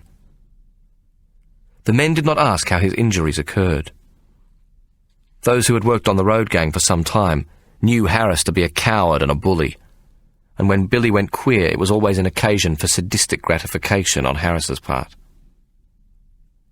Billy, still rigid, was wheeled back to Richmond, his thin legs like 2 black poles sticking out beyond the front lip of the wheelbarrow. No prisoner complained of the extra effort, even though each was himself exhausted from the day's toil. Ike knew this was most peculiar.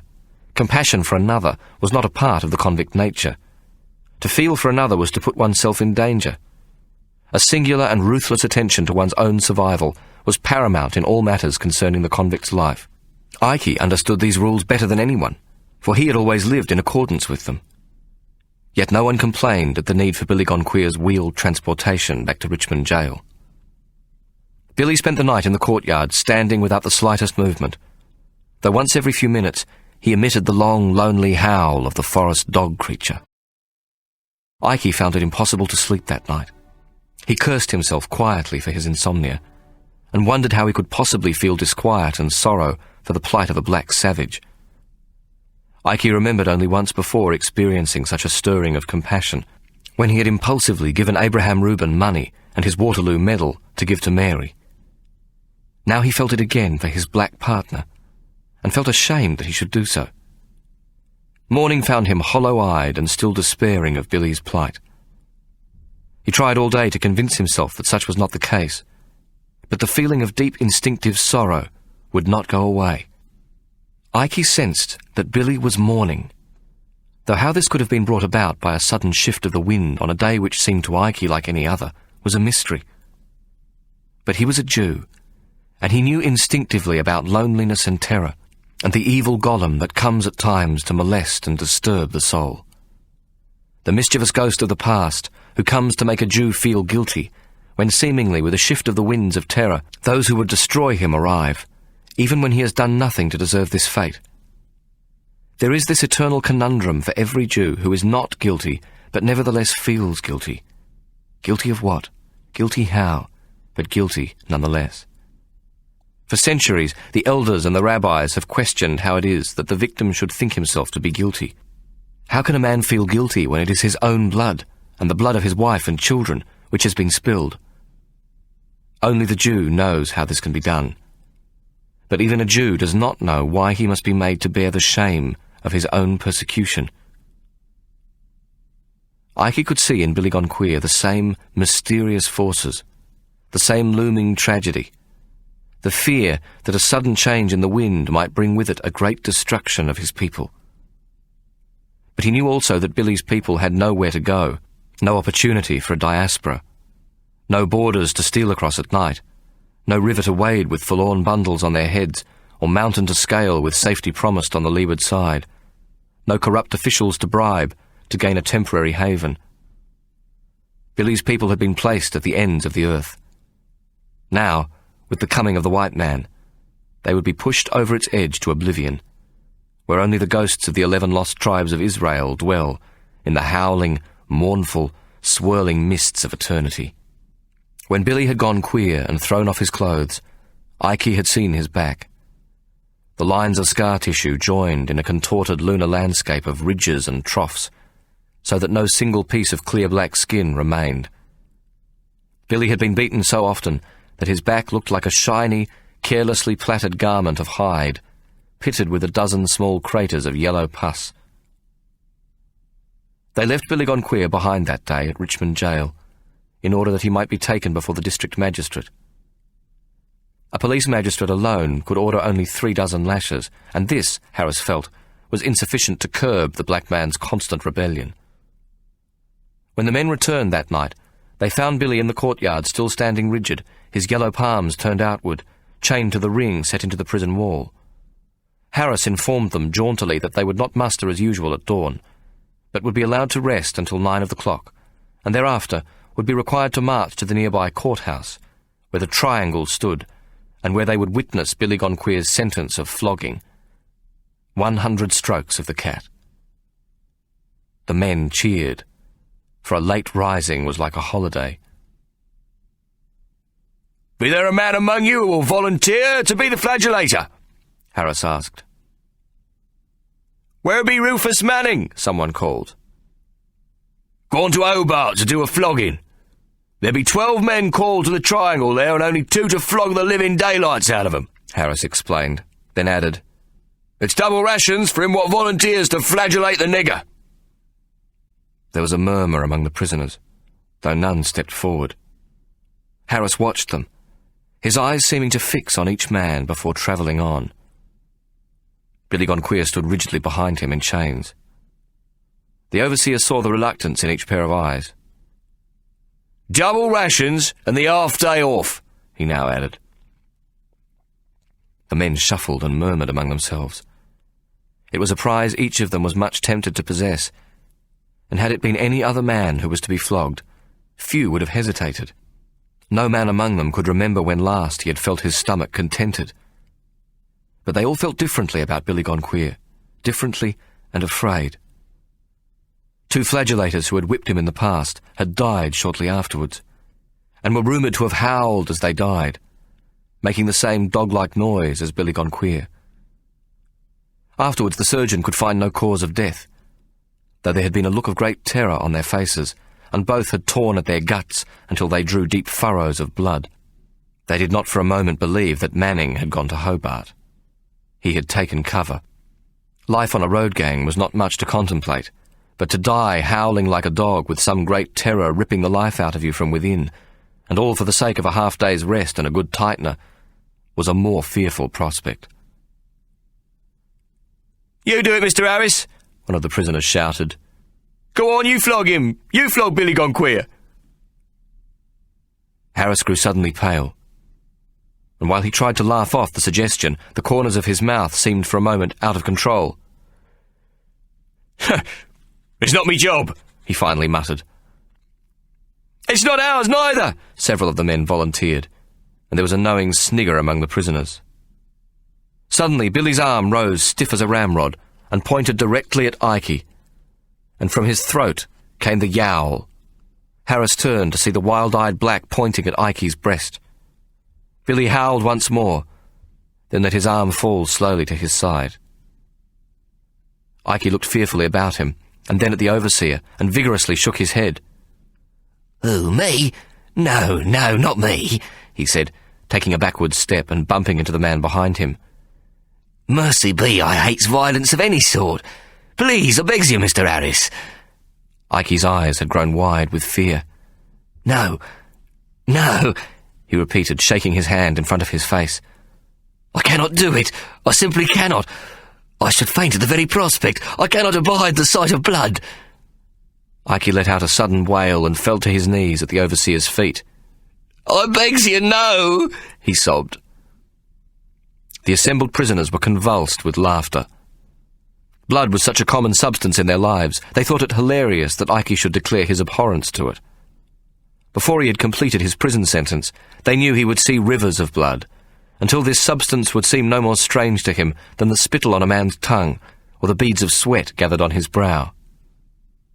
"Well now, you'll do nicely. It will be an excellent initiation for you, Ikey Solomon." Harris smiled. "You're most fortunate, you are. You'll come to blood the easy way, not from the fresh opening of your own Jew back, but upon the back of the nigger." The gang mustered, and was issued with their morning skilly, and then marched by the 3 troopers who constantly guarded them to the nearby courthouse, where the triangle stood. The triangle, the dreaded flagellation post, was built of strong scantlings, that is to say posts or purlins of about 5 inches in width. They were placed so as to form a space about 10 feet square at the bottom, and secured by pins into the ground in a slanted manner, so that they rose to meet at a point in the centre. Horizontal bars were fastened to these posts, each about 2 feet apart, and it was to these that the person to be flogged was secured.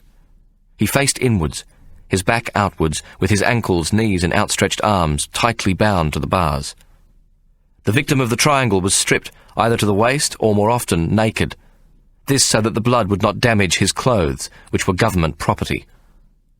8 or 10 men could be fastened to a single triangle, and several flagellators employed to beat them. These were usually ticket-of-leave men, expressly appointed to the position, and many took great pride in their work. Prisoners could also be selected if they were sufficiently robust to lend some weight to the task. Ikey did not fit the bill in the least. Puny, with narrow sloping shoulders and delicate arms, in his hands the cat-o'-nine appeared to be a most incongruous instrument. Ikey carried the whip of many tails awkwardly, as though it were repulsive to him, and the knotted ends of the cutting cord drooped to the ground at his feet.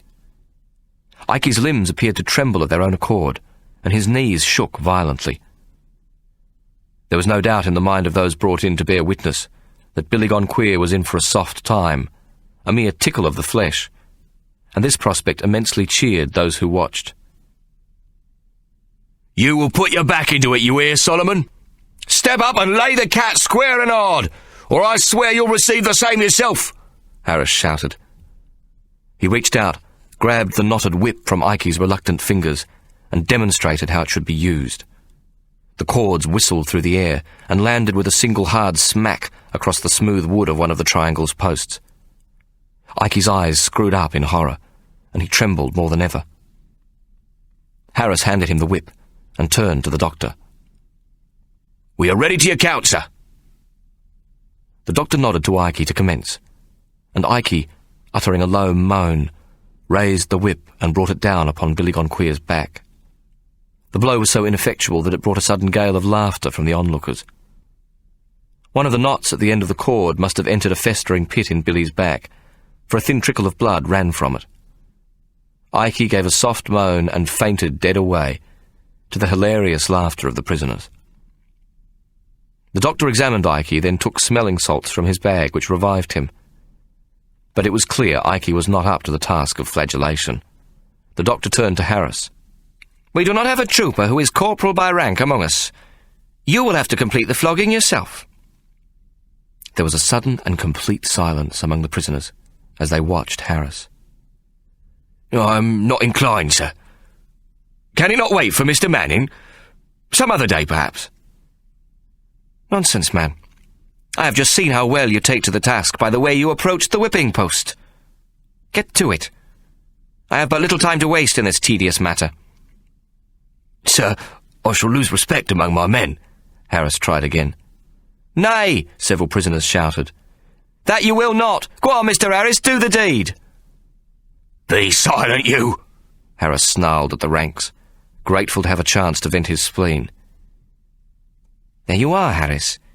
You have the full support of your men." The doctor stooped and picked up the cat-o'-nine-tails. "Can't ask for more than that now, can you?" He handed the whip to Harris. "Be a good person, and do your duty in the name of the king." Harris seemed suddenly to lose all control, and his face took on a fierce and desperate look. He lifted the whip and ran at Billy Gone Queer, and brought the cat down with all his might across the black man's back. He rained blow after blow on Billy, grunting and frothing at the mouth, so that long before he had completed the 100 strokes, he was exhausted and bowed down for want of energy. His hands were clasped upon his knees, and his breath came in great gasps. Specks of flesh and blood splattered his blouse and face and hair. "Why, you are the consummate flagellator, Mr. Harris. Taken to the art like a duck to water, eh?" the surgeon said calmly, then added, "That be quite enough. Cut the prisoner down." Throughout the terrible beating, Billy Gone Queer did not once flinch or cry out. Nor did he register any expression when a trooper splashed his back with brine before cutting him from the triangle. He spat the leather mouthpiece out, strips of raw flesh hanging from his back, and stood rigid, eyes glazed, the yellow palms of his hands turned outwards. He then howled 3 times, the eerie call of the Tasmanian tiger dog, and the Irishmen among the prisoners were seen to cross themselves. Billy Gone Queer was not placed in solitary confinement, as was the custom after a flogging, but chained once again to the wall in the courtyard. He stayed there for 2 weeks on bread and water, until his back was sufficiently healed for him to return to the cart. Each evening, Ikey would go to the jailer, Mr. Dodsworth, and beg for liniment and clean rags, and he would clean out the wounds on Billy's back and to the back of his head, wincing and gagging as he cleared the maggots the flies had laid in the festering craters during the day. Billy had long since come out of his trance, and he would smile as Ikey approached. Silently he'd allow Ikey to clean his wounds and rub the sulphur ointment into his back without flinching, though the pain must have been excruciating. Ikey could not explain to himself this voluntary act of caring. He knew it to be completely contrary to his character, and he was not aware of having undergone any change in his nature.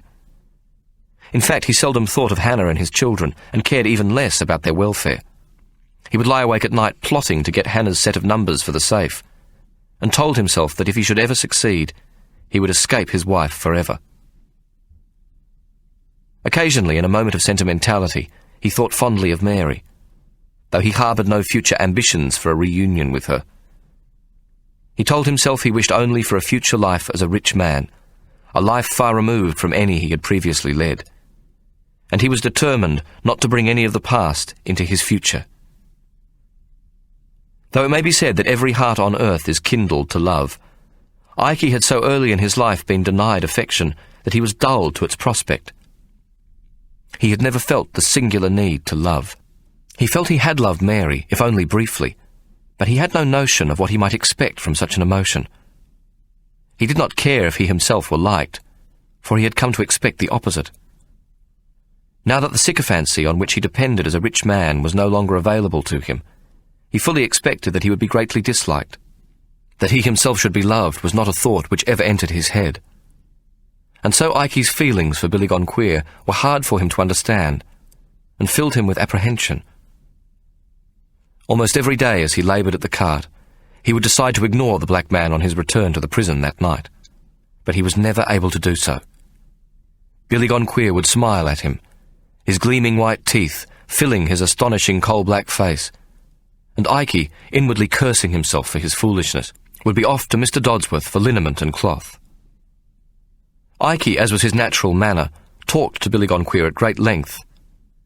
To this torrent of words, Billy would sometimes grunt or smile, adding little more than sounds and nods to this one-way dialogue. Occasionally, Billy would clutch Ikey's hand or pat him on his face and say, "Good fella, Ikey." Then he might grin and repeat, "Much, much good fella, Ikey." It was as though by Ikey's mannerisms and the few words Billy had at his disposal, he could grasp what his companion was saying.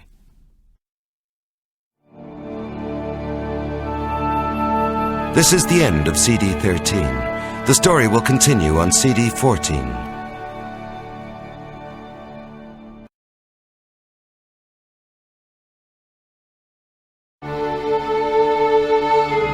CD 14.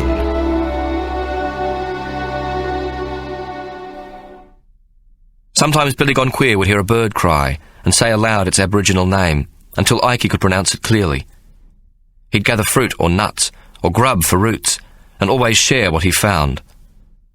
Ikey got used to the fat white grubs Billy would find under the bark of fallen trees and found them delicious when roasted. Whenever they came upon wild honey, they would feast on it secretly for days.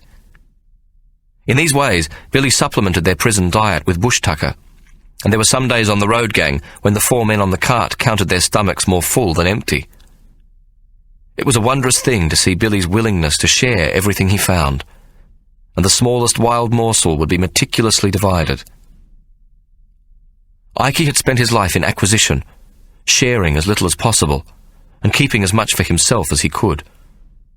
It would be nice to think that Billy Gone Queer might have changed this aspect of his nature, that the primitive savage could teach Ikey the highest achievement of civilization, the equitable sharing of the combined resources of any society. Alas, this is not the lesson Ikey took from the black man. Instead, he came to realize that it was this very characteristic which would lead to the ultimate demise of the Van Diemen's Land savage. The rapacious white tribe who were arriving in increasing numbers, not only as convicts but also as settlers, wanted to own everything they touched. They slashed and burned the wilderness so that they might graze their sheep and grow their corn. They erected fences around the land they now called their own, and which henceforth they were prepared to defend with muskets, and sometimes even their lives. They built church steeples and prison walls, and homes of granite hewn from the virgin rock, and timber cut from the umbrageous mountain forests. They possessed everything upon the island, the wild beasts that grazed upon its surface, the birds that flew over it, the fish that swam in its rushing river torrents, and the barking seals resting in the quiet bays and secluded inlets. Everything they thought worthwhile was attached to the notion of ownership. Against this urgent and anxious desire for appropriation stood a handful of savages who seldom even built a shelter against the weather.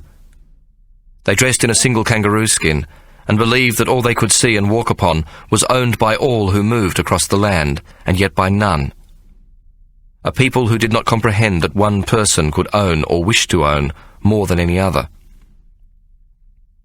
Ikey understood at once that the Aboriginal tribes in Van Diemen's Land must surely perish, because they lacked the two things that had made human progress possible: the existence of greed and the desire to possess property.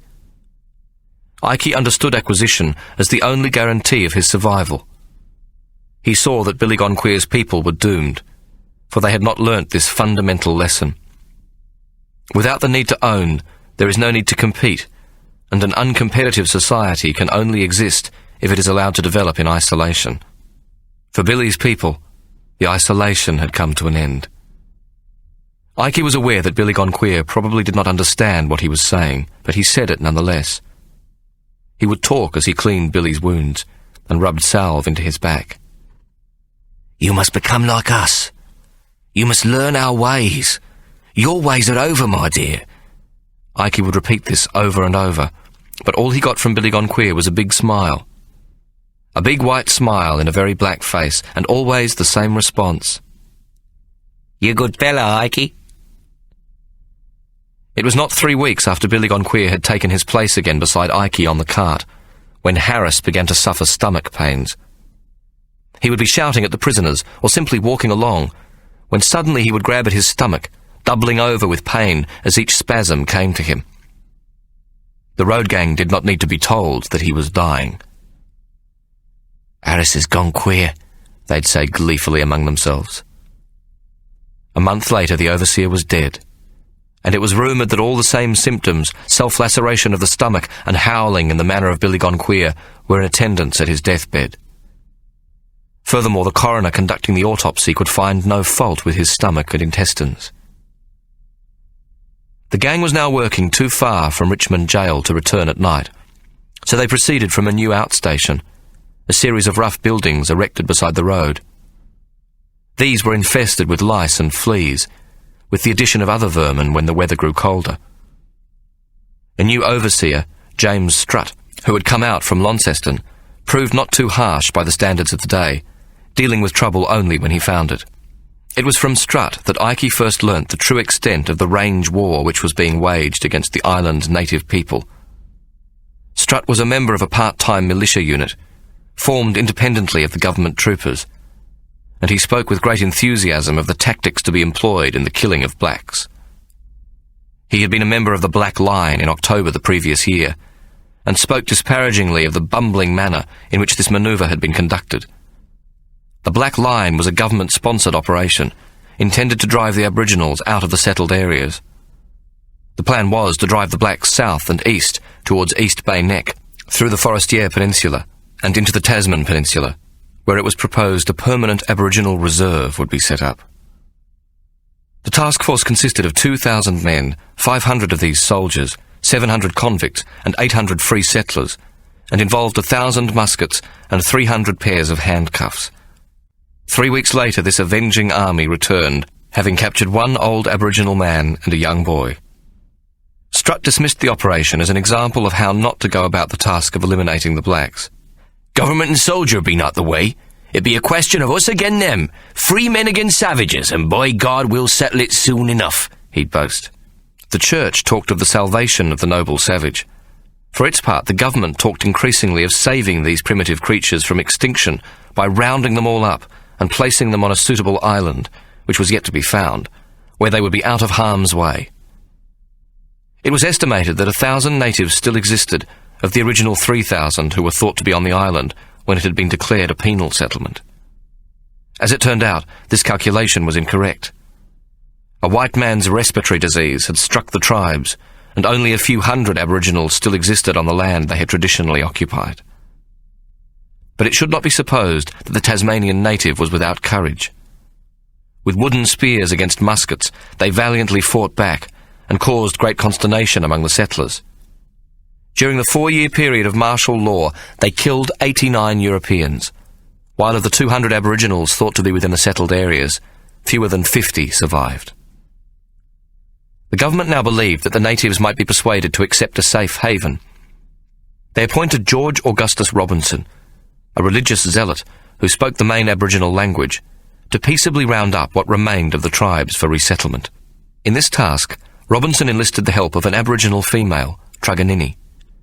She was his guide, and it was her influence which he hoped might persuade her people to capitulate, though the settlers thought the word guide a very curious one, for what they insisted was the true relationship between Robinson and the young and shapely Aboriginal woman. If Church and State professed compassion for the Van Diemen's Land natives, the settlers held no such Christian or noble motives. They called openly for the elimination of the Tasmanian Aboriginal race, and in that duplicity so common to government, where a wink is as good as a nod, the authorities turned a blind eye as the settlers worked to bring that elimination about. Governor Arthur issued a famous poster, which was nailed to trees in the wilderness, in which he showed the Aboriginals, by means of comic pictures, that there would be equal justice under British law, that a native killed by a white settler would see the culprit hanged as surely as if a black were to murder a white. Yet, although hundreds of Aboriginal women and children were openly slaughtered, not a single European settler was ever hanged for the murder of a black. Martial law was declared in 1828, which gave the military the right to apprehend or shoot on sight any Aboriginal found in the settled areas. The military proved ineffective in this task, and roving parties of settlers were formed under the pretence of a militia, such as the one to which Strutt belonged. A bounty was introduced for the capture of Aboriginals, £5 being paid for every adult and £2 for each child. It was open season, and though few natives were captured, many were murdered with as little concern for the consequences as if they were kangaroos or a flock of marauding cockatoos.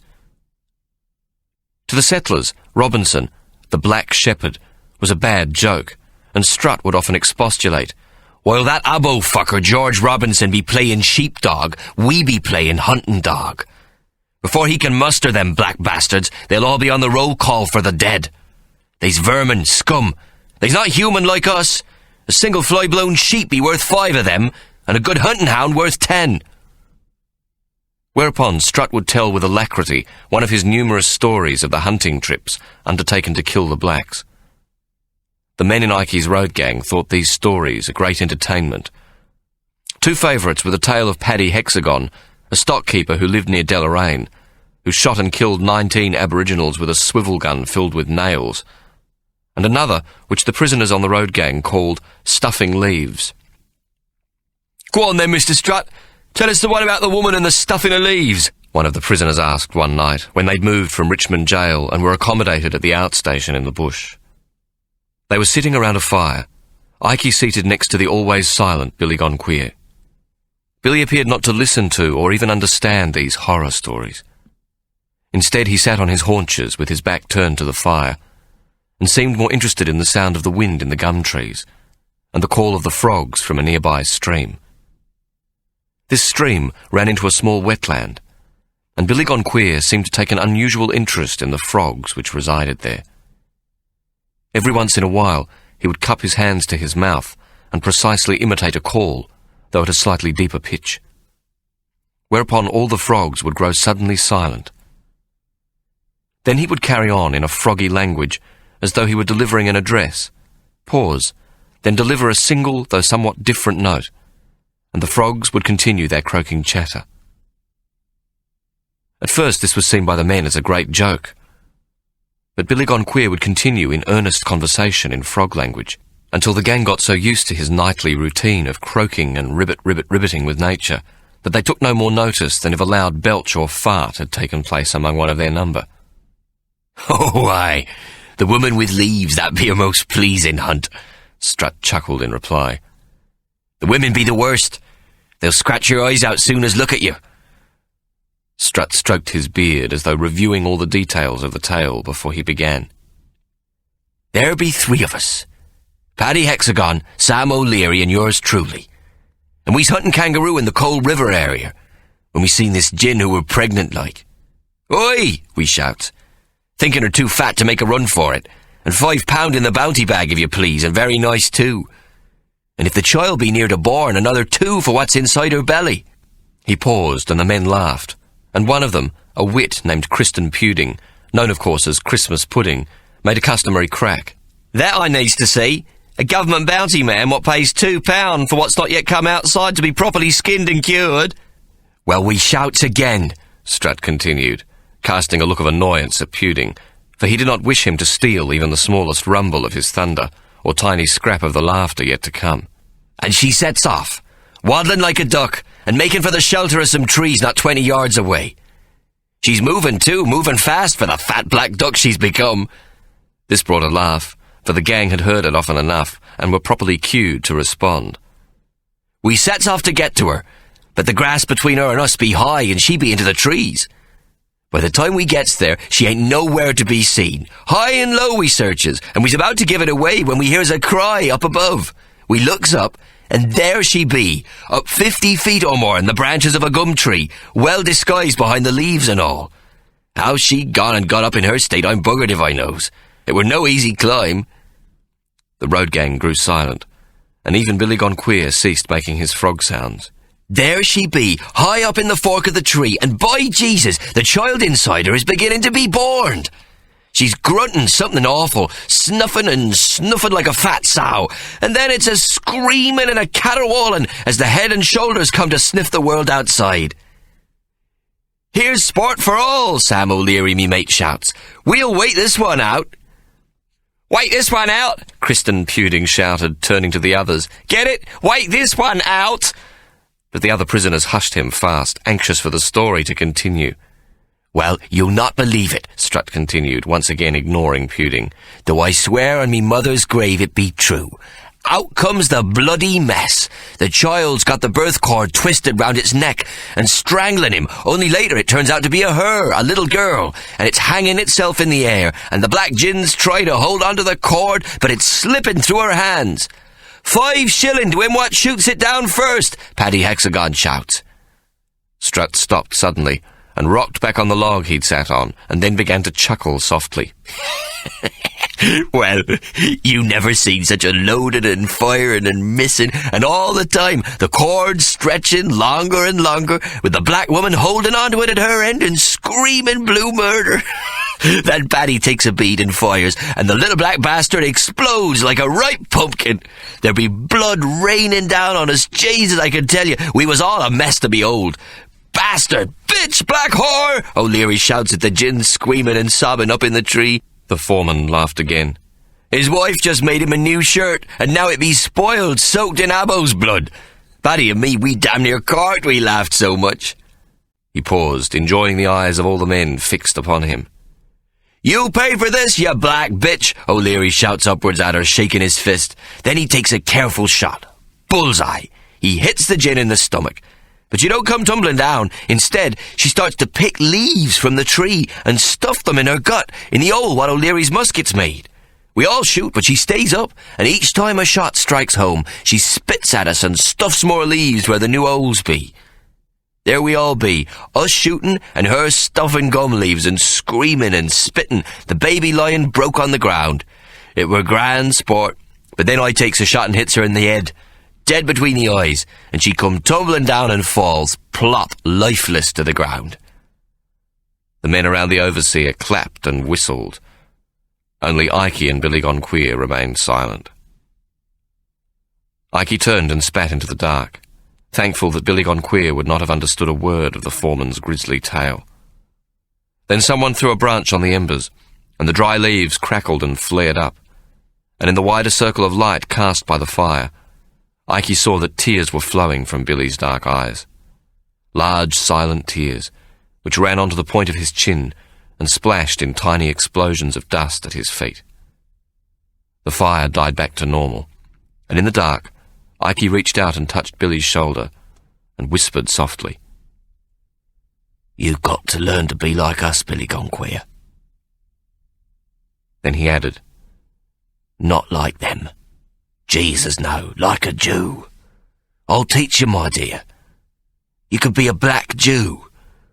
All you got to learn is, when you've got suffering, you've got to add cunning. Suffering plus cunning equals survival. That'd be the arithmetic of a Jew's life." Billy Gone Queer turned slowly and looked directly at Ikey, sniffing and wiping the tears from his eyes with the back of his hand. "You good fella, Ikey," he said, his voice hoarse and barely above a whisper. Then, "You give me name, Ikey."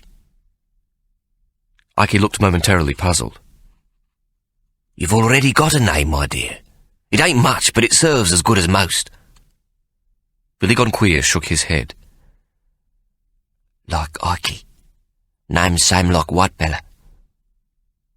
"Oh, you wants a proper name. Is that it, Billy?" He pointed to the men around the fire. "Like them, fella?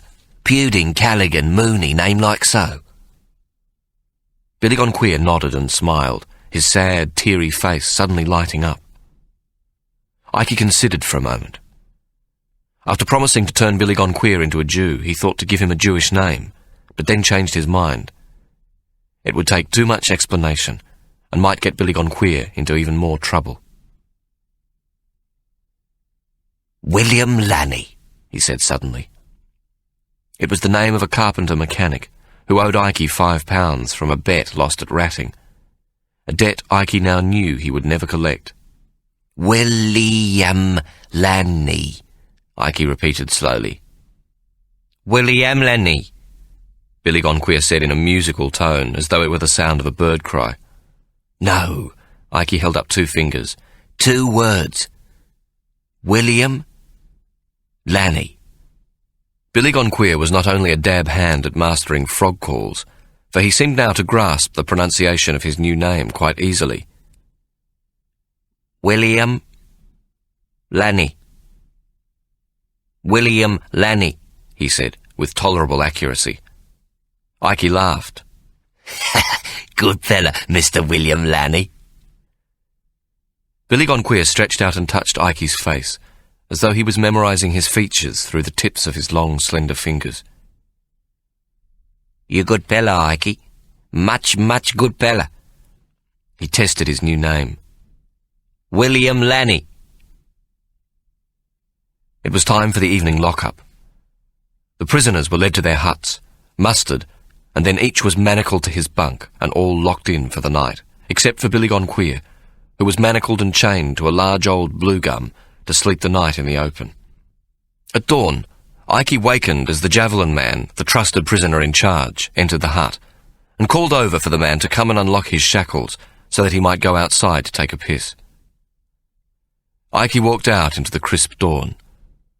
Above him, where the early sunrise touched the top of the gum trees, he could hear the doves cooing. When he'd emptied his bladder, Ike strolled over to the tree where Billy Gone Queer had been chained for the night. Here he stopped in surprise. The shackles, still fixed in their locks, lay upon the ground, but Billy Gone Queer was missing. Ike stood for a moment, not fully comprehending. He wondered if Billy Gone Queer might have already risen, though it was customary to unchain him last of all. Then he noticed that the manacles and shackles had not been opened, and that there were bloodstains on the inside surfaces. Ike felt a great ache grow, such as he had not felt before. A deep heaviness which started somewhere in his chest, and rose up and filled his throat, so that he was scarcely able to breathe. He could hear his heart beating in his ears. His head seemed for a moment to float, and he was close to fainting. He stood very still, and he could hear the burble of water flowing over the rock, and the wash of the wind in the leaves above him. Ike, the most solitary of men, now felt more completely alone than ever before. May Jehovah be with you, Billy Gone Queer, Ike said, the words hurting in his throat as he spoke to the chains which lay unopened in the beaten grass where his friend had last lain. Then he began to rock back and forth, and at the same time to recite the Kaddish, the prayer for the dead. Hot tears rolled silently down his cheeks and disappeared into his scraggly beard as the words of the ancient prayer frosted in the cold morning air. And may he walk continually in the land of life, and may his soul rest in the bond of life. Then he leant against the smooth, cool bark of the gum tree and sobbed and sobbed. High above him in the silver gum trees, he could hear the blue doves calling to their lost partners. Chapter 27. Imprisonment is intended to break the spirit, to render harmless those who are thought to be harmful. Such is the human condition that it will endure the brutal lash and the bread and water of society's pious outrage, but is finally broken by the relentless boredom of prison life. The blankness of time, the pointless repetition, the mindless routines undertaken in a bleak and purposeless landscape, addles the brain and reduces a person to whimpering servility. Humans best survive when they are given purpose, a common enemy to defeat, revenge to wreak, or a dream to cling to. Mary survived her sentence because she had a dream. She saw her incarceration in the female factory as her apprenticeship out of the hell of her past. Henceforth, she determined that she would be judged by her competence and not doomed by the circumstances of her birth. Here, under the shadow of the great mountain, she would take her rightful place in life. During the 4 grim years she spent at the female factory, Mary knew that she had taken the first steps in her great good luck. The potato factory and the prison vegetable gardens had prospered, and when she was granted her ticket of leave to live outside the prison, she had accumulated the sum of £500. Anne Gower now also possessed sufficient money, saved for her by Mary, to achieve an ambition she talked of a great deal: open a bawdy house on the waterfront area of Wapping. The King's Orphan School had achieved exemplary results, with most of Mary's pupils numerate and literate, and some beginning to show a most gratifying propensity for learning. So impressed was Mr. Emmett, the chief clerk, that he persuaded Governor Arthur to offer Mary the position of headmistress. This independent position meant that she would no longer be under the baleful eye of the Reverend Smedley, and would be entitled to a small salary. Much to the dismay of Mary's sponsor, she had once again refused his generous offer. "Whatever shall we make of you, Mary Abacus? Will you never learn what is good for you? A more stubborn woman would be most difficult to find upon this island. If you were a man, you would be quickly dismissed as a complete fool." Mary, who had the greatest respect for Mr. Emmett, was sorry to be the cause of his disappointment. In the 3 years she had been teaching, he had come to support her keenly, and had seen to it that she was supplied with equipment from government stores, and that the Reverend Smedley did not unduly interfere with or undermine her work. "Mr. Emmett, sir, I thank you from the bottom of my heart for the trust you have shown in me, but I must remind you I am a teacher only for the lack of someone more qualified. You gave me the position only because I believed the brats could take to learning." "I'll give you that, Mary, I'll give you that," Mr. Emmett repeated, somewhat mollified. "You've proved us all wrong, and a salutary lesson it has been, I agree." Mary smiled. "You're very kind, Mr. Emmett, but it be time for you to make a proper appointment. There be a widow, Miss Emma Patterson, a free settler out from England, a Quaker, I believe. She has excellent references and is well trained to her vocation. She has applied to us for a billet, and she is much superior in her knowledge and methods to me or Miss Smedley." Mary paused. "You would do well to grant her the post in my stead." "Oh, Mary, Mary, quite contrary. What shall we do with you?" Mr. Emmett asked. Mary grinned, thankful that he seemed reconciled to her decision. "A reference, sir. I intend to apply for a clerking position, with some bookkeeping, just as you would have me do for the government, but in commerce. Will you grant it to me?" She tilted her head and gave Emmett a most disarming smile. "Please?" The chief clerk tried his utmost to appear disapproving, but finally nodded his head. "It will do you no good, my girl," he said. The position of headmistress of the orphan school was duly given to Mrs. Patterson, who, together with the patient and loving Elspeth Smedley, would ensure that the future of Mary's pupils was a bright one. On the day before her ticket of leave was granted, Mary took a tearful farewell from her orphans, and cried all the way back to the female factory. She loved her children, and had watched them grow and take pleasure in learning. Mary felt sure that some, at last, would have respectable lives. She wondered how she could possibly have given up her post, for the children loved her, gave her a purpose, and had confirmed her as being a natural teacher. But deep in her heart, she knew that teaching would not fulfill her ultimate ambition, that her skill with numbers and her abacus was meant for a different purpose. With the potato factory, Mary had gained a further sense of business, and was reminded again that the rules of supply and demand work best when they are predicated against the innate weakness of men. The brothel in Bell Alley and the supply of poteen from the potato factory both demonstrated this fundamental principle. To this end, Anne Gower had begged that once they were free of the female factory, they would do more of the same. She also suggested that they take the still with them, so that they might continue in the trades that had been so lucrative for them in the prison vegetable gardens. But Mary had resisted her friend's offer. She wanted no more of the criminal life, and was determined to be as free as the brilliant green parrots which had welcomed her to Van Diemen's Land. Freedom meant a great deal more to her than the opportunity to live a respectable existence in a new land, where old beliefs and habits were applied to circumstances which had greatly changed. She would use her freedom as though it were truly the gift of being born again to a new life. Mary's conviction that destiny had called her to something more than a life of drudgery had persisted, and she responded to it with a full heart and the unstinting application of her nimble mind. Her body had grown strong on a diet of fresh vegetables and from working in the open air, and she was ready to make whatever sacrifices were necessary.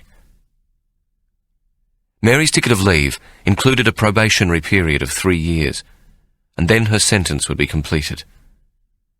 She wished to use this time to learn a new trade, so she would be ready when she was permitted to go into business on her own. She would take a billet where she might learn the intricacies of trade, and her first task had been to purchase a copy of the Colonial Times so that she might peruse the advertisements for employment. The number of these which requested the need for a bookkeeper, 8 in all, filled her heart with joy. But before she set about walking to each address, she had a promise to keep to herself. She had been escorted to the gates of the female factory by the keeper, Mr. Drabble, not much past 6 in the morning. To Mary's surprise, he had taken her hand. "You have served your time, Mary Abacus, and I wish you well.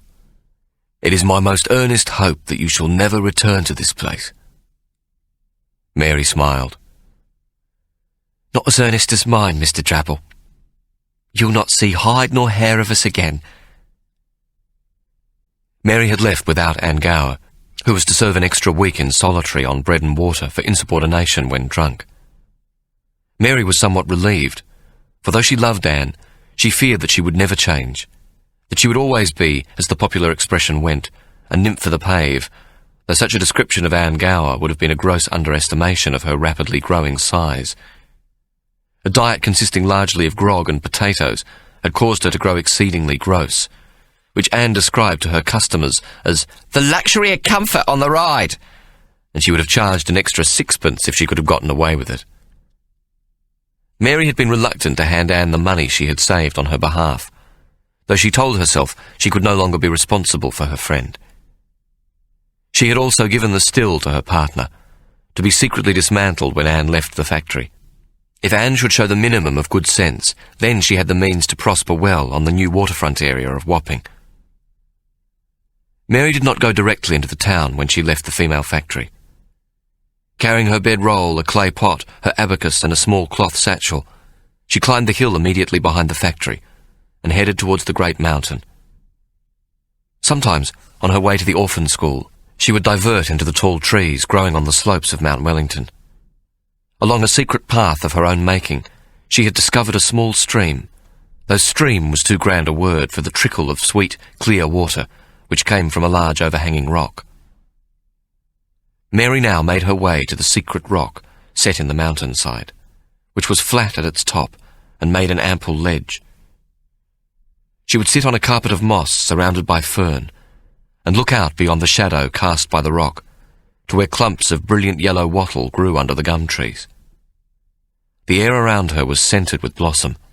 Mountain blueberry, the berries ripe and brilliant, twisted and trailed over the smaller trees and shrubs, and every once in a while she would see a splash of wild fuchsia or a clump of pale pink and lilac early snowberries. On a hot summer day it was cool under the shelter of the rock, which was scarred with lichen and pocketed with moss. On mild winter days Mary would climb on top of the rock ledge and the sun would dapple through the leaves to warm her. Mary imagined sleeping on this ledge so that she might see the stars at night. Slowly the desire grew in her, and she would think upon this prospect as she lay in the stale dormitory, filled with the tainted breath of 40 other prisoners, a heaving, snoring body on either side of her. Finally she determined that she was going to spend her first night of freedom on her secret rock under the stars. Mary arrived at the rock no later than 7 in the morning. She removed a clump of moss from deep within the recesses of the overhanging rock and carefully buried the clay pot. Inside it was the £500 she had saved. She replaced the moss and marked the spot with a handful of small pebbles which appeared to be resting naturally. Mary paused only to take a drink of water and wash her hands before leaving.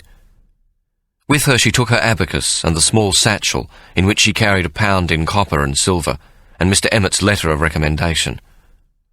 She walked further up the mountain slope, making a wide arc well away from her rock, until she found a woodcutter's path, which led down to the precincts of Hobart Town. She walked down Macquarie Street and into the centre of the town. Every inch of ground was taken up with some small business concern. Even the fronts of the houses and business establishments for some yards were taken up by traders with stalls and hastily erected sheds of canvas and hoarding. There were lollipop shops, oyster shops, barber shops and butcher stalls, where flies hummed above the carcasses of lamb and kangaroo. Men and women shouted their wares at every approach with extravagant promises. "Oyster the size of a plate," one would shout. "Fat lamb that weighs heavy to the pound," cried a bloody-aproned butcher. "Birds, songbirds, what whistle hopera," called a boy carrying a cage of yellow canaries. At 8 in the morning, she was waiting at the doorway of the London and Overseas Insurance and Shipping Company, the first of the business concerns which had advertised for a bookkeeper clerk. Mary had arrived early, anxious to be the first if there should be a crowd of applicants. But she had no need to worry. Hobart Town had more billets for clerks than applicants to fill them. By 6 o'clock that evening, Mary had presented herself at each potential place of employ, dutifully proffering her letter of reference from Mr. Emmett. Nothing had changed from her days in London. Mary was a woman, and a ticket of leave convict, and there had scarcely been a rejection of her services couched in even modestly polite language. The first interview, which had taken place a few minutes after 9 in the morning with the Insurance and Shipping Company, had been no better or worse than the last. The manager, a tall, thin and exceedingly pompous chief clerk, with the unprepossessing name of Archibald Pooley, had looked askance at Mary, his eyes fixed on her mutilated hands. "Be off with you, miss. I doubt that you could count to 10, but it would try my patience to test you even at this." "Please, sir, I have a reference." Mary smiled brightly and proffered Mr. Emmett's letter to the thin-lipped clerk. He took the letter and held it up to the light. "Ha! A forgery, no doubt about it." He handed it back to Mary. "Count yourself most fortunate that I do not have you arrested. Chief Clerk of the Colonial Secretary's Department, eh? You are not only forward, but also most stupid. If this letter of reference had been from a lesser mortal than the inestimable Mr. Emmett, I might have believed in it." Pooley wore an expression of utter disdain, and now he tilted his head backwards as though assaulted by some odious smell. "You reek of the female factory, and you expect one to think you honest? Do you take me for a fool, miss?" He sniffed. Then his eyebrows shot heavenward. "Good God!" he exclaimed, pointing to Mary's abacus. "What on earth is that?" "Me abacus, sir. Please, would you let me do a reckoning for you? Any calculation what is part of your business?" "Reckoning? On that contraption?" Pooley snorted. "I sincerely trust you are not serious." Mary placed the abacus on a small table close to her and smiled. "Any reckoning what pleases you, sir," she said brightly, trying to hide her nervousness. "As complicated as you wish." Pooley ignored Mary's request. "That be a Chinese contraption, an abacus, is it not?" "Yes, sir, and well able to do sums of the most complicated nature," Mary repeated. "Not here it isn't," Pooley said, alarmed. "Beads for counting in my office? We do not count with beads here, just as we do not count with our fingers." Then he brought his hands to his head. "A woman and a convict who plays with beads thinks to clerk for me?" He spoke this at the ceiling, and seemed for a moment genuinely upset that Mary should think so low of him. "Your kind are made to be washerwomen, not bookkeepers. Be gone! You have tried my patience long enough." As Mary left the scene of each not dissimilar rejection, she could hear the words as they had reached her through the swirling yellow mist of the London East India docks. "Mary, Mary, bloody Mary, you're the monkey on our backs." She walked in some despair to the edge of Hobart Town, and then, looking carefully lest she might be followed, veered into the shadows of a stand of tall trees that led to her rock. A chill autumn wind blew down from the mountain, and the light was fading under the trees as she made her way to her secret sanctuary. She had bought a small loaf of bread and a tiny jar of maple syrup. She'd not had anything to eat since her bowl of gruel at daybreak, her last meal at the factory. Mary would have loved to stop at the orphanage, if only for a few moments, to regain her courage. She suddenly longed to have her children skipping around her, anxious to be held and loved. She yearned to hold the child in her arms and feel its tender skin against her cheek. She knew she would also greatly miss Elspeth Smedley's midday meal, which, despite the tedious presence of Thomas Smedley, had always caused her to feel less a prisoner and more like a civilized person. For the better part of an hour each day she could pretend to be normal. Now she was back to being dirt on the street. Although she had earned her ticket of leave, she was still regarded as convict scum, and she longed for the comfort of Elspeth's quiet voice. "I fear a little too much salt in the gravy, Mary. Will you forgive my clumsiness?"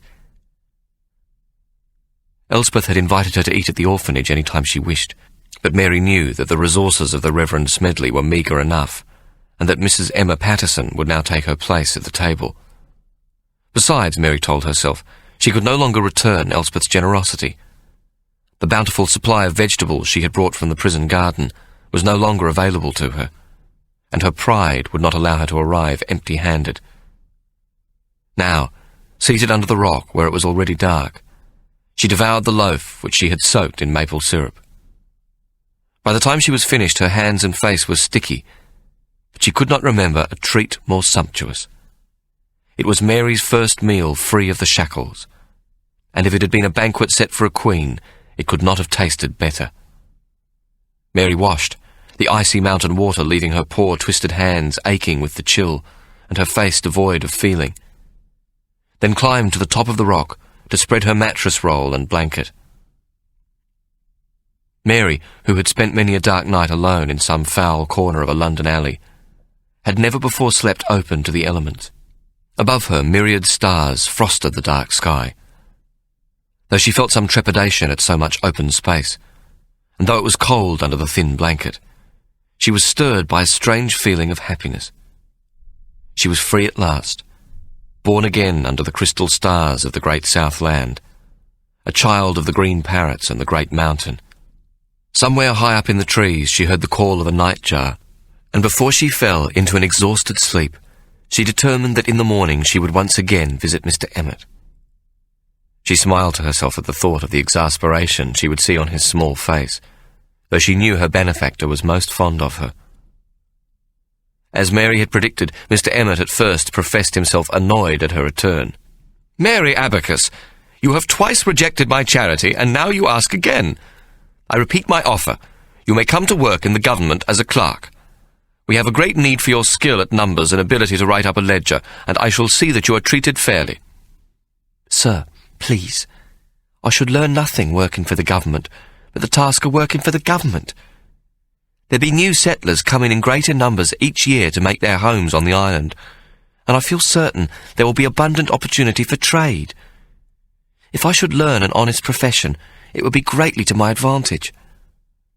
I want a man's work at clerking, and I begs you to make inquiries on my behalf." "Mary, you are a woman," Mr. Emmett protested. "It will be no easy matter to find you a position in any trade as a clerk." Emmett looked at Mary steadily. "You see, my dear, even though I trust you, few others would. They would think they take a double risk, both a woman and a convict. It is too much to ask of them. A woman and a convict put to the task of preparing their ledgers would be an abomination."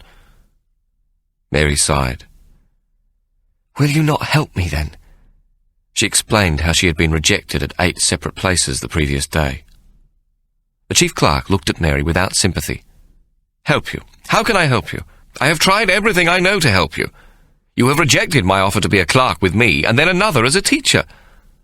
All that's left for your kind is scrubbing, working in the kitchen, or as a washerwoman." He thought for a moment, then added, "You cannot even work at a market garden, as it is forbidden for you to own property." Then, as if an idea had suddenly occurred to him, Mr. Emmett brightened. "Though perhaps you could rent it. There are plenty here who have property that are too idle to till. Your skill with vegetables is well known, and your fresh produce will find a ready sale in the markets." He clapped his hands, delighted that he had solved Mary's problem. "That's it. I shall make inquiries at once." Mary shook her head. "I am truly grateful, sir, but I have worked as a kitchen maid, lady's maid, laundry maid, and in the factory as a gardener." She lifted her crippled hands. "Me hands won't stand for it, and nor will me head." Mary looked pleadingly at the little man. "I wants to learn a trade, Mr. Emmett. Something to sell what people must have, and what uses numbers and me own good sense." "And what of your sly grog? Will that not profit you handsomely as a trade?" the chief clerk demanded suddenly. Mary was greatly shocked and began to tremble violently. She was not aware that the chief clerk of the Colonial Secretary's department had known about the potato factory. Fortunately, Mr. Emmett did not thrust the barb further, but waited for her to defend herself. Mary knew not to deny her guilt. Mr. Emmett was not a cruel man, and he did not listen to idle tittle-tattle. He would have been certain of his information before he sought to employ it against her. "Sir, that were different," she stammered. "I were in the crime class, and might as well be hung for a sheep as a lamb. There weren't nothing to lose." Mary felt more in control of herself as she continued. "It were good grog, what didn't rot your guts like what's sold elsewhere, even in the respectable taverns." "My dear, in Hobart Town there are no respectable taverns. Besides, if you had been caught, it might well have caused your sentence to be doubled," Mr. Emmett said sternly. Mary looked appealingly at him. "I owes you me life, sir. I don't think I could have endured without what you'd done for me at the orphan school. Now I owes you this too, for keeping stum. I thank you from the bottom of me heart. Please, sir, I ain't never going back to the female factory. I don't want to start me new life as a mistress of sly grog. I ain't so stupid as not to know that sooner or later I'd be caught and sent back to the factory. I couldn't stand that, honest I couldn't." Mr. Emmett sighed. "I'm most glad to hear that, Mary. I shall make inquiries, though I should not hold out any hopes if I were you." He paused. "Remember, I make no promises.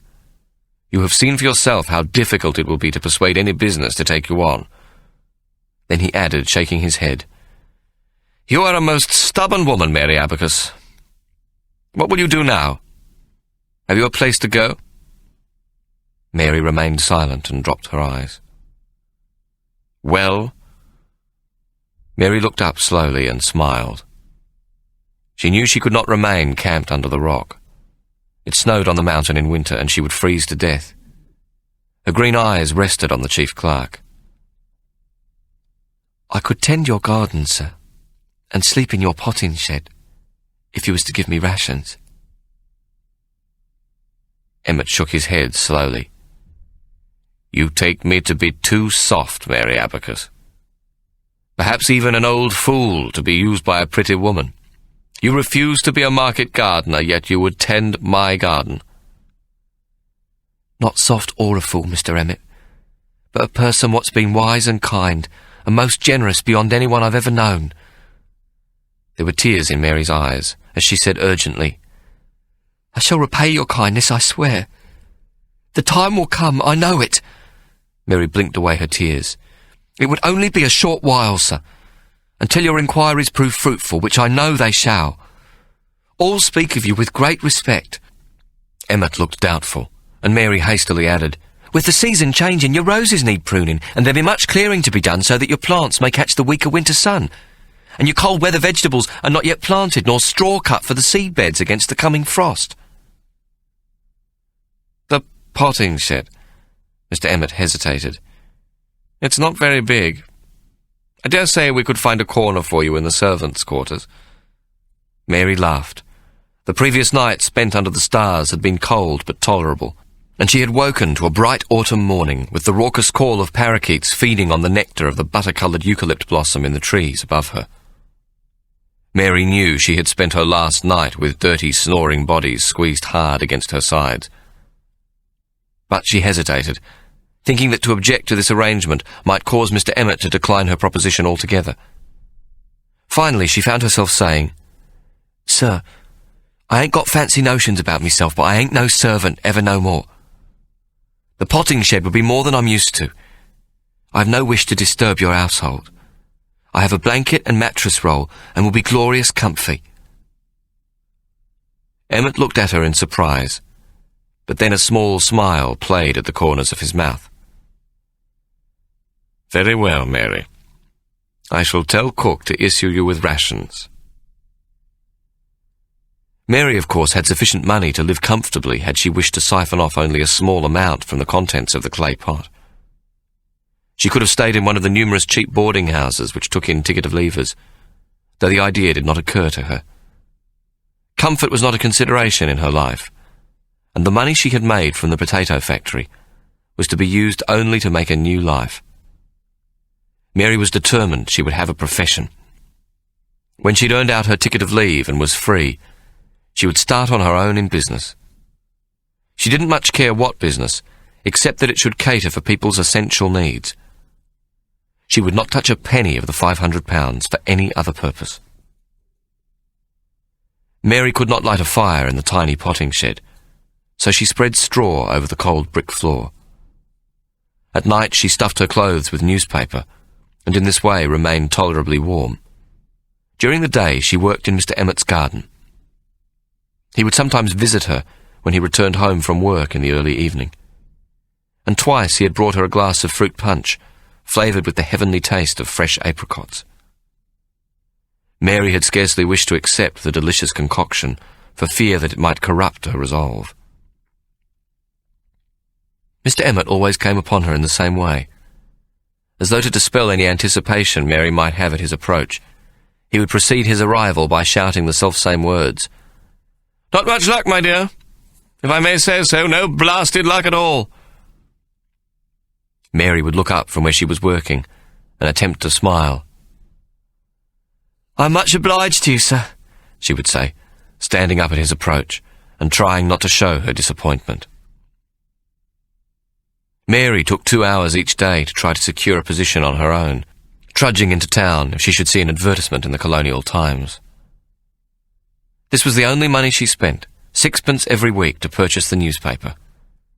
While there were vacant positions aplenty, none of those advertising for a clerk bookkeeper required a female bookkeeper who was a ticket of leave convict. Mr. Emmett's letter was beginning to look weary at the folds and greasy at the edges, as though it too was possessed of a forlorn and hopeless disposition. Mr. Emmett tried again to get Mary to join him in the employ of the government, but she would not surrender. A month passed, and Mr. Emmett's garden was now well prepared for winter. Neat rows of winter cabbage and cauliflower seedlings filled their beds in the vegetable patch. The soil around the standard roses and young fruit trees had been dug around, aired, and then bedded down with straw, and the garden was now completely cleared of summer's dead leaf. Mary woke one chilly morning and went to the door of the potting shed. The grass outside was silver with hoarfrost, and as was her habit each morning, she looked up at the great mountain. Snow had fallen during the night and had turned it into a veritable Christmas pudding. Above it an icy cobalt sky stretched high, and though she could not see them, she could hear a flock of cockatoos in the trees nearby. "Please, mountain, let something happen today," Mary appealed to the snow-covered monolith towering above her. "The work be done in Mr. Emmett's garden, and I cannot accept no more charity." "Mary! Mary, come here, girl!" She could hear Mr. Emmett's excited voice before he reached her. It was just before sunset on the same day, and Mary was planting lemongrass. "Mary, where are you? It's good news at last." Mary stood up at Mr. Emmett's approach. "Good news, my dear," he said a little breathlessly, flapping his arms as he came up to her. "Mr. Peter de Graves, the sawmiller, is building a brewery at the Cascades, and he needs a clerk." Mary dropped the trowel she was holding and looked querulously at her benefactor. "A woman, sir?" "They'll take a chance on a woman. On you." Mr. Emmett laughed, well pleased with himself. "Have you told them I'd be ticket to leave, sir?" Yes, everything. Do not fret yourself, my dear. Mr. de Graves has been in debtor's prison himself.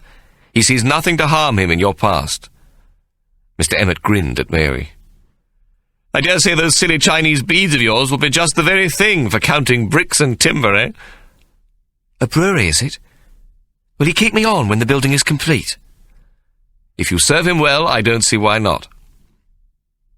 Mary, unable to restrain herself, burst into tears, and Mr. Emmett, no taller than she, even by an inch, stood beside her.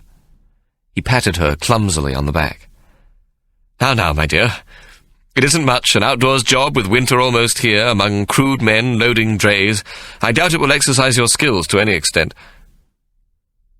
God bless you, sir, Mary whispered, her voice choked with relief. Tut, you have little to thank me for, Mary Abacus. My garden is splendidly prepared for winter, and I reward you with nothing but the smell of hops in your nostrils and the cussing of rough men in your ears. I think it a poor exchange indeed. Thank you, sir. I will not forget this. There is little for you to remember on my behalf, my dear, Mr. Emmett said gently. You are worthy of much, much more, Mary Abacus. The chief clerk of the Colonial Secretary's Department was not to know that on the brisk autumn evening in late May 1831, he had watched a small woman with large green eyes, bright with recent tears, take the first tentative step in what would one day be a vast brewery empire that would stretch around the world. Mary Abacus had discovered the commodity men could not live without, and yet was not condemned or forbidden by society. The dream was in place, the new life begun, and Mary's great good luck had persisted. In the gathering darkness, she could only just make out the frosted top of the mountain. Thank you, Mary whispered, clasping Ikey's Waterloo medal tightly to her breast. Chapter 28. It is one of the great paradoxes in human migration that new beginnings often take with them old and often undesirable social customs.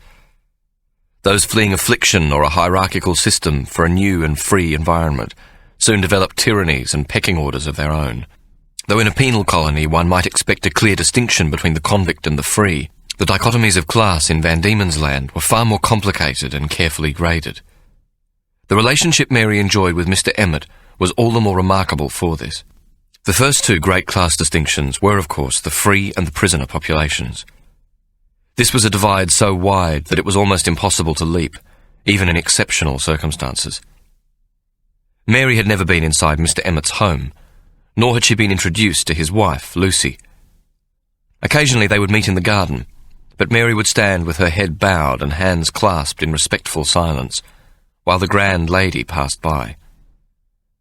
Lucy Emmett's pretty daughter, Millicent, had once stopped to talk with Mary, who was pruning and shaping the standard rose she had given Mr. Emmett for his daughter's 10th birthday. Why, that's my rose, Millicent exclaimed. I had quite forgotten it. Will you shape it well and make it beautiful again? Yes, Miss Millicent, it will be perfect for the summer to come. It will be robust enough and not much neglected. Good! It was a present from Papa, and grown just for me by a drunken wretch in the female factory. Is that what your Papa told you? Mary asked softly. No, Mamma told me that. Papa said there's good in everyone, but Mamma said the women in the female factory were too low to be included in everyone, and were long past being good. Millicent tilted her head to one side. I think there is, don't you? Is what, Miss Millicent? Good in everyone. Mary gave a wry laugh. I've known some what could be in doubt, and they didn't all come from the female factory neither. Millicent! How could you? Come along at once! Lucy Emmett's cry of alarm made her daughter jump. Coming, Mamma! Millicent called back. She cast a look of apprehension at Mary, and fled without saying another word. Mary could hear Lucy Emmett's high-pitched chiding for several minutes afterwards.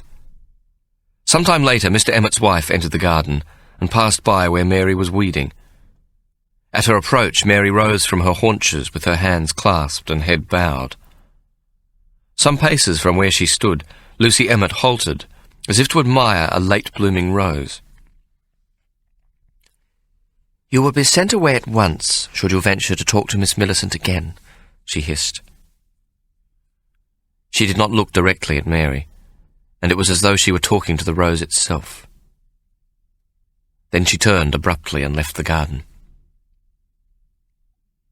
Because Lucy Emmett's husband worked in the government, she was considered a true merino by the free inhabitants of the colony, That is, they were among the first in point of social order. This circumstance was considered sufficient grounds for keeping aloof from the rest of the community. In fact, it was considered degrading to associate with anyone who did not belong to her own milieu. The government class was somewhat jeeringly known by the next order as the aristocracy. This next, or second order, more numerous and certainly wealthier and more influential in the colony, were the respectable free inhabitants, the merchants, bankers, doctors, lawyers and clergymen, who had no connection with the government above being required to pay its crippling taxes. Below them came the free persons of low station, clerks and small tradesmen, butchers and bakers, who serviced the daily lives of the first-rate settlers. They had little chance of rising above their stations in life, and were collectively possessed with an abiding anxiety that they might, through bankruptcy or some other misfortune, sink to the lowest but one level, that of the labouring class. Below even the labourer was the emancipist, though this group was perhaps the most curious contradiction in the pecking order. Emancipists could, and often enough did, rise through the bottom ranks, past the labouring class, and into the ranks of clerks and tradesmen. The sons of emancipists, if educated in a profession, and if they became immensely rich, could rise beyond even the third rank. Daughters had greater opportunities if they were pretty and properly prepared.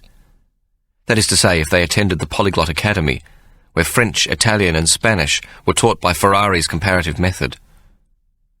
They would also need to have been instructed by Monsieur Gilbert, a professor of dancing, before being considered sufficiently yeasted to rise upwards. No young woman, even if she was exceptionally beautiful and possessed the most elegant manners, could think to enter society without a comprehensive knowledge of the steps in all the new dances being practised in the salons of London and Paris. Only then, and only if she should bring with her the added incentive of a great deal of money, was it possible to rise in due course to the ranks of a first-rater. But even when the children of a successful emancipist achieved such Olympian heights, their flawed lineage remained, and the whispers of the crinoline society matrons would continue for the next 2 generations. The bottom station was, of course, the prisoner population, and it included the ticket of leavers such as Mary. Between this class and all others a strict line was drawn. In the presence of any free person in the community, prisoners were as if struck dumb. It was considered correct, even by the lowest of the free orders, to regard them as invisible, ghosts in canary yellow jackets, who laboured on the roads or at tasks beneath the dignity even of the labouring class. And of course, if they were assigned as servants in a household, they were expected to exercise the minimum speech required to perform their daily duties.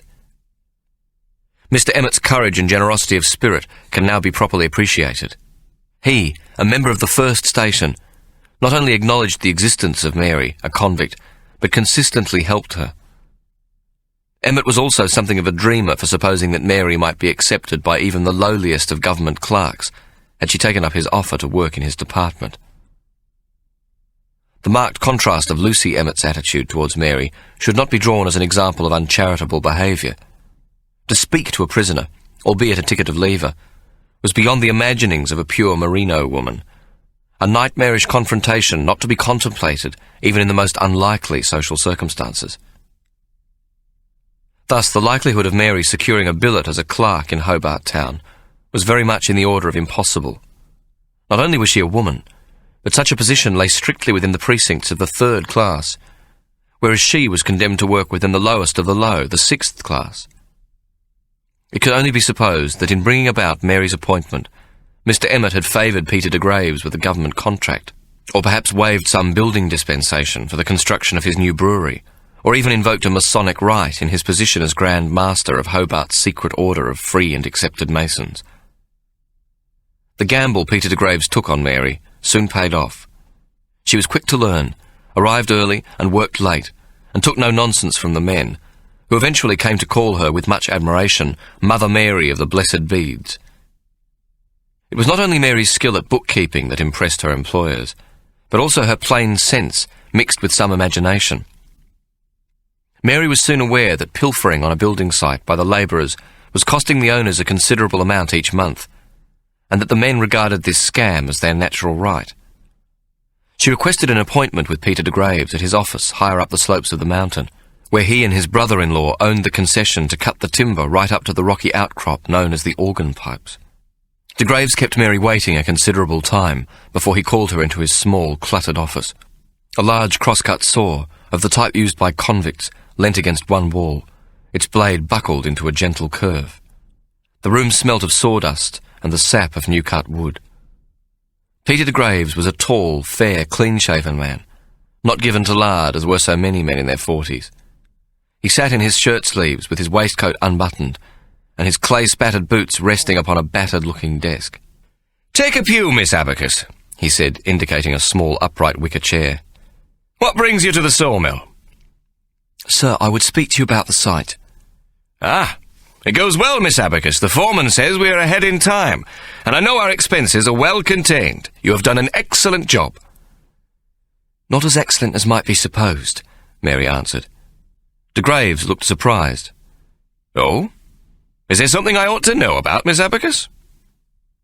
"The pilfering, sir, on the site. It be considerable." De Graves shrugged. "It was ever thus, Miss Abacus. Petty crime within the labouring class is as common as lice in an urchin's hair." He spread his hands. "We live, after all, in a penal colony." "Mr. de Graves, sir, I have an inventory, and we are losing materials at the rate of £50 a week, £2,704 a year. That'd be a considerable amount, would you not say?" "Ah, it's a lot of money, but I've known worse in the sawmilling business."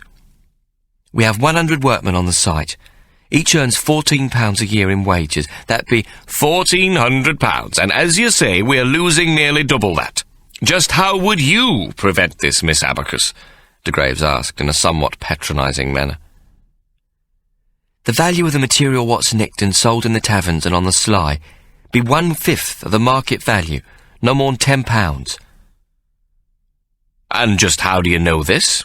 De Graves asked, removing his feet from the desk. He pulled his chair closer and leant forward, listening intently.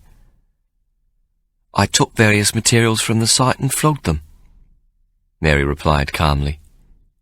"You what? You stole from my site?" "Not stole, sir. It'd be all written in the books. It were a test, to see what the value of the materials were on the sly." De Graves sat back and laughed.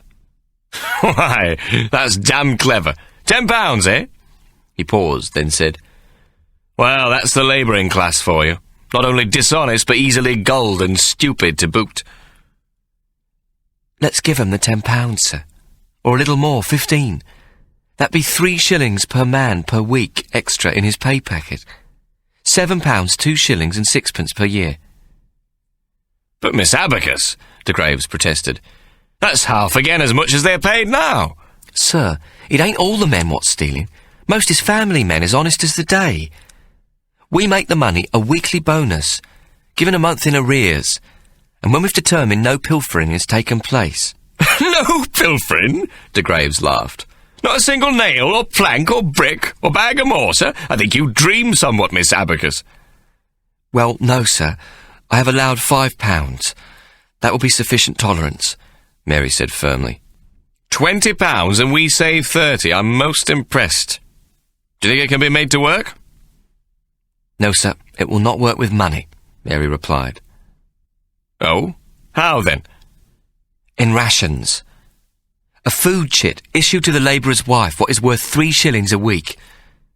We pay the men on Saturdays, and most of it being the tavern keeper's hands by Sunday night, with the brats starving at home for the rest of the week.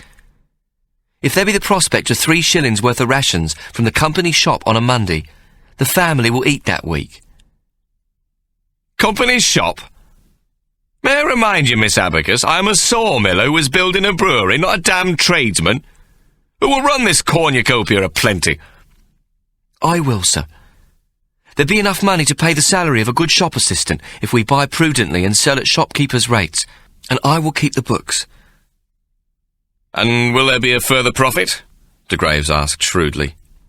"Yes, sir, to be used for the purchase of books for the orphanage school, as well as a Christmas party given to them by the brewery." De Graves laughed.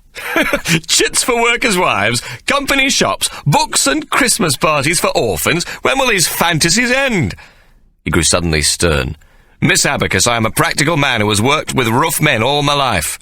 Mark my words, they will take your chit and steal as before. You cannot prevent a labouring man from stealing from his master. You are perfectly right, sir. You cannot, I cannot, but his wife can. It's she who will be your policeman. She who will make her man deal with the thief what thinks to take advantage of all the other men by stealing from the sight. Wives will make their husbands punish the guilty, for I guarantee she will let no villain take the bread out of her little ones' mouths. De Graves leant back in his chair. It be most clever, Miss Abacus, but I'm afraid it cannot be done. What of my reputation with my peers? Those who, like me, employ labour, they will not take kindly to the raising of a labourer's annual salary by more than 50%. Let me tell you, there will be hell to pay. Sir, heaven forbid, raising wages. Mary appeared to be shocked at such a notion. It be a feeding scheme for the worker's family. The church and the government will soon enough come out in support of you for such an act of Christian charity. Mary, afraid she might lose his support for fear of his peers, thought desperately, May I remind you that we have a large community of Quakers, what does not condone strong drink. And there is them temperance lot just started, the Van Diemen's Land Temperance Society.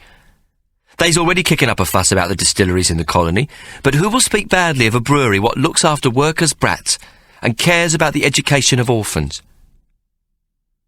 De Graves smiled. There had already been several raised eyebrows in society concerning his intention to build a brewery. A model works, eh? He frowned suddenly. Do you really think it will work, Miss Abacus? Mary knew she had won, and she was unable to conceal the excitement in her voice, so she spoke quickly. Better than that, Mr. de Graves, sir. We'll end up with the best and most honest workers in the colony on account of the excellent family conditions what the boss of the brewery, Mr. Peter de Graves, has put into place. She took a gulp of air, and to this breathless sycophancy she added, Thank you, sir. I think it'd be most clever of you to think up such generous plans for those of us who is privileged to work for you.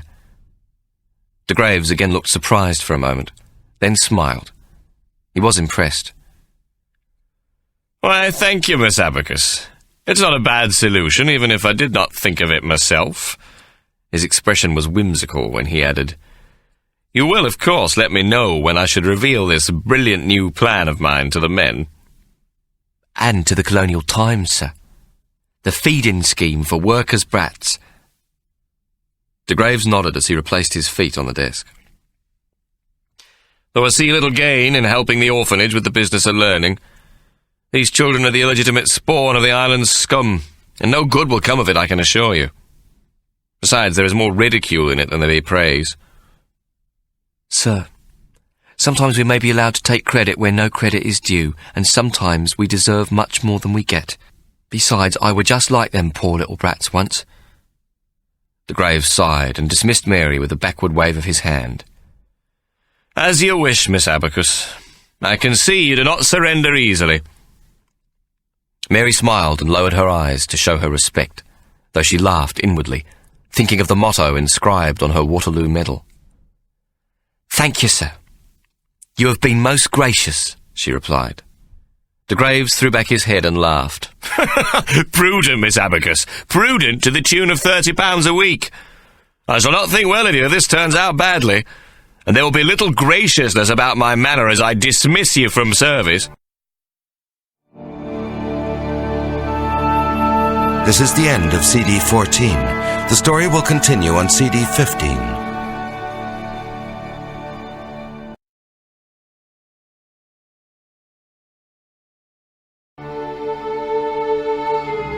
CD 15. Mary continued to work for the brewery after its completion, and by the time she had served out her ticket of leave, she was intimate with every step in the process of making beer. She had been correct. Good men came from everywhere to seek employment at the new brewery, where the practice of issuing ration chits had been continued, and as had also been the case on the work site, pilfering was reduced to insignificant proportions. Written into the wrought iron gate of the brewery were the words, "Happy workers make happy beer," and this motto also appeared on the labels of the bottled product. The beer they produced at the Cascades Brewery was of a light colour and very pure, and while there were a dozen other breweries in Hobart, none could match the quality of Peter de Graves' excellent light ale and Pilsener-style beer. Such was its superiority that it quickly became popular all over the island, and ships carrying the company's timber to New South Wales increasingly came also to carry barrels of Cascade beer to Sydney. Mary soon realised that the difference in the beer was the quality of the malt they used and the pure mountain water. Peter de Graves had sited his mill near the confluence of the Hobart and the Guy Fawkes rivulets, damming them both to make a series of small lakes of pure mountain water. In addition to this, he ran a pipeline from Strickland Falls, about a mile further upstream, which was the source of the purest water of all. The crystal-clear waters fed from a spring which began near the summit of the great mountain, well above its winter snow line. Strickland Falls was not far from Mary's secret rock, and she was determined to own the land on which the rock stood and also have access to the water in the falls. In the third year of her employment at the brewery, she marked out approximately 10 acres, which included her beloved rock, and which led down to the bank on the opposite side of the falls to the brewery pipeline. In 1824, Governor Arthur had granted Peter de Graves 2,000 acres on the side of the mountain for sawmilling, and with a further grant, taken together with several judicious purchases, he and his brother-in-law, Hugh Mackintosh, now owned the entire side of Mount Wellington. Mary was resolute that she must somehow purchase these 10 acres from de Graves and his ailing brother-in-law, though even if they should agree to sell it to her, she was still a ticket of leave convict and could not legally own property. Once again, Mary went to see Mr. Emmett. They stood in his garden while she explained what she wanted. Mary, by all accounts you have done exceedingly well, and Mr. de Graves has often enough thanked me for recommending you to him. I dare say if I can find a plausible reason for the purchase of this land, he may be friendly enough disposed to sell it, always supposing that he should receive a good price. But what possible reason could I have to purchase 10 acres of useless land on the slopes of Mount Wellington? You could tell him that you want some day to build a home and wish to secure a small part of the creek bank below the falls, sir. Mr. Emmett shook his head. I have been to the falls but once. It is quite an expedition, and as I recall, they make a fearful racket. I should be the laughing-stock of the free settlers, and no one in their right mind would build among the trees so far from civilization, with the din of a waterfall drowning all conversation. Besides, I am known for the excellence of my garden, and you know as well as I do that the soil under gum trees is leached of all its goodness, and is infertile and not in the least suitable for the cultivation of an English garden. A retreat? A place in nature to go to, sir? Mary suggested, a little lamely. Mr. Emmett ignored this remark. He was still taken up with the absurdity of the whole notion. Furthermore, the big trees in the area you speak of have already been cut. I would be buying a pig in a poke, half-grown trees and red gum scrub. People who already count me odd would think me gone quite mad. My wife would not be able to tolerate the shame of so foolish a decision. Could you not do the transaction in secret, sir? Mr. de Graves knows you not to be a fool, and would not judge you one for this. Mary brightened with a sudden thought. You could offer him a little more than what the land be worth, and ask him to stay remain silent. He is a man with a good eye for an extra shilling made, and as you say, he has already made his profit from the area we speaks of. Mr. Emmett scratched the top of his head and looked vexed. Can you not wait, my dear? It is only a year before you obtain your freedom, and it is most unlikely that land so far from the town will prove any more attractive to a buyer in the meantime. Mary's eyes welled with tears. It be the rock, sir, she suddenly announced. Mr. Emmett was unaffected by Mary's distress. He had seen Mary's tears before when she wanted something from him. The rock? What on earth are you talking about? Mary knuckled the tears from her large green eyes and sniffed. It be a rock on the mountain, a magic rock. I simply must own it. A rock? Own a rock? Magic? You really do try my patience, Mary Abacus. But she could see that Mr. Emmett was curious, and prepared to listen to her explanation. With a fair degree of sniffing, Mary began, swearing Mr. Emmett to secrecy for the silliness of it. She told him how she often went to the rock for comfort, and how when blossom was out and the berries ripe, she would lie on the rock and watch the green parakeets feeding and squabbling in the trees and surrounding bush. Not parakeets, Mr. Emmett corrected. Rosellas, my dear, green rosellas. They are native to this island. Finally, Mary told him how she had slept upon the rock under the stars the first night she had been released from the female factory. This last pronouncement astonished Mr. Emmett, who, though a nature lover, had acquired a healthy respect for the Tasmanian wilderness. Mary's admission filled him with alarm. It was not uncommon for people who were inexperienced in the ways of the bush to be lost on the mountain slopes, some even perishing in a fall of rock or a sudden snowstorm. Besides, the slopes were used by dangerous men, who hid from the law during the day and crept down into the town at night. It has already been noted that Mr. Emmett was an unusual man and something of a dreamer, and now he listened attentively, as though Mary's preposterous story made more sense to him than any logical reasons she might have. Finally, though cautioning her against the notion, he agreed to approach Peter de Graves and attempt to purchase the 10 acres on the mountain on Mary's behalf. De Graves drove a hard bargain, for despite their friendship, Emmett was a government man, and no settler would wish to be bested by the government, even in a private transaction. He finally agreed to sell the title to the 10 acres of light timber and scrub for £40, a sum somewhat in advance of the current value of the land. Mr. Emmett had confided in him that as he grew older and the mountain became safer, a small cottage in the woods seemed an attractive place for a retreat, where he might stay for short periods alone to read and write. De Graves, aware of the gossip to which such a peculiar notion might give rise in the society of the pure Merinos, agreed to keep the land transaction secret and asked surprisingly few questions. Mr. Emmett handled the registration of the title deeds himself, so that the purchase was not published in the Government Gazette until 2 years later, when it was transferred into the name of Mary Abacus, emancipist, resident, Mount Wellington Allotment, number HT 6784, Hobart Town District, Van Diemen's Land. With the property came the rights to use the pathway created along the Cascade Brewery pipeline in perpetuity. In digging up and breaking open her clay pot to give Mr. Emmett the £40, plus 2 more for stamp and registration duty, Mary had taken the first proprietorial step in her new life. The money made from the potato factory not only allowed her to acquire a small piece of her magic mountain, but with it came the purest commercial source of water for the brewing of beer available in the colony. Mary determined that when the time came, she would clear and use only what land she needed for a watermill, malt house, and small brewery.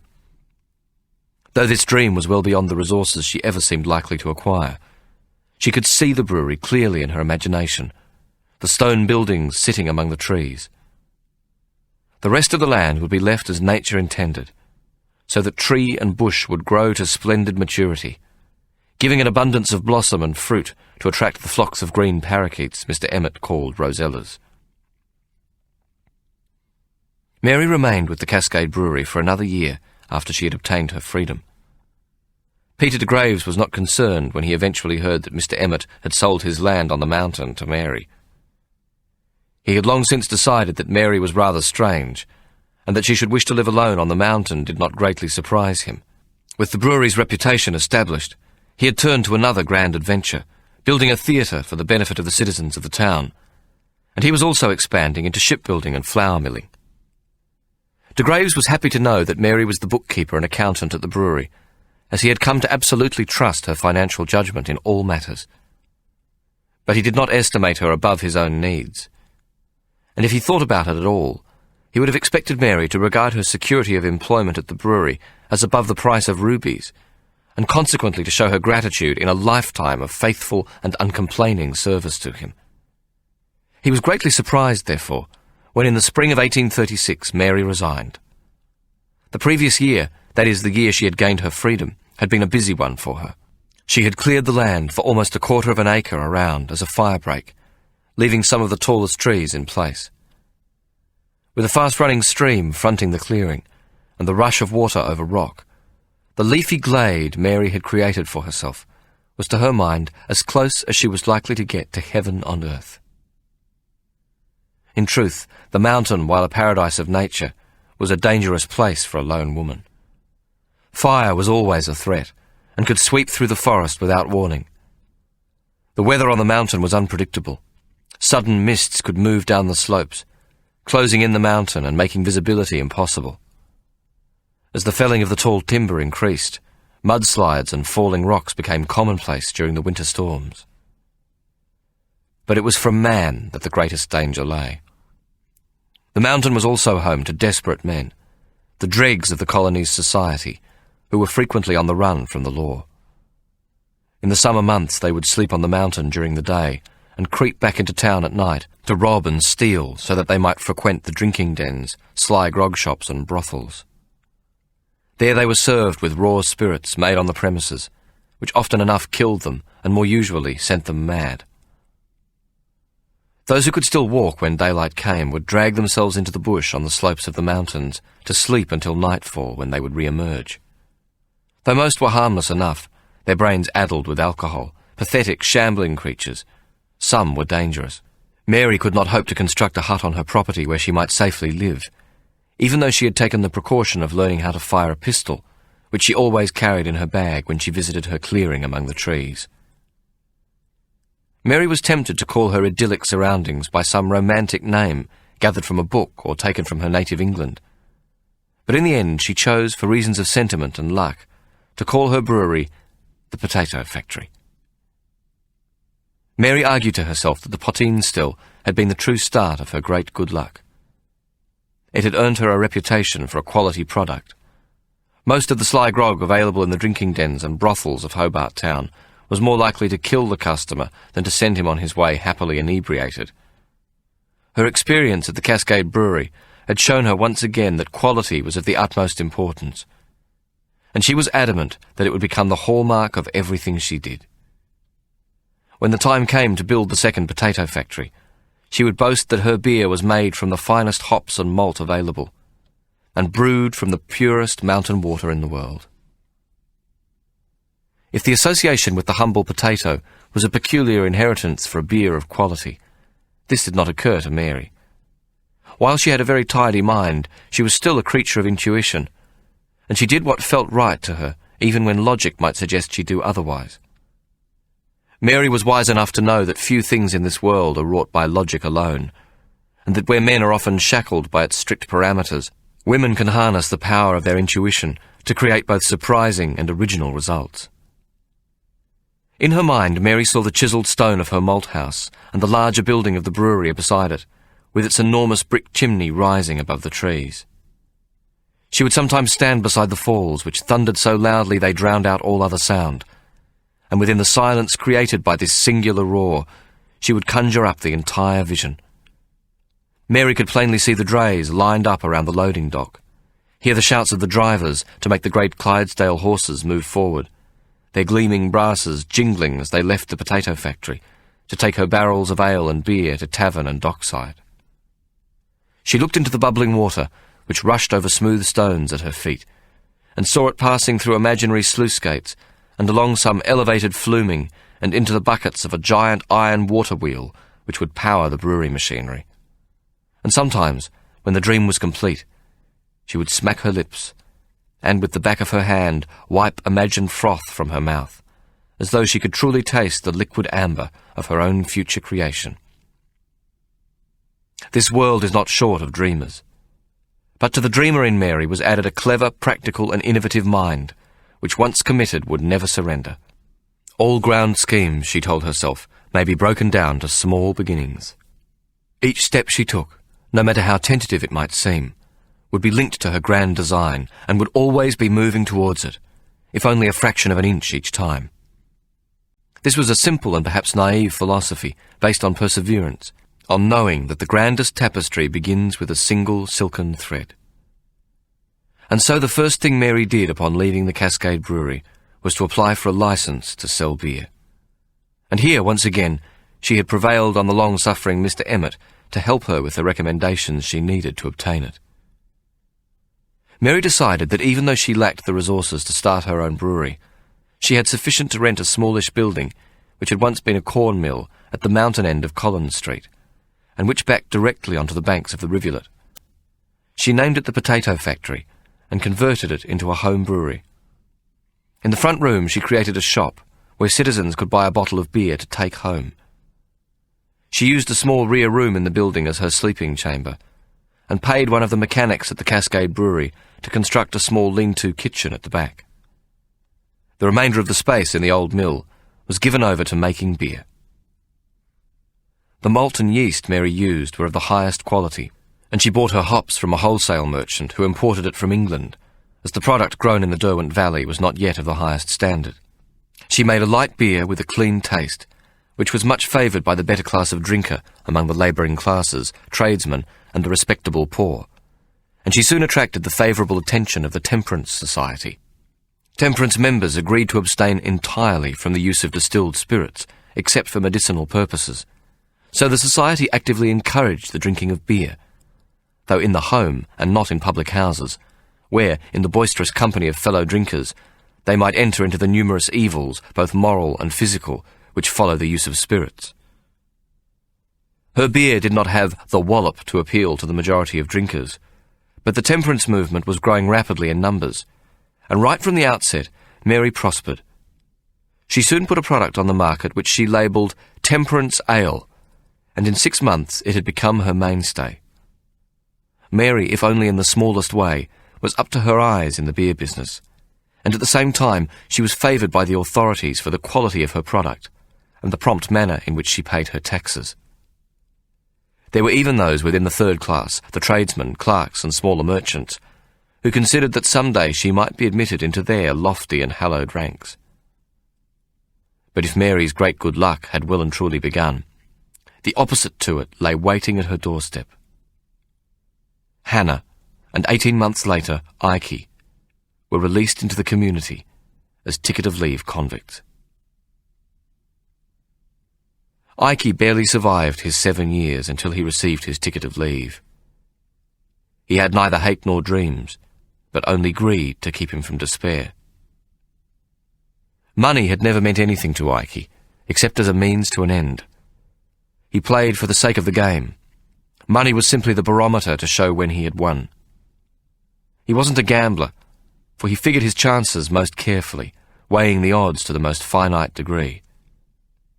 Now, with 7 years of penal servitude behind him, the game was no longer worth the candle. If he should return to his old life of crime and be caught again, he knew he would certainly die, either in servitude or by means of the dreadful knotted loop. Ike told himself that should he obtain the second half of the combination to the Whitechapel safe, he would retire to some far haven where he would live in peace and run a small tobacco business, with perhaps a little dabble here and a little negotiation there. But secretly he knew that he was a creature of London, and captive to its crepuscular ways. He had disliked New York, and Rio even more, and judged the world outside England by these two unfortunate experiences. He knew that a return to crime in any significant way in Hobart Town would be both foolish and short-lived. Ike was a marked man in the colony. 3 years on the road gang and 2 years thereafter as a brickmaker in the penal settlement of Port Arthur, and another 2 returned to Richmond Jail, had been quite enough for him. His health had been destroyed in the damp road camps and in the brick pits. He had lost the courage for grand larceny. His bones ached with early rheumatism, and his brain creaked for lack of wily purpose. All that was left for Ike was the determination to get from Hannah her half of the combination to the safe. He would lie in his cell at night, and his heart would fibrillate with terror that he should not succeed in this. He knew that Hannah would have the support of her children when she received her ticket of leave, but that he might well be destitute, for he could not hope for mercy from his alienated family. But what Ike feared most in all the world was not their rejection, or being forced into penury, but that people might see Ike Solomon, Prince of Fencers, had entirely lost his courage. Chapter 29. Hannah received her ticket of leave in early November 1835, with the proviso that she be restricted to the district of New Norfolk, a small country town on the banks of the Derwent River, some 25 miles upstream from Hobart Town. Her behaviour as a convict had proved troublesome for the authorities, and they wished to remove her from the boisterous atmosphere and temptations of Hobart. Hannah had objected strongly to this assignment, as she was of a good mind to enter her old profession. Hobart was host to the American whaling ships during the season, as well as to sealers and convict transports, and to this itinerant population was added a large underclass of criminals and society's dregs, well suited to Hannah's style of bawdy house. She had pleaded her case to remain in Hobart because of her children, which was not an untruthful assertion. She asked for custody of Sarah and Mark from the orphanage, and begged that they might all be allowed to live with David and Anne, who now resided in the tiny cottage which had once been Ikey's tobacconist shop. The chief magistrate finally agreed to a compromise. Anne was now 14 and David 16, and they were considered adults who no longer required the ministrations of a mother. But as Sarah had only just turned 12 and Mark was 10 years old, they were allowed to accompany their mother to New Norfolk. Being a practical woman, Hannah soon enough adapted, taking up with a certain George Madden, an emancipist who had become a wealthy grain merchant and also acted as a district constable. Hannah was happy enough to swap bed for bread in preference to finding employment as a servant in the small town, and Madden, who had a reputation as being an energetic though often difficult man, also felt himself well served.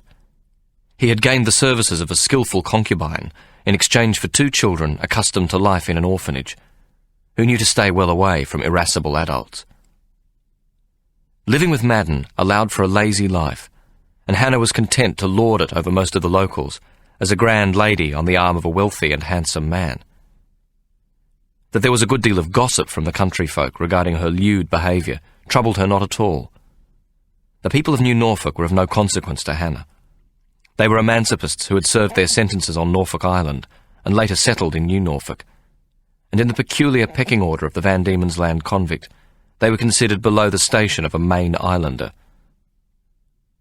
As for the few free settlers in the town, Hannah knew that no amount of airs and graces or playing at the grande dame could persuade them to include her in their society. So she made no attempt to enter it. Besides, New Norfolk was only a temporary expedient forced upon her, and Madden a most convenient happenstance. She dreamt of securing the fortune which lay waiting for her in the safe in Whitechapel, and moving to Hobart Town, or perhaps even the mainland. There her wealth would soon secure good marriages for her 2 pretty daughters, and sound careers for her 2 remaining sons. Hannah also knew that sooner or later she would be confronted by the irksome presence of Ikey Solomon. But she comforted herself with the fact that he would need to serve at least 7 years before he could expect his ticket of leave. This left her 2 years to contemplate her future, and to put into place several plans in order to defeat Ikey in that singular purpose which would preoccupy their lives the moment he was released. Ikey must somehow be lulled into giving her his part of the combination. Hannah knew he would only do this if he felt completely confident about their shared future and controlled their joint fortune. To accomplish the task of gaining Ikey's complete confidence, she needed to gather her family together and win back the affection of David and Anne, her 2 elder children, in particular David, who would play an important part in the plan to undermine her husband. However, there was another reason why Hannah wished to regain the esteem and love of the 2 elder children still in Van Diemen's Land.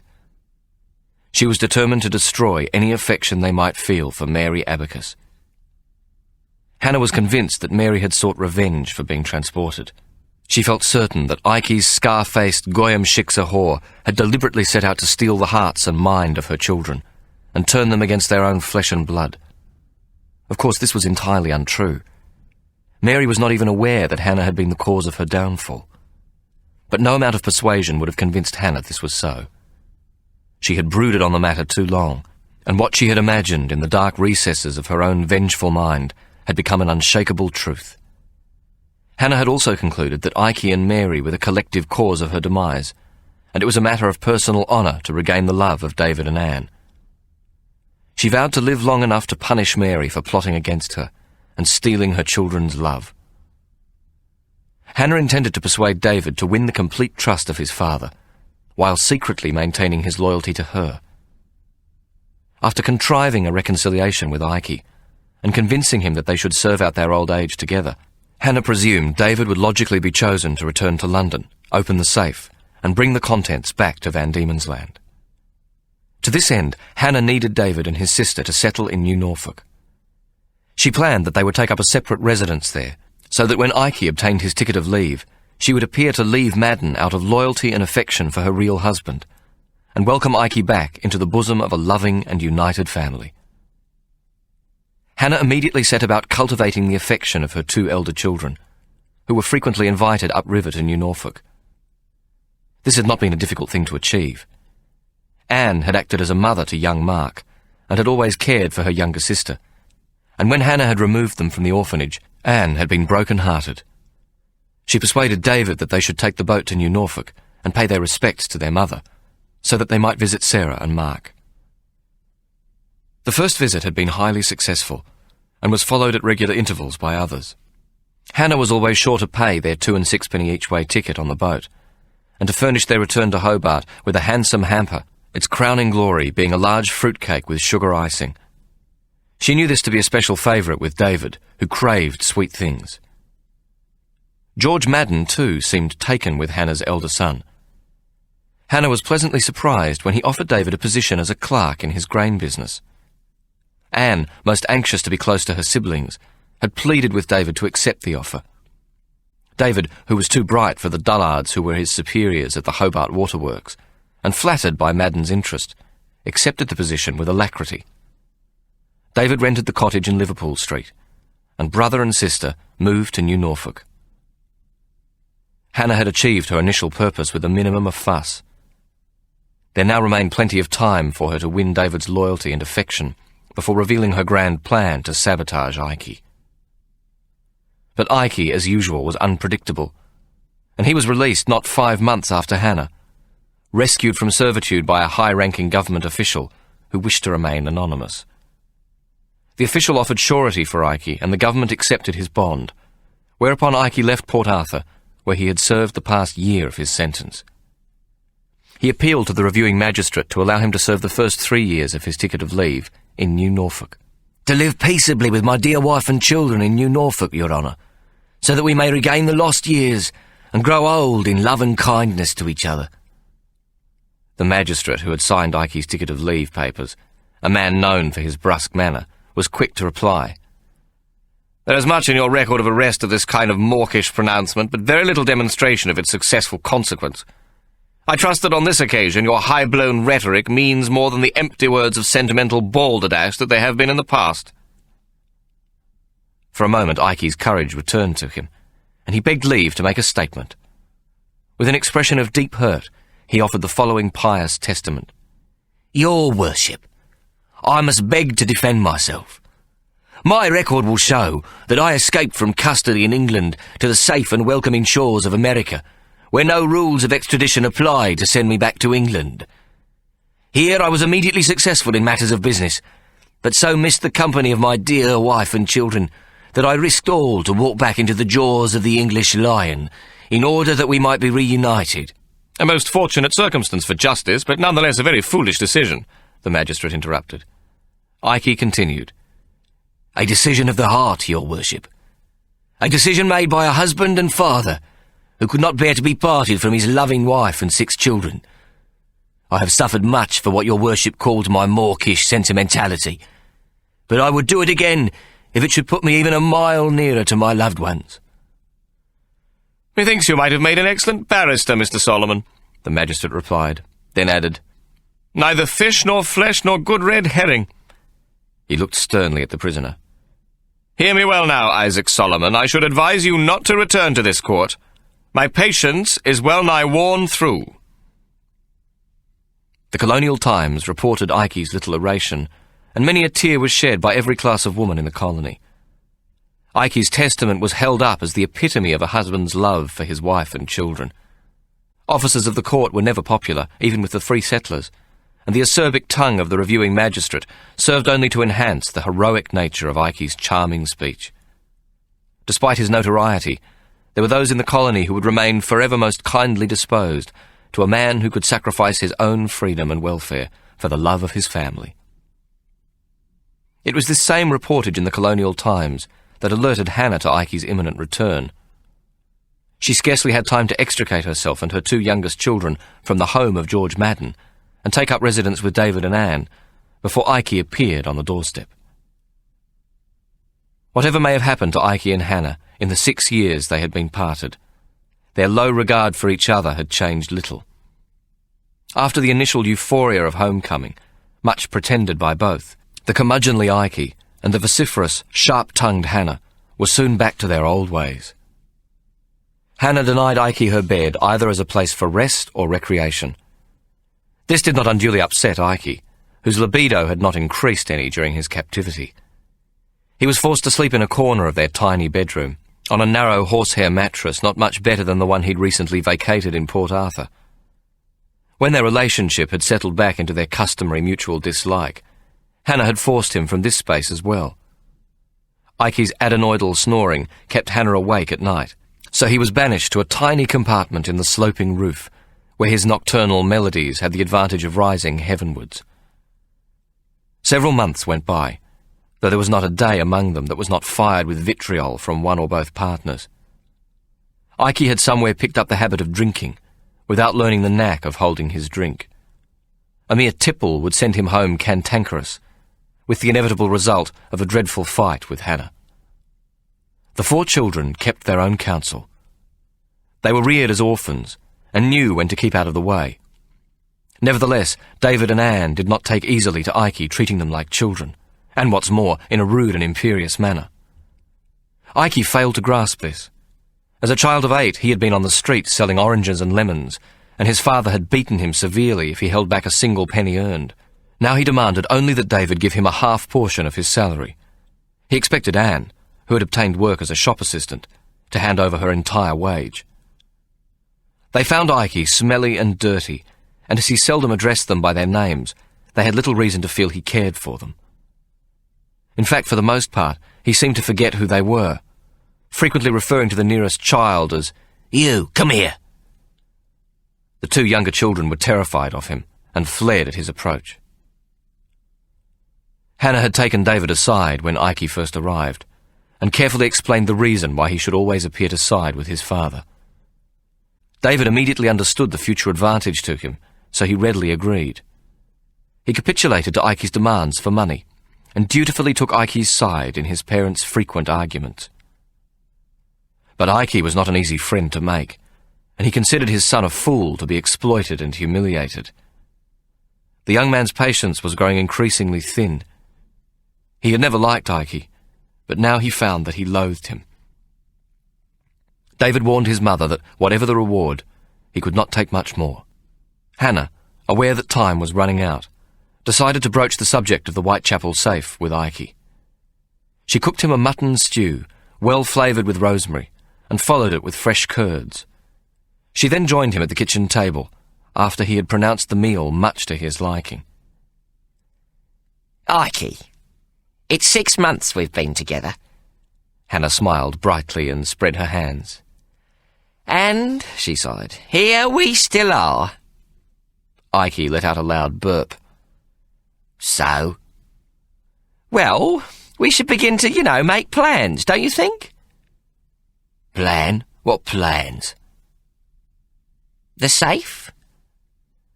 Ike picked at his teeth with the sharp nail of his pinky, retrieved a tiny morsel of meat, glanced at it briefly, then placed his finger back into his mouth and sucked the sliver from it. "We can't do nothing until I have a full pardon, my dear. It would be too great a risk if we were to be seen to come into a great fortune while we are both still ticket-to-leave lags." "We could send David to England. He could return with the money and purchase property on the Stum, and to your instructions," Hannah suggested. "And just how would we send him?" Ike asked, a fair degree of sarcasm in his voice. Then he shrugged. "We are penniless, my dear. Stony broke and without a brass razoo."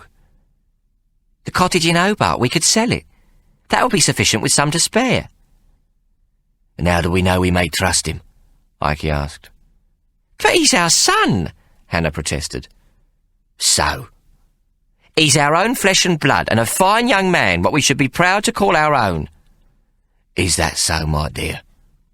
He was a boy when he went into the orphanage, and he came out a man. But what sort of man, eh? We don't know. We ain't been there to watch him grow. What sort of boys do you think come from orphanages, then? I know boys well, very well. Let me tell you something for nothing. Boys what has been in an orphanage are good for bloody nothing, and not to be trusted under any circumstances." David be a lovely boy, Ikey. Hard-working and most clever with numbers. I don't like him. Too clever for his own good, and there is much of the weasel in him. Ikey paused.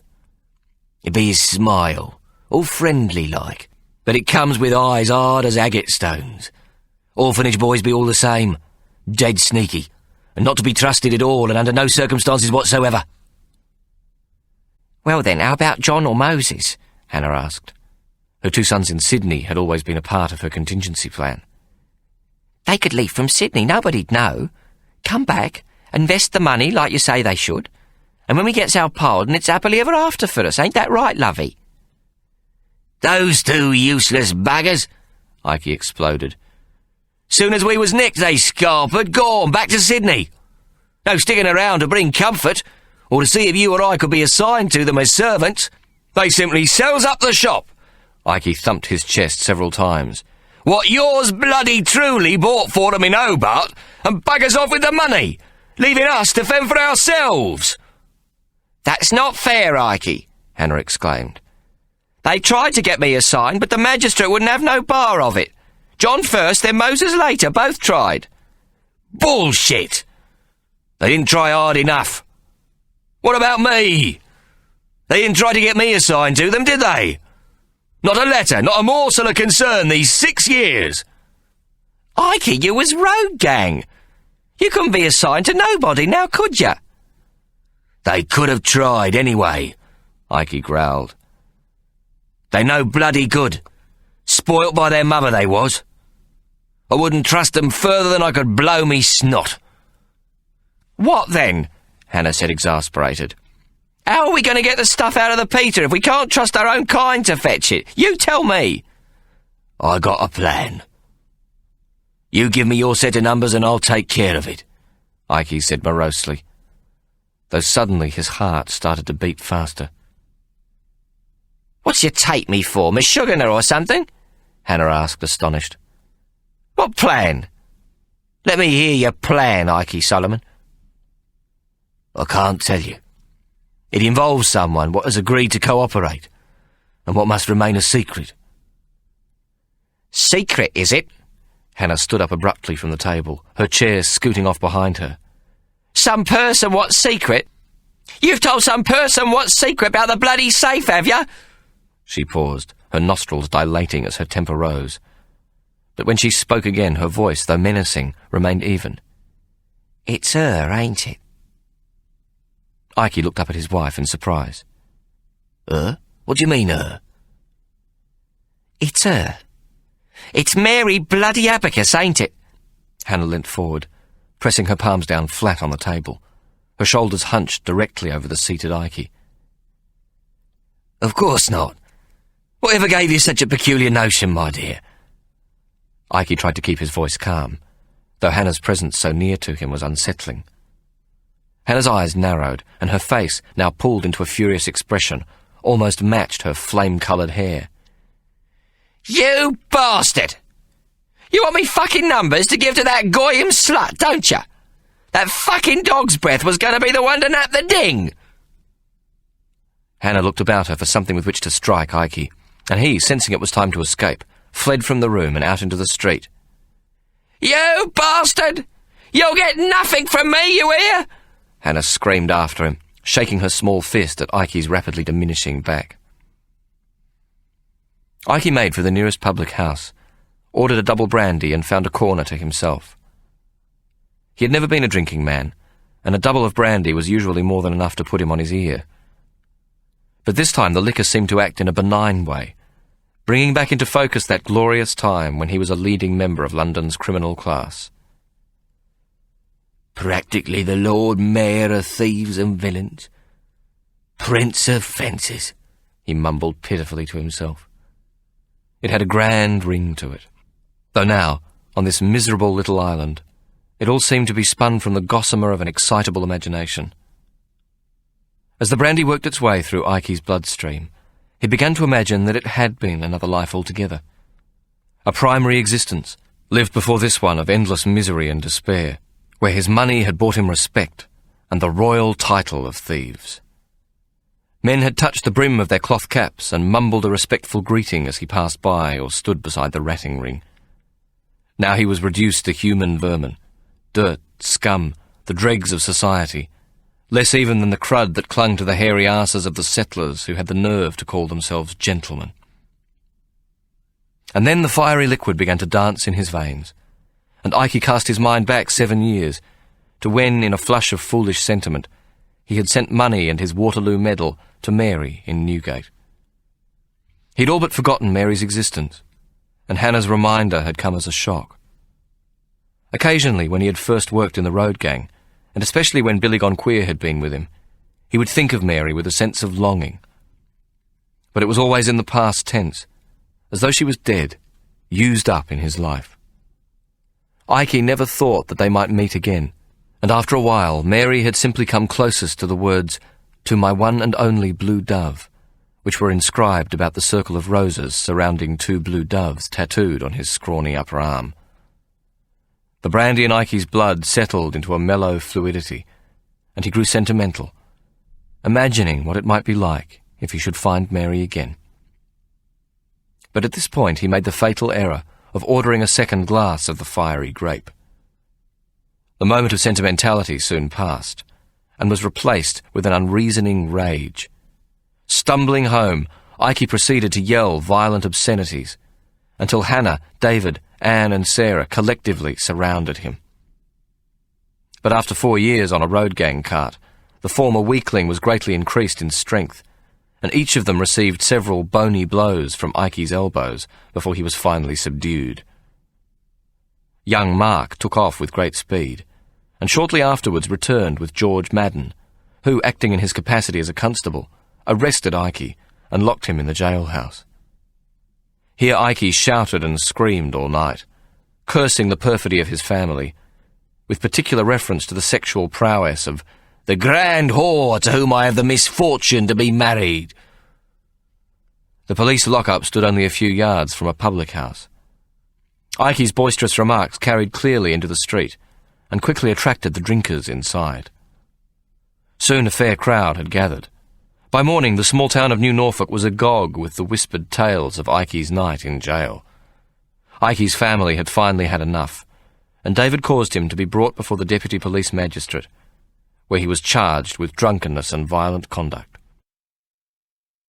The case must have seemed clear enough to blind Freddie, but such is the nature of small towns, and so deep was the resentment held by the good burghers over Hannah's adultery with George Madden, and perhaps more precisely her subsequent snooty behaviour towards all, that the charges were dismissed.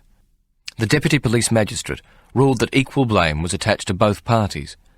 He warned both husband and wife that should such disorderly proceedings be repeated, they would be returned to prison. Then, to the chagrin of some and great amusement of most, he charged the assistant district constable, George Madden, to keep an eye on both husband and wife. With the protection of George Madden, Hannah and David could do more or less as they wished, and they lost no time in reducing Ikey to a most perilous state. He was unable to obtain work of any sort, though in this endeavour he did not seem to try very hard, and a word from the wealthy and influential Madden put a stop to any employer hiring him. David had also spread the word around that Ikey cheated at cribbage, which was true enough, so that there were none who would play with him, and this dried up Ikey's traditional source of drinking money. Finally, a desperate Ikey was provoked into prosecuting his wife. The deputy district magistrate, not at all pleased with the return of the miscreant couple to his court, to the delight of the townsfolk, brought in a verdict that the charge of disorderly conduct and the use of obscene language was proved. He ordered that Hannah be returned to the female factory for a period of 3 months. After many such disputes, the authorities became thoroughly disenchanted with the tribe of Solomon, as the chief probationary officer was wont to call Ikey's family. After some interdepartmental discussion, the authorities made one final ruling. The family should attempt a reconciliation in New Norfolk, but if this should not come about, either husband or wife, but not both, must move to Hobart Town, with or without the remainder of the family. Having moved, they would not be permitted to return to New Norfolk until they received a conditional pardon. The authorities saw this as a clause so onerous that the quarrelsome couple would make every possible effort to reconcile their differences. But of course no such thing happened. At first, Hannah tried to persuade George Madden to move to Hobart, but he refused. He had obtained a 5-year contract from Peter de Graves of the Cascade Brewery for the excellent barley grown in the area, which would allow him to build his own mill. Hannah, faced with this logic, was forced to capitulate. Somehow she must force Ike to move to Hobart, and in this endeavour she received the full cooperation of her family. With no recourse to the law, Ike was a doomed man. Hannah ordered him out of the house first thing each morning, and he was not allowed to enter it again until curfew in the evening. His only sustenance was a small plate of boiled potatoes, and no member of the family would deign to talk to him. Each day Ike became more of the vagabond. His bald pate went unprotected from the sun, and the unkempt hair either side of it now fell to his shoulders. Somewhere he had acquired a greatcoat which he tied about his waist with coarse string. This ragged garment served him in appearance as his splendid bespoke greatcoat had once served him in England. But whereas a glance at the greasy original would have revealed the quality of the wool and sound workmanship beneath the dirt, this equally dirty coat was poorly made and threadbare. Ike's yellow London boots now became his prison shoes, scuffed and broken away at the toe. Ike Solomon, Prince of Fencers, the most celebrated criminal of his time, was brought to his knees not by the vicissitudes of a prisoner's life, but by the unforgiving judgments of his wife and children. Hannah was now frequently seen in the company of George Madden, though she had not yet moved back into his spacious home. She waited until Ike had reached a point of abject despair, and then offered him an ultimatum. He must give her the combination and also sell the cottage in Hobart, so that David might use the money to go to England to open the Whitechapel safe. But to this she added a new clause. Ike would not receive half of their shared fortune, but only 1/8. Hannah had decided that the entire fortune was to be divided equally between the two of them and their 6 children. She knew that a 1/8 share of the contents of the safe was still sufficient for Ike to live in comparative luxury for the remainder of his life in Van Diemen's Land. With 7/8 of their combined fortune under her direct control, Hannah told herself that she was willing to sacrifice an estimated £50,000 for being well rid of the mangy bastard. If he did not agree to these conditions, Hannah told him he could go to hell. She would live with George Madden and wait for Ike to die, whereupon she would send her sons to England to remove the safe and bring it to Van Diemen's Land, where they would eventually find some way to open it. Ike knew this threat to be idle, the safe having been fixed into a block of mortar too large to lift, and besides it was fitted with a German combination lock of the same type used by the Bank of England, and no cracksman in Britain could ever hope to open it.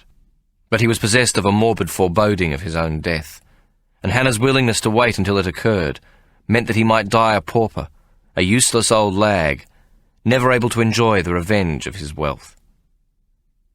Ike knew he should leave New Norfolk and move to Hobart, but he could not bring himself to do so, for he lacked the necessary courage to cut himself off from his family. Ike, the rich loner with a family for whom he cared not at all, was a far cry from Ike, the poor loner with no future prospects, who lacked the internal fortitude and even the energy to begin again in the chancy business of crime. Ike tried to convince himself that Hobart was too small for a fence of his reputation, but he knew this to be only an excuse. His bones ached, and the yellow teeth rattled in his head, and he saw death in every sunset. Ike knew he would not survive another sentence. Fear gripped at his bowels and sucked the marrow of resolve from his bones, until it was better to get drunk than to think at all. Sometimes, when the sun shone brightly and warmed his creaking bones, Ike would consider his prospects in a more sober frame of mind. He could go kosher, that is to say, above board and respectable, a small businessman, perhaps a return to his tobacco shop. The sale of the cottage would supply the capital needed. But he knew in his heart that this was simply a quicker and quieter way to die. Ike loved the nocturnal life, the whispers and the knowing looks of criminal intrigue, the hard-eyed bargaining, the joy of a deal well struck, and the satisfaction of a neatly laid-out ledger, which marked in numbers the progress of his private war against those who would bring him undone. He thought of himself as the enemy, and expected to be taken seriously by the rich and mighty. He was the destructive element in a world carefully constructed to benefit the self-serving better classes. Ike had beaten the law dozens of times, in a system that thought nothing of hanging a boy for stealing tuppence. And now the same system had beaten him, not with imprisonment, but by stealing his courage. Ike knew that without courage there is no luck and no hope. He who dares wins. For him to become a respectable small businessman on an island steeped in the blood and sorrow of the outrageous system against which he had always pitted his cunning and his wits would be the greatest defeat of all. Ike needed the fortune which lay in the Whitechapel safe to publicly proclaim the victory of his salvaged wealth. He knew he had been defeated, but the money he had stolen would at least allow him to flaunt his Pyrrhic victory, and so hide the immensity of that defeat, whereas meek respectability would forever emphasize his complete destruction. This was the state of Ike Solomon in October 1837, when he sat alone on the banks of the Derwent River, watching a cormorant on a rock some distance off. Its wet wings opened wide to the heat of the late morning sun. "Mr. Solomon?" The voice of a small boy came from behind him.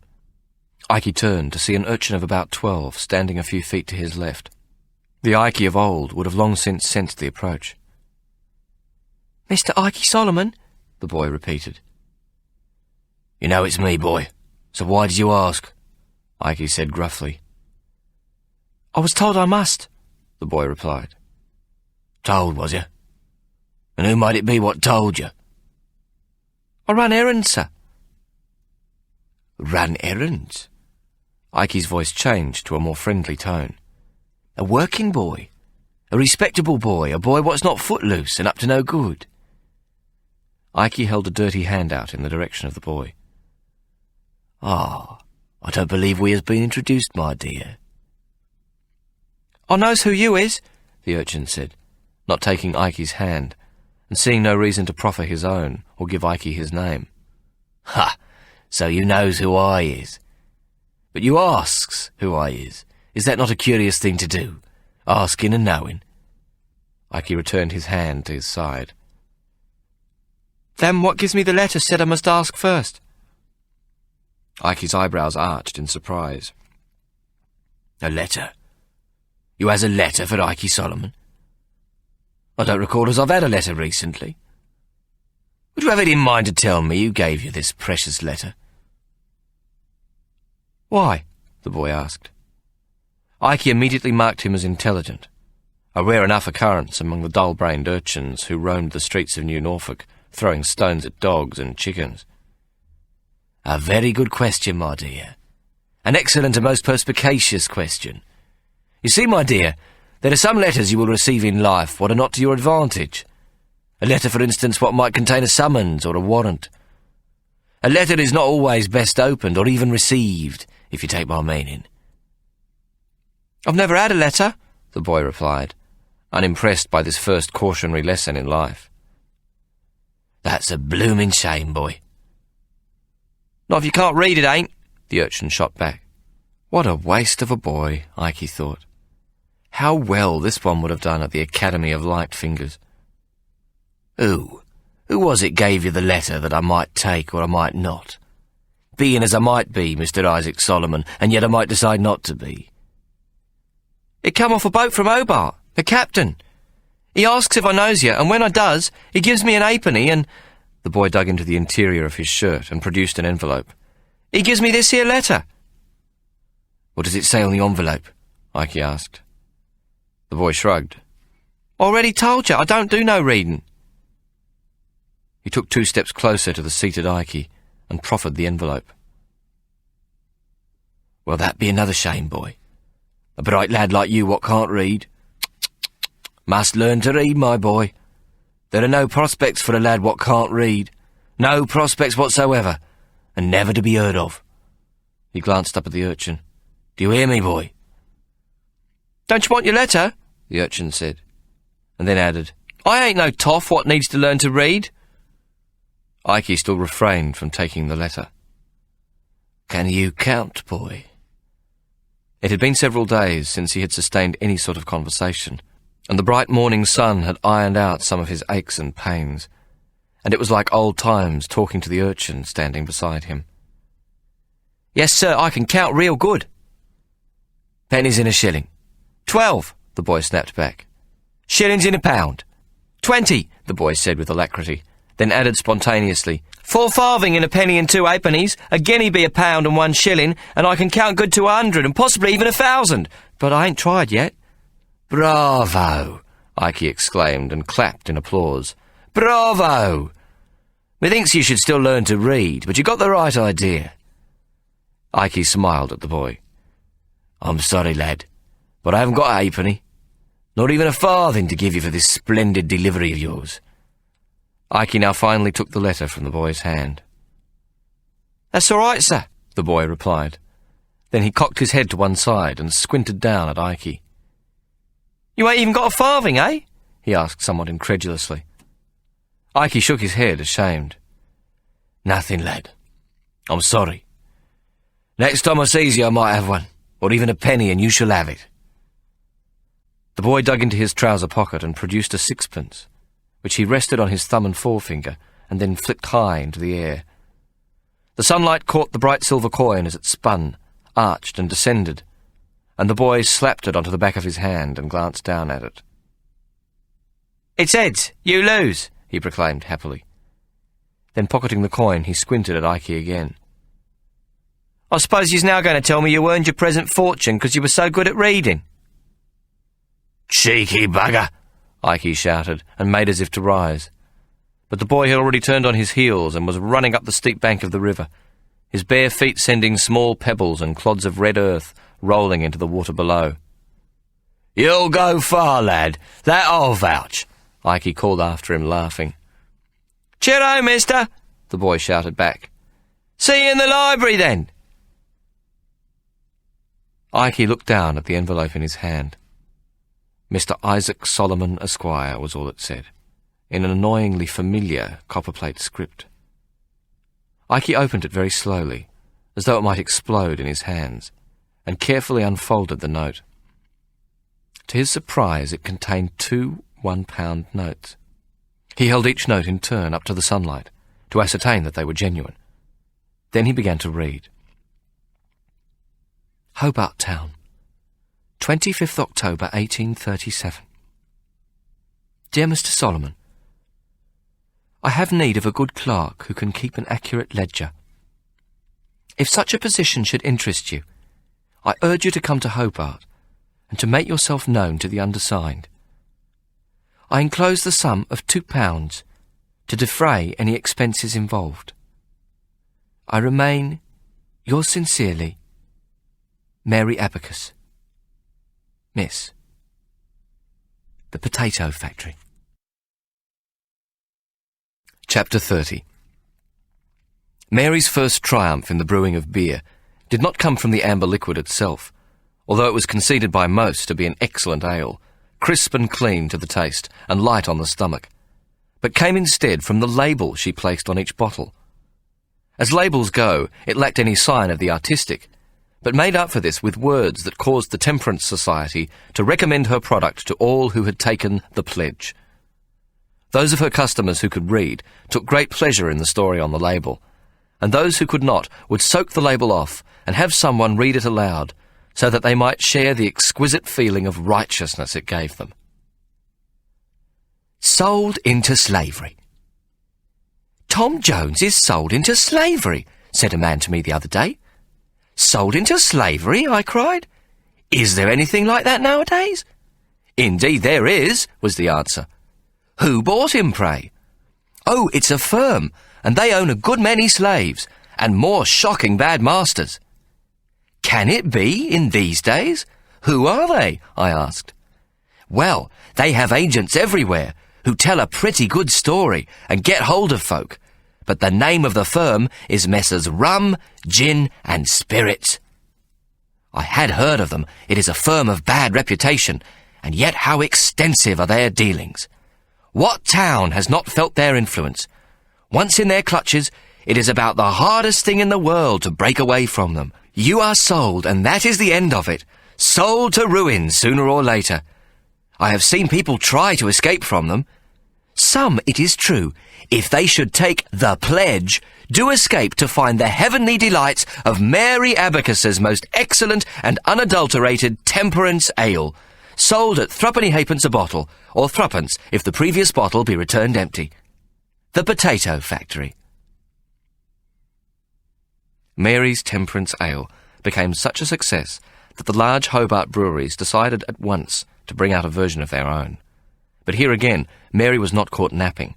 With the help of Mr. Emmett, she had registered the names Temperance Ale and Temperance Beer, and also Pledge Ale and Pledge Beer, so that these names could be used exclusively by the Potato Factory. This caused great annoyance among the beer barons, and they thought to take her to court for registering a name which they claimed was in common usage. But the advice of their various lawyers was to leave well alone. The label also caused great annoyance to the local importers of rum, gin, brandy, and sweet Cape wine, as well as to the local manufacturers of the various ardent spirits available on the market. But the more they bellyached and shouted imprecations against Mary in the newspapers, the more popular her temperance ale became, not only among those customers who had signed the pledge and sworn off spirits, but also among those who liked a drop of the heavenly ambrosia as a matter of preference. There was nothing the common people liked more than a poor defenceless woman, only recently granted her conditional pardon, winning a point of law against the first-raters, the whisky and beer barons, who grew rich on the pennies of the poor. To keep up demand, Mary was obliged to take on additional help.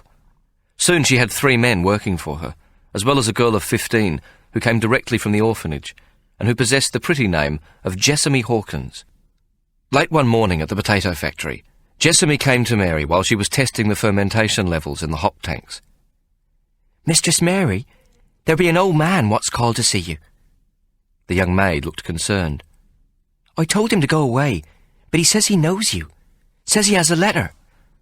Then she added gratuitously, "He's most smelly, and has a shaggy beard and long hair, but is also bald, and wears a coat what you might expect on an old lag, what's a proper muck snipe, not ever to be redeemed."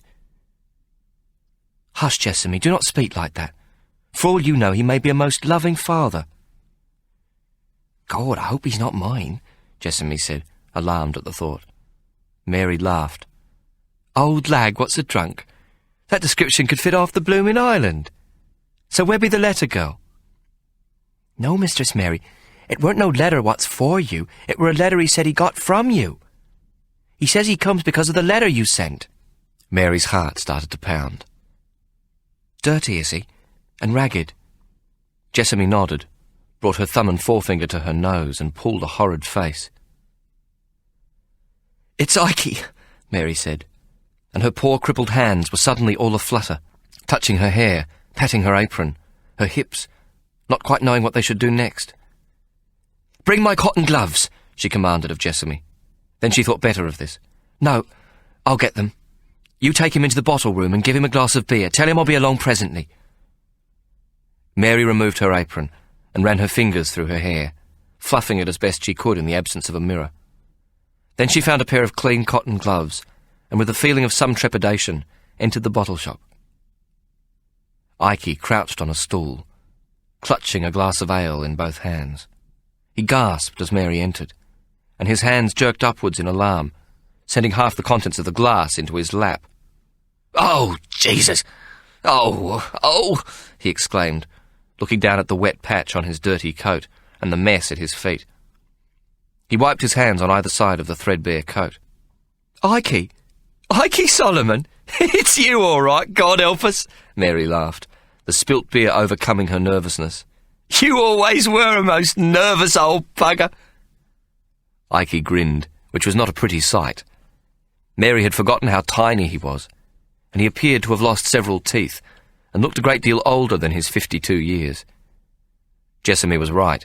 He stank to high heaven, even by the high standard of stink set by much of the local population. "Nice to make your acquaintance again, my dear. News of your remarkable success grows far and wide." Ikey cackled. He looked around at the barrels of beer and the racks of bottled ale stacked to the ceiling, as though weighing and valuing the contents to the last liquid ounce. Nonsense. News of my remarkable success goes all the way down Liverpool Street and into Wapping and not much further. I is most proud of you. Proud and honoured and most remarkably touched, my dear, and oh... Ikey dug into the pocket of his coat and produced £1. This be what's left of the money you sent in your most kind letter, after the boat ticket and victuals eaten and 5 shillings paid for a week's board and lodging here in town. That is, only until I can get back into my own house. Change? You giving me change? Mary looked incredulous. My goodness, we has reformed, hasn't we then? Whatever could have come over you, Ikey Solomon? Ikey gave a phlegmy laugh and shook his head slowly. I admit, honesty ain't a habit what's come easy, Mary, my dear. Mary saw that his back had become more hunched, though now he pulled himself as straight as he was able, wincing at a stab of rheumatism in his hip. Then he jerked at the ragged lapels of his coat and grinned, pushing his chin into the air. What you sees here, my dear, is a reformed man, honest as the day be long, reliable to the point of stupidity, and a ledger clerk what's to be praised for neatness, accuracy, and the most amazing sagacity. Experienced in all the ways of getting what's owed to one quickly paid, and what one owes to others most tedious slow to be proceeded with. He bowed slightly to Mary, bringing his broken shoes together. Isaac Solomon, at your humble service, madam. You'll need to sign the pledge and agree to take a bath once a month, Mary said, unimpressed. Ikey clutched at his chest. You knows I don't drink. Least only modest and circumspect, my dear. Bathe? Once a month? His eyebrows shot up in alarm. Does he mean naked? No clothes? But that'd be like Port Arthur again. That'd be ridiculous and most onerous and unfair, and has nothing to do with clerking nor keeping ledgers fair and square. Once a month, Ikey Solomon, Mary repeated. Ikey could see from the tightness at the corners of her mouth that she meant it. Ikey smiled unctuously. Tell you what I can do for you, my dear. I can wash me hands. He held his hands up and spread his fingers wide. Mary observed them to be a far cry from clean. Not once a month, mind, but every time I works on the ledgers. Once a day, even more if you wishes. How about that, my dear? Mary shook her head and then folded her arms. Bathe once a month and take the pledge. I smoked you, Ikey, and I be most reliably informed that you has grown fond of the fiery grape. Reliably informed, is it? That be most malicious gossip, and not to be trusted at all and in the least. A little brandy now and again to calm me nerves in the most unpleasant times experienced in New Norfolk. That was all it was, I swear it, my dear. Well, then you will have no qualms about signing the pledge, Mary replied calmly. You can drink beer here, and if you works well, your nerves won't need no calming with the likes of us, Ikey Solomon. Ikey hung his head and sucked at his teeth, and seemed to be considering Mary's proposition. Finally, as though coming to a most regrettable decision, he shook his head slowly, and in a forlorn voice said, Hot water, mind. In a room what's locked, and no soap. Soap makes me skin itch something awful. Soap, but not prison soap, Mary said, remembering well the harsh carbolic soap issued once a fortnight in the female factory, which caused the skin to burn and itch for hours afterwards. Ikey, of course, did not fit in well. He was not the sort to be put on a high stool with a green eyeshade to labour at ledgers while the sun shone brightly. Sunshine was a most abhorrent spectre for Ikey, and had been one of the more difficult aspects of his imprisonment. Daytime was a time when Ikey's internal clock ran down, and Mary soon realised this. After Ikey had bathed and signed the pledge, she had taken him to Toss Hopkins, the tailor. Now everyone, even the most ignorant, knows that Toss stands for Thomas at his christening, so that he was forced to spend his whole life explaining that his name was not Tom or Thomas, but Toss.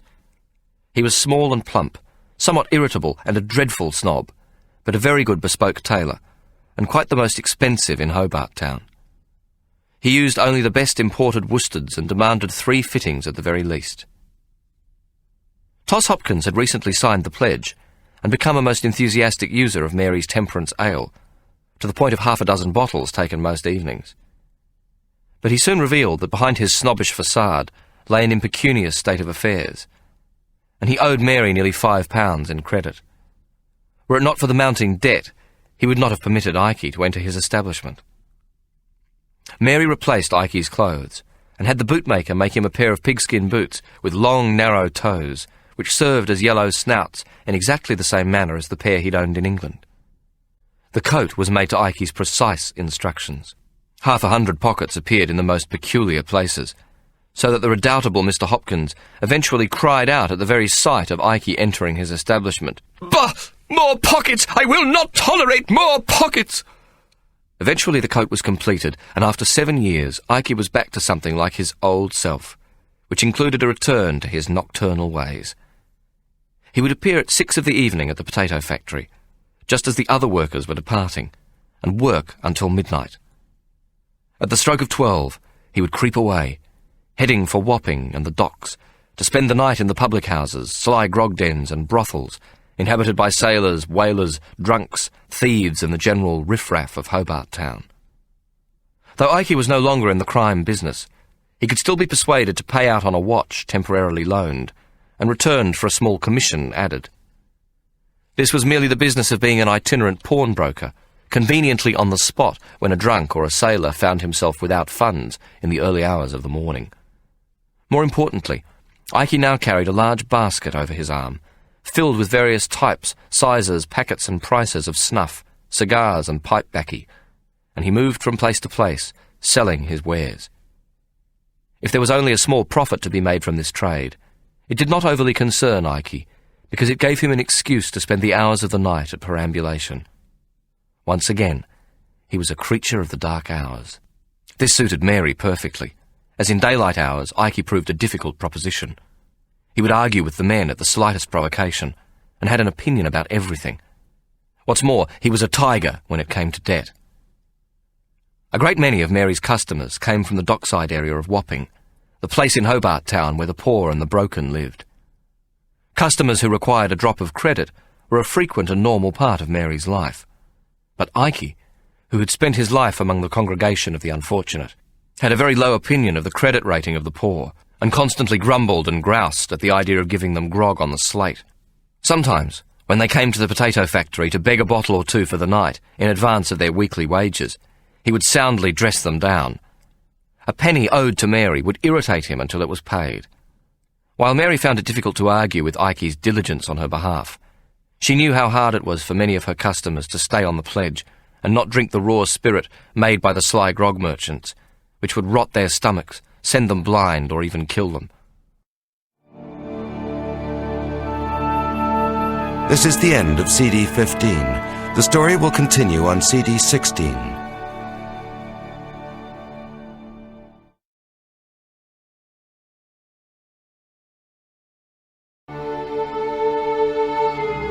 CD 16.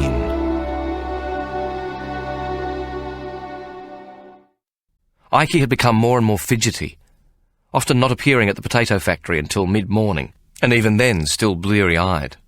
Finally, at about the time his new coat had acquired a suitably greasy patina, Mary tackled him as to the reason for his behaviour. "It be the sunlight, my dear. 7 years of sunlight, too much of the bright. Bright be always cruel. In the bright light the evil things done to a man is seen to be normal. I craves the dark. What a man does in the dark is his personal evil. What he does in the light, he does in the name of truth, and that often be the most evil of all. People do not see clearly in the light, but they look carefully into the shadows. In the night I am a natural man, given to the feelings of honesty or deception, quite clear in the things I do, whether for good or for bad. In the light I am confused, for the most awful crimes are committed in the name of truth, and these always out loud in the blazing sunlight. It is a feeble notion that good is a thing of the light. Here, in the name of justice, property and ownership, poverty and starvation is considered a natural condition created for the advantage of those who rule, those who own the daylight. The poor and the miserable are thought to exist solely for the benefit of those who are born to the privilege." Ikey paused after this tirade. He had surprised himself with his own eloquence. Ah, my dear. In the dark I can clearly see good and evil. Both can be separated like the white from the yolk. In the light I am blinded, stunned, eviscerated, rendered useless by the burning malevolence which blazes upon the earth with every sunrise. Mary had never heard Ike talk like this, and she did not pretend to understand it all. She knew Ike for what he was, a man possessed of cunning and greed, not given to the slightest charity. But now she became aware that Ike had always exploited the rich, and she could think of no instance where he had profited by robbing the poor. It was true that as a fence he had depended on the desperate poor to do his dirty work, but he had paid promptly and well for what they brought him. Even the brothel in Bell Alley had been for the gentry, where he caused the collective breeches of lawyers, magistrates, judges, barristers and bankers to be pulled down to mine the profit of their vanity, and milk their puny loins and their vainglorious attempts to recapture an imagined youth long since lost to rich food and port wine.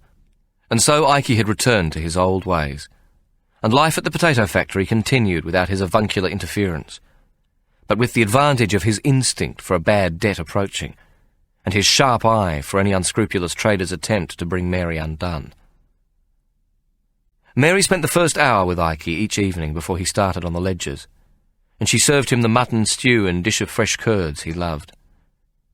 After he had wiped the foam from his beard, and in general declared the satisfaction of his stomach by the emission of various oleaginous noises, she would seek his counsel in those matters of immediate concern to her. Their relationship was not in the least romantic, and Ike would never again share Mary's bed. Mary had brought him back into her life because she earnestly believed his gift of the Waterloo Medal was the reason for her good fortune in Van Diemen's Land. And it was Ike who had given Mary her first chance at a decent life. Mary never forgot a good deed or forgave a bad one, and she repaid each with the appropriate gratitude or retribution. She had always lived in a hard world where no quarter was given. Now she realized that an even harder one existed. She had discovered that those who possessed wealth and property were dedicated to two things: the enhancement of what they owned, and an absolute determination never to allow anyone below them to share in the spoils, using any means they could to dispossess them. Mary had not accepted this rich man's creed. She was determined that those who helped her would be rewarded with her loyalty, whether they were king or beggarman, while those who sought to cheat her would eventually pay a bitter price. Against his better judgment, she had persuaded Mr. Emmett to apply in his own name for Ike's release, and had, through the chief government clerk, secretly paid the bond and secured Ike's early ticket of leave. In doing this, Mary did not seek Ike's gratitude, but was merely repaying a debt.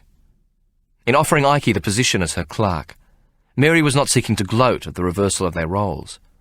She was simply keeping faith with her own personal creed. It should not be imagined that Mary and Ike formed an ideal couple. They quarrelled constantly. Ike's imperious ways and scant regard for the proprieties of a relationship where he was the employee often left Mary furious. He was careless about her feelings and often disparaging of her opinions. But whereas the old Ike may have caused her in a fit of temper to throw him onto the street, she soon discovered that the new Ike was unable to make a decision. Mary came to see him as the devil's advocate, useful for his incisive mind, but now without the courage of his convictions. Mary was growing in prosperity, and she soon had the money to construct a water-powered mill and malt house on her land at Strickland Falls on the slope of Mount Wellington.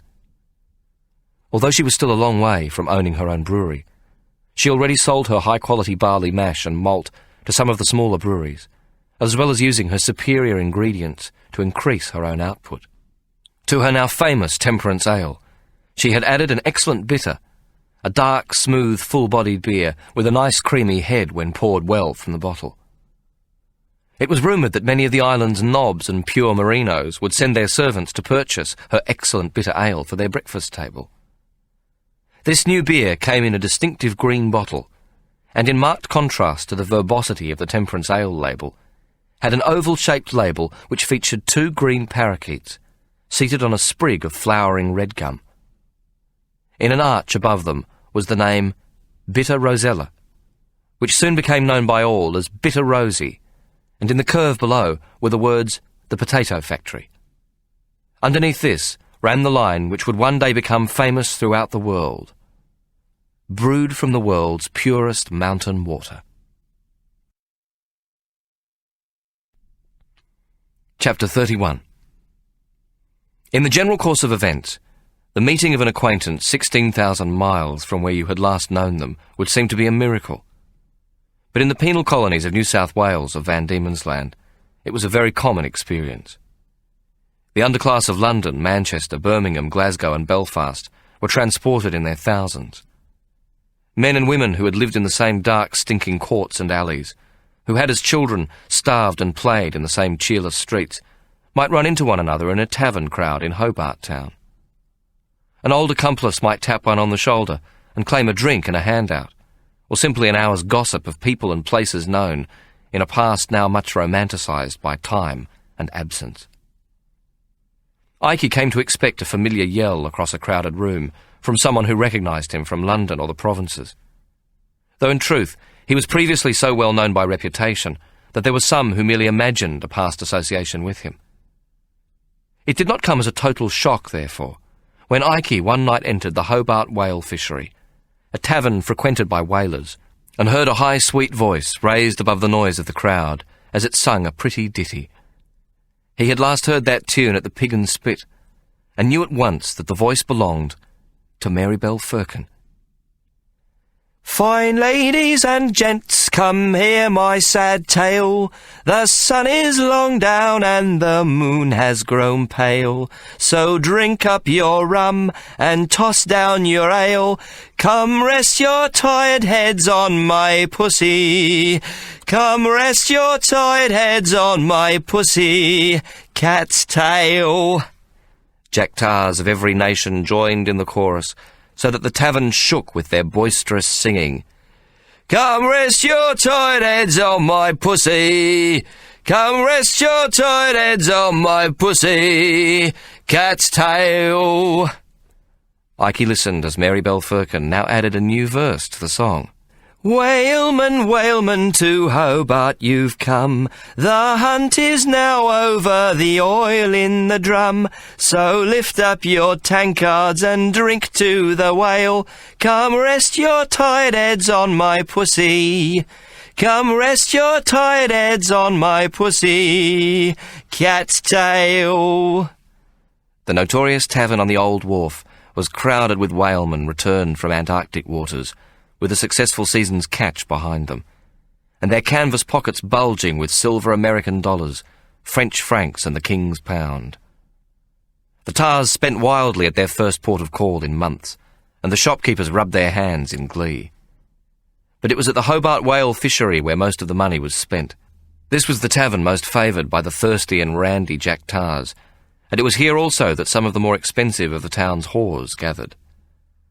It was almost sunrise before Ikey was able to greet Mary Bell Firkin, who loomed large, bigger than Ikey had ever imagined, holding a tankard of beer. Around her on the floor, washed with stale beer and rum, lay at least a dozen Jack Tars, quite oblivious to the coming day. Mary Bell Firkin, who now called herself Sperm Whale Sally, put down her tankard of bitter rosy and swept Ikey into her enormous arms, lifting him from the ground in the grandest of hugs until he begged her for mercy. "Oh, Ikey, it is you!" she screamed with delight. Then she placed Ikey down and held him at arm's length. "You haven't changed at all, lovey, handsome as ever." She pointed to Ikey's bald head. "No hat? Where's your lovely hat?" Ikey touched the shiny top of his head, as though he had only just noticed the absence of his broad-brimmed hat. "It ain't kosher to wear a Jew's hat here, my dear, and I've yet to find another I prefers." Ikey and Mary Bell resumed their friendship, though in truth Sperm Whale Sally, as Mary Bell now insisted she be called, had fallen on hard times. Though Ikey was largely, though indirectly, responsible for this, she bore him no malice. Her involvement on the morning of his notorious escape had brought her to the attention of the police, and the blind eye previously turned to the existence of the ratting den upstairs was now withdrawn. As a consequence, the profits of the Pig and Spit had greatly decreased. With the closing down of the ratting ring, Thomas Tooth and George Bettridge had taken it into their minds to find another buyer for their Bank of England bill paper, no longer trusting Marybelle Firkin as their intermediary. When the two men were arrested, they had named her to place bond for them, threatening to tell of her involvement if she did not acquiesce. At the plea of habeas corpus, the judge had set the bond very high, and when this had been paid, Marybelle Firkin found herself under suspicion, and at the same time robbed of all her available resources. It was not long before she received a visit from a police sergeant, whom she had regularly paid to overlook the existence of the ratting ring. Now, after first extorting a tidy bribe from her, he warned that she was about to be investigated by the city police over the matter of the bank paper. Marybelle had left that same night under the assumed name of Sally Jones, taking the first available boat from Gravesend, which happened to be sailing on the morning tide for Van Diemen's Land. She had arrived in Hobart Town almost penniless, and had found that the only way she could maintain her voracious appetite was to join the ranks of the world's oldest profession. She had soon enough been christened Sperm Whale Sally by the Jack Tars who came off the whaling ships. She begged Ike never to reveal her proper name, lest news of her presence in Hobart Town reach England. "That be my story, Ike," Sperm Whale Sally concluded. "Sad, but no sadder than most, and not as sad as many a poor wretch." She chuckled and placed her boot on the stomach of an unconscious tar under the table at her feet. "It were pretty bad at first. Ain't too much call for an half-crown Judy. I growed most skinny them first months. Not every whaleman likes a 400-pound cuddle." Sperm Whale Sally hooted with laughter. "It's the Americans what most favoured me, but they ain't always in port. But then, 3 year ago, I come up with this Blue Sally lark, and now I eats well with a bit to spare for when the whaling ships be out to sea." She nudged the man at her feet with the toe of her boot. "I loves these whalemen, Ike. They come in from the cruel cold sea, proper starving for a bit of love and cuddling." She started to positively wobble with laughter. "And I has a lot of loving to give 'em if they got the stamina to win it." She lifted her tankard of bitter rosy and swallowed half of it in one great gulp. "Ike Solomon, we goes back a long ways. It be most lovely to see you again." The Blue Sally Challenge was a grand contest known to the crew of every whaling ship that sailed the Pacific Ocean. The Blue Sally was treasured among whalemen above anything else they took to sea, and some of the more superstitious considered it a matter of life or death that the vessel they sailed in carried it flying from the topmast, even though it was nothing more than a modest piece of bunting, a white flag with the outline in blue of a sperm whale stitched upon it. It was common enough in whaling ports around the world for a ship's master or agent recruiting whalemen for the season to be asked 2 questions: the crewman's share of the catch, and, "Captain, do she sail under a Blue Sally?" So important had the flying of the Blue Sally become that a whaling ship sailing into a Pacific port without the blue and white bunting flying from her masthead was the subject of more than a little raucous innuendo as to the masculine nature of the men aboard her. How this peculiar and unique contest first came about is a story best told by Sperm Whale Sally herself. She recounted it to Ike early one morning when she was sufficiently sober, having eliminated that night's Blue Sally challenger with such a degree of ease that she was still happily tucking into a leg of pork alone at the challenge table, her opponent stretched out unconscious under it, both arms folded across his chest. "As you knows, lovey, eating is me passion, and drinking is me God-given gift. So I decides to combine both in a grand competition. If them fuckers won't pay half a crown for me body, they'll do so for me north and south, for me great cake hole." Sperm Whale Sally laughed. "I needs a story, whalemen being most superstitious and given to legends and the like. So I invents me own. It be a real beauty, lots of adventure and a grand opportunity for me voice, me being an actress and all. I even invents a song what goes with it. That done the trick. The song, the sea shanty, what of course you've heard 100 times or more." Sperm Whale Sally began to sing in the clear, sweet voice the whalemen loved. "Come gather around me, you Jack Tars and Doxies, I'll sing you the glorious whaleman's tale. Let me tell you the story of death and the glory of Rackham, who rode on the tail of a whale. So take up your doxy and drink down your ale, and dance a fine jig to a fine fishy tale. We'll fly the Blue Sally wherever we sail, and drink to the health of the great sperm whale. It started at dawn on a bright Sabbath morning, when Lord Nelson's body came home pickled in rum. Every Jack Tar mourned the great British sailor, and drank to their hero as church bells were rung. I be born to the sound of the bells of St. Paul's, where they buried the Sea Lord all solemn and proper. That very same day, harpooner John Rackham rode the tail of a whale around Davy Jones' locker. The watch up the mainmast gave out a great shout, a 6-pod to starboard, all swimming in strong. So they lowered a whaleboat, harpoon, gun and line. 3 cheers for the crew, then the whale hunt was on. John Rackham, he stood to his harpoon and line. Row the boat close, lads, till we see its great chest. Steady she goes now, keep the bow straight, or this great fearless fish will bring all to their rest.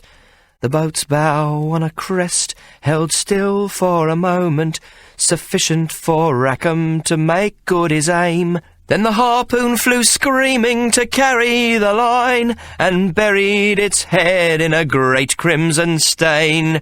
Steady now, lads, let the fish make his dive, then he'll turn for the top and the fight'll begin.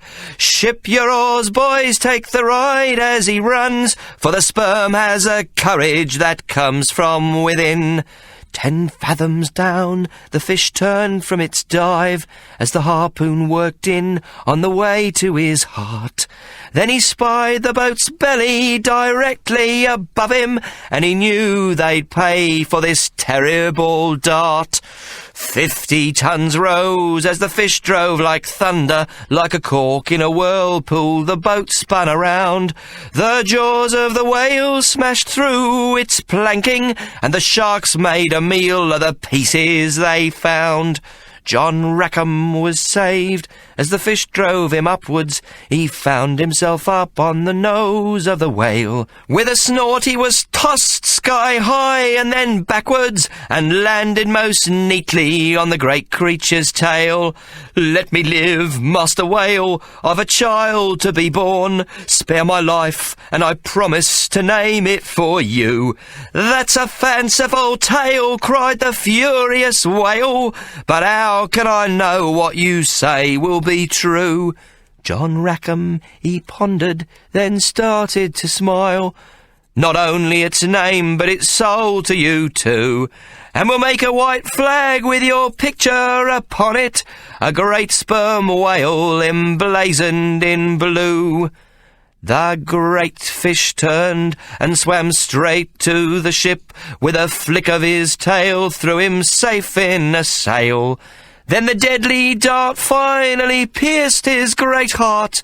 Now we fly the Blue Sally to honour the whale. So take up your doxy and drink down your ale, and dance a fine jig to a fine fishy tale. We'll fly the Blue Sally wherever we sail, and drink to the health of the great sperm whale. Sperm Whale Sally started to laugh. It were the song and the story. Some likes the song and others the story. Whaleman loves to dance a jig and sing a shanty, and they loves a good story too.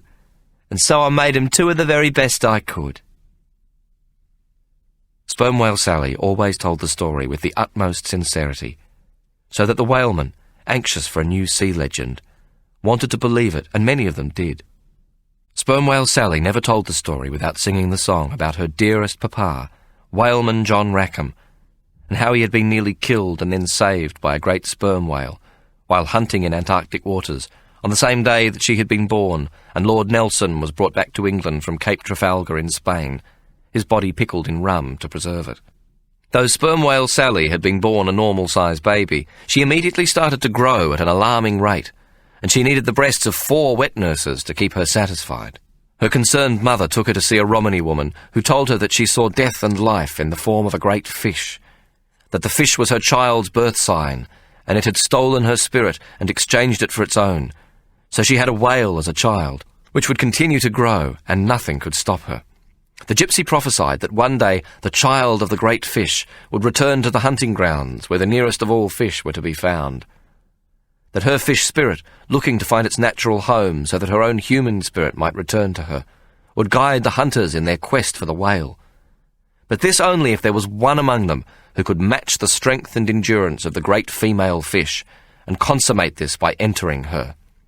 This man would earn for his crew a talisman in the form of the fish flag. Those who flew it would be protected at sea, and have bountiful luck in hunting the great sperm whale.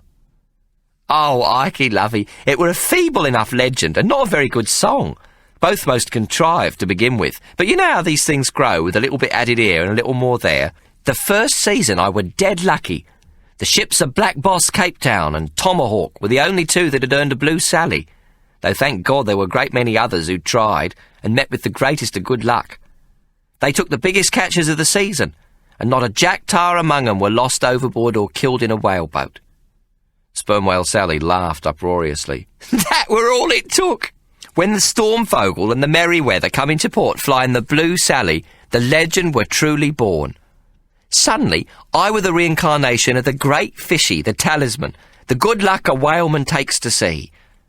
Sperm Whale Sally's great carcass wobbled again as she laughed. Blimey, it were on for one and all. She paused and wiped the sweat from her brow and sighed. Thank God it ain't stopped since, and I eats like a queen, and when the whaling ships are in, I earn sufficient to live well after they be gone off again to hunt. The rules of the contest had formed over the years Sperm Whale Sally had been playing it, though for all this it remained much the same. The crew of a whaling ship would issue their challenge and nominate their man as challenger. They would pay their dues, £0.50 per man on board the vessel, and the master would sign a statement that his crew or the vessel itself would meet the costs of the food and drink consumed by Sperm Whale Sally and her challenger. It was not unusual for a ship's master to be present at such a contest. It was often claimed that the Blue Sally meant so much to the crew of a whaling ship that some captains would advertise in their ports of origin for a crew member of sufficient size and drinking reputation to join, with an extra bonus promised if he should win a coveted Blue Sally for his vessel. With the challenge formally made and payment guaranteed, the crew would choose pork or mutton, and the nature of the challenger's drink, this being a choice of rum, brandy, whiskey or gin. Sperm Whale Sally's nomination was always ale. The rules required that her drink be matched with a strong spirit, and that each contestant drink one kind of drink, followed by the other. Thus a pint of ale, followed by a tot of rum, was matched by both contestants, drink for drink. In addition, a roasted sheep or pig was placed on the table, together with a barrel of ale and one of the challengers' nominated spirit. The publican, or the ship's master, if he'd agreed to be present, would act as the meat carver, drink dispenser, and master of the ceremony. His task was to pour the drinks openly so all might see they were not spiked to the disadvantage of the challenger. He would also carve equal amounts from the carcass and add the same number of roasted potatoes from a dish of 100 equally sized. Precisely 2 hours was allowed for the contest, and if, after this time, the challenger was not under the table, that is to say unconscious, then he was led by Sperm Whale Sally to the beach some 50 yards from the whale fishery. This final ceremony was known as the beaching of the whale, where the victor was invited to mount and consummate his taking of the flag. Only in this way could a Blue Sally be won for a whaling ship, and when the fleet was in, no night passed without a challenger. But when the fleet put back to sea, there were very few who newly flew the Sally Blue, and many who swore they would return to try again. There were also a few greatly envied ships who flew a 2 Sally Blue, a flag which sported upon it 2 sperm whales, indicating successful challenges on 2 separate occasions. And then there were the 2 vessels, the Stormvogel and the Merryweather, who flew the true blue, a Blue Sally which carried stitched against its white background 3 great sperm whales. Each one had been won for the ship by the 2 giant men, the Negro, Black Boss Cape Town, who claimed to come from a tribe deep in the African wilderness somewhere north of the Cape of Good Hope, and Tomahawk, the Red Indian, a Cheyenne from the American wilderness. Both men stood 6 feet and 7 inches tall, and could not walk frontways through the door of the whale fishery without touching the posts on either side. In the manner of sailors, there were some men, big men too, who, when drunk enough, would challenge the nigger or the Injun savage, but none were known who had remained on their feet beyond a blow delivered from the giant fist of either man. As winners of the True Blue, they were occasioned the favours of Sperm Whale Sally without payment whenever they were in port. Although this had never occurred simultaneously, there was much speculation among whalemen as to what would be the consequence if this should happen. As everyone agreed, sooner or later, the two men must meet in combat. The whaling season that year was a good one, and the ships came into port, their holds fully loaded with whale oil and the promise of a big payout for the crews.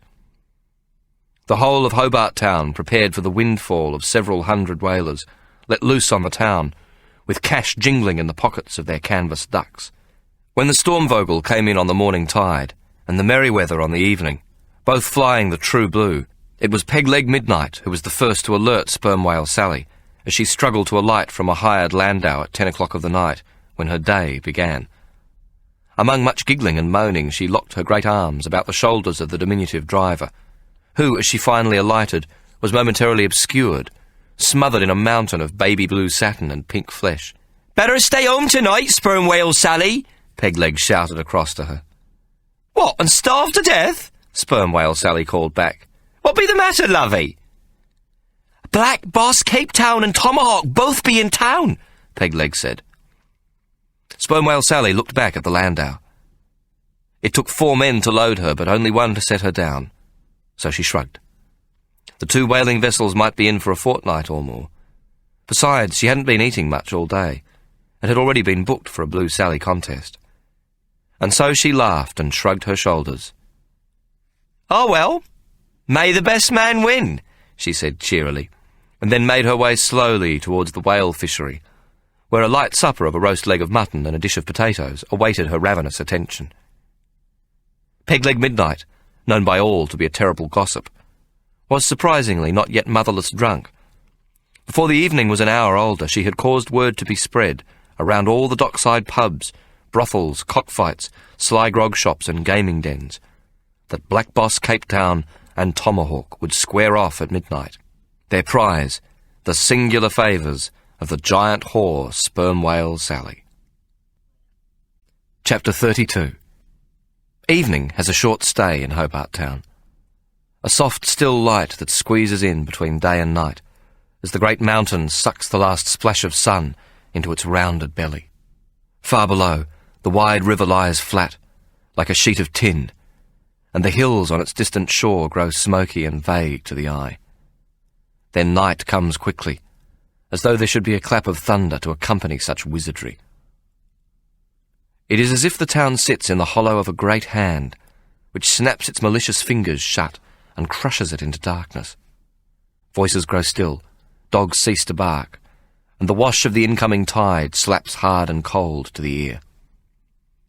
And then a silver glow rises across the river and comes to dance upon the fist of blackness, and as though cajoled by the light, the hand slowly opens to the candle of a rising moon. New stars pin themselves to the cold high firmament, and the night in Hobart Town is begun. Such was the night when Tomahawk, the giant Red Indian, met Black Boss Cape Town in the whale fishery for the exclusive rights to the fair hand of Sperm Whale Sally. Both men were legends in South Pacific and Antarctic waters, harpooners with 100 and more kills to their name, and each had earned the True Blue, which flew with pride from the masts of their ships. Luck is a curious companion. It comes to those who believe they hold it, and is an elusive servant to those who doubt they possess it. The conviction that luck is your willing partner brings with it a sharper eye, a keener spirit, a willingness to take more chances, work harder, start earlier and work later. Luck bears the nostrils of success, for it can smell good fortune at a distance, and leads those who possess it as surely to its source as a Sabbath roast does to the nose of a pious verger.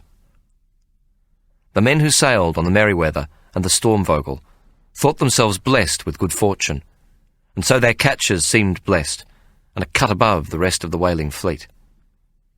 Moreover, the Americans on the Merryweather regarded their crew to be of an even higher status than the Danish ship, for it was rumoured that Sperm Whale Sally carried a tattoo on her enormous right breast, which bore the name Tomahawk. It had always been obvious to them that she favoured their man, and therefore their ship, above any other. Now, when they heard that this was not so, that the giant whore had issued a challenge to see who would win her favour, they had grown most indignant and then angry.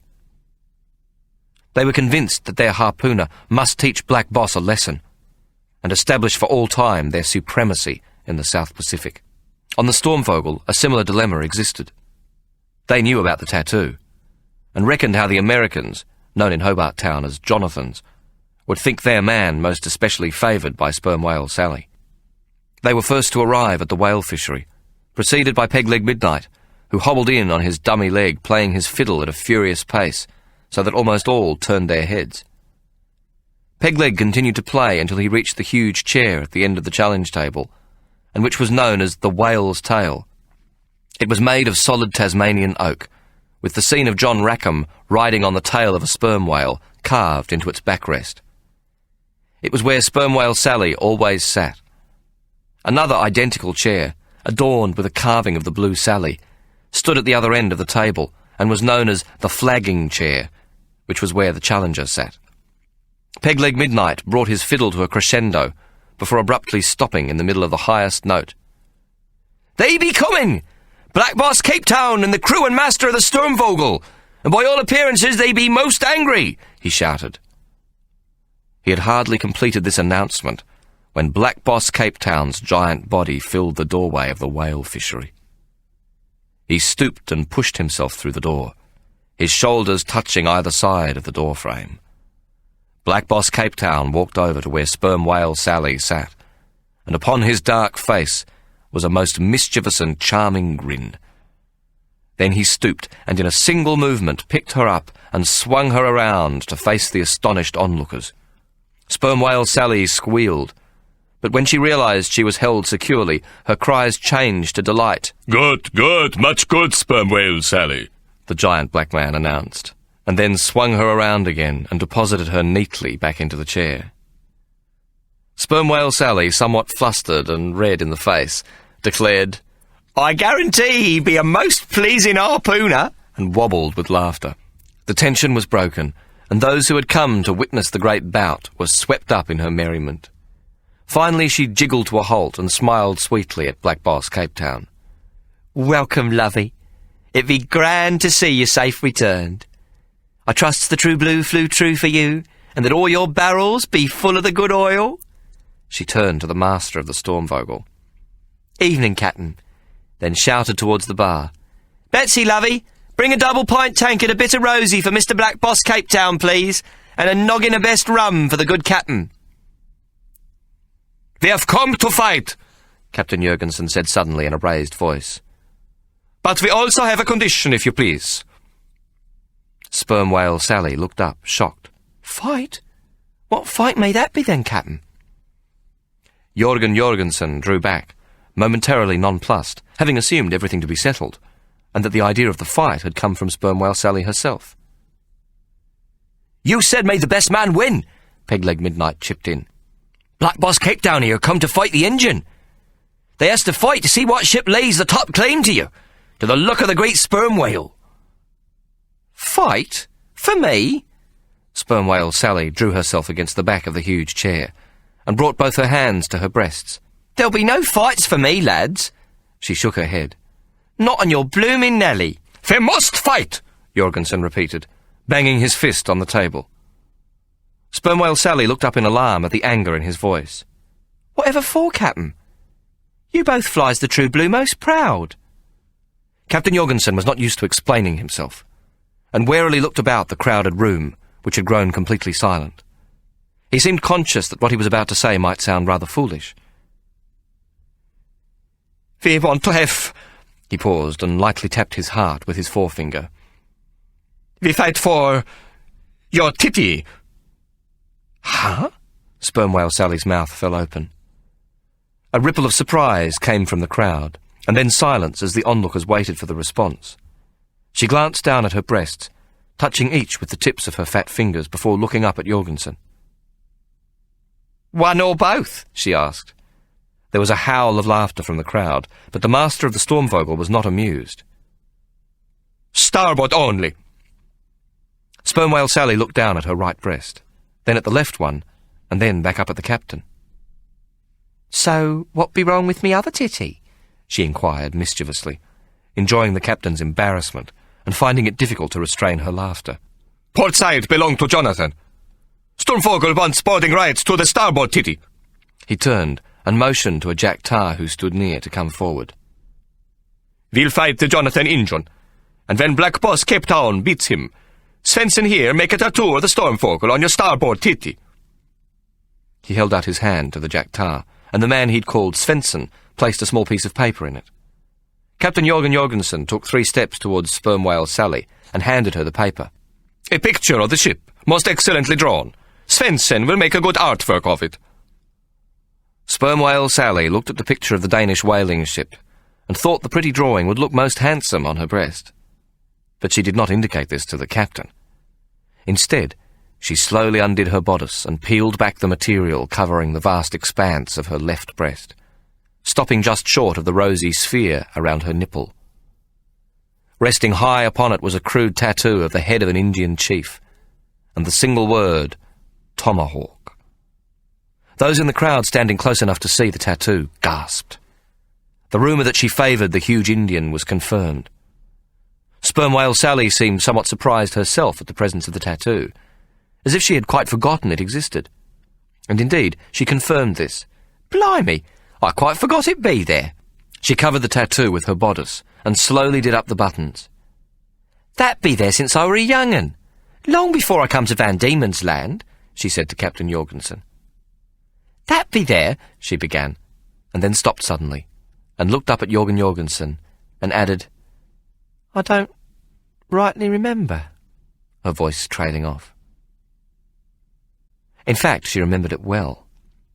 She'd been just 15 years old, a young actress in a Drury Lane play named Trooper of the King, a story about the war against the American colonists. Cast as an Indian maiden, with no more than a walk-on part, she had become completely smitten with an actor playing the part of an Indian guide named Tomahawk. He had wined and dined her in the West End the night after the final performance. They caroused until the early hours, and she had been too drunk to remember how or where she had been with him. All she recalled was waking up on a straw mattress in a cheap lodging house shortly before midday the following day, to discover her erstwhile lover had departed and left his mark on her young breast in the form of a dark blue and very new tattoo. "It has been there near all me life, Captain. It ain't got nothing to do with Mr. Tomahawk the whaleman," Sperm Whale Sally protested. Jorgensen shook his head, plainly not believing her. "You've been smoked, Sperm Whale Sally. We know it be there for the Merryweather and the Injun Savage." He pointed at Sally's left breast. "Port side be the Merryweather titty. Now the starboard for Black Boss Cape Town and the Sturmvogel." "3 cheers for Black Boss Cape Town!" Pegleg shouted, and the tavern resounded with 3 cheers for the giant black man who now stood with his arms folded, the front of his canvas shirt spread open to expose his immense barrel chest shiny with sweat. "Oi! Remember me?" Sperm Whale Sally suddenly shouted. "Ain't nobody going to tattoo nothing on me tits, you hear?" There was a hushed silence, and then someone shouted, "Here they comes! The Jonathans are coming!" All eyes turned to the doorway of the public house, though most could only see the crown of a top hat, because Captain Alexis Blackmouth Perryman, who led the Americans, stood no more than 5 feet and 3 inches. Unlike Jorgensen, who wore the clothes of a sailor coming ashore, a rough woolen suit of little style and most shabbily turned out, the captain of the Merryweather was dressed in a well-pressed topcoat, clean linen, breeches, hose, and well-shone buckled shoes. He was also clean-shaven, but for a small tuft of dark beard, stiffened with whale grease, which grew at the point of his chin and was joined by a thin moustache which circled from either side of his top lip to meet the tuft. Within this hirsute oval stretched a small, thinly drawn mouth, down-turned, so that it gave the impression of a vinegary disposition. He carried an ebony cane 2/3 as tall as himself, with a whalebone carving of a sperm whale at its head, its eyes sparkling with what was claimed to be 2 blood-red rubies. Despite his appearance, he was a skipper who drove his men hard, was not himself backward in daring-do, and had a record as a whaling captain which was second to none. Following him were the crew of the Merryweather, mostly Jonathans, though there were several of the Irish amongst them. The last to enter the tavern was Tomahawk, the giant Red Indian. His hair was parted at the centre, and had been braided in a single plait which fell 5 inches beyond his shoulders. He was as tall and as big around the shoulders as Black Boss Cape Town, but did not possess a similar girth. Instead, he tapered down to a slim waist, so that he gave the appearance of being the younger, stronger man. Black Boss Cape Town carried 3 black stripes of a tribal cicatrization down either cheek, and fitted into the stretched lobes of his ears were round discs the size of a silver dollar, made of whalebone. In the centre of each was an inset of the outline of the sperm whale with its tail held high, carved of black horn. Tomahawk wore no ornamentation, save for his facial skin, which was completely tattooed with swirls and dots. Of the 2 savages, he had the more fearsome appearance. Moreover, he did not smile as he walked over to the table to stand beside the master of the Merryweather.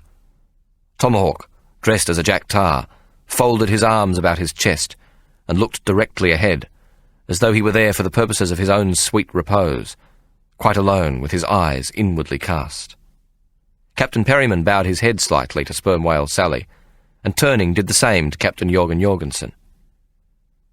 "Greetings, Captain," he drawled. Sperm Whale Sally smiled. Pleased to meet you, Captain. Jorgen Jorgensen went to extend his hand towards the American, but thought better of it and withdrew. Then he nodded his head and grunted. "Captain?" Captain Perryman smiled thinly. "Well, it be a fight then." It was not so much a question as a statement. "There should be rules," he announced. "Rules?" Jorgen Jorgensen looked puzzled. "Whalemen do not fight to rules." "Ah, well, both are valuable men, Captain. I feel sure you would not want your man killed, nor even maimed. He be a harpooner, be he not?" Jorgensen pondered for a moment, and Sperm Whale Sally pushed herself up from her chair and pointed at the 2 captains. "You listen to me, you pair of right bastards." They both looked at her in surprise, as though they had quite forgotten she existed. "What be it, woman?" Captain Perryman asked, in an offhand and irritated voice. "I already told you there ain't going to be no fight, and no one's going to put a picture of his ship on me tits." "But it is quite decided, Mr. Sully," Jorgen Jorgensen replied, bemused by her sudden recalcitrance. "Oh, I see," Captain Perryman said, smiling knowingly. He winked at the Danish captain and took his purse from his jacket, and from it took a $10 American bill. Then he walked over to Sperm Whale Sally and threw it on the table in front of her. Sperm Whale Sally looked at the bill. She might possibly have agreed to the tattoo for such a price, but she wasn't going to be patronized by the supercilious Jonathan. Her voice was angry and aggressive. "Now, hang on a mo, Captain. It ain't just the flaming tattoo, it's me boys." She pointed to Black Boss Cape Town, and then to Tomahawk. "They both of them true blues. They both done what's needed, there ain't nothing more they needs to do." In a sudden impatient gesture, she pushed the $10 bill away. "You can stink your Yankee money up your tiny Jonathan arse." "My God, I do not believe my ears. A whore who turns down money?" Captain Perryman said, one eyebrow slightly arched. "Well, you heard of one now, Captain Blackmouth." Captain Jorgensen suddenly threw back his head and laughed. Then he took his purse from his jacket and added 5 English pounds to the American money. "Be reasonable, Sally. You says you loves them both, but only one of them be an owner of your titty." He paused and spread his hands. "Now that ain't fair." "Nobody owns me titty lest they pays for it, and then it be only temporary," Sperm Whale Sally said, eyeing the money on the table. Jorgen Jorgensen pointed at his American counterpart. The Merryweather has got a titty permanent and the Stormfogle ain't. If, as you says, they earn a true blue the same, then we be entitled to 1 titty each. Now that be a fair proposition. No, Sperm Whale Sally shouted. And don't call me Sally, that be the privilege of me friends. Then will you cross it out? Jorgen Jorgensen snapped back. He made an X in the air with his fingers. Svensson can put an X through that name. Then the matter be finished, and all's fair and square. Captain Perryman banged his ebony cane on the table and pointed to Sperm Whale Sally. Oh, no, you don't, he cried. That tattoo on your port side titty belongs to us, and we ain't giving it up. No, ma'am, not now, not never. Then he turned and glared at the master of the Stormfogle. We be rightfully the best ship, Captain, and we aims to stay that way. The master of the Stormfogle took out his wallet and threw it onto the pile in front of Sperm Whale Sally. You said it don't mean nothing, so now I'm paying you to cross it out. Certainly, Sperm Whale Sally said, reaching over and picking up the 10 English pounds and leaving the American $10 bill on the table. Captain Perryman went to his pocket and produced 2 more $10 bills and placed them on the table. Jorgen Jorgensen matched him with another £5. Now, we fight, he said. At that very moment, Ike arrived, pushing his way through the crowd, his basket bouncing on his arm. Sperm Whale Sally saw him coming and threw up her arms and shouted, Ike Solomon, thank God you come! I need a spruiker what's going to stop murder happening. Ike looked about him and put his basket under the table. What's going on?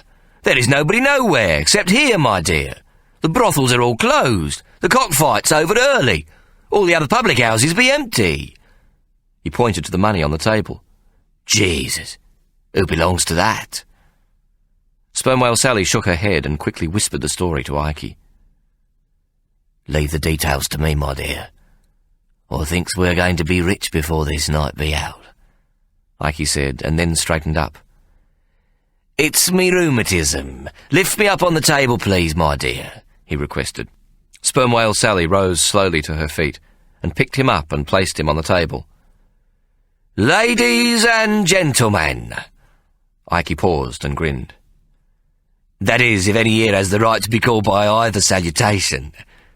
This brought a laugh from the crowd, and he waited for it to die down, then paced the length of the table, as though deep in thought.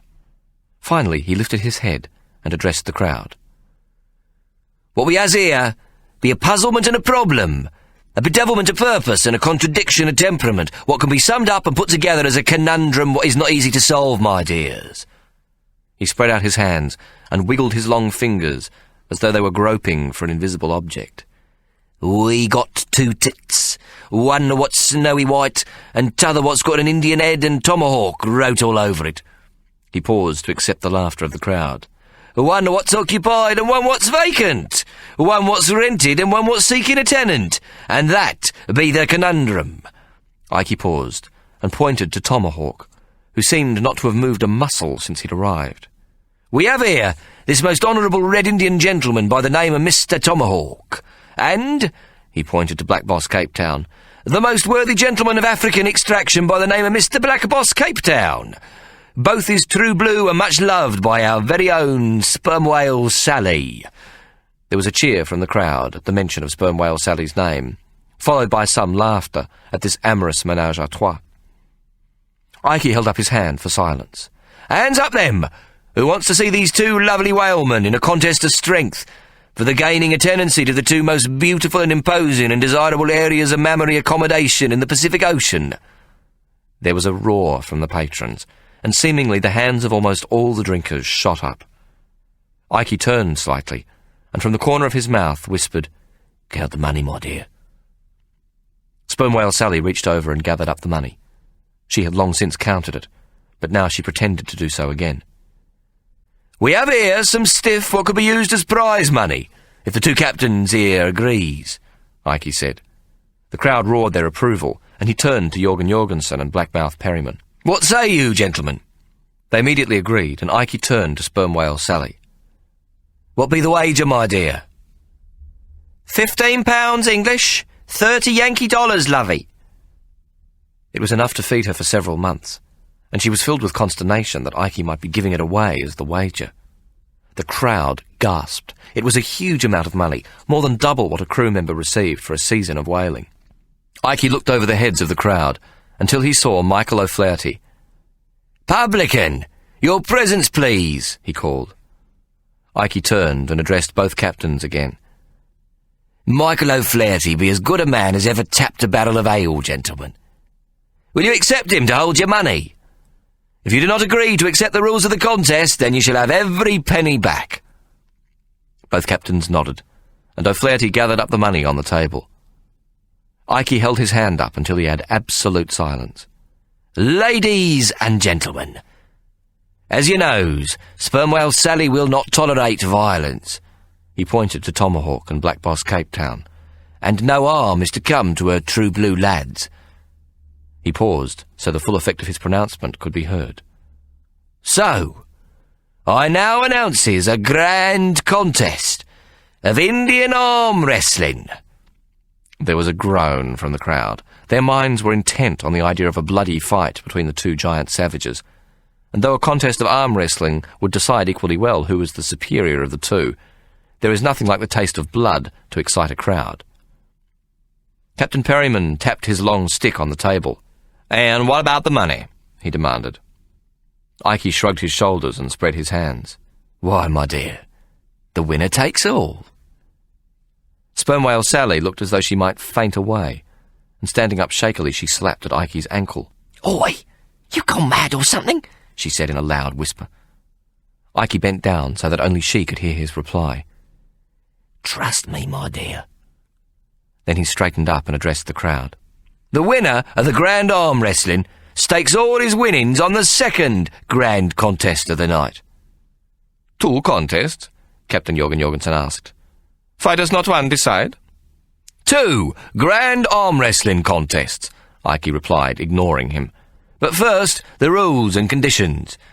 If Tomahawk should win, then he will be given a chance to enter a second arm wrestling challenge, and if he should win this too, then the Merryweather tattoo stays." There was a roar of approval from the crowd. It meant that the Tomahawk tattoo would be truly earned in virtuous combat. "If Black Boss Cape Town wins, then we crosses out the tattoo and he may challenge again, and if he wins again, then he will have a tattoo of the Stormvogel placed upon the breast of Sperm Whale Sally." "And if each should win one contest?" Captain Perryman asked. "That won't be possible, Captain," Ike said firmly.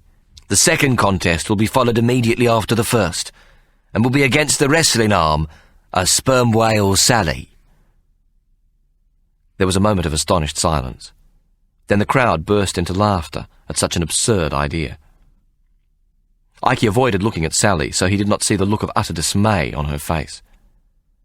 Had she been an integral part of some elaborate scam, where she was required to act out her consternation in order to gull her mark, she could not possibly have performed better. She had trusted Ike, and he had caused her to lose a fortune. Ike turned to the two masters. "Are you agreed, gentlemen?" "That be most fair," Captain Perryman, the first to recover from the surprise at this absurd idea, replied. "Aye, it be right by us," the master of the Stormvogel said, still smiling at the idea of arm wrestling the giant whore. "Mr. O'Flaherty, will you please bring the stools and table for the contest?" Ike asked. Then he announced to the crowd, "Ladies and gentlemen, I shall be running a book, though only for your sporting interest, so that some of the fine gentlemen here tonight might double their money." He paused and took a breath.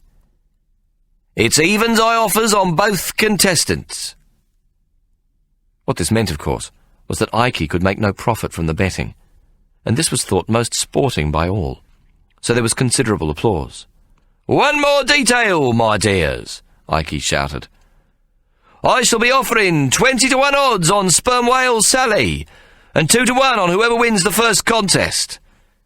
As this contest will take place immediately after the first, you should lay your bets for both now." There was a general guffaw. Had the odds even been 200-1 placed on Sperm Whale Sally, only a fool would have ventured a shilling on the likelihood of her winning. But the chance of doubling their money on either Black Boss Cape Town or Tomahawk was a most attractive proposition, It is a testimony to greed that in a room full of cutthroats and thieves, no one paused to suspect Ikey's motives or ask how he would pay his bets if Sperm Whale Sally lost. Meanwhile, Sperm Whale Sally was quite beside herself. "You'll not count me in on the betting, Ikey Solomon," she said, her voice fraught with anxiety. "I can't cover no losses." "Has I ever let you down in the past, my dear? Have you not profited gloriously in our mutual dealings?" "Oh, that would be 4. But now I thinks you've gone mashugana. We've lost all that lovely money, now you's making balmy bets, and I'm going to end up with some bastard writing all over me tits with a bloody needle." "Trust me, my dear. Leave it all to your Uncle Ikey. At worst, maybe a little scratch on your titty, but there be a lot of stiff to be won." He paused and added, "That reminds me, my dear. Naturally, we goes 50-50 with the winnings." "What bleeding winnings? You just gave the bloody money back to them 2 bastards." She stabbed a finger in the direction of the ship's masters. "You said winner takes all." "Only temporarily, my dear. Only for the Irishman to hold, so everything looks kosher, above board and exceedingly honest, and not to be doubted. In truth, our winnings, my dear. Do you agree? 50-50? "Jesus!" Sperm Whale Sally threw up her hands. "Yes, 50-50 or fuck all. Help your bleeding self." She looked as though she might cry. "Ikey, how am I going to arm wrestle one of them monsters?" "Now don't you fret, my dear. It'd be so easy, it ain't even a proper scam worthy of my intelligence." The table and stools were set in place for the contest, and the 2 giants made to take their seats. Michael O'Flaherty was given the role as the referee, and the 2 masters were appointed as judges. The rules of arm wrestling are universal and simple enough. The first man to push the back of the hand of his opponent to the table and hold it there for a count of 3 would be declared the winner. 10 minutes was allowed for the 2 contestants to tune up their muscles by building up a proper resistance against the arms of members of their own crew.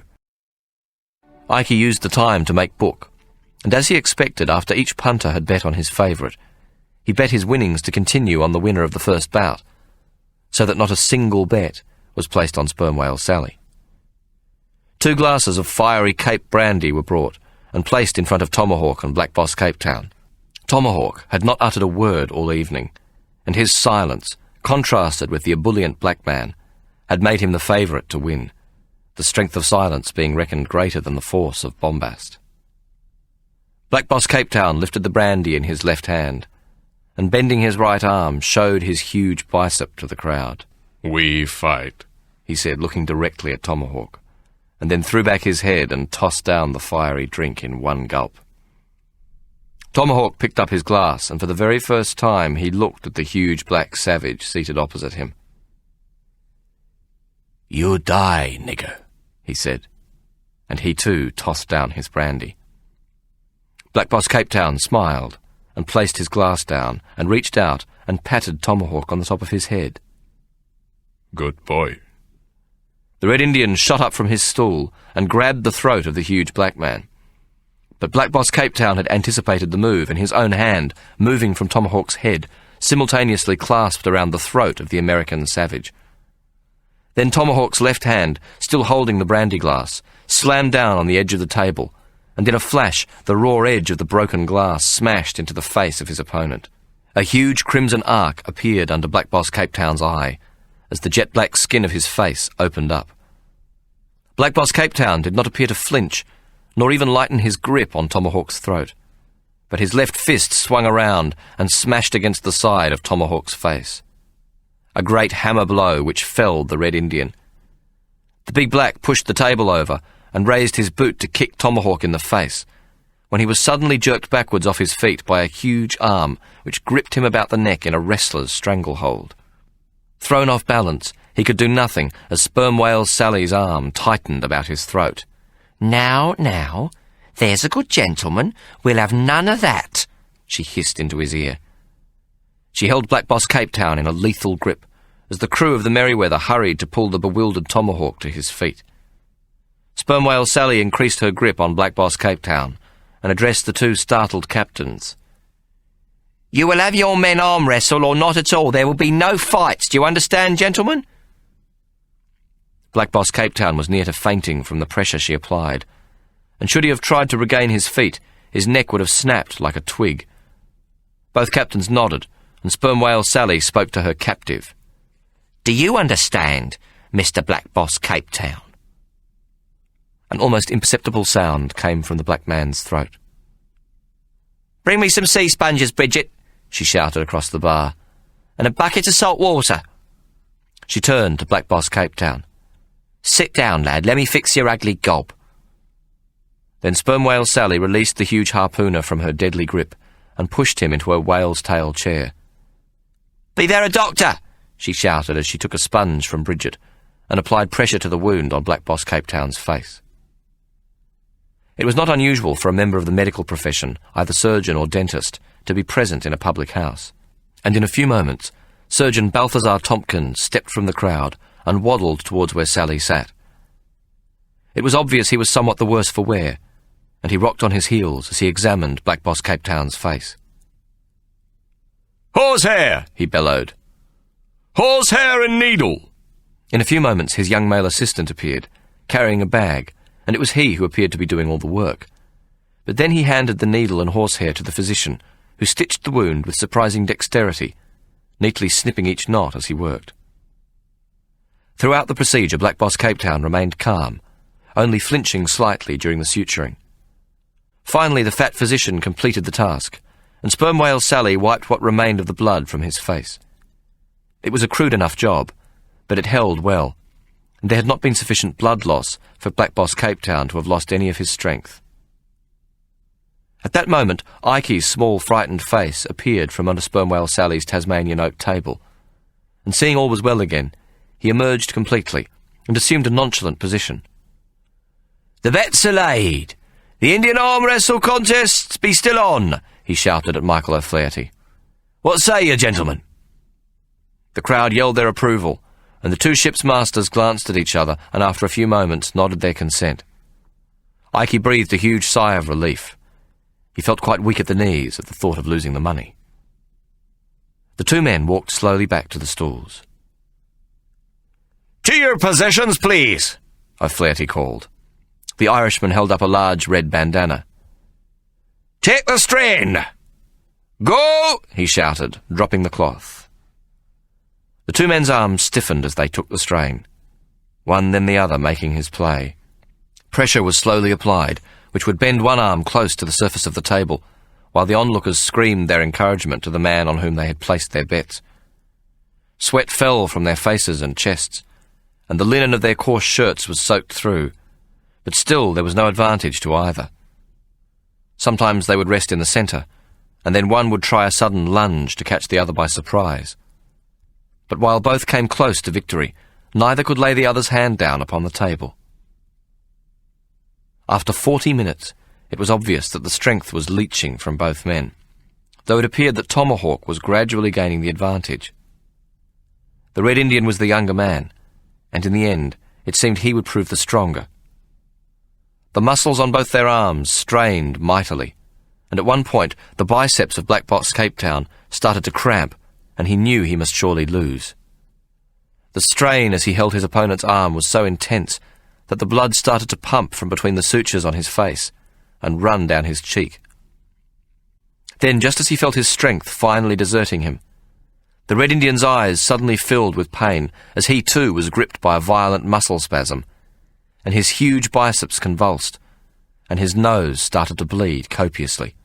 Still they held on, the Indian forcing the black man's hand almost to the tabletop, before it would be slowly lifted, each movement greatly taxing both wrestlers. The punters had taken to screaming with each turnabout, as though by their voices alone they could add strength to the man they had backed. Finally Tomahawk began to sense that he had the black man's measure. The front of both their shirts was now drenched with blood as well as sweat. Beads of perspiration shone in the crinkly hair of Black Boss Cape Town, and the smooth dark hair of his opponent lay soaked against his coppery skin. Slowly, agonizingly slowly, Tomahawk worked his opponent's arm, forcing it towards the surface of the table. Black Boss Cape Town's hand was no more than an inch from the table when he spat into Tomahawk's face. The shock was so great that the giant Red Indian lost control, and Black Boss forced his hand back to the upright position, and then over to the other side, so that Tomahawk's hand was now only an inch from the table on the African's side. Suddenly there rose in Tomahawk's throat a cry that seemed to come from deep within his belly, as the black man's bloody spittle ran down his face. His eyes burned in his head as his hand rose and rose, pushing the Negro's fist to the upright position and then slowly down until, with a second great wail, he smashed the top of Black Boss Cape Town's hand into the table. It was all over. Tomahawk had won the contest, though both men were too exhausted to lift their heads, and their arms lay limp and useless on the table. Sperm Whale Sally moved across to where Tomahawk sat and gently raised his head. With a wet sea sponge she wiped his face clean. Then she did the same for Black Boss Cape Town, wiping the blood from his cheek. "You both true blue, both my good lads." Ike had somehow climbed back onto the table, and now he began to wave his hands and shout until the pandemonium ceased. "I can't make no payment on the bets until the contest be complete." Finally the crowd noise calmed down sufficiently for him to be heard. "Tomahawk be the declared winner of the first contest. Now he must arm wrestle against Sperm Whale Sally." He turned to the master of the Stormvogel. "Please, Captain, move your man." Ike pointed at the black man. "Ike, whatever are you doing? These boys be exhausted," Sperm Whale Sally shouted up at him. Yes, indeed, my dear. We must hurry. Sit, there is no time to waste." Sally suddenly realised what Ike was up to, and as quickly as possible for someone her size, adjusted her massive bottom upon the vacated stool opposite Tomahawk. "Will you get your hand up now, lad?" Michael O'Flaherty said to the exhausted and bewildered Red Indian. Tomahawk raised his hand, and Sperm Whale Sally grabbed it and held it steady while both their elbows were pressed down on the table. "Ladies and gentlemen, take your positions, please. May the best contestant win." O'Flaherty again held up the red bandana. "Take the strain. Go!" Tomahawk had regained a surprising amount of strength in the few minutes he'd been allowed to rest, and tried to force his opponent's hand down in one great effort. This was a big mistake. Sperm Whale Sally's hand dipped and then lowered almost to the surface of the table, but there it held, draining the Red Indian of all his remaining strength. Then she forced it back to the upright position and started to push downwards. As publican of the Pig and Spit, she had been required to stack and lift beer barrels on the full, and her fat was deceptive. She was very strong. What new strength Tomahawk had recovered was entirely spent on his first onslaught, and not 5 minutes later, Sperm Whale Sally slammed the back of the exhausted harpooner's hand onto the table. It was a fitting ending. For generations, whalers would tell the story of how the two greatest harpooners in the world had fought for the right to challenge the spirit of the great sperm whale. How after a great fight lasting several hours between two of the strongest men in the world, the American Red Indian had won over the African giant. Then he pitted himself against the spirit of the great whale and was crushed in less than 10 minutes. But the spirit of the great sperm whale would never desert them, nor any of the ships that flew the Blue Sally. But the greatest of the catch seemed always to go to the Merryweather and the Stormvogel. Or so the legend goes. It was all over. Ike and Sperm Whale Sally had made a killing. Not only did they possess the money from both the Merryweather and the Stormvogel, but they cleared nearly £20 on the bets placed by the drinkers. Ike could not remember when he had enjoyed himself as much, though he was a trifle disappointed when Sperm Whale Sally insisted that they buy drinks for the crews of both ships. Then, to much shouting, joshing, and general banter, Sperm Whale Sally bared her left titty and allowed Svensson, the tattoo artist from the Stormvogel, to tattoo an X, cancelling the name Tomahawk. "It be better this way, me lovies," Sperm Whale Sally announced to the crew members who stood around her. "Now you both be equal, true blue. Both be equally blessed by the great good luck of the spirit of the sperm whale." She paused, for she could see that the men from the Merryweather did not look altogether happy with this pronouncement, and seemed reluctant to accept her blessing.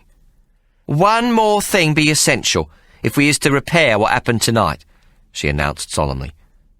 "If you wishes to keep the luck of the great sperm, you must do the spirit a final bidding." She looked at Black Boss Cape Town, and then at Tomahawk. "You two must shake hands. Make peace, the pair of you. You has broken your luck with your hatred, and there is only one way to regain it. You must be friends." She grinned and waited a moment, and then said, "As friends, together, you must beat the whale tonight." There was a sudden howl of approval from both crews as the tension between them dissolved, and they began to shake hands and drink to the health and happy hunting of both ships. Black Boss Cape Town extended his hand to Tomahawk, who took it and smiled. "Good man," he said. Black Boss Cape Town threw back his head and laughed. "We fight," he boomed happily, toasting the giant Red Indian.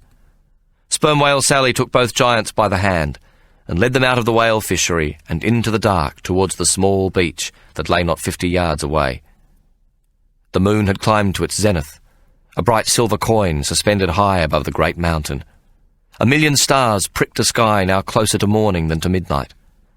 As Sperm Whale Sally sat upon the soft sand, a gentle wave washed into shore, and she waited for the sound of it to retreat before she pointed to the giant African. "Black Boss Cape Town, you be first. And don't squeeze me left titty, it be most tender." She laughed and then turned her head towards the Red Indian. "You follow quick, Tomahawk. It must be done quick, the one after t'other, so the spirit of the great sperm whale will reach you both in equal portion, and bring you the same great good luck in the next whaling season." Sperm Whale Sally sighed and lifted her skirts above her gargantuan thighs. "Jesus, I be starving hungry," she thought, as she fell on her back into the soft sand and watched the stars. "The things a girl has to do to make a shilling. I hope that bastard O'Flaherty ain't cancelled tonight's Blue Sally challenge, for I'll be obliged to eat both these bloody savages." She guffawed inwardly at the notion, as the shape of Black Boss Cape Town blotted out the moon. "Oh, God, here we goes again," she thought. "Lie back and think of a nice little pot roast, my girl."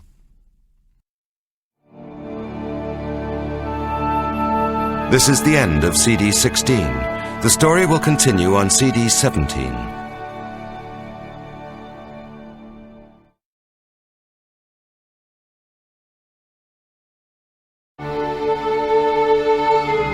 CD 17. Chapter 33.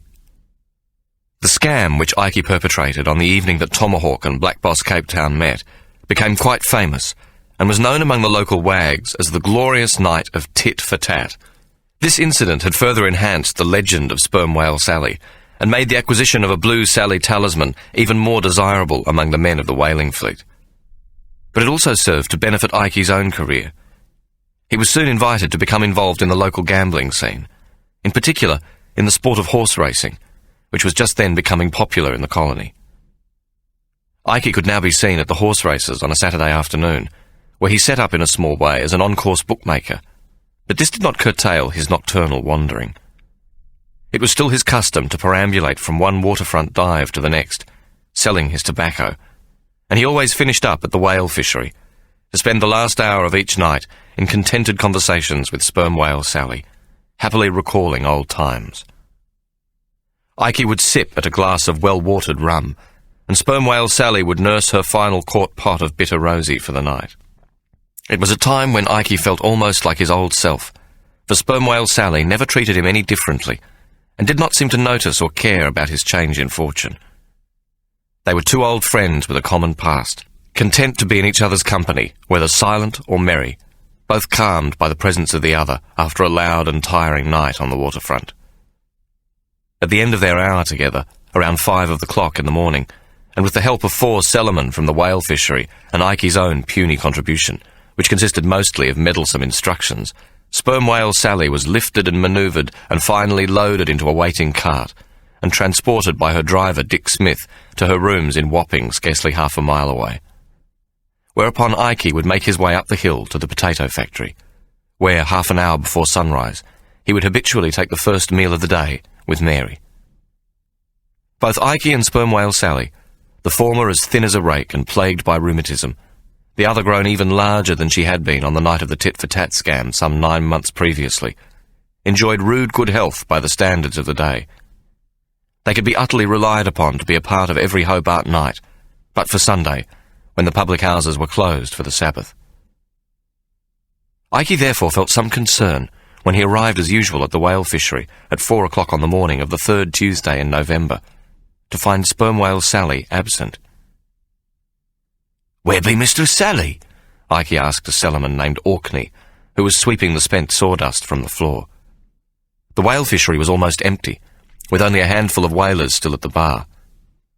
4 drunken sailors sat slumped with their heads in their arms over various tables around the room, and 2 lay unconscious on the floor among the spew, piss and spilt ale. Orkney stopped sweeping and looked about the room. "She be here earlier, Gov, but be gone a good hour since." "What, home?" Ikey queried in surprise. "I expects not, Gov. There were no cart." He continued his sweeping, clearly having no more to add to the conversation. Ikey walked over to the long bar, where a weary Bridget was washing and stacking pewter tankards along the counter. "Where be Mistress Sally, Bridget?" Ikey asked again.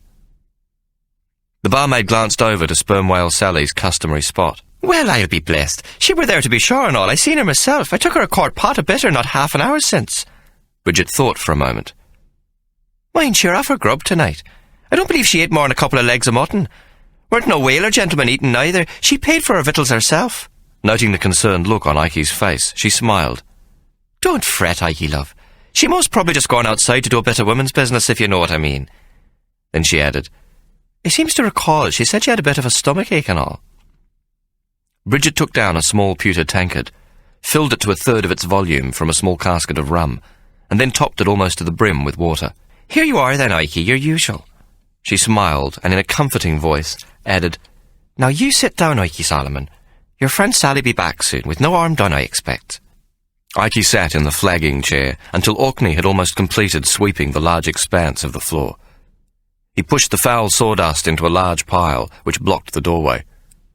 This was a signal to anyone seeking a last drink before dawn that they were not welcome to enter.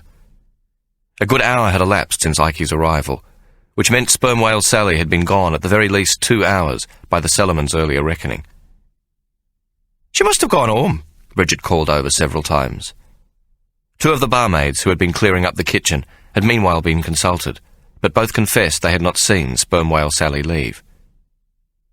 "It'd be 1/2 a mile to Wapping," Ikey pointed out. "She can't walk 1/2 a mile home, and it takes 4 people to lift her into a carriage, my dear." Ikey was irritated at their apparent lack of concern. "You would have seen her go if she'd been picked up by Dick Smith. Besides, he always stops in for a pint before they leaves, don't he?" Bridget was too tired to respond with any further sympathy and simply shrugged. "She'll be back, I expect." Ikey rose from the chair and, slinging his tobacco basket over his arm, asked Bridget for one of the lanterns which hung from the wall behind her. "I'm going to take a look," he announced. "We'll be closing in half an hour," Bridget said, as she unhooked a lantern and handed it to Ikey. "You be sure and bring it back, Ikey Solomon.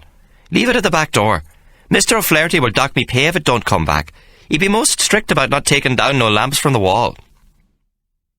Ikey only grunted, upset that they did not share his concern for Sperm Whale Sally.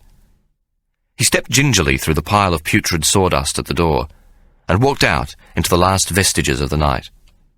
It was 4:30 of the clock, with the sunrise less than an hour away. The late spring night was cool, as it always is an hour before dawn, and a chill breeze blew in from the hills across the Derwent River.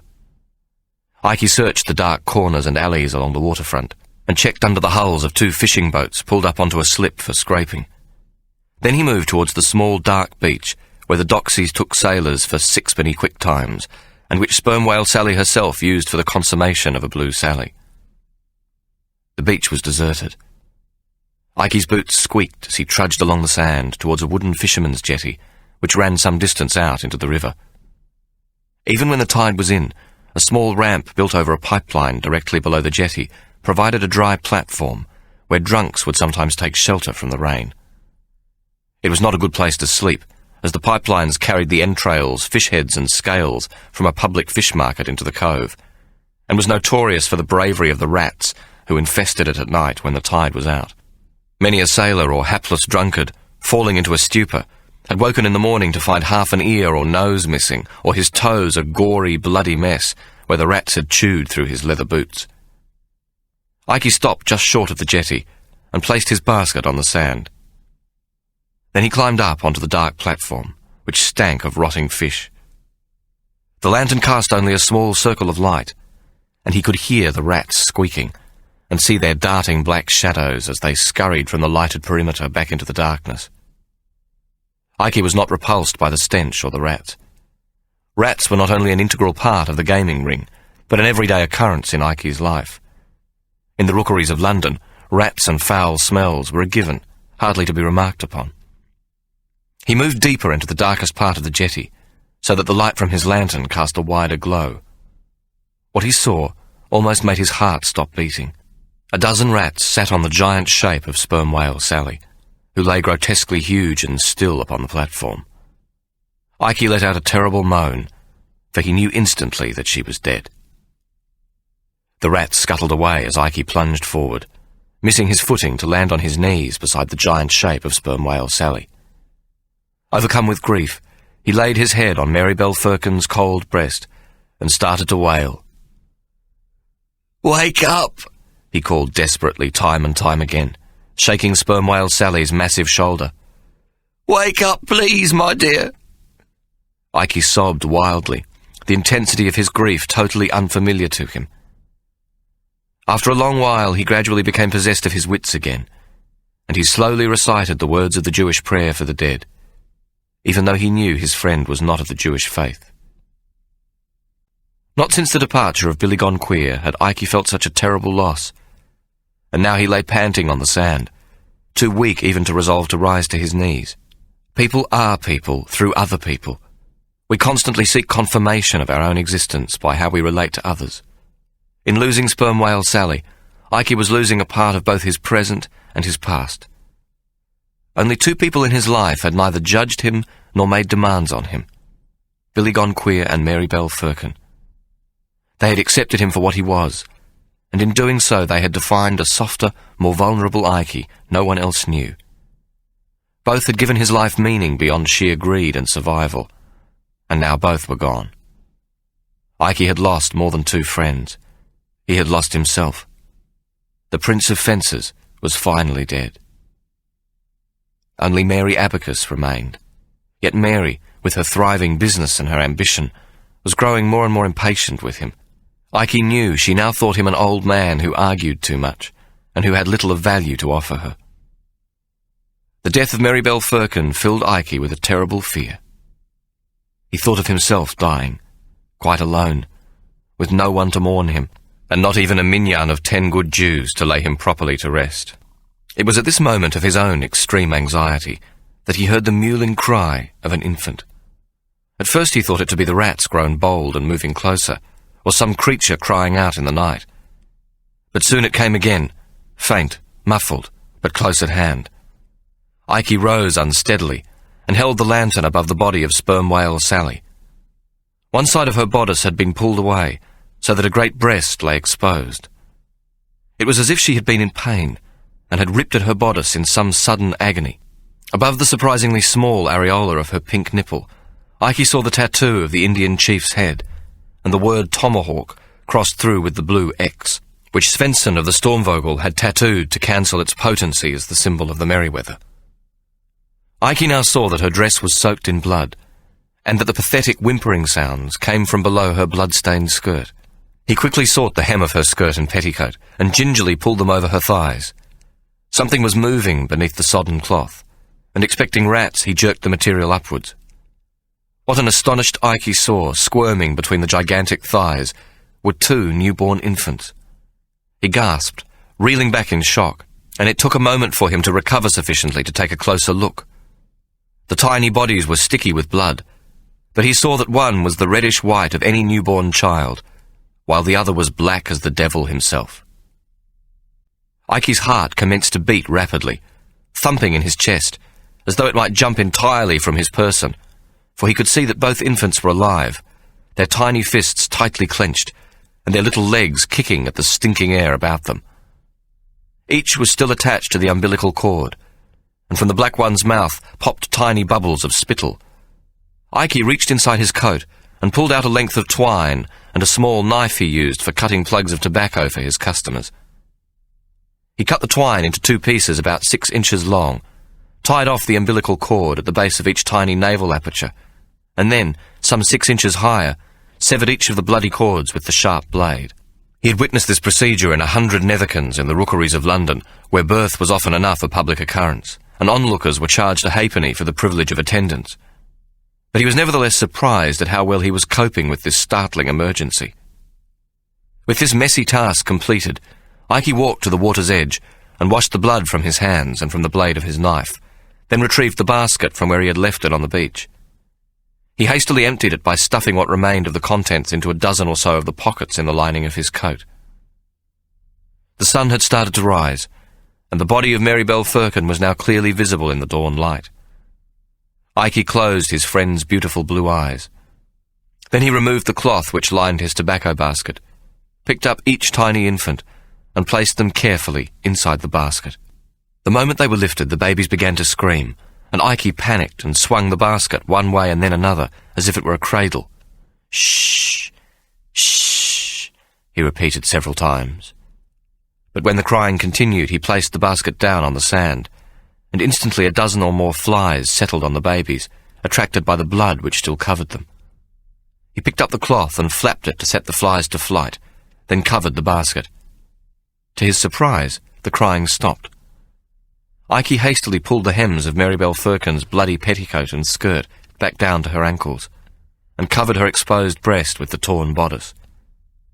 Then, squinting into the early morning sun, he took up his basket and trudged heavily back along the beach, towards the whale fishery. It was completely light when Ikey passed the front door of the public house, which was now firmly shut, the last of the drunks and the drinkers having been evicted.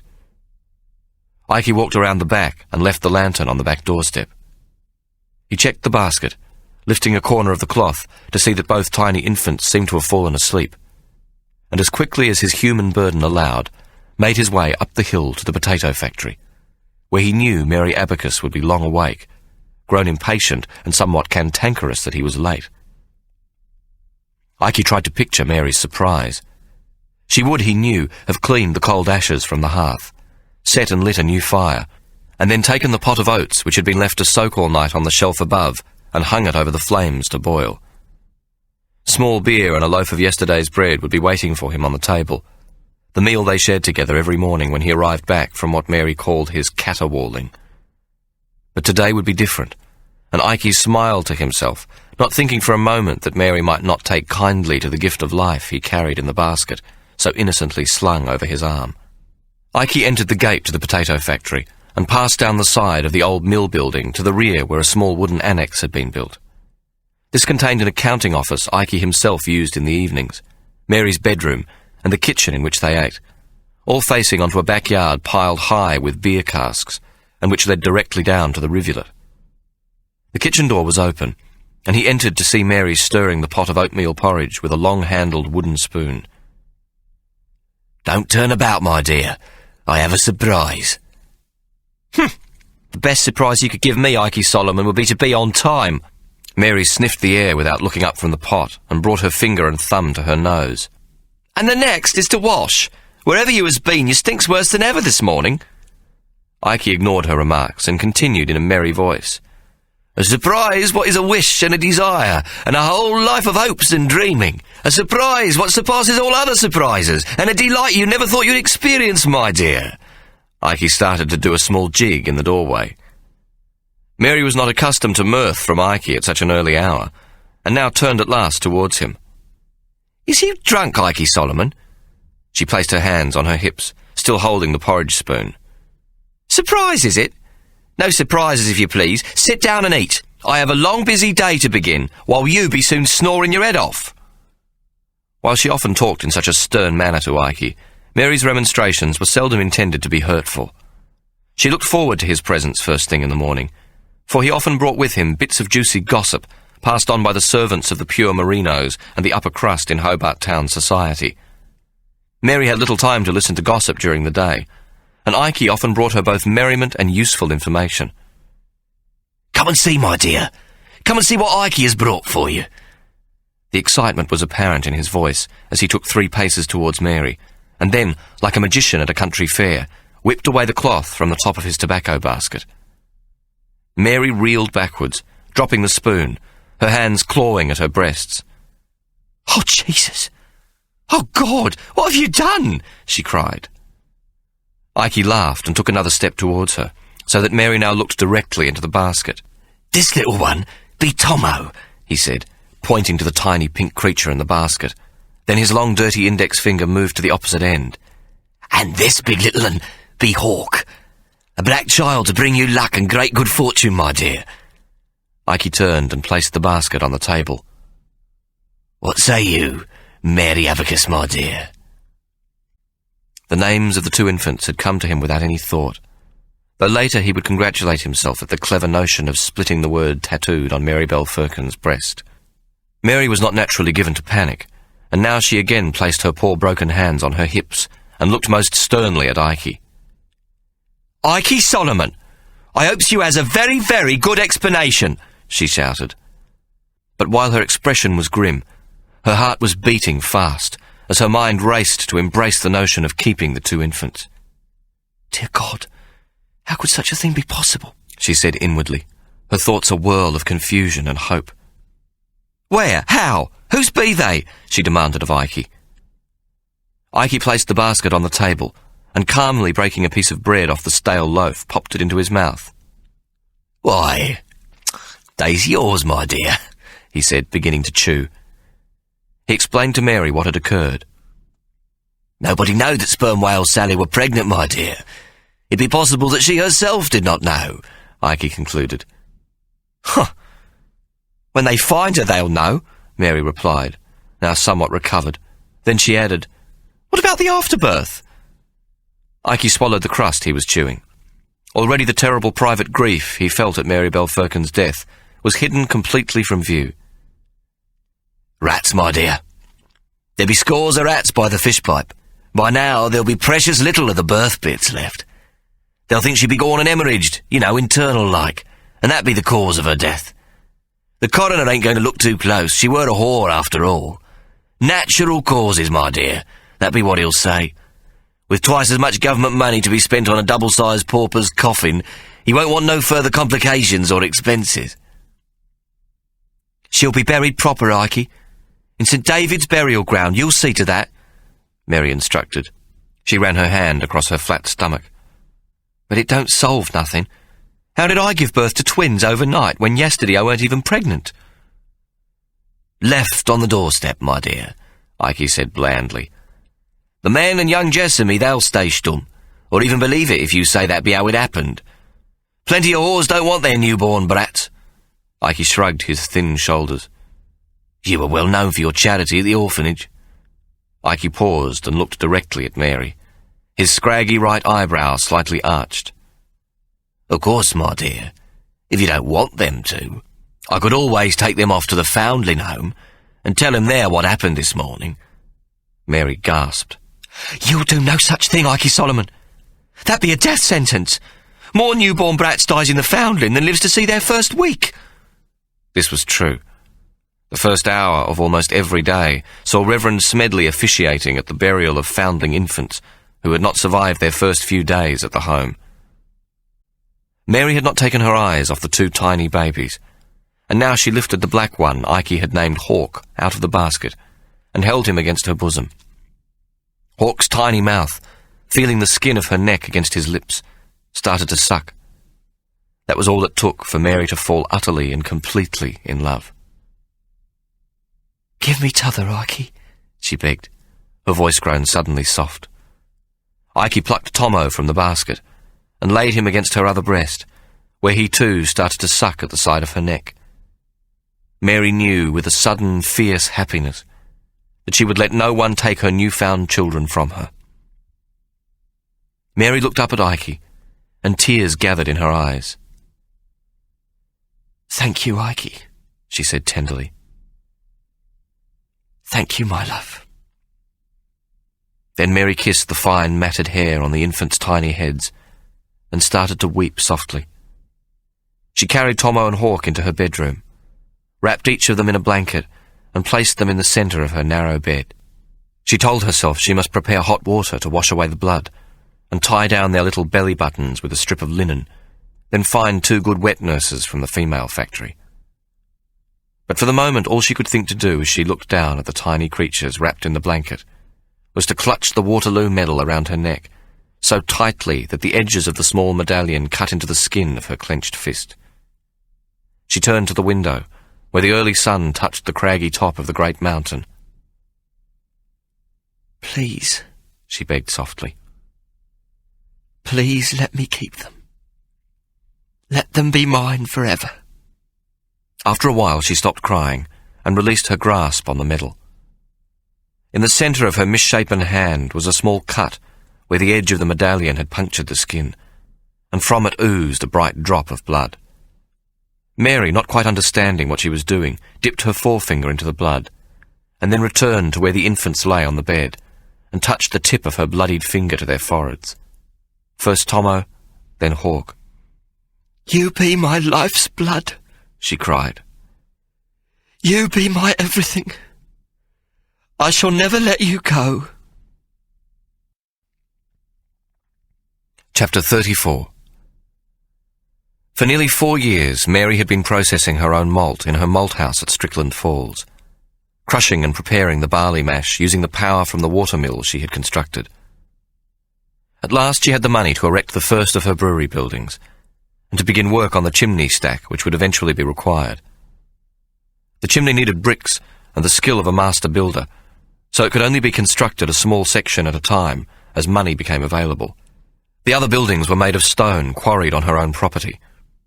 Mary's plan was that one day the quarry would become a small lake to store water for the brewery and lend further beauty to the woodland surroundings. She still lacked the means to create a complete commercial brewery, and it seemed unlikely that she would ever possess them. The steam turbines and huge fermenting vats and giant casks she required to compete against the likes of Peter de Grave's modern Cascade brewery needed the kind of finance she could only hope to raise with a wealthy partner. It was not a prosperous time in the colony. Several of the smaller banks had collapsed, and more than half of the free colonists were insolvent. The Bank of Van Diemen's Land would not readily invest in emancipists, particularly women, unless they had assets to secure the loan well in excess of the amount they wished to borrow. While there were private investors which a sharp lawyer might find in England, they usually demanded a controlling interest, and Mary was determined that she would never allow anyone to threaten her independence. The new buildings gave her the capacity to make much larger quantities of beer using the crystal-clear water that flowed from the falls. Furthermore, using time-honoured methods, she knew she would eventually own a small, complete brewery which produced ale of a very high quality. Though Mary was not considered a serious threat to any of the larger breweries, her temperance ale and bitter rosella had earned a reputation in the colony for their quality, and some of the public houses not tied to the mainstream breweries now accepted bitter rosy by the barrel, which was a major boost to her production. In the past, she had relied on supplying her beer in jugs brought by the purchaser or in bottles. This had severely curtailed her output, for glass was a scarce commodity, almost entirely imported from England.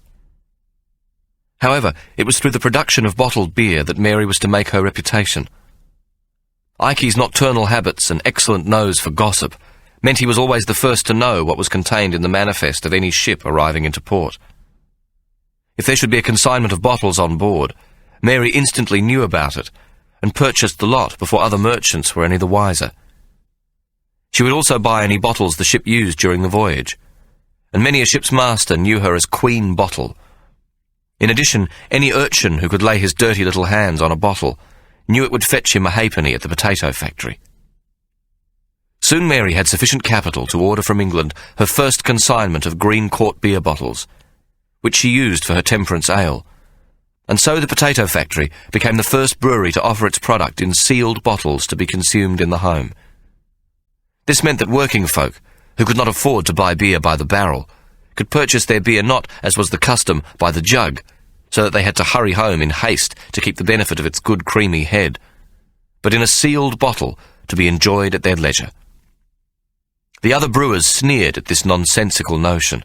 They sold their beer in barrels to be consumed in public houses, and those who wished to take it home could bring their jugs to the alehouse to be filled. They felt certain that quantities as small as a quart sold in expensive glass bottles would never catch on with the poor, who were the largest portion of the population who drank beer. They also thought Mary's temperance ale label another silly affectation, as paper was relatively expensive, and a label on a bottle of threepenny beer was regarded as an outrageous waste. Although Mary was prepared to take a lower profit for her beer by bottling and labelling it, she would not compromise on its quality. The people of Hobart Town, and those who lived further out in the country, immediately saw the benefits of what they called picnic beer, which could be transported in small quantities and drunk at leisure. People soon realised that while they initially paid an extra halfpenny for the bottle, if they returned the empty for another full one, they paid only the usual price of threepence for their beer. Furthermore, if they wished to surrender an empty bottle without buying an additional bottle of beer, Mary refunded the halfpenny they'd paid on the original deposit. Soon Mary was selling all the beer she could make, and it was only the lack of glass bottles which prevented her from selling more. Thus Mary invented the concept of bottled beer with a paper label to indicate its quality and brand, which would in time become commonplace on mainland Australia. 6 years had passed since Mary had been granted her unconditional pardon, and she now found herself welcomed into the society of tradesmen, clerks, and the free settlers of smaller means, who were collectively known as third-raters. As an emancipist, Mary rightfully belonged 2 social ranks further down the ladder, but her great business success, ardent support of the Temperance Society, stubborn courage against the beer barons, and quiet manners, together with her charitable work for the orphanage, elevated her to the lofty heights of the third social position in the class ranking of the colony. This despite the knowledge that she employed the odious Isaac Solomon, whom it was rumoured as common scandal had once been her paramour.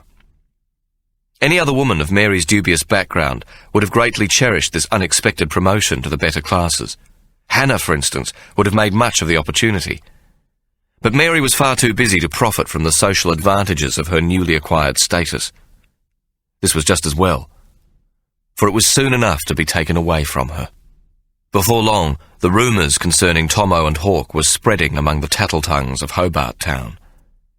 The very idea that Mary, an unmarried woman, should take in as her own children these so-called twins, said to have been left on her doorstep, and the fact that one was obviously of Aboriginal extraction, horrified the respectable classes. The infants had only been with Mary 2 months when she was summoned to see Mr. Emmett at his offices. She was ushered into his chambers by a clerk, who silently indicated the chair in front of a large desk, and immediately left. Mr. Emmett was working on some papers, and did not look up at Mary, who was uncertain as to whether she should wait for permission to be seated. She thought this most unusual, for they had been friends a long time, and besides, he was an unfailingly courteous man. "Sit down, please, Mary," Mr. Emmett said, still not looking up. He continued to write for a full minute, so that Mary could hear only the scratching of the goosefeather quill against the paper, and the slow, measured tick-tock of the pendulum from a wall clock to the left of his desk. Mary sat quietly in the chair, with her hands folded in her lap. She was not accustomed to meeting Mr. Emmett in this manner. She always accorded him the respect he deserved as a first-rater and high official of the government, but their relationship over the years had become a warm and familiar one. Mary was also aware that he took secret pride in what she had achieved, and he would visit the clearing on the mountain to watch each new construction. He had been very useful in the obtaining of various licenses, and a positive stalwart in her fights with the beer barons and others who did not like to see an emancipist, and in particular a woman, succeed at what they felt was most decidedly the province of a man. Finally, and to Mary's relief, Mr. Emmett looked up and smiled.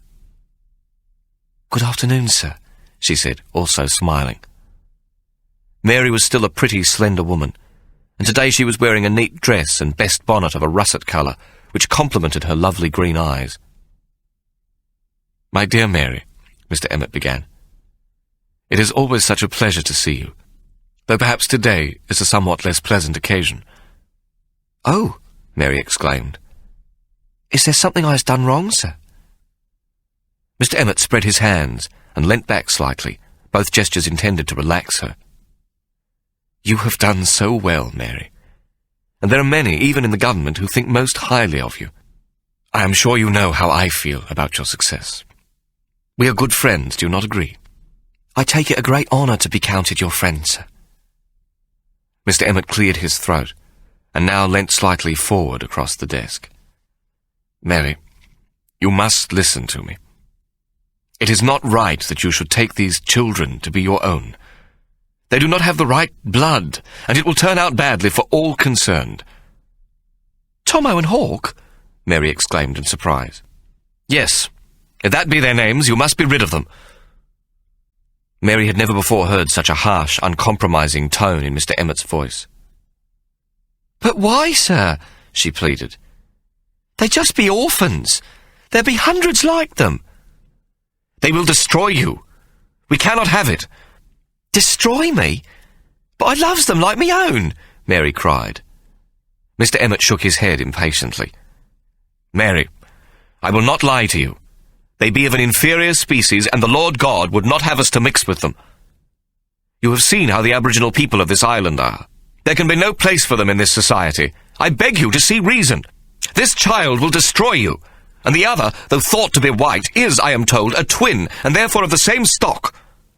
Mr. Emmett, you must help me, please. These are my children, and I wish them to be given my name. Mr. Emmett shook his head. You were always of a most stubborn nature, Mary Abacus, but this time I am right. You cannot keep them. Besides, in the matter of a name, it can only be that of their father.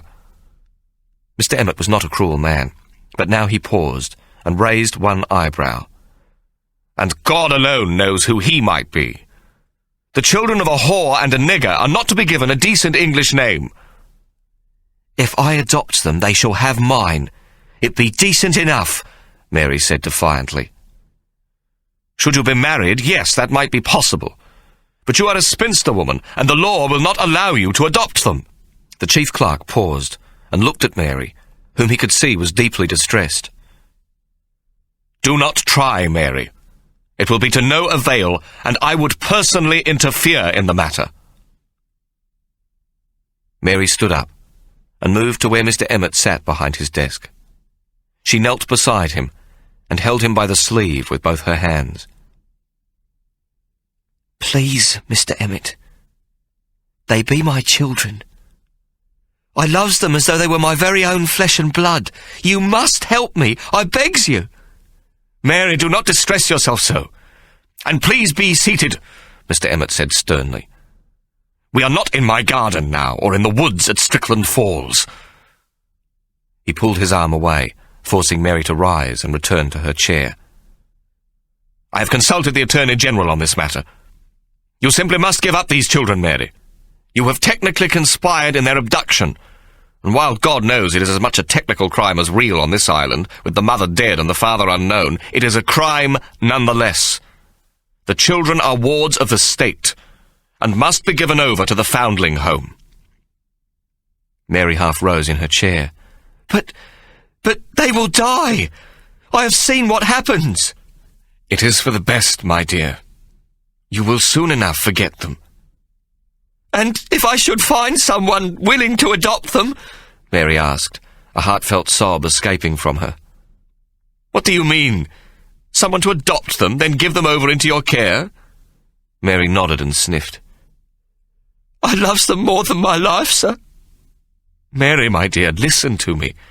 They are scum. They will grow to be idiots. You have seen the vile offspring of harlots for yourself, the urchins in the street in dirty rags, who grunt and snort like pigs, their minds not able to fully comprehend. These two of yours will be the same, even worse. They do not have the advantage of a full measure of English blood, but carry in their veins the instincts of the African savage, and God knows what else. Sir, I were myself born of the poorest class, the hopeless, the scum, as you calls it. I were myself a harlot. You have seen how in the orphanage we have brought children to learn. Children what you said was hopeless, was scum, found bright and keen as any other. You said yourself you was wrong.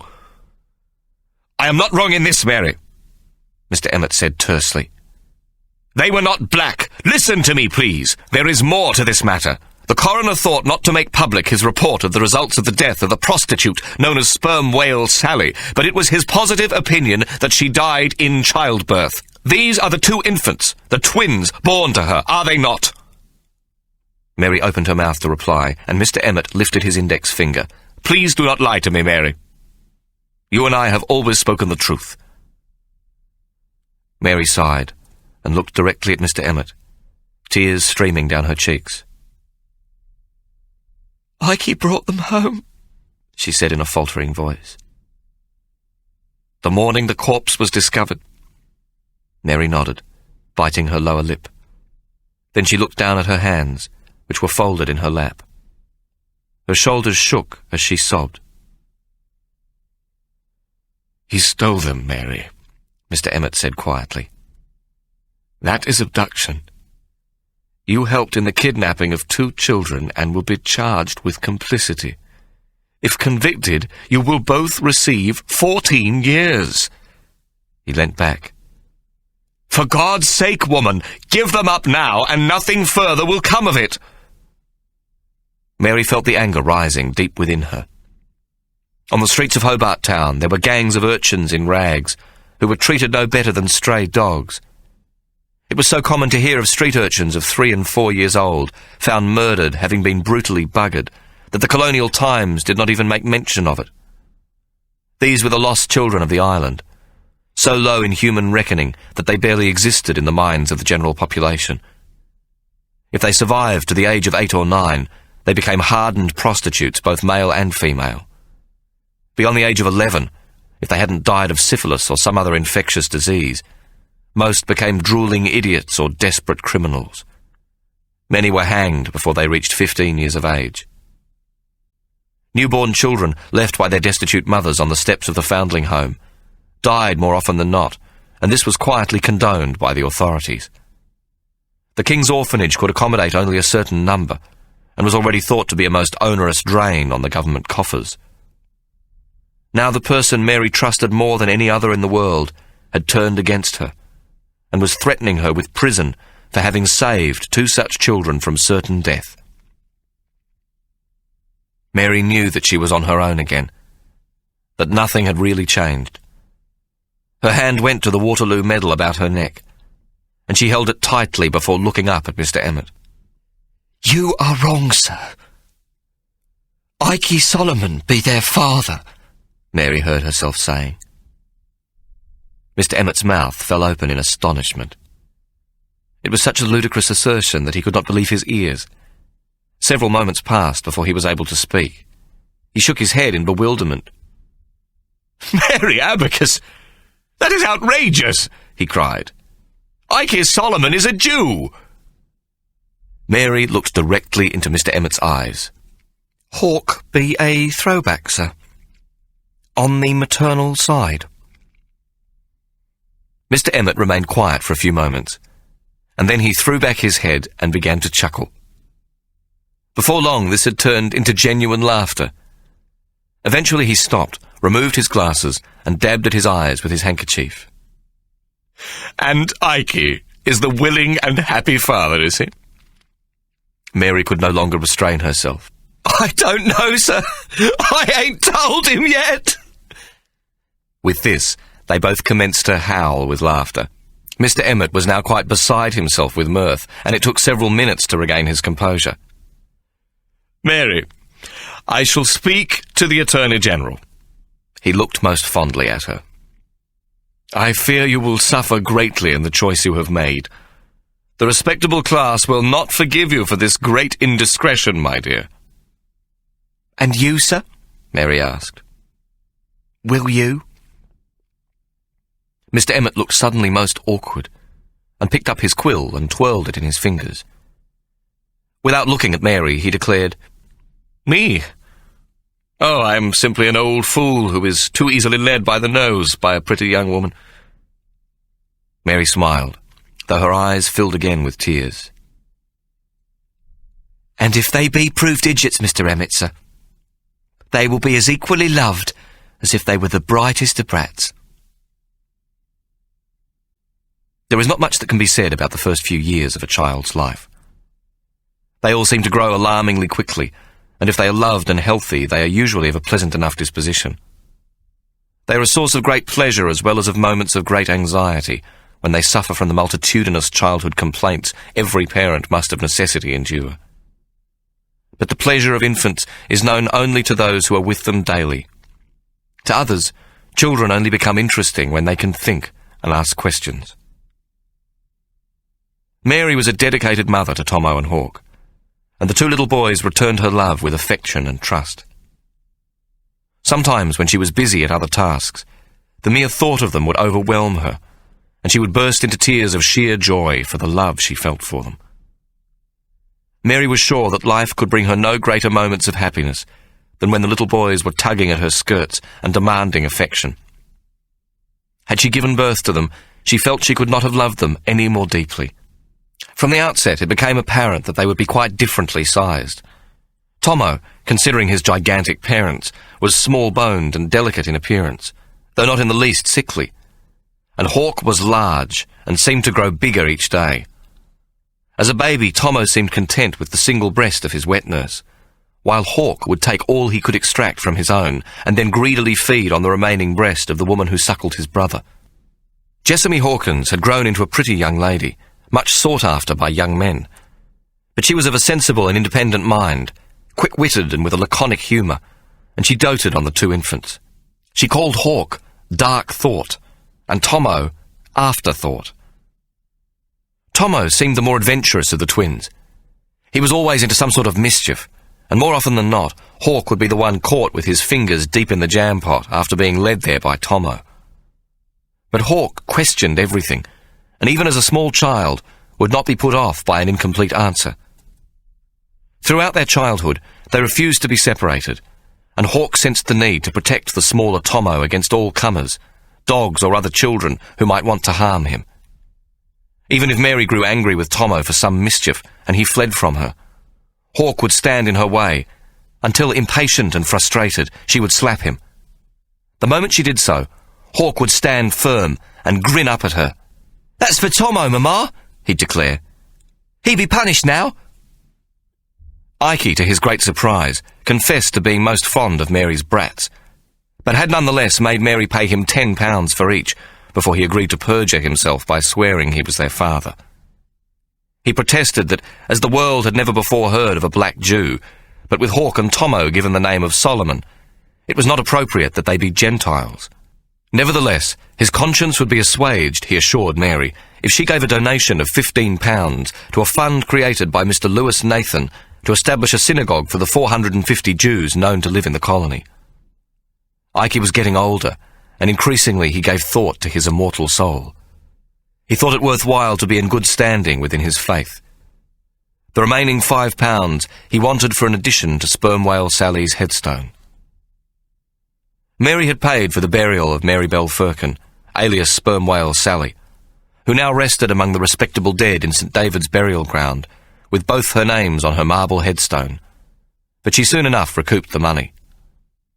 Michael O'Flaherty, the proprietor of the whale fishery, had opened a fund for this purpose, and every whaleman who entered the port of Hobart in the year that followed had willingly given something towards Sperm Whale Sally's funeral expenses. Sufficient money was raised to repay Mary, and also to erect a handsome headstone made from expensive pure white marble imported from England. In fact, so grand was the headstone that it caused a furore among the church elders and the congregation, who felt it unbefitting that a whore should have a more impressive tombstone than the respectable and pious merchant John Rutkin, who had been buried on the very same day. There were even some who tried to insist that Sperm Whale Sally's grave be moved from consecrated ground, and there was talk of a petition to Governor Franklin, who had replaced Colonel Arthur. But in the end, the vicar, in a stirring sermon, pointed out that within his churchyard lay villains far greater than the giant whore, and that Mary Magdalene had herself been a scarlet woman and had received the love and compassion of Jesus Christ. This had silenced the hotheads, and at the same time caused a better quality of headstone to appear in the churchyard, the respectable classes not able to bear the shame of sealing their dead beneath a less imposing stone. But despite the grandness of the memorial to Sperm Whale Sally, Ike, in a rare display of sentiment, expressed his displeasure. He persuaded the stonemason who created the tombstone to procure a slab of rare bluestone and to carve from it the shape of a great sperm whale, and to inlay this onto the face of the existing white marble. Beneath this he caused to be engraved the words, "So take up your doxy and drink your own ale, and dance a fine jig to a fine fishy tale. We'll fly the Blue Sally wherever we sail, and drink to the health of the great sperm whale. It pleased Ikey greatly to know that the Blue Sally would forever fly above Sperm Whale Sally's grave, and Mary was happy enough to meet the bill. Apart from Ikey's renewed religious scruples, she understood his sentimental desire to perpetuate in stone the spirit of the great sperm whale, so that it might guard the grave of the mother of her 2 adopted sons. And so yet another myth was born. At the beginning of the winter whaling season, for as long as men hunted the whale in the South Seas and came into port at Hobart Town, the captains and men of the great fully rigged brigantines and barks and the smaller local bay whalers would gather together at St. David's Church for a blessing of the whale fleet. After the blessing, the ship's masters would pay for a barrel of rum to be consumed at the grave of Sperm Whale Sally. Each whaleman present would take a glass of rum and drink what became known as a Sally salute, a tribute to the spirit of the great sperm whale. Then they would link arms, the Yankees and the British, Swedes, French, Portuguese and the Islanders, and form a circle around the grave of Sperm Whale Sally, and sing the Blue Sally shanty. This they sang with a great deal more gusto than the dreary rendition of the sailor's hymn they had earlier been required to render within the church. It was claimed that there were whalemen who spoke no English, but who could sing this elegy to the whale perfectly, having learnt it by rote from some old tar during the lonely nights at sea. Mary nurtured only one great anxiety during the first 2 years of raising Tomo and Hawk, which sprang from the damning words of Mr. Emmett. "Mary, my dear, listen to me. They be scum. They will grow to be idiots." She watched them intently in the cradle, to see if their eyes followed her, or whether they might be made to grab for some object she held, or respond to some loving, nonsensical sound she made to show a growing awareness. Her fears proved groundless. Tomo and Hawk cried and laughed, slept and ate and fell and walked and played, like any other happy, healthy infant. Mary left nothing to chance, though, and as soon as they could comprehend in the slightest, she began reading to them. At 4 years old, they could recite a host of nursery rhymes, the one closest to Mary's heart being Little Jack Horner, for it contained the 2 things she was most determined to give her children: good food and an education. Little Jack Horner sat in the corner, eating a Christmas pie. He put in his thumb and pulled out a plum, and said, "What a good boy am I." He was feasting away, and 'twas late in the day, when his mother, who made it a rule her children should ever be learned and clever, came in to prepare him for school. Mary also determined that their morals should be of the strictest rectitude, and they would be most severely punished should they not tell the truth. She had sent to England for a book with the rather long title, The Good Child's Delight, or The Road to Knowledge, in short, entertaining lessons of 1 or 2 syllables, nursery morals, chiefly in monosyllables. This she read to them so many times that Hawk, at the age of 5, could recite the entire book. Others she bought from the Hobart Town Circulating Library, where she drove the stern-faced Mrs. Dean quite mad with her requests for children's books. One of the boys' favourites, for they cried at each reading, was The Happy Courtship, Merry Marriage, and Picnic Dinner of Cock Robin and Jenny Wren, to which is added, alas, the doleful death of the bridegroom. On their cots, Mary constructed strings of wooden beads in the same configuration as an abacus, so that their earliest memories would be of the rattle and touch of the red and black beads in their tiny hands. At 5, both children were well acquainted with the alphabet, and could read well and write simple words upon their slates. Tomo was clever enough, but would quickly become impatient, while Hawk seemed much more interested. At the age of 7, when Mary took them to Mrs. Tibbet's primary school, an establishment which took the young children of the tradesman rank, both Tomo and Hawk proved well in advance of other children in their class. Hawk was not only the largest child among his age group, he also stood out as the most intelligent. Though children are not concerned with colour, their parents soon enough perceived the presence of Hawk, and it did not take them long to complain about the black child. Mary was asked by Mrs. Tibbet to remove Hawk and Tomo from the school. It was a fight Mary knew she could not win, and she saw no point in venting her spleen on the hapless Mrs. Tibbet, who seemed genuinely distressed that she was forced to make the demand. Besides, Mary felt that the school was holding back her children for the benefit of other children less well prepared. So she determined that she would continue as she had begun and personally attend to the education of her 2 children. In this she had elicited Ike's most reluctant assistance, particularly as she required that he teach them nothing in the way of dishonest practices. Ike protested that he knew of no other way to teach an urchin, and that if he should be forbidden to teach Tomo and Hawk the gentle art of picking a pocket, or show them how to palm a card, or otherwise cheat at cribbage, pick a simple lock, shortchange a customer, successfully enter a house though it be securely locked, or doctor a stolen watch, there was nothing contained in his lexicon of knowledge which he believed could be useful to them. You will teach them of human nature. They must grow up able to read a man or woman the way you do. How they stand or use their hands, or smile or protest. How to know the fool from the villain, and the good from the bad. Who to trust and who should be avoided. The manner of the confidence man, and the language of the cheat and the liar. That is what I want them to know, Ike Solomon. Ike laughed. They are not Jews, my dear. They are not the raw material it has taken 1,000 years and more to breed, so that this kind of wisdom is ingested without the need to think. You must teach them, Ike.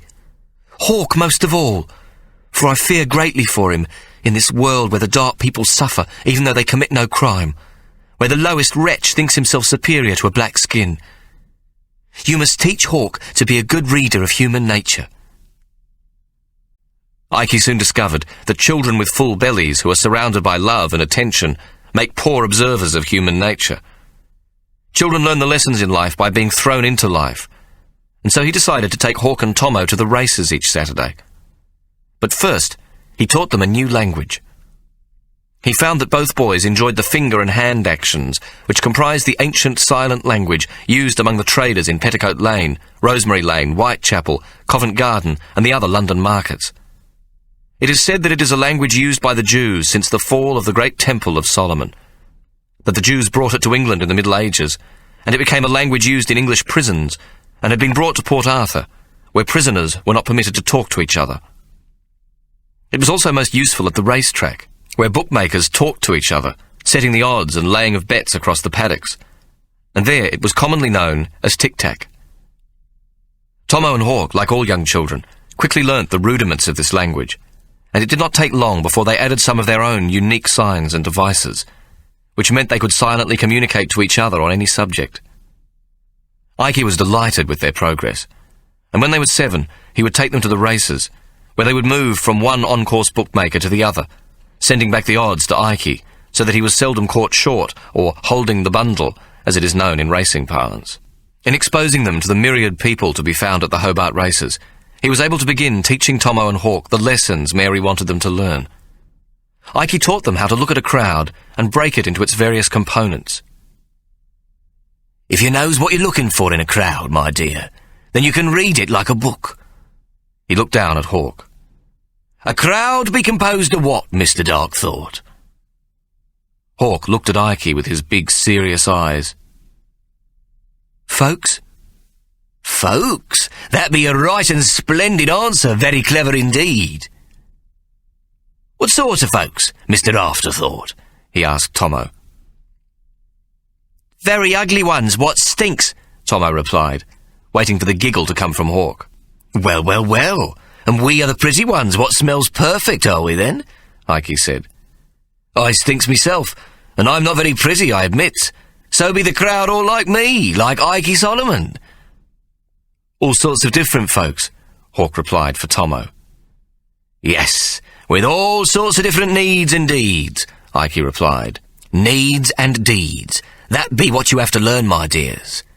If you knows what folk needs, you can begin to understand their deeds. Ike would patiently teach them how to spot the pickpocket, and to listen to the chatter of a tout, to notice the gestures and the patterns of speech of the confidence trickster, how to know when a man was a liar or a cheat, how body language was almost always the first way to judge a man. Then, when you've seen how he stands or sits or walks or uses his hands and his head, and he fits into a pattern, then, when you talks with him, you listens with your stomachs, my dears. Your stomach? Tomo laughed. Be me belly button me new ear, then? That be most clever of you, Mr. Afterthought. Most clever and to be remembered. Let your belly button be your most important ear. Have you got a very big belly button then, Ikey? Hawk asked. Big as your ear? Huge, my dear. Ikey slapped his pot belly. Nearly all the ear what's constantly listening. The two boys found this very funny. So what does you do with your ears on your head? Hawk asked. Now that be another most clever question, Mr. Darkthought. Ikey pulled at both his ears. These be your listening eyes. Eyes can't listen, both the boys shouted. Oh, yes they can, if they be ears, Ikey said solemnly. But ears can't see, Hawk said emphatically. Oh, yes they can, if they be eyes. Ears, what is eyes, and eyes, what is ears, is most important in the discovery of human nature. How? They both chorused. Well, human speech be like pictures, only word pictures. When we speaks, we paints a word picture what we wants others to see. But we only paints a part of the picture what's in our heads. The other part, usually the most important part, we leaves behind, because it be the truth, the true picture. So your ears have to have eyes, so they can see how much of the real picture what be in the head to be contained in the words.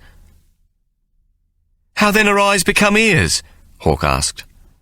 Well, that be more complicated, but the way we moves our hands and heads, and folds our arms or opens them up, scratches our nose or puts our finger over our lips, tugs our ear, twiddles our thumbs or fidgets, or puts one foot on the instep of the other like Tomo be doing right now, that be what you calls the language of the body. If you listen to the language of the body with your eyes, and sees the picture in the mind with your ears, you begins to get the drift of the person. That is, if you listens. Through the ear in your belly? Hawk shouted, delighted. Bravo! If you don't feel good in your stomach, then always trust it, my dears. Bad stomachs and bad men go well together. Tomo appeared to pay less attention to these lessons, but Hawk silently absorbed everything Ikey told him. Unlike his previous pupils in the Academy of Light Fingers, neither Tomo nor Hawk suffered from hunger and cold, homelessness, or a lack of love. Privileged children only embrace the more difficult lessons in life when their survival is threatened, and then it is often too late. Both Mary's boys showed an early proficiency in numbers, and constantly used the abacus. But once again it was Hawk who most quickly mastered the mysteries of calculation. By the time Ikey took them to the Saturday races, Hawk carried his own small abacus, and could calculate the odds in an instant, and send them by sign language to his brother. Tomo would stand well outside the betting ring, but where Ikey could glance up at him while he worked. And as he began to prosper as a bookmaker, he came to rely increasingly on the two boys. Mary spent as much time as she could spare with the boys, tramping on the great mountain, and at Strickland Falls, and soon they knew the deeply wooded slopes and crags well enough to spend long hours exploring on their own. They hunted the shy opossum, who slept during the day in hollow tree trunks, and searched for birds' eggs, though Mary forbade them to gather the eggs or trap the rosellas and green parrots not yet able to fly, but which were sufficiently well feathered to sell in the markets. Once, close to Strickland Falls, Hawk had his arm deep within the hole in a tree trunk, looking for birds' eggs, when he was bitten by a snake. Within a couple of minutes he had presented his puffed and swollen forefinger to Mary, who was fortunately working at the new buildings for the potato factory. Mary lost no time, and consulting Dr. Forster's Book of Colonial Medicine, she applied a tourniquet high up on Hawk's arm and sliced open the bite with a sharp knife, drawing a deep line down the flesh of his forefinger while ignoring his desperate yowling. Then she sucked the poison from the wound, spat it out, and applied a liberal sprinkling of Condis crystals, or as it was called in the book, permanganate of potash. Though Hawk's hand remained swollen for a week, his forefinger recovered well, the scar from Mary's overzealous cut being more damaging and permanent in its effect than the serpent's bite itself. Mary was a strict mother who expected them to work. They gathered watercress and learned to tickle the mountain trout and hunt for yabbies, the small freshwater crayfish abundant in the mountain streams, so that they would often bring home a bountiful supply. Sometimes they sold what they caught or gathered at the markets. They collected oysters off the rocks in the bay and set lobster traps, and both boys could swim like fish by the time they were 5 years old. At 7 they were independent and spirited, and in the rough and tumble of life in Hobart Town, where children of the poor grew up quickly and street urchins scavenged to stay alive, they mostly held their own, though they would often enough come home to Mary torn, bleeding and beaten, robbed of the pennies or even a mighty sixpence they had earned. Hawk's dark colour was almost always the problem, with the street urchins taking great delight in going after him. If Tomo and Hawk saw one of the gangs approaching, and escape proved impossible, they ran until they found a wall, and then, with their backs to it, would turn and fight their opponents.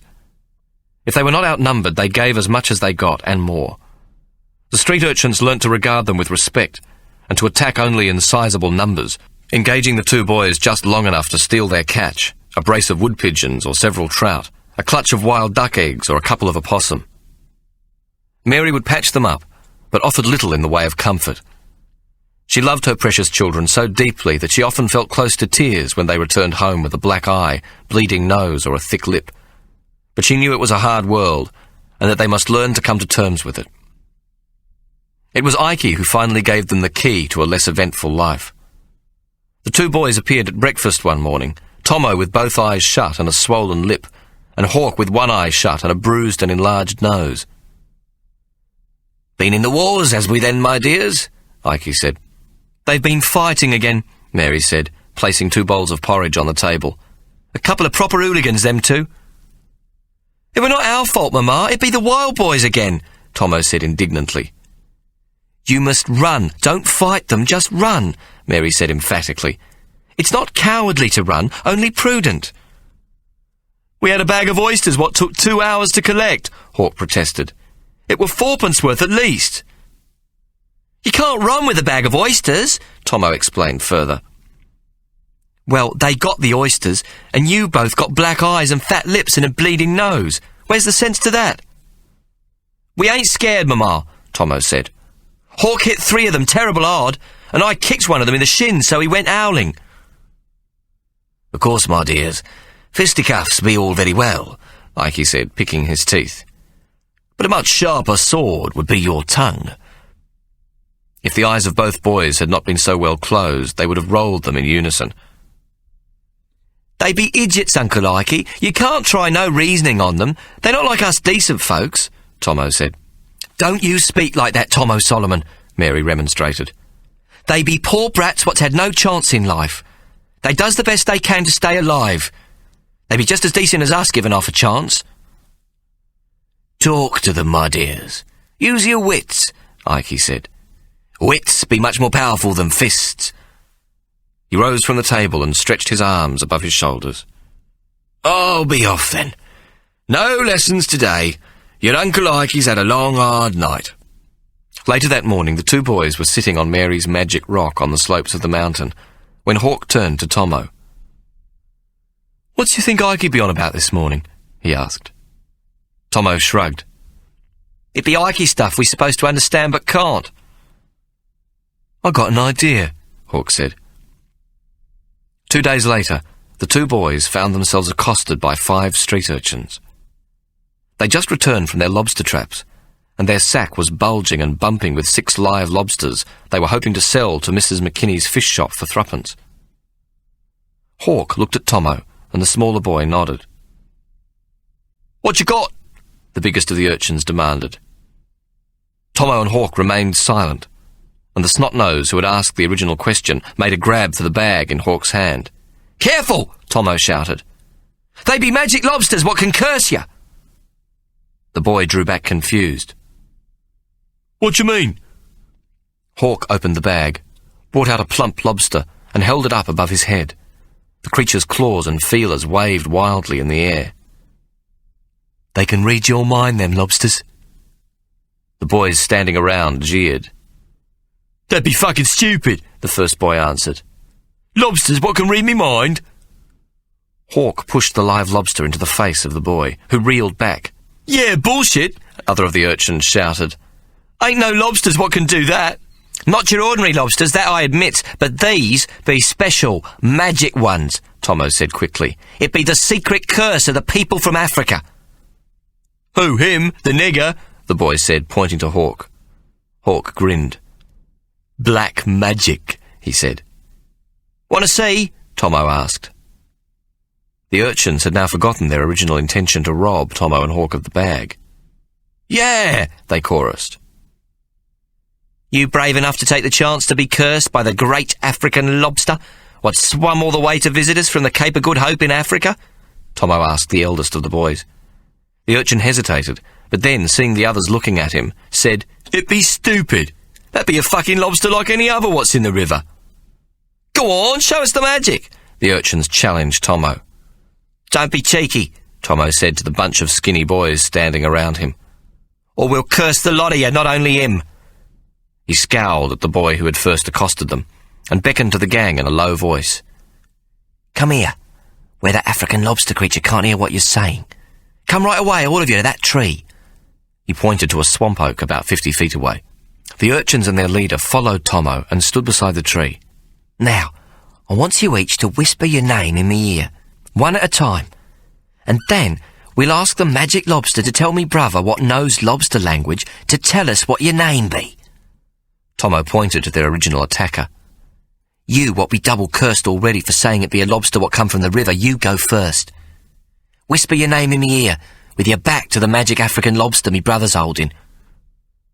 Tomo knew the boy was known as Boxy, because his head was almost square. George, Boxy whispered slyly into Tomo's ear, though loud enough for those gathered around to hear him. There was a giggle from the others at their leader's foxy trick. Tomo stood facing Hawk 50 feet away, and signalled him using the silent language. Hawk held the lobster up to his ear and appeared to listen. Then he shook his head, and then the crustacean, and listened once more. Suddenly, a big smile appeared on his face. The magic African lobster says the name given be George, but Boxy be the name what's real, he shouted back at them. The mouths of the urchins standing around Tomo fell open, and Boxy became very red in the face. You be careful, mate, Tomo growled, or you could be in real big trouble. Hawk suddenly held the lobster back to his ear. The magic African lobster says if any boy gives him a wrong name again, they be double cursed to drown at sea, he shouted. There was a further gasp of astonishment from the boys. You, Tomo said, pointing to a skinny urchin who was dressed in rags with great holes showing through. Come and whisper your name. The boy, even smaller than Tomo, looked up at him, terrified. I don't know what's me real name. They calls me Minnow. His eyes pleaded with Tomo. I don't want to be cursed, please. Yeah, well, I'll do me best, Tomo said, but I can't make no promise. Turn your back to the magic lobster so he can't see your lips, he commanded sternly. The urchin, shaking all over, did as he was told. Moments later, Hawk called back. Minnow! Tomo turned to the leader of the gang. Boxy, you be real lucky this time, but be warned. He turned to the other urchins. Anyone want to take a chance of being cursed? There were no further volunteers, and so Tomo called over to Hawk. Put the lobster in the bag and come over. As Hawk approached the gang, they started to back away from him. Don't run, Tomo said. We got to lift the curse first. What's you mean? Boxy asked suspiciously, his voice slightly tremulous. You said we wasn't cursed if we'd be careful. He seemed brighter than the others, and suddenly asked, How come he's your brother and he be black? That's what I means. We got to lift the curse, Tomo replied. I were born same as him, Hawk explained, pointing to Tomo. Same's me brother, but I got cursed by the horrible African lobster, and now I's black, see? What you just seen here be black magic, and folks not supposed to see black magic, Tomo said. So me brother, what's turned black and is now the black magician, what's forced to pass on the curse, will wave the lobster over your heads, and then the curse be lifted. Now, if you please, a circle. Hold hands and make a circle. I'll tell you when to close your eyes. The boys formed into a circle, holding hands with Hawk in the centre. Hawk lifted a lobster out of the bag and held it high above his head. Close your eyes tight now, Tomo instructed. If you peeks, you is cursed for life, and you drowns all horrible out to sea, but before that you turns black. Hawk started to recite. Abracadabra, ho, ho, ho, black as pitch, white as snow, Beware the black magician's curse, or things what's bad will soon be worse. Tomo waited for Hawk to place the lobster back into the bag. You can open your eyes, you'll be safe now, Tomo instructed. Curse be lifted, but scarper quick and stay out of our way. He then repeated Hawk's lines. Beware the black magician's curse, or things what's bad will soon be worse. Go on, clear off, Hawk shouted, scowling fiercely. The urchins, terror etched on their dirty faces, turned and fled for their lives. The two boys waited a few moments, most pleased with themselves. Then Hawk took up the wriggling bag of lobsters and they started to laugh. They continued laughing all the way up the hill to Mrs. McKinney's fish shop. I reckons maybe Uncle Ikey be right, Hawk said finally, then turned to Tomo and asked, Was you scared? Yeah, shitting myself. Me too, but I reckon it's much better than getting your nose busted. Blood oath, Tomo said happily. This is the end of CD 17. The story will continue on CD 18. CD 18.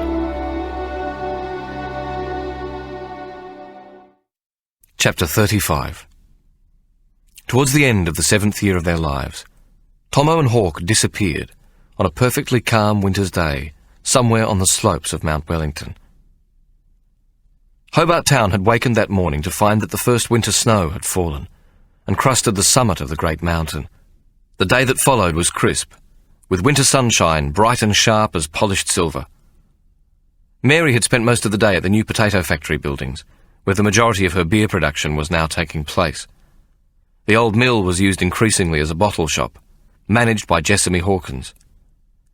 It was the daily custom of Tomo and Hawk to accompany Mary to the small cottage at Strickland Falls, which served both as an office and schoolroom, where she supervised their lessons. However, on the day they disappeared, the two boys had begged Mary to allow them to climb to the snow line. She had hesitated at first. It was a 3-hour climb, and the weather on the mountain had a habit of closing in, even on a sunny day.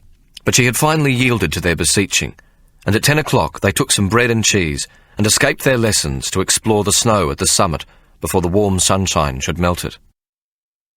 Mary had cautioned them to be careful, and to come home immediately wherever they were if the weather turned, and no later than an hour before sunset.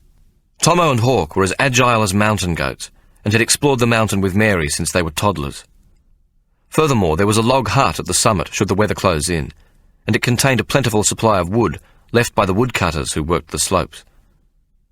Despite the warm day, it was always cold at the summit, and Mary had insisted they wear their opossum jackets, which, though considered most unfashionable by the third-raters, were much utilised by rural folk, shepherds, sealers, kangaroo hunters, and woodcutters who worked the wilderness country. Mary had purchased these wonderfully soft and warm garments for the boys, and she kept them at the potato factory at Strickland Falls, precisely because of the unpredictable moods of the mountain. At 4:30 in the afternoon, an hour before sunset, like all mothers, Mary's ears were tuned for the homecoming calls of the two boys, although her expectation was pointless, because the roar of the falls would drown out the sounds of their approach. But they knew her routine, and her need to be back at the mill before the bells of St. David's tolled for evensong. Mary smiled to herself at the thought of the journey home with the two boys. It was the happiest part of the day for her, as she had them all to herself. She loved the walk through the woods, and as they approached the town, the smell of wood smoke and the sweep of the hazy hills across the great silver river spread below. Tomo and Hawk would be scratched from crawling through brambles, and so covered with dirt they might well need to be bathed, even though it was not their tub night. Tomo would be running ahead and turning back and taking her hand, words tumbling out in fierce competition with Hawk, to tell her of their grand adventure as they played in the first of the winter snow. Hawk would be carrying her basket, hopping and skipping beside her, with his head full of serious questions or explanations of the things he'd seen. They would arrive back at the old mill just as the working people of Hobart Town started to arrive to buy their beer to take home. It was a busy hour, and Mary would help Jessamy with the customers until 7:30. Soon after, Ikey would arrive, and Mary would make supper for them all. Then, when Ike retired to work on the books, she would read to the boys. They seldom remained awake much beyond 9 o'clock, when she locked up and washed her face and arms and retired to bed herself, but not before making Ike a large mug of strong tea, which he liked to take with milk and 6 teaspoons of caster sugar. Though Mary worked exceedingly hard, she revelled in the calm of an ordered and uneventful life, and her ambition was in no way curtailed by the need to care for her boys. In fact, they gave her a sense of purpose, beyond the need to prove herself worthy in her own eyes, and on her own terms. Even though Mr. Emmett had been right, and she had been socially ostracised because of her dark-skinned son, Mary had never been concerned about social acceptance. During her earlier life, when she had been known as Egyptian Mary, she had witnessed sufficient of the behaviour of the male members of the first-raters not to wish to adopt their affectations and manners, and she did not expect people of the tradesman class to be any better. Indeed, Mary's fights with the wealthy beer barons and spirit distillers of Hobart Town had been possible because she knew these rich and important men for what they were, and had not been cowed by their bullying. Moreover, her opinion of these pompous tyrants' wives, formed during her days as a chambermaid, was not greatly in advance of what she thought of their husbands. Though she loved and respected Mr. Emmett, Mary did not covet his lifestyle, nor wish to be included in his milieu as a first-rater, even if such a lofty ascent had been possible. She saw him for what he was, a rare example of a kind and compassionate human being who was independent of any class, and she hoped one day to emulate his example. But for now, Mary devoted herself to Tomo and Hawk. She was certain that her luck in this new land had a purpose, that she would create a foundation stone upon which her sons could build, and that something worthwhile and wonderful would emerge. In her imagination, Mary could clearly see the little brewery she would create in its perfect woodland setting, an inseparable part of her magic mountain. While she was not by nature capable of so pompous a thought, the potato factory would be her monument to the ability of the human spirit to survive and prosper against all odds. Mary thought lovingly of her 2 boys, and smiled to herself.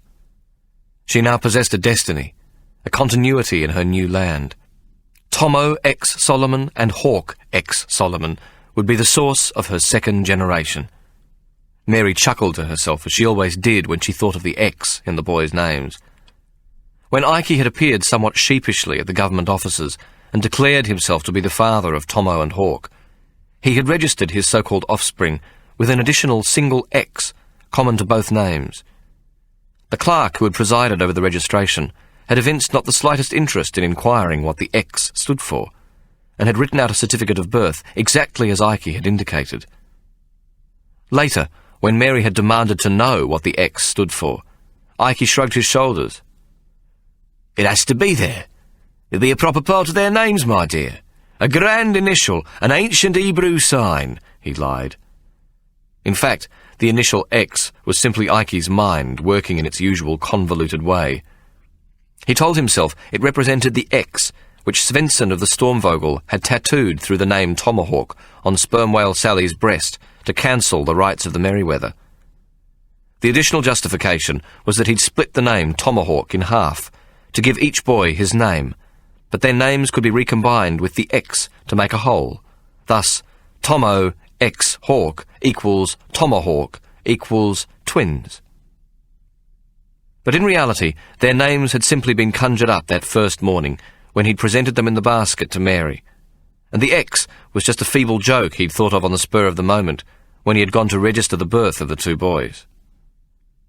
However, Mary deduced her own explanation for the singular initial.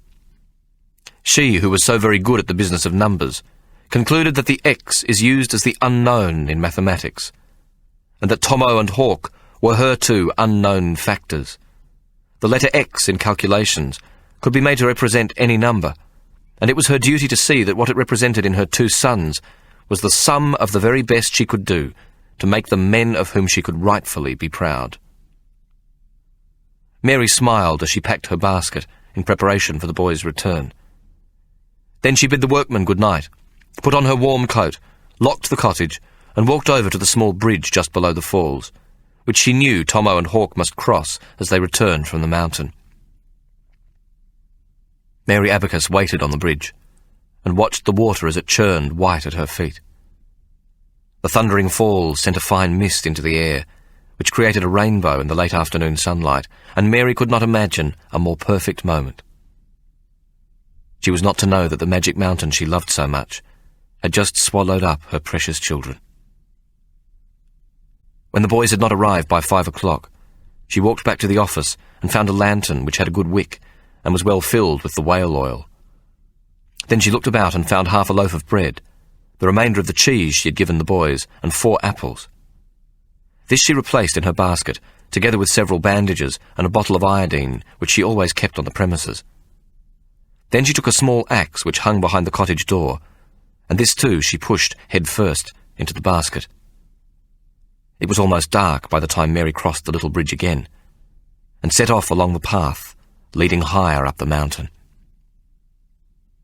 There was only one path to the summit, though many hundreds of paths led from all over the mountain before converging on this main track, which was a 40-minute climb from the top. Mary determined that she would walk until the path which led from Strickland Falls intersected several others, a steady half-hour's walk up the mountain.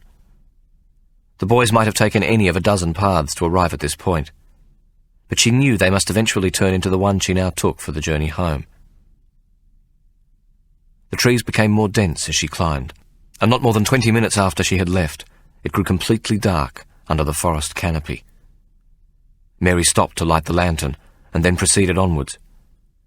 She had begun to call out, her voice echoing through the trees as she called their names. Mary finally reached the intersection. It was getting cold, so she gathered wood, a difficult task even with the help of the lantern, but she persisted until she had a large pile. She kept herself warm chopping the wood, stopping every minute or so to call out again. Finally she lit a fire and settled down to wait, hoping that if Tomo and Hawk were anywhere near they might smell the smoke or see the fire. Though the night was cold, it remained clear, and no wind beyond the usual breeze stirred the tops of the trees. Mary told herself that this might not be the case at the summit, and Tomo and Hawk might have been caught in a change of weather and taken refuge in the hut. They were young, but it was unlikely they would do anything foolish. If the summit was suddenly to mist over, they would know to stay put until morning. But in her heart, Mary was terrified. She imagined a rock slide set in motion by the weight of the snow. She saw them venturing to the edge of a bluff, perhaps the mighty organ pipes, and the snow giving way and sending them crashing downwards nearly 1,000 feet. She imagined any of a dozen incidents, and all of them became vivid and concluded in her mind. After 2 hours, Mary knew that she would have to come down. Once again she lit the lantern, which she had put out to save the oil during her vigil by the fire. Wherever Tomo and Hawk were, they could not descend in the dark, and she knew that no search party would set out to find them until first light. Mary set off down the path again, and arrived at Strickland Falls nearly an hour later. She was scratched about and bleeding, for travelling a bush path at night is harrowing, and her descent had been perilous. She had fallen on several occasions, though fortunately she had not lost the lantern. It took her another 40 minutes to get back to the mill, where Ike and Jessamy were waiting, both of them terribly anxious. They'd already been up to Strickland Falls, and found it locked, and had themselves not long been home. Ike had never seen Mary cry, but now she sat at the kitchen table and wept as she slowly spilled out the story. She blamed herself for letting the boys go, though Jessamy reminded her that they had roamed the slopes since they were 4 years old, and the mountain was, in every sense, their own backyard. At midnight, Ike left Jessamy asleep in an old armchair, and Mary seated at the kitchen table with her head in her arms. Although she was tired and distraught almost beyond thinking, the ever-practical Mary had devised a rescue plan. She would make her appearance at Peter de Grave's sawmills at 7 o'clock the following morning, when the timber cutters set off to work the slopes. But first she would call at the de Grave's home and ask him for permission to pay his men a day's salary to send up a search party for Tomo and Hawk. They would set off from Strickland Falls, so that if the children had spent the night safely in the hut on the summit, they would be met along the path, not more than an hour and a half after first light.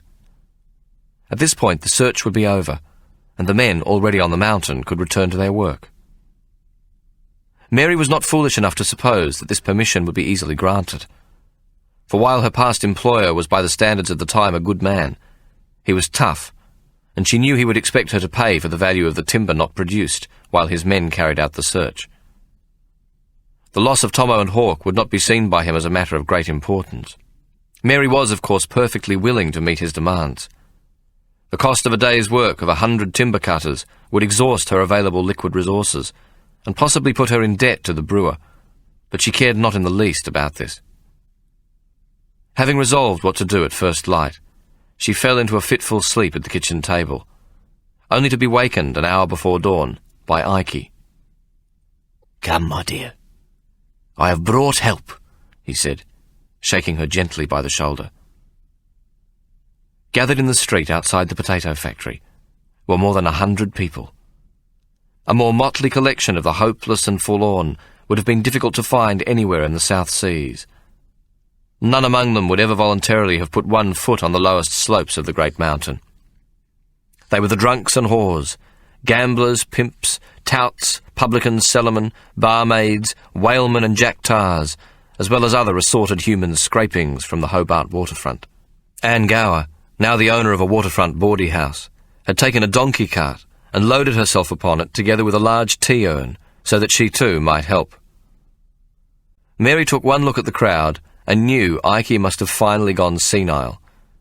Though she perceived a handful of jack-tars young enough to be useful, if the vast majority of this scraggy lot set foot upon the mountain, even on a cloudless summer day, few would return with every limb intact, or even their lives, and most would be incapable of reaching the first tree line. "Whatever has possessed you, Ike Solomon?" Mary cried. "My dear, I had thought to find some stout lads who might be persuaded to take on the search. But it is a great compliment to you that many felt that they should themselves come." After the initial shock, the sight of Ike's caring volunteers lifted Mary's courage enormously. She thanked them for their generosity of spirit, but pointed out that the mountain was a dangerous and foreign place for most of them, and that they would more easily lose their own lives than help to find Tomo and Hawk. She told them of her plan to use the timber cutters who worked the mountain slopes for Mr. Peter de Grave's sawmills. If he should lend his support, as she hoped he might, the mountain would be extensively searched before the day was out. In fact, Mary knew that the mountain could not be thoroughly searched in a week or a month, and if Tomo and Hawk had fallen down a precipice, they might never be found. "You have shown me a great honour," Mary concluded, "and I am most touched by your concern. I thank you from the bottom of me heart." People among the assembly shouted their encouragement and started to disperse when Anne Gower stood up in the cart. "Oi!" she shouted, waving her arms to indicate that they should gather around. The crowd soon assembled about her and waited for her to speak. "You all knows who I is, and if you don't, why not?" she bawled out. There was a ripple of laughter, and she waited for it to die down. "But Mary Abacus, some here knows only for the decent beer she sells, but also knows her as a good woman. But she be more'n that, and I should know. Mary Abacus be the salt of the earth. No better woman be found on this island nor any other place I knows of." Anne Gower paused and looked around her. "Now, we knows her brats what's lost ain't hers born, and we knows how they come about, but that don't make no difference. And even that one be black, that don't matter neither. What do matter is that she loves 'em. And if we can't help to find 'em because we're not the sort to take to mountain climbing, we can pass the hat around to pay for a few stout lads what knows the mountain and can make a search." She opened her handbag and took out 10 shillings. "2 shilling be a good wage for a day for a timber cutter, so I now pays for 4 of the buggers. Who's next?" Anne Gower pointed to Bridget from the whale fishery. "Bridget O'Sullivan, take off your bonnet and use it as an hat. There's plenty here what's mean as cat's piss, but they'll have trouble denying a pretty girl like you." Very soon, Bridget had collected a total of £3 and 7 from the crowd. Anne Gower gave it to Mary, who knew well enough not to protest. It was a gesture of respect, and she accepted it for the generosity of spirit it represented. Mary looked at the crowd with tears in her eyes. "Thank you all," she said simply. Turning to Anne Gower, she smiled. "You're a good woman, Anne Gower." Anne Gower drew back and looked askance at Mary. "Don't you go ruining me reputation, Mary Abacus. I be a real bad woman, but a bloody good whore, and you knows it." She turned to the crowd. "Come on, folks. It be sun-up soon. Time to go home to bed." Peter de Graves agreed readily to Mary's request, but put only 16 of his men to search the mountain, sensibly pointing out that the boys could only have covered a small section of the mountain to reach the summit, and that 16 men could cover this thoroughly. He accepted that she should pay them their daily wage, though he did not ask her for compensation for the 2 days of sawmill profits he would lose because the men were taken away from their work. "I'll write it off to good labour relations," he laughed. Mary's earlier labour reforms at the Cascade Brewery had been maintained, and de Graves knew that he had been repaid 1,000 times over by the loyalty and the honesty of the men who worked for him. After 2 days, the men had thoroughly searched the mountain and had not found the slightest sign of the 2 boys. Further searching was not practical. The mountain might hide their bodies for years if they had fallen down some deep ravine, but because it was assumed that Tomo and Hawk would have been in the area facing Hobart Town and near the top of the mountain, this was where the search was focused. Eventually, Mary conceded that nothing more could be done, though she personally spent the next 2 weeks alone on the mountain, still desperately searching for her children. Once she found a trap set for wood pigeon, typical of the kind the boys might make, and on a thornberry bush adjacent to it, she discovered a tiny tuft of opossum fur. Her heart started to beat furiously. After 2 days of calling out the boys' names, her voice had ceased to function, and now she searched grimly and silently, entering small ravines and squeezing through rock formations, terrified that at any moment she might come across the broken bodies of her sons. She was badly cut and scratched about, and when she returned at night, her clothes were often ripped to shreds. She ate little, and her eyes became sunken, and her anguished silence made people begin to think she had gone mad. Ike and Jessamy Hawkins tried to comfort her, though they too were distraught, and the men who worked at the potato factory walked about in silent concern when she appeared. It was during these 2 weeks on the mountain that Mary slowly became convinced that Tomo and Hawk had been abducted. At first she told herself this notion was absurd. Who would do such a thing, and for what purpose? There could be no possible value in the kidnapping of 2 small boys. The beer barons and spirit manufacturers, who had cause to dislike her, were a possible explanation, but she knew a poor one. They would not damage their own reputation with the public by so gratuitous a revenge. Wild men? This seemed more likely, but if so, they would by now have demanded a ransom. Yet the feeling persisted, and by the end of the fortnight, without any logical reason, other than that the bodies of Tomo and Hawk had not been found, Mary was certain that they had been abducted. She stopped searching and started to evolve a plan. For some months, Mary had been working on a new ale.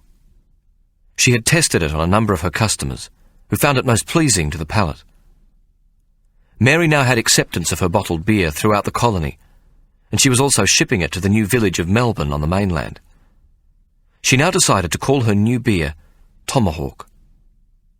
Upon the label she placed 2 arms, a black and a white, gripped in the manner of arm wrestling, and directly above the inverted V made by the 2 arms was a picture of the head of a Red Indian chief.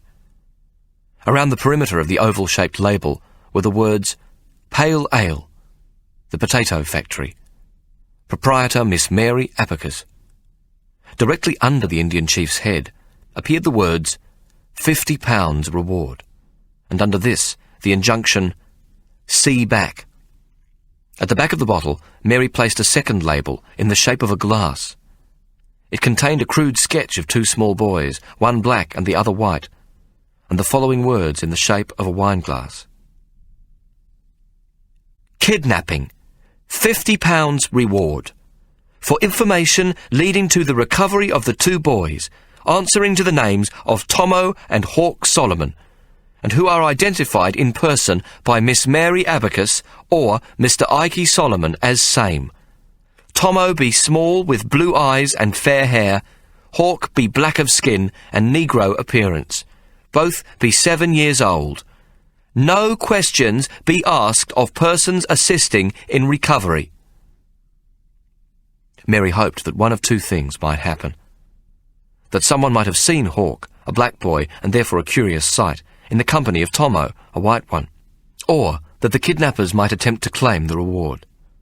It was, after all, a fortune, 3 times the yearly salary of a labourer or farm worker, and would also prove a tremendous incentive to a bounty hunter.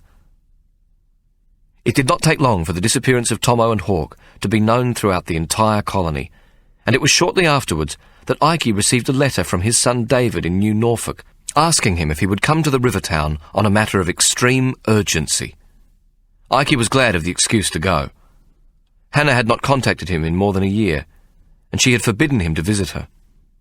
Her de facto, George Madden, had greatly prospered in the barley and hops business, and Ike, who was more and more conscious of his mortality, was terrified that she was prepared to wait until he was dead, whereupon she could claim the entire contents of the safe in Whitechapel, and eventually find a way to open it. David had been in contact with Ike on 2 previous occasions. At other times he had sent Anne, and then, on the last occasion, young Sarah was dispatched to visit him, with the excuse that they cared greatly about his welfare and wished to see him cared for. Sarah, who had little recollection of Ike's perfidious nature, decided to remain with him, and now shared the cottage in Elizabeth Street. This suited Ike very well. His daughter made no demands on him, and she washed, cooked, and generally looked after his domestic affairs. On each of his visits, David appeared to be warm and friendly, and acted as though their stormy past had been entirely forgiven. There was much talk of blood being thicker than water, and the suggestion that an eventual reconciliation seemed quite possible with Hannah. It was obvious to Ike that the boy had a good business head on his shoulders, and had learnt well the duplicity of effective persuasion. However, he had soon enough perceived the motive behind the visits of his son and 2 daughters. David had by now been in the employ of George Madden for some years, and there was talk of a partnership. Not long after she had arrived, Sarah let slip that the offer was far from generous, and was inspired by a great deal of nagging from Hannah. Apparently, George Madden didn't wish to share with her son any part of his burgeoning empire, but wanted to keep peace with the formidable Hannah, so he had made the partnership offer on the proviso that £4,000 was paid. It was more than someone of David's means could ever possibly hope to raise, though it was still a fair offer for a partnership in such a prosperous business enterprise. Ike felt certain the urgent request that he should visit New Norfolk was attached to the matter of the Whitechapel safe, so he was much encouraged by David's note. That Hannah's avaricious hand would be in it somewhere, he had no doubt. Ike was met by David at the New Norfolk wharf and taken to his lodgings, a small cottage which he occupied with Anne. She was at her place of work, but had cooked a mutton stew and left fresh curds for Ike's supper, the supposition being that he would not take the afternoon ferry, but would stay overnight. David offered Ike brandy, but he asked instead for tea. Since the death of sperm whale Sally, he no longer drank at all, and his preferred drink in the taverns at night was ginger beer. David was dressed in a good suit of clothes, such as might have been worn by any young man of prospects in a solid community such as New Norfolk. Predictably, he misjudged Ike by the fact that the coat Mary had bought for him 8 years before was now ragged, and that his yellow pigskin boots, much soled and patched on the uppers, were well past their prime. David, while attempting to impress Ike, had acquired the imperious tone of the successful grain merchant, and now spoke in a somewhat patronising manner to his father. "The mater has put the affairs of the family in my hands, and it is time we talked," he said to Ike, after he had placed a mug of tea before him. "Oh, yes? Is your mother not well, then?" Ike asked, for he knew Hannah would never give over the reins to any of their sons unless she was on her deathbed. "In the very best of health and much mellowed," David said. Not waiting for a response, he continued, "As I says, she has left things to me to clear up." "Things? What be these things, then?" Ike asked. "Well, I knows about the Whitechapel safe at home, and I think we should resolve the matter, don't you?" Ike looked curiously across at his son. He had grown into a good-looking man, though already he was putting on weight, and the gold watch chain he wore looped over a pronounced paunch. Does you all know? Ike asked. No, only my mother and I, and of course Moses and John in New South Wales. Good. Then your mother will agree to give me her half of the number, and I shall arrange to have it opened, and she shall have her share 50-50, as was the original agreement. Ike had long since come to the conclusion that he would give Hannah her half share. He now intended to remain in Van Diemen's Land, though not because he thought it a better place. He knew himself to be a broken man, and he was forbidden to return to England. Should he move to another country, he would not have the energy to start again, or even to become accustomed to the life of a rich man in retirement. While far from rich, he was no longer poor, and life in Van Diemen's Land had taken a not disagreeable turn for him. He had grown happily accustomed to the presence of Tomo and Hawk, as well as Mary in his life, and the disappearance of the two boys had both deeply shocked and saddened him. But he could never agree to receiving only 1/8 part of the Whitechapel fortune as Hannah had proposed, nor could he bring himself to trust her with his part of the combination. There was a prolonged silence between the two men, and then David finally cleared his throat. "It be less than sensible to trust someone what's not a part of the family, Father. You have 3 sons, Moses and John in New South Wales and myself here. We're all businessmen and can be entrusted to do the task in a most sensible manner, and at the same time get the most agreeable price in London for the merchandise." "Ha! Sensible for you will not, I dare say, turn out to be sensible for me, that I'll voucher," Ike said indignantly. 7 parts to you and 1 to me. That's what your mother thinks be sensible." Ike pointed to the gold chain draped across David's paunch. "How much you pay for that fob?" David looked down. £4, he replied, running his fingers along the chain. "Ha! It be not worth a penny over 2, Ike said. "Sensible, is it? Negotiate a fair price, will you? Your lot wouldn't know a brass pisspot from the bloody Holy Grail, you wouldn't." "The Holy what?" David asked. "Never mind, it ain't kosher anyway.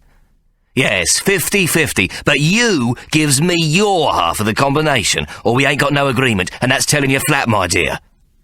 Ike looked up into his son's face, expecting him to be intimidated. Instead, David smiled and said calmly, "We can wait. You'll die soon, Ike Solomon. But if you wants the money in your lifetime, it's still only 1/8 to you, and we gets your combination."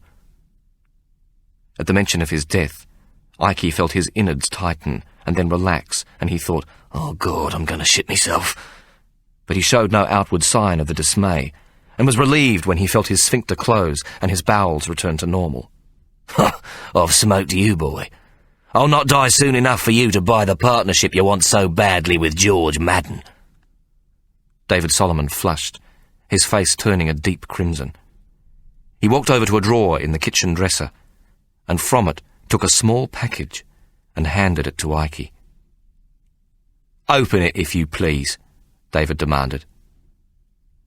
The package was wrapped in brown paper and tied with string, the twine in a bow so that it came undone at a single tug. Ike folded back the paper to find a second wrapping, this one composed of a scrap of white cloth. Ike unfolded the cloth slowly, then gasped in horror and fainted dead away. He recovered moments later to find David standing behind him, shaking his shoulders vigorously. When he perceived Ike to have come around, he grabbed his ears and held his head tightly, so that he was forced to look directly in front of him and at the package which lay open on the table. "That be your precious black child's forefinger," David said. He released Ike and came around to face him again. "We got them both. Hawk and Tomo Solomon." He had lost all pretense at politeness and shook his head and then spat on the floor. "Jesus! How could you call them by our family name?" Ike looked directly down into his lap to avoid the sight of Hawk's severed finger. He was trembling violently and trying with little success to regain his composure. Ike had seen much worse in his lifetime, and there was no blood, the finger having long since been cut off. But the thought of it being Hawk's finger had shocked him more deeply than he could ever have imagined. David took the parcel, and in a most matter-of-fact manner rewrapped it and tied the string, then placed it back in front of Ikey. "You have 2 days to give me your half of the combination, Ikey Solomon. Then we sends the second finger to Mary Abacus, with a single instruction, a note what says, 'Ask Ikey about this.' If we don't hear from you in 2 more days, well, we'll send a third finger with the same note, then a fourth, and then we'll start with a little white finger to match the black ones. Does you get my drift, father?" David sneered. "Mary knows nothing of the safe and the numbers," Ikey said at last, recovering his courage. "But be warned. She has powerful friends in the government. She'll go directly to them and you'll be apprehended." David laughed. "The whole bloody island knows about the kidnapped brats and the £50 reward from the back of her beer bottles. That were very clever, that was. But the finger could have come from anybody. We'll deny it comes from us. The authorities well knows of the quarrels between us. They'll not believe you, thinking it's spite. But you'll have to tell Mary what you knows," David grinned. "And you won't do that, will you, Ikey Solomon?" He took his watch from his pocket and clicked it open. "It be 3:30. The ferry for Hobart Town leaves at 4:00. David Solomon paused. "Or perhaps you'd like to stay the night. Anne made you a mutton stew. Give us your answer in the morning?" Ikey, shaking his head, rose from the table. "I'll not be staying," he said quietly. Then he looked up at his son. "I've been a villain in my day, but I didn't do no harm what led to bloodshed. And them I stole from could always afford a little loss. I ain't saying what I done was right, but I've served my punishment, and what's in that safe in England I've earned. Not 1/8, but half, and much more." Ikey paused. "But half will do. The other half be your mother's and she can share it any way she likes. But you didn't earn it, and let me tell you something for nothing, my boy. As for my name, the Black Solomon and his brother make me proud of it for the first time in my life." David Solomon now shook with anger. "What does you mean I hasn't earned it? You bastard, you betrayed our mother so she was sent here, and Anne, Sarah, Mark and me, we were put in a bloody orphanage. We earned that money, all right. Every fucking penny, you miserable sod." He stepped up to Ikey and tapped him on the chest. 2 days, or you gets the bloody boy, what you're so fucking proud of giving your name, sent to Mary Abacus bit by fucking bit, and the white brat follows soon after." David stepped back, the whites of his eyes showing, his hands now balled into a fist. He was breathing heavily, and Ikey felt that he was about to strike him, but for once he was not afraid. Ikey shook his head. "This was your mother's idea, wasn't it? It's not just the money. It be her revenge on Mary Abacus too, ain't that it?" "She has a good right to it," David said, dropping his hands to his side. "That bitch tried to steal her husband and the affection of her children." He cleared his throat. "You got 2 days, Ikey Solomon." He picked the tiny parcel up and handed it to Ikey. "Show this to your whore," he shouted. On the ferry home, Ikey's mind was a whirl. David was right. He would not go to the authorities. With his record of family quarrels and vendettas, they would never believe him, and besides, 2 urchins going missing was an everyday occurrence, and hardly worth investigating. The mutilation he knew they would take more seriously, but it looked typically like the work of some desperate escaped convict or wild man, or even a sealer or kangaroo shooter who had heard about the reward. Moreover, it was a black hand. While they would not say so, Ikey knew they would attach much less importance to it than if it were white. Having Hawk's finger in one of the pockets of his coat saddened Ikey most terribly. He could see Hawk's hands dancing in the air as he worked the silent language, his little black fingers so elegant and expressive. The thought that Hawk's dancing hands might soon be bloody stumps was almost more than he could bear. Yet Ikey could not bring himself to tell Mary of the money in the Whitechapel safe. He knew he must attempt to save the lives of Tomo and Hawk, but he was also convinced that he would never see a penny of the money it had taken him a lifetime to earn if he gave Hannah his half of the combination. Ikey tried to convince himself that Mary would recover from the loss of her children.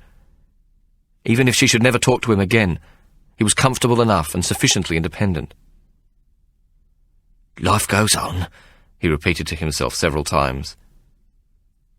They were not really her children, he told himself, though he knew Mary loved Tomo and Hawk as well as if they had been born her own.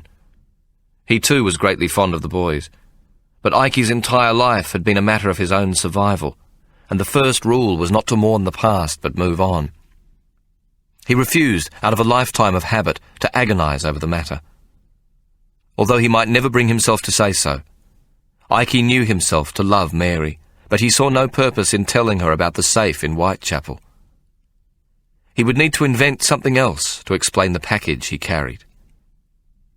By the time the ferry had arrived back in Hobart Town, Ikey had cobbled together quite a different story.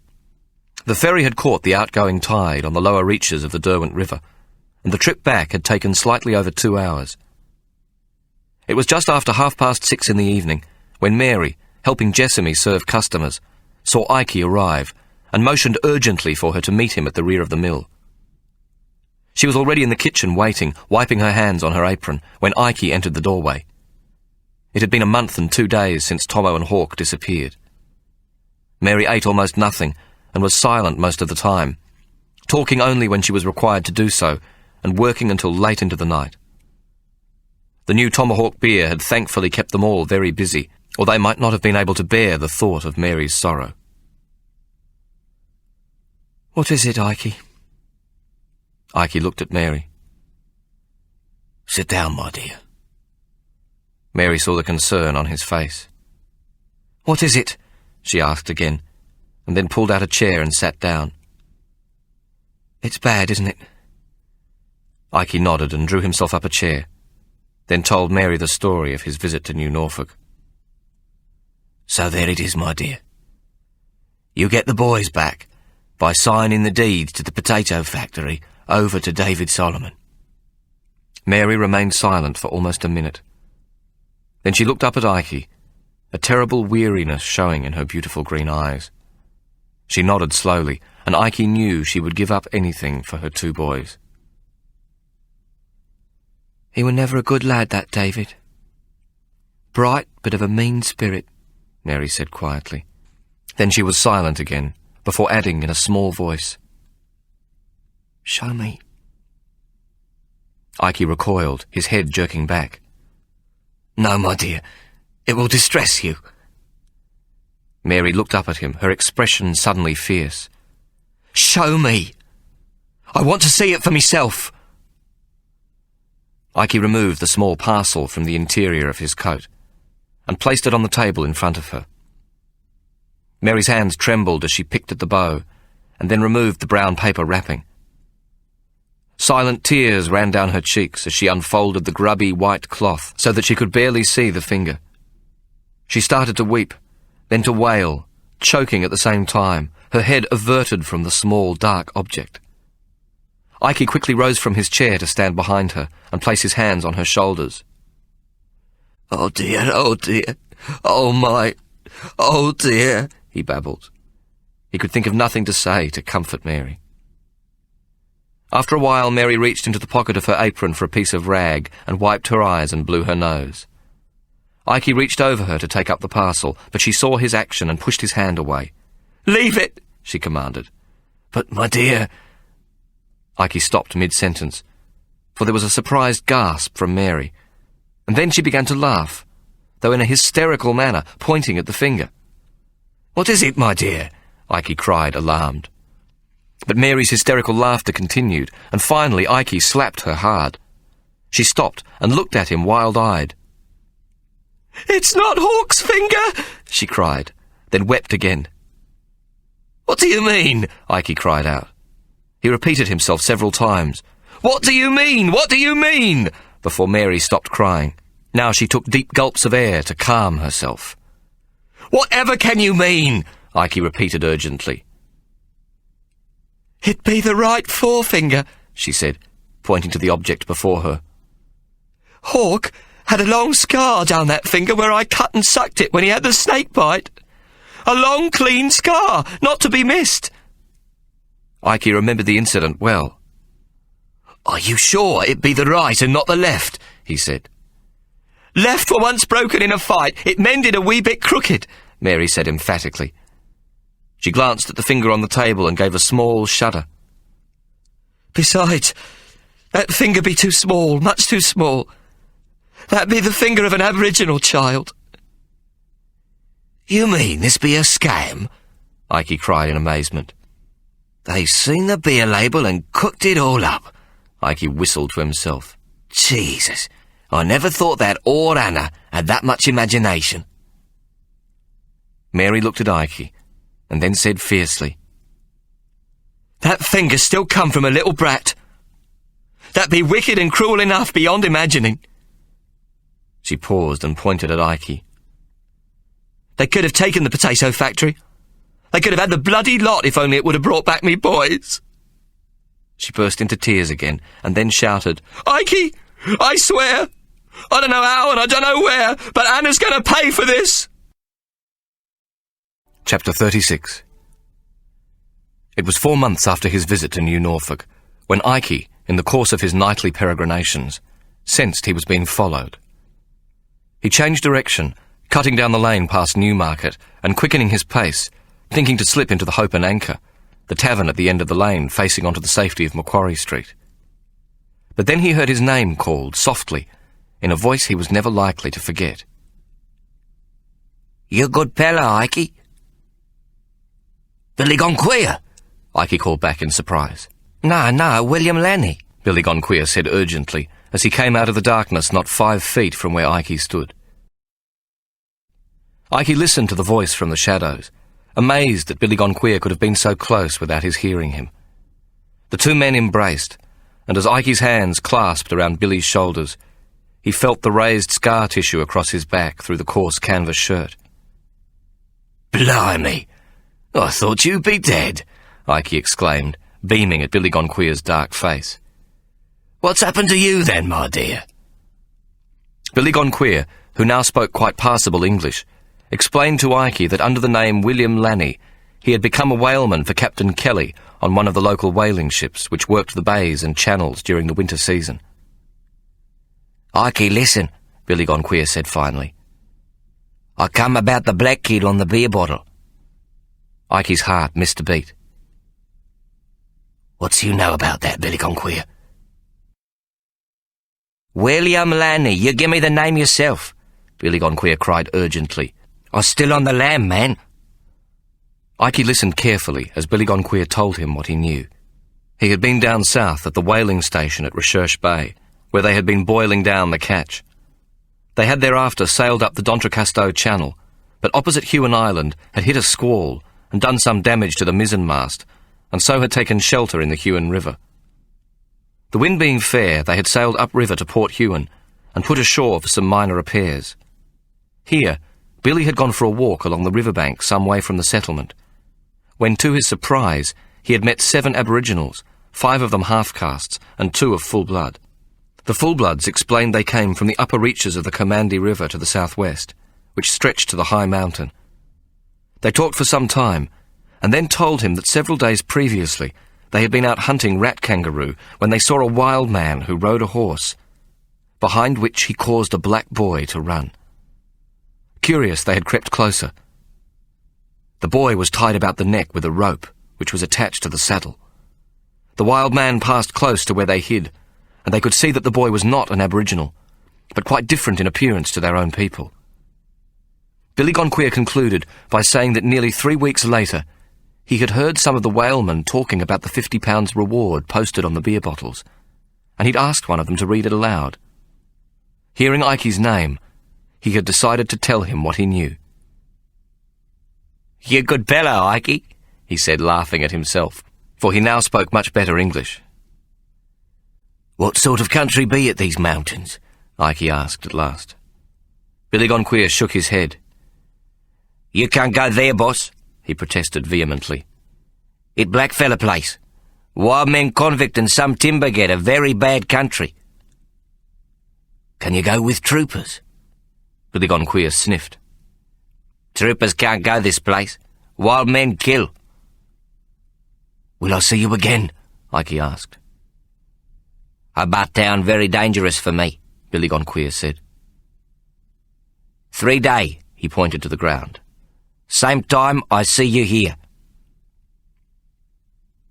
At breakfast the following morning, Ike told Mary what had transpired. It's Hawk, Mary cried. Oh, Ike, I know it's him. There were no mention by the blacks of a sighting of Tomo, so it may not be, my dear, Ike cautioned. Besides, it be wild country. Only escaped convicts and timber getters, the roughest and most dangerous of men, all outside the law and with a price on their heads. You won't be able to pay any cove sufficient so he'd be mad enough to go into those mountains. Mary looked at Ike. I knows mountains. I've been all over Mount Wellington. I knows the way of the bush. I'll go myself. Ike was too shocked at first to react, but finally regained his voice. You're mad, Mary Abacus. This be wild country such as you've never seen. No trooper will venture there for fear of death. There be no roads, not even paths. It be virgin timber, grown so close and tall it be dark in daylight. And how does you know all this? Mary said suddenly. You forget, my dear, I was in a road gang. I knows the way of timber, only this be much worse. No man what's not bred to the mountains can live there. Even the timber getters be of the worst sort, Irish, and most of them villains or in concert with the wild men. If a woman should venture there, even if she should not perish soon from the climate and hardships she must endure, she would soon enough be used in such a way that she would die of other causes, if you knows what I mean. I knows what you mean, Ike Solomon, Mary said grimly. But no wild man's going to treat my boy like an animal. In Mary's eyes was the look Ike had come to know well, and he realised nothing would dissuade her. He inwardly cursed himself for telling her about the sighting. After all, there was no way of knowing if it was Hawk, or even if the natives had told the truth. Perhaps we could muster some troopers at Southport. You could talk to Mr. Emmett. I got more chance on me own, Ike. A woman on her own be the best bait to hook a wild man. Shit, no, Mary! I cannot have you do this! Ike cried. He'd presumed, if not troopers, that Mary would take some sort of armed escort on such a perilous journey. They've taken my boy and turned him into an animal and tied a rope around his neck. I tell you, I'd sooner die than not go after the bastard what done that to Hawk. You will die, Mary, Ike said softly. Then I died trying, that's all, Mary said angrily. It'd be better than living ashamed. I'll come with you, Ike said, suddenly making up his mind. Mary, astonished, looked at Ike and smiled. Then her eyes filled with tears. If you were to come, we would most surely guarantee to perish, she said tenderly.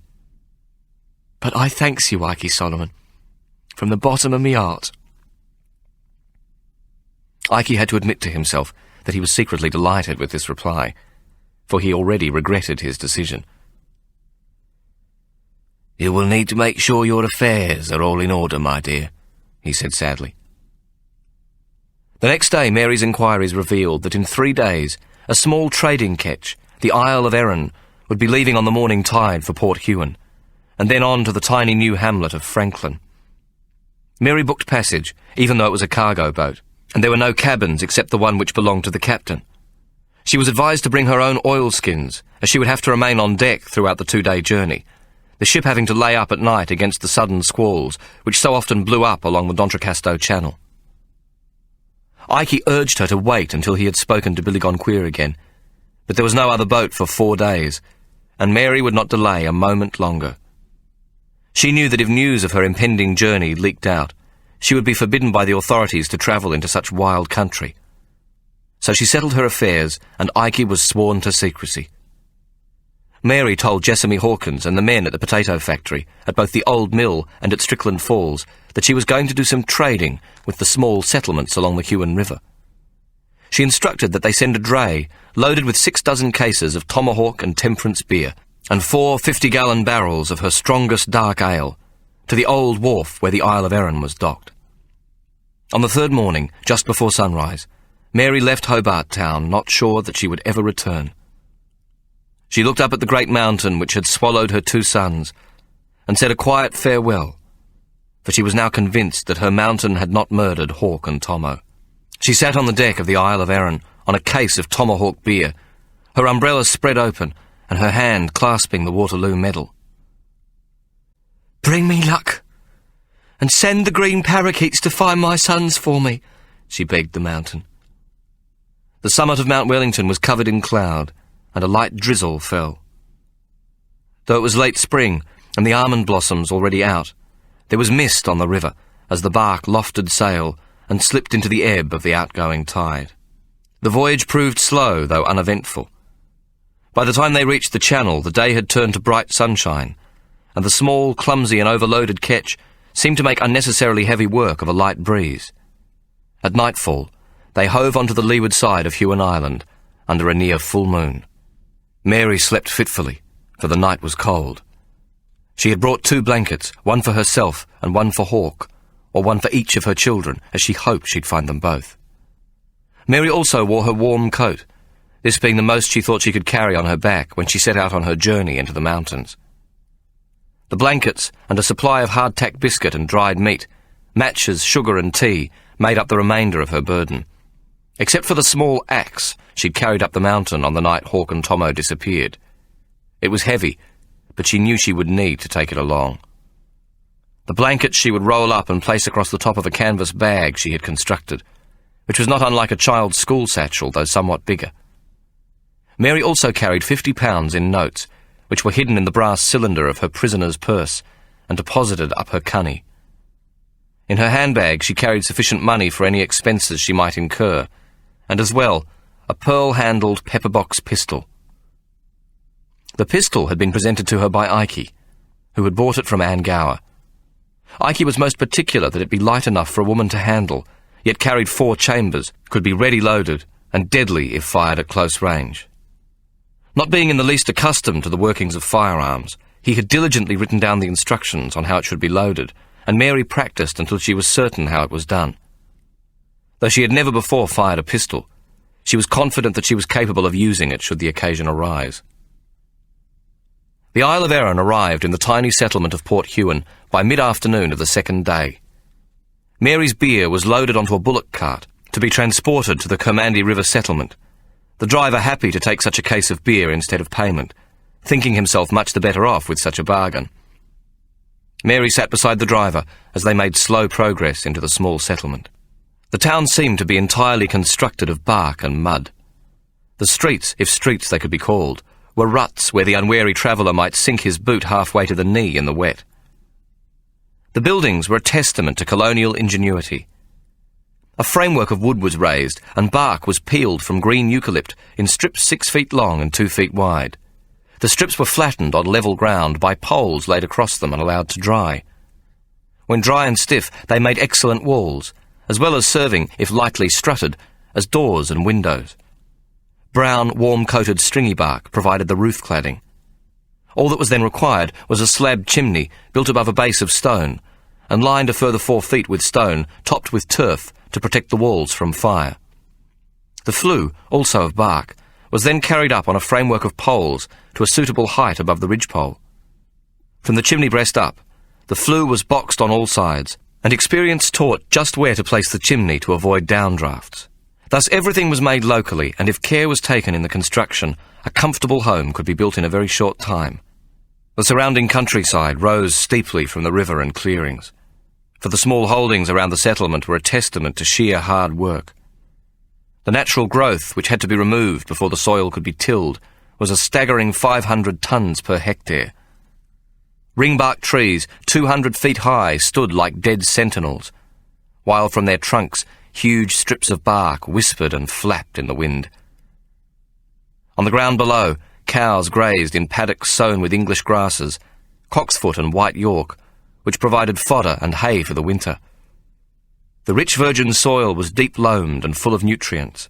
At milking time, milch cows came in from the runs with full udders. But despite this appearance of a tranquil farming community, the rising ground and huge trees made each acre taken from the forest a triumph over the forces of nature. The small community clung to the banks of the Kermandy River, and the wild country stretching towards the Harz Mountains was not yet penetrated by settlers. These forbidding parts of the interior were mostly occupied by isolated communities of itinerant timber getters, many of Irish origin, who lived further upriver and were said to be half wild and dangerous and unlikely to welcome strangers in their midst. All male convicts who arrived in the colony would spend some time at hard labour producing timber, and from that day on, any misdemeanour would result in a further stint on a timber gang. So, almost by definition, the worst offenders learnt the most about the skill of the sawing pit, splitting logs and getting timber.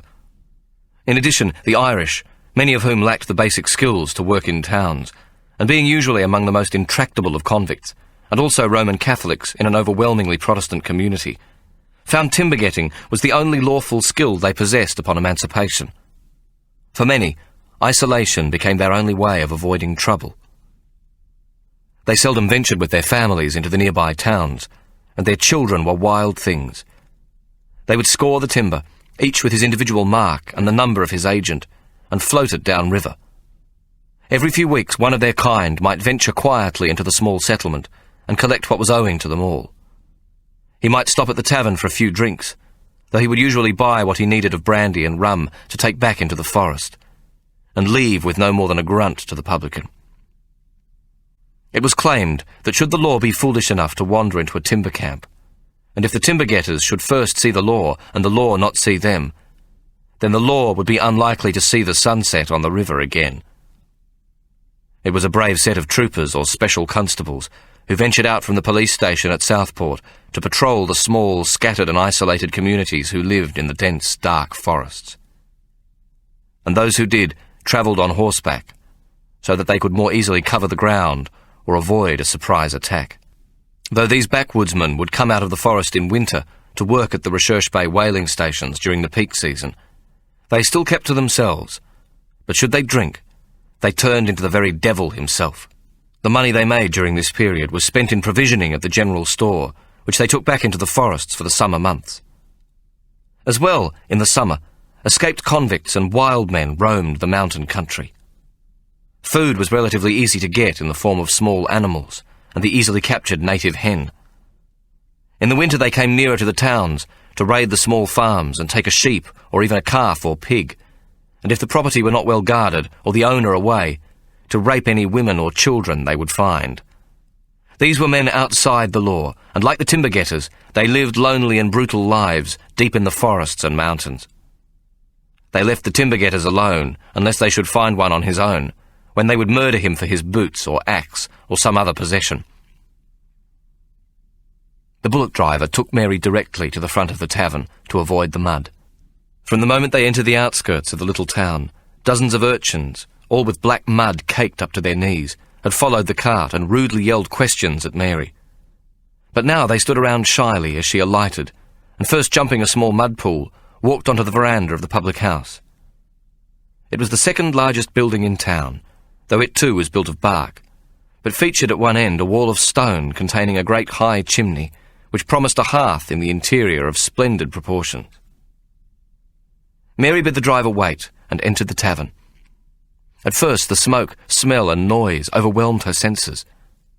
But when her eyes became accustomed to the dark, she saw it to be a large rectangular room with a crowded bar running the full length of one side. The only natural light entering the room was from 3 small windows set up on the wall opposite the bar, this so that they should not be easily broken if a fight broke out. The hearth at one end was as grand in size as it promised to be from the outside, but its tall chimney had nevertheless been badly designed. Smoke filled the room, so that with the addition of 100 pipes and cigars, it was far past the point of comfort for both the eyes and the nose. The low ceiling was long since blackened by the constant fumes, and added to the dingy appearance of the place. Several card tables occupied the centre of the room, and wooden benches were placed against the outside walls, and all were occupied by human forms, who, from the noxious smell they emitted, had not washed in a year. Men stood everywhere, drinking beer and rum, while the players at the card tables with neat stacks of coins at their side must have found it difficult to communicate the least instruction in such an awful din. Mary observed that there were no women to be seen, not even a barmaid behind the counter. As she walked in, there was an instant lull in the hubbub, as the rough men standing and sitting everywhere appraised her. Eyes red from smoke and drinking followed her as she moved over to the bar, and 2 men leaning upon it stepped aside to let her in. "Is there a publican?" Mary asked. This, for some reason, caused the men within the room to explode with laughter. "Aye," said a voice as soon as the laughter had died down. It came from a door set into the centre of the wall behind the bar, and at the same instant a big burly man with a completely flat nose and eyes stretched to slits with puffed-up scar tissue made his appearance. As he came closer, Mary saw that his ears, too, had the cauliflower appearance of a rough goer. She smiled nervously as he approached her, and thought him ideally suited to his surroundings. "You must forgive the men. Not too many of the fair sex do come in here, miss," he said, drying his hands on his dirty apron. "Gin, is it?" "Ginger beer," Mary said. The publican looked somewhat embarrassed. "Don't have much call for ginger beer here, miss." "Best rum. Half and half a tot." Mary pointed to a clay pitcher, "if that be water." "Aye," the publican said, and took down a bottle of rum from the shelf behind him, and poured a half measure into a glass, topping it with water from the jug. Mary's call for best rum seemed to amuse the men, and a second wave of laughter filled the room. Now, we'll have none of that," the publican called sharply, whereupon the laughter died down abruptly. "Mary Abacus, from the potato factory. Maybe you've heard of my beer," Mary announced to the publican, her voice firm, not betraying the nervousness she felt within. "By Jesus, yes," the publican exclaimed, plainly astonished. There was a murmur around the room, and quite suddenly the mood changed. Mary sensed a new tone of respect from the drinkers. "We don't get much of your stuff here, Miss Abacus. It'll be greatly liked when we does." The publican stuck out his huge paw. "Sam," he said. "Sam Goodhead." Mary fought back a smile at this inappropriate name. She said, "I have some beer for sale. Would you be interested, Mr. Goodhead?" "Never get enough beer, miss. Always interested. Though of course it depends on the price, don't it?" Mary gave Sam Goodhead a description of the beer, and told him the quantity and the price, which she'd set fairly low so that the beer would be seen as a bargain. "I'll take the lot off your hands, Miss Abacus. Happy to do business." "I shall need accommodation tonight. Does you have a safe room, Mr. Goodhead?" "Not here, I doesn't. But if you'd care to come home to the missus, I dare say we could put some of the brats together and find you a bed what's safe enough. We'll take it as a pleasure if you'd have tea with us." The noise in the room gradually resumed its former level, though several men had left the tavern to inspect the beer on the bullock cart. When Sam Goodhead arrived with Mary, the men were taunting the bullock driver, who now stood with his whip held aloft, ready to strike at anyone who should attempt to lift a case of beer from the cart. "Bring it round the back, mate," the publican instructed. "Two stout lads back there will help you unload." He turned to Mary. "Them's well-coopered barrels, if I say so myself," he remarked. "Keep them with my compliments, Mr. Goodhead," Mary said, then told the publican about the case of tomahawk the bullock driver had taken as payment, and that this should be deducted from the price, and further that he should take a case of her new tomahawk beer for his personal enjoyment with her compliments. "We ain't had this beer before. It'd be a new one, then," the publican said, shouldering a case of tomahawk to take home with him. "I shall look forward to it." Mrs. Goodhead was an equal match for her husband in size, and to Mary's keen eye looked somewhat knocked about in life herself, with one eye permanently closed and some scarring on her face. It was not the custom to inquire into the background of someone recently met, as most people in the colony had a similar and unfortunate story to tell. But after several of Mary's tomahawk beers, both her host and hostess became most loquacious, obviously maintaining a good head for liquor, and except for warming to the prospect of discussion, not otherwise disconcerted by it. Though they spoke briefly of their time as convicts in New South Wales, this was only to establish more quickly Sam's true past vocation, which was, Mary was not surprised to hear, that of a professional fighter. His wife Esmeralda had also been a fighter of some renown, originally in Bristol and later in the colony of New South Wales. Sam had risen and shortly returned carrying an old poster which he handed to Mary. "Read it aloud, please, Miss Abacus," he said, laughing. Mary held the poster up and began to read.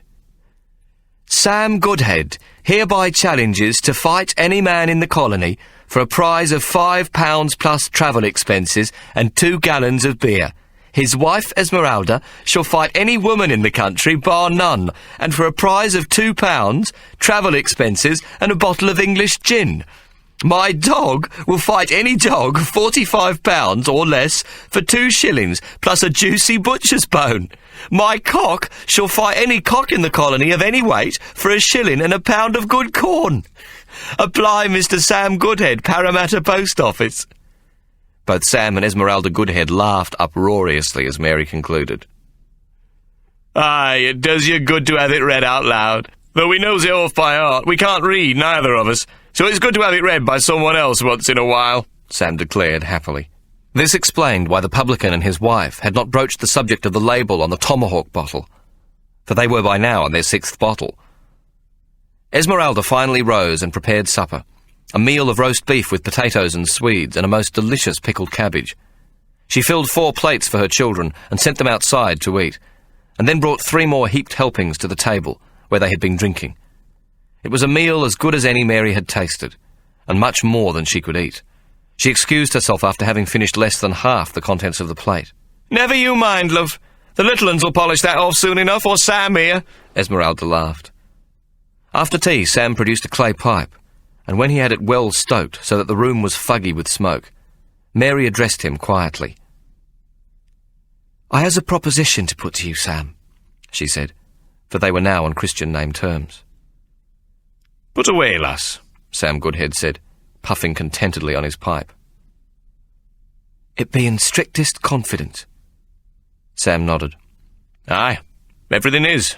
I'll not tell unless I can make a profit out of it," he said with a wink. "That be the point," Mary said. "If you stays stum, you makes a very big profit. If you talks, you owes me for the beer." "What's you mean, lass?" Sam said, now most interested and leaning forward. Esmeralda, who was scouring a pot with her back to them, suddenly stopped scrubbing. "I need some advice and help, nothing more. Except I don't want any folks to know about it right off." "That's not so easy round here," Sam laughed. "Scratch the end of a pimple on your arse and it's the talk of the bleeding town for days. Your coming here today is already the news of the month." "Yeah?" Esmeralda called. "What is it, then?" Sam Goodhead asked. Mary told him that she needed someone who wouldn't talk about it, to take her as far as it was possible to go up the Comandy River, and thereafter to give her, if possible, some directions which would take her to the high mountains. "That's all. A boatman what will keep his gob shut, and some directions, possibly." Sam Goodhead whistled. "And you give us what?" "The whole consignment of beer I brought," Mary said. Sam Goodhead sighed. "I'm sorely tempted, lass." Esmeralda turned from her pots. "You'll do no such thing, Sam," she shouted. Sam Goodhead shrugged. "If I did that, Mary, it'd be the same as killing you. You can't take such a journey all alone. You can't even take a journey like that with a platoon of troopers. I'm sorry, lass, it'd be suicide." Mary picked up an empty bottle of tomahawk and read from the back label. Then she told them about the abduction of Tomo and Hawk, and the news that Hawk, at least, had been captured by a wild man and had been seen by some Aboriginals in the region of the Hearts Mountains. "Them blacks are a lying, thieving bunch. Most be now locked away, thank God, but there'll still be a few round here. You can't trust them, though," Sam said. His pipe had gone dead, and he now set about scraping the spent tobacco from the top of the bowl and relighting what was left. "Sam, I'm going anyway. All you can do is make it easier," Mary cried. Eventually she convinced Sam Goodhead that nothing would keep her from looking for Hawk. "With a lad works for me at the pub. He has a boat, and will keep his gob shut if I tell him," the publican said. "You'd best leave at first light, that way the town won't know you're gone." He puffed at his pipe. "Though it won't take long before the bloody timber getters know." He sighed.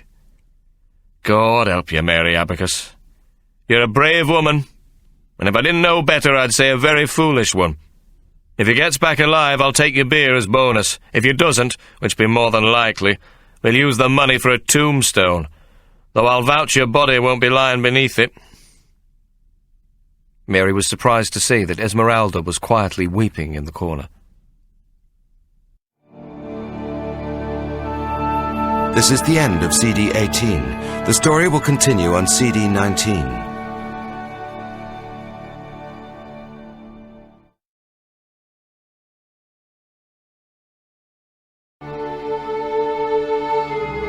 CD 19.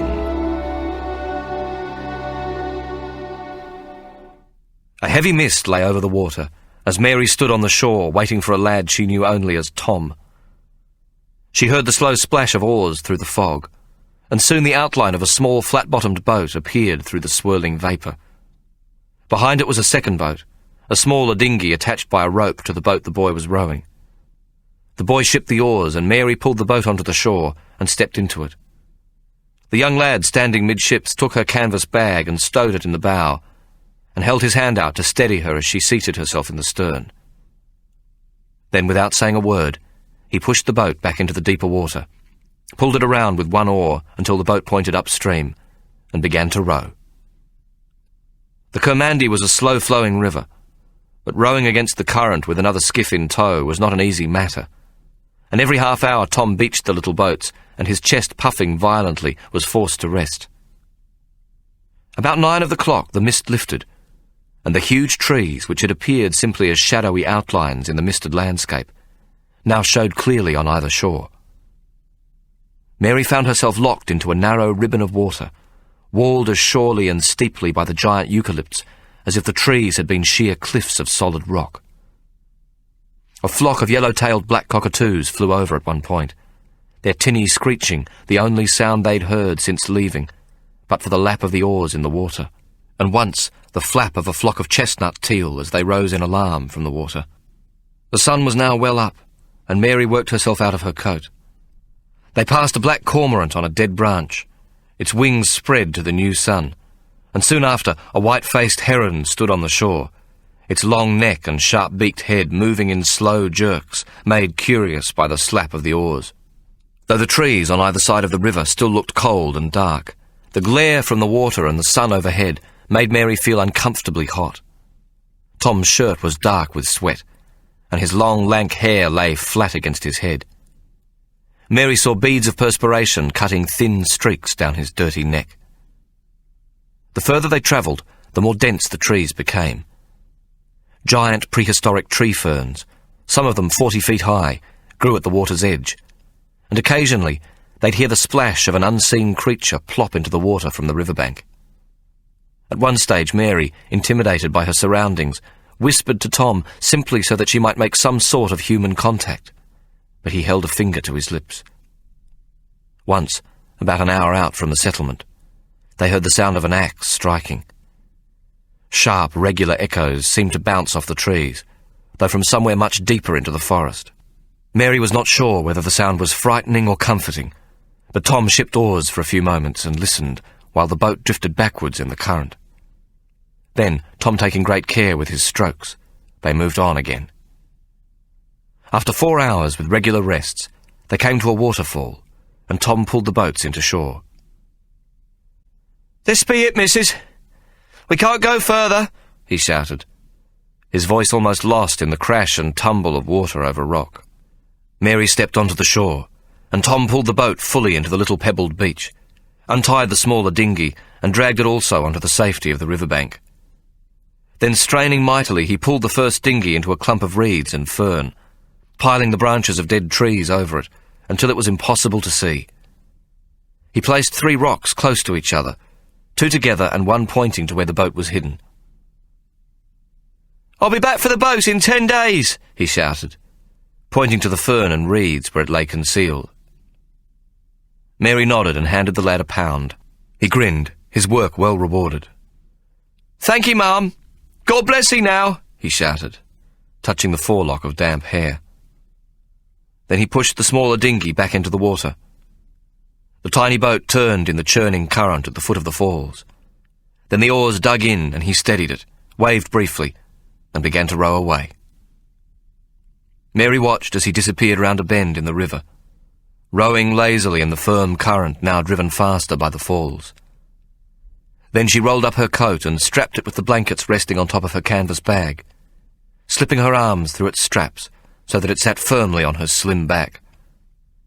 She stood for a moment and held the Waterloo Medal in her hand, half praying that a pair of green rosellas might suddenly fly over as a sign. But nothing disturbed the bright blue, cloudless sky overhead. She had a map which Sam Goodhead had drawn, or perhaps obtained from elsewhere, and it showed a path leading directly from the waterfall in a direction due west. It took Mary some time to find the path, for it was much overgrown with bracken and fern. She soon stopped to take the axe from her pack, and her going was tediously slow. Though it was not past 10 in the morning, the forest was dark as though already deep into the afternoon, and as she travelled further into the giant trees, she began to feel the weight of the journey on her mind. For the first time, Mary realised that she had no idea what she was doing or how she would find Hawk. Above her the trees towered 200 feet into the air, and the wind in the high canopy gave off the sound of endless waves beating against a lonely shore. At noon she stopped beside a small stream, ate a little of her biscuit, and drank from the mountain water. The straps of her canvas bag had cut into her shoulders. She was already badly scratched about the hands and face, and her bonnet was saturated with perspiration. At nightfall, Mary was still within the forest, and the track had become almost impossible to find, so she halted beside a small stream some 20 yards distance from the path, marking several trees with the blade of the axe, so that she might find her way back in the morning. She ate a little more of the hard biscuit and some dried meat, lit a small fire, and boiled tea in her billy. The night became bitterly cold, but Mary could not take the chance of going to sleep with the fire. She doused the fire, wrapped herself in both blankets, and still wearing her coat, she fell into a fitful sleep. She was exhausted, and the night sounds did not unduly disturb her, for they were no different to those she had heard so often on her own mountain. Mary woke up with the sun cutting through the misted trees, and lay for a moment, all her senses suddenly alert, for she could hear a most familiar sound. It was friendly to her ear, until a moment later she realised where she was. She'd heard the sawing of Peter de Grave's timber cutters 1,000 times on the mountain, a crosscut saw being worked in a sawing pit. But now she realised it was coming from close by. Had she continued on another 5 minutes along the path the previous night, she would have stumbled right into a timber-getter's camp. She folded the blankets and packed her bag, and with her heart beating fiercely, she drank from the stream and then regained the path. She crept along until she saw the camp ahead, 4 bark huts in a forest clearing. She could see several children playing and a pig tied to a stake, and once a woman came out of one of the huts and yelled at the brats to come in and eat. And all through this Mary could hear the saw. Though she could not see the pit, she knew exactly what it would be like. The log would be placed longitudinally over the pit on wooden cross pieces, whereupon sawing lines would be drawn along it with chalk or charcoal. One man descended into the pit while the other stood on the log. The man in the pit pulled down to make the cutting stroke. The one above pulled the saw up clear of the wood and guided the cut along the line. It seemed such a normal and friendly occupation, and while she knew it was most strenuous work which built up bulging muscles if the body received sufficient nourishment, Mary had never before associated the sound with danger. The path led directly to the clearing. Mary, hoping that the sound of the saw would cover her escape through the undergrowth, moved in a wide circle around the camp. She kept the sound of the saw in her ears, so that she might find herself back on the path, but on the other side of the timber-getter's camp. Almost an hour later she regained the path, with the sound of the cutting now well behind her. But soon after Mary left the camp, she had a sense of being watched. At first, she told herself that her alarmed senses were a delayed reaction from having so nearly stumbled into the camp, but the feeling persisted, and she could not be rid of it. Once she looked up to find a large, pitch-black, crow-like bird with burning ruby eyes looking at her. After the initial shock, she laughed quietly to herself. She was becoming frightened of shadows. At noon, she stopped and moved off the path some distance and boiled a billy.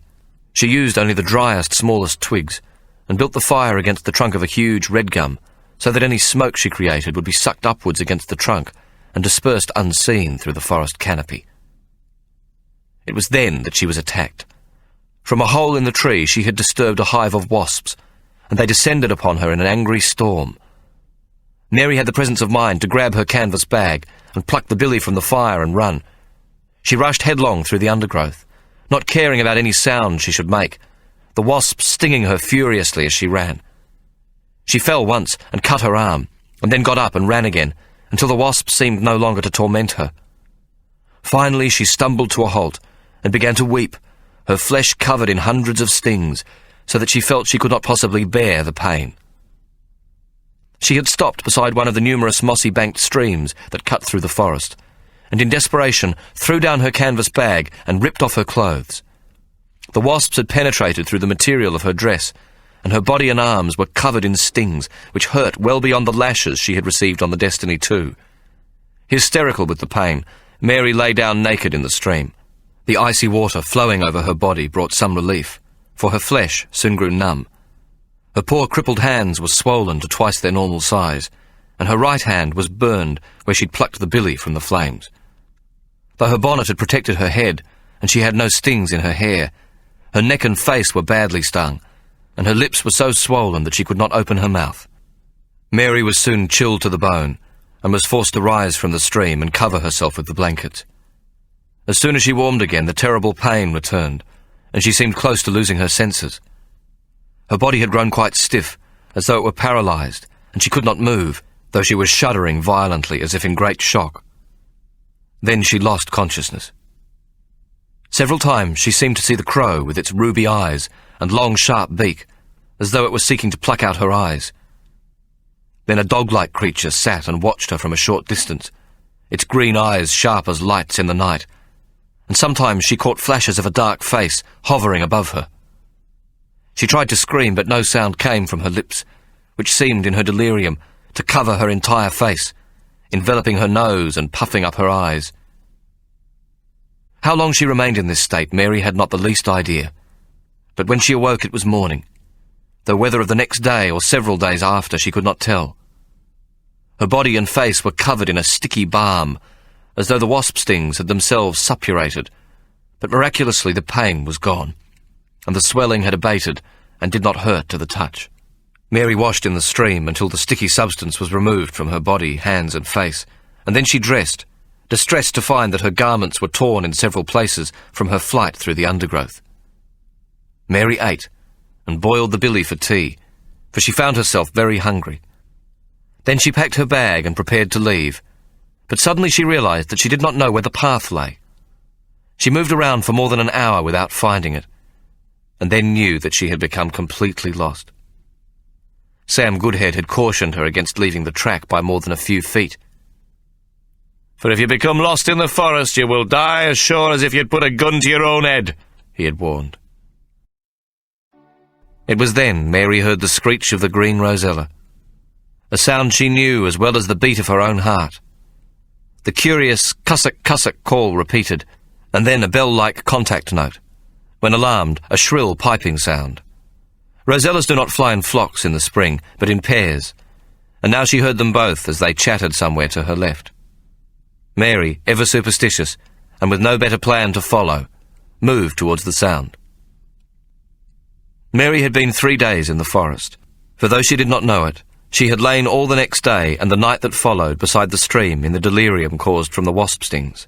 Now, without questioning the curious circumstances that the sound of the two parrots never seemed far from her, and that she never seemed to approach nearer or to see them, she responded to their call. Sometimes she would turn to take an easier way through the undergrowth, and she would hear the shrill piping of alarm from the two birds. After a while, she learnt to correct her course to the sound of their calls. Mary fervently believed that the great mountain had answered her call for help. Even in her most prosaic moments, Mary thought of the mountain as her friend and lover, which was why she did not question the call of the two birds, and the fact that they never left her. Late on the afternoon of the 4th day, she suddenly came across the track again, and soon after broke out from the trees. She had been climbing steadily all day, and now she found herself in a small valley above the tree line, a dent in a mountain which rose steeply upwards. It was as though a sharp line had been drawn where the mountain broke out of the apron of trees and into the coarse tussock grass of the high mountain country. The track now led upwards, and seemed quite well worn, there being no forest growth to obscure it.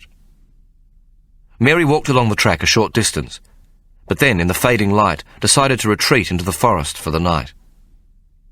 It was some minutes after she had returned and moved a safe distance from the track when she realised that the cussack calls of the two Rosellas were no longer with her.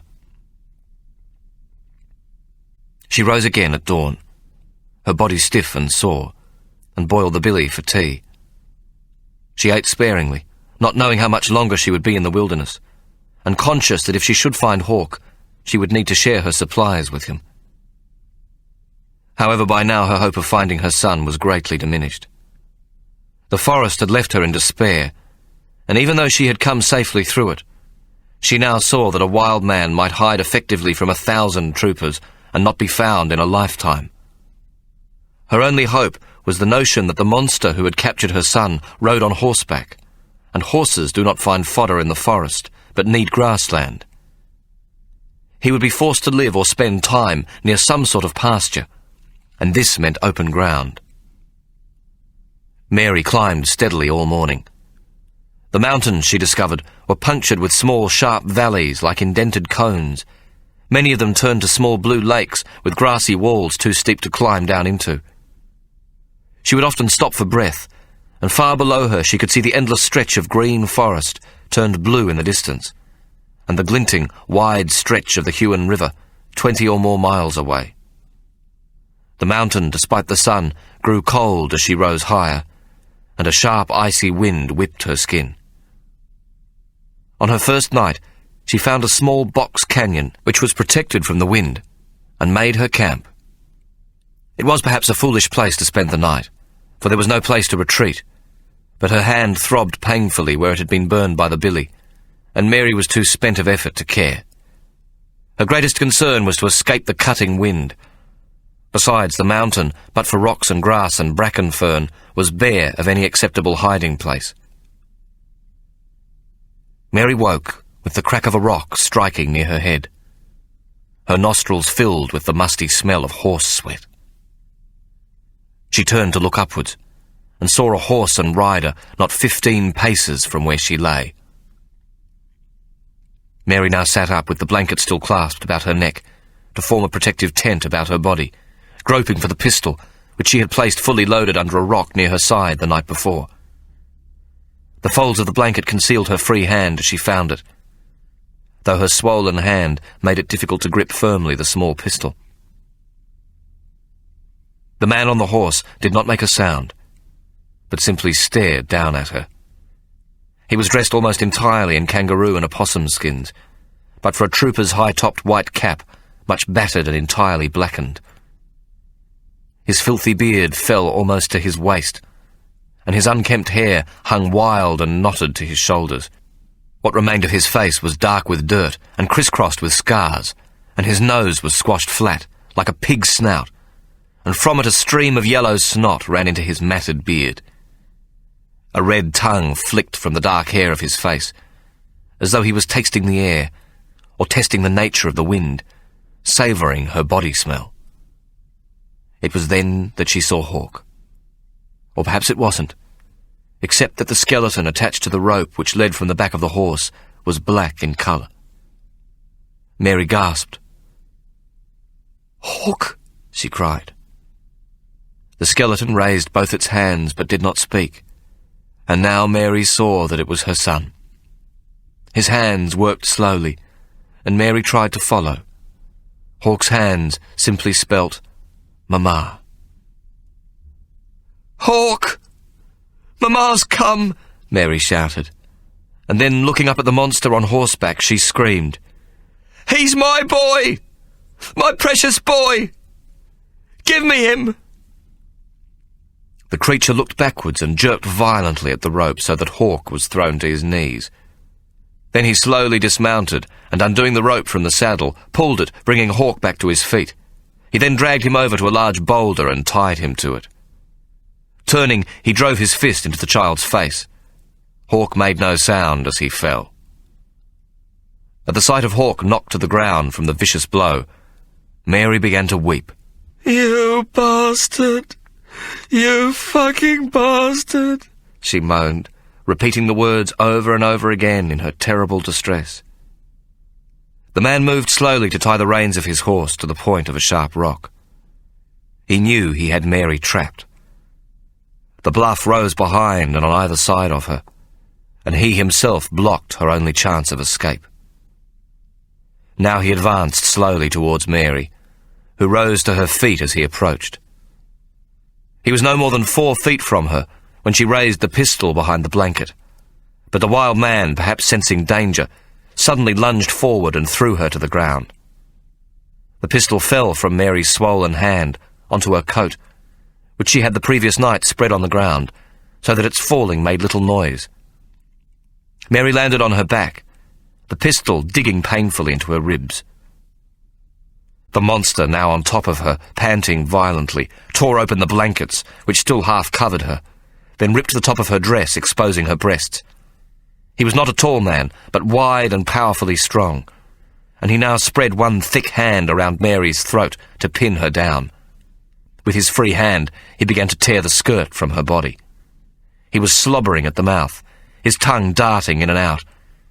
Then his arm rose above his shoulder, and he smashed the side of her face with the back of his hand.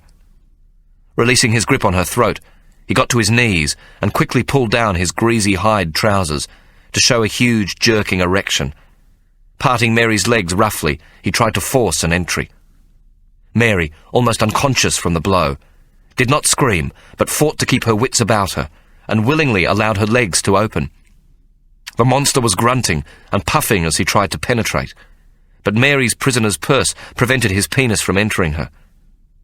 She felt his fingers grope at her, and then with a grunt he withdrew the brass cylinder and threw it aside. Then he jammed himself between her legs, again trying to force his way into her. Mary felt the sharp pain as he entered, and at the same moment she pulled the trigger of the pistol she held against his stomach. She pulled back the hammer and pulled the trigger a second time. A look of complete and uncomprehending surprise appeared on the wild man's face, and then he gripped his stomach with both hands. Mary set the hammer back and pulled a third time, this shot moving upwards and entering his heart, shortly followed by another. The creature jerked once, and then his body slumped over her. Instantly he voided from both his natural apertures.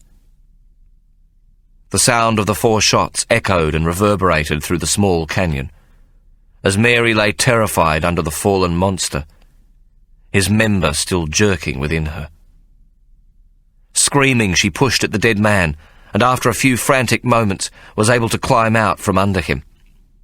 She was covered in blood and guts, shit and vomit, both her breasts stained crimson with his blood, which also soaked what remained of her dress and petticoat. Mary did not even think to pause, but ran towards Hawk, who had regained his feet and now cowered against the rock. She grabbed him and clasped him to her, and howled as though she herself was some primitive creature. And then, at last, she wept and wept, holding her son in her arms. Chapter 37. In years to come, Hawk would grow into a man who stood 6 feet 8 inches tall and weighed 280 pounds with no lard upon him. People would whisper as he passed that he had once cheated the gallows. As proof, they would point to the thick collar of scar tissue about his neck. "The rope could not break his neck," they'd whisper, "but it took his voice." This last part was an appropriate enough explanation. Hawk had been dragged behind the wild man's horse, and the constant pulling and falling had destroyed his vocal cords. He would never speak again. So that the full trauma of his experience might be truly appreciated, it should be added that during the 6 months he was enslaved, he had been repeatedly sodomized. On the return journey, a most fortunate circumstance befell the terrified couple. The timber getters had found Mary's trail and set out to find who had intruded into their domain. They came upon Mary and Hawk making their way down the mountain on the wild man's horse, not 2 hours after she had killed him. Mary was wearing her blood-stained overcoat to cover her nakedness, and Hawk clutched one of the bloody blankets about his body.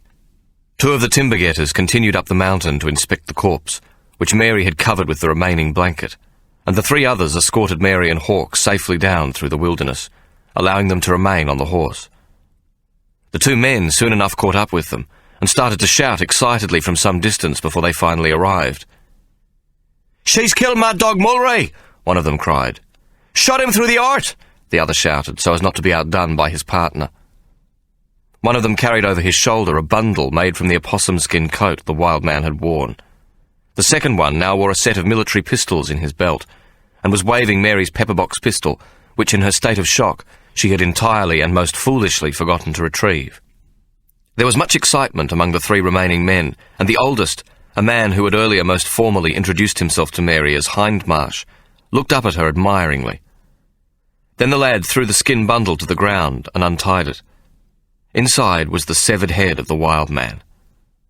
Mary gasped, though she was too shocked to scream, or perhaps there was no screaming left in her.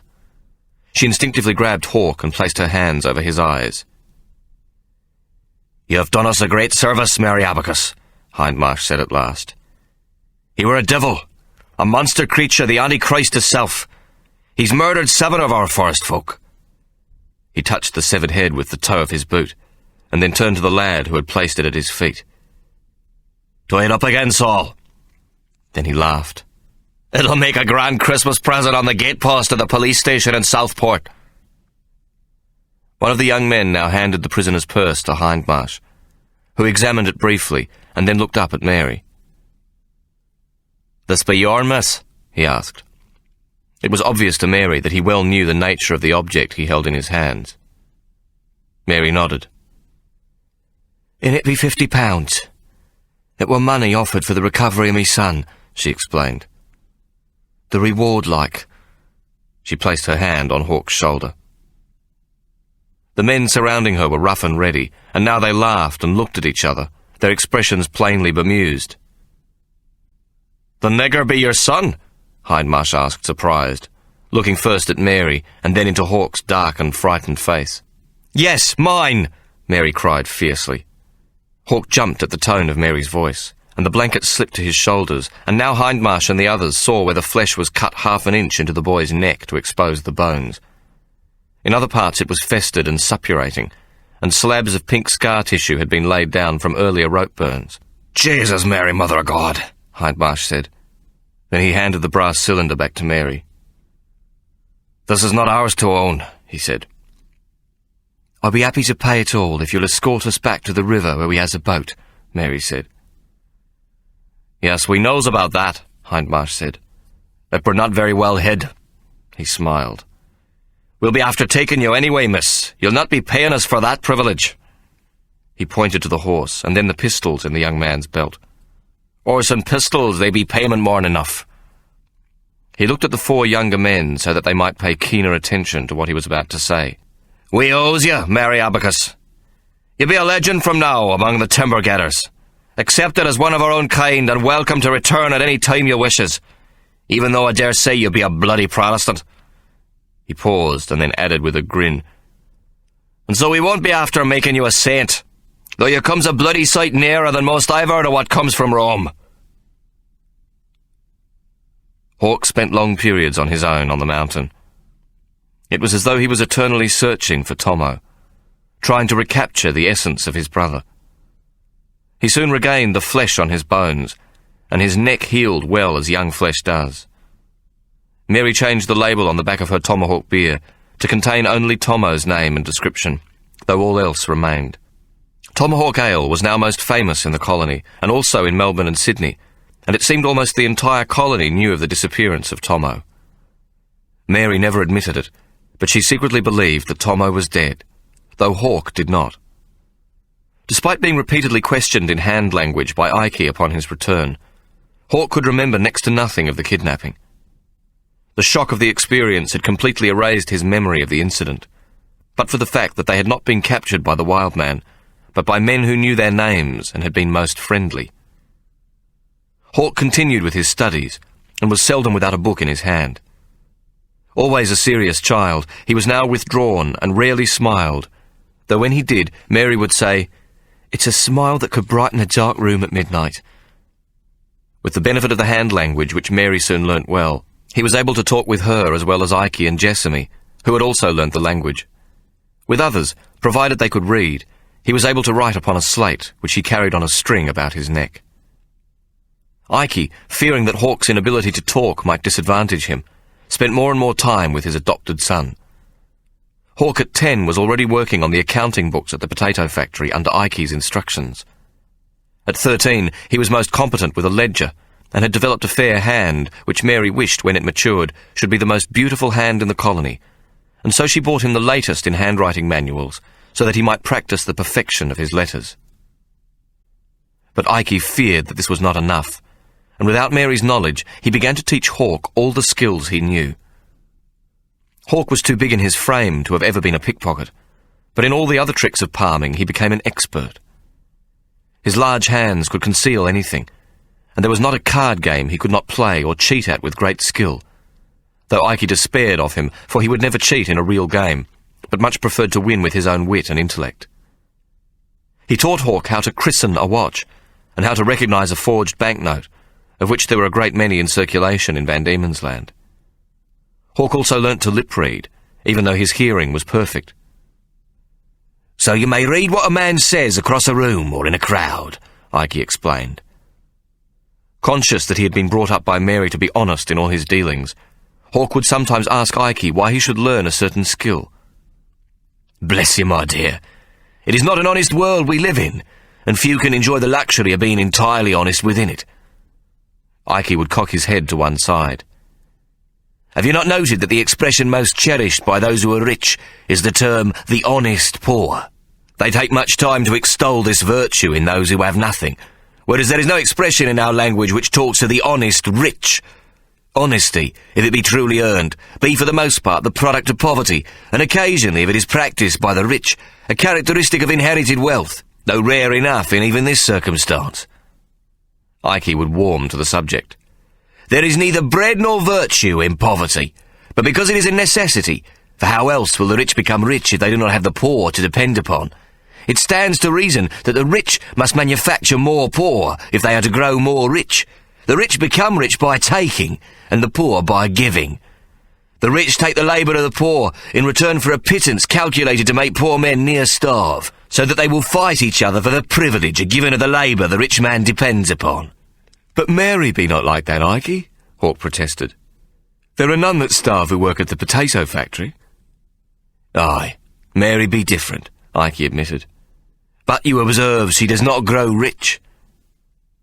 "That be because she has no capital to buy the machinery she must have, if she is to have a proper brewery." "Ha! Precisely and exactly and definitely and most certainly. My point precisely, my dear. If she should give the men less, and not feed their brats, if she should employ children for twopence a day, and not men for a shilling, she might soon have the capital to expand." "I should not wish her to do that," Hawk replied, his hands working furiously. "Her conscience and mine would not allow it."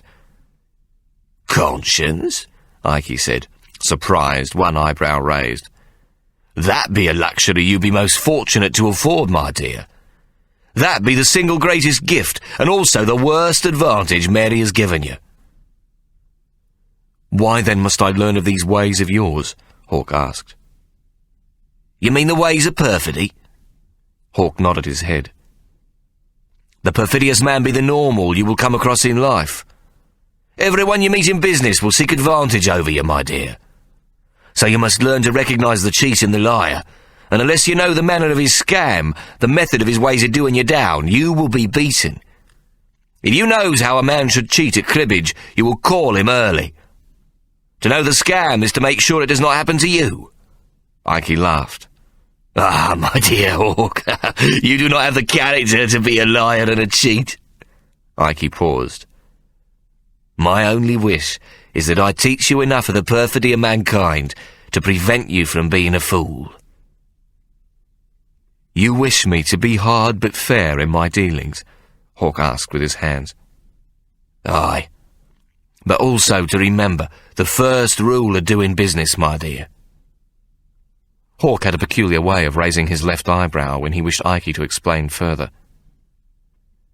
"Always leave a little salt on the bread," Ike explained. Hawk's eyebrows arched again, and Ike wondered how best he should answer him. He found Hawk's demeanour most strange, for at 13 the boy had developed an acute sense of fairness and a natural dignity, and already the men who worked at the potato factory deferred to him willingly and took their instruction from him without the slightest hint of malice.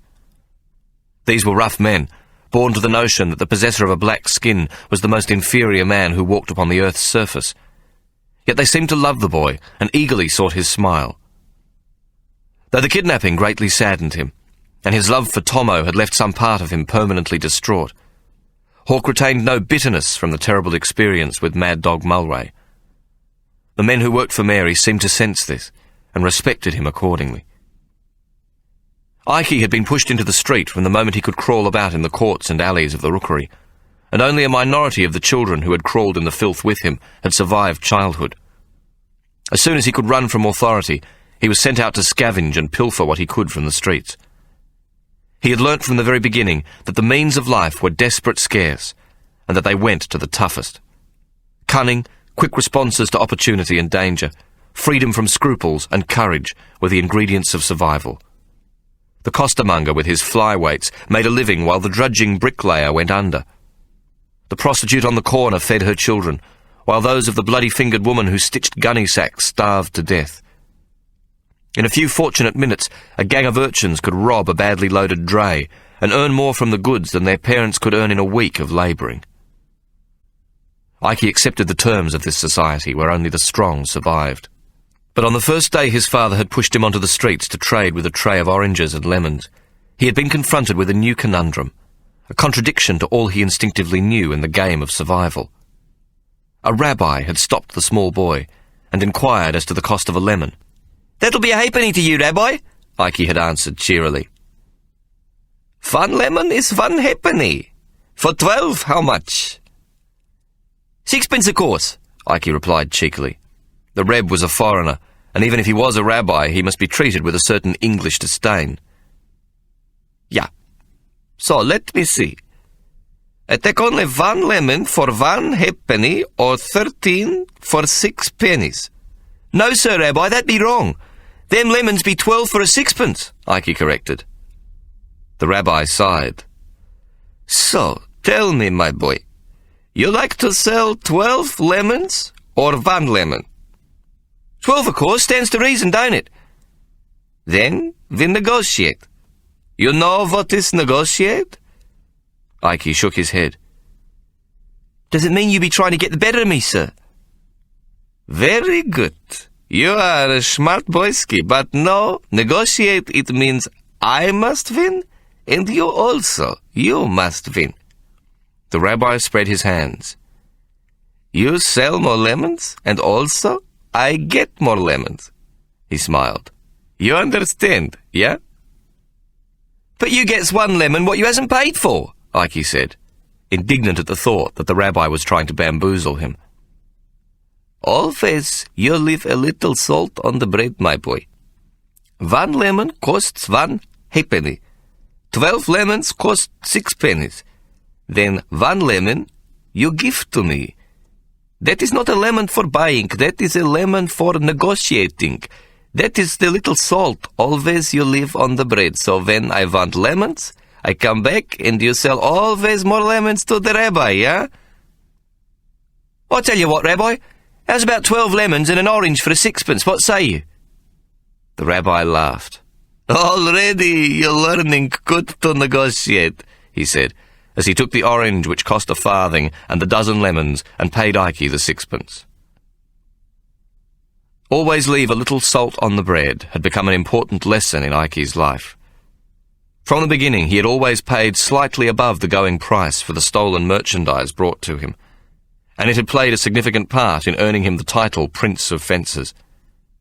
The rabbi had been correct. His customers stayed loyal and always returned to him. Ike had come to believe that leaving a little salt was the reason for his good fortune and the source of his continued good luck. Ike, like most villains, was a superstitious man who believed that luck is maintained through peculiar rituals and consistent behaviour.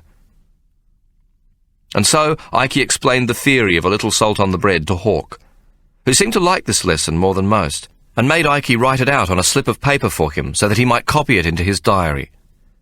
Ike quickly wrote, "Remember, always leave a little salt on the bread."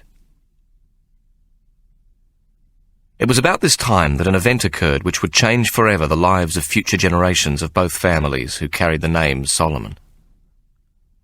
Like most great changes, there was very little to herald its coming, for it emerged out of a simple puzzle which Ike, in a moment of mischief and amusement, had composed to bemuse Hawke, although, as with most things concerning Ike Solomon, it contained a hidden agenda. Ike was becoming increasingly rheumatic, and found his nightly sojourn around the Wapping and waterfront areas especially difficult. On some nights, out of weariness of step, he would remain too long in one place, and therefore be unable to complete his rounds on time, or even to arrive at the whale fishery. More and more he relied on Hawke to help him at the races, and afterwards he went straight to bed so that he could rise at midnight to do his rounds. He also became more preoccupied with death, and was a regular and conscientious member of the New Hobart Synagogue.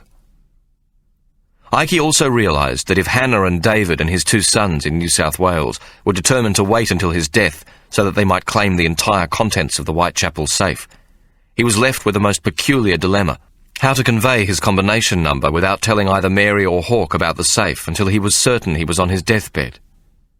It was still his greatest hope that Hannah and David would relent and agree to a 50-50 share of the safe, and that Hannah would entrust the opening of the safe to his youngest son Mark and to Hawke, who would each separately hold a half of the combination.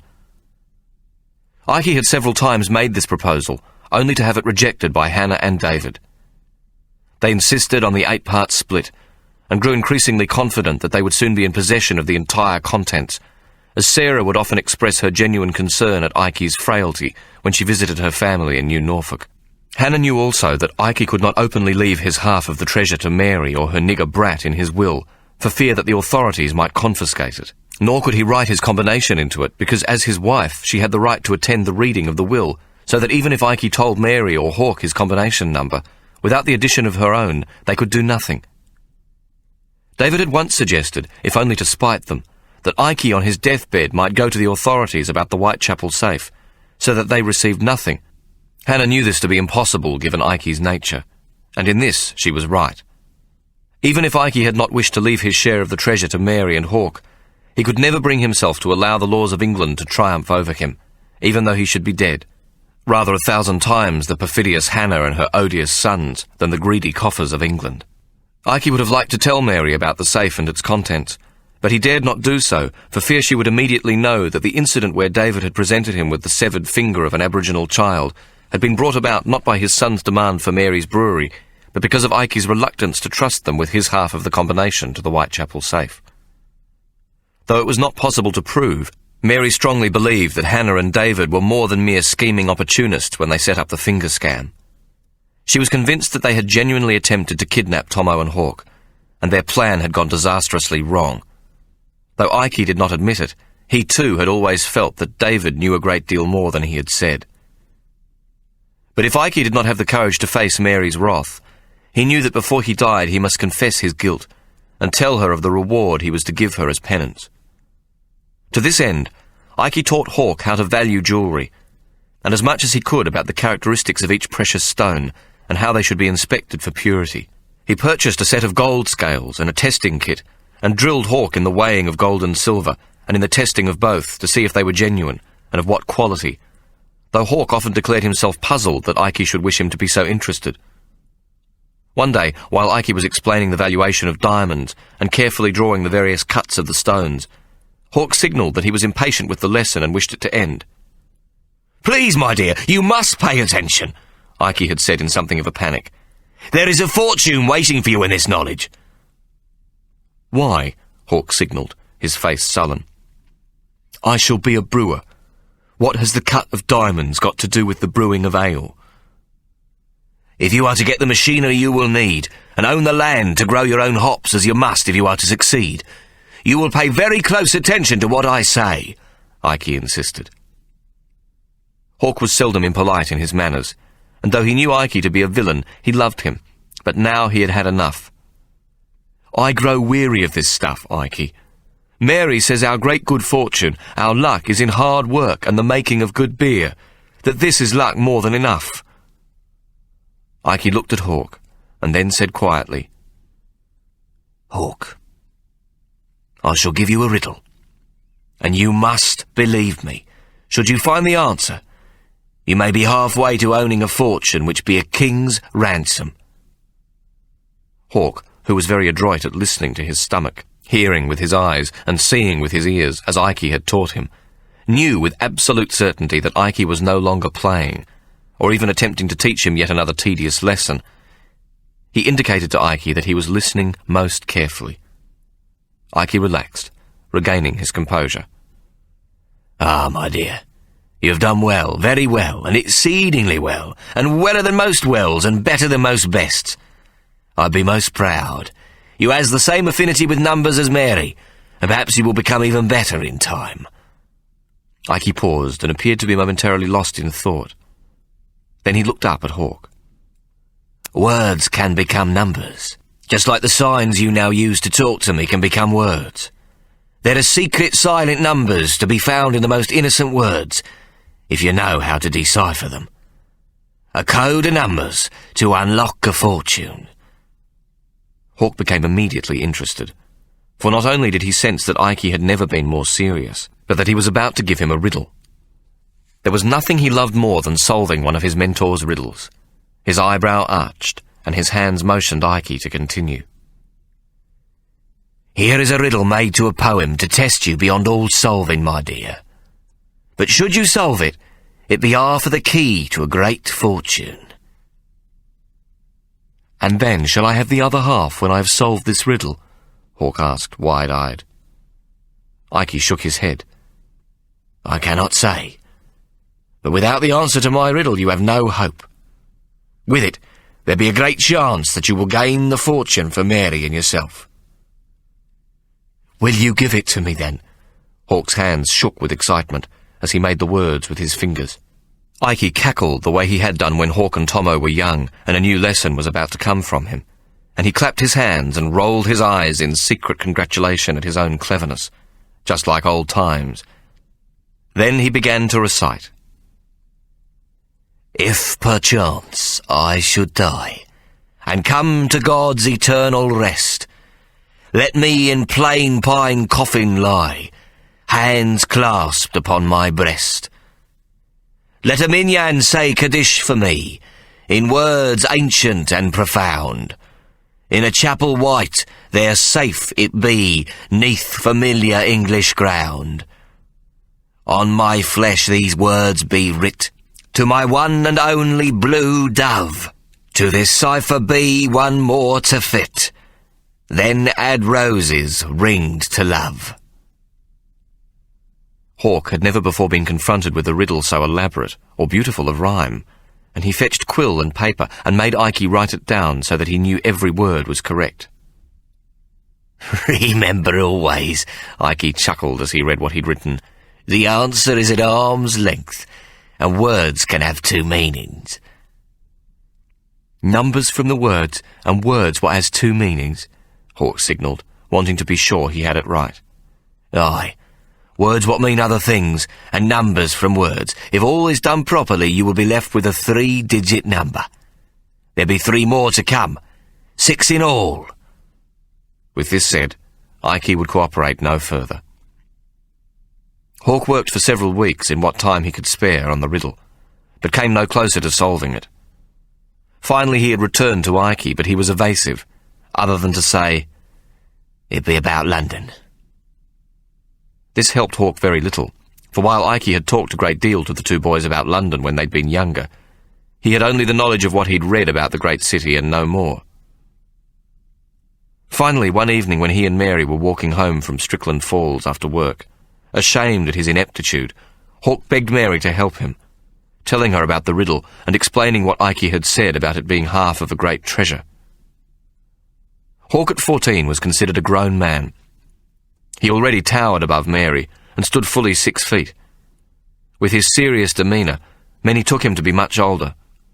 He worked a full day with Mary at the potato factory and was reliable and hard-working, though Mary sometimes wished he were not quite so serious-minded for a young lad.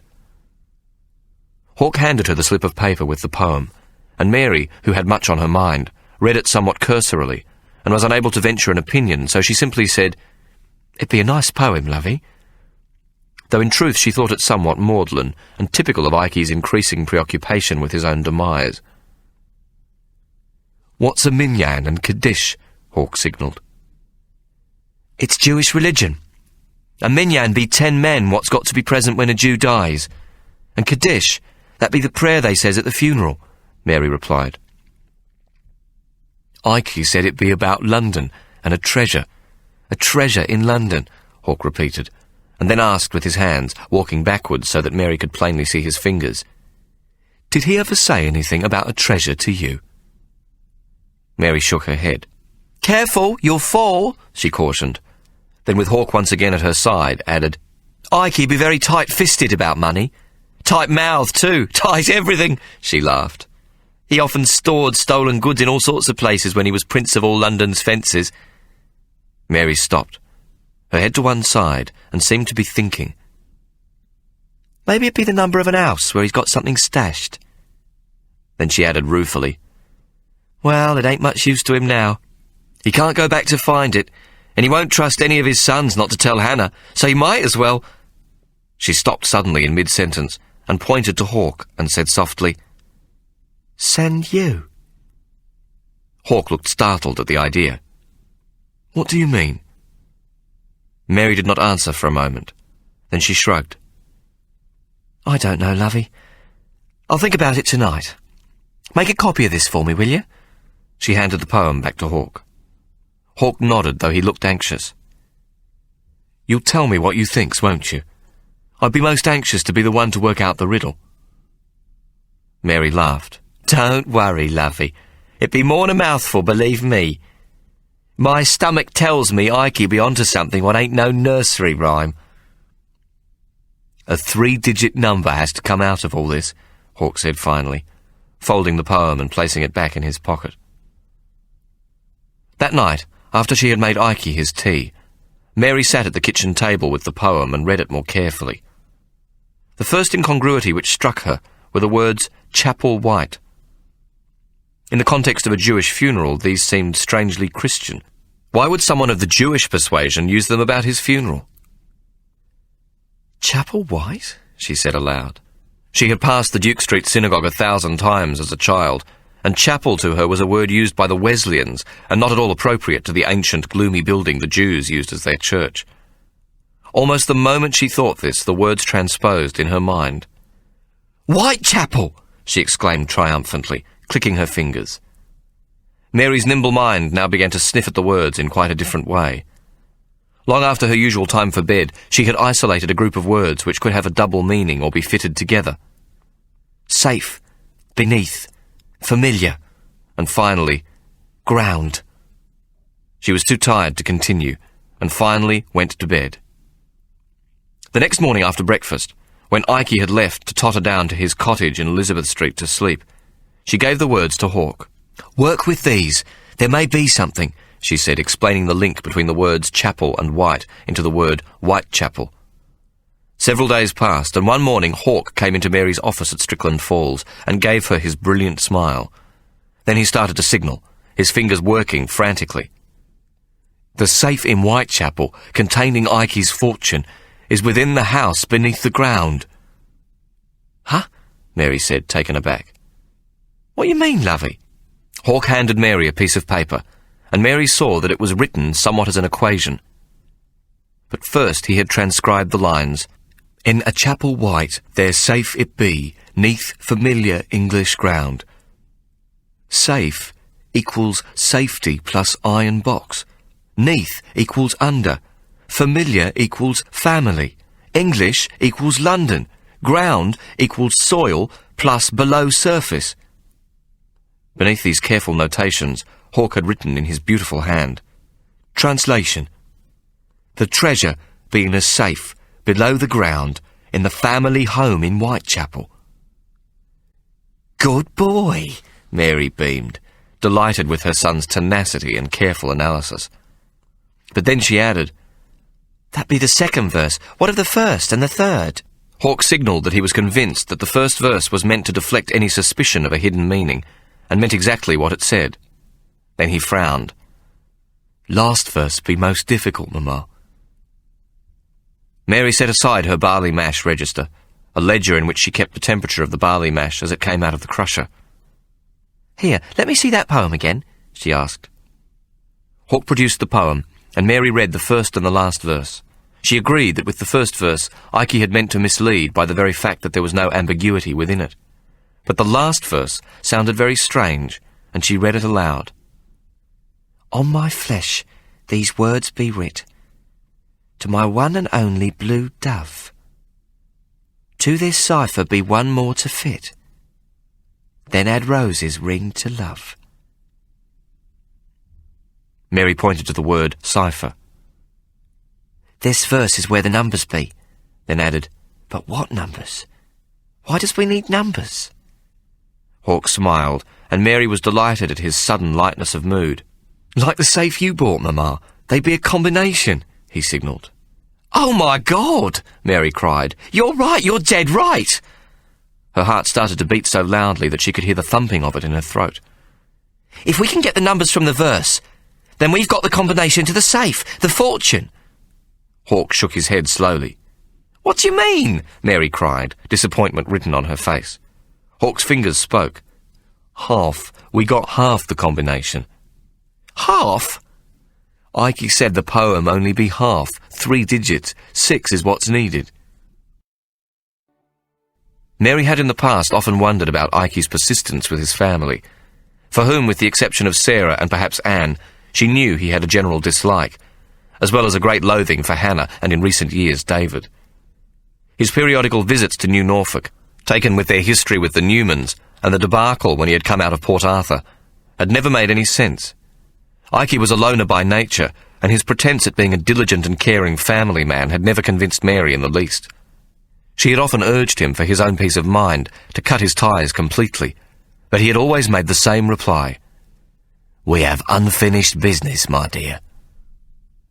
Now Mary knew what it was. Hannah had one half of the combination to the safe in their home in Whitechapel, and would not part with it. Mary urged Hawk to keep trying to isolate the numbers as she herself would, but admitted, "Alas, I doesn't know nothing useful about the last verse, save that it should lead to 3 numbers. But if we should somehow find them, then you must not tell Ike." Mary realised that if she had half of the combination, she had the means to avenge herself on Hannah Solomon. But she simply told Hawk of the probability that Hannah possessed the second set of numbers. Hawk looked disappointed. "It doesn't matter, lovey. We will find a way. Trust Mamma. It be most terrible important you stay stum. Ike must not know. We tell him nothing, all right?" Hawk nodded, his fingers working fast, and his face took on a look of determination. "I shall solve it or die." Mary grabbed him and kissed him. "Life is too precious that you should die for money, lovey. If you has to die, then die for love." "Like you was prepared to do for me," Hawk's fingers spoke, and his eyes were serious. Tears rolled down Mary's cheeks. "You and Tomo. Gladly," she whispered. "Mamma, we shall find Tomo too," Hawk's fingers said. "And I shall never tell Ike if we should find the numbers." Mary and Hawk became obsessed with solving the riddle of the last verse, and were hardly able to wait for Ike to go to his ledgers before they began each evening. The third line in the last verse, "To this cipher be one more to fit," seemed at first obvious to Mary. The second set of numbers, Hannah's set, were the one more to fit, which would give them the total combination. Hawk agreed that this might be so, but then logically the numbers must come from the first 2 lines in the last verse, and in particular from the second line, "To my one and only blue dove," as the first line of the last verse was simply a location of some sort, and the final line, "Then add roses ringed to love," was an addition to whatever discovery or number they would make in the second line. "On my flesh these words be writ," equals location. "To my one and only blue dove," equals key to numbers. "To this cipher be one more to fit," equals Hannah's combination. "Then add roses ring to love," equals additional information. It did not take them long to realise that the line, "On my flesh these words be writ," must represent a tattoo worn by Ike. And while Mary had slept with Ike perhaps a dozen times while they were joint owners of Egyptian Marys, she did not remember any such tattoo.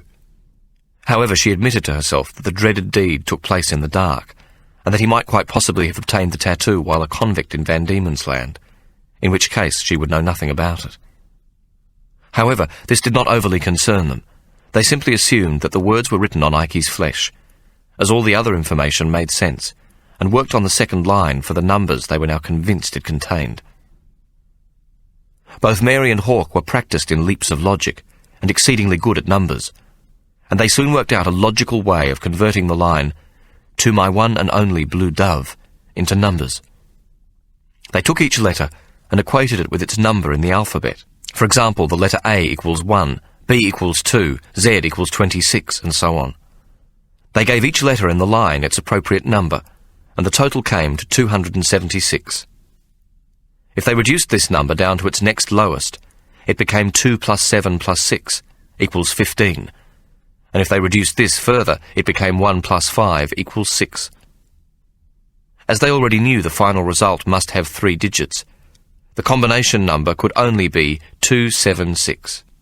But they were both too logical of mind to believe this, for it made the final line, "Then add Rosa's ringed to love," redundant to the solution. Both knew Ike's mind was too tidy for this, and he would not simply add a gratuitous line to complete the rhyme. The final line must be one of great importance to the whole. But they could go no further, and after a few more weeks were forced to abandon their efforts, almost convincing themselves that the number must be 276. Finally, Mary capitulated and gave Hawke permission to ask Ike if the number was 276. Though she insisted he tell Ike that he had reached this conclusion on his own, and if Ike asked if she was involved, to deny it. This way, Mary concluded, Ike would tell the truth. It was now 6 months since Ike had posed the riddle, and he was most impressed when Hawke told him he had solved it. "I hope you are right, my dear," Ike said. Hawke was ready to listen to his stomach, hear with his eyes, and see with his ears. He handed Ike a piece of paper with the numbers 276 written on it, and Ike laughed and shook his head slowly. "No, my dear, you are quite wrong." Hawke, close to tears from frustration, bowed his head in bewilderment. "I told you, the answer be at arm's length," Ike said, smiling. But again he would say no more. At about this time a misfortune struck Mary, for she could not obtain sufficient hops from local sources to meet her needs, and she was forced to buy expensive imported hops from Kent. This meant she must put up her beer prices, which was very much to her disadvantage, for times were still hard in the colony, and competition most keen. At first, Mary believed it was the local brewers trying to make things difficult for her, but eventually she discovered it was yet another of Hannah's tricks. During this period when the supply of local hops had dried up, even though the season had been a good one, Ike made yet another visit to New Norfolk, and was depressed for days after his return. Mary then discovered that George Madden had cornered the entire market for the distribution of hops in the colony, and it was he who would not sell to her. Mary was quick enough to realise that this decision was yet another pressure from Hannah for Ike's half of the combination. Mary confronted Ike with the reason for his visit, and he admitted that this was what had happened, but again avoided the issue of the combination, and explained that Hannah was still avenging herself on Mary for stealing the affection of her children and the love of her husband. Though he conceded that, under the circumstances, this was a somewhat bizarre explanation, he insisted it was true. Mary, who was never easily beaten, determined that she would rent land and grow her own hops. She made the decision to use what few assets she had to send Hawke to England, to the county of Kent, so that he could learn the most superior method of growing hops, and return with all the varieties of seed he could obtain. She only had the money to pay his fare, but if, when he returned, she could rent land with an agreement to buy it one day, she would never again be compromised by the likes of George Madden. Hawke was nearly 15 years old, and Mary had no hesitation in placing her trust in him, though she had a second reason for sending him to England. Hawke still carried an absolute conviction in his heart that Tomo was alive. "If Tomo were dead, Mamma, I should know," he would insist. And as he grew older, the certainty that his brother was alive became even stronger. On several occasions he had spoken to Mary about going to find him. Hawk now stood well over 6 feet and was enormously strong, and Mary knew that he was old enough to leave her. This single determination to find his brother was more powerful than anything else in his life. Hawk was all Mary had and loved, and she thought that by sending him over to England for 2 years, she would delay losing him. Mary also had a plan which she revealed to Hawk on the morning of his departure. She handed him a brass key, a duplicate of one she had found some years before in Ikey's overcoat, which she knew to be the key to Ikey's Whitechapel home. She urged Hawk to use it to enter the house. "We must determine whether a safe exists beneath the floor," Mary said. Hawk sighed and then signalled, "But, Mamma, we have come to a dead end. What is the use? We do not know Ikey's numbers, and if we did, it is only half the combination." Mary touched him on the sleeve. "Ikey is not a young man, and I believe he will give me his part of the combination if he thinks he is going to die. If there be a treasure, he will do anything so as to avoid Hannah having it all. That much I know for certain." She suddenly paused and announced dramatically, "And I has the second half." Mary relished the look of amazement which appeared on Hawk's face. "That's right, I knows Hannah's combination. Anne give it to me when she were little and in the orphanage. David Solomon were always writing it on his slate and working with it on the abacus.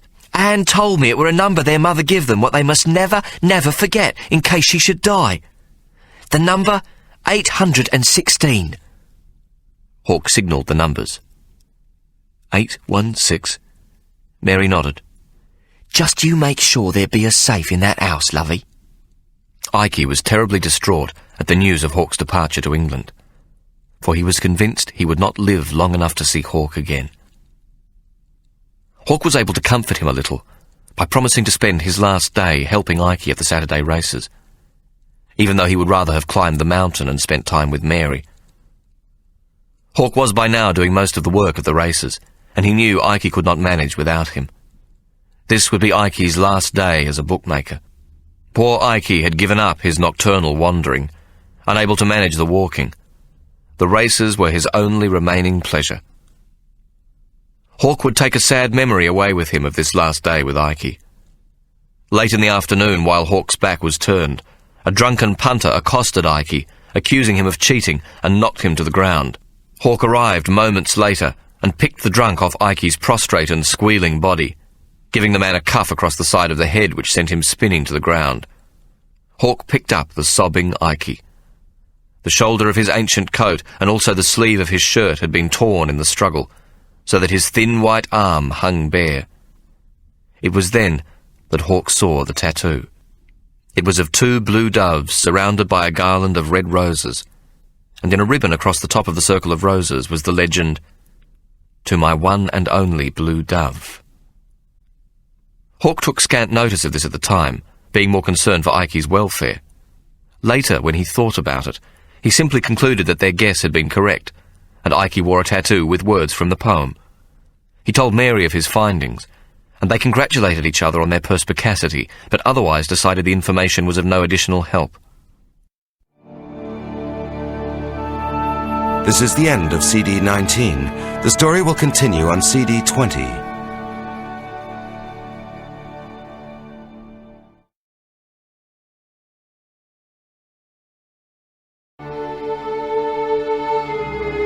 CD 20.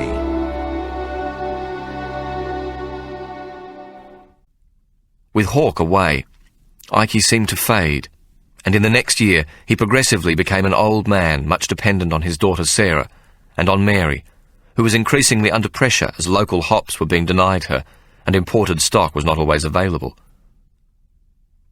Ikey decided to relent and acknowledged that 1/8 of his fortune was still sufficient to buy a large tract of land and give Mary the financial independence she desperately needed if she were to survive. He felt it was time to settle his moral debts before he died, and though he was deeply humiliated that Hannah and David Solomon had finally beaten him, Ikey's love for Mary was such that he was prepared to compromise. But he decided not to tell Mary until he had the 1/8 portion safely deposited in her bank account.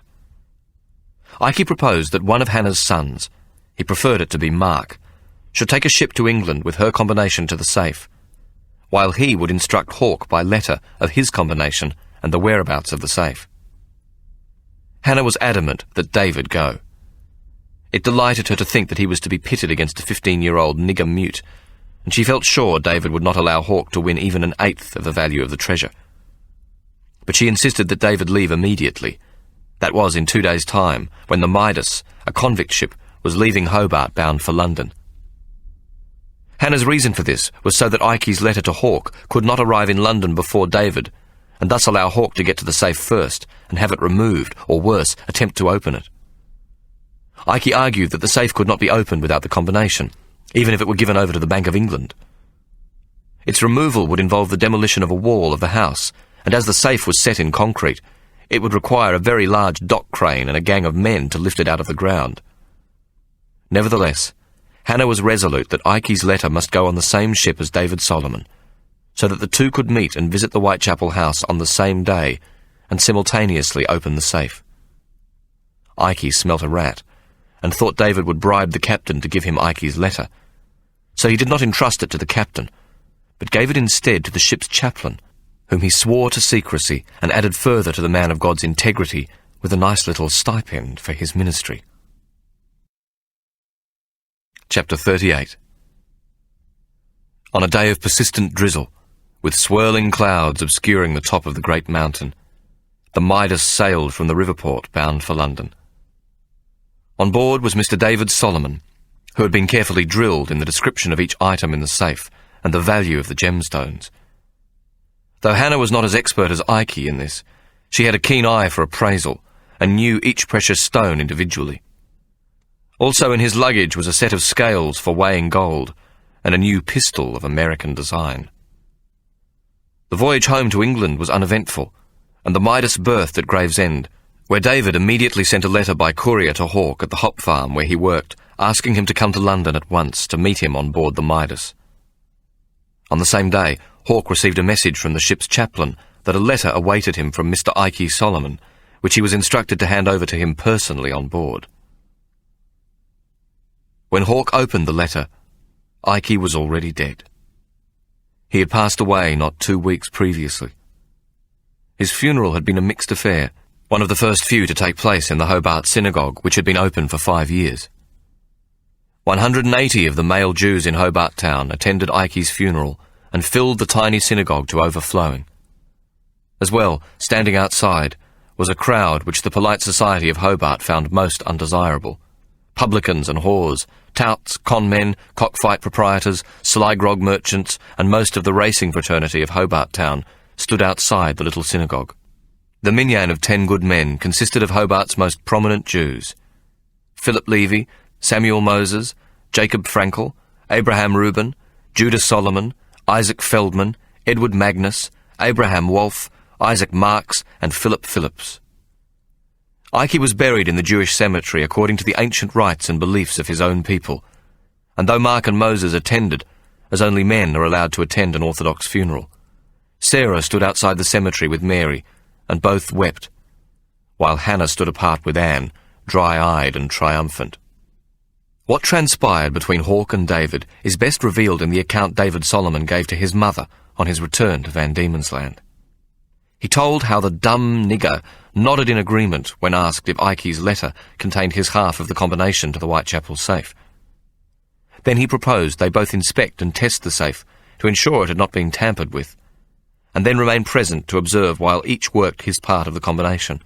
Finally, that the coin in the form of gold sovereigns be divided with 1 in 8 going to Hawke, while the gold and silver ingots be weighed, and that Hawke should receive 1/8 part of the total weight of each. The gemstones would be divided into lots of 8, and then they would toss a coin to see who would have the first pick from each lot. To all this, the Schwarzer had silently agreed. David then told of how they had set out in a carriage to the house in Whitechapel, in the company of the shipwright from the Midas and his bag of tools. The shipwright had removed the heavy planking from the front door and then left.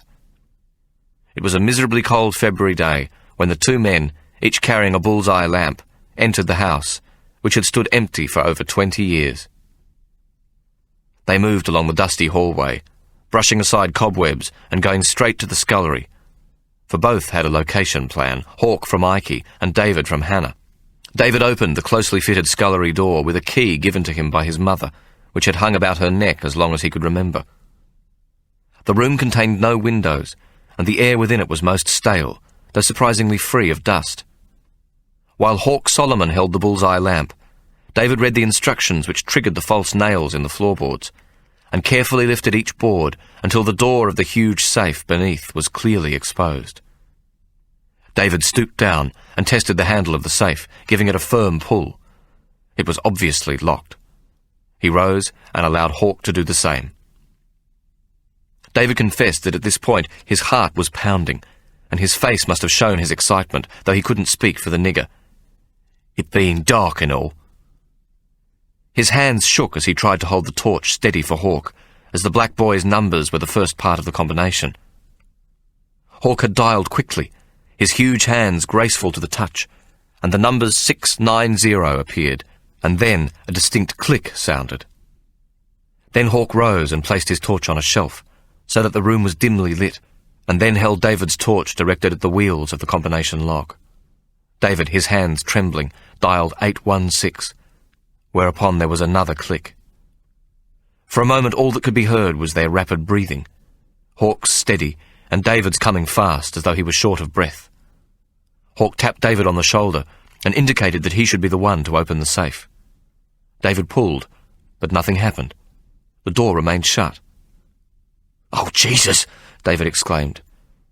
Hawk pushed him aside and handed him back his bull's-eye lamp. Then he took the handle in both hands and pulled the safe open in a single jerk. David would tell Hannah how he was not sure what might meet his eyes. Perhaps small boxes and rotting canvas bags spilling over with gold and silver and precious jewels. But what they both witnessed was an empty safe, except for a single envelope sealed with red wax. It was addressed to the Solomon family. Hawk, in his telling of the same story to Mary, told how David was the first to react, dropping the lamp and commencing to hop from one foot to the other, wailing and moaning and tearing at his hair, while Hawk stood silent, his head bent, one hand covering his face, though he continued to follow David by looking through his fingers. Hawk told how he finally went down on one knee and reached into the empty safe to retrieve the envelope, which he handed to David, whose hands were shaking so that he could barely break open the seal. Hawk had noticed a slight bulge in the envelope, and now David removed from it a man's gold signet ring, heavily crusted with diamonds and rubies. Then he withdrew the note and attempted to open its careful folds, but his fist had tightened around the ring, and his remaining hand was shaking too violently to do so. David, sobbing, handed the note to Hawk. "Read it! For Christ's sakes, read it!" he screamed at Hawk, forgetting that Hawk was a mute. Hawk slowly opened the note and held it up to David to read, without looking at it. In Ikey's handwriting were the words, "Remember, always leave a little salt on the bread." "What can it mean?" David sobbed. "Whatever can it mean?" Then he fell on his knees. "We are done for! My family is destroyed!" he wailed. "Ikey Solomon has beaten us all! Hands up!" Later that evening, Hawk wrote a letter to Mary. "My ever dear Mamma, today I have met David Solomon, the son of Mistress Hannah Solomon of New Norfolk, whom I know to be Ikey's estranged wife. With him we have visited the premises of Ikey's old residence in Petticoat Lane, Whitechapel, on an errand entrusted to me by Ikey, in a letter received this day, of which he tells me you are unaware, and in which he begs me now to acquaint you of the contents, as he is not sure that he will remain alive in the many months for it to arrive in England. Ikey is ever the pessimist, and I expect he is as well as ever. However, I am happy to inform you that the letter instructed me to go with Master David Solomon, recently embarked from the ship Midas, to the house in Whitechapel, where Master Solomon had been acquainted by his mother as to the whereabouts of a certain safe hidden beneath the scullery floor. Included in Ikey's letter was the combination number which I was to use upon the safe. Whereupon Master David, also bearing a number given to him by Mistress Solomon, would add his to make the complete combination, the two numbers to effect the opening of the safe. Ikey's letter further instructed me to take a 1/8 share of the contents of the safe, and then to return to Van Diemen's Land, where I was to bring this portion to you, though none of this is to be known by you. Alas, I cannot conceal it from you, and I have not given Ikey my word that I would not tell you first in a letter, as he wishes me simply to arrive home as a surprise. Ikey's letter also included the deeds of the house, and instructed that I should sell the property and also return the money to you, keeping a 10% for myself for expenses while I remain in England, a most generous offer, which I shall accept with gratitude. Alas, I regret to inform you that the safe, when opened, was empty, that is, save for a sealed envelope. When opened, it contained an envelope addressed in printed writing to the Solomon family. The note within contained only these words in Ikey's handwriting: "Always remember to leave a little salt on the bread." You will recall it is a saying much favoured by Ikey. And now, to business which I trust will always remain only between you and I, dear Mamma. You will remember the 2 lines in the riddle poem: "To this cipher be one more to fit," and "then add roses ringed to love." By much speculation it came to me some months ago that "to this cipher" meant not Hannah's part of the combination, but only one number, and not 3. The lowest number, when the number 276 is finally reduced, is 2 + 7 + 6 = 15, and 1 + 5 = 6. I took the number for the line "To my one and only blue dove" to be 6. Then again, by working some weeks in my spare time on the conundrum, I came one evening to the notion that the ring of roses seen surrounding Ikey's tattoo was in the shape of a 0. The cipher 0. I now had 2 numbers, 6 and 0, but it was the final one which took me near to despair, until some weeks ago I chanced to read the final line in a different manner: "Then add roses ringed to love." The 3rd number was, I concluded, contained in the reduction to a single number of the sum of the numbers made of the word love. These I soon worked out, which you will see from using the alphabet code, are 12 + 15 + 22 + 5 = 54, when reduced to the lowest possible number, that is 4 + 5 = 9. The 3rd number was 9. I now had 3 numbers, 6, 0, 9. And the final line tells me clearly that the ring of roses, the 0, is added to the word love. So the 0, I surmised, must come after the number 9. I am pleased to inform you that I concluded the number must be 690. Using the numbers you had given me as being the combination held by Mistress Hannah, I had a sequence complete of 690816. This proved sufficient to open the safe some 4 weeks before I received Ikey's letter of instruction, when David Solomon and I met on board. I must inform you that Mr. David Solomon has taken ship to return home with the sad news of the missing contents to the safe. This letter will be dispatched in the care of the captain of the same vessel, the Mermaid, bound for Hobart. You should expect some great unexplained lamentation from Ikey, and even perchance some effect to his heart, so you must tell him immediately. You should also anticipate considerable wrath should you meet up with Mistress Hannah or she come upon Ikey. For with him, Master David carries the note from Ikey, and a magnificent gold signet ring encrusted with diamonds and rubies, so that Ikey could be true to the message written on the note. I feel sure Ikey will be most pleased at the notion. I am therefore delighted, my dear mamma, to acquaint you with the news that you are now a woman of most considerable means. The value of the gold and silver in sovereigns and in the form of ingots, and there be a great many precious stones besides, is in the region of £100,000.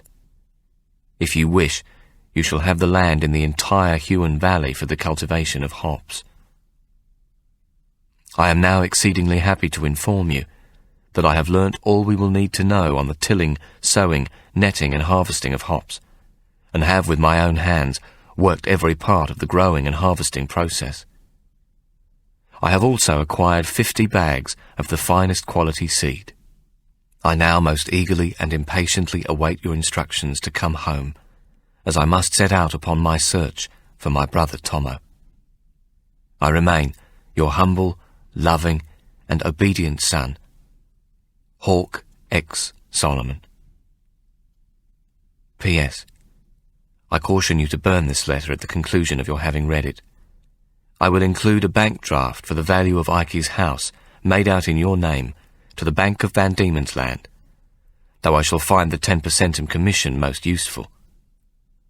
I shall bring you a new Sunday bonnet, some bright ribbon, which I do not suppose you will affect, a winter coat, 2 of the splendid crinoline gowns so popular with our young Queen Victoria, and several pairs of good, stout English boots. HXS. Hawk's letter crossed with one from Mary. My darling Hawk, I thank God every day that he has given you to me, though I confess I also thank the great mountain as often. My news is both wonderful and sad. Ikey has passed away, though peacefully in his sleep. I wish you to come home at once. This letter is extremely short, for there is a ship which leaves for England within the hour. And now, our Tomo is back. This morning at 8 of the clock, there was a knock at the door, and a boy in rags, who looked not much more than 11 years old, skinny and of a dirty appearance, stood as I opened it. His hair was fair, and his eyes a most beautiful blue. Mamma, I am home. Will you take me back? He asked. I love you, Hawk Solomon. And we are all together again, Mary, Tomo and Hawk. Your loving mother, Mary Abacus.